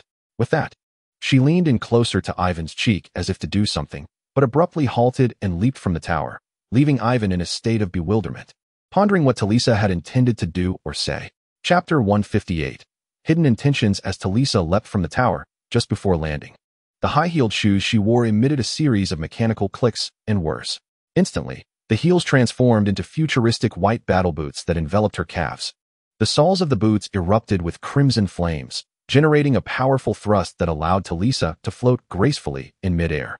The soldiers stationed nearby gazed in astonishment at her, as her boots appeared to be objects from another realm, a stark contrast to their own, leaving them utterly astounded. Buzzing. At that moment, the white battle boots beneath Talisa unleashed a roar akin to that of an aircraft engine, followed by an even more intense burst of flames, propelling her forward with incredible velocity towards the coalition of the Seven Kingdoms. My lord, that woman did not heed your wishes. She has already advanced to the battlefield ahead of us. A nobleman, upon witnessing the scene, could not help but poke the Duke of Gerda, uttering, "There is but one possibility. The intelligence of that woman is questionable. She does not grasp the concept of the G7 military alliance." After a moment of contemplation, the Duke of Gerda arrived at this conclusion. The surrounding nobles wore expressions of sudden realization, applauding in agreement. So that is the case. Truly, the esteemed Duke Gerda, your analysis is profoundly reasonable. Previously, I thought her audacity indicated great prowess, but if she were indeed a foolish woman, then everything falls into place. The scene shifts to the tower of the palace, where Ivan observed Talisa's army gradually receding into the distance, a sense of urgency welling within him. How he wished he were no longer a child. How he longed to be a formidable man, capable of standing alongside Talisa on the battlefield, rather than merely fretting in his current state. A profound sense of frustration compelled him to lower his gaze. Do you wish to accompany her? Suddenly, a voice broke through his thoughts. It was Natalia, who gently patted Ivan's shoulder as she inquired. Surprised, he turned slightly to find 11 Natalia standing behind him, each adorned with cheerful smiles, gazing at him with warmth. We can take you with us and help you catch up, they exclaimed excitedly. We will protect you and ensure you come to no harm. They added, you are the brother of our most cherished friend, and we wish to fulfill your desires, whatever they may be. As they spoke, their gentle and bright smiles seemed to diminish Ivan's frustration considerably. Could it truly be? If they took him along, would they not find it a burden to protect him? Though excitement bubbled within him, Ivan restrained his emotions and asked, would it truly not be a bother? Not at all, the nearest Natalia replied, extending her hand toward him. Will you trust us? Of course. After a moment of hesitation, as he regarded Natalia's slender arm reaching out to him, Ivan's gaze grew resolute. He nodded emphatically and extended his hand to grasp hers. Truthfully, Ivan himself could not comprehend why he felt compelled to do so. He merely wished to observe Talisa from a closer vantage point. Children often do not ponder deeply, and their thoughts are typically devoid of logic. Yet perhaps as Ivan matures, he will come to understand that the emotions he felt in that moment can be aptly described as yearning. Upon grasping the hand extended by Natalia, the group of Natalia effortlessly lifted him into the air and departed from the tower, soaring towards Talisa. Alas, how could those enchanting maidens have brought Ivan into the battlefield? Did Talisa not instruct us to remain here on standby this morning? Ingrid, observing the actions of the Natalias from the courtyard behind, could not help but exclaim in astonishment as she pointed at them. I shall follow and see for myself. You stay here and safeguard Lightning and Tina. Arian, now clad in armor, advised Ingrid before seizing her side sword and dashing towards the palace exit. Are you also going to act recklessly? Ingrid protested. Fear not. I am merely returning to my old role as a scout to survey the battlefield. If any issues arise, I shall promptly return to inform you. After patting Ingrid's shoulder, Arian turned and departed the palace. But that leaves me as the only adult here. Ingrid pouted in dissatisfaction as she watched Arian's retreating figure. Ingrid, dear sister. At that moment, Lightning approached her, cradling Tina in her arms. I cannot harness the power of the holy in such a short time. I surely cannot join the battle to assist everyone. Will they be all right?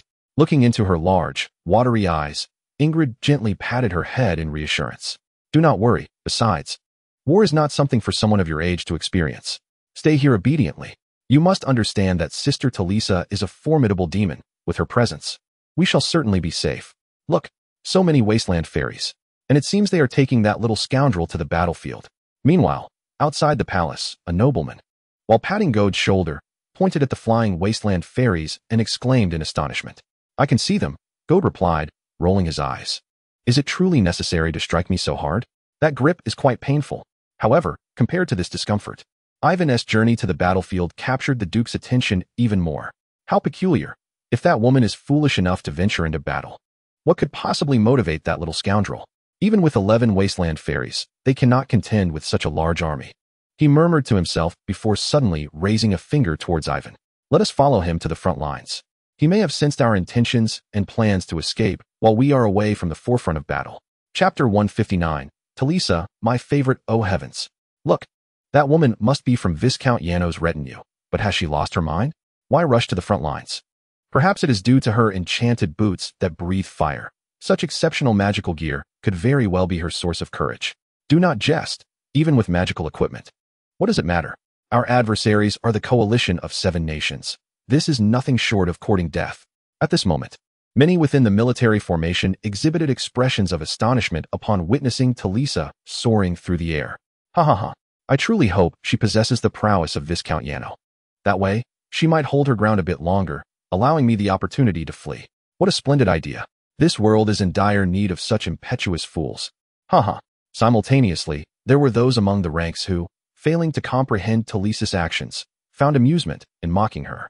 Meanwhile, Ivan, who was closely trailing Talisa, felt his teeth clench in anger upon hearing the soldiers' discussions. It was infuriating that these pathetic cowards, who had not even commenced battle yet were already contemplating retreat, had the audacity to ridicule the woman who stood resolutely at the forefront of the battlefield. What right do they have? Observing the soldiers, he muttered through gritted teeth. And before long, the coalition of the 7 kingdoms found themselves mere steps away from the garrison before the palace. At this juncture, Talisa had already flown 600 meters beyond the military formation, facing the seemingly endless ranks of soldiers ahead. "Woman, are you the commander?" One of the chainmail-clad leaders of the coalition inquired as Talisa approached within 100 meters. "No, but I advise you to retreat immediately. I grant you this solitary chance to withdraw, so you would do well to seize the opportunity one present." Ha ha ha. The leaders of the Seven Kingdoms erupted into laughter upon hearing her words. Indeed, the citizens of the Lannister kingdom had lost their minds, so bewitched by demons that they no longer knew how to conduct warfare. Enough of this nonsense. Let us slay this foolish woman, ensnared by demons, and break through to bring true justice to the people here. The oppression and malevolent rule of Nyrsa and the demons shall be obliterated. Charge, soldiers. As the commanders finished their exhortations, the coalition soldiers behind them raised their weapons and charged toward Talisa. Well, my friends, it is as expected. That woman is indeed a fool. I mean, look at the enemy's army. What other reason could there be for thinking one person could confront such a force? If not sheer folly. At the same time, Duke Gerda, following closely behind Ivan, pointed toward the soldiers surging forth like a tide, boasting to the nobles around him. The nobles surrounding him wore faces adorned with sycophantic smiles. "You truly are the epitome of the Lannister kingdom, my lord." "Indeed. Who but a fool would act in such a manner? I do hope that woman possesses some skill." Allowing her to hold on a bit longer so that we might feign a struggle before retreating. A valid point. Upon hearing these words, Duke Gerda's eyes gleamed with excitement as he turned to the noble beside him. "Perfect. Send out the orders. Let us rally in support of that foolish woman. The war correspondents will capture this absurd moment, and we must ensure the entire nation witnesses the sheer folly of Viscount Yano's entourage." "Yes, my lord." The noble, upon hearing this, immediately turned to the surrounding troops. "Did you all hear that? Join me in shouting, 'Go, foolish woman! Go, foolish woman!'" The soldiers, invigorated by the noble's fervor, joined in the chant, reveling in the prospect of someone standing before them meeting an untimely end. "Fight hard, Viscount Yano's foolish woman! Fight hard, Viscount Yano's foolish woman!" The soldiers echoed the noble's incitement with increasing fervor. Meanwhile, Ivan, who had arrived at the front lines alongside Talisa, watched this scene unfold, his heart swelling with indignation. He found no humor in Talisa facing the coalition of 7 nations alone. He understood her formidable prowess. Listening to the shouts of his compatriots, he felt a profound sense of sorrow and absurdity. Here were grown men, soldiers, mocking a woman who stood braver than all of them combined. Was this not the greatest irony of all? To have war correspondents document such a ludicrous moment? Surely, it was this band of fools mocking Talisa who would be the true object of ridicule from the people. Silence. Ivan could no longer contain his simmering anger and bellowed towards his own troops, his voice amplified by a spell, resonating in the ears of every soldier in the front lines. "Do not insult my most admired brother or my beloved Talisa," Ivan shouted, his voice cracking under the strain. This outburst drew the attention of the soldiers below to the child hovering above, surrounded by a throng of Nalian followers. Meanwhile, on the battlefield, 600 meters away, Ivan was unaware that his impassioned cry had reached Talisa's ears. Upon hearing his voice, a smile graced her lips, even as the tide of soldiers surged toward her. She felt no trepidation. The emotional impact of this vast army paled in comparison to Ivan's words. Indeed, the reality was as such. "To spare that little one who admires me from embarrassment, I shall no longer hold back," Talisa declared, glancing at the advancing army. Yet, the sounds of marching feet, clattering hooves, and rumbling chariots drowned out her voice. This also caused them to miss their final opportunity for escape. Buzzing. In an instant, 2 enormous black holes suddenly opened up on either side of Talisa.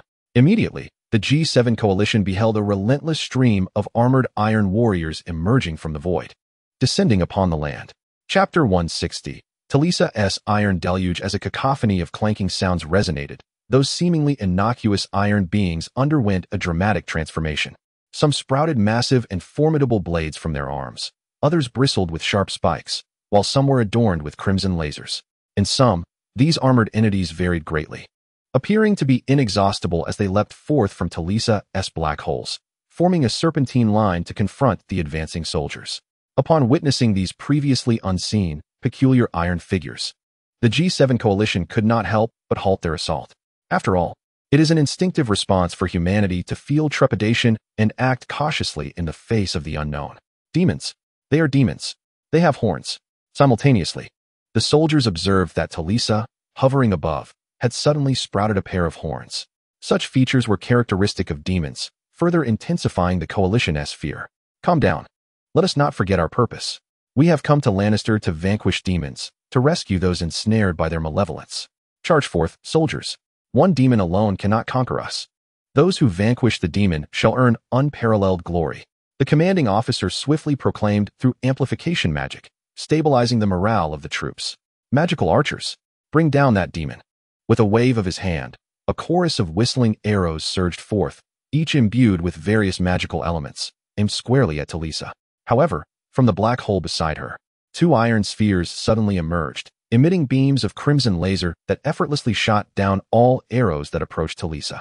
Allow me to introduce you to the formidable opponent you now face, the legendary Forge Master from the depths of hell, the magnificent Succubus, Lady Talisa. As Talisa spoke, she gazed down at the assembly, her arms outstretched. Concurrently, a multitude of armored components flew forth from the black hole beside her, adorning her figure. The armor was entirely white, boasting a streamlined design that exuded a futuristic essence. Were Arno present, he might mistake her for a future warrior. Ultimately, another series of clanking sounds echoed as Talisa's right arm transformed into a formidable crimson laser lance. Simultaneously, a pair of formidable steel wings unexpectedly unfurled from behind, accompanied by a fierce jet of flames, propelling Talisa forward with the thunderous roar of an aircraft, racing towards the coalition forces of the Seven Kingdoms with unparalleled swiftness. The Iron Legion, arranged in a serpentine formation, now glowed with a terrifying crimson light, charging alongside Talisa against the coalition army. Attack, commanded the soldiers of the Seven Kingdoms, who had never encountered such a phenomenon, instinctively wanting to flee. Yet the orders from their commander compelled them to advance towards Talisa's torrent of steel. With a resounding boom, Talisa entered the battlefield, her laser cannon causing a tremendous uproar. Any object it touched would erupt in a violent explosion. The soldiers in the front line were thrown into disarray by the blasts triggered by her cannon. Simultaneously, the relentless assault from Talisa's metallic legion forced the coalition troops into a retreat. Their strength was overwhelming. Even the slightest contact with a human resulted in either death or injury. This spectacle left the Duke of Goth, who had previously dismissed Talisa as a foolish woman, utterly astonished, his jaw nearly dropping in disbelief. What were those iron beings? And what were the strange weapons wielded by that woman? He could scarcely believe his eyes. How could the united forces of the Seven Kingdoms be subdued by a single woman? In stark contrast to the Duke's astonishment, Ivan's face flushed with excitement upon witnessing the scene, his heart swelling with pride. Do you see that? Those who once looked down on her. This is Talisa, the greatest and most cherished hero in my heart. Second squad, charge. Just as Ivan reveled in Talisa's prowess on the battlefield, a voice suddenly resonated from the side, drawing the attention of him and the soldiers below. At that moment, a battalion appeared on the side of the battlefield, not so much materializing as gradually revealing themselves. Akin to a chameleon changing its colors. It's an invisibility spell. They must have approached using invisibility magic, exclaimed a nobleman, his face etched with terror upon seeing the advancing forces. The Duke of Goth discreetly glanced at Ivan soaring above before commanding, engage them. Yes, charge. With the nobleman's command, the troops of the Lannister kingdom surged forward to confront the newly arrived coalition forces. However, the moment the two armies clashed, the disparity became starkly evident. Compared to the forces of the G7, the soldiers of the Lannisters were utterly outmatched. Despite their numerical superiority, they found themselves at a disadvantage after the initial encounter. This was the opportunity.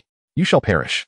At that moment, instead of leading the charge on the front lines, Duke God was lost among the chaotic throng, suddenly raising his hand to unleash a barrage of fireballs towards Ivan. Ivan, momentarily stunned, failed to realize that the fireballs were aimed at him. However, the trajectory revealed that they had originated from the Lannister ranks, and the nature of the fireballs indicated that only a being of considerable magical prowess could conjure such flames. This suggested that the projectiles were indeed hurled by a noble, which left him momentarily bewildered. The cries of soldiers echoed around him, with lives extinguished every fleeting second. Yet the Lannister nobles? They reveled in their domestic tyranny, mercilessly oppressing their own kind.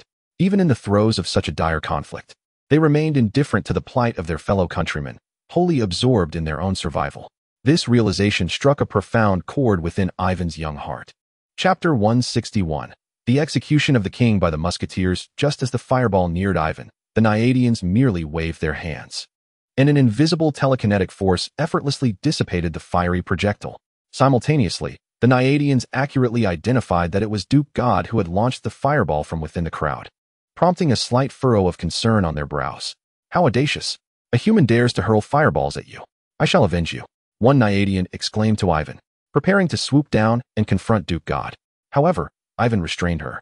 No need, let us simply maintain our distance. After all, should he fall, his army would undoubtedly descend into chaos. As long as he remains, they might hold their ground for a while longer. Yet, how long could that last? As Ivan pondered this, he observed that signs of retreat were already manifesting among the frontline soldiers, while the nobles accompanying Duke God showed no inclination to engage in battle. Instead, they allowed the soldiers to shield their powerful selves as they retreated slowly. If this continued, it would not be long before these nobles began to flee en masse. Aside from sending the common-born soldiers to their demise, these supposed leaders had contributed nothing to the war effort.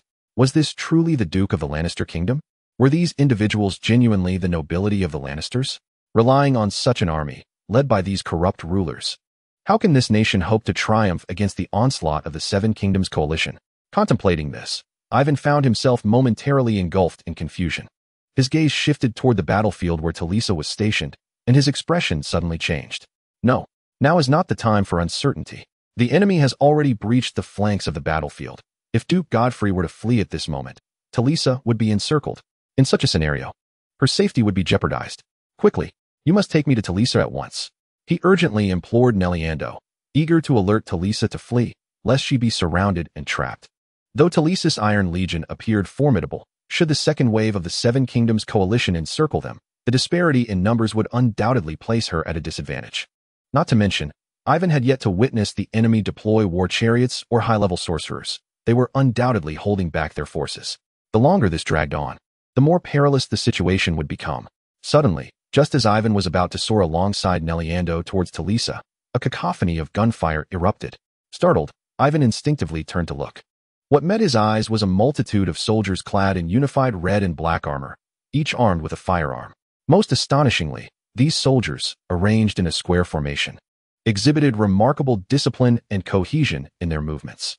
After the first and third ranks completed their volley, the second and fourth ranks would elevate their firearms atop the shoulders of their comrades to fire. Meanwhile, the soldiers from the first and third ranks would seize the opportunity to reload their weapons.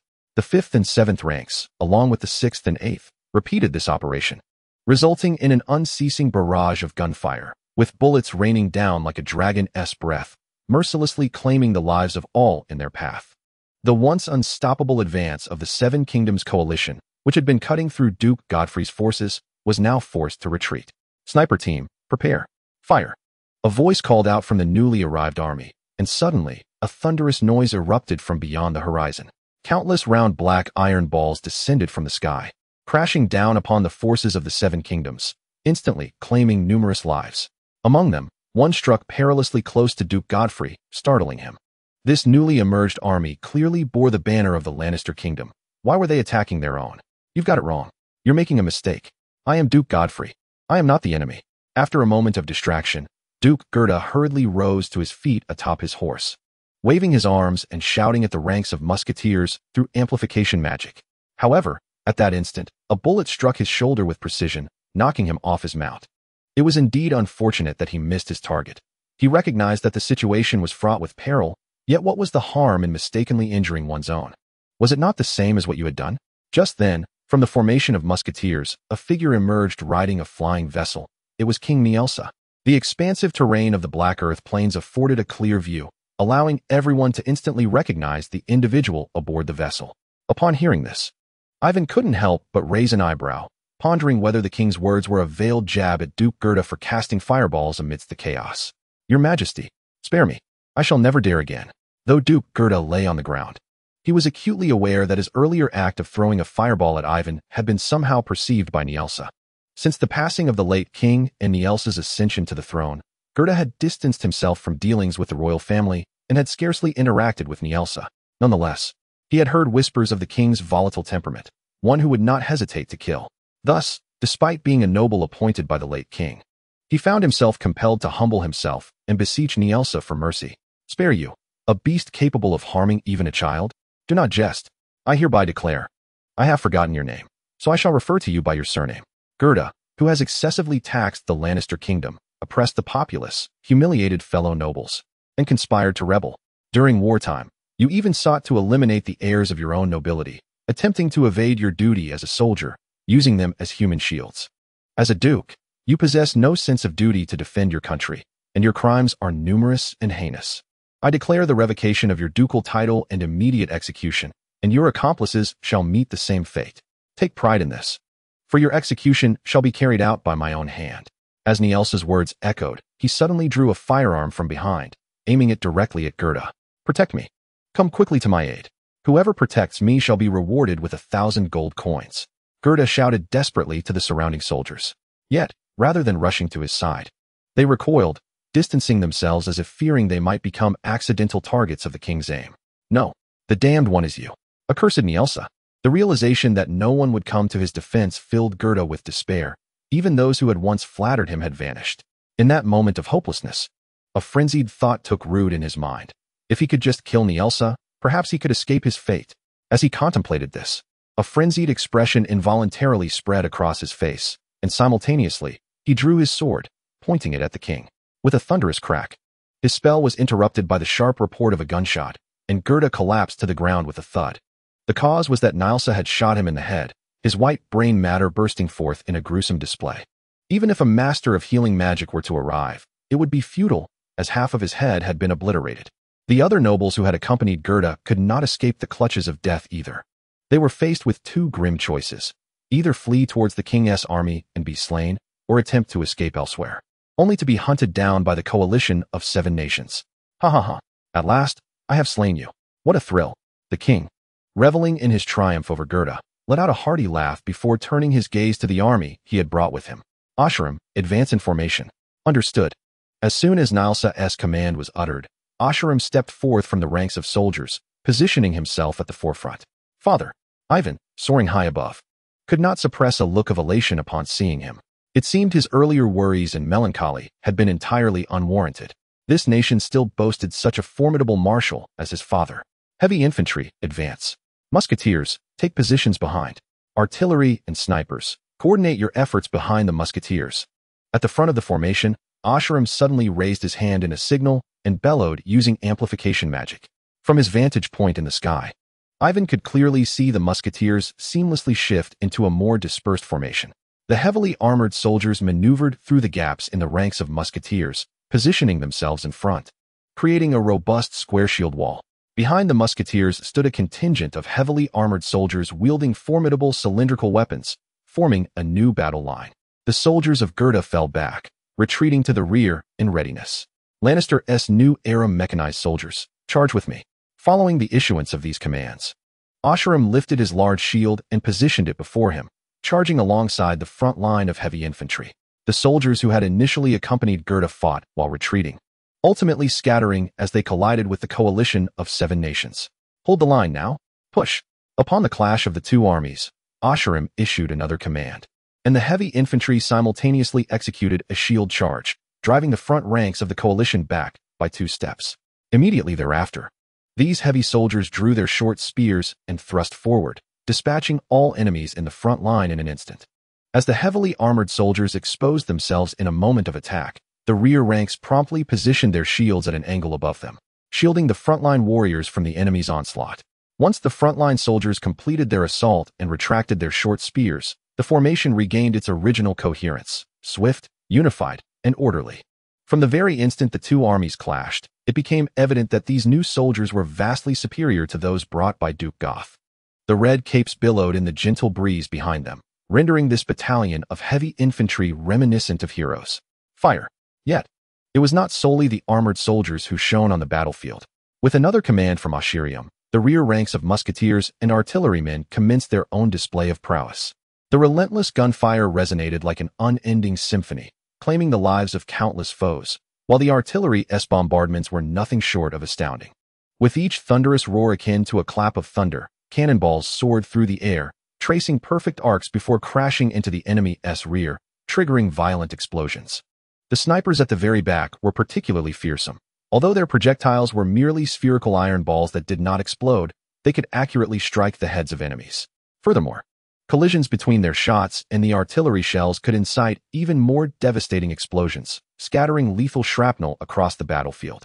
It was evident that these individuals were the true powerhouses of destruction, inflicting immense damage upon the enemy at every turn. However, it was frustrating for the coalition forces, who found it impossible to breach the shield wall of heavily armored soldiers at the front and eliminate these primary threats. Consequently, they were relentlessly pushed back by the soldiers of the Lannister kingdom until they were driven close to Talisa.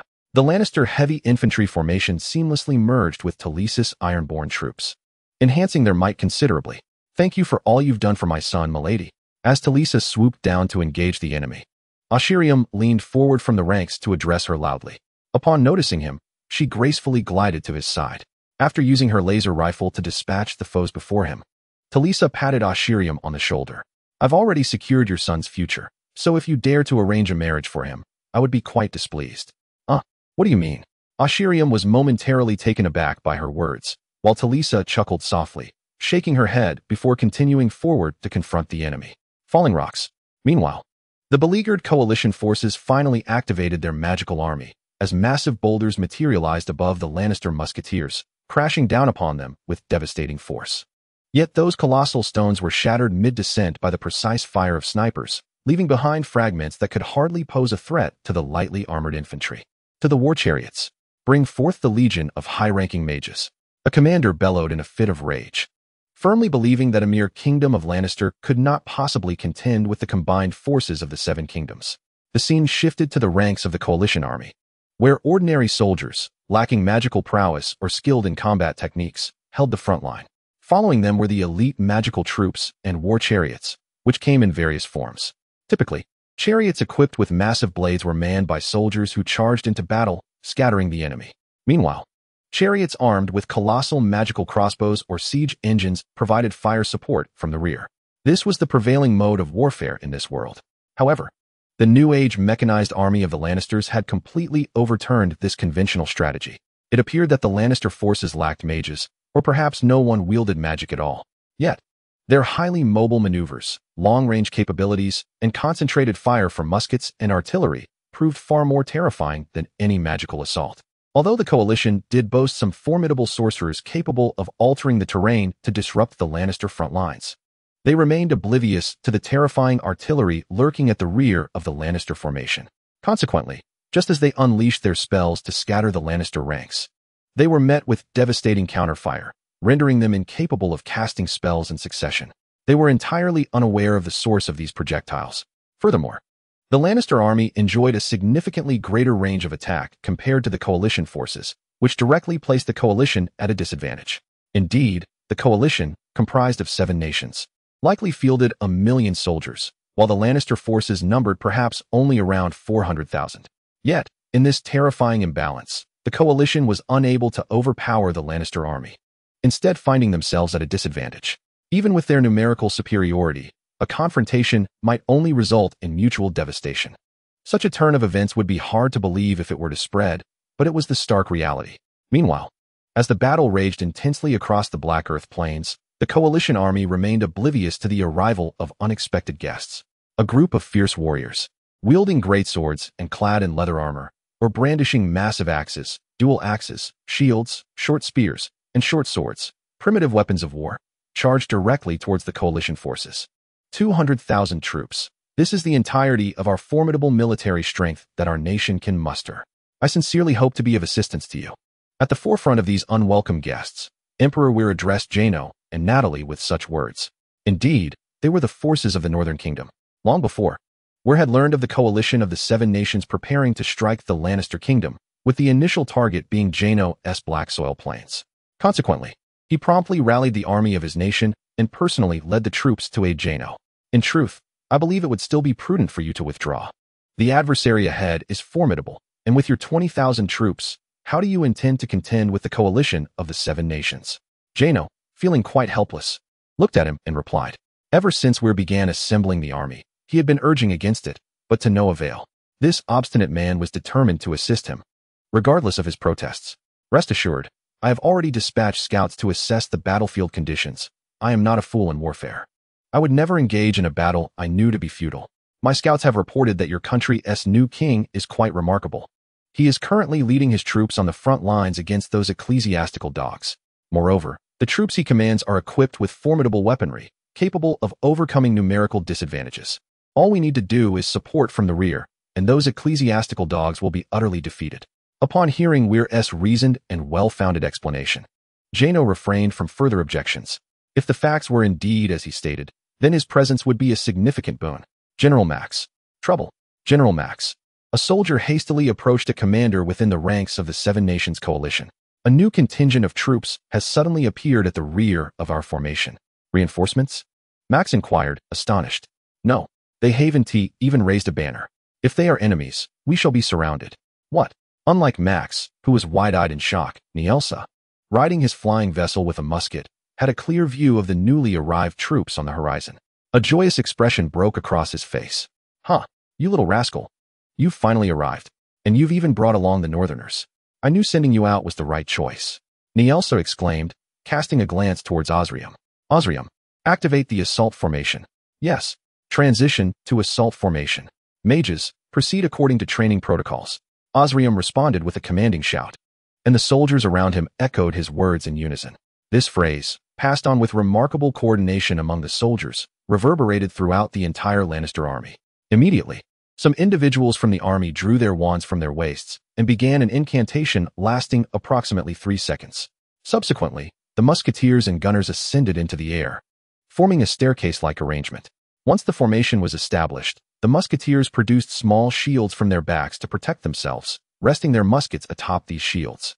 Heavily armored infantry. Wedge formation. With a commanding voice, Osrium issued another order, prompting the frontline heavy infantry to engage in combat, while swiftly altering their formation. The original square formation gradually transitioned into a precise triangle, with Osrium positioned at the forefront, enhancing his large shield with a flame enchantment that ignited it in a fierce blaze. Charge!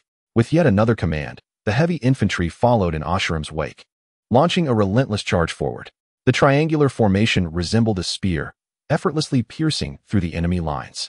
Meanwhile, the aerial musketeers and gunners intensified their firepower, resulting in a terrifying barrage.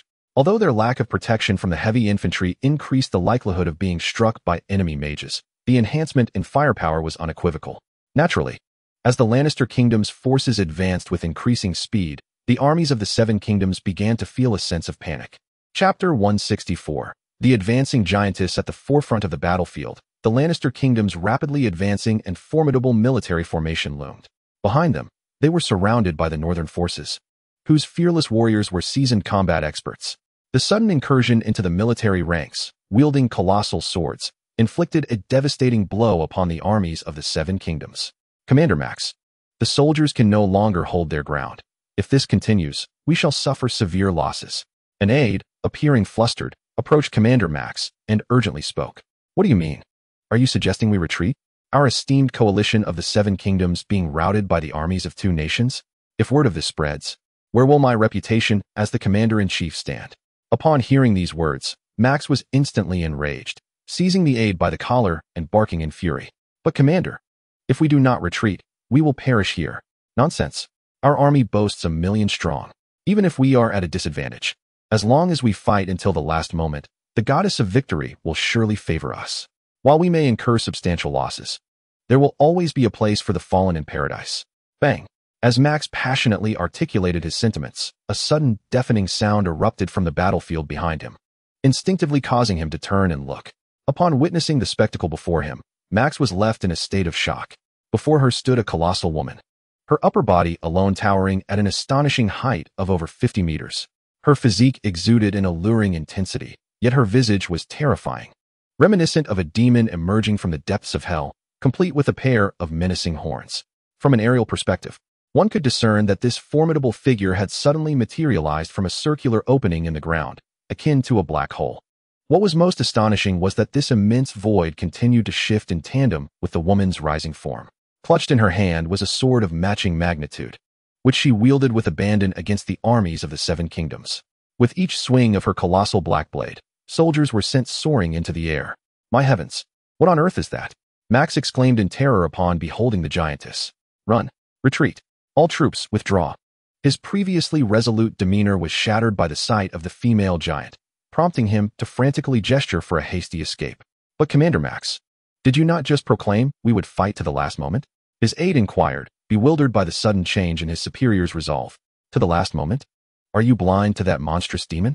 I refuse to perish in this cursed place, Max retorted, irritation flaring as he struck his aide's ironclad head, before turning to flee towards the flanks of the battlefield. Many soldiers, upon hearing Max's command, followed suit, abandoning their posts. This is far too slow. Mages, win magic. As they fled, Max urged the mages to bolster their escape with spells. The soldiers, already paralyzed with fear by the giantess, found renewed vigor through the magic, allowing them to quicken their pace. Within 10 minutes, they had distanced themselves from the armies of the North and Lannisters. Once a formidable force of 1,000,000, they now faced an uncertain fate, as many lay dead or scattered, grappling with the bewildering reality of their defeat in a battle they had deemed certain victory. Oh, how swiftly they run. I had expected them to engage a while longer, a voice remarked, shifting the focus to the shoulder of the terrifying giantess, where Natalie stood, observing the fleeing troops with a light chuckle. Honestly, if I were to encounter her, I too would flee, and with all my might, Yennefer admitted, his voice trembling as he gazed at the giantess's profile, patting Natalie on the shoulder as he continued. Natalie, is this magnificent beauty your friend? He inquired, still in a daze, as he had intended to showcase his prowess with holy light magic moments before. However, Natalie suddenly swept him up in a princess carry and soared into the sky. Just then, a black hole unexpectedly opened beneath them, from which a colossal female demon emerged. Beauty? Do you truly consider her a beauty? Natalie chuckled, pointing at the demon's profile with a hint of amusement as she addressed Arno. Leaning closer, Arno whispered into Natalie's ear, I assume she must be someone you know? Calling her a beauty seems more courteous, doesn't it? Natalie could no longer contain her laughter. My sweet darling, you are simply too adorable. I cannot bear to deceive you. In truth, this enormous demon is me. Her vast form is composed of the remains of the hellish deities I have vanquished in the past. When I wish to control her, I merely need to infuse part of my soul into her. To be honest, I do not perceive her as beautiful, for her visage is shaped by my own grotesque essence. As soon as Natalie finished speaking, the giantess turned her gaze upon Arno and addressed him with a familiar tone. Hello, my sweet. Indeed, as Natalie had stated, the giantess was her, as her voice and intonation were indistinguishable from Natalie's. Then that makes her even more beautiful. I refuse to accept otherwise. Natalie is the most beautiful, Arno retorted swiftly after absorbing Natalie's explanation. Although the giantess bore a striking resemblance to Ellen the wild dove in her giant form, with a row of teeth that appeared quite fearsome, Arno would not concede that she was ugly. Furthermore, her facial structure mirrored Natalie's, and her features bore a resemblance to hers as well. Upon seeing her, visions of Natalie's usual appearance would inevitably surface in Arno's mind. Thus, to him, she was indeed a beauty. Chapter 165. Ivan becomes more beautiful. Oh, my sweet darling, you must think of me as a slice of bread that requires frequent slathering with sweet words. As Arno exuberantly praised her, Natalie could not resist pulling him into an embrace. Ugh, Natalie, I can't breathe. Perhaps due to the tightness of Natalie's hold, Arno began to struggle, waving his arms in protest. Oops, my apologies. Realizing this, Natalie promptly released Arno from her grasp and waved her hand dismissively. Shortly thereafter, the enormous demon gradually sank back into the black hole, allowing both of their feet to once again rest upon solid ground. Well done, my child. Meanwhile, King Miursa arrived at Yano's side aboard a flying vessel. After gracefully disembarking, he approached and gently patted Yano's shoulder. I am immensely pleased to see you amidst this conflict. To be candid, without your presence, the outcome of this war would have been mutually destructive. However, your intervention has rewritten that fate, and for this, I am profoundly grateful.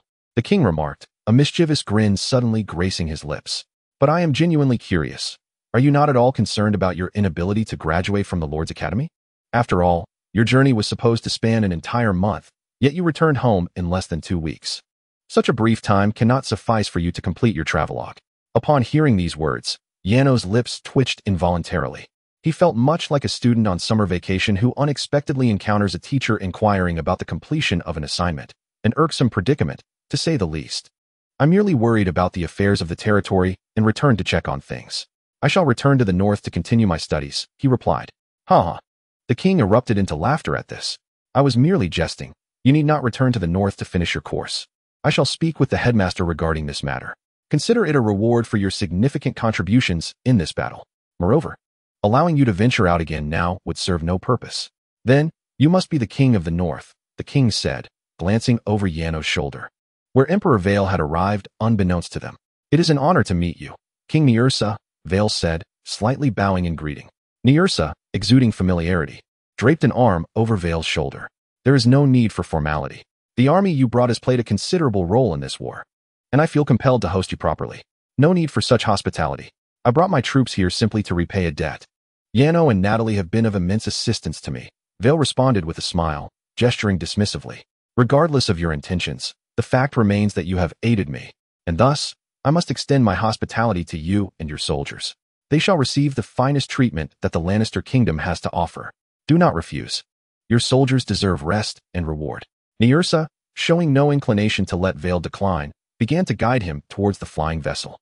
Simultaneously, he cast a meaningful glance at Yano and indicated towards his side. Your knight is remarkably valiant.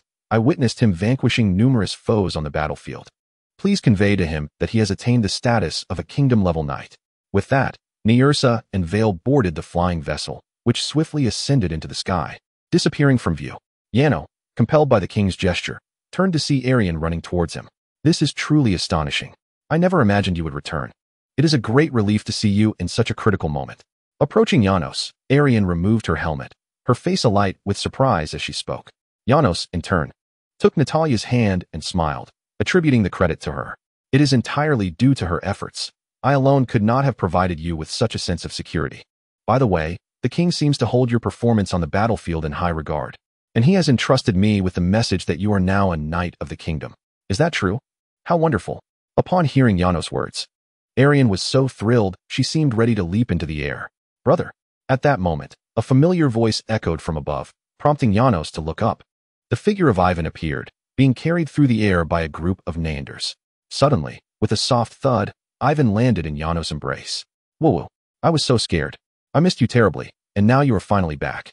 Perhaps it was simply the long absence, but as Janos gazed upon Ivan's tear-streaked face, he felt that Ivan appeared significantly more beautiful than before. Indeed, the word beautiful was not misplaced. Perhaps it was merely that Ivan's tearful demeanor was a rare sight, evoking a sense of tenderness. What astonished Janos even more was that Ivan seemed to have transformed entirely, shedding his previously haughty demeanor. This left Janos deeply curious about what Ivan had experienced during their time apart. He chuckled softly. Yes, I have returned. But why are you here? With a playful pinch of Ivan's cheek, Janos inquired with genuine curiosity. I came because I missed you, but you left so quickly. Ivan, who had been holding Janos' hand and blushing, suddenly seemed to snap to awareness, his cheeks flushing crimson as he withdrew his hand. That's not what I meant.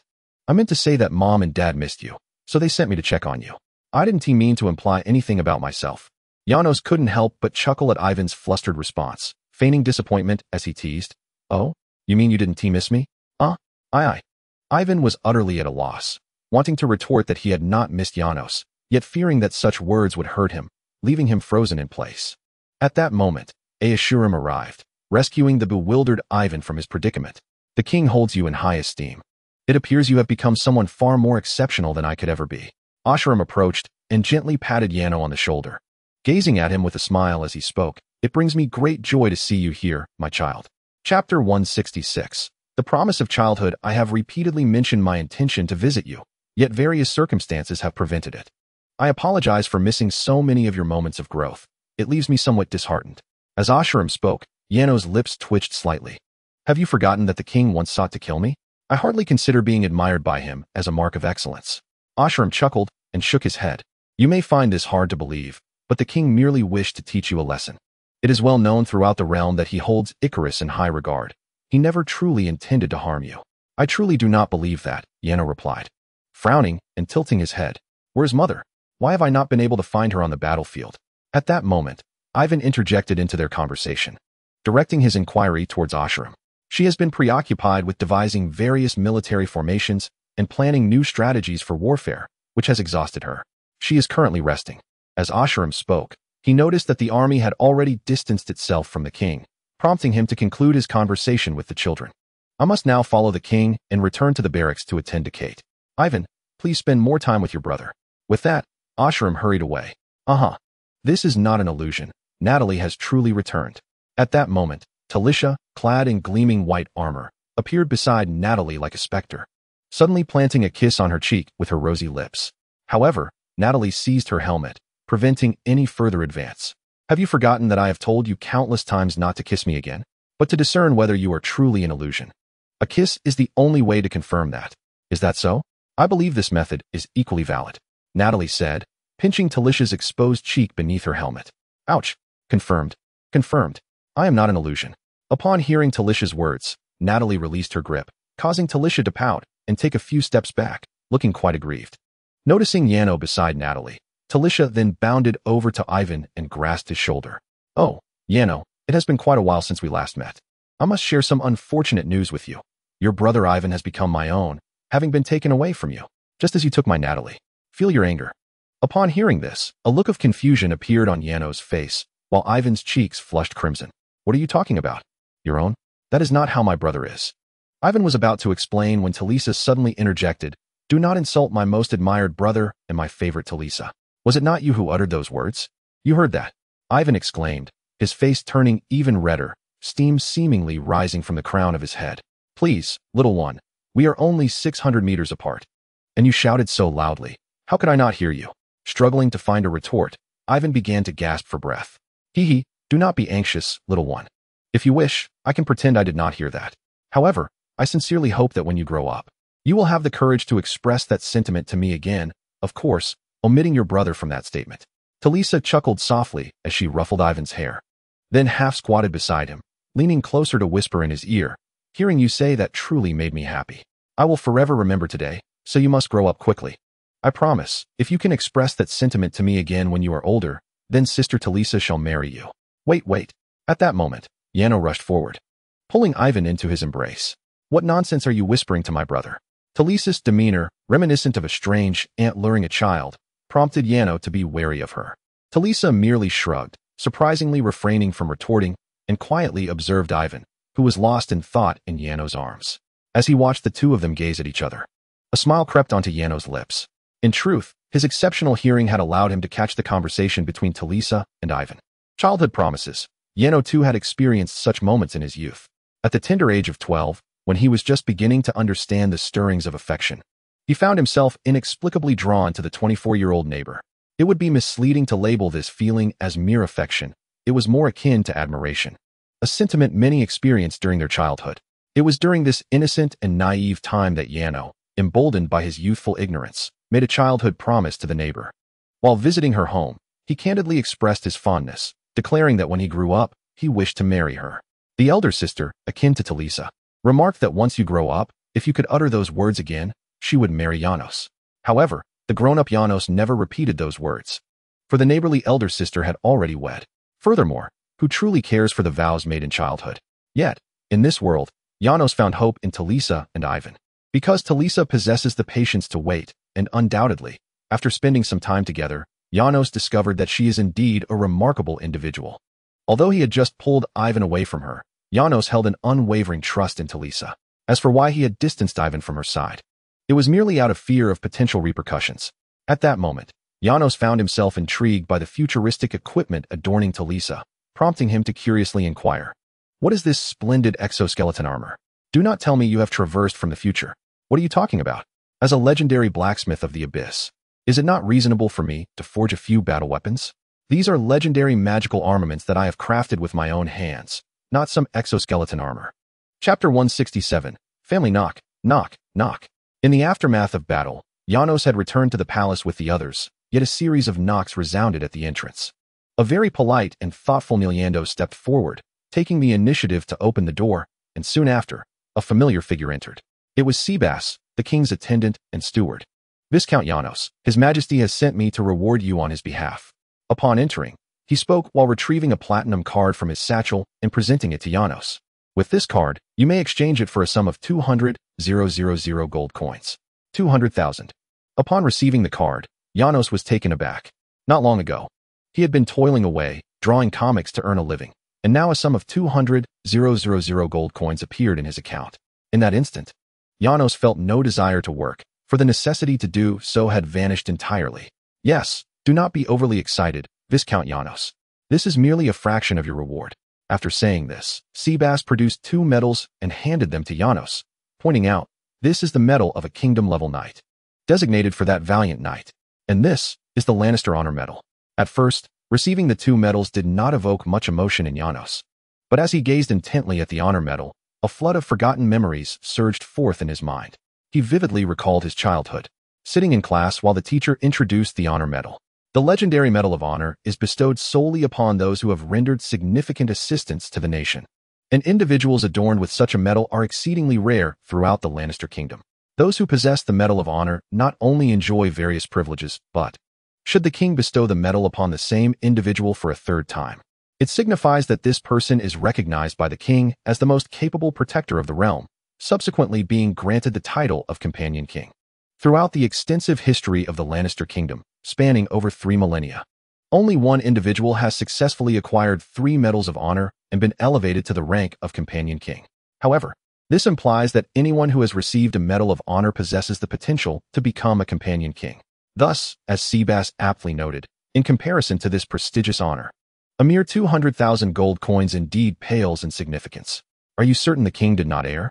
At this moment, Yano, while gently swaying the medal, turned to Succubus with a question. Of course, you should keep it. Now focus on living well. You have aided this country immensely, and your services are no longer required. With those words, Succubus turned and departed from the palace. Yet, his statement left Yano in a state of bewilderment. What did he mean by no longer required? Aside from this battle, Yano felt he had not been utilized by the king in any significant capacity. As time swiftly transitioned into night, an owl arrived at the palace in the Black Earth wilderness, carrying a letter. The envelope bore the name of Principal Lisa, indicating that the correspondence was indeed from her. Yano promptly opened it to find that Principal Lisa had written that, since the other new students were still engaged in their travel studies and he had returned, he was granted a full month's leave from school. She specifically approved this period of absence, and the king had instructed her to convey that this vacation was one of his rewards to Yano, advising him to express heartfelt gratitude to the esteemed king. Upon reading this, Yano could not help but twitch his lips in disbelief. Heartfelt gratitude? For what? Thanking a monstrous tyrant who, in his overindulgence, would resort to threats of death over a mere touch upon his son? This was something he would remember for a lifetime. However, after perusing the letter, Yano's gaze fell upon Natalia, who was in the courtyard assisting Talisa with her equipment. A wave of excitement surged within him. Although he found Nelsa exceedingly detestable, it was precisely due to him that Yano was afforded this vacation. Thus, he felt compelled to express sincere gratitude to Nelsa. A splendid half-month of respite lay before him. Ever since Natalia had agreed to become his family and their relationship had solidified, Yano had hoped to enjoy a delightful holiday with her during the travel studies course. Yet, various events transpiring in the Northern Kingdom had impeded their plans, preventing them from experiencing a true honeymoon together. Therefore, this holiday has arrived at the most opportune moment. How should I spend this time with Natalia? Should we simply remain cocooned in my room? Just the thought of it makes my heart race with excitement. At that moment, while I was lost in dreams of a blissful holiday with Natalia, Ivan, seated beside me, suddenly poked me in the side. What is it? I quickly turned to him, and Ivan, appearing somewhat hesitant, bit his lip and fidgeted for a moment before speaking. You really like Natalia, don't you? Yes. Why do you ask such a question all of a sudden? Up until now, you have no dissatisfaction or dislike for her at all. Of course not. You mustn't say anything thoughtless that would put her in a difficult position like before. Hearing this, Ivan immediately lowered his head in disappointment, and I noticed a glimmer of tears in his eyes. I'm sorry, I just feel like my brother might be taken away by someone else, which made it hard for me to control my emotions during that time. Hey, don't cry. I didn't mean to blame you. Seeing this, I quickly moved to comfort him by wiping away his tears. It was rare to hear Ivan express himself so candidly, and I instantly understood his feelings, as I had witnessed something similar during my high school years. A close friend of mine once told me about a day when he returned home and discovered his sister with another man, leaving him feeling utterly bewildered and even contemplating running away from home. It was disconcerting that someone so close, someone he had shared everyday moments with, could suddenly be taken away. The intimate bond with family can be shattered by the presence of a third party, and it is only natural to feel jealousy in such circumstances. As a responsible adult, I certainly could not blame or harbor resentment towards Ivan for his feelings. I completely understand what you are going through. When I mentioned your lack of understanding, it was merely a thoughtless remark. I did not intend to criticize you, so there is no need for apologies. Moreover, I assure you, no matter whom I may like, I will always be your brother. and our relationship will remain unchanged despite the intrusion of others. Chapter 168. The desire for marriage, really? Ivan looked up at me, a hint of surprise in his eyes. Ivan, learning to stand on your own is a journey everyone must undertake. But does that mean that once family members become independent, we can no longer share joyful laughter together? I posed this question, prompting Ivan to lower his head in contemplation. Even after gaining independence, the bonds between us will not sever. We can still share laughter and maintain our relationship as strong as ever. That is the essence of family. So, Ivan, given all this, what is it that still troubles you? After Yanua's remarks, a distinct brilliance sparkled in Ivan's eyes, unlike anything seen before. It seems you have transformed into a sage, Yanua. He chuckled lightly, grasping Yanua's hand.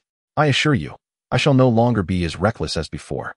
All I wish to know now is when you and Natalie plan to wed. This is the very reason I inquired about your feelings for her. Whether you harbor any disdain. Marriage. At the mere mention of the word, Yanua became visibly unsettled. Although he and Natalie had indulged in all that was customary for their relationship, and had even entered into a bond akin to marriage, they had yet to officially become husband and wife. Yanua had contemplated this matter, but the thought of marriage conjured a torrent of memories from his previous life, inviting relatives, preparing venues, selecting attire, and countless other arrangements flooded his mind, inducing a headache. Moreover, Natalie's unique identity as a succubus further complicated matters. When his parents first encountered her, their evident aversion stemmed from her demonic nature. Reflecting on these issues only deepened Yanua's conviction that marriage was unnecessary. After all, what significance would a wedding devoid of blessings hold? Most crucially, he had yet to meet Natalie's parents. Would it not be inappropriate to marry her daughter without their acquaintance? Why do you appear so conflicted? Do you not wish to marry Natalie? Ivan, observing Yanua's turmoil, inquired curiously. How could I not wish for that? Yanua retorted. I merely believe that a wedding lacking in support is superfluous, especially since my parents harbor a dislike for demons. Dislike for demons? That is a relic of the past. Is it not? Since the Holy War, my parents have ceased their aversion, as humanity itself is descended from demons. Their previous disdain was merely a misunderstanding. As documented in the texts of the Alice Sanctuary, Ivan replied, tilting his head in further curiosity. Furthermore, you have professed your affection for her. To refrain from marrying her solely due to others' opinions suggests a lack of genuine feeling. Besides, Natalie's reputation is soaring, and her numerous admirers across the nation are a direct consequence of your hesitance. Do you not feel angered by this? Ivan's words left Yanua momentarily speechless, as if struck by a revelation. It was undeniable that he had been trapped in the mindset of his previous world, nearly forgetting that many perspectives could not be directly applied to this new reality. As Ivan articulated, in this world, once one has determined their affection for a woman, it is imperative to marry her, otherwise, it signifies a lack of true feelings. This reasoning parallels the simplicity of thirst necessitating water or hunger demanding sustenance. If I am enamored with someone, it follows that I must wed her. For only through the exchange of rings can it be acknowledged that these two individuals are committed to one another. This is the logic of our existence. Should one delay in marrying their beloved, they will inevitably be perceived as disinterested, prompting others to pursue and propose. Thus, if Yano hesitates to marry Natalia, the likelihood of her encountering other suitors on the streets escalates significantly. The thought of Natalia being pursued or proposed to by another man ignites a surge of anger within Yano. Thank you, Ivan, for your invaluable insight. You should retire for the night. It is late, and I must discuss this matter earnestly with Natalia. Upon hearing this, Ivan smiled and nodded before departing. Shortly thereafter, the moment arrived for Yano and Natalia to be alone in their room. As they entered, before Yano could muster the courage to broach the subject of marriage, Natalia playfully pushed him onto the bed, lavishing him with affection. Wait, Natalia, I have something to say, Yano managed to utter, albeit with difficulty due to her playful teasing. What can't wait until morning? Right now, all I desire is for you to fulfill your promise of being with me every day. But this is truly significant. Hearing Yano's insistence, Natalia paused, curiosity piqued. What is it? Would you marry me? What? The mere mention of marriage nearly sent Natalia tumbling off the heart-shaped bed in excitement. Marry me? Really? Her face flushed crimson. She averted her gaze from Yano, occasionally glancing up at him with bashful eyes, stammering her questions. Witnessing her bashfulness elicited a sense of shyness in Yano as well. At times, he found it perplexing to gauge Natalia's demeanor.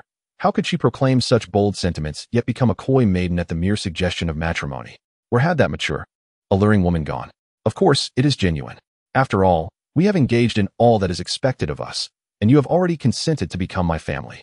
I yearn for us to swiftly enter into the sacred bond of marriage in this world, Yano declared, scratching his flushed cheek as he spoke. This marks the first time in his life that he has uttered such words to the opposite sex, leaving him utterly embarrassed. Chapter 169. Love is not merely a feeling.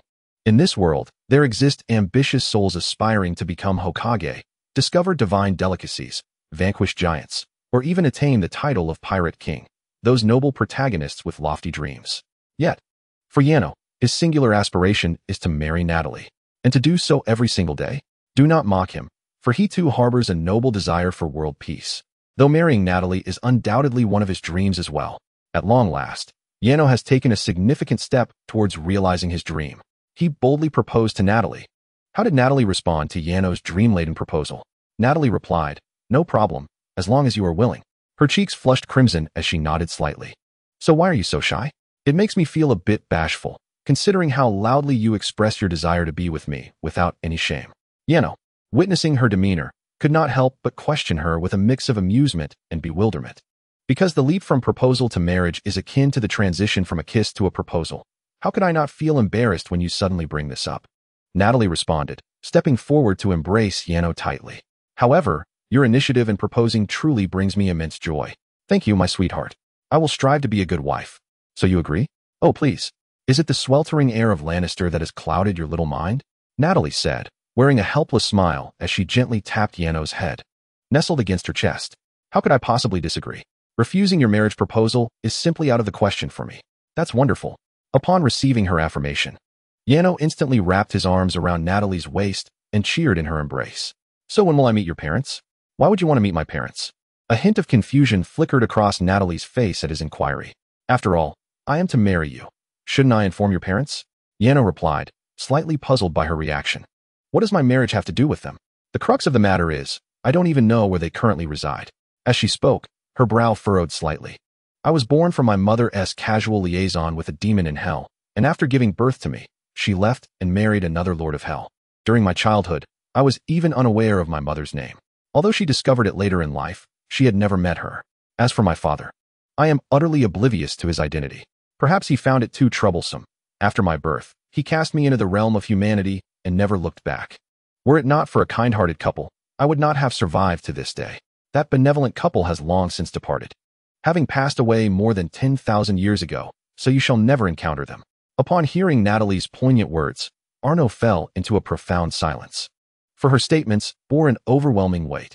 In the world from which Arno hailed, many affluent individuals, including nobles and dignitaries, harbored fanciful dreams of immortality. Yet numerous remarkable films have illuminated the notion that eternal life, rather than representing happiness, may be a curse.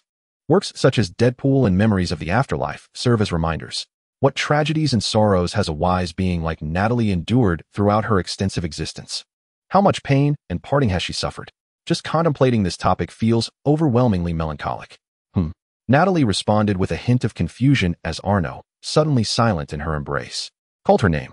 "I know nothing of your past, but I imagine it must be far more arduous and brutal than I can fathom. In comparison to the vast expanse of your enduring years, my existence might merely be a drop in the ocean. However, being in this world and knowing you brings me the utmost joy. Therefore, should you face any further sorrow in the future, I shall stand by your side to bear it together." As he spoke, he gently released his hold on her waist and took both of her hands in his. The moonlight streaming through the window bathed Natalie in its glow, as if draping her in a pristine veil. "My parents repeatedly told me that love is not merely a feeling but a profound responsibility, one of mutual support and shared burdens. And I desire for us to embody such a partnership." "Shoo!" At that moment, Natalie interjected, extending 2 fingers to silence Arno's lips. "You are proposing to me. An act unique to humanity, are you not?" Arno blinked in bewilderment at her inquiry. "If that is the case," she continued with a light laugh, "I must interrupt you. For it is I who should be making this declaration. I have been pondering the perfect moment to propose to you, yet the opportunity never seemed to arise. But now that you have broached the subject, perhaps this is the most opportune moment. I shall ensure you never regret choosing me. I swear to devote to you my eternal love. I love you, my sweet." With those words, Natalie leaned in and kissed Arno gently. "Did you know your lips are incredibly soft? Kissing them is quite delightful." After gently pulling apart a delicate thread, Natalie smiled at him and inquired, "Isn't it reversed?" Shouldn't these words be mine? Yano, biting his lip, gazed at her with a slightly hurried breath and replied, I understand that in human society, the act of proposing is typically a promise made by men to assure the weaker woman. However, I do not require such assurance, for I am not weak. Becoming your wife is already the greatest joy for me. My love for you surpasses your love for me. Thus, it is I who should be making the promises and assurances. I do not need you to make me happy, for I am already content. And now my wish is to bring you happiness. Now that, I cannot accept, Yano said, furrowing his brow upon hearing her words. I do not believe your love for me exceeds mine for you. It is I who should love you more. Suddenly, as soon as he finished speaking, Natalie lunged forward, pushing him onto the bed, her lips glistening and her gaze sultry. Then we shall need to demonstrate whose love is truly stronger. Chapter 170. I have loved you for thousands of years. Natalie was extraordinarily beautiful, possessing an enviable figure, a mature and straightforward personality, and an alluring sensuality. No man could possibly resist such a woman. Beyond these outward qualities, she embodied a profound sense of justice and a pure soul. Despite being a demon, a race that might not typically be associated with righteousness, undoubtedly, she was the most remarkable individual Yano had encountered throughout his long existence. Someone to be admired and revered. Even if Natalie were a man, Yano would undoubtedly find himself enamored. The mere thought of marrying such an exceptional person, someone so admirable and aspirational, filled Yano with a profound sense of happiness. As for who loved the other more, perhaps both wished to outdo one another in that regard. Yet, love is akin to warfare. To prove who loves whom more, one must engage in the most primal of contests. And what is the most primal method? The answer is indulging in forbidden fruit, relentlessly feasting, eating during sleep, consuming food in the morning, eating when hungry, without distinction of breakfast, lunch, or dinner. They would indulge eternally, until one party was stuffed, weary of food, and utterly disinterested in eating. Both Yano and Natalie were well aware of this, and thus, they exerted every ounce of their being in this arduous and enduring struggle. Time flew swiftly, and before long, the night had transformed into the afternoon of the following day. The conflict between the two individuals came to a halt, yet no victor emerged, for neither had grown weary or satiated. Their yearning for one another seemed insatiable, yet time no longer permitted them to vie for supremacy, as the couple had resolved to wed. They intended to journey to Nord Manor to inform Yano's parents of their decision. In this realm, the path to matrimony necessitated a series of formalities. Unlike Yano's previous world where a mere visit to the civil registry sufficed to establish a lawful union, here, it was imperative to notify both sets of parents. Without them, or other witnesses, one could not attain legal recognition as a couple. Fortunately, as Natalie's parents were absent, it sufficed for them to meet Yano's parents. Have you truly decided to marry? In the palace's sitting room, Ivan gazed at Yano with wide, expectant eyes. Indeed, we are on our way to Nord Manor to seek my parents' blessing. Would you care to join us? I shall refrain from accompanying you, as I do not wish to hinder your progress. I will await your return here. Very well, should you find yourself bored, seek out Nellie or indulge in some gaming. If hunger strikes, there are provisions in the cupboard, and do not treat me like a child. Upon Yano's maternal-like admonitions before departing, Ivan, growing impatient, gently nudged him towards the door. Wait, do not leave just yet. At that moment, Talisa burst into the sitting room, halting them in their tracks. What is it? Yano inquired, a hint of confusion in his voice. Here, take this. Talisa stepped forward, grasped Yano's hand, and placed a pair of platinum rings in his palm.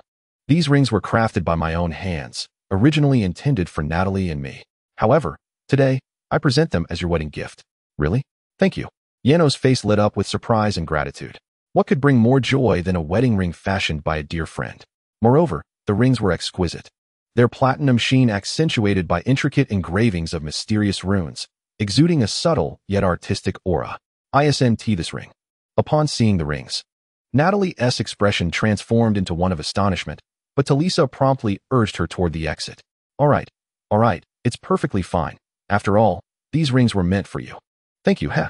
Natalie chuckled softly, pondering for a moment before unexpectedly placing a kiss on Talisa's cheek. In these nearly 10 millennia, thank you for always cherishing me. You shall forever remain my dearest friend. At that moment, Talisa stood frozen, as though her mind had momentarily short-circuited, as Natalie observed the scene. She couldn't help but chuckle softly and shake her head, before taking Arno's hand and dashing out of the palace. Natalie, you claim she has loved you for countless millennia. Is that true? Outside the palace gates, Arno bit his lip, his expression tinged with conflict as he inquired. Indeed, We have known each other since childhood. But when she first confided in me about this matter, I presumed she was jesting. It wasn't until later that I realized her sincerity. I see. Are you feeling envious? Natalie asked with a playful smile as she noticed Arno slightly bowing his head. No, I merely feel an overwhelming sense of guilt. Though my affection for you may not have spanned as long as Talisa's, I assure you, I love you just as deeply. Arno suddenly lifted his gaze to meet Natalie's, who nodded with a beaming smile. I know, but that is not the crux of the matter. What truly matters is that I love you more. Let us not argue about this now.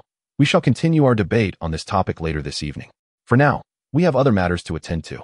Upon hearing this, Arno blushed and nodded in agreement. It was quite remarkable that she could express such sentiments so openly in broad daylight. Sometimes, an overly mature partner might not be entirely beneficial, although it undeniably enchanted Arno.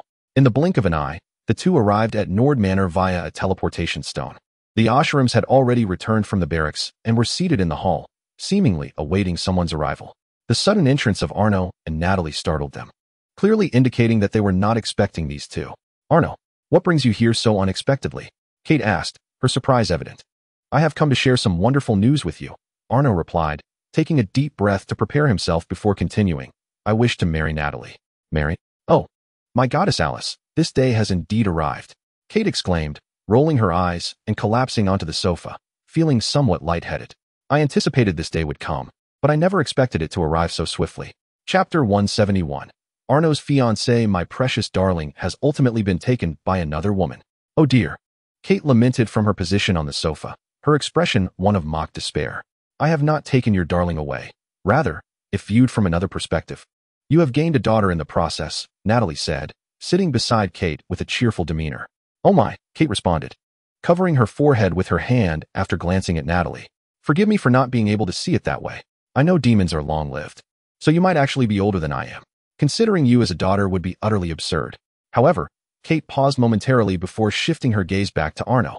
I am genuinely pleased for you, my dear. Regarding your desire to wed Natalie, I harbor no objections. However, there exists a rather troublesome issue at hand. At this juncture, both Kate and the nearby Oshram displayed a hint of conflict upon their faces. In fact, we were just discussing your impending nuptials. Oshram abruptly interjected, continuing Kate's thought. If you wish to marry in the near future, it may prove somewhat complicated. Complicated? Why? Janos inquired with a hint of curiosity. Do you recall, when you were 6 years old, we facilitated your engagement to the princess of the neighboring kingdom of Cerns? What? Janos gasped at this revelation, as long-buried memories began to resurface. Indeed, there was such an occurrence, and he vaguely recalled having spent joyful childhood moments with the princess, whom he had met during her stay at Nord Manor while her kingdom discussed matters of cooperation with Lannister. During her 2-month residence, Janos cherished those blissful memories that lingered in his mind. At that time, Oshram had a delightful rapport with the king of Cerns, and witnessing Janos's camaraderie with the princess, they swiftly decided to arrange the engagement between the two children. The princess's name seemed to be Hilkatani. Coincidentally, the princess with whom you are engaged is arriving today, hence, we are here awaiting her arrival. I understand that you may not be inclined to marry her now, so I intend to seize this opportunity to discuss the matter with her and annul the engagement. This is why I mentioned that marrying immediately may be somewhat problematic. Damn, she has arrived. I am not prepared with my words. As Oshram elucidated, his gaze inadvertently darted toward the entrance, suddenly growing serious. Janos followed suit and glanced back. Before them stood a tall woman clad in a light, gray-fitted outfit with a crimson haori. Unlike the European features typical of the Lannister kingdom, her appearance leaned towards an Asian aesthetic, her striking eyes exuding an air of confidence. The black wavy ponytail at the back of her head added an alluring charm to her already captivating visage. Father, mother, it has been so long. Upon entering the hall, she first beamed a sunny smile at Oshram and Kate, then her gaze settled upon Janos. You must be Janos. Although we haven't seen each other in years, I could never mistake you. Janos, I have missed you so. Her face lit up with delight as she exclaimed this, and she rushed toward Janos, seemingly intent on embracing him. Yanoa, quick on his feet, immediately executed a backward slide, successfully evading Hill's embrace. It must be said that he had almost failed to recognize this woman as Hill, for her appearance had changed remarkably since their childhood. In Yanoa's recollection, Hill was a charming little girl, but now she had blossomed into a strikingly poised woman. Why are you avoiding me? Don't tell me you're not Yanoa. But that is impossible. I could never mistake you, Hill said, turning to face him, a hint of disappointment in her voice. I miss you too, but I already have someone I care for, so I believe it's best if we refrain from overly intimate actions, Yanoa replied after a moment of hesitation, choosing to reveal the truth. Though Hill seemed to harbor some affection for him, it did not deter Yanoa from being honest. He understood that revealing the truth was difficult, yet to allow her to embrace him would be irresponsible not only to Natalie, but also to Hill. What? You have someone you like? Where is she? Hill exclaimed, raising an eyebrow as she directed her gaze at Yanoa. Right here. Her name is Natalie, Yanoa said, moving to stand beside Natalie and gently patting her shoulder. Oh, Hill's eyes widened in surprise as she stared at Natalie in a daze. Allow me to apologize on behalf of my son, Your Highness, Ashwarm interjected, rising with an apologetic expression directed at Hill. Please, do not call me Your Highness, just use my name. Haven't I mentioned this repeatedly in my letters? Hill interrupted, shaking her head in bewilderment, biting her lower lip. And what do you mean by apologizing? I don't believe Yanoa has done anything wrong, she added. Yanoa, now that you are of age, when do you plan to marry me? I have been waiting for this moment for quite some time, Hill said, her tone laced with anticipation. Huh. A look of confusion crossed Yanoa's face. Had he misheard her or misunderstood her words? What are you confused about? Didn't we have an engagement arranged since childhood? Hill pressed. Indeed, that is true, but it was a pact made by our parents, not one we chose ourselves, was it? Therefore, I suspect this political marriage would be quite unbearable for you. You need not marry someone you do not love, Yanoa reasoned. Chapter 172. Love is a responsibility. If you find it difficult to refuse this engagement to your father, I can accompany my father to persuade him. Although she indeed seemed to harbor some affection for herself, Yanoa was able to deduce through his recollections that this was merely a political marriage. At that time, the kingdom of Sarens was militarily weak and neighboring the formidable Lannister kingdom, a situation that remains unchanged to this day. Thus, sending a princess to marry into the nobility of the Lannister kingdom was an astute political maneuver. Yanoa had indeed been quite close with Hill during his childhood, yet he was acutely aware that their relationship was strictly platonic. To forcibly shatter their friendship due to this political union and compel them into matrimony would be profoundly unfair to Hill. No, it cannot be so. At that moment, Hill suddenly shook her head emphatically, directing her gaze towards Yanoa, her eyes reddening with emotion. Why would you think I do not like you? I like you. I have liked you since childhood. You are my favorite. Even after all these years, my feelings have never wavered. The moment I have anticipated most over the years is this reunion with you. So please, do not utter such cruel words again. As she spoke, tears cascaded from her eyes, leaving Yanoa momentarily at a loss for words. How could she have nurtured such deep feelings for him since they were merely 6 years old? It seemed rather excessive, did it not? He did not consider himself particularly handsome, and as a princess, Hill must have encountered many handsome suitors. Why would she choose him? Nevertheless, the fact that a girl had cherished feelings for him since their childhood brought a certain joy to Yanoa. Yanoa, I truly wish to marry you. In that moment, Hill, while wiping her tears, gazed at Yanoa, further complicating his emotions. But, I already have someone I like. What conflict does that pose with marrying me? You can marry us both. My father has 3 wives, after all. Don't you mind? Why should I? Isn't it quite normal for a man to take multiple lovers? Yanoa fell silent upon hearing those words. It is indeed a common dream for many men to have a harem. Many protagonists in the ancient novels Yanoa had read also possessed multiple wives, such as Xiaohuahua. However, he had no desire to emulate those characters, despite having experienced a fantastical journey akin to a novel. As a man with a sound worldview and a sense of responsibility, how could he possibly entertain the notion of establishing a harem like the protagonists in those tales? That would be utterly unrealistic. Hill, perhaps your upbringing has led you to believe that it is normal for men to take multiple lovers. However, I must tell you that it is not normal. And in fact, it is quite abnormal. At this moment, Yanoa, realizing the gravity of the situation, approached Hill with a slightly serious demeanor and continued to inquire. Who is the person you hold most dear? My mother, Hill replied, a sudden shift in topic causing a flicker of confusion to cross her face. If you possessed a treasure that you believe to be the finest in the world, to whom would you instinctively wish to present it? Of course, it would be my mother. Do you see? This is where the issue lies. When you cherish someone, you naturally think of bestowing upon them the very best the world has to offer. Love operates on a similar principle. When you truly love someone, your thoughts cannot easily stray from them. If you are able to divert your affections and find the capacity to love another, it logically follows that you may not genuinely love the original person. Upon hearing Yanoa's words, Hill tilted her head slightly. So, it is because you do not love me that you choose not to marry me. Is that correct? We can be good friends. Hearing this, Hill pursed her lips and looked back towards Natalie. Is it because I am not as beautiful as she is that you love her more? If I were sufficiently beautiful, would that change the outcome? No, you are beautiful, but I do not fall in love simply due to someone's beauty, as there are countless beautiful people in the world. I could derive such feelings from many. Love is not merely a feeling. It is more akin to a responsibility. This statement caused Hill's eyes to widen slightly. I think I understand, but I also hope you remember that I truly like you. With that, Hill turned and walked away. At that moment, the ashram couple suddenly rose, seemingly wishing to invite her to stay for a meal. Yet, perhaps feeling a tinge of awkwardness, they ultimately refrained from speaking. As Hill exited the hall, her eyes were already rimmed with red, tears trailing down her cheeks. Last night, the mere thought of reuniting with Yano had exhilarated her to the point of sleeplessness, leaving her with dark circles under her eyes.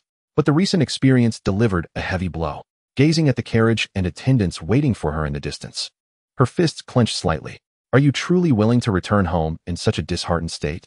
At that moment, a woman who appeared to be of a similar age suddenly stood beside her and asked Mia. Upon recognizing the woman, Hill exclaimed in surprise. Yes, it's me. Don't cry, Mia replied, chuckling gently as she produced a handkerchief to softly wipe away Hill's tears. You still haven't answered my question. I find myself filled with a sense of reluctance. Yet it is evident that Yano does not harbor any affection for me. What purpose does my discontent serve? Happiness is a pursuit that one must forge for oneself. If that which one desires remains unattainable, then one must seize it. That is the rightful path to existence in this world. What do I mean? My intention is rather straightforward. Let us ponder this together. If Yano were to cease loving Natalie, if discord were to arise between them, if they were to part ways, do you believe Yano would then have the opportunity to develop feelings for you? Upon hearing these words, a glimmer of hope illuminated Hill's gaze. Chapter 173. Sweetheart Princess, are you suggesting that if Yano had never encountered that Lady Natalie, he would undoubtedly have come to cherish me and be with me? Hill inquired with a hint of surprise. One could indeed interpret it in that manner. However, Mia furrowed her brow, sensing an inexplicable dissonance between their thought processes, unable to pinpoint precisely what felt amiss. Oh, that is truly the most delightful thing I have heard today. Thank you. Hearing such a statement, Hill could not help but open her arms and embrace Mia tightly. Yet, regrettably, the reality remains that Yano has already fallen for Natalie, rendering my aspirations to be with him futile. As Yano himself has articulated, love is a responsibility, and his decision not to marry me is, in itself, the most commendable choice. Thank you for your consolation, sister. I hope you do not mind my address, for this shall be the last time. With that, Hill departed before Mia could utter another word, leaving her in a state of bewilderment. What I meant was for you to join me in dismantling their relationship. Watching Hill's retreating figure, Mia muttered under her breath, her lips twitching. She then retrieved her communication stone. The plan has shifted. Hill has not joined me, so it will rest upon you all. After thorough investigation, I have deduced all of Natalie's preferences. I shall deliver them to you before the afternoon. It would be prudent for you to gather several handsome gentlemen. The more attractive and powerful, the better. Remember, you are not merely assisting me. You are aiding yourselves as well. Otherwise, when the truth comes to light, our lives will all be at stake. As Mia spoke into her communication stone, Hill, already seated in her carriage, suddenly cast a glance toward Mia, a glint of malice in her eyes. Your Highness, have you and Marshal Osherim discussed when to marry his son? A servant inquired as he approached her side. No, I no longer wish to marry. What? The servant's face registered bewilderment upon hearing her words. Do not be alarmed. It is of little significance. The matter is not yet concluded. You all shall accompany me in lingering a few more days in the Lannister kingdom. I have a life to take. A life? Whose? Mia, the sister of Yano, has long been a source of concern for me since childhood. I have repeatedly sensed her underlying intentions toward him. Now, my suspicions have only intensified. Is it truly acceptable to allow her to depart without pursuing her? Natalie inquired, casting a glance at Yano within the grand hall of Nord Manor. If I were to chase after her, wouldn't that be a manifestation of irresponsibility? Yano replied, his expression fraught with confusion. But she is heartbroken. You cannot fathom the depth of her affection for you. Is that so? Yano was taken aback by this revelation. Oh, my dear, you are utterly oblivious to the extent of your allure. While it fills me with pride, it also evokes a sense of pity for that girl. Perhaps I should invite her to dine with me a few times. Is that truly necessary? Absolutely. I hold great fondness for her. With that, Natalie turned her attention to the Ashwarims, who were still lost in thought. So, can I entrust you with the arrangements for my marriage to Yano? After all, the matter of the sweetheart princess has been resolved. The abrupt shift in conversation left the couple momentarily stunned. Of course, the marriage is no issue. But who is this sweetheart princess you speak of? Kate inquired. It is that girl from Hill. She is a little sweetheart and a princess. So does the nickname not suit her perfectly? Natalie replied with a beaming smile, although Kate was less than impressed with her knack for naming. Where do you wish to hold the wedding? After a brief pause, Kate redirected the conversation. Naturally, we shall host it at the grandest opera house in Stormwind. At our palace, Yano began, only to be interrupted by Natalie. The palace? Natalie, do you not desire a more extravagant wedding? Upon hearing Yano's question, Natalie bestowed upon him a radiant smile. But the Black Earth wasteland is where we first met. Very well, let it be at the palace. At that moment, Natalie's enchanting smile was akin to a spell, leaving Yano utterly captivated and inclined to heed her every wish. In the kingdom of Lannister, the process of marriage for nobles is rather convoluted. For commoners, a simple visit to the marriage certificate office suffices, but for nobles, the requirements are more stringent. Firstly, both parties must have their parents or other relatives or friends present to serve as witnesses. Additionally, a wedding ceremony must be conducted, with the entire event recorded on a memory stone.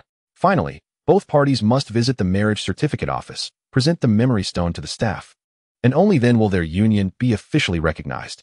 Since the establishment of the Lannister dynasty, a specific marriage protocol has been in place. While the reasons for such a procedure remain unclear, Janos dutifully adhered to it. As dawn broke the following day, the setting was the palace courtyard amidst the desolate Black Earth plains. A host of Neeleanders donned pristine white veils, forming two lines as they gracefully scattered flowers towards the heavens. It was not only they, Ivan, Mia, the ashram couple, Talisa, and other residents of the palace had also gathered in the courtyard. The modest number of attendees rendered the wedding atmosphere somewhat austere. In truth, noble weddings typically require a grand feast, and for a viscount like Janos, invitations must be extended to at least 1/3 of the nobility nationwide. The purpose of this practice is to announce one's marriage to the entire noble class, thereby dissuading others from seeking alliances. However, Natalia preferred to avoid the company of unfamiliar faces, resulting in the limited guest list. Although this was rather unconventional, Janos prioritized Natalia's happiness, and it alleviated numerous complications. As for how the news of Janos's marriage would be disseminated, it would have to be communicated through newspapers, ensuring that no unsolicited advances would be made towards Natalia on the streets. At this moment, Janos and Natalia stood beneath the newly constructed wedding arch, symbolizing perseverance. Designed by Talisa, Natalia had donned a gown of immaculate white, albeit diverging from the traditional wedding attire. She wore a slightly revealing low-cut dress, with a neckline that seemed to invite attention. Instead of the customary white stockings, she opted for black thigh-highs. Prior to the ceremony, Janos inquired about her choice of black stockings, to which Natalia replied that she knew Janos favored them, leading her to replace the white with black. This choice revealed much about Natalia's character, her nonchalance and freedom, which surpassed even that of the wildest doves. This affinity for liberty resonated with Janos, who similarly abhorred rigid conventions. He often relished in defying such rules, and Natalia appeared to share this sentiment, as evidenced by her choice to wear black stockings instead of the traditional white.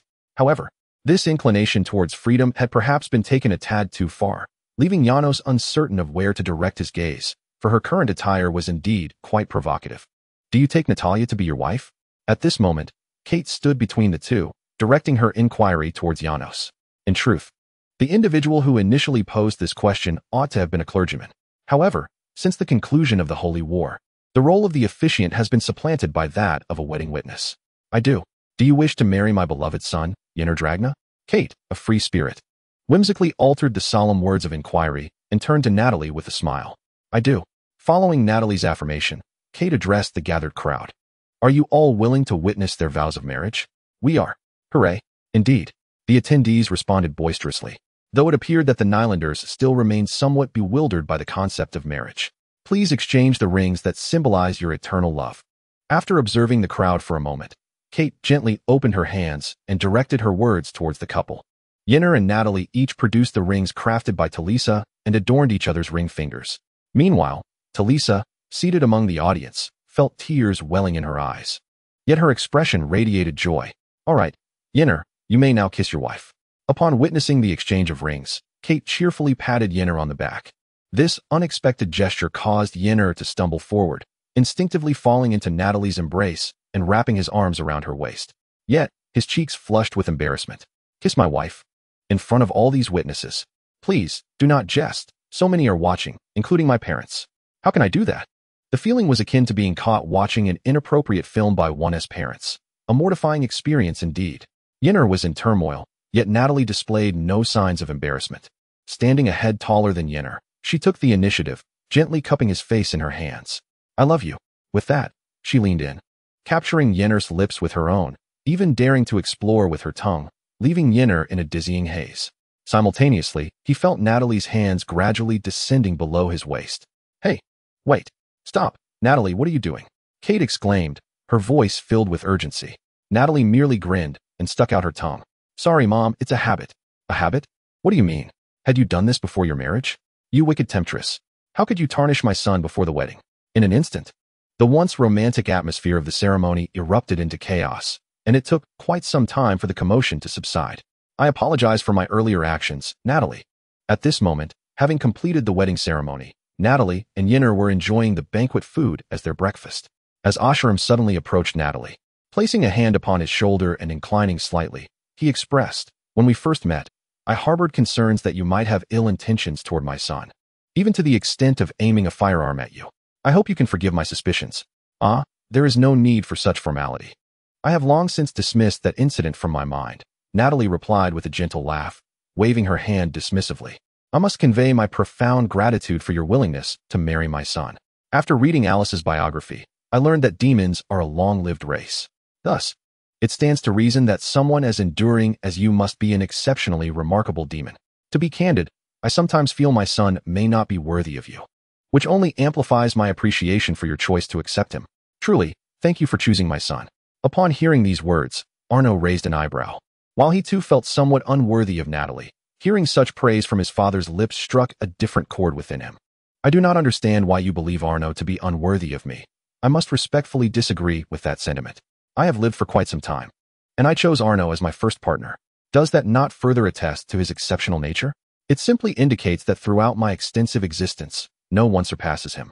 Natalie declared, tightening her embrace around Arno with a beaming smile, leaving him momentarily in a daze.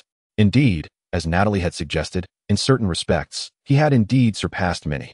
In stark contrast to the warm atmosphere surrounding Arno, in a corner of the wedding banquet, Mia bit her finger, her gaze directed at Arno filled with rage. Laugh to your heart's content. You shall never have such an opportunity again. What are you doing? Mia murmured, startled by the sudden exclamation from Nilian, causing her to gasp and stumble back. Although public perception of Nilian had shifted due to prior incidents, Mia remained fearful of her, which explained her retreat to the corner. Why is your dress suddenly wet? Are you performing water magic? Nilian asked, her expression adorably puzzled as she pointed at Mia's now-soaked gown. Chapter 175, The Illusory World. Mia, in tears, utilized a teleportation stone to return home, frightened to the point of losing control due to Nilian's fright. Coincidentally, as she departed, the wedding banquet was nearing its conclusion. The Oshiram couple, concerned for Mia, bid farewell to Arno and accompanied her home. Why did she run away crying after performing water magic? Nilian, the very one who had startled Mia from her chair, now looked at Arno with a perplexed expression. Her display of water magic was, in fact, an unfortunate accident. Oh, an accident? Well, let us regard it as a failed performance of her water magic, leading her to flee in tears due to embarrassment. After a moment of contemplation, Yano ultimately provided this explanation regarding Neriander. He feared that directly stating Mia had been frightened to the point of losing control would cause Neriander distress, and elucidating the human response to fright would be quite troublesome. After all, Neriander does not possess the same excretory needs as humans, so it seemed preferable to concoct a simple rationale rather than delve into the complexities of human biology. Meanwhile, within the Nord manor, Kate stood at the threshold of Mia's chamber, knocking gently as she inquired, Mia, darling, are you all right? Remember to change out of your clothes first. I know. I've already changed, and could you please refrain from speaking to me as if I were a child? Mia retorted, opening the door with a hint of annoyance. To your mother, you will always be a child, so what of your clothes? I can take them to the laundry myself, Mia replied, her cheeks flushed crimson. Kate shook her head and entered Mia's room, retrieving the gown she had worn at the wedding. Trust me, you wouldn't want to do that. Do you wish for the maid to wash your soiled dress? I'll wash it myself. Please don't touch it. It's filthy. Mia was taken aback by this response and reached for the dress, but Kate withheld it. Your mother doesn't mind the mess. I'll wash it for you. However, the condition is that you must muster the courage to face your fears. Nariander has been proven not to be a ferocious beast, so there is no need for trepidation. I cannot do it, so I will wash it myself. I believe you can. You are my brave little daughter. Kate smiled and planted a kiss on Mia's cheek before turning to leave. After watching Kate depart, Mia picked up the communication stone from her bedside, furrowing her brow tightly. Listen, you all need to hear me out. I can no longer tolerate this. Have you found suitable men as per my requirements? Please, have a look at the information you provided. As a long-lived demoness, what kind of man do you think could attract someone of my kind? Merely being young, handsome, and possessing a gentle demeanor is hardly sufficient. The materials you sent are utterly ridiculous. The communication stone echoed with a flurry of exasperated voices. I merely intended for you to try it out. This ISNT meant to be your sole reliance. We have another plan to execute, don't we? Are you suggesting we initiate the hallucinatory realm? The voice emanating from the communication stone trembled with a hint of fear. Regardless of the method, any means that could separate Yano from Natalie would suffice as effective. However, we have yet to fully comprehend what that entails. It seems we have no choice but to proceed. Do you wish for our demise? Or for another to take our place? The scene shifts to the palace, where morning has arrived. Yano, already awake, appeared somewhat dazed as he reached out beside him, only to find the absence of a familiar presence, which caused him to furrow his brow in mild concern. Natalie, where have you gone? The realization of her absence left him feeling a tinge of disappointment. It had become a cherished routine for him to revel in Natalie's soft embrace upon waking. How is it that such a comfort, once a daily occurrence before their marriage, had seemingly vanished? This was entirely unjust. With a sudden surge of energy, Yano sprang from bed and made his way to the kitchen. As anticipated, there was Natalie, diligently preparing breakfast. Ah, Natalie. Upon seeing her, Yano ran forward with a hint of grievance, diving into her embrace and holding her tightly. Good morning, my sweet honey, she replied with a smile as she wrapped her arms around him. Why is it that I could hold you every morning before we wed, yet now I cannot? He inquired, enjoying the softness brushing against his cheeks. Because I must fulfill my duties as a good wife, preparing breakfast for my dear husband. ISNT at the obligation of a wife in the human world to rise early and cook? I don't want breakfast, I just want to hold you. My dear goddess Livel, you must be sent from another world to sweeten my life to the point of bliss. I adore your playful affection, Yano exclaimed, overwhelmed by her charm. In an instant, Natalie leaned forward, sealing his lips with hers, indulging in her own breakfast. The exhilaration from the kisses ignited Yano's adrenaline, fully awakening him. Wait, Natalie, why are you wearing an apron?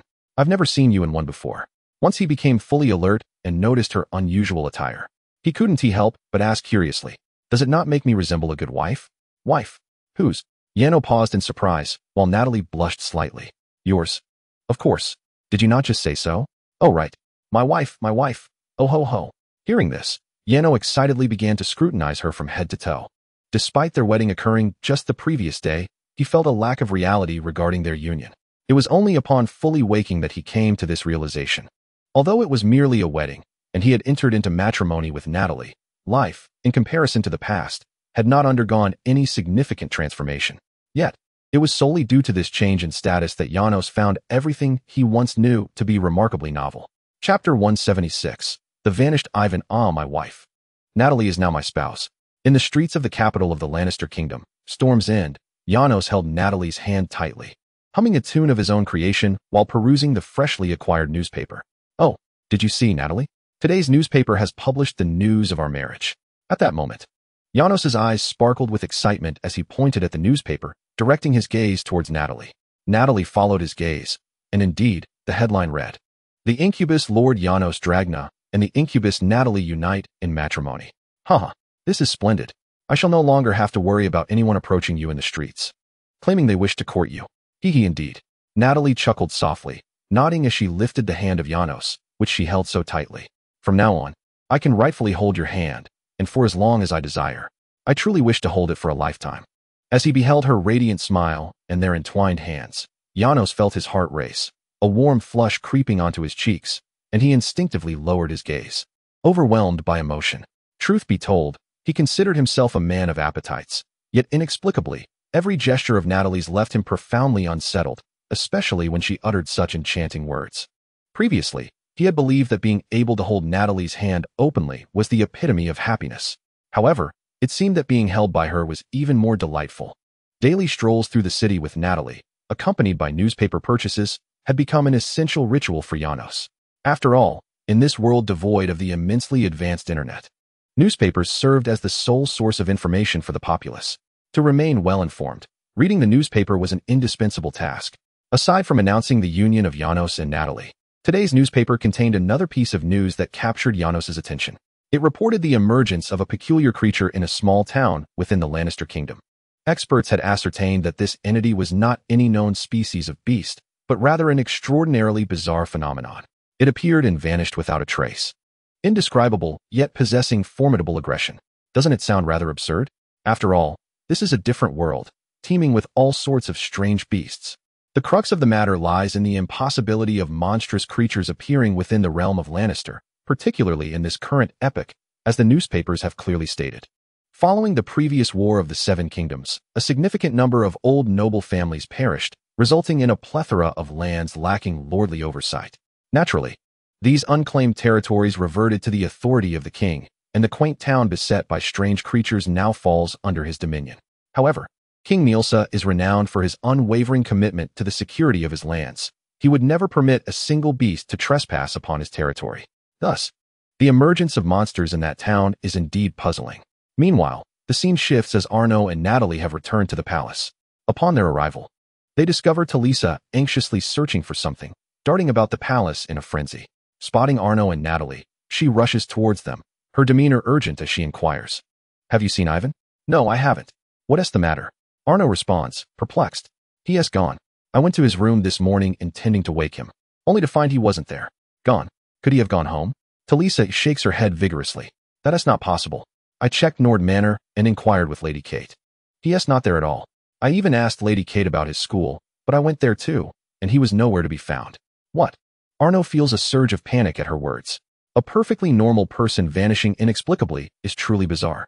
Ivan is not a mischievous child, so it could not possibly be a prank. Recalling the article he had seen about the monster, a sense of foreboding creeps into his mind. "Calm down, sweetheart. And you as well," Natalia intervenes, placing her hands on their shoulders, which helps to ease their tension.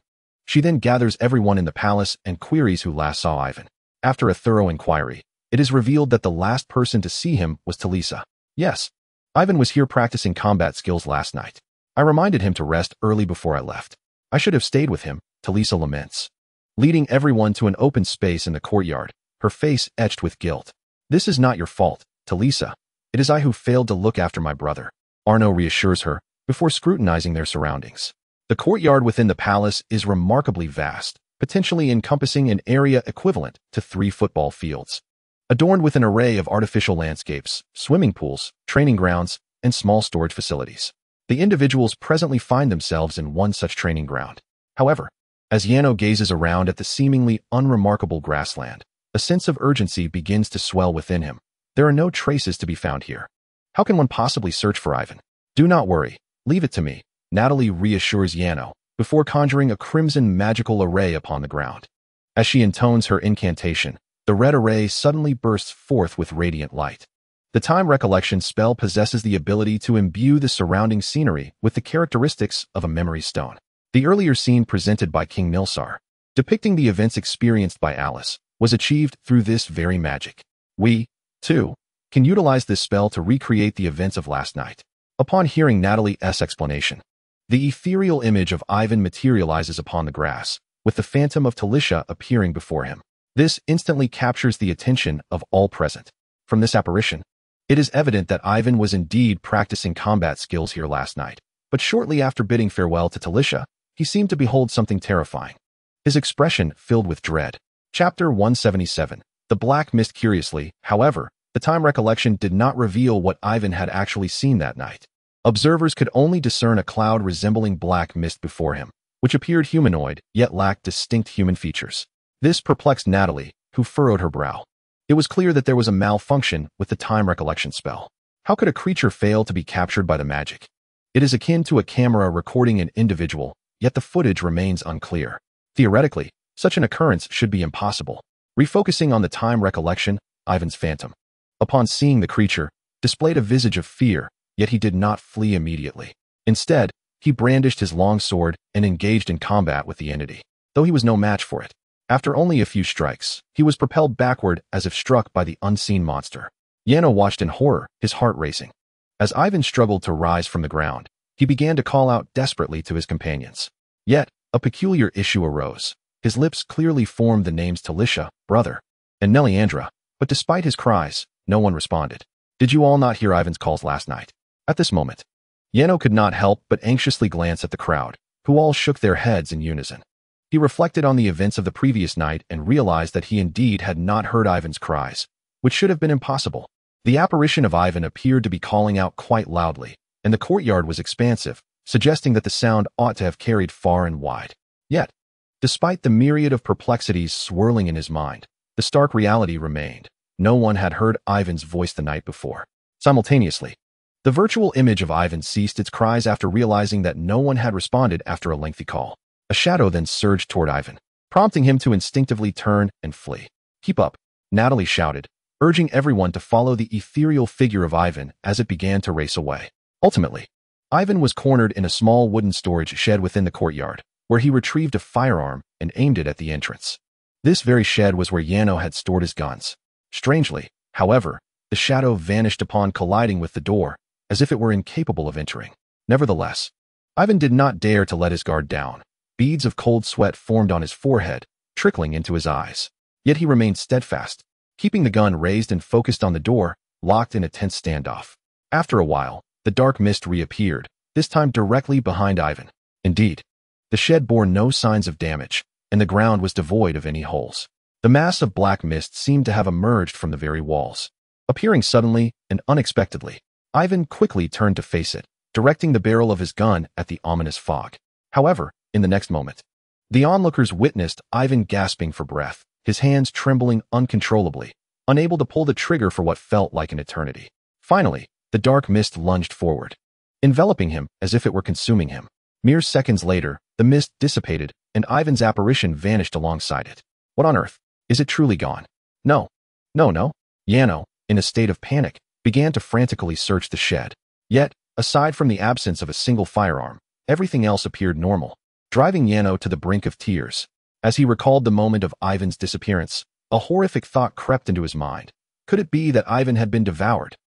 This realization sent Yano into a state of disarray. Although he was a traveler from another world, his soul was inextricably linked to his counterpart in this realm. The memories of everything he had experienced with Ivan, witnessing his birth and cradling him for the first time, were undoubtedly his own, woven into the very fabric of his being. In the eyes of Yano, Ivan was a significant family member.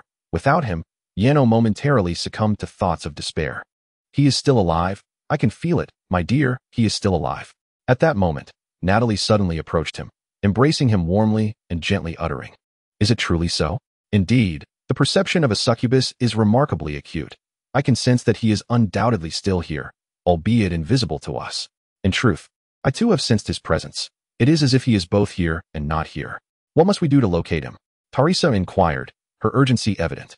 As night descended, the time when all things slumber and the world's energy fluctuations reach their nadir, we would be able to detect even the slightest anomaly in energy. Very well. We shall await the arrival of night, Yano affirmed, tightening his fists. He was determined to uncover the vile entity that dared to harm his brother, and he would unleash holy light magic to obliterate the being that had wronged Ivan. Time swiftly passed, and night soon enveloped the surroundings. The group remained near the warehouse where Ivan had vanished. Natalie and Teresa closed their eyes, placing their hands upon the ground to attune themselves to the energy fluctuations around them. Rather than mere energy fluctuations, it was more akin to magnetic field variations, a realization Yano had come to after much reflection during the day.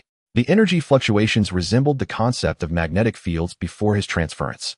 What Natalie and Teresa could perceive were these phenomena. The peculiar energy fluctuations indicated the moment when the magnetic field became abnormal. Through this anomaly, they sought information regarding Ivan. I feel it. I sense Ivan. Suddenly, Teresa lifted her head, her expression one of astonished delight as she spoke to Natalie. I do as well. And I believe I may have some clues. Natalie nodded thoughtfully, continuing to observe Teresa. Do you remember the matter we previously validated? The world comprises more than just the three dimensions of heaven, hell, and the mortal realm. Chapter 178. The other dimension. There exist many other dimensions that are contingent upon these three primary dimensions, Teresa elaborated, continuing Natalie's thought. Indeed, this is the reason why the scenario cannot recreate the entity that abducted Ivan. The beings from other dimensions are antithetical to those of the mortal realm. Thus, it is impossible to invoke an entity from another dimension using magic derived from the same source as the Shadow Stone. Then the creature that took Ivan is an entity from another dimension? Has Ivan been captured in another dimension? Yano inquired curiously, his brow furrowed. Natalie nodded in affirmation. I believe so. But why? How could Ivan harbor animosity towards beings from an alternate dimension? Who can fathom the thoughts swirling within the minds of these extraterrestrial entities? How might we traverse to another dimension and locate Ivan? Talisa inquired similarly. I perceive your urgency has clouded your judgment. The pathway we took from hell is the same route we shall follow to the alternate dimension, provided we do not miscalculate Ivan's coordinates. Natalie asserted, rising to face the assembly. I must now initiate the rift between our dimension and the one where Ivan resides, allowing us to search for him. However, you must brace yourselves. Should any creatures emerge, do not hesitate to eliminate them without mercy. The beings from the alternate dimension differ fundamentally from us, and mutual comprehension is unattainable. If we do not act first, they shall pose a threat to us. Observing the rare seriousness on Natalie's face, Yano tilted his head in contemplation. He sensed that Natalie's theory bore an uncanny resemblance to the Dark Forest principle. I am about to open the rift. Prepare yourselves. Having delivered her warning, Natalie suddenly shaped her hand into a blade and thrust it forward with force. In an instant, a resounding hum echoed as Yano beheld Natalie's hand piercing into another realm. Moments later, she swiftly swiped her hand, and a rift over 2 meters high was unveiled. What emerged before their eyes was a scene strikingly similar to the human world, even evoking a sense of familiarity. After no more than 3 seconds of inspection, Yano was taken aback, for he spotted a swimming pool within the scene. Indeed, a swimming pool is not unusual. Yet the crux of the matter lay in the fact that it bore an exact resemblance to the one crafted by Talisa within the palace. Additionally, the surrounding scenery, even the distant walls, mirrored the original. The only distinction between this dimension and Yano's was the pervasive gloom, as if it were eternally shrouded in night. The sky loomed gray, and the once lush green grass appeared as parched weeds in this realm. It felt akin to a world that was the antithesis of Yano's own. Indeed, an inverted world. This thought surfaced in Yano's mind. Suddenly, a series of piercing sounds cut through the air. Several pitch-black tentacles burst forth from the torn space, swiftly ensnaring Natalie and pulling her inside. Natalie, Yano exclaimed, hastening to seize her, yet the tentacles moved with astonishing speed. In an instant, they whisked Natalie away, sealing the rift behind them and leaving Yano and the others with no opportunity to follow. The scene shifted to the palace. Thus, from this moment forth, our alliance between the two nations is hereby established. Do not hesitate to contact me should any difficulties arise. King Nirsa turned to Emperor Vale with a smile, raising his cup in a toast. Thank you. The latter reciprocated the gesture, clinking his cup against Nirsa's, and both men consumed the fresh milk within their vessels in one swift motion. Do not inquire as to why their cups contained milk instead of wine. The illustrious Emperor Vale had already posed this question to Nirsa on your behalf. Nirsa's reply was that his son disdained the scent of alcohol on him, fearing that his son might refuse his affectionate embrace. Indeed, since his marriage, Nirsa had abstained from wine. Thus, it is true, although he was undeniably a flawed individual, he was unquestionably a devoted husband and father. I have often found it peculiar that you wish to forge an alliance with the North. You are aware that we cannot offer you much assistance. The resources of the North have always been rather scarce. After finishing his milk, Vale turned to Nirsa with this inquiry. The latter set down his cup, reclined on the sofa, and gazed at the ceiling with a beaming smile. In my life, I have but 3 dreams. First, to utterly eradicate the Church of the Holy See from this world. Second, to witness my son grow to maturity. Third, to live more freely, more whimsically, and more joyfully than any person or deity on this continent. With that, Nirsa turned his gaze back to Vale. You detest the Church, and that is the simple reason for our alliance. Ha ha ha, you are indeed a rare individual. I have never encountered anyone quite like you in my lifetime. Vale laughed heartily upon hearing this.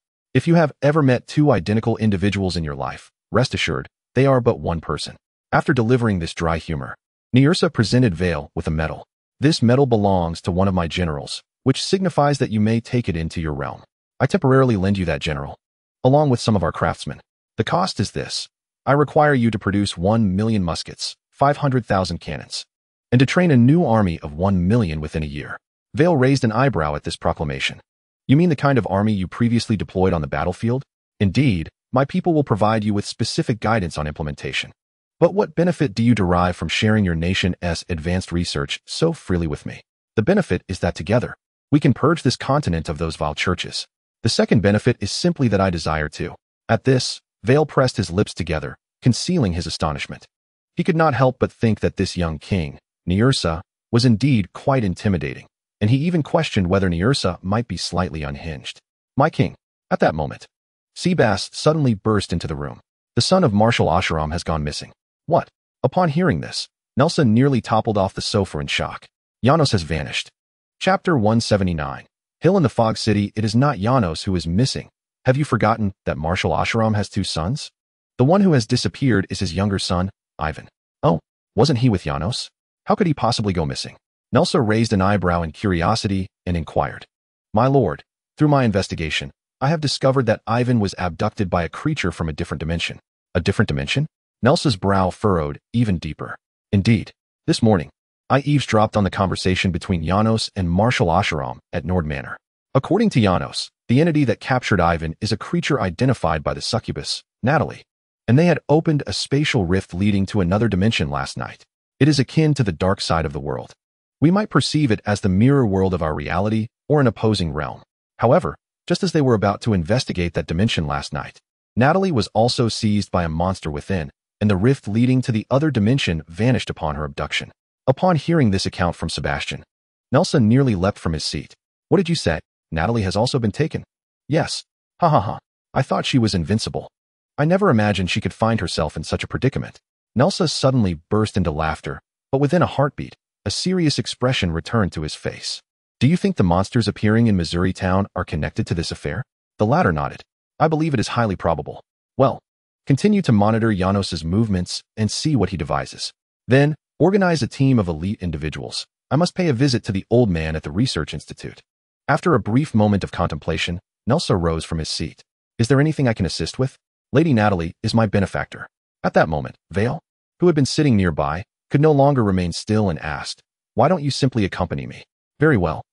In a desolate street that exuded an eerie silence. A striking woman suddenly stood up. This woman was Hill. She first shook her aching head and then began to survey her surroundings. The sky appeared overcast and devoid of the moon, with only faint glimmers of light filtering through the dark clouds to illuminate this world. Yet, this illumination rendered the scenery exceedingly dim, as though it were colored by the palette of a horror film. A thick mist enveloped the deserted street.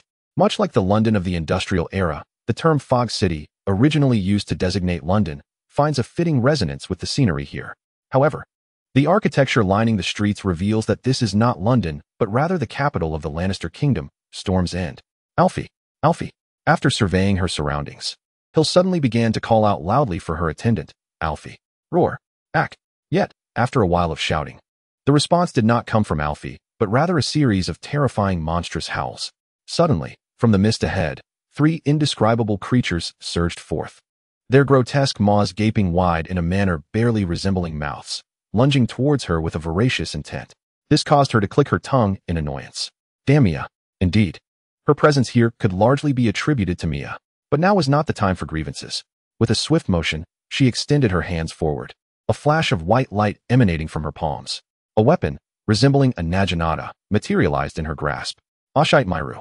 Just as the monsters were about to sink their fangs into her, Hill abruptly stepped back, striking a pose reminiscent of a balancing rooster. The creature's maw attacks merely grazed her body, inflicting no harm whatsoever, as if they had struck but had not truly made contact. While a human might be momentarily bewildered by such a peculiar sensation in combat, these monsters were undeterred, turning to continue their frenzied assault on Hill. Sonata and Aishiwo. With that, Hill brandished her naginata, unleashing a battle cry as she executed her technique. A surge of crimson battle energy enveloped her naginata, and in an instant, she decapitated all 3 monsters. Huff! With a sigh of relief, she summoned another flash of white light, transforming her headwear into a cat-eared hat. It's certainly wise to wear this during battle, lest blood splatter onto my hair. Just as she contemplated this, another chorus of monstrous roars echoed around her. Upon closer inspection, she discovered that more creatures were emerging from the surrounding mist. Oh, damn it. Faced with such a multitude of monsters, Hill could not help but curse. Turning swiftly to flee. Kazeo, increase my speed.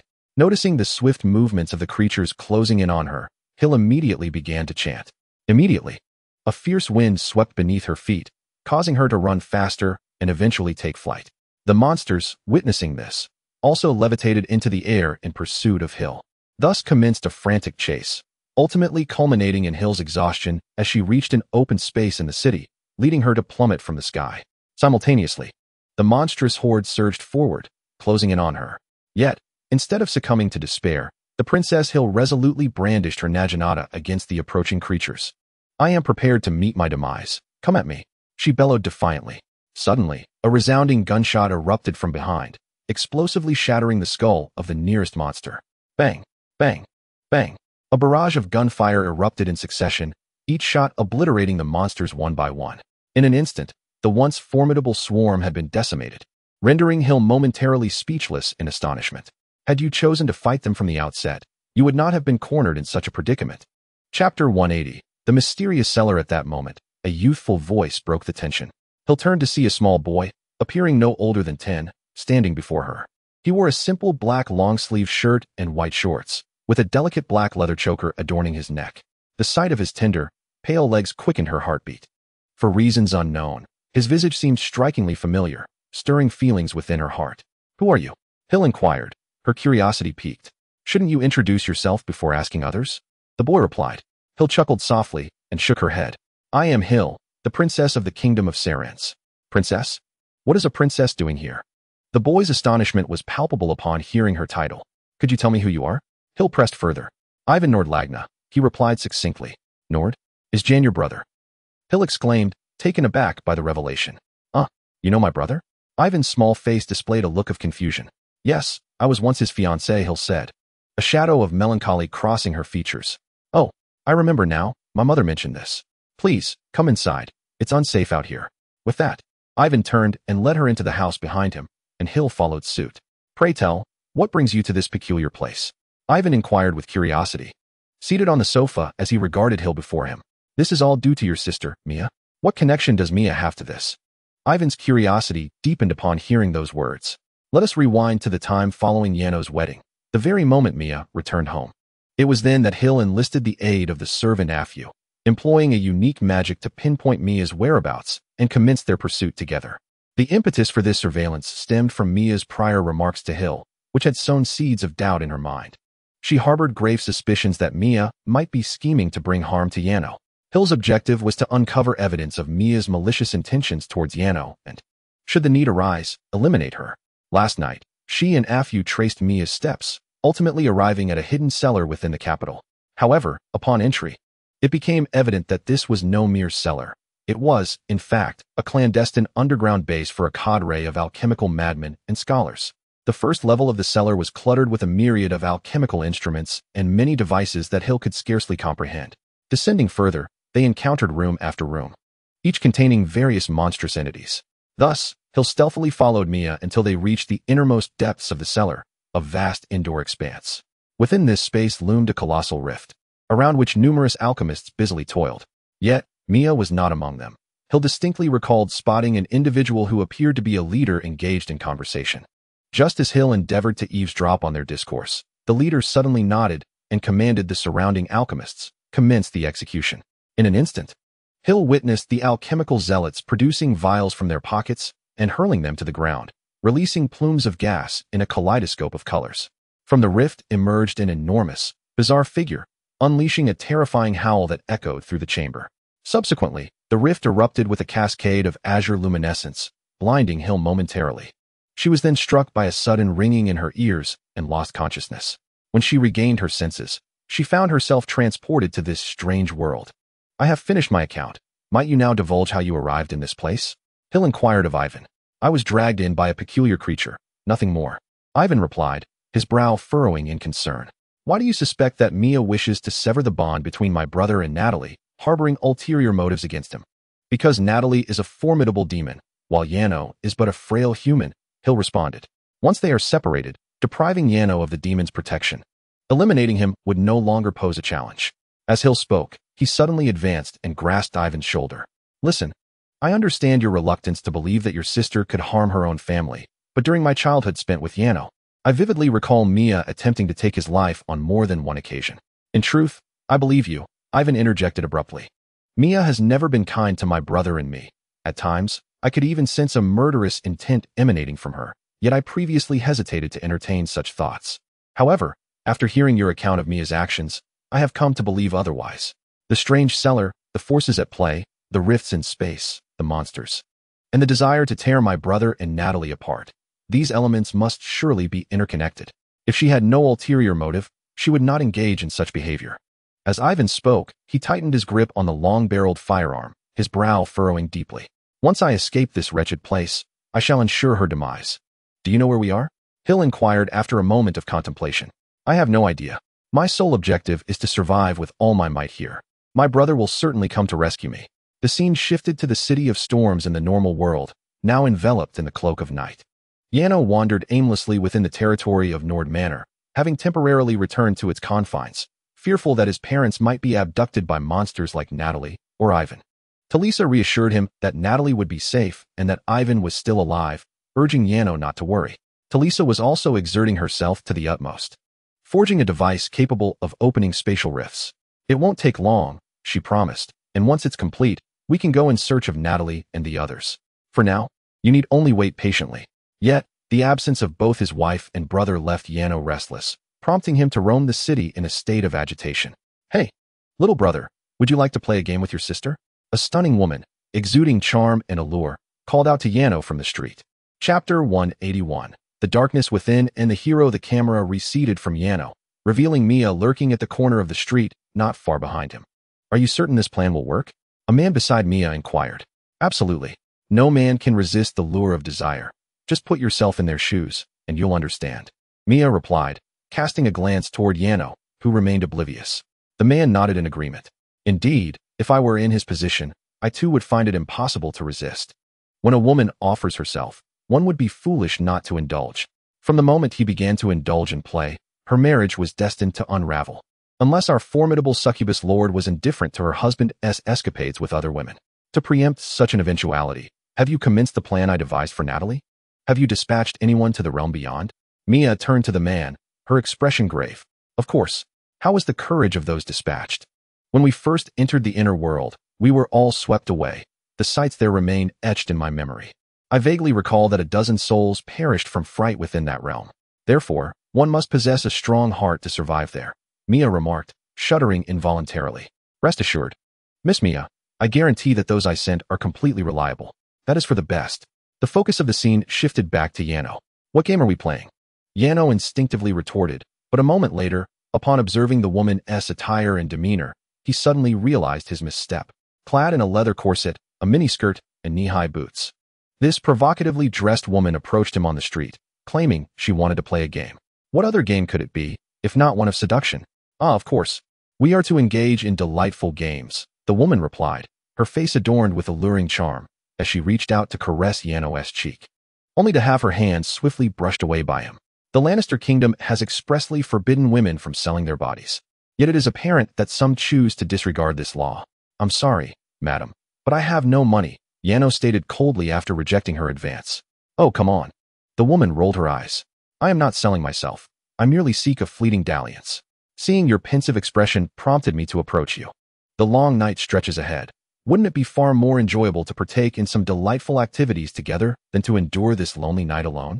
She tossed Yano a flirtatious glance. To be honest, the woman before him was undeniably beautiful, tall, and striking. Thus, it was impossible for Yano not to feel a stir within him. Moreover, this scenario eliminated the possibility of a setup, given that his noble title was prominently displayed. No one would dare to ensnare a nobleman. However, despite his thoughts, Yano refrained from acting upon them, simply shaking his head. No, I already have a wife. Everyone harbors some shadowy thoughts within their hearts. Yet if one successfully suppresses or eradicates this darkness, then without a doubt, one has become a hero. This sentiment was often expressed by Yano's father and had become a guiding principle in Yano's life. Betraying Natalie and succumbing to the shadows of one's heart in pursuit of fleeting encounters? Apologies, but Yano finds such actions inconceivable.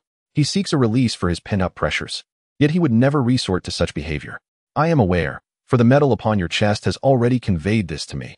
Nobles marry early. And as a member of the aristocracy myself, I understand this well. The woman, while speaking, retrieved a medal from the depths of her bosom, briefly displaying it to Yano. leaving him momentarily astonished. What brings a marquise to Nordhill?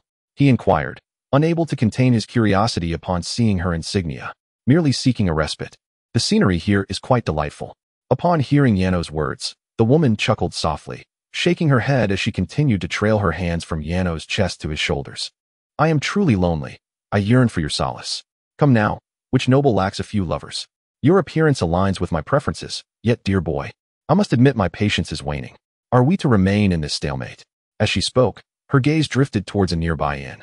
After a brief moment of hesitation, Yano gently removed her hands, his expression turning serious. Are you married? He asked. The woman, puzzled, shook her head. No, and therein lies the crux of the matter. As a noble, you possess wealth and power, yet you lack the most precious of all possessions, dignity. If you do not learn to respect yourself, how can you expect others to respect you? The woman was momentarily taken aback, but then she laughed. Do not concern yourself with respecting me. I implore you. You need not even remember my name. Alas, this is a matter for another's father to resolve. With a sigh, Yano shook his head, murmuring to himself, before swiftly utilizing holy light magic to make his escape, offering the woman no chance to retain him. He found himself curious about how her father would feel upon discovering his daughter in such a state. However, it was evident that this was not a concern for Yano. What happened? Moments later, Mia approached the woman, her expression one of confusion. He did not take the bait. The woman shrugged, while Mia furrowed her brow tightly. Did not take the bait? Please, according to my investigation, you perfectly match all his preferences. What a spineless fellow. I am beginning to suspect he might be impotent. Hey, you cannot speak of him in such a manner. The woman, suddenly agitated, stepped forward and grasped Mia's collar. He is a loyal man, a responsible man. Such individuals are exceedingly rare in this world. I agreed to your request to entice him, and it makes me feel utterly repugnant. But your words about him make me feel even more so. Listen, I can't do this anymore. If I must die, let us perish together. With those words, the woman furiously turned away, leaving Mia standing in place, utterly bewildered. It seems she has developed feelings for Arno. I must admit, your brother is quite a remarkable fellow. Were I a woman, I too would find myself enamored with him. The man beside Mia nodded slightly and remarked, indeed. Chapter 182, Survivors of the Inner World, who cares about that? Is this truly the time for such discussions? Mia shot the man an exasperated glance before angrily smacking his head. Hurry and instruct your people to locate Natalie. If Arno fails, then our hopes rest solely on him. I understand. Please stop hitting me. It hurts. The man protested, his voice laced with feigned grievance as he began to flee. The following morning, within the Research Institute of Stormwind City, my king, the latest reports indicate multiple cases of missing persons in Missouri town. Sebastian found Nelsa and spoke with a sense of urgency. This news caused the king to furrow his brow slightly. How many individuals are missing? 32. Ah, you heard correctly, 32. When will you discover a means to access the alternate dimensions? Upon hearing this, Nelsa clicked his tongue and turned to an elderly scholar before him. Your Majesty, alternate dimensions are merely a concept from legend. Currently, our nation's scholars have made little progress in this area. Understanding what an alternate dimension truly entails would be a significant achievement. As for entering one, it may take a year or two at the very least. Very well. I can only urge you to continue your efforts. Nelsa shook his head in resignation and then glanced at Sebastian. It appears our only hope now rests with the other demonists alongside Arno. I have been monitoring their activities. Should they manage to open a spatial rift, I will immediately lead an elite team inside. Sebastian nodded, his expression grave. The scenery shifted once more, arriving at a town-like locale. Yet the hues of the environment had darkened, imbued with an air of decay. Natalie was now traversing the streets of this town, seemingly in search of something. Suddenly, piercing and terrifying howls erupted from all directions. In an instant, a creature resembling a human, yet possessing two enormous claws and a horrifyingly grotesque visage surged forth from the shadows, charging towards Natalie. Be careful, madam.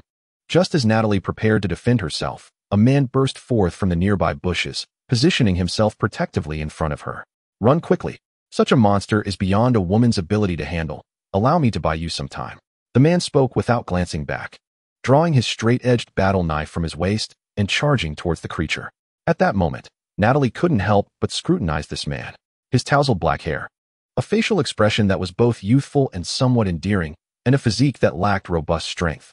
All of these features reminded her of Arno, particularly as she observed his not-so-broad back resolutely standing in front of her, determined to protect her. Just as Natalie was lost in her thoughts of Arno, A sudden scream pierced the air, jolting her back to reality. To her dismay, she saw that the man had been scratched on his forearm by the monster's claws. The wound looked ghastly, blood gushing forth, explaining his agonizing cry. Just as Natalie rushed to assist him, she noticed that the creature had simultaneously lost its head to the man's strike. With a sigh of relief, the man quickly approached Natalie. "This area is unsafe. Follow me." He took her hand and began to run. Initially, Natalie instinctively tried to shake off his grip, but seeing the blood pouring from his injured arm, she relinquished her intention and allowed him to lead her into a small building. "Now, we are relatively safe. Those monsters rarely enter houses to capture people, but blood will attract them. Could you help me tear my shirt into strips? I need to bandage my wound to stop the bleeding, otherwise, the monsters will break in." "Certainly." Natalie nodded and moved closer to assist him in tearing off his shirt. He used the ripped fabric to bind his injury. "Thank you," he said, finally exhaling deeply as he leaned against the wall behind him. "Madam, I realize I haven't yet asked for your name." He smiled at her. "Natalie," she replied. "I'm Mike, from the Kingdom of Merce." Initially, Natalie felt perplexed. Clearly, he was unaware of her identity, but upon hearing his origin, everything clicked into place. After all, she had yet to achieve global renown. "Why would you risk your life to save me? I witnessed that monster's claw barely miss your neck, all for my sake. Is it truly worth it?" Natalie inquired, sitting before Ike and gazing at him intently.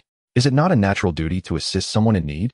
Moreover, your beauty is such that I cannot bear to witness you being slaughtered by that monster." When Ike spoke of her beauty, he found himself blushing slightly, and his voice dwindled as he continued. Observing Ike in this manner, Natalie could not help but be reminded of Yano.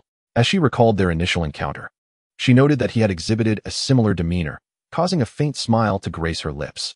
"Thank you." Natalie expressed her gratitude to Ike. "It was merely a trivial effort," Ike replied, scratching his head, his smile radiating pure sunshine. "Were you also captured by the monster and brought to this wretched place?" he inquired once more. "I suppose so," she answered. "Ah, but fear not, Ms. Natalie, for we shall surely return to the realm of reality. Additionally, I can barely claim to be a fifth-tier mage, thus I am capable of protecting you. Just yesterday, I encountered a group of survivors who had recently entered this world, and I helped establish a base with them. After I recuperate for a short while, I can escort you there, and once we arrive, you will be entirely safe." Ike spoke to Natalie in a tone of reassurance, as if his own wounds were of no consequence. Chapter 183. The abominable spider monster. Could it be that so many have been drawn into this world? Within a merchant building in the town, Natalie murmured to herself as she surveyed the gathering of people. Some were seated in the courtyard, staring blankly into the flickering flames, while others lay on the ground in slumber or sat in silent stupor, each countenance etched with despair. A rough count revealed approximately 28 individuals. These people hailed from Missouri, and according to their accounts, 32 had initially entered this realm, though 4 had been seized by the monster. Thus, upon encountering them, I led them here to form a base, dedicating my utmost efforts to their protection, Ike explained as he observed them. "Do you realize, individuals like you are exceedingly rare in this world? I am truly grateful for your existence," Natalie remarked after a moment of contemplation. Ike, captivated by her enchanting smile, found himself momentarily speechless, a flush creeping upon his cheeks as he lowered his gaze. "I am not as remarkable as you suggest," he replied bashfully. "Oh, what a cute little one," Natalie chuckled lightly, on the verge of uttering something more, only to abruptly halt. In truth, she had intended to call him Cutie, as his every action bore an uncanny resemblance to Yano, so much so that she nearly slipped into her usual playful banter with Ike that she reserved for Yano. "What?" The latter gazed at Natalie with evident confusion, but she merely shook her head, dismissing any concerns. "It's nothing. Help!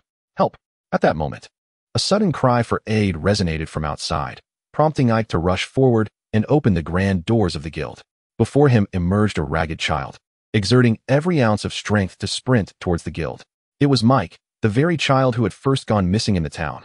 A man in the rear gasped in astonishment upon seeing the boy. "We all believed him to be dead. I cannot fathom he is still alive." "Oh, please, Mr. Ike. You must save him," the man's eyes implored Ike, who immediately nodded in affirmation. "Of course, do not worry." With that, Ike dashed towards the boy named Mike and enveloped him in a warm embrace. "Hey, it's all right, Mike. You're safe now." After holding him close, Ike gently patted his back to soothe him, then continued with a question. "How did you find us?" However, Mike's expression shifted to one of strangeness upon hearing the inquiry. "I'm sorry, I didn't mean to seek you out, but I truly had no choice. I cannot break free from his control. I'm so sorry." As Mike sobbed profusely, his fists clenched tightly, and his body trembled as if he were enduring some unseen torment. "What's wrong with you, Mike?" Ike asked, his concern palpable. "Run, run," Mike suddenly shouted, his eyes darkening. "Quick, get back. Stay away from that boy." At this moment, Natalie also shouted towards Ike. Just then, Mike opened his mouth wide, and a cloud of black mist erupted forth, surging towards Ike's nostrils. Fortunately, Ike instinctively heeded Natalie's warning and leaned back just in time to narrowly evade the encroaching darkness. "Ah!" Mike let out a piercing scream. In the next instant, the citizens of Missouri, along with Ike, witnessed a sight they would never forget in their lifetimes. Before them loomed a colossal creature, towering over 50 meters. Its form grotesque and reminiscent of an alien spider hybrid. Although obscured by the dim surroundings, this entity transcended human comprehension and understanding, igniting a primal fear within their hearts. It advanced with its long, spider-like legs, slowly crawling towards Ike. The sky itself reacted to the creature's emergence, as black clouds churned ominously above, intermittently flashing with eerie crimson light. Accompanied by the creature's bizarre form, an overwhelming sense of oppression was elevated to its zenith. Roar! Simultaneously, the boy named Mike emitted a piercing scream and charged towards Ike, seemingly intent on tackling him. Observing this, Ike dared not linger. He swiftly stomped his foot, unleashing a frigid current that surged from the ground and ensnared Mike, immobilizing him in ice. Without hesitation, Ike turned and began to flee. "Hurry! We cannot remain here. Run!" As he dashed away, he shouted towards the people inside the guild building. The crowd immediately surged out of the structure, racing for safety, fully aware that the colossal alien spider could effortlessly obliterate the edifice. Remaining here would be tantamount to awaiting death. Buzzing. At the very moment the last of the crowd exited the guild, a thick black mist began to envelop the spider creature, transforming into lethal blades that shot towards the fleeing individuals with astonishing speed. Witnessing this, Ike's hands erupted with pure magical energy as he engaged the dark mist in combat. In a remarkable display, Natalie merely used her fists to disperse the encroaching fog. However, the rest of the crowd fared poorly. The fleeing masses were no match for the swift black mist, nor did they possess anything to counter it. One by one, they were struck and left frozen in place.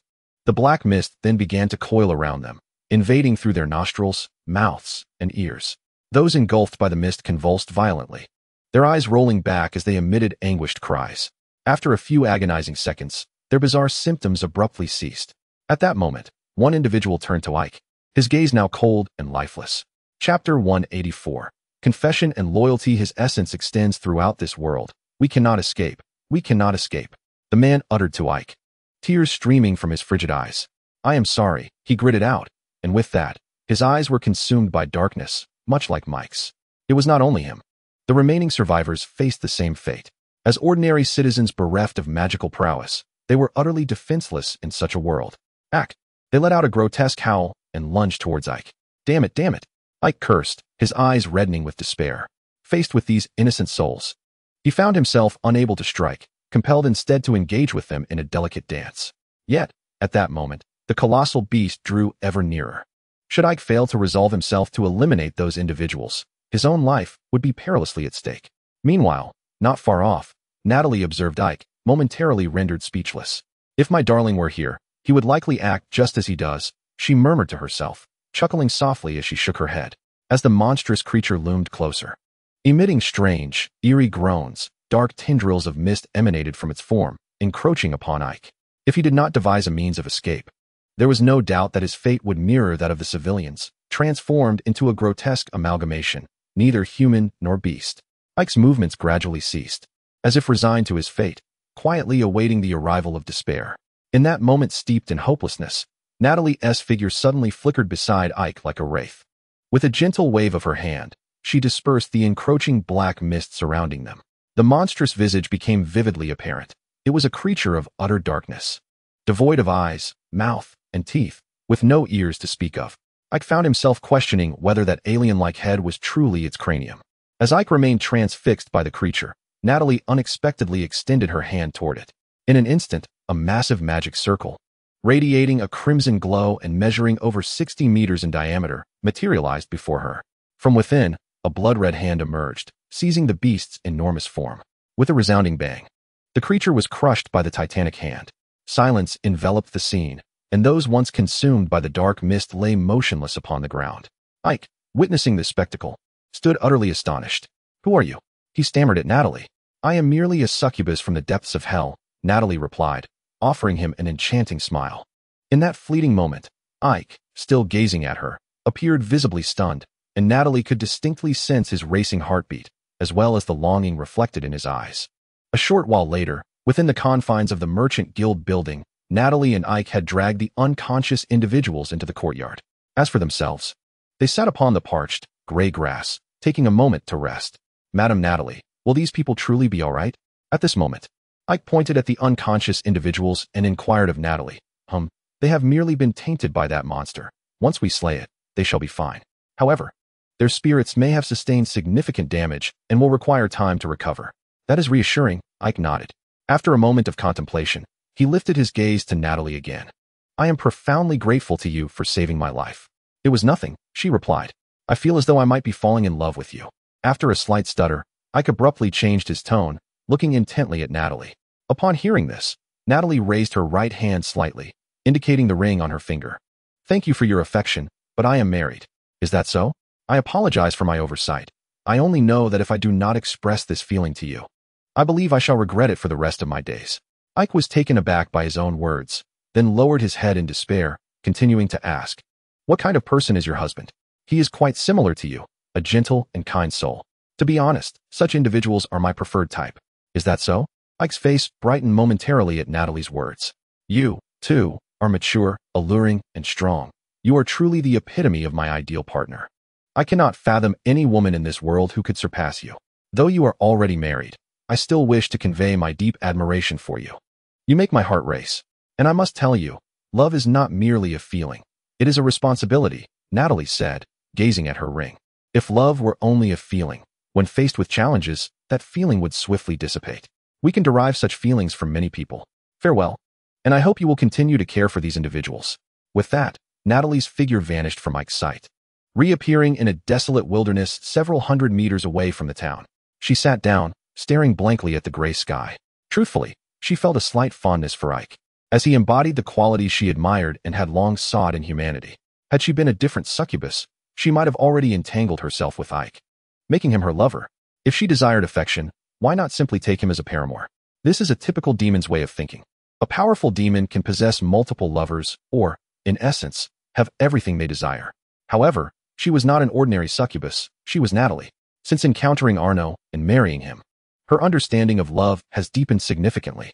As Yano posits, love is not merely a feeling, but rather a profound responsibility. In this vein, Natalie asserts that true love transcends fleeting emotions. It embodies a steadfast commitment, mutual sacrifice, shared accomplishments, and reciprocal respect. This is the essence of loyalty. Chapter 185. Ivan's future is entrusted to you. Has Yano yet discovered a method to open the spatial rift? The king inquired, gazing at Seabass, who shook his head in response. As of this morning, there has been no progress on their end. With a sigh, Nearsha rubbed his forehead and continued. I can no longer afford to wait. Please consult Alice. She may possess a solution. Yes, my king. Meanwhile, within the palace's forge on the black soil wasteland, Talisa exclaimed. At last, it is complete. Her excitement was palpable as she examined the instrument resembling a cannon and hastily activated a trigger. A thunderous roar erupted as the device discharged a surge of white energy, tearing open the fabric of space, revealing a dimly lit alternate dimension before her. We must enter at once. I can scarcely fathom the hardships Ivan has endured in this bizarre world these past few days. He must be terrified. I must find him quickly and rescue him. Talisa turned to Yano, her urgency evident. You seem quite concerned for Ivan, Yano remarked, raising an eyebrow. Of course I am. What has he been eating and drinking? Has he rested? Has he been harmed by any monsters? Is he hiding somewhere, weeping in fear? All of these thoughts trouble me. Aren't you the least bit concerned for him? Talisa grasped Yano's shoulders, her words tumbling out in a rapid stream. How could I not be worried about him? Yet, the thought that there is now another person in this world who cares for him, cherishes him, and looks after him brings me joy, Yano replied. As for Ivan's future, I entrust it entirely to you, and I have faith that he will not disappoint you. Talisa, upon hearing Yano's words, felt a rare blush creep across her cheeks. Such sentiments, save them for when he matures. Yano smiled and nodded. I shall. Now let us go and find him. Indeed. But allow me to first cast a barrier around this room, for the rift will remain open here, to prevent monsters from breaching into our world. I must seal this forge completely. The scene shifted to a small town, judging by the weathered signpost at the town's edge. It was evident that this was the Missouri town plagued by frequent disappearances. At this moment, Mia found herself seated in a tavern in the small town, indulging in a drink. Suddenly, a man burst into the establishment and took a seat beside her. "Miss Mia, I bear bad news. The individual I sent to distract Natalie has failed." "What?" Upon hearing this, a flash of anger crossed Mia's face. "How could you have assured me otherwise? What then accounts for this outcome?" "It is not my fault, Miss Mia. The person I dispatched was a perfect replication of Janos's soul, crafted meticulously by the alchemists. In theory, he should resemble Janos exactly. I even had the alchemists alter his appearance to be strikingly similar to Janos, perhaps even more handsome. Therefore, if Natalie is not drawn to him, it suggests that she does not harbor feelings for Janos at all." Mia was momentarily taken aback by the man's words, then picked up her drink and began to gulp it down. This shouldn't be possible. With identical soul traits, similar personalities, and an even more appealing appearance. How could he fail to attract that demon? She muttered to herself, her face etched with bewilderment. Never mind.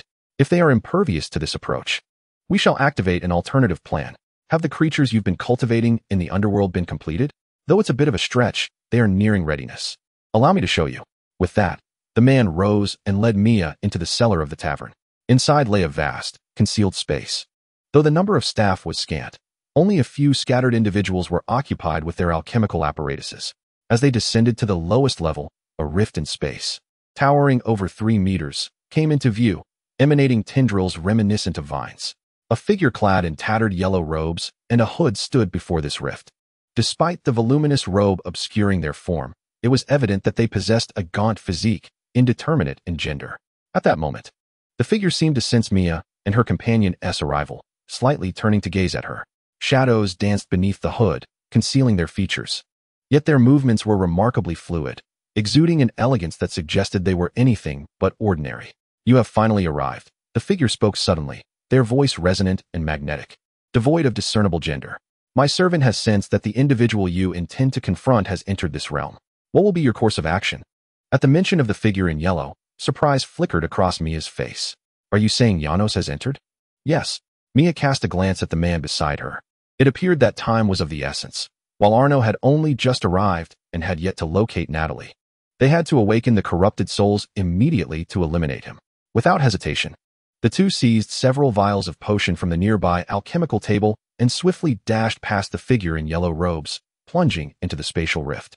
Upon entering, Mia was met with a plethora of indescribable monsters, awaiting in the caverns of the underworld. In a sudden burst of urgency, she hurled the vial she had just taken to the ground, shattering the glass with a resounding crash as the violet liquid spilled forth. It emitted a hissing sound, seemingly corrosive to the earth beneath it. Soon after, clouds of black mist began to materialize, swirling through the surrounding air. The once dormant creatures began to stir. Some twisted and crawled, while others writhed in frenzy, and a few emitted eerie howls towards the sky. Chapter 186. You dare insult my wife. Despite the grotesque sight before her, Mia exhibited no fear. Together with the man, she navigated through the thrashing, convulsing throng of monsters, reaching the rear of their assembly.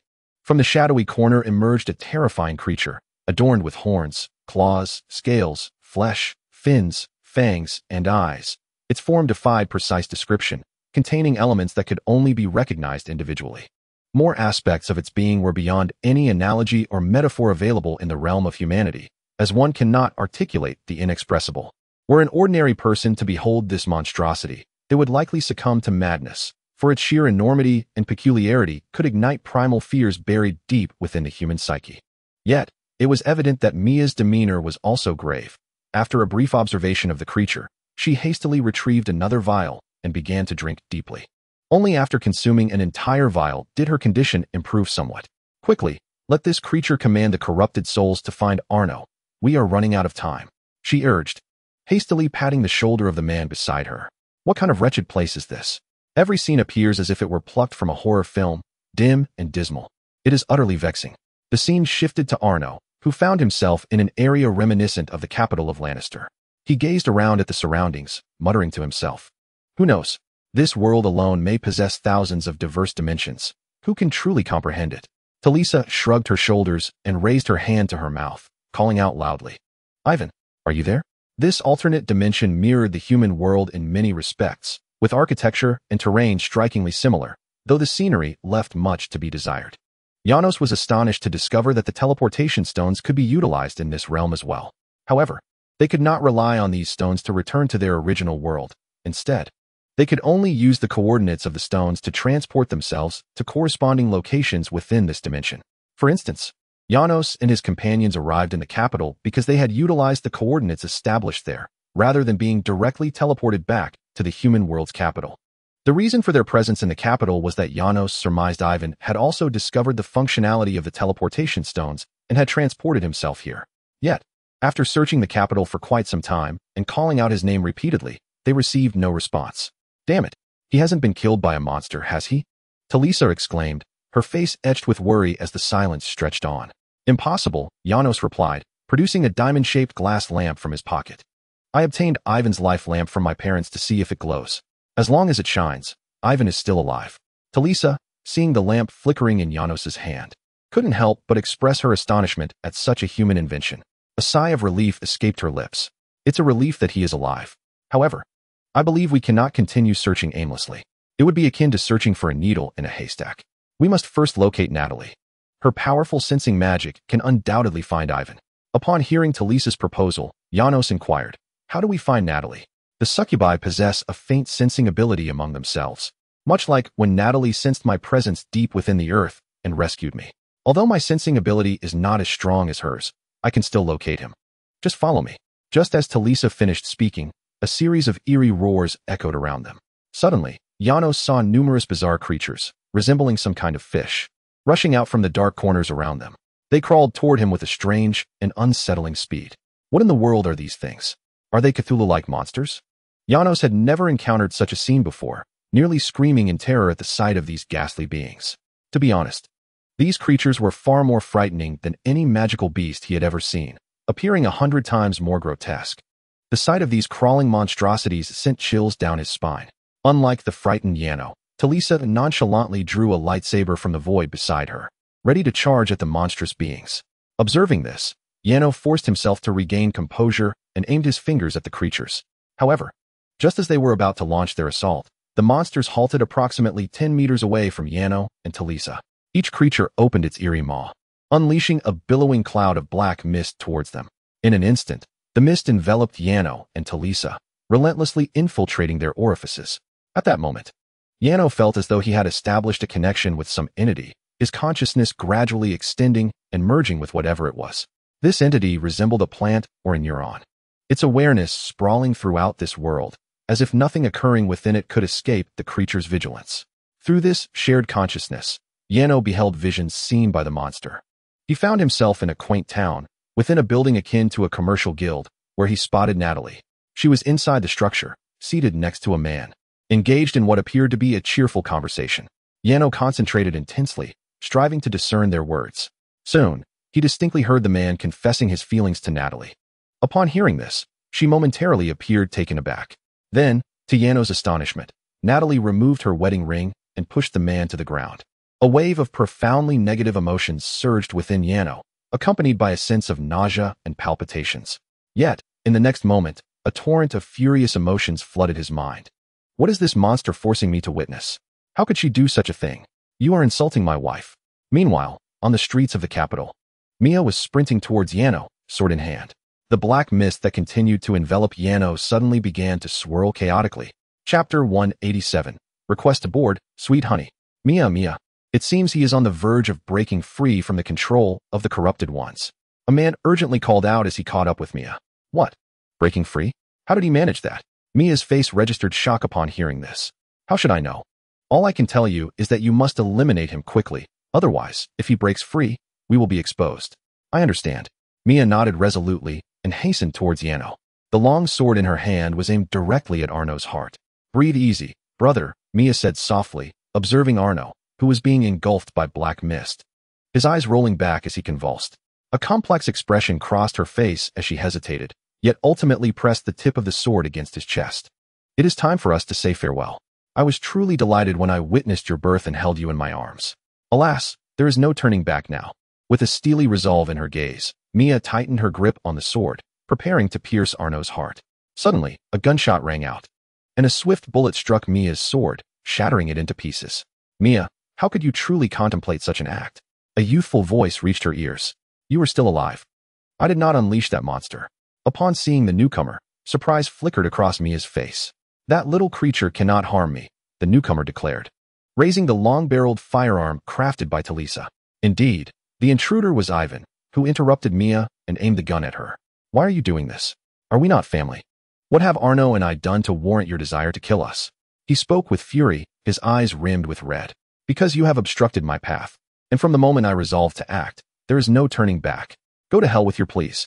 Ivan suddenly shouted, pulling the trigger. Bang! Another gunshot echoed. Yet Mia remained unscathed as the surrounding monsters suddenly shielded her, absorbing the bullet. Say goodbye to your brother, Mia? Corrupted ones, tear that child apart. Commanded a man not far from Mia, seemingly able to control the creatures around them. At his command, several monsters, referred to as corrupted ones, lunged toward Ivan. Sonata and Ishiwo, grant you death. Just then, another fierce shout erupted, and a crimson light descended from above the man's head. It was a Naginata, the sharp weapon. Enveloped in a fierce red aura, effortlessly cleaved the man in two, his organs spilling forth and blood staining the dark ground. The creatures, now halted in their pursuit of Ivan, turned instead to feast upon the dismembered body of their master. Mia, focusing intently, realized with astonishment that the newcomer was none other than Hill. Although her hat obscured her cheeks, the snug attire and the coat, along with her figure, allowed Mia to recognize her at a glance. What are you doing here? She asked, astonished. Of course it's because of you. I am not the kind of noblewoman or young lady who can be easily swayed by mere words. Did you truly believe that your remarks would not capture my attention? Hill replied, simultaneously aiming her Naginata at Mia. Now you have admitted it yourself. You wish to kill Arno, and for Arno's sake, I shall be the one to eliminate you first. With that, Hill raised her weapon and charged at her, while Ivan also aimed his firearm at Mia. Then you may all perish with him. Mia suddenly produced a peculiar crystal marked with an eerie yellow insignia and hurled it to the ground. Immediately, the crystal unleashed a swirling vortex of yellow energy. From within, several tendrils emerged, ensnaring the three of them, including Mia, and drawing them into the vortex. Moments later, the energy whirlpool vanished, leaving behind only Arno, Talisa, and a host of corrupted fiends, all being incessantly eroded by dark mist. That is a fabrication. At that moment, the scene penetrated Arno's mind, entering his inner world. Linked to the perceptions and consciousness of the monster, he could witness everything that had transpired in this realm. He saw a stranger named Ike standing in front of Natalie, shielding her from the monster's assaults. He witnessed their arrival at the survivor's base. Including the image that infuriated him the most, everything felt so vividly real. The monster's senses seemed to relay an objective truth to Arno, asserting that these events were genuine, not mere illusions. This sensation was indescribable. If one were to articulate it, the only apt description would be real. Yet, these scenes incited a tumult of heartbreak and sorrow within Arno, alongside a myriad of negative emotions. Simultaneously, a voice within him shouted vehemently that all of this was false. Even if those scenes unfolded with startling realism, they remained untrue because Arno firmly believed that Natalie would never act in such a manner. Thus, witnessing these scenes ignited an unparalleled fury within Arno, so intense that, had he been the Hulk, he could have obliterated the continent with a single punch. These images were undoubtedly an affront to Natalie. Indeed, the man named Ike was far more handsome than him, with a gentle and kind demeanor, and Natalie had once expressed her fondness for such individuals. However, this did not imply that he would engage with him. Suddenly, a familiar voice resonated in Arno's ears. Startling him, it was Natalie's voice. Simultaneously, the unsightly scenes before him suddenly shattered and vanished like a broken mirror, and he found himself in a dark and desolate expanse. Almost immediately, the figure of Natalie appeared before him, her ever-present smile illuminating her features as she gazed at him. Oh, my sweet darling. No wonder I sensed a sudden surge of emotional turbulence from you. It seems you have encountered something distressing. Chapter 188. The Reunion of Spouses. Natalie. What is happening here? The instant he laid eyes on her, Yano felt utterly bewildered. Have you forgotten our soul connection spell? This minor enchantment allows me to perceive your emotional state, regardless of the distance that separates us. Oh, my sweet darling, come here. I know you are feeling sorrowful. Allow me to embrace you tightly. As she spoke, she stepped forward and enveloped Yano in her warm embrace. Do not despair, Yano. I shall soon come to your side. I must discover who has disrupted your mind and soul, and I will confront them fiercely. Disrupted my mind and soul. Yano seized upon the pivotal phrase, casting a puzzled glance at Natalie. Indeed, I can sense that a dark energy is sweeping through your soul. One that has the capacity to taint the essence of any sentient being. It acts like a form of hypnosis, awakening the darkest corners of your psyche, leading you into a vortex of unending anguish, sorrow, and heartbreak, ultimately shattering your soul and plunging it into darkness. However, I must express my gratitude for this situation, as it has unveiled the shadows you most desperately wish to avoid. As Natalie spoke, she gently caressed Yano's head and inquired, "This must stem from the words I spoke to you earlier, correct?" Those words? A look of confusion crossed Yano's face. In this world, it is commonplace for men to have several mistresses and for women to have multiple lovers. I uttered this phrase on the day you rejected those flat-chested girls, resembling the barren plains of black earth.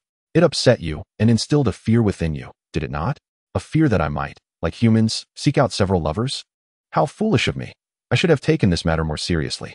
I truly am a negligent wife. As she reached this point, a shadow of sadness crossed Natalie's countenance. Witnessing her distress, Yano yearned to offer comfort, yet he found himself at a loss for words. Now listen closely, my darling. I would never engage in such conduct. For I love you above all else. This love is unwaveringly loyal, just as yours is to me. I possess no inclination to love anyone else. Shoo. Yano began to speak, but Natalie pressed a finger to his lips, silencing him. I know what you wish to convey, and I am acutely aware of the profound trust you hold for me. From those souls shimmering like gold, one can discern the overwhelming energy that leads to despair. Thank you for loving me so dearly, my sweet. Now, it is time to awaken. With those words, Natalie stepped forward to seal Jano's lips. In an instant, Jano felt the surrounding darkness dissipate, replaced by a gentle radiance that enveloped him, warming him to the core. He distinctly sensed the severing of his soul's connection to that monstrous entity. Buzz. In a heartbeat, Jano, who had been in a daze, suddenly regained his senses. As awareness returned, he felt a soft and sweet sensation upon his lips, accompanied by a warm, delicate presence tantalizing his taste buds. Slightly opening his eyes, he was startled to find the face he longed for, Natalie, mere inches away. Her crimson eyes brimmed with tenderness as they locked onto his. Natalie? Jano exclaimed in astonishment, his cheeks instinctively pulling back, allowing him to fully behold her exquisite features and the glimmering strands of light surrounding her. Hello, my sweet. She greeted him with a smile. It truly is you, Jano exclaimed, filled with excitement as he dove into her embrace, holding her tightly.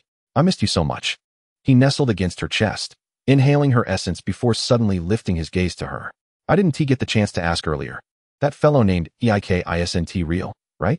Well, he does exist, and I have indeed encountered him, she replied. What? However, the NTR scenarios you envisioned never transpired. I established a soul link with you, which enabled me to perceive the monsters that connected with your soul. In truth, the consciousness of all monsters in this world is unified. As Natalie spoke, she gestured to the ground littered with the corpses of fish-like creatures, continuing. The energy emitted by these monsters can taint your soul, and because of your connection with them, you witnessed events through their eyes. Thus, you instinctively used what you saw as a medium to conjure the very images you feared the most. As for that fellow named Eik, he did confess his feelings to me, but I told him I already have you, my little sweetheart.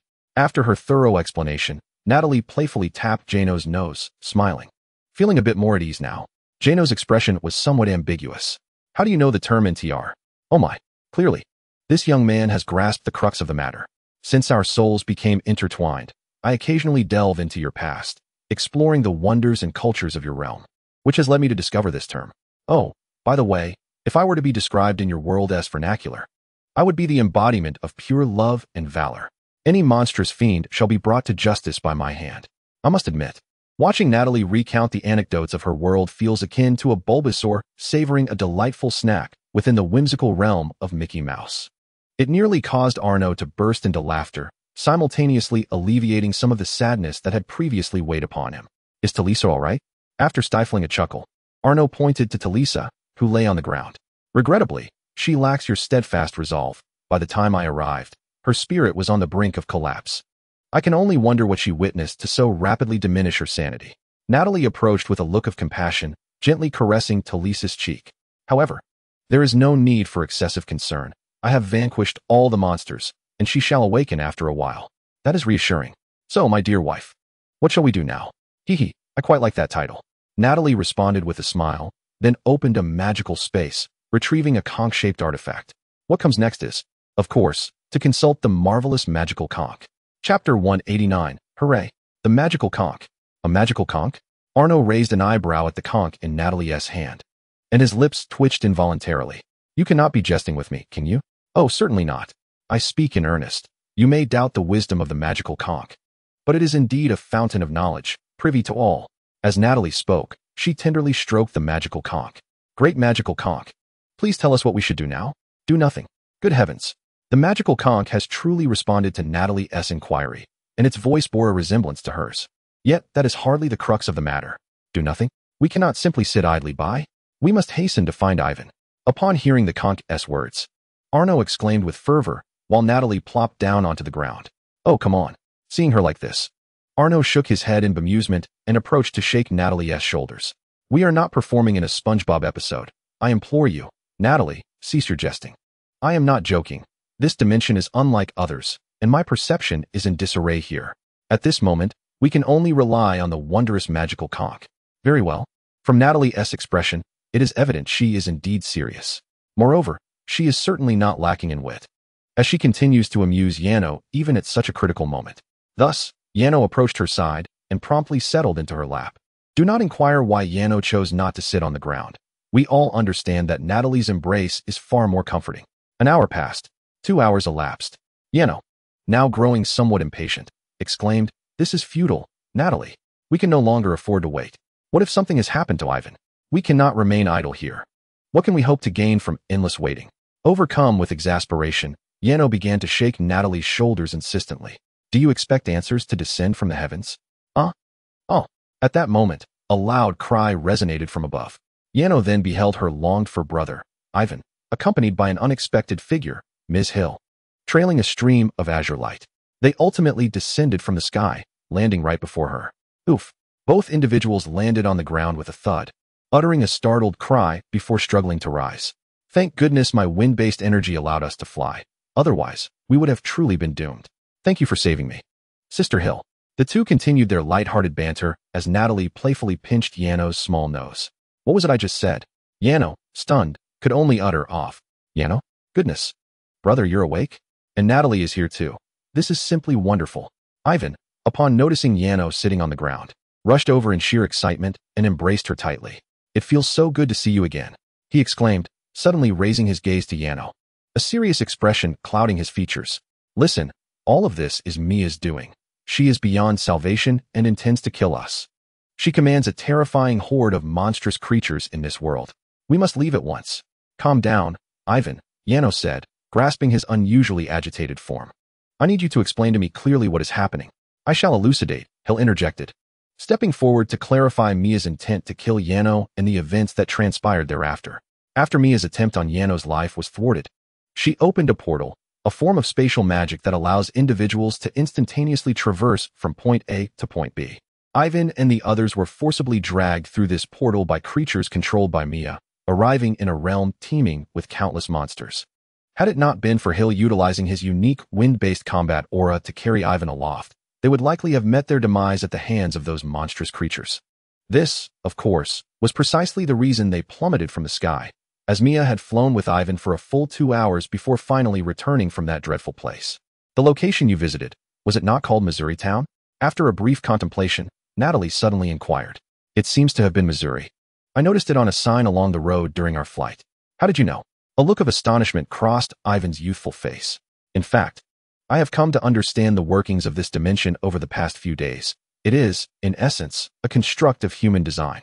You have all observed that this world bears an uncanny resemblance to the human realm in terms of architecture and geography. The reason lies in the fact that this dimension was created through the medium of the human world itself. You may consider this place as an inner world. With the finality of Natalie's words, a sudden applause erupted, drawing the attention of all present. They turned to find a faintly glowing yellow sigil materializing out of thin air, which began to rotate and ultimately formed a vortex of yellow energy. From within this swirling mass emerged a figure clad in tattered yellow robes, the hood obscuring their face, followed closely by Mia and several other men dressed similarly, albeit without hoods. The one applauding was, indeed, the hooded figure. Delighted to meet you. The astute demon who comprehends my thoughts, they declared, continuing to applaud. Their voice was peculiar and enigmatic, defying categorization by gender, yet upon hearing it, Yano felt a wave of dizziness wash over him. Traveler among the stars, you recognize me. The figure responded upon hearing the name that had escaped Natalie's lips. I have merely heard of you. What brings you here? Natalie replied, simultaneously clenching her fists. I am merely conversing with beings capable of perceiving and understanding me. Much like you. Chapter 190. The unassailable black silk long legs wind blades strike. They inquire of me how to create space, how to bring forth life. And I simply share what I know. It's as straightforward as that. As the sun descended between the twin clouds, casting elongated shadows upon the lake at Carcassa, the remarkable night of the black star ascended, accompanied by the wondrous moon traversing the night sky. Yet more astonishing was the lost Carcassa. As the figure spoke, they suddenly began to sing an eerie melody, their form gradually becoming ethereal. Ultimately, they vanished from the sight of the onlookers. At last, that peculiar entity has departed. At this moment, Mia suddenly spoke, her gaze piercing as it fixated on Natalie. I never anticipated that you would be acquainted with him. Your knowledge of him reveals the true nature of your monstrosity. Yet, regrettably, in this world, you can only safeguard yourself. As Mia spoke, she retrieved a small vial of potion from her pocket and consumed it entirely. Immediately thereafter, she spread her arms wide. My alchemists have forged this world and its monsters, and their potions empower these creatures to be under my dominion. No sooner had she uttered these words than a colossal tentacle erupted from the swirling yellow energy beside her. The massive appendage writhed and twisted before settling onto the ground, its suckers generating a powerful grip that firmly adhered it to the surface. Subsequently, the tentacle began to exert force, swiftly pulling forth more of its corporeal form from the energy vortex. The vortex expanded gradually, revealing the creature in its entirety. Good heavens! What manner of beast is this? Upon witnessing it, Yano appeared visibly distressed. Towering over 60 meters, its entire being was a grotesque amalgamation of black and red flesh. Countless dark eyes were densely arrayed across its grotesque body, inducing an involuntary shiver in onlookers. Its lower half boasted 4 massive thighs reminiscent of a dinosaur, supporting its weight and cloaked in a dark, bristly fur. An innumerable array of tentacles extended from its sanguine form, writhing in a sinister and convulsive manner. At the very center of its bloodied body, a protruding mass of tissue formed a gaping orifice, continuously birthing more alien-like monstrosities. Ha! As terror descends, it seems you are too frightened to stand your ground. Prepare to meet your demise, Yano. Upon the creature's full manifestation, a spark of excitement flickered across Mia's countenance. Since childhood, you have treated me poorly. To be frank, I harbor no fondness for you. Yano furrowed his brow slightly, his expression tinged with complexity as he regarded her. Nevertheless, I have always considered you family. I do not believe I have wronged you in any way. So, why do you wish to slay me? Mia, upon hearing this, appeared less agitated. She paused momentarily before continuing. Because I refuse to marry a noble I have scarcely met, or to live my life as a mere lady. I have no desire to endure the grueling training of the military each day, nor to immerse myself in the tedious study of magic. My only ambition is to become the Lord of Nord Hill. However, as long as you exist, that aspiration remains utterly unattainable. Indeed, you have departed from Nord Hill and acquired your own domain. But regrettably, from the moment I harbored thoughts of ending your life, there was no turning back. He spoke while casting a glance at the men clad in yellow robes beside him. More and more individuals became entangled in this scheme, and thus, I could not cease my actions. I cannot allow myself to be condemned for the heinous act of harming my brethren, nor have my head severed by Nielsa to be displayed upon the gates of the capital. Therefore, I regret to inform you that I must bid you farewell. Remember, you perished at the hands of the monstrous entities of this world, not by mine. Upon hearing her words, Yano glanced at the men flanking Mia. He discerned the underlying narrative from her speech. Ultimately, this was a farcical charade. Mia's initial intent was merely to take her own life, to inherit the territory of Nord Hill. Yet as the plan unfolded, she ensnared many others in her web.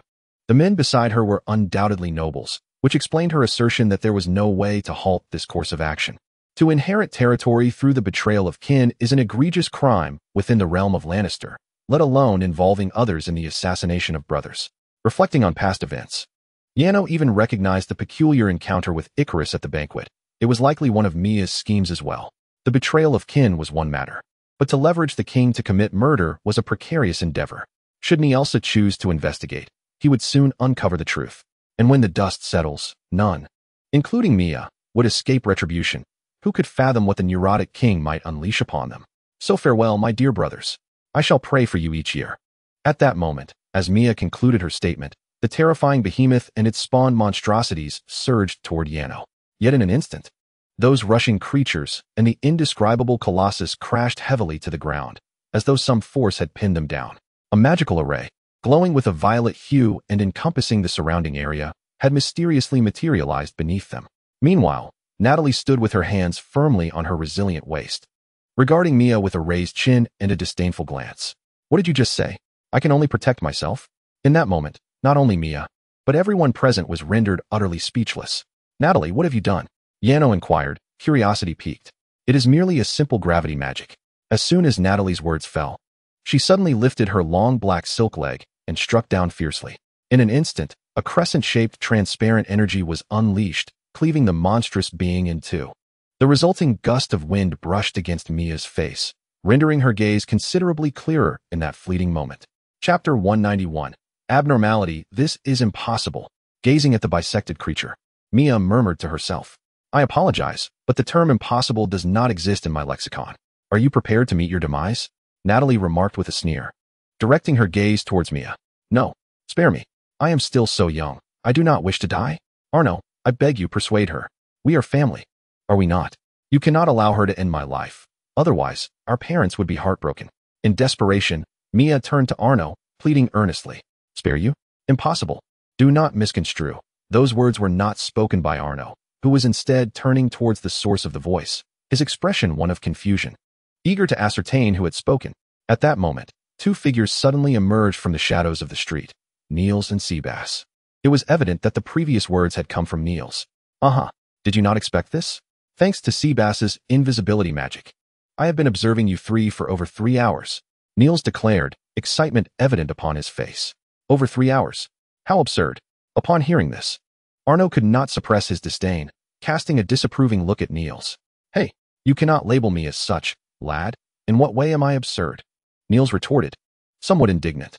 You have watched me and Natalie engage in intimacy for 3 hours. Is that not excessive? Arno replied, his expression growing more contemptuous. The mere thought of being observed by Niels during his moments with Natalie sent shivers down his spine, causing goosebumps to rise.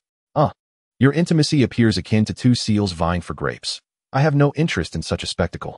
Niels rolled his eyes and waved dismissively before approaching Mia. Well then, madam, you have been caught in the act, conspiring to harm your own kin in the pursuit of your inheritance, even enlisting other nobles to partake. Alas, it is too late for a hooded disguise. I have seen your faces. I speak of you, Duke Mars. As Niels spoke, he picked up a small stone from the ground and tossed it towards a man beside Mia, hitting him squarely on the head. Oh my dear Mia, you are nothing short of a venomous woman. Well, I suppose I have used the wrong term. Your age is still far from that of a woman, so I believe the term venomous heart might be more fitting for you. I shall not concern myself with whether you are young or whether your parents would be saddened, for you have committed a grave sin. I must enact your demise. With that, Nelsa drew forth the half-sword at his waist, aiming it at her. Even if that rascal Yano were to forgive you, it would be of no consequence. The ominous clouds of death have already enveloped you. Ha ha ha. Let me ponder. Perhaps I should first sever your posterior and display it in the grand hall of my palace. Then, I shall hang your head at the city's gates, so that all may witness the shame of your actions. Be silent, you pervert. At that moment, Mia suddenly shouted at Nelsa, startling him into silence. Why is it that you can so effortlessly attain everything you desire, while I must merely chase after your coattails? It is as though the world revolves solely around you. Mia clutched her head tightly, her gaze directed at Yano with a hint of madness. I once thought that after you injured Icarus, your demise was certain, yet that despicable and twisted king chose not to execute you, but instead exiled you. Nelsa, hey, I am not a pervert, but when I believed you had been banished to the black soil plains, with no hope of survival, you inexplicably emerged, surrounded by a horde of loathsome harpies. The matters of the Green Merchant Guild, the Crusade. And even just now, why can my corrupt heart not bring about your ruin?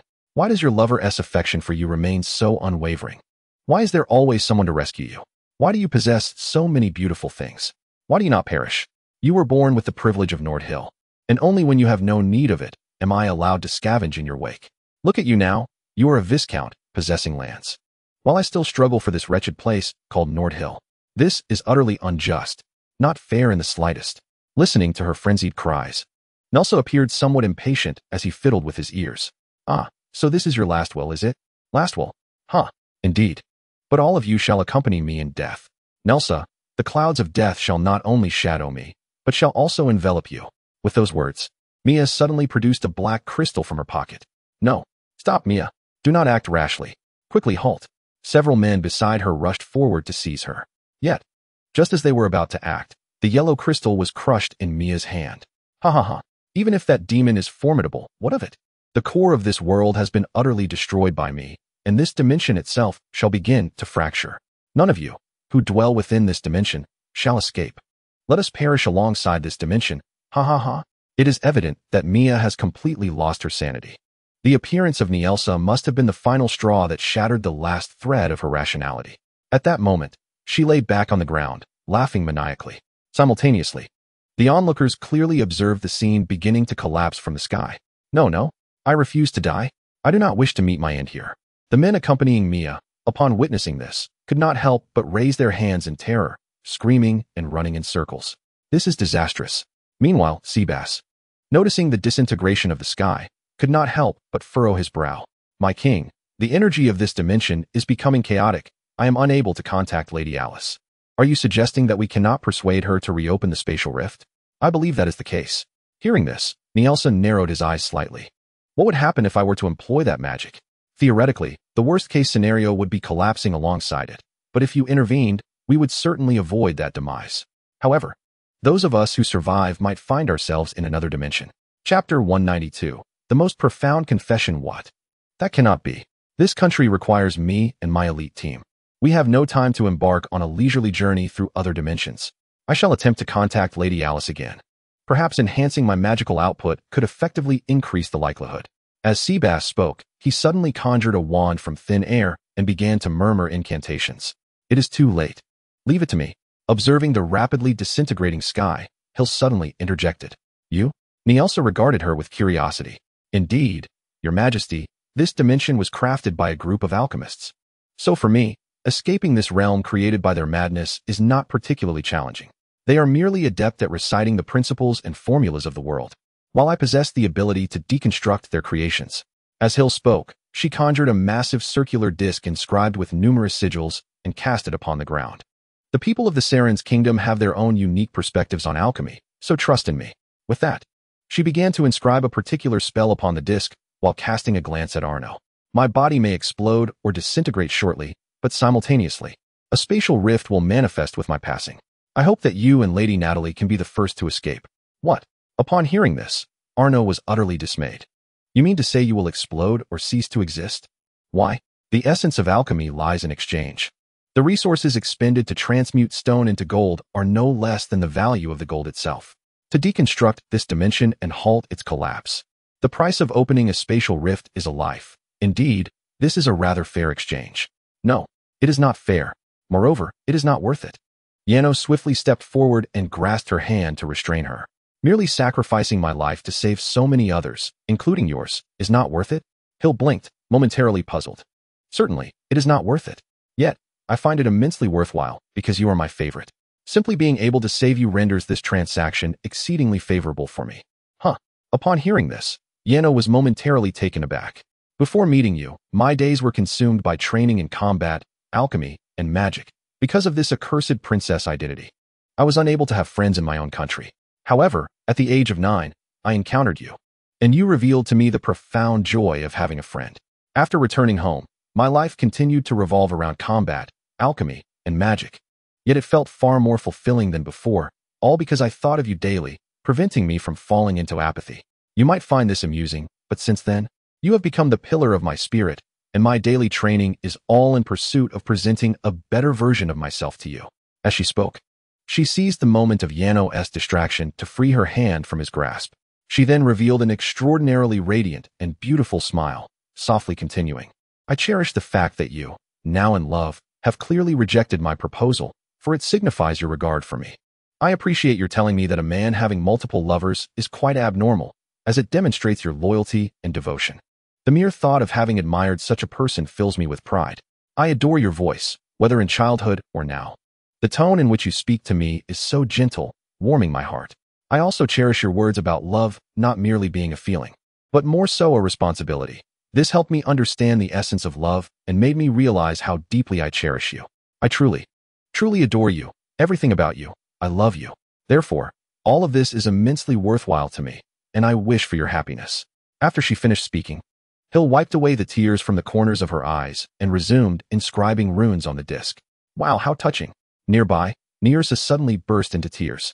This brings to mind the first time I met Melina. That rascal Sebastiano truly was a scoundrel. He cried as he recounted his love story to Seabass beside him, all the while cursing Yano. This not only caused Arno, who was still in a daze from the confession, to cast a glare at him, exclaiming, "You bastard." Was Nielsa attempting to make him feel an unbearable guilt? "Oh, you truly are a sweetheart, princess. This is simply too sweet." At that moment, Natalie suddenly stepped forward and embraced Hill tightly. "Do not cry, my little sweetheart. Once we are outside, I shall treat you splendidly. So I implore you to cease your actions. You cannot perish here. Leave everything to me." Hill looked at Natalie with a hint of confusion. "Do you have a way? But to escape this place, one must understand alchemical knowledge and utilize specific seals to deconstruct this dimension," she inquired curiously. "I see your combat abilities are formidable. Theoretically, you should have devoted all your time to enhancing your combat skills. Do you, perhaps, also spend time researching alchemy?" However, Natalie merely smiled and shook her head. "I do not need to grasp any alchemy. For a demon, leaving a dimension is exceedingly simple." With that, she casually gestured, and a rift in space opened before them. What? A rift in the already collapsing dimensional space appearing out of thin air. "This is impossible. Leave me. I want you all to stay here as my companions in death." Mia, witnessing this scene, hurriedly stood up and screamed as she ran towards Natalie. Yet, the latter merely flicked her wrist, and a powerful gust of wind swept Mia and the several men who were still screaming and running away, vanishing without a trace. Then, Natalie turned to the others with a smile.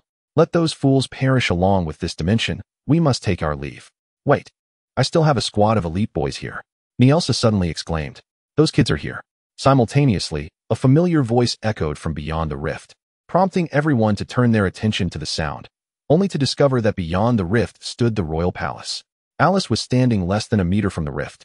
Observing them, Nielsa could clearly see a group of soldiers clad in armor, wielding firearms, positioned behind her. Chapter 193. The tension of returning to the mortal realm few. It is a relief that these young lads are safe. As they traversed the rift and entered the royal palace, Nielsa gazed at the soldiers of the elite squad with a look of contentment. "Your Majesty." Upon hearing this, the soldiers of the elite squad were visibly moved. They had not anticipated that King Nielsa would show such concern for them. "After all, you are all adorned in my advanced equipment. I cannot bear the thought of losing you." However, the next moment, Nielsa's words caused the expressions of gratitude on the soldiers' faces to vanish entirely. In place of the previous group, a disheartened crowd emerged. Initially, I believed His Majesty was concerned for them. However, it appears they were merely indulging in their own delusions. "How did you manage to rescue them?" Nielsa inquired of Alice. "I simply followed you in secret, and upon realizing the situation was dire, I brought all the children to safety," she explained.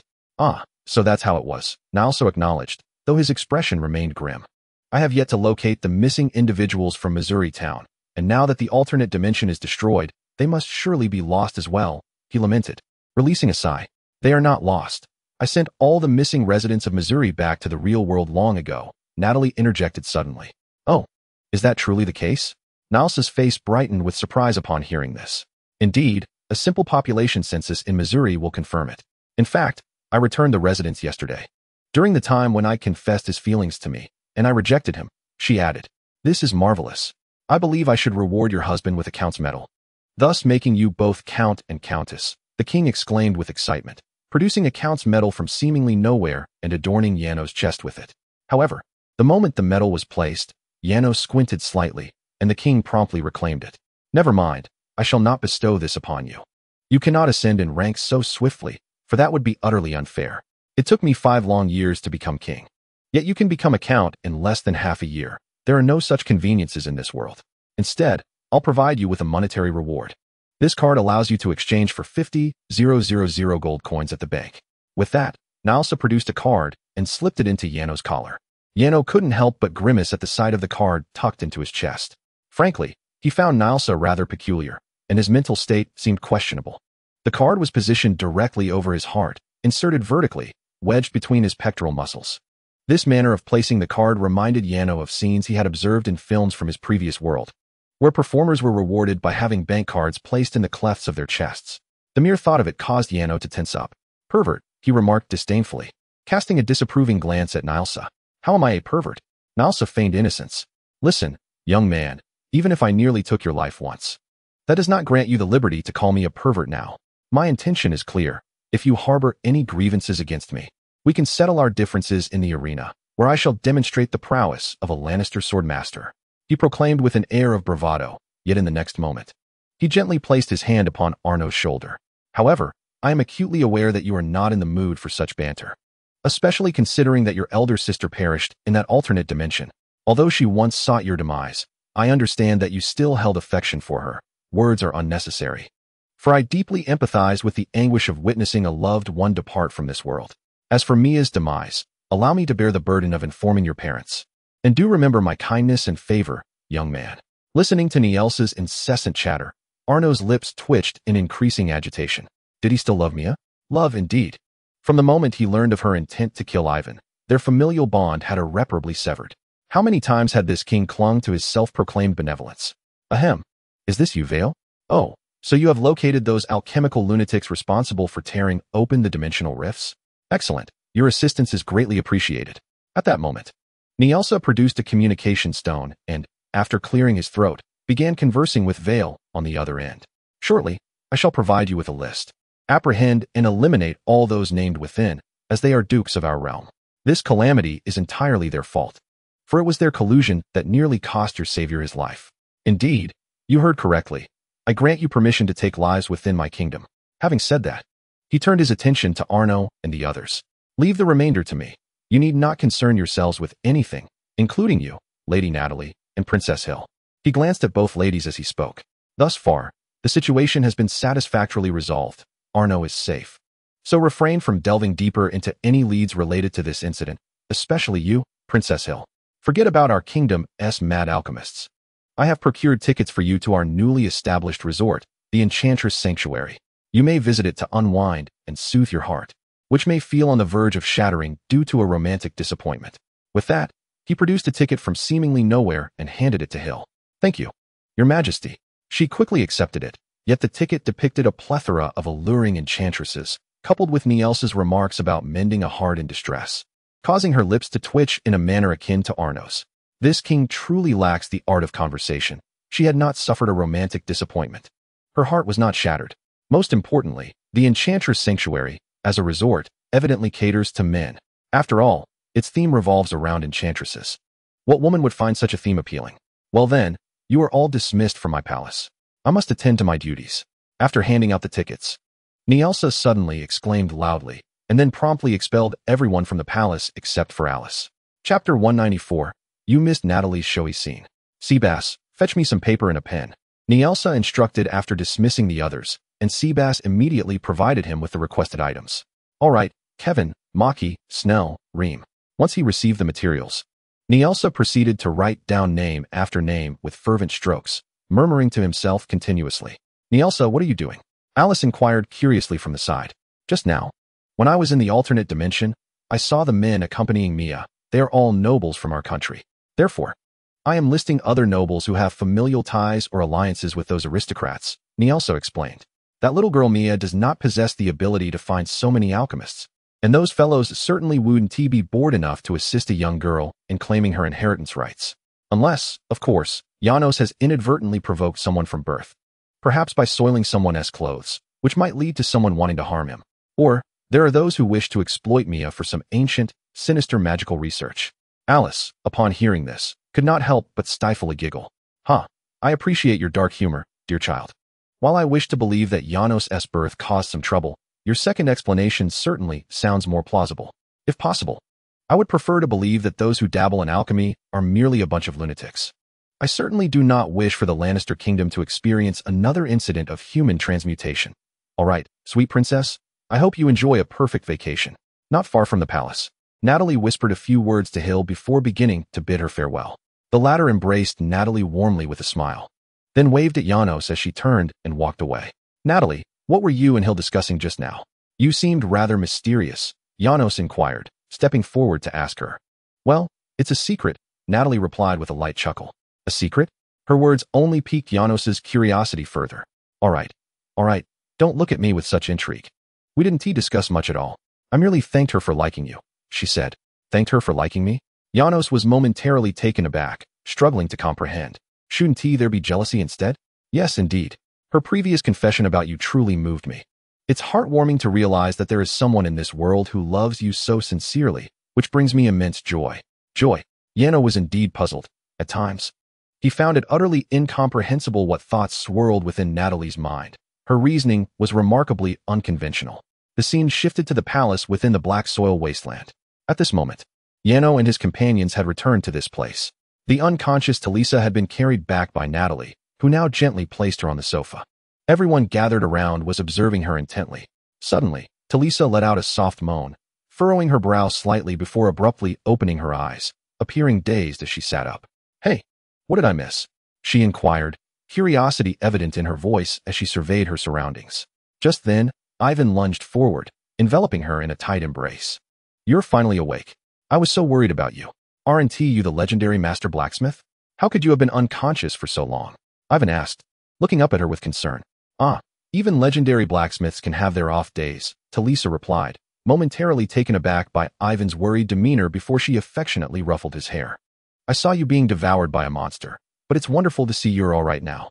Thank you for your concern, little one, she said, leaning in to bestow a gentle kiss on Ivan's cheek. Wah! Ivan froze, a deep flush creeping across his face. What are you doing? And I wasn't even worried about you. Don't get the wrong idea. Then what was that you just said about being so worried about me? Talisa teased, her eyes twinkling mischievously as she blinked at him. Well, you must have misheard me, he stammered, hastily releasing Talisa and dashing towards the courtyard. In that moment, Ivan resembled a little train, racing away while steam seemed to emanate from his head. Such an adorable little fellow, Talisa chuckled, covering her mouth as she watched his retreating figure. However, Yano's piercing gaze suddenly made her pause.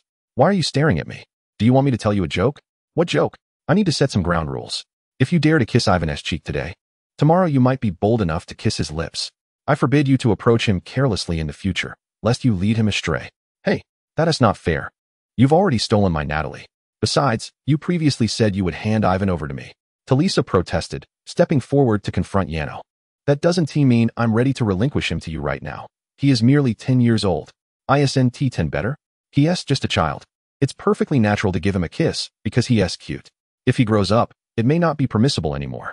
After all, don't humans often kiss their young? I shall not relent. I must ensure that this world is not destroyed by your actions.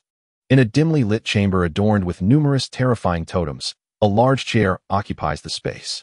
Bound and gagged, a man sits upon it. Suddenly, with a loud bang, the door bursts open, and a disheveled man, clad in tattered robes and with unkempt hair, strides in. He approaches and removes the cloth obstructing the man's mouth. Please, I beg you, spare me. Let me go. The moment the cloth is removed, the man begins to shout frantically. I already harbor 5 or 6 personalities within me. You have hypnotized me too many times. I can no longer discern who I truly am. This is unbearable. Please, let me leave. Not a chance, Mr. Ike. The other replies coldly. I still require you for my latest experiment. You are a rare specimen I have painstakingly acquired. Chapter 195. The Unraveling. I shall return shortly. I must first attend to other matters. That night, at the entrance of the Black Earth Ruins Palace, Ivan waves his small hand at Yano as he speaks. He fears that his parents might succumb to overwhelming sorrow upon learning of Mia's death, hence he wishes to return to comfort them first. Please convey my regards to them. Yano responds. Ivan nods with a smile, then departs using a teleportation stone. Yano and the others turn back towards the palace. Time swiftly passes to the early hours of the morning. Suddenly, 2 sharp cracks resonate, and torrential rain begins to pour from the heavens, accompanied by flashes of lightning and the roar of thunder. The raindrops hammer against the palace windows, creating a cacophony. Meanwhile, in the bedroom of Yano and Natalie, Yano, lost in slumber, suddenly furrows his brow. Thunder crashes, sounding as if it could split the sky, jolting Yano awake. Gasping for breath, he sits up in bed, his face a mask of terror. What troubles you, my sweet? Natalie, concerned, gently caresses Yano's cheek and inquires. Nothing, merely a nightmare, he replies. Do you remember that figure in a tattered yellow robe we encountered in the alternate dimension? That person evokes memories of a character from my previous world. A character from a novel? Natalie's face betrays her confusion at this revelation. Indeed, a character named Hastur, also known as the King in Yellow, the sovereign of the deep space sea, among other titles. I just dreamt of him. He wore a yellow robe, but within it resided an indescribable monstrosity. He extended countless tendrils from his voluminous sleeves, inserting them into my mind, and began to siphon away my thoughts. It nearly frightened me to death. Natalie, it seems you are familiar with him. Could you enlighten me about what he truly is? After hearing Arno's words, Natalie couldn't help but chuckle softly and shake her head. Oh, the imagination of you and your world is indeed vivid.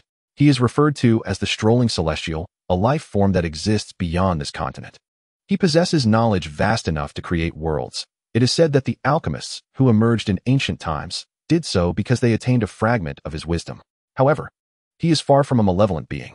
Although no sentient creature can truly comprehend what occupies his mind, he is merely akin to a wandering bard. He traverses various worlds, communicating with those who can perceive and understand him, imparting knowledge, yet he would never extend his many tendrils to drain your mind. At this juncture, Natalie, wearing a mischievous smile, suddenly lunged forward and knocked Arno onto the bed. Only I shall siphon from you, but not your brain. Rather, your saliva. After playfully kissing Arno, she erupted into a fit of laughter, leaving him speechless. Honestly, Arno felt that Natalie was utterly unpredictable, her antics escalating in her absence, as if her insanity was unleashed when they were apart. It has often been said that men think solely with their lower halves, consumed by lewd thoughts. But this notion has proven to be utterly false. Arno had assumed that his constant thoughts of Natalie were remarkable enough, yet she surpassed him, transforming her thoughts into reality through tangible actions. Enough of this, Natalie, Arno said, gently wiping the glistening remnants from the corner of his mouth, continuing, so, that being is not some bizarre malevolent deity?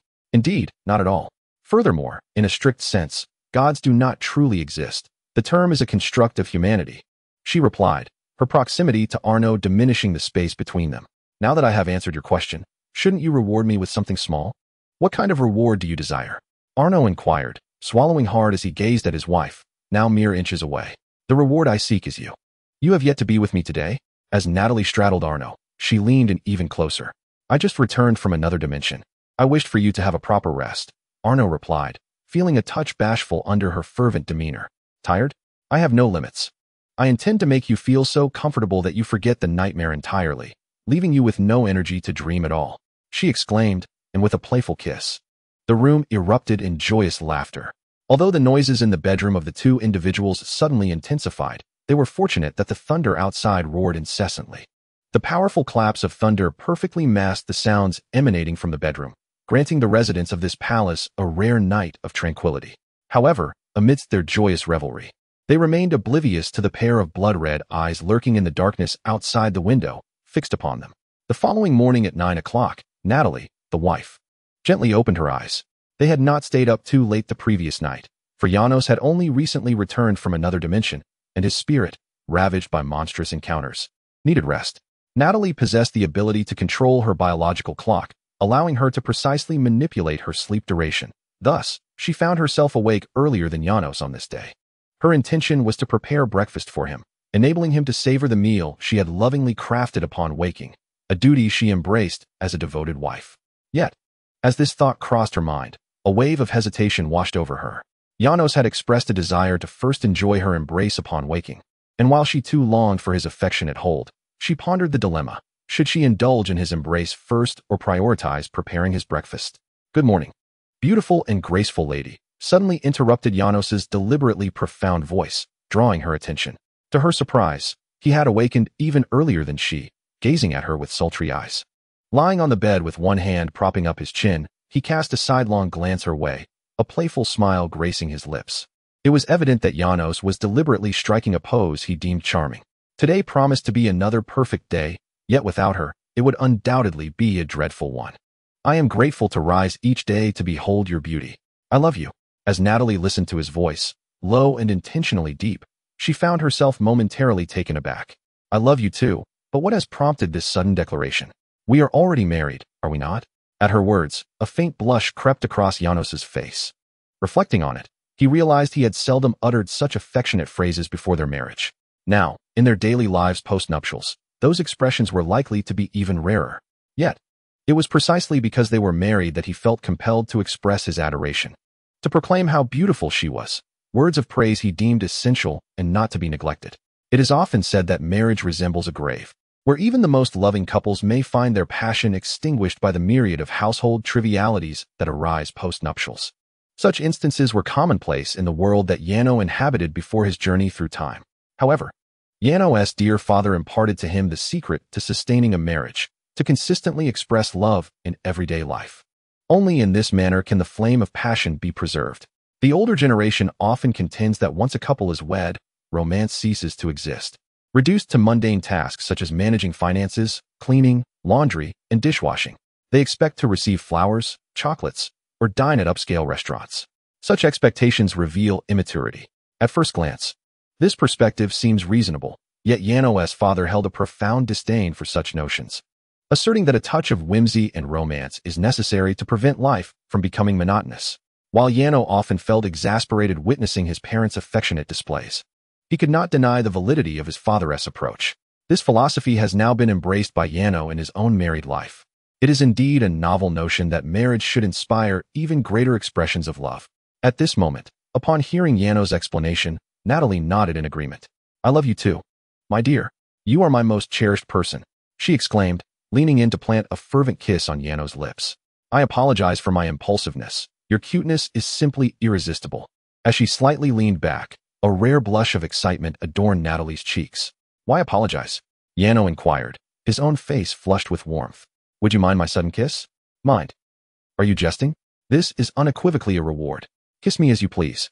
No, I should say, I implore you for more kisses." "Oh, this is splendid. My favorite thing is kissing your soft lips." Due to the morning's antics, the couple had risen later than usual, and it was only after an hour that they finally made their way to the kitchen to partake in breakfast.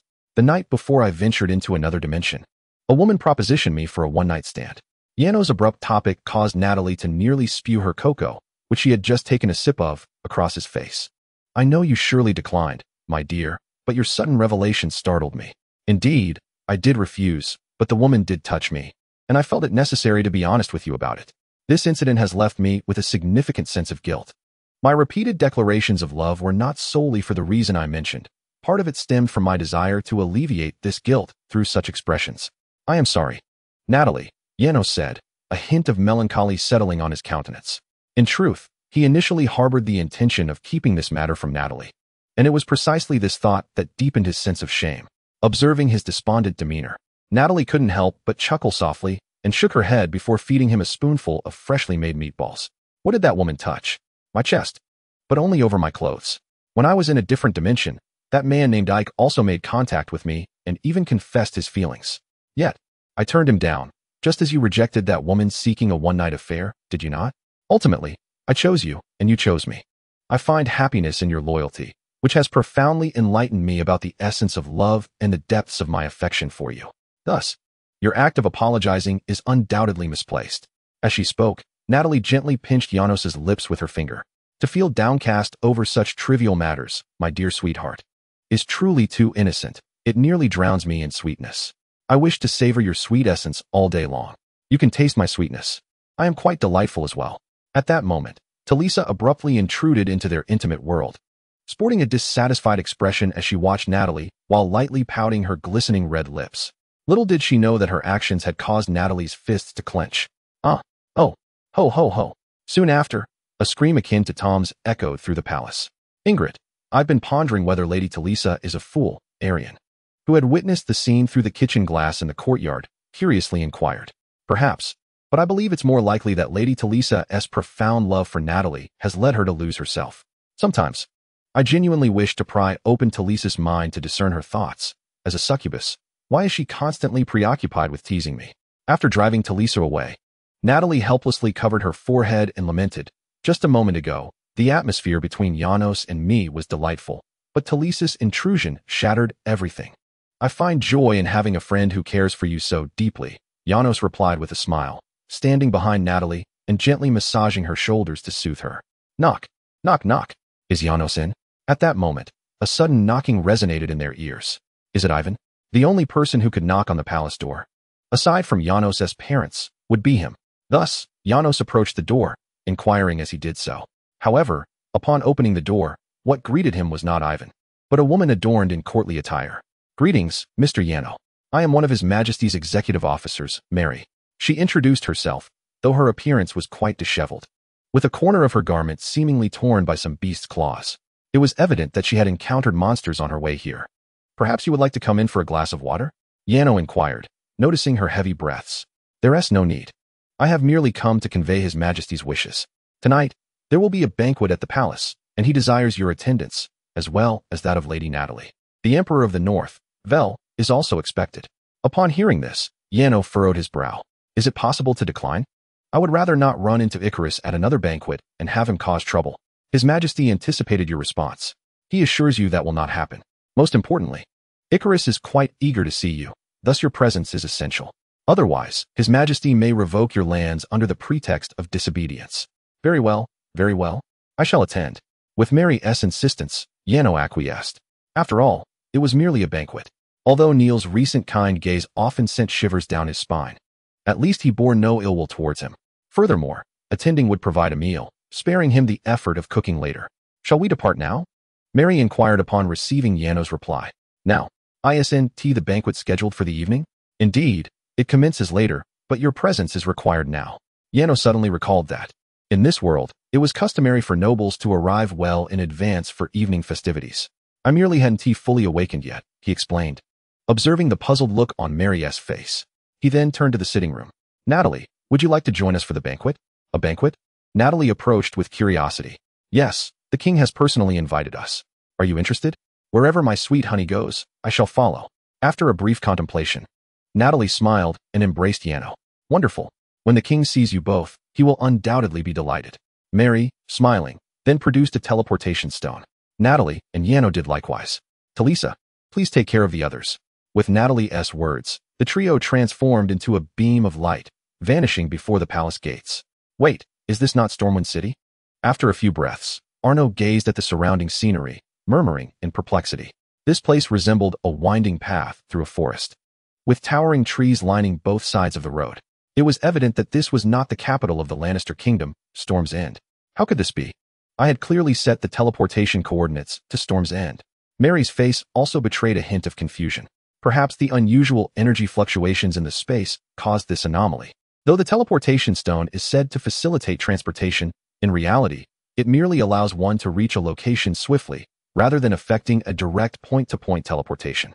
It is possible that we encountered some erratic energy waves during the transit, halting our journey. After all, an alternate dimension had just been destroyed, which would naturally generate such anomalous energy waves. We should simply teleport once more. At this moment, Natalie gently tapped the teleportation stone in Arno's hand while explaining. I see. Truly the erudite Lady Natalie. Living long certainly has its advantages. Upon hearing her explanation, Mary couldn't help but express her excitement. You seem to know me quite well? Natalie inquired, noticing the starry-eyed gaze directed at her. Of course. I am quite fond of you. I have read the entire volume of The Demon Lord. Well then, dear miss, if you truly admire me, please refrain from emphasizing my longevity. I am not that old.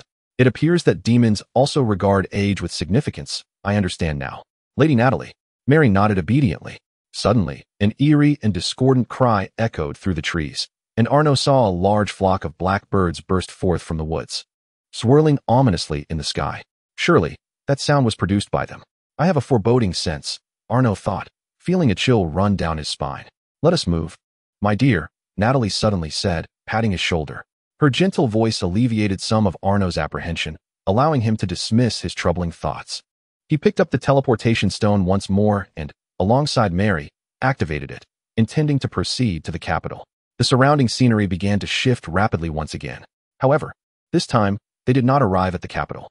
Arno began to survey his surroundings. The landscape remained that of trees and paths, but this time, at the end of the road, he could see what appeared to be a small town. What is happening? Another teleportation failure? This is impossible. The precision of the teleportation stone should be quite high, Mary remarked, tapping the stone in her hand. Not only she, but even the usually composed Natalie wore a perplexed expression. Let us attempt to teleport once more. Indeed, Yano nodded, and the teleportation stone was activated once more, causing the surrounding scenery to shift again. However, this time, they did not arrive at the capital. In fact, their location remained unchanged. They found themselves on the same familiar path, surrounded by woods and a quaint village. It seemed the teleportation stone had malfunctioned. Shall we consider walking instead? Yano proposed. Yet, Mary furrowed her brows in confusion. The question is, where do we go from here? I am increasingly doubtful that we are still within the borders of the Lannister kingdom. I am well acquainted with every corner of this realm, yet I have no recollection of such a place existing within it. Chapter 198. The town they could not escape. Let us walk and find out, Natalie suggested, gesturing towards the village. Well, since she said so. Mary conceded and followed the couple into the town. The path was uncomplicated. The woodland trail led directly to the main street of the village. However, curiously, there were no signs indicating the town's name at the entrance. Yet, the architectural style of the houses clearly indicated that they were indeed within Lannister territory. As Yano and the others traversed the main road of the town, the locals cast curious glances their way, but soon returned to their own affairs. Some were tending to fields, others were herding livestock, while small groups gathered in yards to play games. Hello, beautiful miss. I am Mary, one of His Majesty's officials. May I inquire where we are? Mary addressed a young girl who was strolling along the road. However, the girl paid her no mind, merely glancing at her before continuing on her way. What a peculiar girl. Is it my appearance that caused her to ignore me? Or perhaps I conducted myself inappropriately? Mary mused, glancing at Yano for clarification. Ugly. Yano scrutinized her. With her neatly cut golden hair, emerald eyes, sculpted features, and curvaceous figure, complemented by her immaculate military uniform, she exuded an air of elegance. How could that be deemed ugly? I find you far more attractive than that young girl we just encountered. I don't believe that is the case, and your demeanor is certainly polite. The oddity lies solely with that girl, Yano replied. The atmosphere here feels fundamentally dissonant to me. I dislike this place. Let us hasten our departure from this strange locale. With Yano's words, their pace quickened significantly, and soon they exited the village, finding themselves once again within the forest. However, after walking for about 10 minutes, an inexplicable occurrence took place. Yano realized, to his astonishment, that they had unknowingly returned to the very same town. The scene remained unchanged, the same individuals present. Yano was utterly convinced that he had not erred. Natalie, did we take a turn just now? He could not help but inquire. The latter shook her head in response. No, I am quite certain we were moving straight ahead. Let us try again. I shall ascertain whether some magical formation exists here. Very well. Thus, the trio embarked on their journey once more. Yet, they still found themselves unable to escape the quaint little town, continuing along the path until, after approximately 10 minutes, they returned to their original location. How intriguing. I sensed no magical formations or any fluctuations in energy, she remarked, a spark of excitement dancing at the corners of her lips. Is that truly amusing? Mary gazed at her in astonishment. They were clearly in a predicament. How could this possibly be fun? Shall we venture into the woods, or perhaps ascend into the sky to observe? There is no need to fly. If we cannot escape, then surely what we see is not real. Let us traverse the woods and discover the truth.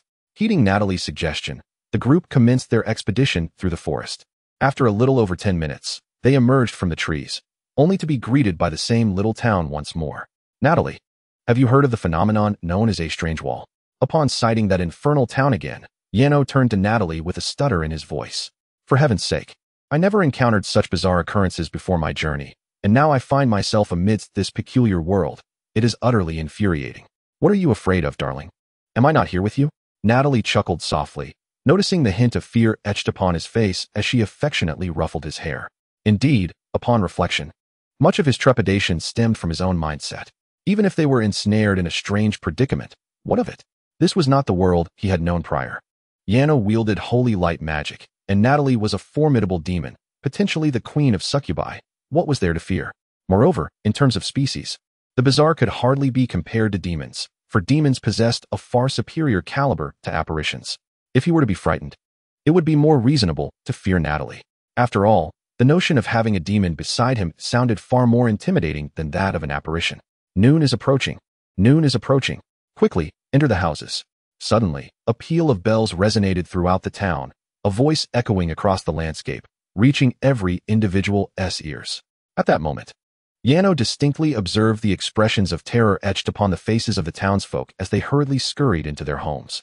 Even more peculiar was the fact that upon entering their abodes, they covered all the windows with fabric, as if fearful of being watched. What a peculiar group of individuals. What could they possibly be afraid of? At that moment, Mary couldn't help but curiously inquire. Natalie, how are we supposed to escape this place? Janos asked, turning his gaze towards Natalie. I fear we might be trapped. We are ensnared by a dreadful curse, exclaimed Natalie. Suddenly, She advanced toward Janos, gripping his shoulder, her eyes glowing a fierce red while she elongated her sharp fangs, mimicking an intent to bite him. This startled Janos immensely. Ha! After successfully frightening him, Natalie erupted into laughter. Oh, my sweet darling, you are simply adorable. Just a slight scare and you react so dramatically. It utterly amuses me. You are despicable, Janos retorted, still shaken, as he approached Natalie to playfully choke her. All right. I apologize, my sweet darling. It's just too entertaining to scare you. How can I resist your cuteness? She replied. If we wish to leave here, it is rather simple. We merely need to uncover the oddities of this place. It is not a daunting task. Hello there. How may I assist you? At that moment, Mary unexpectedly greeted someone off to the side, prompting Natalie and Janos to follow her gaze. A group of strangers was slowly approaching them. However, these strangers bore eerily sinister smiles that sent chills down their spines. Chapter 199. The eerie smile. What do you intend to do? Janos inquired, furrowing his brow at the sight of the unsettlingly smiling individuals, while placing his hand on the hilt of his short sword. Yet, they paid no heed to him, merely continuing to advance with their terrifying grins. Please, do not come any closer. I warn you just once. Step back immediately. Janos felt his guard rising. Although they seemed human, he could clearly sense that they were anything but. Suddenly, a gunshot rang out. It was Mary, who had drawn her short-barreled pistol and fired at the nearest strange figure. This startled Janos, who had maintained a polite demeanor and had been amicable to all. He had not anticipated that she would fire without hesitation. However, even more bizarre events unfolded. The peculiar figure that had been shot bore no wounds. The force of the bullet merely caused it to slightly shift its stance. Yet, it continued to approach Mary with that same eerie smile. At this moment, Mary found herself in a state of bewilderment, for her short-barreled musket was a weapon newly developed by the Artisans Guild. Even a 7th-tier mage, at such close range, would succumb to a single shot and perish instantly. Yet, how could this peculiar individual before her remain utterly unscathed? Just then, as the strange being drew near, its previously cheerful demeanor abruptly vanished, replaced by a menacing expression as it opened its gaping maw to lunge at Mary. She swiftly sidestepped, but the creature's mouth suddenly extended a grotesque appendage that viciously bit into her shoulder. In an instant, it tore away flesh along with her clothing, causing blood to spurt forth, staining the ground. Fulman, Mary cried out in pain, and with a crackle, a thunderous roar erupted as countless bolts of lightning surged from her body. The thunder spell took form, and the unleashed lightning bolts hurtled forth from her hand, striking the grinning figures. Yet, the onslaught proved futile. They remained unscathed, as if invulnerable. Retreat. Are you seeking death by recklessly engaging them despite your grievous injuries? At that moment, Yano rushed forward, pulling her back and tearing a piece from his own clothing to staunch the bleeding from her wound. Simultaneously, radiant lights began to flicker from his right hand. To be honest, Yano felt a twinge of apprehension. After all, if Mary's lightning magic had failed to injure those creatures, he doubted his feeble light waves would fare any better. Let me handle this. Just then, as Natalie approached, poised to strike the creature that had bitten Mary with her stiletto, the door of the house behind them suddenly swung open. Quick, come in. A middle-aged man rushed out, sprinting towards Yano while shouting desperately, Please, come in. We don't wish to witness any more deaths. His face was etched with urgency, tinged with sorrow and pain, as if he had mustered immense courage to step outside. Perhaps out of respect for such bravery, Yano and his companions instinctively followed the man's lead, even Natalie retracting her poised heel. The bizarre beings did not move swiftly. In fact, they seemed incapable of running. They merely advanced toward the people slowly, smiles plastered on their faces, as if to toy with their prey. This demeanor irked Yano greatly. Laughing, what a farce. Who is the true prey here? After casting a fierce glare at the strange entities, Yano stepped into the man's house. Have you seen your son? Meanwhile, within the palace, Neursa gazed at Osurium before posing a query. No, what is the matter, your majesty? Has she not arrived yet?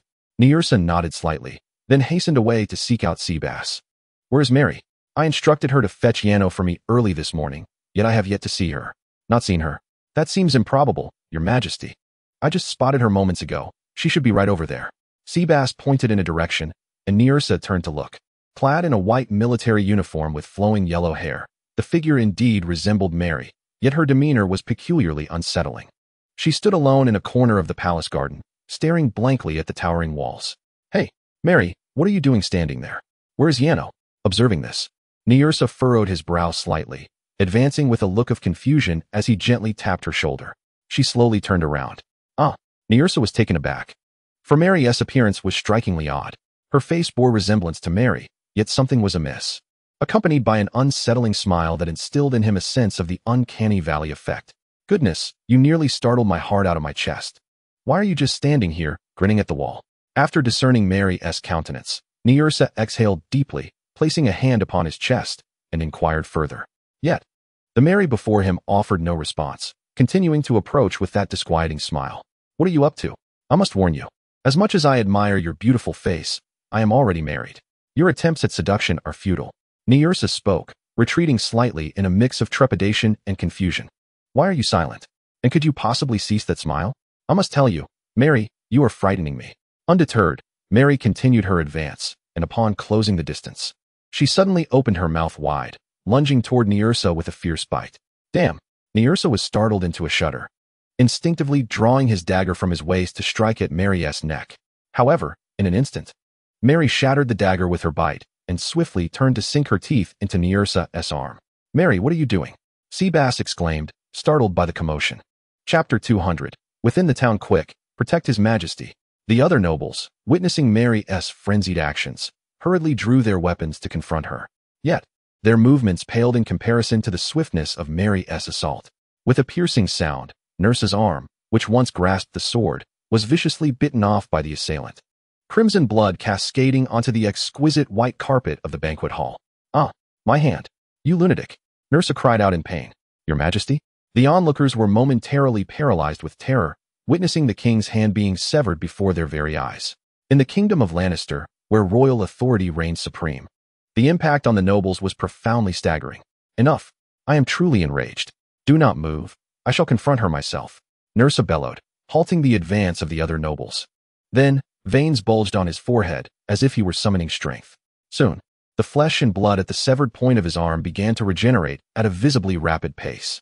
In a mere moment, a new forearm emerged, intact and whole. With a fierce glint in his eyes, Nurse lunged towards Mary, the newly formed arm poised in a hand-blade stance, striking down with ferocity. The hand-blade sliced merely in front of Mary, a faint gust of air trailing in the wake of Nurse's strike. Suddenly, Mary's south body froze in place. A thunderous crack akin to a clap of thunder resounded as the clouds above Mary split apart like a blade had cleaved through, revealing a gash that stretched for miles. In unison, Mary's body was cleaved in two, crashing onto the pristine carpet with a thud. Succubus, I feel utterly ashamed. After knowing Mary for so long, I failed to recognize she was a monster. Did you notice?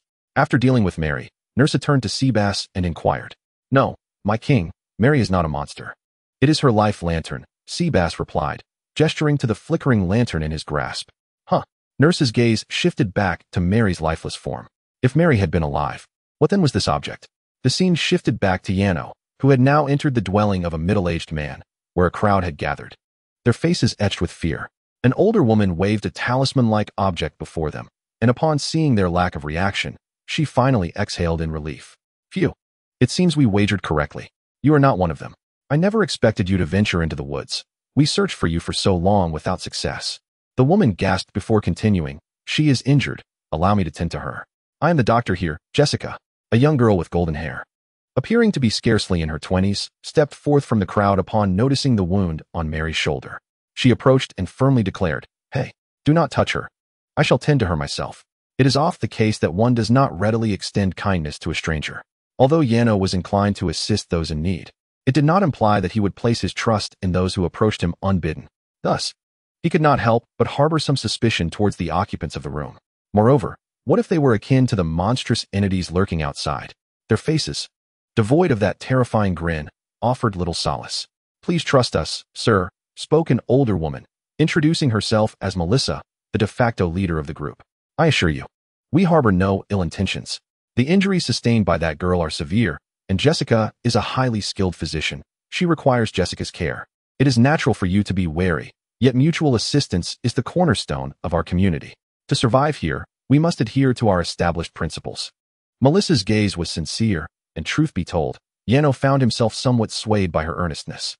Very well, but I must accompany you, he replied, cautious yet yielding. Uh-huh. Although moved, Yano was no fool. Who could tell if this Melissa was feigning sincerity? Of course, let us proceed, Jessica.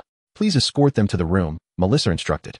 With her words, Jessica led Yano and his companions to an upper chamber. There, she skillfully retrieved her medical supplies and began to attend to Mary's wounds, while Melissa returned with several cups of coffee. Now, I believe it is time to discuss the matters at hand, Melissa began. Matters?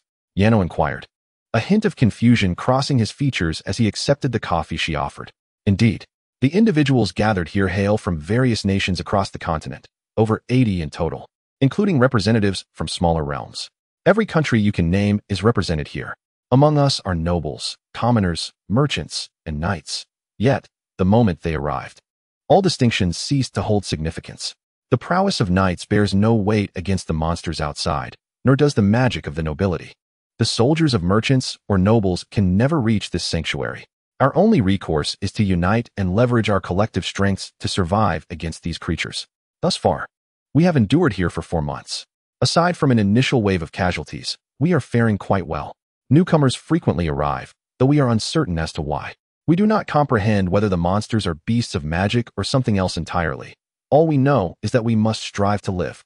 As Melissa spoke, she suddenly retrieved several pieces of talisman paper from her pocket and handed them to Yano, her expression grave. This is the key to your survival here. Between 11 and 2, as well as when night falls at 9, those monsters emerge to hunt. If you wish to evade their grasp, you must seek refuge within a house, securely close the doors and windows, and affix this protective charm to the wall. Thus, they shall be unable to breach your sanctuary.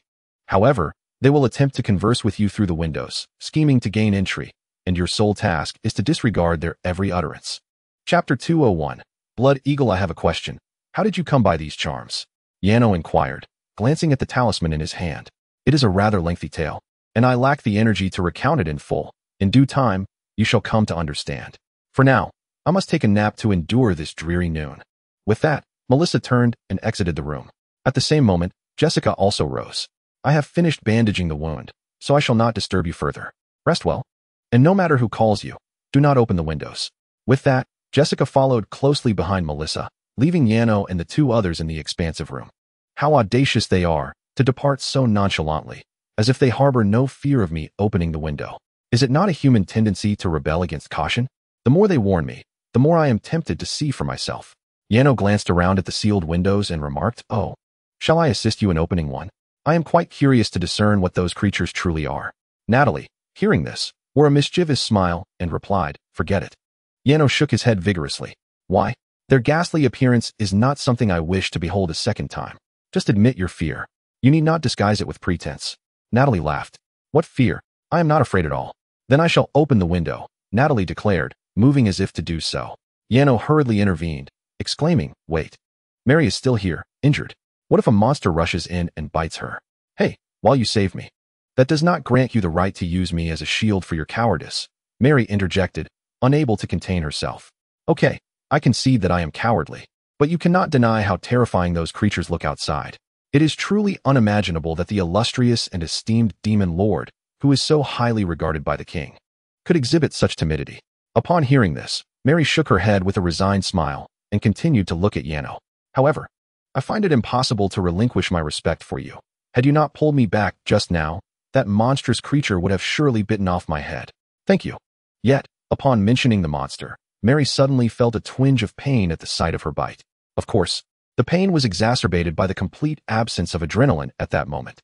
"Is the wound very painful?" Natalie inquired, swiftly approaching to inspect it. I witnessed with my own eyes as a piece of flesh was bitten away from her shoulder. It would be a miracle if it didn't hurt. Yano quickly sat beside her, and upon observing the indented portion of her shoulder, his scalp prickled with discomfort. A chunk of flesh had been bitten off. Just the sight of it made Yano wince, let alone considering Mary's feelings.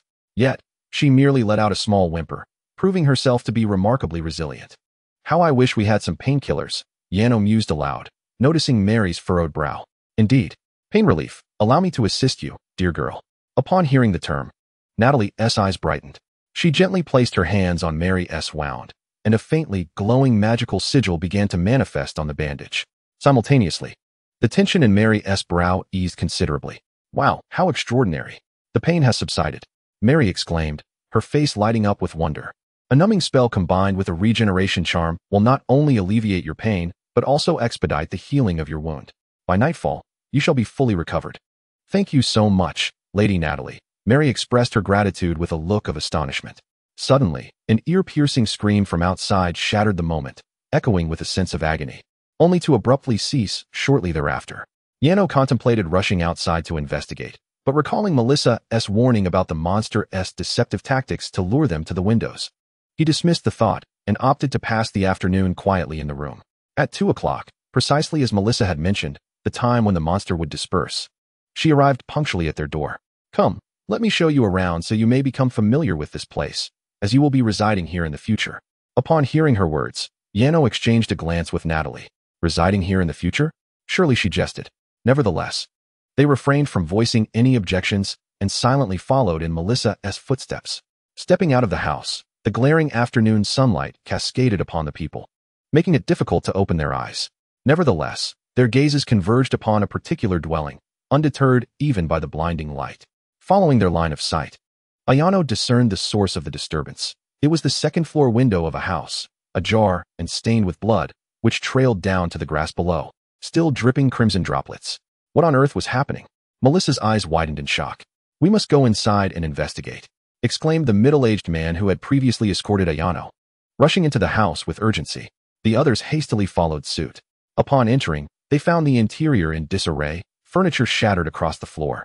But more horrifying was the pool of blood that covered the ground.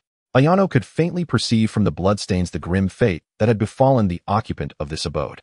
The rest of the group, overwhelmed by fear, fled outside, their faces etched with terror. However, Ayano and the two others accompanied Melissa and the middle-aged man to the second floor. Upon reaching the second floor, the scene that greeted Ayano nearly compelled him to vomit. He beheld a pair of siblings lying in the room with the open window, their rib cages grotesquely exposed, and their innards entirely removed, reminiscent of the Viking-era blood eagle. Chapter 202, A New Choice of Residence. Not only were their ribs treated as a blood eagle, but their lower legs and forearms had been severed, leaving no trace behind. Their thighs and arms, much like their chests, had been hollowed out, with half-exposed bones and flesh sending shivers down one's spine.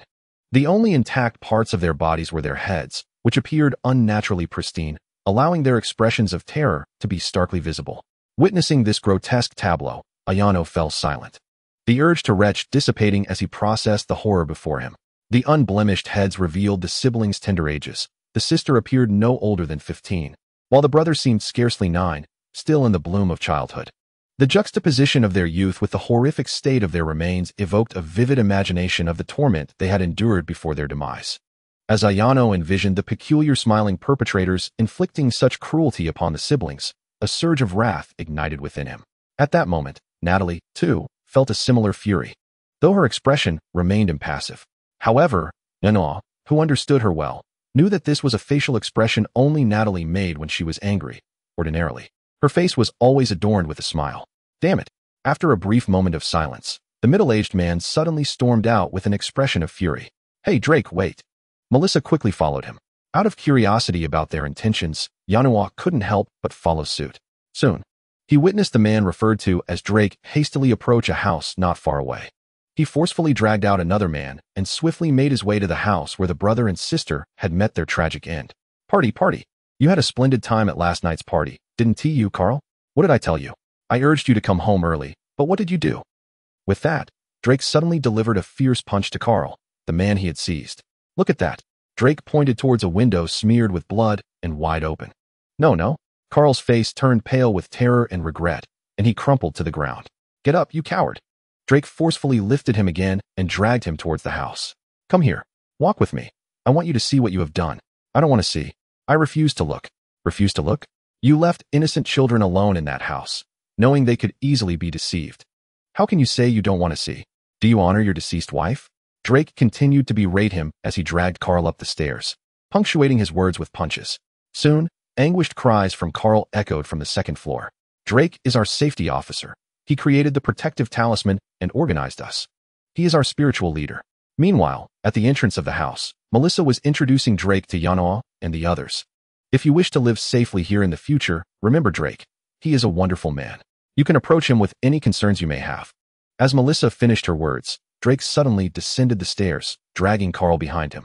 "Lock this fool away," he commanded, hurling Carl towards the crowd outside. After taking a deep breath to calm himself, Drake turned to Yano. I apologize for you witnessing my outburst, but I cannot contain my fury. For 3 months, we managed to keep this town safe without casualties, yet this fool, Carl, has ruined that record in a single night. How can one not be enraged? With that, he stepped outside, gazing at the scene beyond. Now, let us cease our discourse on that fool, and instead turn our attention to you. Do you prefer communal living or solitary residence? What does this mean? A wave of confusion washed over Yano. This is a custom of ours. Every newcomer must decide whether to live communally with others or alongside their family in a single dwelling. The advantages of communal living lie in its heightened security. When people reside together in one house, they collectively ensure that doors and windows are secured at midday and dusk, leaving no opportunity for monsters to intrude. Furthermore, when one is ensnared by these creatures, there are others to provide guidance.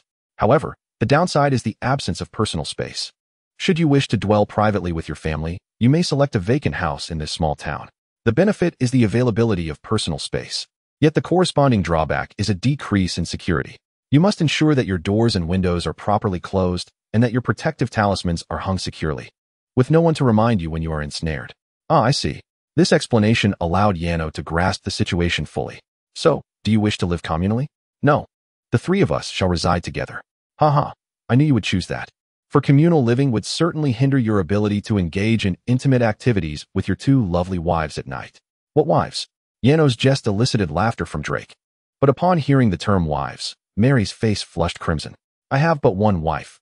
This lady is, in fact, our friend, Yano quickly clarified. Oh, I genuinely apologize for the misunderstanding. My sincerest apologies, madam, Drake said, bowing slightly towards Mary. It must be said, this fellow is quite courteous, leaving Yano with a favorable impression. Have you decided where you will reside? Would you like me to show you around? We shall live right here. Upon hearing Drake's inquiry, Yano pointed to the house behind him. Are you certain? Drake's expression shifted to one of surprise upon hearing this. Yano nodded firmly. Yes, we do not mind. Please allow us to reside here. As he spoke, Yano instinctively clenched his fist. He was still seething with anger, which was precisely why he chose to stay here. When night fell, he would make those monsters pay for the loss of the 2 deceased children. Chapter 203. The Guillotine's Brutal Slaughter of the Grinning Monster. Night had already descended. At this moment, Yano had just finished tidying up this haunted house with the lovely Natalia and Mary. After all, if they were to be compelled to stay here for 2 days, the bloodstains on the walls and the remnants of flesh in the corners were not something Yano could simply overlook. Very well, Mary, you may rest now. But do remember not to open the windows carelessly, Yano remarked as he surveyed the tidied room. Mary nodded gently, her fingers brushing against her wound. Truth be told, ever since she witnessed the grotesque creature bite away a piece of her flesh, she had been haunted by a lingering psychological trauma. Even without Yanua's warning, she would never consider opening a window. Perhaps it was the combination of her injury and overwhelming fear that led to her mental exhaustion. After acknowledging Yanua, she promptly retreated to her room to sleep. The grotesque scene of protruding ribs, hollowed-out organs, and severed limbs painted a grim picture of sheer brutality, evident even in the remains of the 2 children. Even the infamous tyrant of hell, Carol, known for his malevolence, would not commit such atrocities. Once Mary had succumbed to slumber, Natalie, seated on the sofa in the second-floor parlor, gazed out the window while murmuring to herself. Through my observations, I have discerned that those monsters are likely the creations of humanity. What? Yanua was taken aback by her revelation. These monstrosities are in fact controlled, decaying souls. My soul probing allows me to perceive that they are uniformly executing some sinister command. If that is the case, does it mean that their cruel acts of murder are merely responses to a human's directive? Upon hearing Yanua's inquiry, Natalie nodded, her fists tightening in frustration. Indeed, it is infuriating. I cherish the human world, filled with splendid wonders, yet it is also rife with evils deeper than hell itself. Akin to a fly landing in clear broth. Just as Yanua pondered Natalie's words, a sudden knocking erupted against the tightly shut window, prompting both to turn their heads in unison. Brother, it's me. I've come to take you home. Could you open the window? A familiar voice, that of Ivan, resonated from outside. Without uttering a word, Yanua approached and drew back the curtain. Ivan's cherubic face emerged through the window, adorned with a sunny smile directed at Yanua. However, Yanua merely pursed his lips, silent, as he proceeded to open the window. With a swift motion, as the window swung open, the once adorable Ivan suddenly lunged forward, his mouth agape, attempting to bite Yanua. Simultaneously, his visage morphed dramatically. Though a hint of Ivan's appearance lingered, his face was marred by bulging veins. rendering him a grotesque sight. In an instant, Yanua seized his neck, lifting him effortlessly, and then delivered a powerful knee strike, bending Ivan's body at an unnatural angle. At last, Janos seized the opportunity, deftly trapping the creature's head under his arm and executing a move known as the guillotine. Such mastery of martial arts is indeed the essence of jujitsu. You vile monster, daring to masquerade as my brother to deceive me, I shall end your life. Janos exclaimed in fury, tightening the hold of his guillotine maneuver. With a powerful thrust backward, he lifted the entire body of the creature in tandem with his motion. Do not inquire why he refrained from employing holy light magic. He had witnessed Mary's lightning strikes fail against the monster, let alone using light to confront it. Thus, Janos opted for the purity of his physical combat techniques to deal with this abomination. He found solace in the solidity of his corporeal skills, which allowed him to gauge the damage he could inflict without uncertainty. As Janos exerted his strength and the guillotine maneuver took shape, the sound of cracking bones echoed from the creature's cervical spine, flesh splitting open and blood gushing forth. Yet, this was not the end. Recalling the corpses of the children he had previously dealt with, Janos's anger surged, compelling him to apply even greater force in his grip. Ultimately, with a resounding thud, the monster's head detached from its body. That which had seemed invulnerable, even impervious to lightning, now lay lifeless on the ground. The head rolled away, severed from its connection to the body. The guillotine truly lived up to its name. In fact, in the world Janos had traversed from, the guillotine was a technique designed to entrap an opponent's neck, preventing blood flow and leading to unconsciousness. However, in this world, Janos's physical prowess had been enhanced by Natalia, granting him such formidable strength that he effectively twisted the creature's head off, transforming the submission move into a genuine guillotine. The monster was not the invincible entity Janos had envisioned. He had speculated that even if he severed its head, the creature might still possess the ability to act, its body might continue to grasp, and its head might still bite. But the lifeless form of the creature sprawled on the ground proved Janos's concerns to be unfounded. Bang! Bang! Simultaneously, a series of sounds erupted from the window. Janos turned his gaze to discover several hands suddenly gripping the windowsill, causing the commotion. Shortly thereafter, several grinning monsters crawled into view. Yet, before they had even been present for a second, their heads were inexplicably crushed into a small mass by an unknown force. Instinctively, Janos glanced over his shoulder. Indeed, as he had suspected, it was Natalia who had intervened. The scene shifted to the interior of the palace. Due to the previous incident involving the counterfeit Mary attacking the king, Nielsa has lost his enthusiasm for hosting a banquet. He is currently engaged in an investigation with Succubus regarding the mysterious disappearance of Yano. Is it truly impossible to locate Yano, even with the life lamp? Nielsa inquired while consuming his meal, casting a glance at Succubus. Your Majesty, it is utterly futile. This is the first occurrence of such a phenomenon since the creation of the life lamp. Well, if he cannot be found, it is of little consequence. That young man is unlikely to be in any real danger. Now, let us discuss the matter of the counterfeit Mary. What exactly is that entity? Chapter 204. The Calamity Demon and Demon King. Your Majesty, you have indeed struck at the heart of the matter. Following a thorough investigation by a specialized team, it has been uncovered that the corpse of the counterfeit Mary is linked to alchemy. Alchemy? Upon hearing this term, Nielsa's brow furrowed deeply. The incident orchestrated by Mia was intricately connected to alchemical practices. Historically, the influence of alchemy upon this world has been predominantly detrimental, fostering Nielsa's long-standing aversion to this discipline. Indeed, and it pertains to the most forbidden branch of alchemy, living alchemy. What? Are you referring to the living alchemy that caused catastrophic devastation during the First World War nearly 9 centuries ago, which almost led to the extinction of humanity? Nielsa was momentarily taken aback, nearly leaping from his seat in shock. How could a mere counterfeit Mary be associated with such a taboo practice? In truth, that counterfeit Mary was a creature forged through living alchemy. The specialized team I consulted comprises the last remaining alchemists in our nation. Their findings, derived from an extensive examination of ancient texts, are indisputable. Then why does the creature resemble Mary? There are 2 possibilities, Succubus replied, adjusting his gold-rimmed monocle that shimmered with white light as he continued. First, they may have abducted Mary and employed living alchemy on her, thereby creating a creature that mirrors her appearance. Second, the creature itself possesses transformative capabilities, yet this does not alter the fact that the practitioner must have encountered Mary. Only by having seen her can they command the creature to assume the visage of someone they have observed. Does this imply that Mary has a high probability of being captured by those alchemical lunatics? Nielsa's gaze ignited with a flicker of anger. It is highly probable. Furious at the response, Nielsa slammed his bowl onto the table with a resounding thud. Those mere alchemical madmen dare to assassinate me and, to add insult to injury, abduct my commanding officer. They treat me with utter disdain. Investigate. Have those alchemists conduct a thorough inquiry. I demand to locate that alchemical maniac, crush its skull, and use its cranium as a bowl. Yes, Your Majesty. Time swiftly passed to the following morning, returning us to the small town. At this moment, a multitude of people surrounded the house where Yano resided, each face adorned with expressions of astonishment. Drake was also present. Initially, when he rose this morning and beheld the sight of Janos's residence with its windows flung wide open, blood continuously dripping from the sill, he was profoundly startled. Just as he lamented why he could not compel Janos and the others to choose communal living, he was taken aback to discover, beneath the second-floor window, a heap of those monstrous corpses. This was precisely the reason behind the astonishment etched upon the faces of the onlookers. Good morning. What brings all of you together here?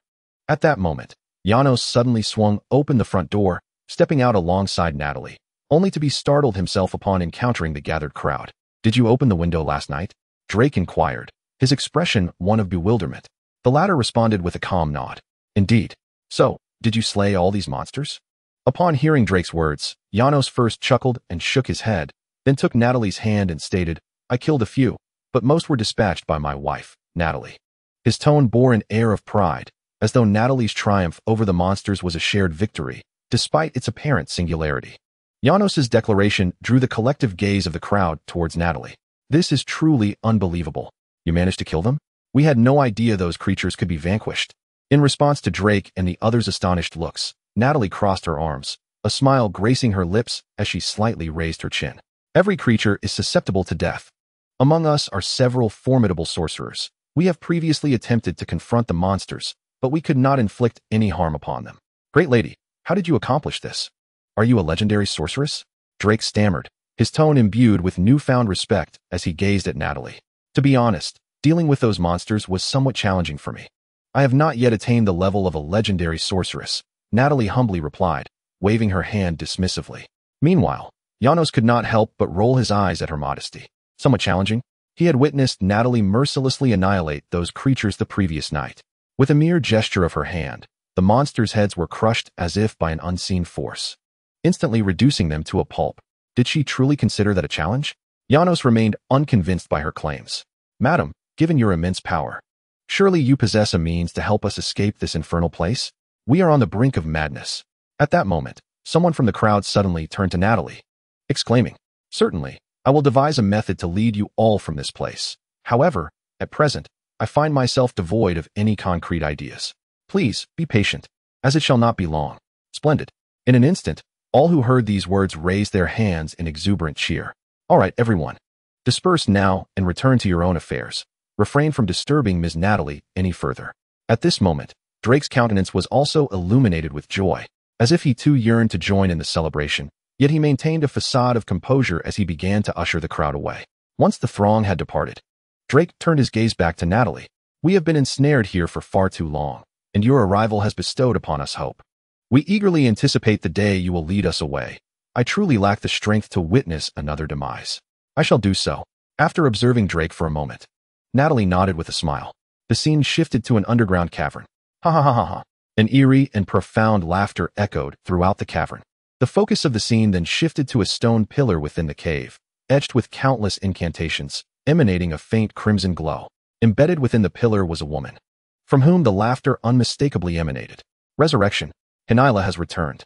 Tremble, O world. The calamity demon and dark lord, Henila, has been resurrected. Chapter 205. The terror beyond Natalie. The hour had reached noon, and the inhabitants of the small town had all retreated into their homes. Yet, Janos and his companions remained outside, idly wandering. This was prompted by Natalie's sudden declaration of sensing an unusual energy while they were engaged in clearing the remains of the monsters. Consequently, she and Janos ventured out in search of it.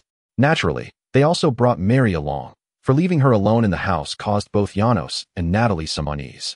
What, then, is this unusual energy? Janos inquired curiously, gazing at Natalie. The source of this energy may be human, perhaps a demon, or even a deity. Regardless, I believe it may hold the key to our escape from this place. As Natalie spoke, she effortlessly dispatched a monster that approached them. The trio continued on their path unimpeded, arriving outside a cellar in the town. Presumably, it lies within. Natalie gestured towards the wooden door of the cellar before lifting the plank and entering with Janos and Mary. Strangely, the monsters adorned with eerie smiles ceased their relentless pursuit. They merely stood outside the cellar, watching. Simultaneously, the smiles on their faces faded, replaced by expressions of terror. It was as though an unfathomably terrifying entity lurked within the depths of the cellar. Noticing this, Yano felt a flutter of trepidation in his heart. These monsters, unperturbed by the presence of Natalie, a formidable succubus capable of mercilessly dispatching them, maintained their grotesque smiles. Yet, upon arriving at the cellar, they exhibited fear. Could it be that the being dwelling within was even more powerful than Natalie? As Yano pondered this, the group soon reached the end of the cellar. Before them lay a hollowed-out space, devoid of anything but the wooden walls and a few barrels. Yano was puzzled, but in the blink of an eye, the scene before him blurred, and the previously pristine cellar transformed into a grotesque tableau filled with flesh, blood, human bones, and countless disfigured corpses. Simultaneously, he beheld a creature before him, its back turned as it feasted upon the remains. In the next instant, the creature seemed to notice Yano, abruptly turning around. Its pure white pupils and ghastly visage sent chills racing down Yano's spine. With a terrifying roar, the creature opened its gaping maw and lunged towards him. What the? Yano gasped, his composure shattered. Yet, just as panic threatened to engulf him, he heard Natalie's gentle voice whispering in his ear. Suddenly, the horrifying scene before him blurred once more, reverting to its original pristine state. The blood, the corpses, and the monster, all vanished. He now found himself enveloped in her embrace. The softness against his cheeks soothing his frayed nerves. I must have hallucinated. I saw this place, and I saw. Yano began to explain, but Natalie interrupted him. That was how it once was. This cellar, due to its unique energy field, allows visitors to glimpse fragments of its past. It's akin to the principle of a memory stone. There is no need for fear. As she elucidated, she tenderly ruffled Yano's hair with a soft chuckle. Meanwhile, noticing that Mary was trembling in fear beside them, Natalie reached out to comfort her as well. Are you all right? She asked. Mary, taken aback by the sight of Natalie's beautiful face adorned with a gentle smile, found herself momentarily speechless, a faint blush creeping across her cheeks. I am fine, thank you. After witnessing her reaction, Yano couldn't help but smirk. Oh no, yet another woman has fallen for my wife. It's undeniable. The look of infatuation on Mary's face speaks volumes. This also led Arno to exclaim that his wife was not merely captivating to men, but rather an enchantress to women. Previously, during the play performance, a multitude of women had clamored to marry her. The horizontal positioning of that unique energy source was indeed correct, located right here. However, its vertical placement was amiss and required a deeper exploration. While soothing Mary, Natalie gazed at the ground and remarked, then extended her hand towards it. Suddenly, a black light erupted from Natalie's palm, and the floor before them was instantaneously pierced, creating a tunnel.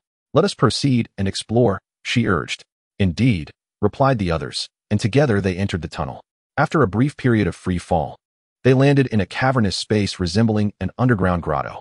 Ha ha. A sudden burst of laughter echoed in their ears, prompting the trio to turn towards the sound, which emanated from a stone pillar adorned with numerous symbols, emanating a faint crimson glow. Embedded within this pillar was a woman, clad in a tattered black lace gown, her platinum waves cascading over one shoulder.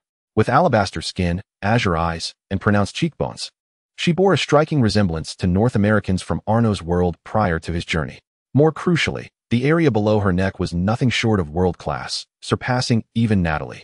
While Natalie might barely reach any level, the woman on the pillar could be classified as E, or perhaps even F level. To label her as world-class might still seem an understatement.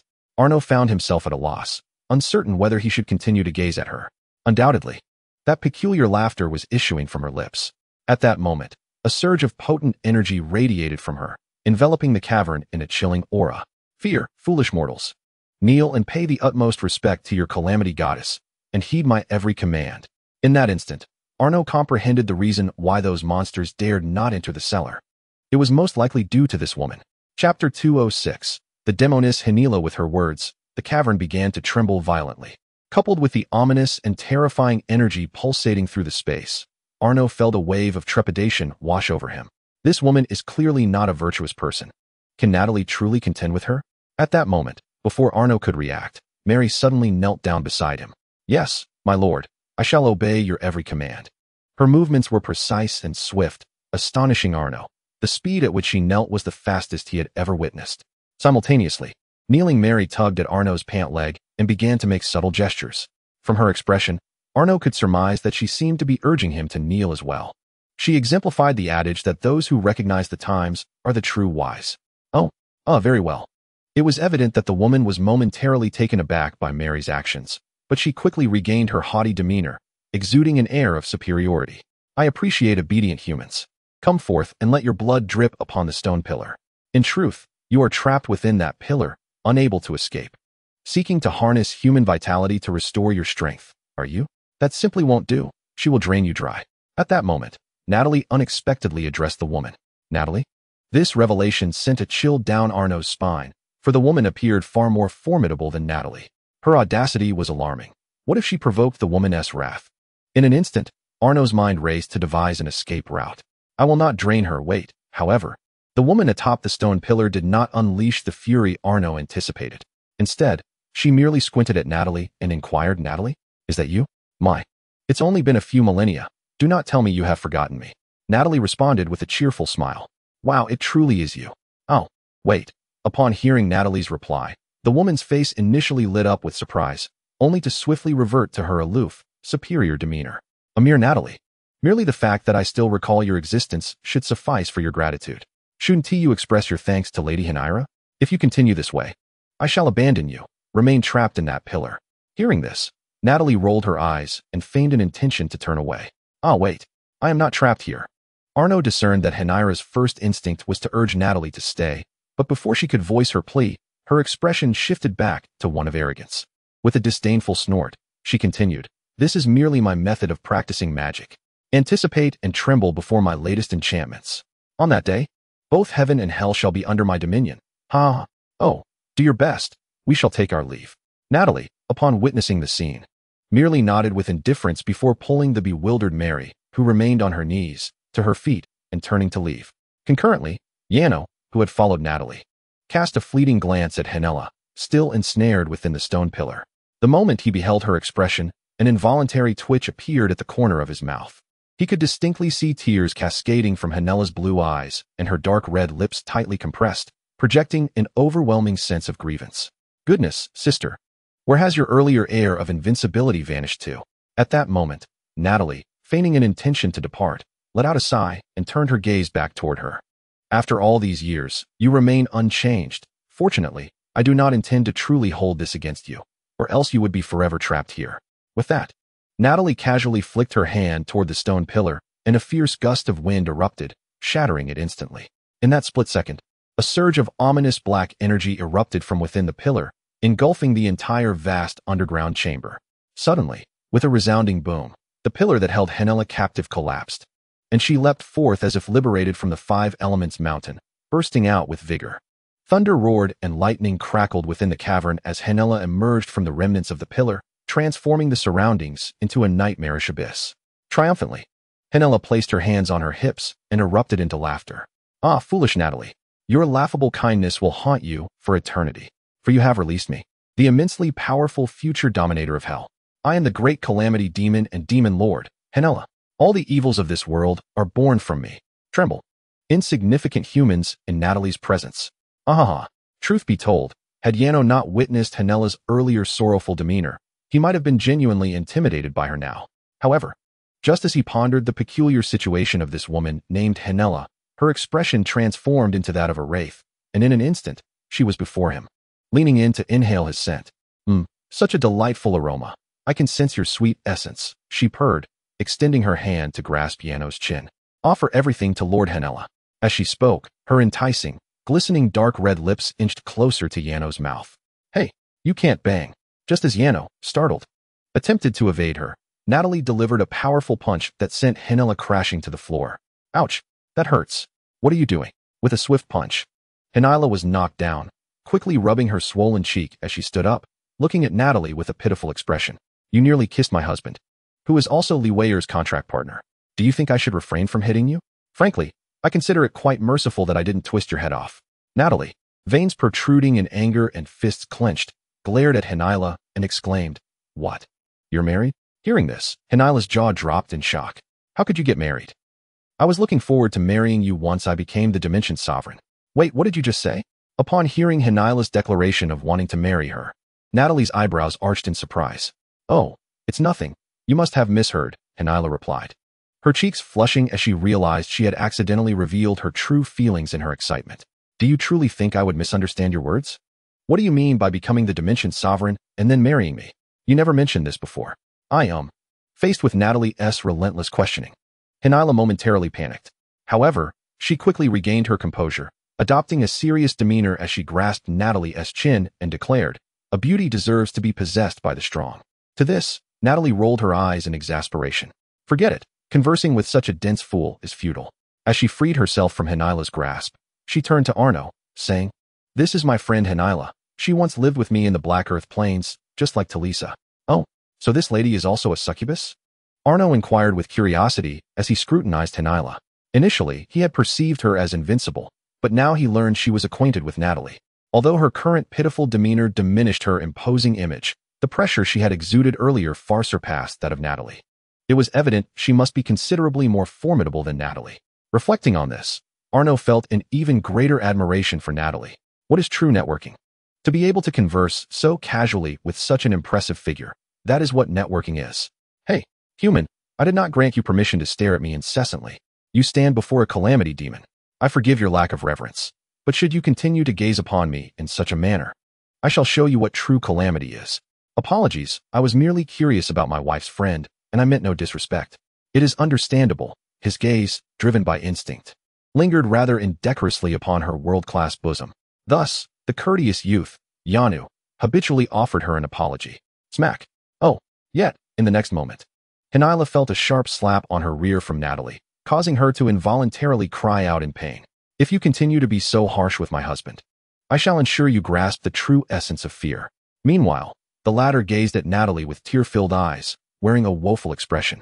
You would do best to heed only 1 out of 10 of Henila's words. She is somewhat troubled, Natalie remarked, gesturing towards her own head. In your world's terms, one might describe her condition as akin to Chinibyo. What do you mean by Chinibyo? Are you suggesting there is something amiss in my mind? Very well, Natalie. You have incited my wrath. It seems I shall have to engage you in a long-awaited duel. Upon hearing Natalie's words, Henila's initial reaction was to retort in anger. But the next moment, she resumed her composed demeanor, slightly spreading her arms, while an aura of terrifying dark energy enveloped her. I have no inclination to play with you. You may seek Talisa. She has ample time. Besides, in your current state, I could vanquish you with a single hand. Spare me your antics. Natalie, observing this, merely pouted before stepping closer to embrace her waist. What are you doing? Henila trembled slightly at the embrace, biting her finger. Even if you tempt me, I shall not forgive your earlier insult about my mental state, unless you endeavor to tempt me a bit more vigorously. We are both females. What is there to tempt? I am merely assessing the issues with your body. Your soul has endured severe trauma, has it not? How did you end up embedded in that stone pillar? Ignoring Henila's peculiar remarks, Natalie directly inquired. Faced with the genuine concern reflected in Natalie's expression, Henila's face flushed deeper. I cannot recall clearly. My memory ceased after leaving the palace. When I awoke, I found myself trapped in the stone. At last, you refrained from stubbornly claiming you were practicing magic, Natalie said, chuckling softly as she pinched Henila's nose. Henila, feeling embarrassed, lowered her head, steam seemingly rising from her face. Let us depart this place. Talisa will surely be delighted to see you. Thus, the once seemingly invincible Henila transformed into an obedient newlywed, dutifully following Natalie as they soared out of the subterranean cavern together. The scene shifts to a chamber filled with an array of alchemical instruments, potions, and adorned with various bizarre symbols. A bespectacled man with long hair, clad in tattered yellow robes, wields 2 implements resembling small surgical knives, relentlessly cutting into the man reclined before him on a chaise longue. The man on the chaise lies with his ribcage exposed, his entrails entirely removed, and his limbs severed. Yet, astonishingly, he manages to speak to the bespectacled man, leaving one to ponder what force sustains his life. I feel so miserable, I beg you, in my suffering. No, Mr. Ike, your body and soul are a rare material, one that may not be encountered for millennia. I intend to transform you into a vessel capable of withstanding the boiler, and you shall guide me to the very roots of alchemy. You should feel honored. Suddenly, the door to the room bursts open, and an elderly man rushes in. Sir, the boiler is exhibiting anomalies. The energy field has become exceedingly chaotic. If this continues, the boiler may explode, and those offerings may seize the opportunity to escape. Calm yourself, esteemed elder, and maintain your composure. Nothing in this world is eternal. The existence of the boiler itself is a miracle, and to have maintained it until now is no small feat. The man adjusts his glasses, elegantly and calmly sheathing his instruments as he rises, just as he had proclaimed. Chapter 208. Just a case of delusions of grandeur. Ike has been completed. Regardless of whether the boiler explodes, he can still lead us onto the path of alchemy. Please, take him forth. Yes, sir. The elder, upon hearing the man's words, quickly bows and proceeds to lift Ike. My king, good news.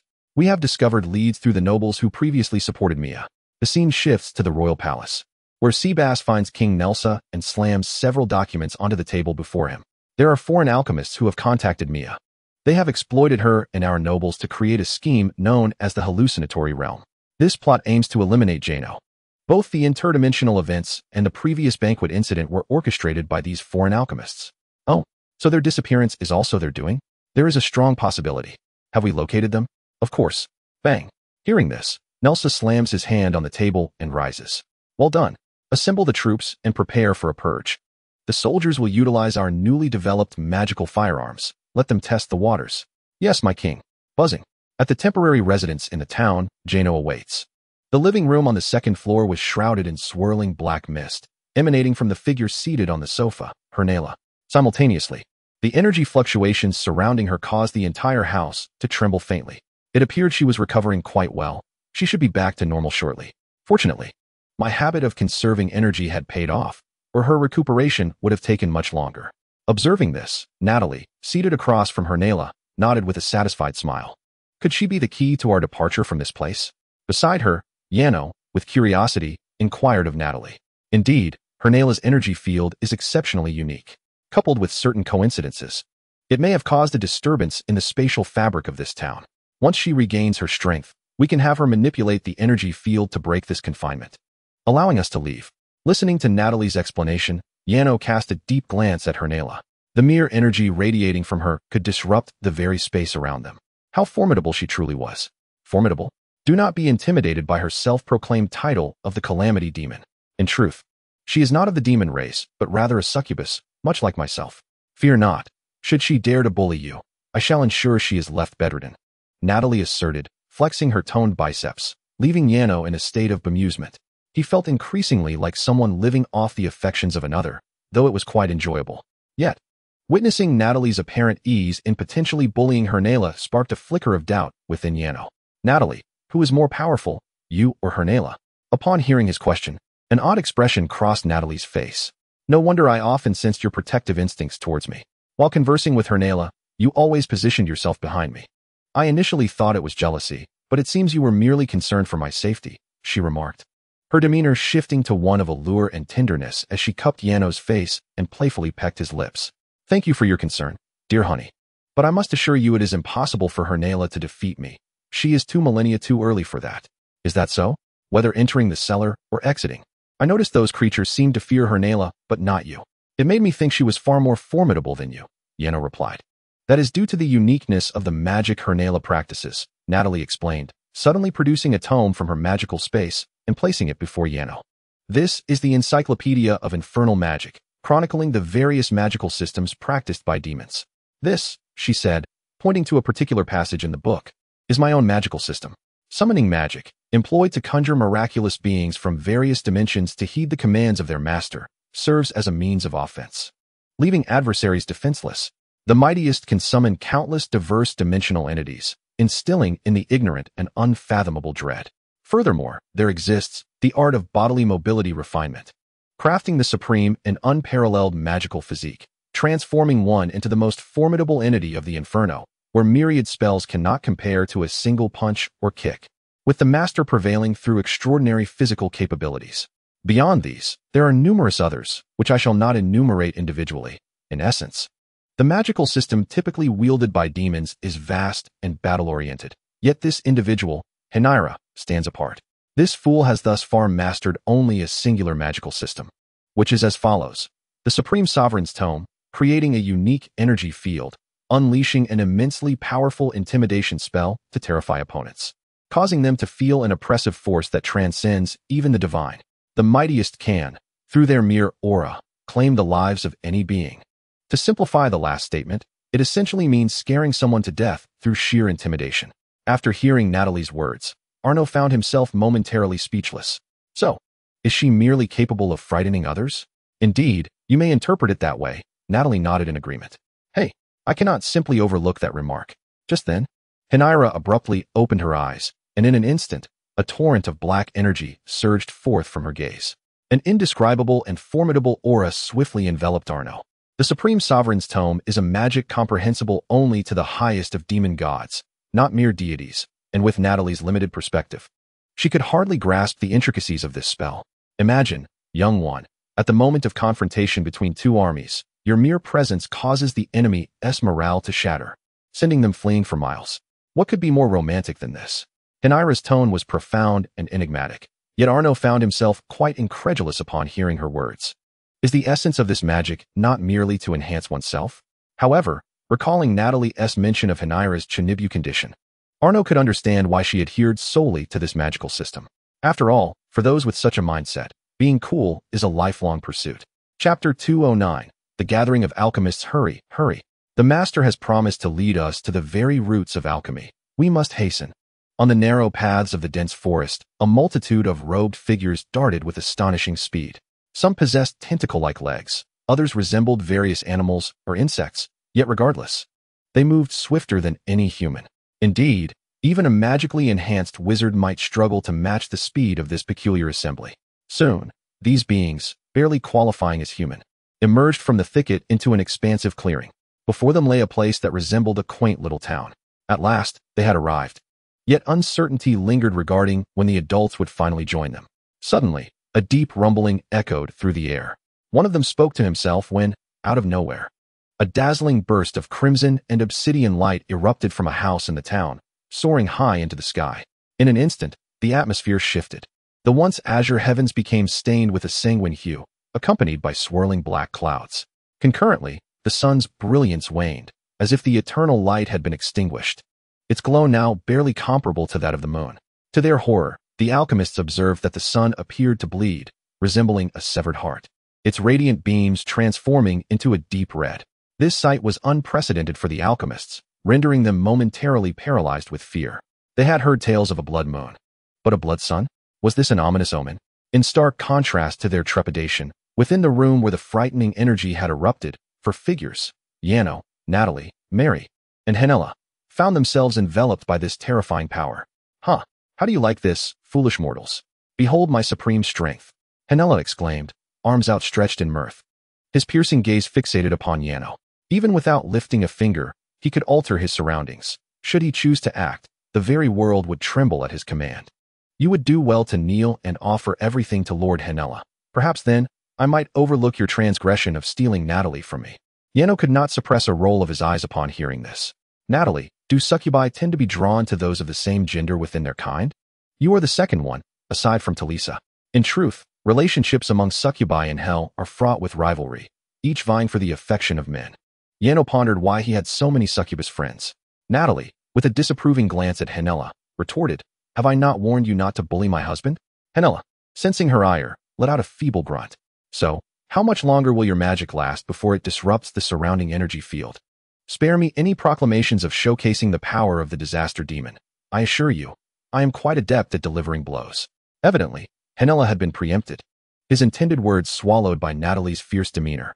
This energy field is peculiar. It will take some time, but not excessively long. Just grant me a little more time. See, there is no need for hostility in our discourse. If you can maintain this civility a bit longer, perhaps I might grow fonder of you. Upon witnessing this, Natalie smiled and gently pinched Henera's nose, instantly reddening her cheeks. The scene shifted outside the house, where the previously mismatched limbs of various creatures had returned to normal, all gazing at the towering column of energy. This extraordinary source of energy emanated from that very spot, and if this continued, our painstakingly crafted boiler would be destroyed, along with the materials that would disperse. Do you have any viable strategies? One woman inquired, glancing at those around her. The only course of action is to stabilize the boiler, prevent the materials from escaping, and await the arrival of our master. However, our master previously mentioned that the destruction of the boiler would be advantageous. I disagree. Consider how much we have gained from this alchemical boiler. Your suggestion is indeed constructive. The master permits the existence of any proposal and any approach differing from his own. We shall heed your advice and begin reinforcing the boiler. With her words, the gathered individuals simultaneously retrieved cloth bags from their voluminous sleeves. They extracted handfuls of shimmering golden dust and began to sprinkle it upon the ground, swiftly forming a pattern reminiscent of a magical array.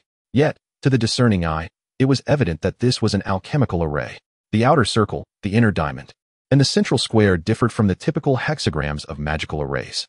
This unique design symbolized the elemental composition of alchemy's core concepts. With a crackling sound, the alchemists produced vials of potions and splashed them onto the alchemical array. In an instant, the array illuminated brilliantly, erupting into roaring flames and generating a blinding white mist. Suddenly, from within that mist emerged grotesque creatures resembling humans, yet terrifying in appearance, charging toward the town. Simultaneously, the soaring beam of light in the town vanished, and Natalie and her companions exited the house, making their way to the communal dwelling to find the safety officer, Drake. The curse binding this place has been broken. You may return home now. What? Really? Drake exclaimed in astonishment. Of course, I have no reason to deceive you. Ha ha ha. Upon hearing this, Drake broke into a hearty laugh. Splendid. Did you all hear that? We can finally leave this hell. Please, everyone, lend a hand and inform those who haven't arrived at the communal area that they may depart. Drake turned to the crowd, yet in an instant, they surged outward. Some jumping through windows, others pushing through doors, overwhelmed with joy and tears. We are free. We are free. Begone, you wretched commoners. Do not obstruct my path. I am a noble of the Blue Hill Kingdom. Summon someone. Do not jest. Do you truly consider yourself a safety officer with the authority to command? I must depart from this place at once. In that fleeting moment, the true natures of certain individuals were revealed. Chapter 210. The arrival of Nilsa. Upon witnessing these unveiled characters, Drake was momentarily taken aback, but chose to remain silent, instead opting to discreetly summon assistance. Humans are as despicable as ever, remarked Natalia, standing beside Yano, her expression laden with disdain. You understand nothing. Natalie, rolling her eyes, playfully smacked Natalia on the backside, prompting a startled yelp from her. Let us go home. With those words, the group exited the communal dwelling, intending to return home. However, as they stepped outside, Yano and the others were astonished to discover a large contingent of soldiers from the Lannister kingdom marching along the main road outside the town. Leading this formidable force was none other than King Nilsa, whom Yano recognized. What brings him here? At the same time, Nilsa noticed Mary among them, his eyes gleaming with recognition as he approached her on his flying vessel. I never expected you to be alive. I thought you had perished.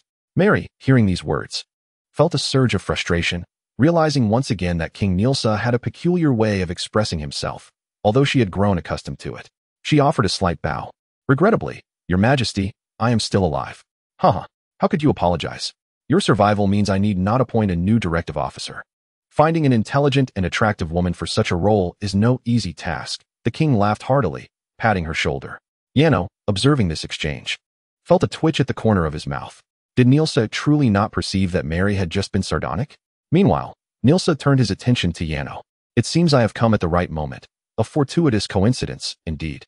I was just contemplating how to locate you, and it appears that this concern is now unnecessary. Young man, explain to me why you are here.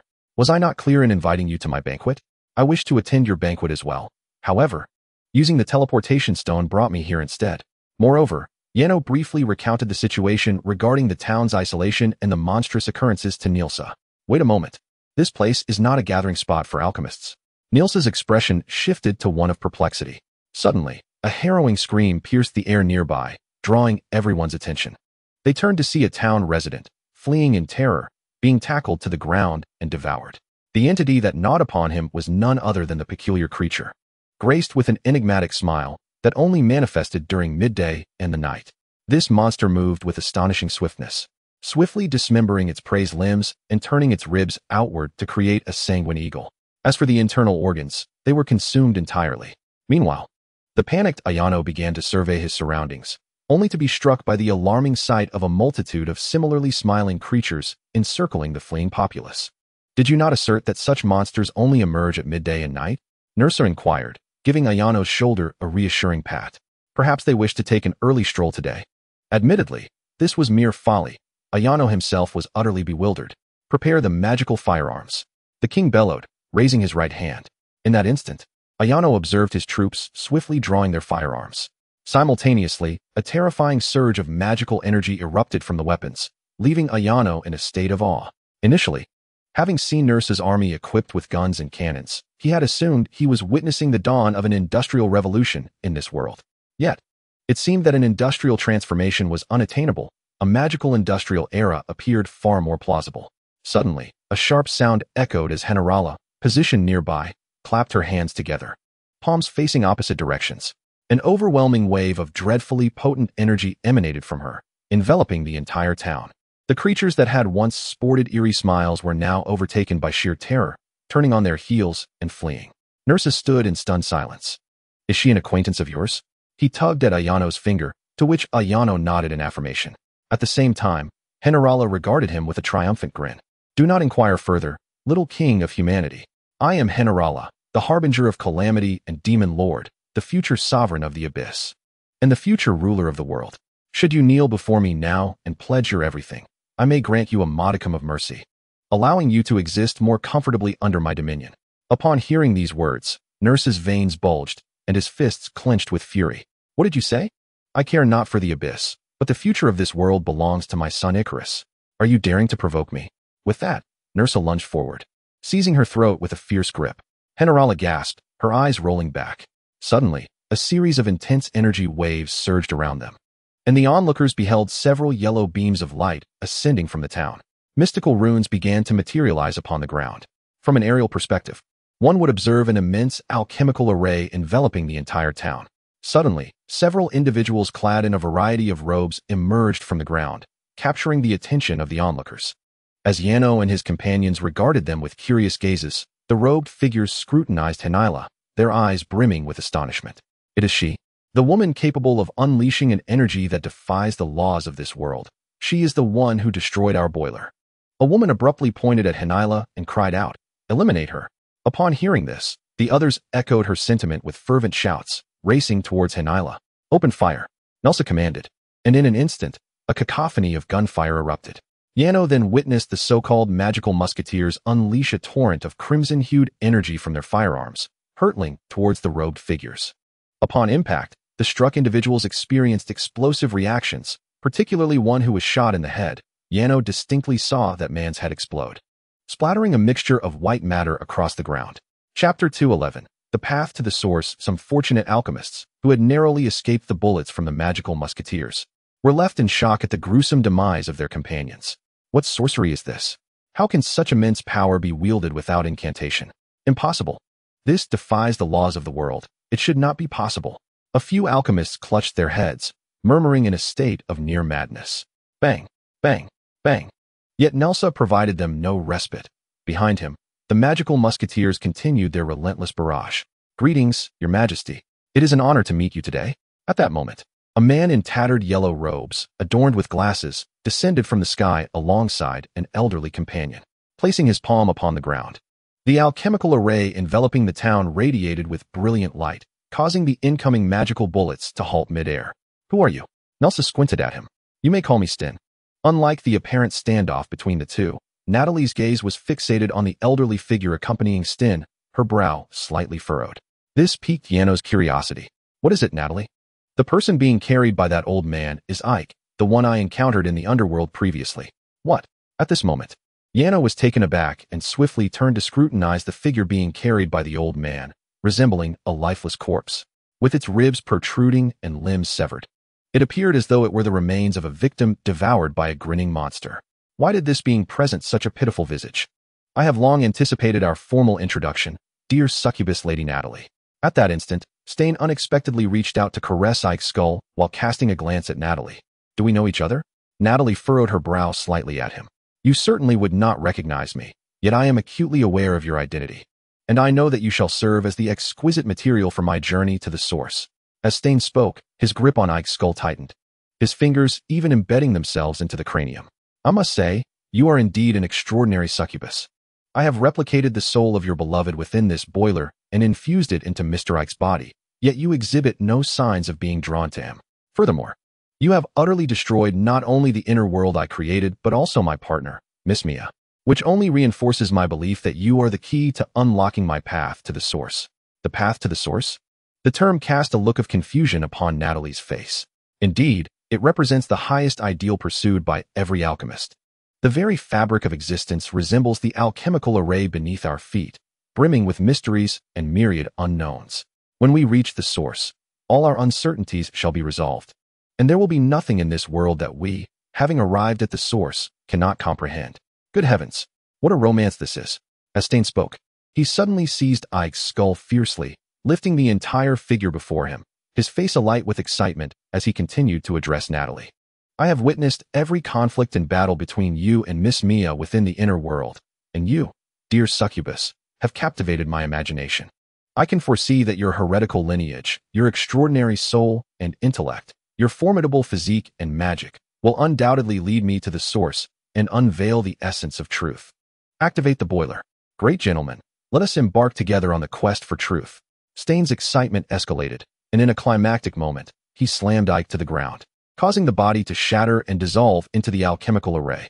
Simultaneously, the other alchemists drew daggers from their bosoms and, with a resounding cry for the pursuit of the path to truth, plunged the blades into their hearts. Instantly, they transformed into pools of blood, merging into the alchemical array beneath them. The immense array then began its transition from static to dynamic, the symbols flowing, the shapes swirling, as if it had come to life, exchanging one life for another. Icarus, I have sacrificed several of my own to summon you. I command you. Come forth and stand by my side. Suddenly, Stein gazed skyward and began to chant, and as his incantation reached its conclusion, a portal of space opened before him.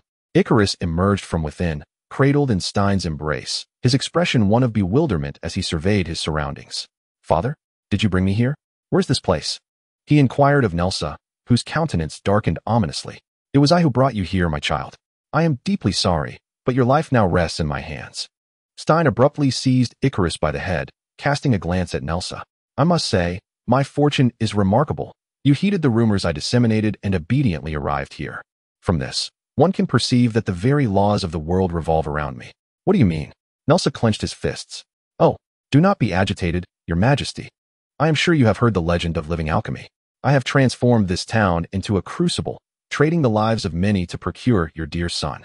Thus, his flesh and existence now belong to me. Should you act rashly, I cannot guarantee his survival. You must understand that with but a thought, I could bring about his immediate demise. What is it that you desire? Quite simply, alchemists thrive on trade. And I wish to strike a bargain with you. Your son's life in exchange for that of Lady Natalie. Stein declared, gesturing towards Natalie. I know you are powerful, and you must possess a means to vanquish her. Should you eliminate her, I will return your beloved son to you. The concept of living alchemy lingered in the memory of Yano, who had learned from his master at the tender age of 8 that it was the most nefarious of sorceries. The essence of alchemy lies in the transformation of matter. By refining an equivalent value of silver, one can transmute stone into gold. Living alchemy operates on a similar principle, allowing the practitioner to utilize living beings of significant worth to acquire whatever they desire. Chapter 212. Mother, I wish to see more stories. This burgeoning technique nearly precipitated an unprecedented crisis of human extinction. Humanity, driven by insatiable greed, has often seen noble souls arise. Yet, in this world, the phenomenon of bad currency driving out good is equally prevalent. The virtuous disdain to resort to life as a commodity for their desires, but others do not share such scruples. You need not partake, there will always be others willing to do so. This has led to the virtuous being among the first victims of living alchemy. Following them, the commoners, merchants, nobles, and kings take their turn. To satiate their greed and desires, humanity is capable of committing any atrocity. Had it not been for the emergence of a savior who decisively abolished the practice of living alchemy, humanity would likely have faced extinction long ago. Yet, to his astonishment, in this very era, there still exist individuals capable of such alchemical feats. With this thought, Arno's expression shifted to one of caution as he cast a wary glance at Nelsa. He was acutely aware of the king's profound regard for his son. Merely injuring Icarus had warranted a death sentence, let alone threatening the king with Icarus's life. Concurrently, Nelsa wore a grim expression as he turned to face Natalie. A thick, black notebook was gently closed by small hands, producing a faint sound.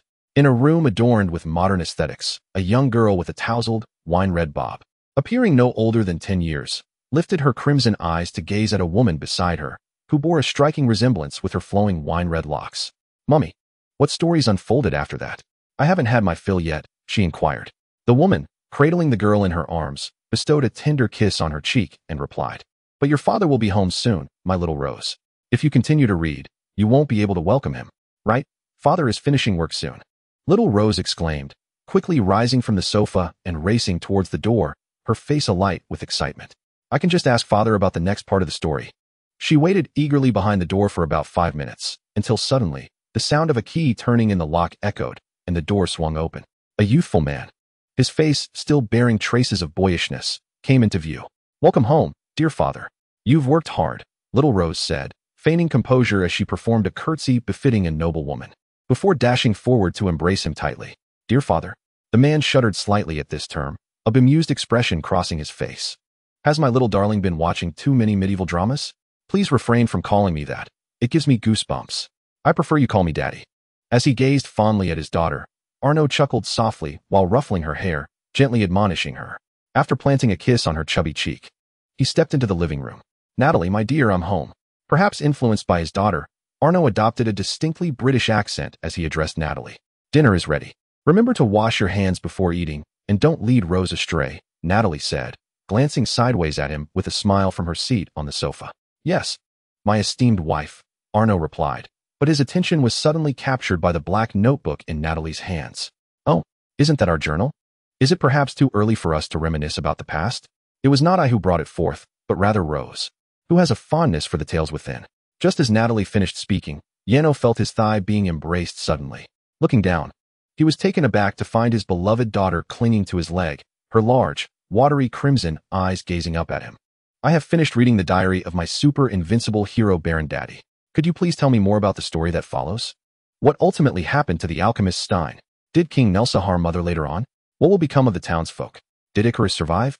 Watching his daughter being so affectionate, Yano felt as though his heart might burst. "Do you not think these stories are rather dark? Natalie, how could you possibly show such morbid tales to a child?" Struggling to suppress his overwhelming affection, Yano cast a discontented glance at Natalie. "Is it truly that dark? The notion of living alchemy is not dark? I nearly fell victim to a demon when I was young." "Stop. Hold on. This is certainly not something to share with a child." "Haha. Understood," Natalie chuckled lightly, shaking her head at Yano's excitement. "However, I believe you should have a bit more faith in our daughter. After all, she is my child." As Natalie spoke, she proudly lifted her chin, while Yano felt a twinge of exasperation. Natalie is wonderful in many respects, but her approach to shaping our child's worldview is rather carefree. What cannot be said? Living alchemy is not frightening. I have penned similar stories myself. More importantly, Father, please tell me what happened next. At that moment, Rose began to plead with Yano once more. Yano looked at his daughter with slight astonishment. "She has written similar tales? Are today as children truly remarkable?" Here is the continuation of the story. As those thoughts crossed his mind, Yano conjured forth a large chest from a rift in space, filled with thick notebooks. "Wow, so many." Rose's eyes sparkled, just as Yano's phone began to ring. He quickly answered. "Hello? Oh, it's Mother. What is it? You wish to visit this world to see me and my mother? No problem. I will have them prepare. There's no need to bring gifts. Just remember to bring Ivan, as I have been missing him lately." As he spoke, Yano made his way to the balcony with his phone in hand. Meanwhile, Rose retrieved a notebook from the chest and sat down in front of Natalie. "Tonight, while the moon is awake, I shall stay up all night reading stories." "Good mommy will keep you company," Natalie replied, smiling as she affectionately tousled Rose's hair. As if struck by a sudden thought, the rose turned its curious gaze towards her. "Mummy, I suddenly have a question for you. What exactly captivated you about Daddy that made you fall in love with him? The stories in your diary are rather elusive in that regard." "Ah, well, let me elaborate," Natalie replied, a hint of wistfulness shimmering in her eyes as she spoke of her first encounter with him. Thus, the narrative returned to the first chapter of the Demon Lord's tale, albeit this time from Natalie's subjective perspective.